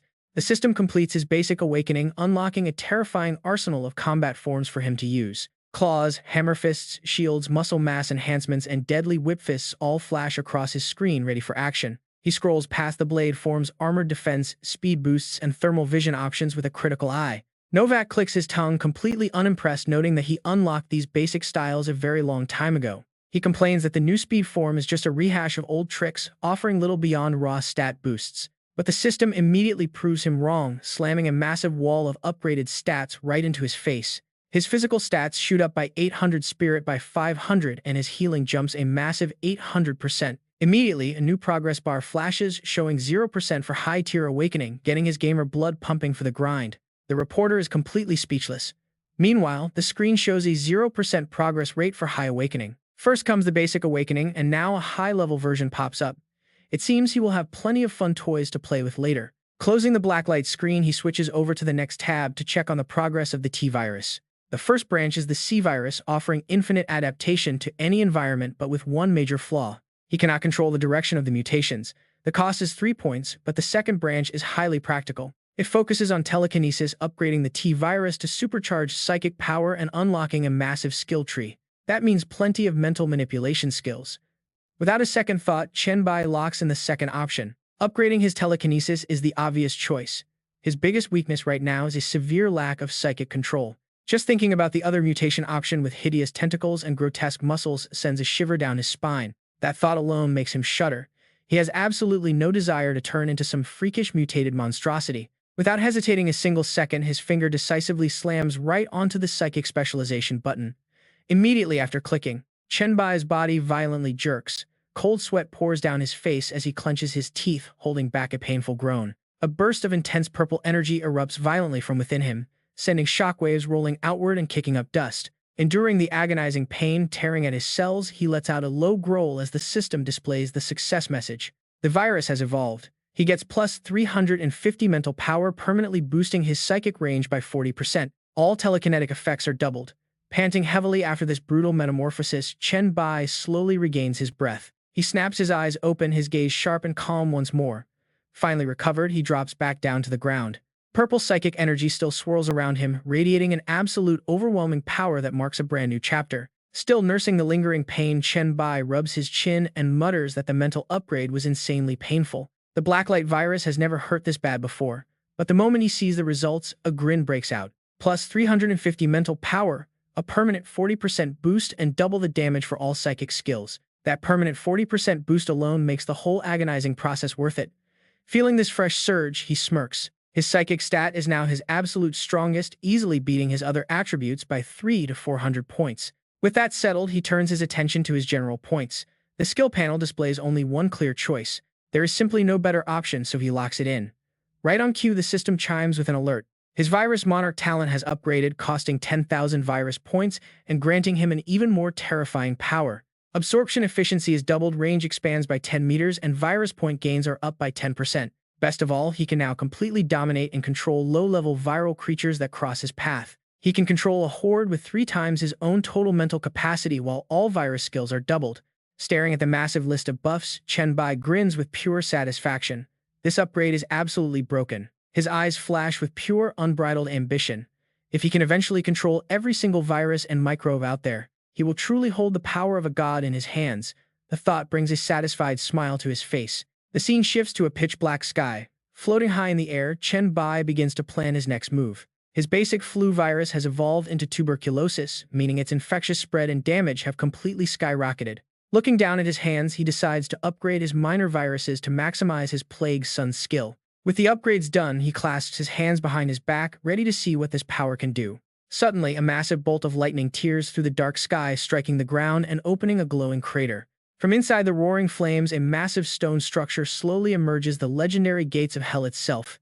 The system notifies him that the pathway down to hell is now open, carrying a 10-day cooldown. Staring at the towering blood-red portal, Chen Bai doesn't hesitate for a second and confidently steps inside. As he enters the abyss, a familiar dark scent immediately hits Satan's nose, making him inhale deeply. He grins at the nostalgic smell before the two land on a desolate plain piled high with bones. Chen Bai looks around the skeletal mountains and notes that this doesn't look like Satan's home. The demon floating beside him explains this is merely the gateway, the only path leading deeper into hell. Suddenly, a system alert flashes, granting him a SSS-Rank special quest to become the Lord of Hell. The quest log opens up Phase 1, challenging him to claim total dominion over the entire abyss. To fully gather the legacy of Satan, hell has now become the very target he must conquer, and as his very first step, he has to reclaim the two, authority and power, that once belonged to Satan. His target is to locate either the authority of sloth or greed. The reward awaits. Looking at the quest screen, Chen Bai smirks. Very well, he thinks, let us get this started. Looking around, he notices something strange in the sky. Is this actually hell, he wonders, but what is that blood-red thing right next to the sun? Satan looks up too, scratching his head in total confusion. He murmurs that it is the moon, but it definitely was not there before. Chen Bai sighs, shaking his head at his completely useless guide. It looks like your knowledge of your own home is way too outdated. Satan gives an awkward, embarrassed smile. He claims he has just been away for too long. So where exactly is the authority of greed and sloth that you mentioned hidden? Chen Bai gets straight to the point, and the little red demon immediately points his finger off toward the horizon, claiming he remembers this part clearly, and the closest place is greed. Looking in the direction Satan is pointing, a massive desert city slowly emerges from the thick fog. Right over there, Satan proudly starts to boast about his old security system. My great master, my authority of greed was split into pieces and hidden in strongholds of count rank or higher across hell. Chen Bai listens while keeping his eyes locked on the city, noting that each stronghold holds a special creation called the Hell Road of Life and Death. The demon explains further that each of these roads has a completely different effect, and the challenge inside is the key to reclaiming that greedy power. Chen Bai nods, taking in the info. In other words, he can use the ring of the Hell King on that road to take back Satan's old power. Making a quick, decisive choice, he decides to get a disguise ready before entering the city. He immediately activates his shepherd gear display skill, making Satan gasp in absolute admiration at his boss's perfect disguise. My great master, you think of everything. Wearing this cloak makes you look just like a genuine high-ranking demon. Chen Bai pulls up his hood, covering half his face, noting that the loose cloak will help him blend right in. Ready to go, he steps through the city gates and immediately gasps in surprise. Hell seems a lot more bustling and alive than he ever expected. The striking sight that greets him is a massive bustling market packed with all kinds of demons, spirits, and wild beasts actively trading and moving about. Everyone is dressed properly, making deals just like in the human world. Suddenly, a massive sound of flapping wings catches his attention. Chen Bai narrows his eyes and looks up to see a flying carriage passing overhead, emitting a powerful aura. Get this, those massive bats pulling the carriage are at least level 70, which is Saint-tier power. He clicks, his tongue realizing the intense class gap in hell since even the beasts are that strong. The person inside must be at least Emperor rank or maybe even a god of hell. Quietly calling out to the red demon inside his ring, Chen Bai asks Satan if he can recognize who that carriage belongs to. Walking along the streets, Chen Bai notices that crimson bat designs and statues are absolutely everywhere, not to mention the massive crowds of vampires wandering around. Honestly, this should be the territory of Cain. Satan grabs his head, scratching it in confusion, saying there is absolutely no reason for things to be this way. Hearing that, Chen Bai raises an eyebrow, asking if something is wrong. Strolling along, he analyzes the situation. He knows a bit about Cain's power, being the creator of the vampire race. His faith, power, and racial growth are solid, but it is still not enough for him to become a god. Touching his ring, his eyes turn sharp as he notes he can clearly feel a divine flame and the scent of faith rising from up ahead. Near the city square, a demon stands in front of a board, shouting to recruit troops. The army of Duke Astaroth is recruiting soldiers, and anyone at level 30 or above is welcome to apply. There is plenty of room for promotion, and as long as you perform well, you will have the chance to lead troops and become nobles. The demon continues to shout with absolute excitement, adding that by joining the crusade against the disloyal demon god who defied Queen Lilith, top achievers will be personally summoned by Her Majesty Lilith herself. Hearing that familiar name, Chen Bai digs into his memory. Astaroth is ranked 29th among the 72 demon pillars, boasting vast knowledge and bizarre abilities. He is known as one of the smartest demons in hell. Satan is completely baffled, muttering if the person in that carriage earlier was her, or this mysterious Lilith. Seeing his guide completely clueless about current events, Chen Bai enters the spatial realm inside the ring to interrogate him. He asks if Satan really does not know Queen Lilith, but Satan helplessly waves his hands, insisting he has no clue who she is or where she came from. Chen Bai just smiles gently at that. Chen Bai shrugs and gets straight to the point. No matter who she is, we now know the demon gods of hell are locked in a chaotic civil war. That guy Jeppa kept completely silent about this, even though Beelzebub currently rules the entire underworld. It seems he was not being honest with us. He took over your palace and proclaimed himself the king of hell. Satan nods along in deep thought. That liar only mentioned Beelzebub, trying to erase all traces of me. What is his true play? The red-skinned demon narrows his eyes, sensing a conspiracy.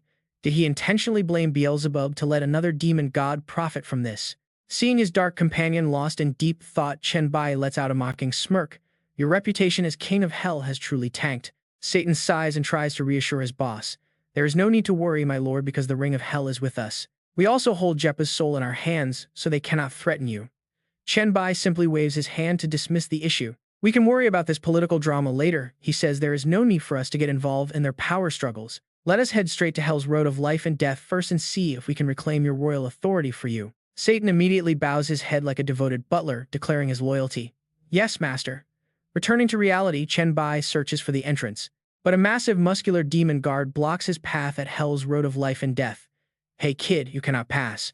While Her Majesty Lilith is hosting the grand first embrace ritual, this path is completely closed off to all outsiders. The gatekeeper jerks his chin, pointing out two options.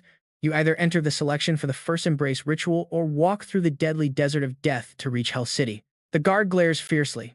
Did you hear me? Now scram. Thrown out mercilessly, Chen Bai walks away. He sighs, realizing the guard is at least level 50 or 60. Trying to force his way in is a terrible idea. As he walks away, Chen Bai begins planning his next moves. Crossing the desert of death is not realistic. That leaves him with only one viable option. He has to enter this selection. Rolling up his sleeves, he starts piecing the clues together. The first embrace is a classic vampire custom used to sire new fledglings, so Lilith must be a vampire. Inside the ring, Satan grinds his teeth in sheer disgust. Since when did the proud demons of hell start worshipping these low-life bloodsuckers? It is a total insult to their demonic heritage. Under the eerie glow of the blood moon, Chen Bai heads toward the crowd. He can worry about demon politics later. Right now, he needs to gather information and figure out this whole selection mess. Approaching a beautiful demoness with dark feathered wings, Chen Bai turns on his charm and speaks with polite, gentlemanly grace. Hello there, gorgeous fallen angel lady. Is this where they are holding sign-ups for the first embrace selection? The stunning lady turns around, flashing him a playful, lingering smile. You got that right, handsome demon, she replies. Posing as a clueless newcomer, Chen Bai places a hand over his heart with a respectful bow. I just arrived in town. I am still pretty green about how things work here. What exactly is this first embrace ritual all about anyway? The fallen angel is more than happy to explain. It is a grand ceremony where Her Majesty Lilith turns hell's denizens into vampires. Those chosen do not just join the blood race, they get a golden ticket to become elite personal attendants under Lilith. She continues, boasting about the massive perks. If the queen handpicks you to become a blood angel or a blood demon queen, your status in hell will instantly skyrocket. But the standards for this selection process are extremely strict. For starters, your level must be strictly between 10 and 30. Second, your strength and looks must catch the queen's eye. Stepping in close, the fallen angel smiles warmly as she looks him over. You certainly have the looks, handsome. But how is your actual power? Chen Bai spreads his arms with absolute confidence. My strength is nothing to scoff at. In fact, I am pretty sure I have got this entire competition in the bag. The beauty chuckles softly at his arrogance. Do not get ahead of yourself, she warns. Even if you survive the initial screening, everyone must enter hell's road of life and death to participate in the final trial. Her Majesty Lilith herself will personally oversee the event to crown the winner. Hearing those keywords, Chen Bai lets out a sly smirk. Entering hell's road of life and death is exactly what he has been searching for.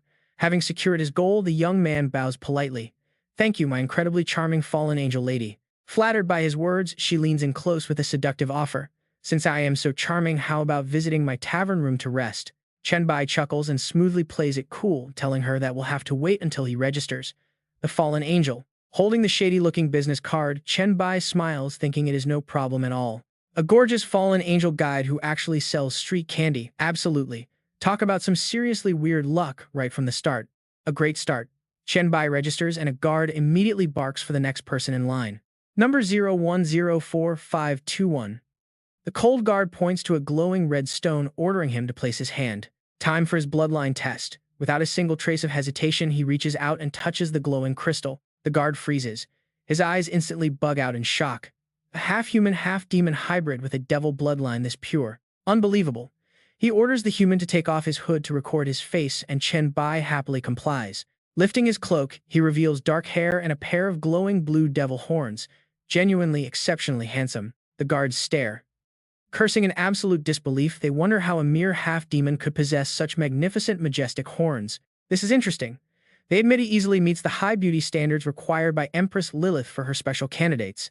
The guard scribbles away quite excitedly. Today, the registration office has actually managed to sign up 2 rare human bloodlines, and their looks are top tier. The guard is sure Richard Bai and Empress Lilith will be absolutely thrilled. Chen Bai freezes up. Hearing those names, his mind starts racing as he recognizes a name he heard before. Jeppa definitely mentioned her before. Then a shocking realization hits him. Is that woman actually Han Xiao's younger sister? He shakes it off. Taking his results card, it labels him as 0, a level 20 fighter with perfect stats. With his outstanding power and bloodline, he gets a bright red approval stamp, making him chuckle quietly. Average height, fair enough considering his giant demon rivals are all easily over 2 or 3 meters tall. He smiles confidently. Stroking his ring, the action immediately prompts Satan to start teasing his boss from inside the artifact. 3 days until the next round.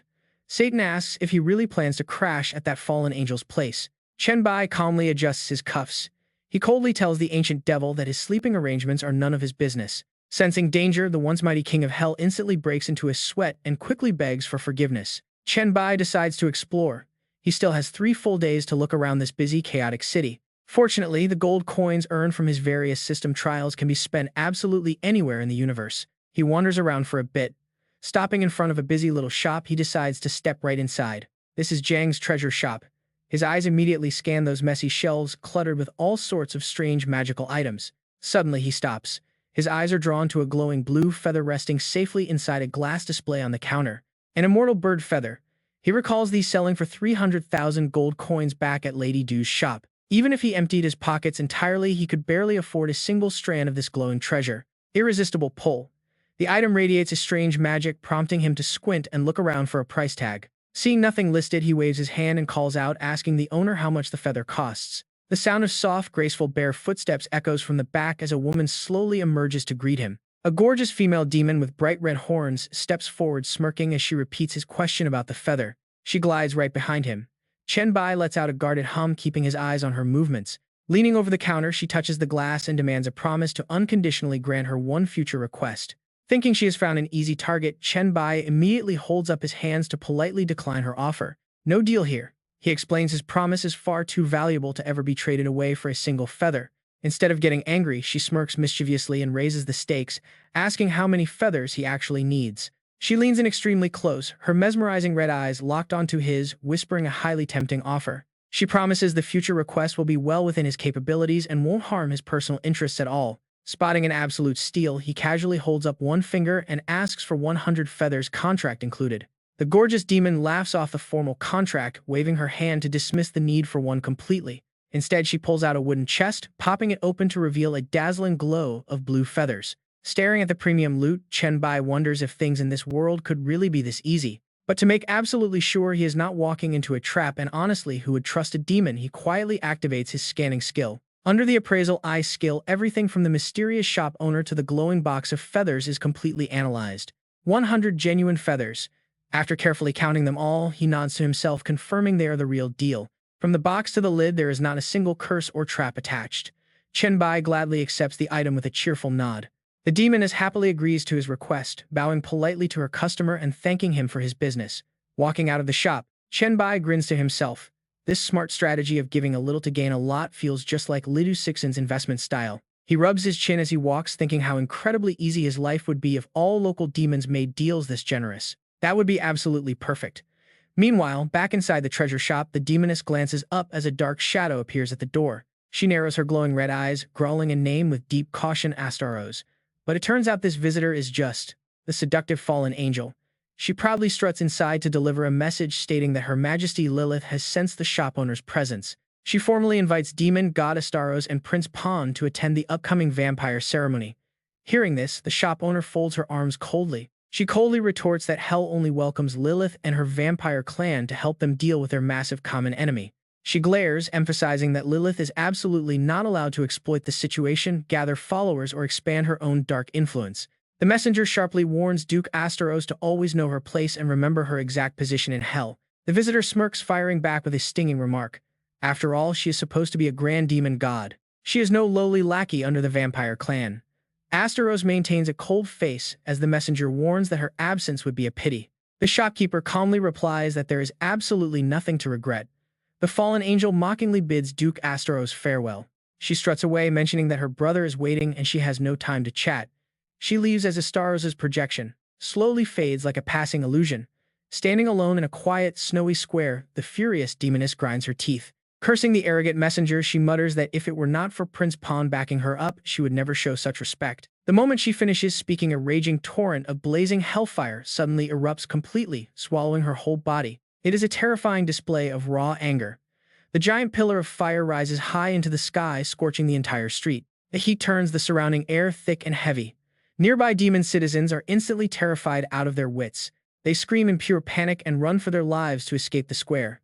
Meanwhile, walking calmly a short distance away, Chen Bai hears the loud explosion and turns his head to look at the massive pillar of fire with immense curiosity. Within the flames, Astaros toys with a small spark, her face twisting into a hungry, wicked grin.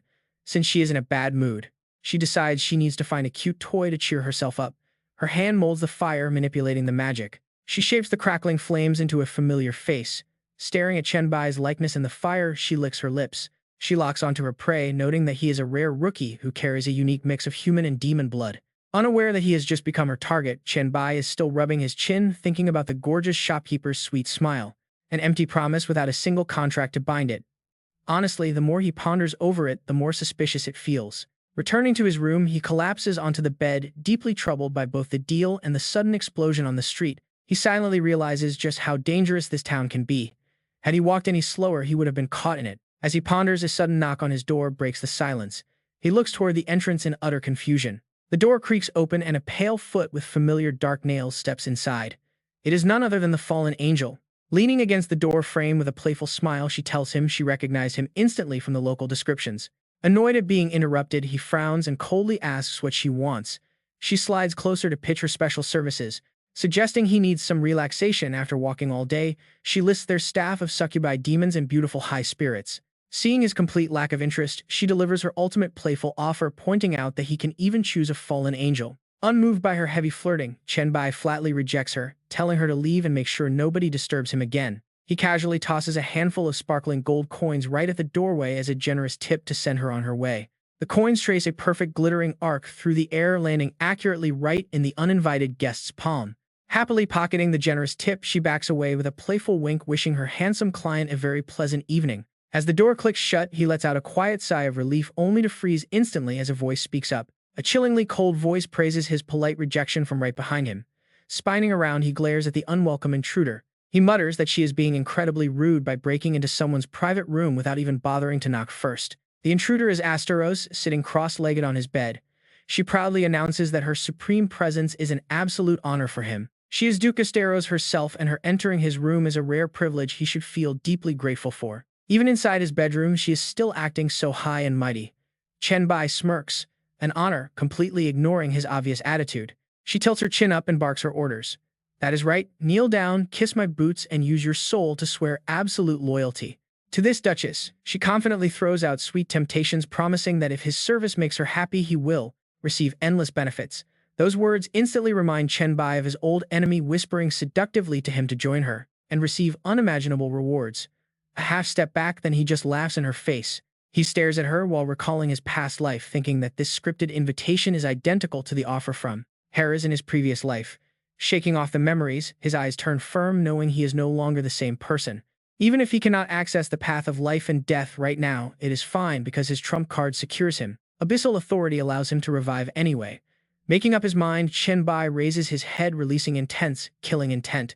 This life, he silently vows, he will never serve as anyone's dog, only as the master. Smirking once more, a mocking finger points straight at the door, coldly refusing her by stating he has zero interest in old ladies. He finishes with a simple, brutal demand: beat it. Astaroth freezes, completely stunned by this direct insult. She stutters out, asking what he just said. Fearing the old lady might be deaf, Chen Bai smiles and repeats it clearly. As a mighty demon god, she is furious.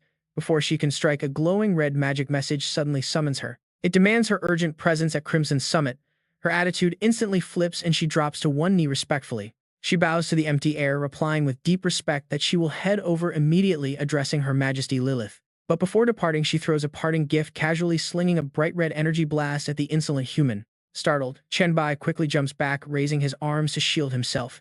He rapidly shifts his form to block the blow. 10 minutes later, as the heavy smoke finally clears, Chen Bai sits on the floor, panting heavily from the impact. Cursing internally, he realizes those cool walking away scenes in movies are a lie. Demon gods really do hit different. Even her casual finger flick packed an absolute wallop. But as he checks his body, he senses something rather strange. She clearly had no actual intention of killing him. The flames did not harm his organs, acting more like torture. It was just physical torment. While he is analyzing this, a glowing red fireball suddenly floats through the open window. Startling him, the ball of fire morphs into the face of Astaroth, delivering one last parting threat to him. She warns him to take this lesson to heart and pray that he survives the upcoming first embrace selection. Otherwise, she promises to show him the true meaning of misery for daring to cross her. The lingering red flames scorch the floor before shrinking and vanishing. Chen Bai crosses his arms with a smirk, analyzing the situation. It seems she held back only because of his candidate status. That works out well, since she will likely back off. She will stay out of his hair until the event ends.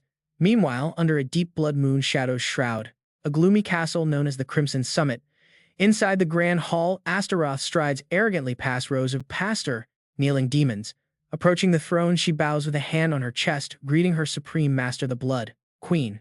She praises the powerful dark figure on the throne, calling her the eternal Blood Moon Witch and progenitor of the vampires. In the vast hall, Astaroth loudly declares her loyalty and sends her highest respect. From above, Lilith's cold, echoing voice fills the chamber, announcing that she summoned them because she sensed something critical.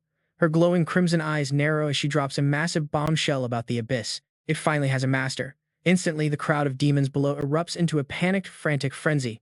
They wonder how anyone could survive the trial. Astaroth chimes in, asking if this matches her previous report. Lilith tilts her head calmly, suggesting that with Satan's revival, he might be pulling the strings behind everything. Hearing his former boss mention, Jeppa, who is kneeling nearby, quickly cuts in to share his thoughts. He tells Astaroth that Satan has not truly revived but is simply hitching a ride on a human body. Given Satan's currently weakened state, he could never pull off something this massive. Lilith smiles, dryly confirming this. She agrees it is not directly his doing, but he is definitely involved. Cradling her small pet bat, she smiles dangerously, noting that through the blood moon she can feel the abyssal authority on that human. Jeppa breaks into a cold sweat as Chen Bai's face immediately flashes through his mind, wondering if it's him. Standing next to him, Astaroth mockingly reminds him that he was actually beaten by that very human. Oh, the disrespect. He was totally obliterated by the one wielding the abyss authority, his soul swallowed by the Underworld King's ring. It was all thanks to Lilith's intervention that his shattered body was rebuilt. Stung by this reminder of his ultimate humiliation, Zephyr madly swore that no matter the time, he and his legion would always stand by her side. Lilith waved her hand, her voice flat, as she replied she didn't doubt his absolute loyalty. Standing up from her dark throne, the queen mapped out their next moves, saying they needed to uncover why Satan was clinging to that human and figure out the new overlord's true stance toward their realm. Seizing a golden chance to redeem himself, Zephyr smiled slyly and suggested that perhaps Ricard could take on this crucial scouting mission. He eagerly explained that she was a perfect fit since Ricard possessed human bloodlines from the Blue Star, where the trial of gods and demons raged, allowing her to return there anytime. Lilith finalized the plan with a sharp, piercing glare, deciding that once this first embrace ceremony ended and Ricard received her mark, she would send her off to investigate everything.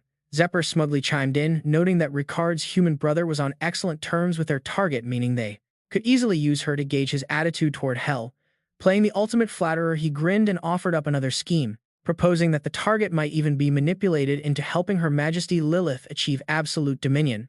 Leaning back lazily, The queen smiled in satisfaction, noting she heard another candidate with human blood was registered for the first embrace ceremony. And if that guy also passed the selection trials, they would team up with Ricard to get the job done. Meanwhile, back at the inn, Chen Bai was relaxing shirtless on his bed when Satan curiously popped up to ask how he managed to get caught up in so much drama just hours after closing the ring's pocket dimension. Stroking his chin, the demon admitted he was clueless about Lilith, but Jane's shop, he knew it well. The owner was actually Gremory, Satan revealed with a sly grin, exposing the true identity of that feather merchant. She was the 56th demon god of hell, possessing the power to divine the past and future, and even wielding a piece of fate's authority itself, meaning she likely foresaw his glorious future and invested heavily to secure a single promise from him. Finishing his analysis, Satan continued to ramble on about how useful she would be, since that quirky demoness had a habit of hoarding treasures just like a giant dragon, loving nothing more than to soak comfortably in a bath of gold. Chen Bai nodded in satisfaction, relieved that she had no hidden agenda. Plus, Astaroth wouldn't be bothering him again anytime soon, leaving him free to focus entirely on the upcoming second trial. A calculated smirk played on his lips. Trust me, 3 days is plenty of time for him to stir up some serious trouble. He decided to gather some fresh intel on big players like Lilith and Beelzebub while checking out the local landscape. Satan was deeply touched to see his boss taking an interest in his old turf, crying tears of absolute gratitude. 3 days flew by. Suddenly, the loudspeakers across the Crimson Square blared, calling for contestant 0 registration number 010451 to enter Tier 2 Secret Realm 13, meant for unpromoted players. Between levels 21 and 30, where he would join 9,999 other contestants in a massive bloody battle royale. The savage rules decreed that the bloodbath would continue until only 3 survivors remained. Meanwhile, over in the spectator stands, demons pointed at the screen mockingly, sneering that the human-blooded trash was only level 21, making him the weakest. The absolute weakest link in this entire arena. Deep in the VIP observation deck, Zephyr crossed his arms, worried that if the kid died in there would be no one left to partner with Ricard for the Queen's mission. His companion chuckled, telling him not to worry since Ricard was strong enough to handle things completely on her own, without any dead weight dragging her down. Zephyr rolled his eyes and snapped back that his friend only had eyes for Ricard. Meanwhile, Astaroth watched closely from another corner of the arena, noting that he was only level 20 when he first registered, only rushing to power up after learning the rules by hunting beasts outside the city gates. Hearing this, the surrounding demons burst into mocking laughter, scoffing that such desperate last-minute grinding was basically suicide. Yet Astaroth's eyes gleamed with a mix of intrigue and annoyance, wondering if the kid was actually incredibly confident, rather than just foolish. Recalling his blunt rejection back at the inn, she gritted her teeth and muttered that he didn't know his place, eager to watch him pay a heavy price for his sheer arrogance. Back in the arena, Chen Bai adjusted his mask with a sigh, feeling disappointed that he wasn't high level enough to join the level 30 battleground for promoted players. Standing in the ruins of Realm 13, he hoped the bloodlines of these targets would be valuable enough to let him harvest and synthesize a legendary SSS-Rank demon bloodline. Stroking his chin, he studied the map. This place is huge. Hunting them one by one will take forever. Chen Bai needs a way to lure them all right to him. Satan immediately appears to offer a devious plan. He asks if his master remembers the SS-Rank demon bloodline from Igaros. It would make the perfect bait. No demon could resist it. Hearing this, Chen Bai pulls his hood low in the dark. He hesitates. The massive powerhouses of hell are currently watching this arena. Any reckless move could ruin his entire plan. Worried about potential trouble, he hesitates. Satan just chuckles. There's absolutely nothing to worry about. The demon lords are trapped outside this pocket world. They can only spy from afar. A simple cloak should cover it up. If anyone tries to pry, Satan will warn him instantly. Seeing a solid opportunity, Chen Bai nods in agreement. Decisively, he pulls out the glowing blood-red vial. No hesitation. Suddenly, the official leaderboard begins to shift like crazy. In Realm 13, the survivor count drops to 9,812. DPA watches with a twitching eye. The count quickly falls to 9,520. The demon gods exchange looks of utter confusion. This counter drops like a broken machine. 92 remaining. Even the powerful Astaro's wide eyes in sheer shock. She watches the count plummet to 8,731. In the VIP stands, the demons grow restless. They panic and shout, "What is happening in Realm 13? How could the list of survivors evaporate at such an impossible, ridiculous speed?" Astaros immediately remembers that formidable name. Her eyes flash with absolute shock. Could that human really be behind this? The monitor displays a gruesome scene. Chen Bai stands proudly, completely enveloped in a swirling shroud of dark energy. At his feet lies a mountain of demon corpses. Zeppa's companion smirks, declaring that this human is the one. Across the entirety of Realm 13, only his black-cloaked figure remains moving like a relentless meat grinder through the crowd. He sweeps through the massive battlefield with terrifying ease. Excitement fills him as he laughs at how amazing this feels. This tactic is brilliant. It does not just harvest bloodlines quickly, it is also his perfect playground. He can finally test his newly unlocked black light virus upgrades. Acting fast, he activates his first skill. The heavy hammer fist slams down. This basic skill gains 30% extra power and 100% added weight. It crushes everything in a terrifying shockwave. Without pausing for a second, he seamlessly shifts to his next deadly weapon. Unleashing his whip fist form, he binds his prey with 50% more speed and 100% added flexibility. Its deadly constriction suffocates them all. One unlucky bleeding demon grits his teeth, cursing his terrible luck. But Chen Bai is not done. He shifts into his blade form, which paralyzes and shatters all armor. It bypasses 100% of defenses, inflicting permanent bleeding. Desperate, the remaining demons try to group up. They screen to attack all at once to eliminate him first. But their desperate charge is utterly useless. His shield form reduces damage by 50% and reflects 100% of the force back at them. A spectator in the stands watches in total disbelief. How can a human bloodline be this powerful? The watching crowd shudders, and honestly, you can't blame them. What on earth is that terrifying devouring ability? He consumes every enemy he kills. Watching this show, Astaros slowly licks her lips in extreme excitement. This is getting incredibly interesting. He is truly proving to be the best toy she could have hoped for. Staring possessively at his image on the monitor, she silently promises to personally tame this little guy soon. Meanwhile, the blonde partner next to DPA points out that Secret Realm 13 is wrapping up. DPA breaks into a cold sweat, nodding along in complete shock. So little time has actually passed. Out of 10,000 initial contestants, less than 100 remain. Still, DPA quickly recovers his smug attitude. He cheers on his star contender, hoping Ricard can quickly finish clearing Secret Realm 17 and stay ahead. Losing to some unknown brat is out of the question. Suddenly, a massive spatial portal begins to materialize. It signals that Realm 17 has officially concluded. The crowd marvels at how incredibly fast the top 3 cleared their stage. A messenger bat flies over announcing that all contestants who completed the second trial must wait patiently. Once every realm is fully cleared, the third trial will begin immediately. Soon, more portals start flashing across the sky. Realms 12, 8, and 21 all finish their bloody runs. The dust is finally beginning to settle on the competition. Lilith's subordinate smiles with satisfaction. She announces that all trials are over, standing tall in the center square. Under the blood moon, she spreads her arms and declares that their great potential has been witnessed. She declares that the glory of Lady Lilith will shine upon them. The survivors look up at the high stage. The crowd looks up in absolute worship as a crimson light engulfs the square. Under this eerie glow, a demon grins as his wounds instantly heal on the spot, marveling at how fast his body is recovering from the damage. The brainwashed crowd raises their hands, chanting praise to the grace of Her Majesty, Lilith, and her eternal blood moon. While they go wild, Chen Bai stays hidden in the shadows, observing the madness with a cold, calculating glare. He knows this crimson light is doing far more than just healing. Touching his forehead, a sudden dread washes over him. He can feel a heavy, piercing gaze locked onto him from above, like someone is watching his every move. Up in the bloody sky, a pair of colossal eyes are searching the crowd, but Chen Bai quietly breathes a sigh of relief. Before stepping out, he made absolutely sure to completely mask his presence and lock away his abyssal power. He just hopes his plan goes off without a hitch and no more complications pop up to ruin things.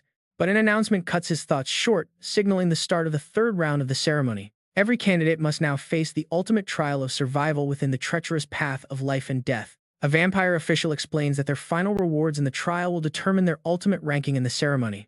With everyone ordered to move out, Chen Bai quietly smiles, since this fits his original plan perfectly. He takes a leisurely step forward, thrilled that he can finally enter the trial zone without drawing suspicion. Just as he is about to move, an authoritative, heavy voice suddenly booms directly in his mind. He freezes as the voice orders him to stay. Could this be Lilith? Immediately, a dark crimson beam crashes down from the sky, locking him inside a magical barrier. Chen Bai grinds his teeth as cold sweat drips down.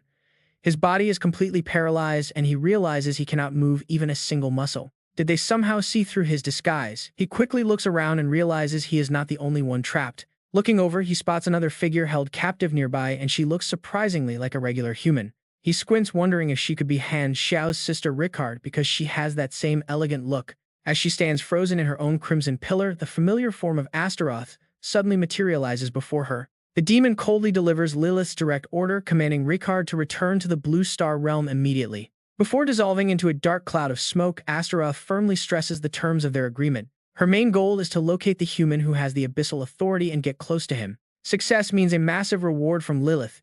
Hearing this, Ricard looks stunned to be going back. Eavesdropping from right next door, Chen Bai silently nods to himself, realizing she really is Han Xiao's sister. So they are hunting for the human who has the abyssal authority. Talk about a convenient coincidence. Since he is the very guy they want and his identity remains completely hidden, why did they hold him back? Astaroth suddenly turns to him, assigning Zero the crucial job of protecting Ricard at all costs. The demon glares with a bloody threat, promising to forgive his past insolence if he does well. Otherwise, his soul will be erased. Chen Bai quickly puts on a loyal act, bowing respectfully. He promises to serve Lilith, though internally he is laughing at how easy it is to lie. Pleased with his highly obedient attitude, Astaroth snaps her fingers and tosses him a special reward. She tells him that a good attitude gets rewarded, explaining that this ring will guide him. He catches the ring and the system immediately shows the detailed stats of this A-rank item. It is Astaroth's Ring of Mind Inquiry, granting plus 110 spirit and full illusion immunity. It even allows instant teleportation without any casting time. Reading the usage requirements, Chen Bai smiles. He thinks it is an incredible item, realizing the demon is actually quite generous with his gear. Astaroth turns and leaves, giving them the green light to proceed with the third-round exam. Both move toward the glowing crimson gate.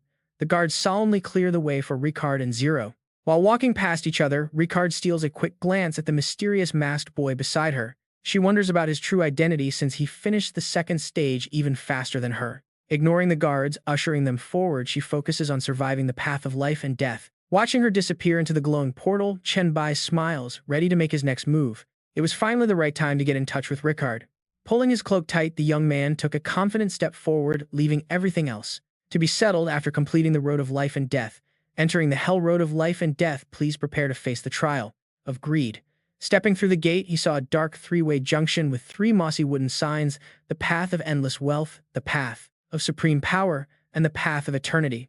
Looking at the flame ring on his finger, Chen Bai softly called out to his subordinate, "Now that we are in the hell road of life and death, you can keep your promise." Satan instantly materialized, floating right next to him while eagerly rubbing his hands. "Yes, this is indeed the treasury of greed, my great master, and right now, you can summon the authority of greed directly to this place, but I would not highly recommend doing that just yet." He seriously explained that although claiming the authority also gives access to the treasury, it is still quite unclear when the conditions to unlock it will actually be met. Understood. Chen Bai nodded. So the treasury requires a certain level of strength to be opened, which means your suggestion is for me to explore this hell road of life and death, first to see what we can find.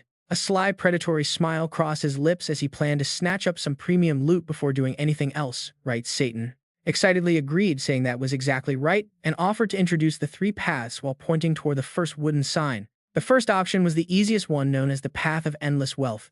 Right next to it was the middle option, the moderate path of supreme power. Finally, Satan pointed out the darkest and most punishing route of all, the path of eternity. The former king of hell did not hesitate to share some painful advice, noting that although many challengers blindly chose this path, their overall lack of strength meant they ultimately failed to secure any decent rewards from such a punishing place. "But you are completely different, Master," Satan added with a flattering grin, assuring him that he would definitely claim the ultimate reward. Chen Bai smiled with absolute confidence, muttering that of course he would without showing even a single moment of hesitation. He immediately strode forward, leaving those 2 easy options behind as his lonely cloaked figure vanished into the path of eternity. The very moment he stepped inside, his surroundings shifted dramatically, morphing into a breathtaking and completely endless starry sky.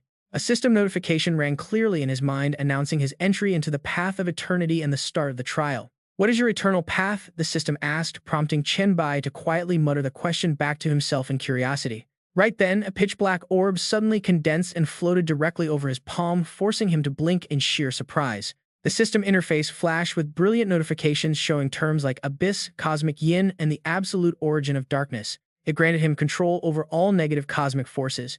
He now possessed a unique eternal path of his very own. The system asked if he wished to complete the trial, leaving him quite stunned by how incredibly easy the process seemed. But he quickly shook his head with a smirk, realizing the system specifically mentioned possessing only one eternal path so far. There had to be more to it, and sure enough, a vibrant green orb of light began to condense right above his hand. The interface updated with new titles, including Plague, Origin of Life, and Undying Incarnation, granting him absolute power over life and death. The system noted he now held 2 eternal paths, asking once again if he wanted to conclude the trial right then. Chen Bai frowned as he read, wondering why a destructive force like plague also contained the power of creation and nurturing. He rubbed his face and tapped his forehead, laughing at himself for questioning something he should have easily figured out earlier. He had already suspected this exact outcome during his time inside the Plague Profession Trial Dungeon after all. Countless viral cells began swirling around his body, proving his theory that pathogens are ultimately just another unique form of life. Having realized this truth, the system instantly rewarded him with a new skill called Bloom of All Things, boosting viral reproduction. It increased his virus reproduction speed by 1,000% and granted self-evolution, prioritizing massive quantity and constant adaptation. Visualizing this insanely overpowered future, his lips curled upward as he imagined the devastating potential of his growing strength. Once he grew strong enough everywhere his plague reached would easily become his own divine kingdom. Snapping back to reality, he licked his lips with anticipation, wondering what kind of legendary rewards these two epic paths would eventually drop. Just then a blue flash streaked across the starry sky and condensed into a brilliant glowing circle right before him. Chen Bai froze, his eyes widening in complete shock as he realized another mysterious object was materializing right in his hand. It was a literal hourglass of time. The system immediately announced a third authority, this time governing space and time. It concluded with a final prompt asking if he wished to complete the trial now that he possessed 3 separate paths. Feeling highly satisfied with this incredible haul, he decisively chose to end the trial right then, knowing this was enough. He scoffed that any other trash the system might offer wouldn't be worthy of his eternal path anyway. The system hands out his reward, the divination skill for ascension. Once claimed, he looks around to find the prize. He searches for where the item is hidden. Suddenly, the scenery warps and his eyes widen in panic. What is this? Floating in deep space, he stares down at Earth. Is this the ascension divination he was promised? He cannot help but wonder. Feeling completely ripped off, he scoffs. Obviously, a cosmic trial battlefield has godhood potential. No divination needed. Before he can even finish mocking it, an invisible gravity grabs him. He falls, plunging straight down at terminal velocity. The landscape blurs past him. He narrows his eyes, staying on high alert. What exactly is going on here? The view zooms in faster and faster. In a single flash, he hits the ground with a massive crash. He lands right in front of a ruined wooden sign, completely bewildered. Looking around, he recognizes this exact 3-way intersection. Annoyed and speechless, he grumbles about being back where he started. Floating nearby, Satan immediately starts his classic brown-nosed flattery. "O great master, your glory will make all worlds bow. You are the one true eternal ruler." Completely used to his servant's smooth-talking ways, Chen Bai throws him a sharp side eye to call him out. "It looks like you have recovered some of your strength, Satan." A dangerous smile creeps onto his face. "What kind of trick are you pulling this time?" Terrified, Satan starts sweating bullets and denies everything immediately. He pleads that he is innocent and does not have a single drop of strength. Chen Bai just smirks with curiosity. "Did you really have no shady motives when you lured me into trying this life and death trial?" Chen Bai calls him out directly. "After all, we both know each other pretty well by now. You knew exactly what this trial would throw at us." He smirks, pointing out the demon's greed. "You must have seen my power." Caught red-handed, the demon quickly scrambles for a decent excuse. He admits he wanted to observe Chen Bai's power, and entering this abyss helped him recover some energy. He quickly puts on an innocent puppy dog look, but he swears he has absolutely no bad intentions. "Please believe me," but too tired of the flattery, Chen Bai just cuts him off, holding out his hand. "Hand over what you promised.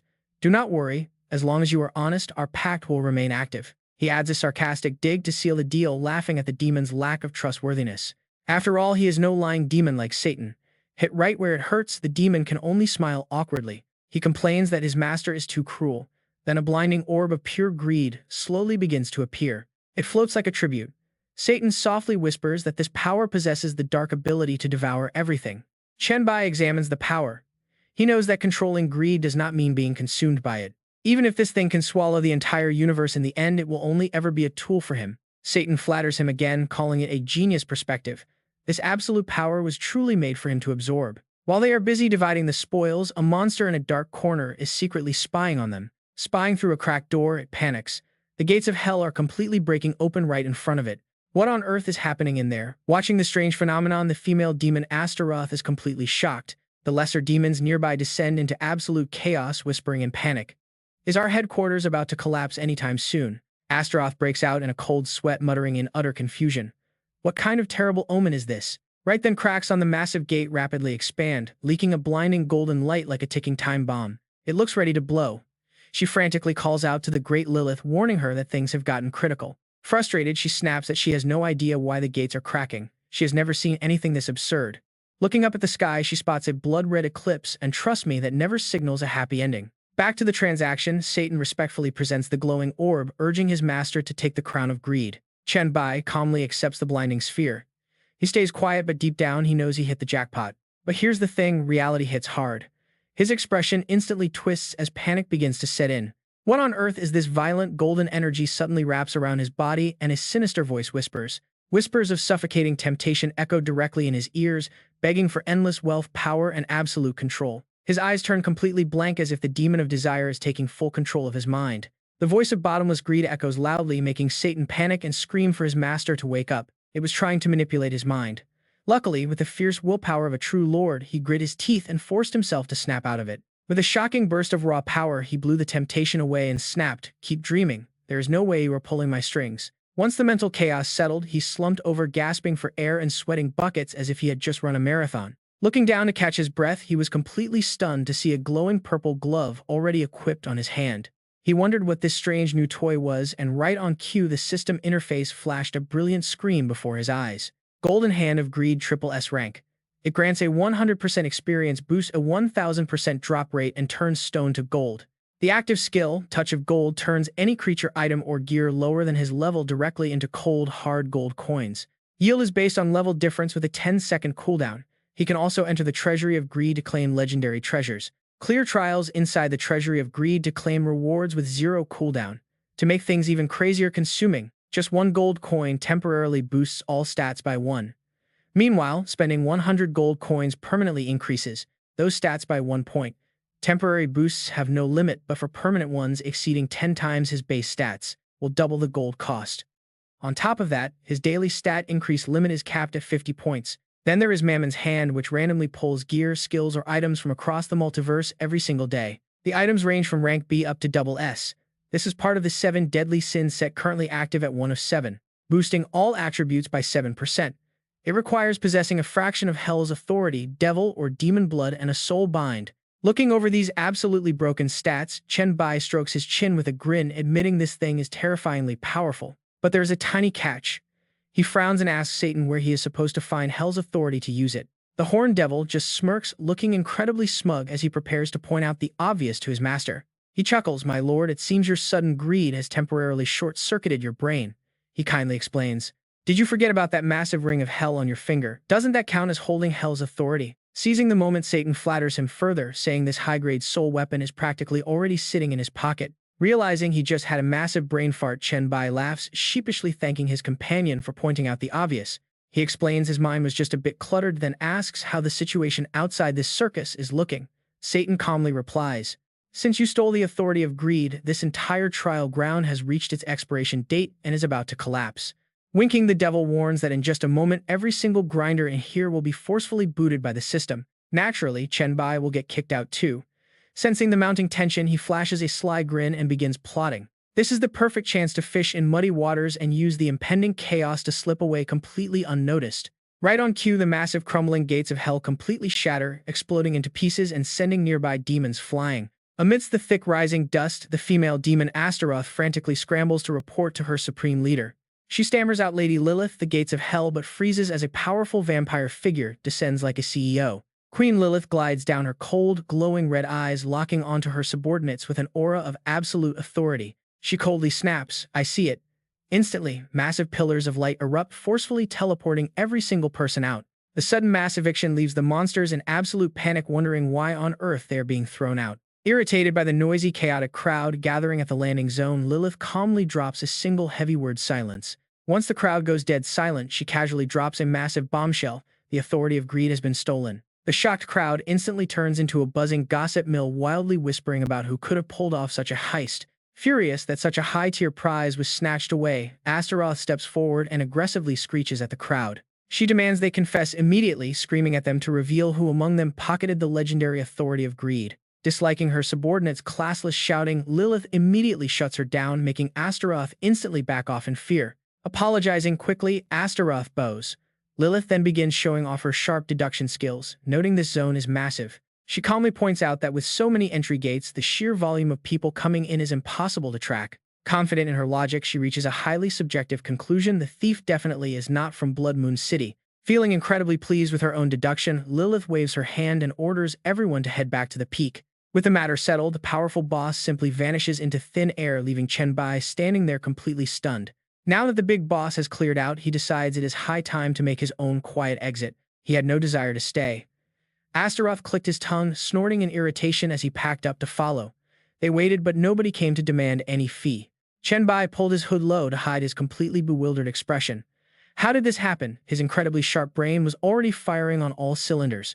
That Lilith clearly locked her gaze right on him for a full 5 seconds. He was 100% sure she had sniffed out his scent. Yet the massive question blocking his train of thought was pretty simple if she knew the truth. Why did she just stand there without laying a finger on him? He shook his head, comparing the two big bosses. One was constantly haggling for promises while the other just did absolutely nothing. It was completely baffling how she could stay so indifferent after losing her things. Powerful people really did whatever they wanted, constantly creating mind-boggling situations. No matter what, surviving was his absolute top priority. He let out a deep sigh of relief, glad that things turned out this way. At least he did not have to run for his life, saving him from committing suicide just to respawn back in the abyss.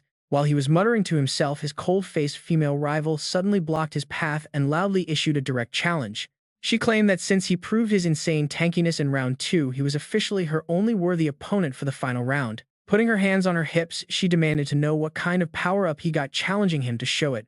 Acting like a newly rich lottery winner who could not be bothered to fight, he completely ignored her and tossed back a reply. He told her to just take the win and go attend that first embrace ceremony by herself. Being ignored like this left her completely stunned. The girl could only stand there frozen, staring blankly at his departing back as a wave of complete confusion washed over her. She was left with a massive question mark, screaming out in frustration, demanding to know why he walked away like that. Leaving his dumbfounded rival behind, he happily checked his system panel, which confirmed he had completed the King of Hell quest to claim his rewards. He was thrilled to receive a triple S-grade demon bloodline. Safely back in his room, he relaxed on his bed quite comfortably. Crossing his legs to check the notifications, he muttered that risking his life back in the second stage had definitely paid off. Meanwhile, at Lilith's throne on the Scarlet Peak, the queen stood with her hands clasped, giving firm instructions to her loyal subordinates. She declared that although the ceremony had a slight mishap, their plans remained unchanged, ordering Chen Bai to move once the meeting ended. He was to bring Rika back to the Blue Star to complete the cosmic trial. The green-haired demon Chen Bai let out a sly smile. He obediently bowed to accept his orders. Flashing her glowing red eyes, Lilith warned him to keep this a strict secret. She warned that she did not want anyone else knowing. Hearing their boss's threat, Chen Bai and his lackeys quickly patted their chests. They swore to the great lady Lilith that they would absolutely never reveal a word. But right in the middle of their tense meeting, a booming voice suddenly echoed out of nowhere, startling Lilith. It demanded to know if her path of life and death was also destroyed. Right in midair, a giant glowing demonic head suddenly materialized, staring straight down at her with wide menacing eyes. Recognizing her superior, Lilith quickly regained her calm composure. She politely addressed the massive head, confirming to Lord Beelzebub that it was indeed true. The floating head immediately issued a strict decree, ordering her to have her subordinates round up everyone who had entered the path of life and death during this period. They needed to lock them up and inspect every single one. Having assigned the task, the giant head also summoned Lilith. He ordered her to come directly to his palace, warning that a massive world-shaking crisis was about to unfold in the underworld. After delivering those spine-chilling words, the giant head vanished into thin air, leaving Lilith standing completely alone in deep, silent thought. She turned around, lifting her chin to command her kneeling subordinates, asking if they all heard Lord Beelzebub's orders to execute them. She ordered them to carry out the mission. Before dismissing them, she threw a threatening glare, warning them not to forget her previous commands. The minor demons did not dare utter a single objection, quickly shouting in unison to obey. Shortly after, she took to the open sky. Soaring through the clouds, she suddenly frowned as she slowly realized a massive illogical plot hole in the recent events. Something was definitely wrong. The image of that mysterious hooded human youth from earlier flashed in her mind, prompting her to mutter to herself. Connecting the dots logically, she realized that a mere level 20-something human actually dared to show utter disrespect to her. He slaughtered high-level demons with ease, suddenly appeared in hell, and right after that the path of life and death collapsed. Could he have? It was highly likely that he obtained the authority of the abyss. Remembering how she once easily overpowered someone with such immense potential, a dangerous smile curved on her lips at the thought of having once made the overlord of the abyss kneel and serve her. Getting more excited by the second, she flew toward the city in high spirits. If this was true, things would get incredibly interesting. Pinpointing his exact location was effortless, and she soon stood right outside his door, feeling the ring she gave him radiating from inside. Pushing the door open with the confident stride of a predator on the hunt, she prepared to tease her target with some playful words. She called out for her mysterious boy to show himself, but stepping inside, she froze seeing him sitting quietly on his bed. Except his form had completely transformed, sprouting sharp horns and massive pitch-black bat wings that blocked out all the light from the window. An icy chill radiates from the young man. The once arrogant demon is now sweating bullets, completely speechless. Absolute silence. Completely ignoring the uninvited hag, he spreads his dark wings and strides straight forward. He enters a warped portal that just opened. Left behind, she gulps in disbelief as her prey slips away. Residual crushing pressure remains. No mistake. This is the absolute highest tier and emperor-level demon bloodline. A power straight from Satan. Meanwhile, Chen Bai shoots through the spatial rift, falling deep into a dark abyss. Just landing in the pitch-black abyss, he clutches his forehead and groans. She really picked the worst time to show up. His new demon bloodline has not fully fused yet. Violent surges of dark energy erupt wildly from his body. Demonic whispers ring out, gnawing at his mind and doubling him over in pain. Yet with his iron will, the apocalypse survivor grits his teeth. Drenched in sweat, he forcefully repels and suppresses the chaotic dark power. Silencing the whispering temptations, he collapses on the ground, gasping for breath with a smug grin. Finally complete. Ever since the fusion process began, the echoing noises inside his mind had been absolutely deafening. Endless chaotic voices ringing out, had been ringing in his head. This noise is 10 times worse than the nagging from his shepherd horn gear. Clutching his head, he pauses, remembering his equipped gear. Seriously, how did he forget he was wearing that shepherd horn all along? Opening up his status screen, he sees his S-rank item Call of Hell is still proudly sitting there in his gear slot. Its passive effect lets him hear demon whispers daily to boost mental power. But strangely, as he rubs his temples, he mutters. The annoying demon voice from the item has completely vanished without a trace. He contemplates this weird mystery for a moment. He nods, realizing it must be a passive effect of his new demon bloodline. With a stylish swipe of his hand, he commands. He opens the bloodline interface. Before him is a glowing gold status screen showing his triple S-rank primordial demon emperor bloodline. Born from the abyss, this is the bloodline of the progenitor who founded Hell. It holds unfathomable hellish power. These bloodline effects are absolutely unreal. The cooldown of all active skills is slashed by 50%. Gear skill cooldowns are cut by 50% and level experience is reduced by 20%. Next is the Demon Contract. This skill allows him to forge pacts with other living beings. Crucially, he can bypass contract restrictions to some extent. He can cheat the terms of his contracts. Completing a deal grants bonus experience. Next, Desire Control. This ability uses mental power to amplify or suppress any desire. The larger the gap in mental power, the stronger the effect. After that comes Soul Devour, letting him consume the soul of any living being. Consuming souls grants experience and stat boosts. If the target assigned a demon contract, the rewards are doubled. Finally, Clear Mind grants absolute protection against soul-based attacks. His defense against spiritual damage is incredibly robust. He gains a massive 100% resistance to all mental interference illusions and direct soul-damaging attacks. Reading through his overpowered status window, he smirks. No wonder the shepherd horn shut up, it was the demon bloodline. Demons are truly terrifying, sinister creatures. Smiling smugly, he opens his palm to summon a giant glowing green egg. This is the A-rank Rotten Bug King pet egg he stole earlier. It radiates a mysterious, eerie green light. Tossing the egg in his hands, he decides to use the dark aura of this abyss to mutate it. Without a second thought, he tosses the egg over the edge, letting it plunge straight down into the pitch-black abyss. Mission complete.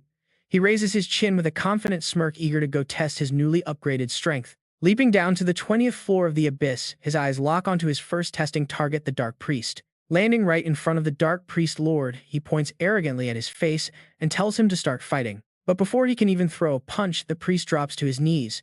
Talk about an anticlimactic showdown. He stands frozen in shock.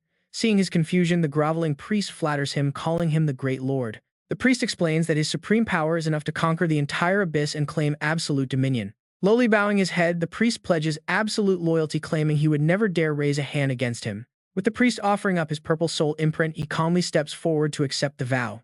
Staring at the flame, he appreciates the smart move. Wise subordinates are rare, especially compared to the brainless brutes on the upper floors. This mage actually uses his brain, unlike the muscle heads he fought earlier. The moment he crushes the purple flame, the system announces he has cleared the 20th floor, gaining supreme control and a sweet 20-point boost to all stats. With a new loyal servant secured, he assigns him the task of rebuilding the floor. Next, he turns back to the 10th floor. He asks the mage if he heard. They will build an identical demon city here on the 20th floor, assigning the task to him. Playing the boss role to perfection, he offers a highly tempting promise. Just do a good job and some authority is yours. There will naturally be rewards. Buying into the sweet talk, the sorcerer grins widely and eagerly accepts the command of his great master. Admin work done. He spreads his wings, flying straight down to the abyss's 21st floor in search of a good fight. The 21st floor lord, a baboon-headed bull demon, roars in a combat frenzy. Instantly, his fists do the talking. This crazed beast immediately charges forward. Dozens of illusory strikes sweep directly toward the young man. He gets blown backward. Blocking the hits was easy, but he still sighs, wondering how many buffs he must stack. Overpowering this guy with raw strength is tough. It has been a long time since he had such a decent fight. Wearing a battle maniac's grin, he shouts in excitement, "This feels amazing." But the clash ends quickly. The massive bull demon is knocked flat, gasping on the ground.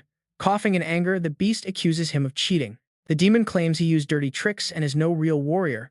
Shrugging without shame, the young man admits it. Principles. Warrior pride. He admits he does not care for either. In fact, his only actual rule is to win. Wearing a confident smile, he finishes his thought as the screen confirms his ultimate victory. Still hype, he sweeps through like a hurricane, slicing down the 22nd floor lord in an instant. Easy stats. Keeping up this utterly dominant display, he moves on to quickly overpower the demon on the 23rd floor. Flawless victory streak. Yet holding a chain in his hand after the slaughter, he pauses to think. The level gap is too massive. Blindly rushing through lower floors like this yields no real benefits. Styling his hair, he decides to stop farming monsters here. He still has more important business to handle. Suddenly, a roaring flaming skull appears. It asks if he is the human who cleared the trials. Standing with hands behind his back on the 194th floor, he calmly faces the flame demon Balrog Ragnaros. The giant immediately switches to a flattering tone, realizing it must now address him as the Lord of the Abyss. Looking up at this fiery beast, he recognizes Ragnaros, the king of Balrogs. He recalls his early days here. Back then, clearing the Abyss was tough. He relied on his experience of defeating Hat on a lower floor. He died over a dozen times on floor 153rd, but now standing leisurely before this legendary beast, he smiles. True form. Up close, the pressure is real. Cutting straight to the point, he hand signals for a favor. He asks the Flame Demon King for an item. Naturally, the fiery giant acts proud and quickly refuses. The giant warns him.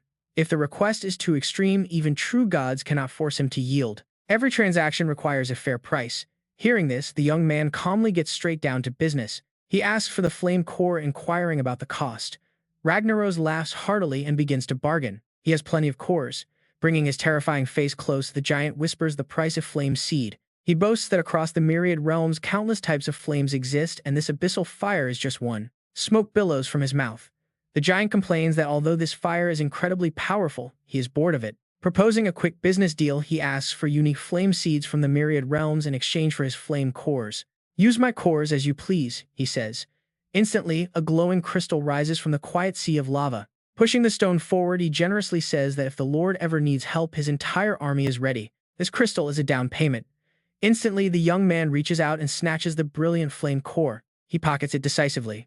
Seeing him accept the deal so smoothly, Ragnaros quickly adds one final condition. He hopes the Lord will not make any changes to the lava sea. The young man flashes a mischievous grin. He catches on. The giant already knows about his plans of building a demon city on the lower floors. Acting as a wise boss, he promises that the lava sea will remain untouched forever, belonging to the Balrogs. This is his oath as the Lord of the Abyss. Hearing this solemn promise, the giant lets out a mighty roar. He looks forward to the next time the Lord returns to conquer, eager to face him in a real battle. Giving a highly confident look, the young man briefly replies that he is also looking forward to that day. Scene cuts to the Succubus Queen's palace on floor 437th. A stunning beauty lies lounging on her bed. She greets him flirtatiously, noting it has been a while before licking her lips and starting her seductive charm offensive. Ignoring her sweet talk about his tempting growing aura, the guy walks straight ahead to deliver his report, his progress. The 10th floor demon city is almost completely finished, standing with his hands clasped like a boss. He starts demanding her performance targets, asking when she plans to build the Joyous Church, the Cathedral of Pain, and her. Succubus Den Queen Mekansai smiles brightly at her boss, replying that the sooner she builds it, the better. She turns to order her two leggy maids to get started on the construction according to her earlier plan. A loud yes, Lady Mekansai follows. Having assigned the tasks, she looks back with curiosity in her eyes, asking why he is not going himself. Then she stretches. If I go, she purrs, your citizens might all explode from nosebleeds. They simply cannot handle the temptation of looking at my incredibly alluring body. Leaning in with a playful gaze, she whispers, It has been such a long time. Do you not miss me? She rubs her long legs against him, eager to test his growing strength. Yet facing this temptress, our iron-willed protagonist is completely unmoved. He acts cold and pushes her, ruthlessly away. Blocking her advances, Chen Bai stays serious and gets straight to the point. Answer me, do you know Lilith? Hearing that name, the playful face of the succubus queen instantly vanishes. Replaced by curiosity, she asks where he met Lilith. He shrugs casually and explains his journey, revealing he visited hell. Turns out this queen knows some divine gossip, so she sits down on the bed to explain. Lilith has been gone so long, many thought she fell in battle. Resting her chin on her hand, she gossips that Lilith must have secretly fled to hell. As a new deity born 10,000 years ago, Lilith inherited the Blood Moon's authority. She clicks her tongue. Lilith's blood cult uses fresh blood sacrifices which other gods absolutely despise. Chen Bai plops onto the bed to analyze the situation. Sounds pretty interesting. A new god fleeing to hell to develop under the radar, bypassing Satan's rule entirely. Hell is a real mess. Finding her boss finished gossiping, the succubus immediately demands her attention. My lord, question time is over. Gossip time is finished. She flaunts her curves, whispering that her heart is itching to feel his power. Facing this playful and direct provocation, Chen Bai smirks confidently, ready to flex. Since you are so eager, let us begin. He unleashes his new force. It will make your very soul tremble with surprise. Feeling the pressure, she falls onto the bed in bliss, praising his devil bloodline and the unexpected surprises he brings. The scene shifts. A system notification pops up with an S-Rank crafting formula for the wings of Hellfire. The required materials are Hellfire 100 phoenix feathers and a flame core. Back in the wasteland, Chen Bai inspects his gathered materials laid out on the ground, including the phoenix feathers and core. His hand erupts with a blazing red flame, representing the Hellfire. Without any hesitation, he tosses the blueprint straight into the materials. To begin refining, a blinding flash erupts, forcing him to squint at the result. A glowing red mark floats before him. His stats skyrocket, leaving him completely puzzled. It is complete, but where are the wings? He shrugged and ordered the fusion. Instantly, radiant streams of flame power shoot into his back, triggering a massive, powerful shockwave. Once the light fades, he looks around in confusion. Still absolutely no physical wings. Yet, his back feels incredibly strange. As it turns out, the fusion did not grow physical wings. Instead, it left a cool, glowing fire crest etched on his skin. Chen Bai nods. So that is how it manifests, turning into a cool fire tattoo. Curious about his new toy, his eyes flash with sharp focus. He roars, releasing energy, and a massive pair of blinding fire wings erupts. Let us test its flying speed. With a leap, he becomes a red streak, blasting through the sky like a missile. The flight is short-lived. A massive explosion echoes as he crashes straight down to Earth, into a human base, triggering loud alarms. This dramatic arrival is going to stir things up. His landing scares the life out of everyone in the nearby forest, sending them fleeing in absolute panic. Meanwhile, a blue-haired girl wearing her communication headset hurriedly reports through her radio. She says her emergency armed squad is heading directly to the scene immediately. Suddenly, she narrows her eyes in suspicion, trying to read the situation. She mutters that the energy feels incredibly familiar. On the other end, Song Zixiang confidently assures her, despite a slight difference, it is definitely Beatty. Right after that, she summons her radiant wings and orders the squad to pull back. Lang Xiang nods firmly in absolute agreement. Chen Bai has just safely touched down, gently snapping his fingers to retract his blazing wings. The brilliant fire obediently vanishes back into his shoulders, absorbing the flames. Seeing her big boss land safely, the beautiful Song Zixiang happily steps forward. Welcome back, Lord Baidi, she says. Chen Bai looks at his two female subordinates and raises an eyebrow, asking about the others. He smirks easily, deducing why the place is so empty. He asks if she already made those other people retreat. Hearing this, Song Zixiang drops to one knee and respectfully reports that they were the emergency squad guarding the core zone. Once she recognized his presence, she immediately ordered them to fall back. She bows slightly to apologize for any offense caused. Seeing her worry, Chen Bai casually waves it off, telling them both to stand up since there is absolutely nothing to apologize for. He smiles, praising his subordinates' sharp reflexes. Their emergency response is solid. If no one showed up, that would be a real problem. Standing up, the beautiful girl in red offers a sweet, flattering smile, noting how his power has clearly jumped to a whole new level. He just got back and already caused such a massive scene. She shivers, recalling the overwhelming pressure from just moments ago. Even catching a glimpse of him from afar made her dizzy. Brushing the topic aside, Chen Bai crosses his arms and assesses them. He notes that his two trusted subordinates seem to have gained some serious level-ups themselves. Flattered by his praise, Song Zixiang proudly reports their grinding achievements. She and Xiang are already level 16, sitting comfortably in the top 20 on the leaderboard. She also brags about their teammate, Wei Shiwei, who received the A-rank energy-gathering shooter class he brought back from the biochemical world and has already jumped to level 14. Still, the big boss wants a full review of all their personnel. He asks how the others are doing and if they have found suitable classes yet. Mentioning their colleagues, she brings up Luli first. Luli has a B-rank illusion talent and a B-rank mimicry class currently sitting at level 12. She obtained her mimicry class from a dungeon instance which not only perfectly boosts her talent but also lets her manipulate minds using sound. This lets her buff her allies and debuff their enemies. Next up for evaluation is Qin Lingyu, who possesses a B rank focus, concentration, talent, and a B rank judge class, also reaching level 12. Speaking of this lawyer, the older sister sighs deeply, noting that her skills are incredibly complex with tens of thousands of rules for crime and punishment, but as a lawyer, she can handle it. Meanwhile, Su Xin wants to go the medical route, but she still hasn't cleared that hospital dungeon yet. As for young Song Gi, she is extremely picky about everything and is just waiting for him to bring her the absolute best class possible. With the core staff reviewed, Chen Bai gets straight to business, asking how Baidi City is doing lately. He receives some fantastic news. The city's territory has expanded to take over 1/4 of Jiangcheng, not missing the chance to flatter her boss and put a smile on his face. She proudly adds that thanks to his sheer influence, almost every evolved person in Ezhou is flocking straight to their territory. After boasting about land, she brags about population. Baidi City's permanent population has already surpassed 100,000 residents, while the temporary population easily exceeds 300,000.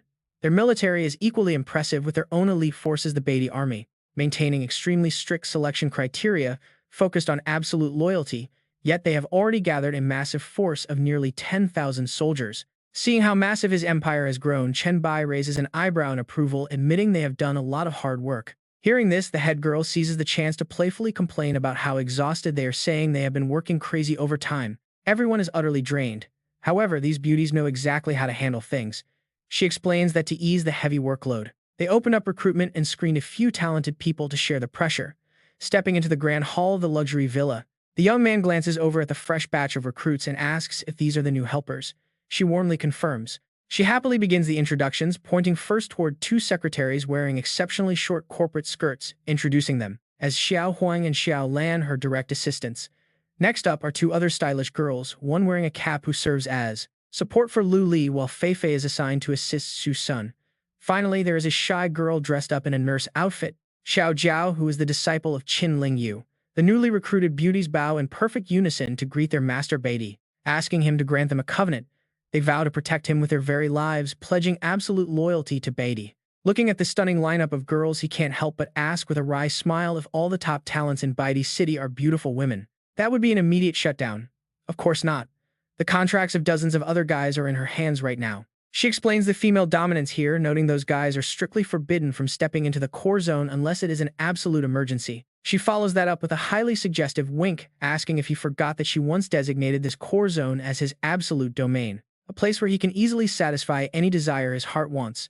Trying to playfully seduce her boss right then and there, Song Ziqiang leans in. She whispers to him, asking if he wants to do something right now. But Chen Bai has his eyes locked on the grind. He is not about to get distracted by a pretty face. Waving his hand, he coldly orders her to bring all the contracts first. Everything else can wait. As they walk together, Chen Bai studies her expression and says he can sense a lingering anxiety in her. He asks if things are getting difficult over at Chen Bai City. Song Ziqiang smiles, deeply impressed by her boss's sharp intuition. He is just as observant as always. Moving on to the bad news, she sighs and begins explaining their current bottleneck. They previously located a power station dungeon, but running it proved to be a massive headache, leaving them unable to clear it. Because of this, gear and potion production has crawled to a halt, and even their artificial intelligence, Sandy, is struggling to function. Right on cue, a glitching 3D hologram of Sandy flickers into view, visually confirming the city's severe power shortage. Hearing that this is slowing down his precious loot grinding, Chen Bai frowns and asks for more details about the problem. Song Ziqiang assumes a grave expression. It turns out the power station is currently overrun by a swarm of bizarre, hyper-aggressive monsters. They attack relentlessly if anyone even gets close. Even their heaviest hitter, Chang'er, was severely wounded trying to breach the area. They cannot even get close, let alone enter. Realizing this is a tough map, Chen Bai starts to plan his next move. Back in his office, the big boss decides to gear up his team, casually tossing some top-tier loot onto the desk. He gives the Azure Dragon Spear to Lang Chang, then points to a massive rotting abyss Worm King pet egg. He tells them whoever wants it can have it. Song Ziqiang immediately snatches the giant glowing green egg and holds it close. She happily claims it as her own. Shocked by her bizarre taste in pets, Chen Bai decides to give her a quick warning. He reminds her that she must have read the Plague Sewer's guide and that this worm beast grows up to be exceptionally hideous. Ignoring the terrifying giant centipede that pops into her mind, she cradles the egg even tighter and showers it with compliments. She argues that it is incredibly strong and shares a dark energy similar to his own.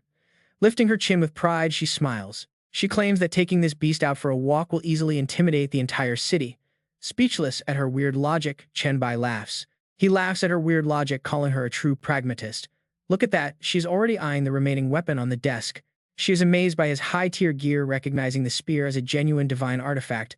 Handing the weapon over to their blue-haired comrade, Song Ziqiang reminds her of the heavy responsibility. Since the Chen Bai is investing so much in her, she cannot let him down.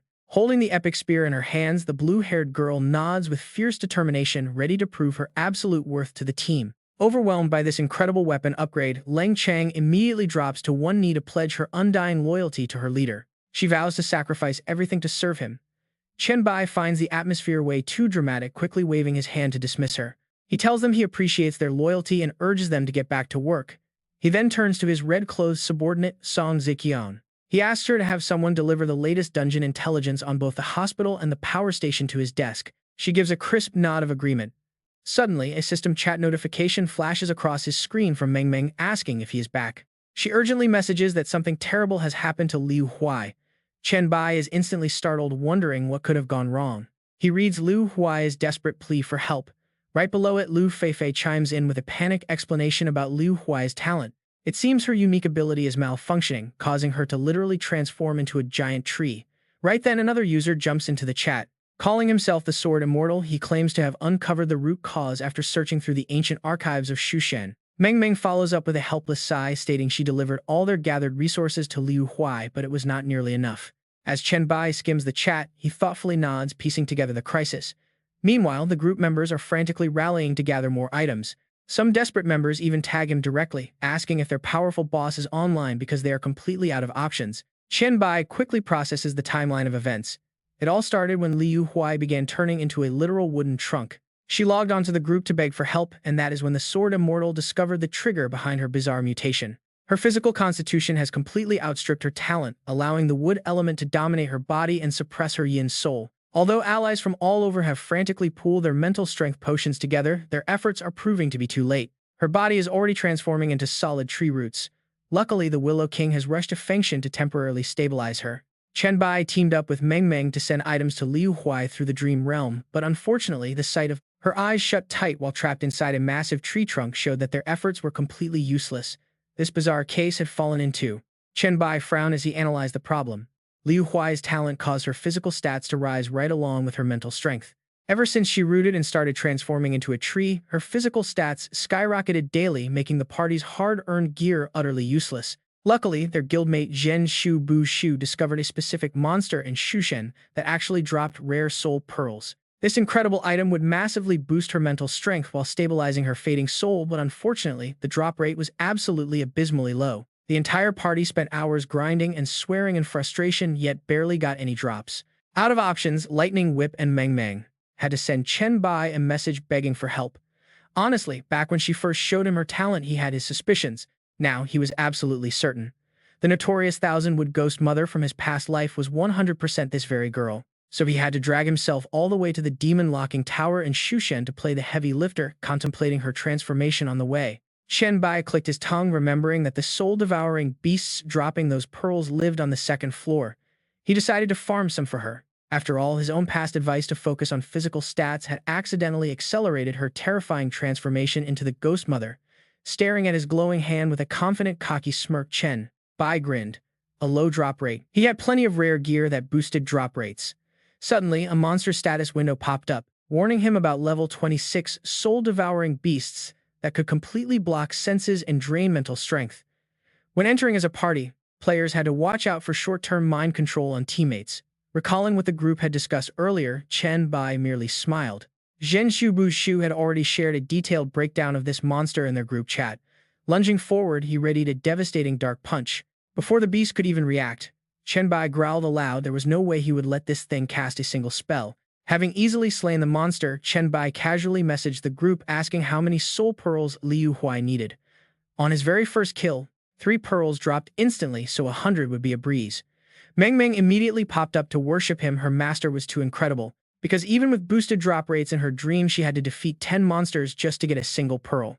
The salty lightning whip quickly replied that anyone who had to kill 76 monsters for 1 drop refused to speak with lucky bastards. The sword immortal chimed in with his own dramatic sulking, claiming someone who killed 52 monsters for 1 pearl also refused to talk.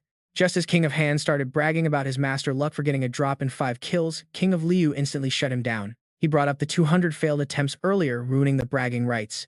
Ignoring the hilarious banter among his younger allies, Chen Bai decided to stay behind and farm a while longer. After all, those extra soul pearls could still be traded later. He could exchange them for contribution tokens and powerful demon beast bloodlines. Smiling to himself as he thought of the legendary rewards, Chen Bai felt utterly satisfied knowing these items were top tier. Meanwhile, in the mystical dream realm of Fengxian, Meng Meng called out in excitement while Liu Huai expressed her immense gratitude. Meng Meng cheered that her master had arrived and Liu Huai thanked him deeply. Staring at the massive tree trunk bearing her face, Chen Bai sighed. Her mental state was clearly suppressed to a dangerous degree. Pulling out a massive sack of soul pearls, he tossed it over and gave her strict instructions to use them immediately. If she perished completely and lost connection to the dream world, even he wouldn't be able to save her. Consuming the pearls, Liu Huai's body began to rapidly reform. She excitedly announced that she felt like she could finally wake up, waving his hand. Chen Bai urged her to quickly reallocate her stat points to bring her mental strength and physical stats back into perfect balance. Just as he turned to leave, Meng Meng suddenly let out a loud gasp, frantically calling him back to check the server rankings. She rushed over to explain that she had logged into the group chat to update everyone only to find them in a frenzy. Everyone was talking about the leaderboards. In the chat, the Sword Immortal was screaming that the top rank had been completely hijacked. Meanwhile, Crow pointed out a bizarre change. Anthony at level 17 had suddenly switched his class to a unique shapeshifter race. Stroking his chin thoughtfully, Chen Bai smiled. Talk about a crazy turn of events, a class automatically evolving before the official quest. It was highly intriguing.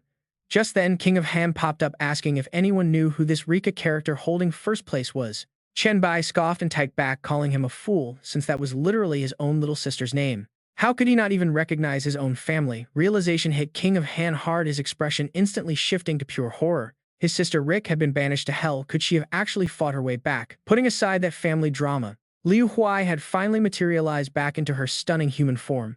Patting her chest in relief, she thanked Chen Bai gratefully, confirming her stats were finally balanced.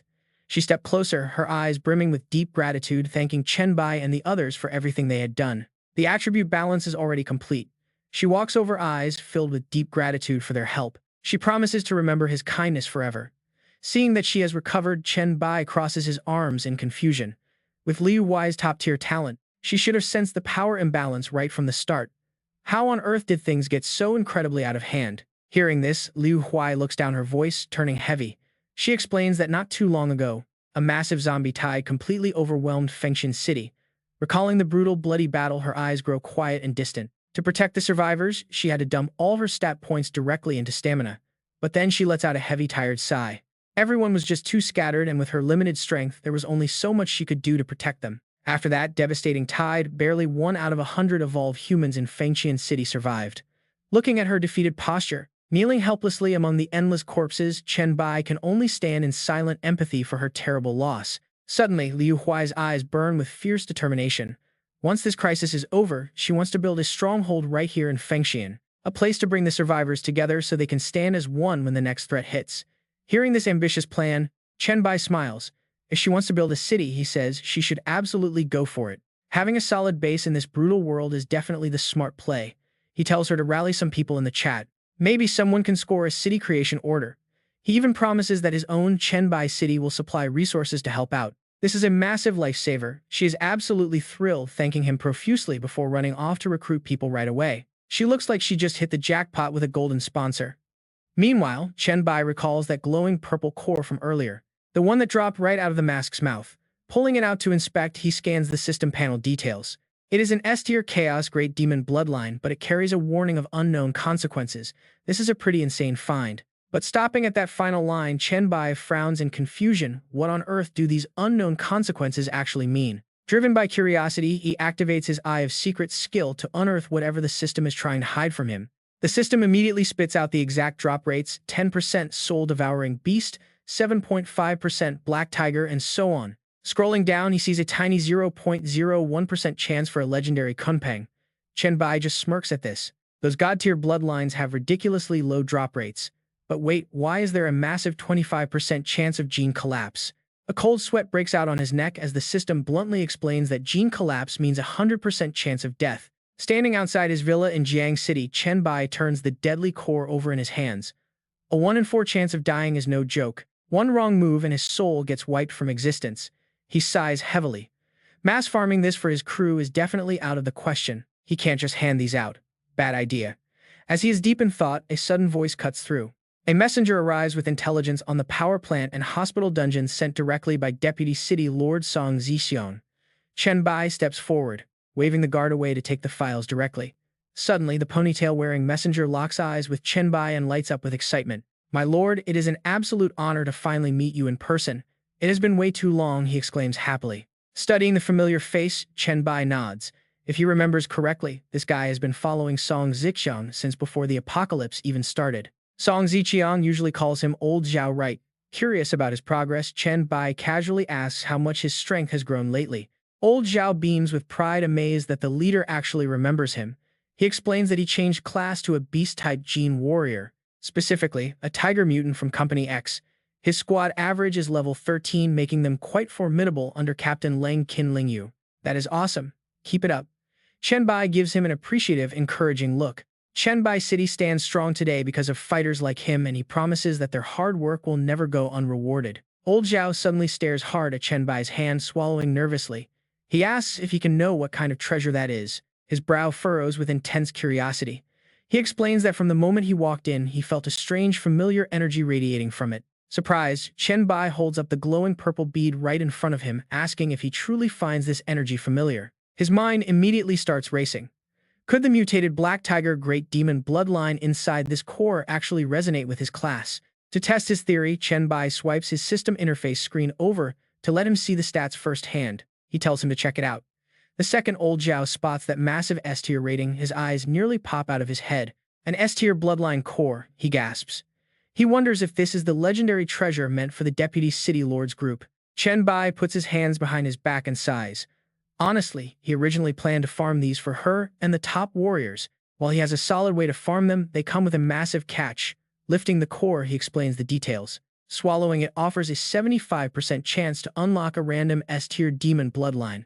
But Chen Bai taps the system screen warning. But that core holds a 25% risk of instant genetic collapse. It is definitely not meant for public use. Old Zhao is incredibly stubborn. He tells the Emperor that he is simply being far too soft-hearted. He clutches the report, reminding his leader that this is a priceless S-grade bloodline, his voice dripping with a gambler's raw greed. With only a 25% failure rate, he is certain anyone would gladly gamble their life for this.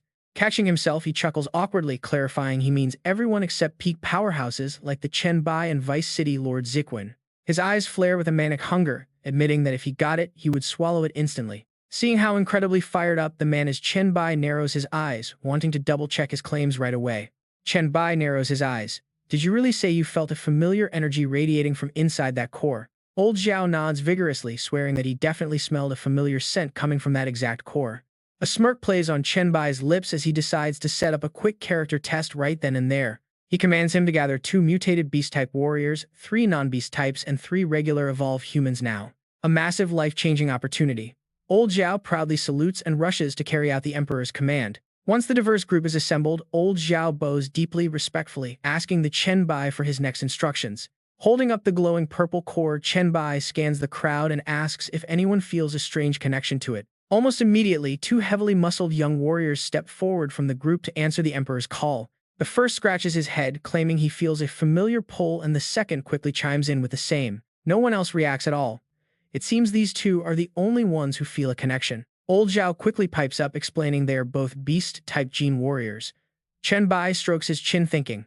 Hearing this, Old Zhao immediately volunteers as if charging into battle, practically begging to be the guinea pig. He swears that even if the risk of genetic failure was 90%, he would still gladly risk it all. Suddenly, a sharp voice calls out from afar, announcing that Sister Su Xin has finally arrived on the scene. The pink-haired girl rushes over, reporting they have brought every single medical countermeasure they could possibly gather right now. We have brought 56 rare medicines, 14 elite medical healers, and the absolute best equipment ready to go. Vice City Lord Ziquin adds that she has brought 9 legendary healing items, standing fully prepared to help save him. Overwhelmed by this incredible level of support, old Zhao chokes up, thanking them for going to such extreme lengths. Chen Bai simply smiles, giving the loyal man a reassuring pat on the shoulder to ease his racing mind. He promises that since old Zhao is willing to risk his life, he will personally ensure the man survives. Deeply moved, old Zhao clenches his fist over his chest, swearing absolute undying loyalty to his emperor. Down it goes. He pops the glowing purple core into his mouth and swallows it whole. An instant violent shock. His pupils constrict as his arms sprout thick beastly fur and razor-sharp claws. His frame expands. Muscles bulge and tear through clothes as his body undergoes a monstrous transformation. A monstrous half-tiger beast. His face contorts in pure sweat-drenched, agonizing torment as the mutation takes hold. The pink-haired girl watches in sheer panic, but Chen Bai remains calm, observing the intense struggle closely. He notes that while the pain is extreme, there are absolutely no signs of genetic collapse just yet. Old Zhao roars, transforming into a massive, majestic black tiger.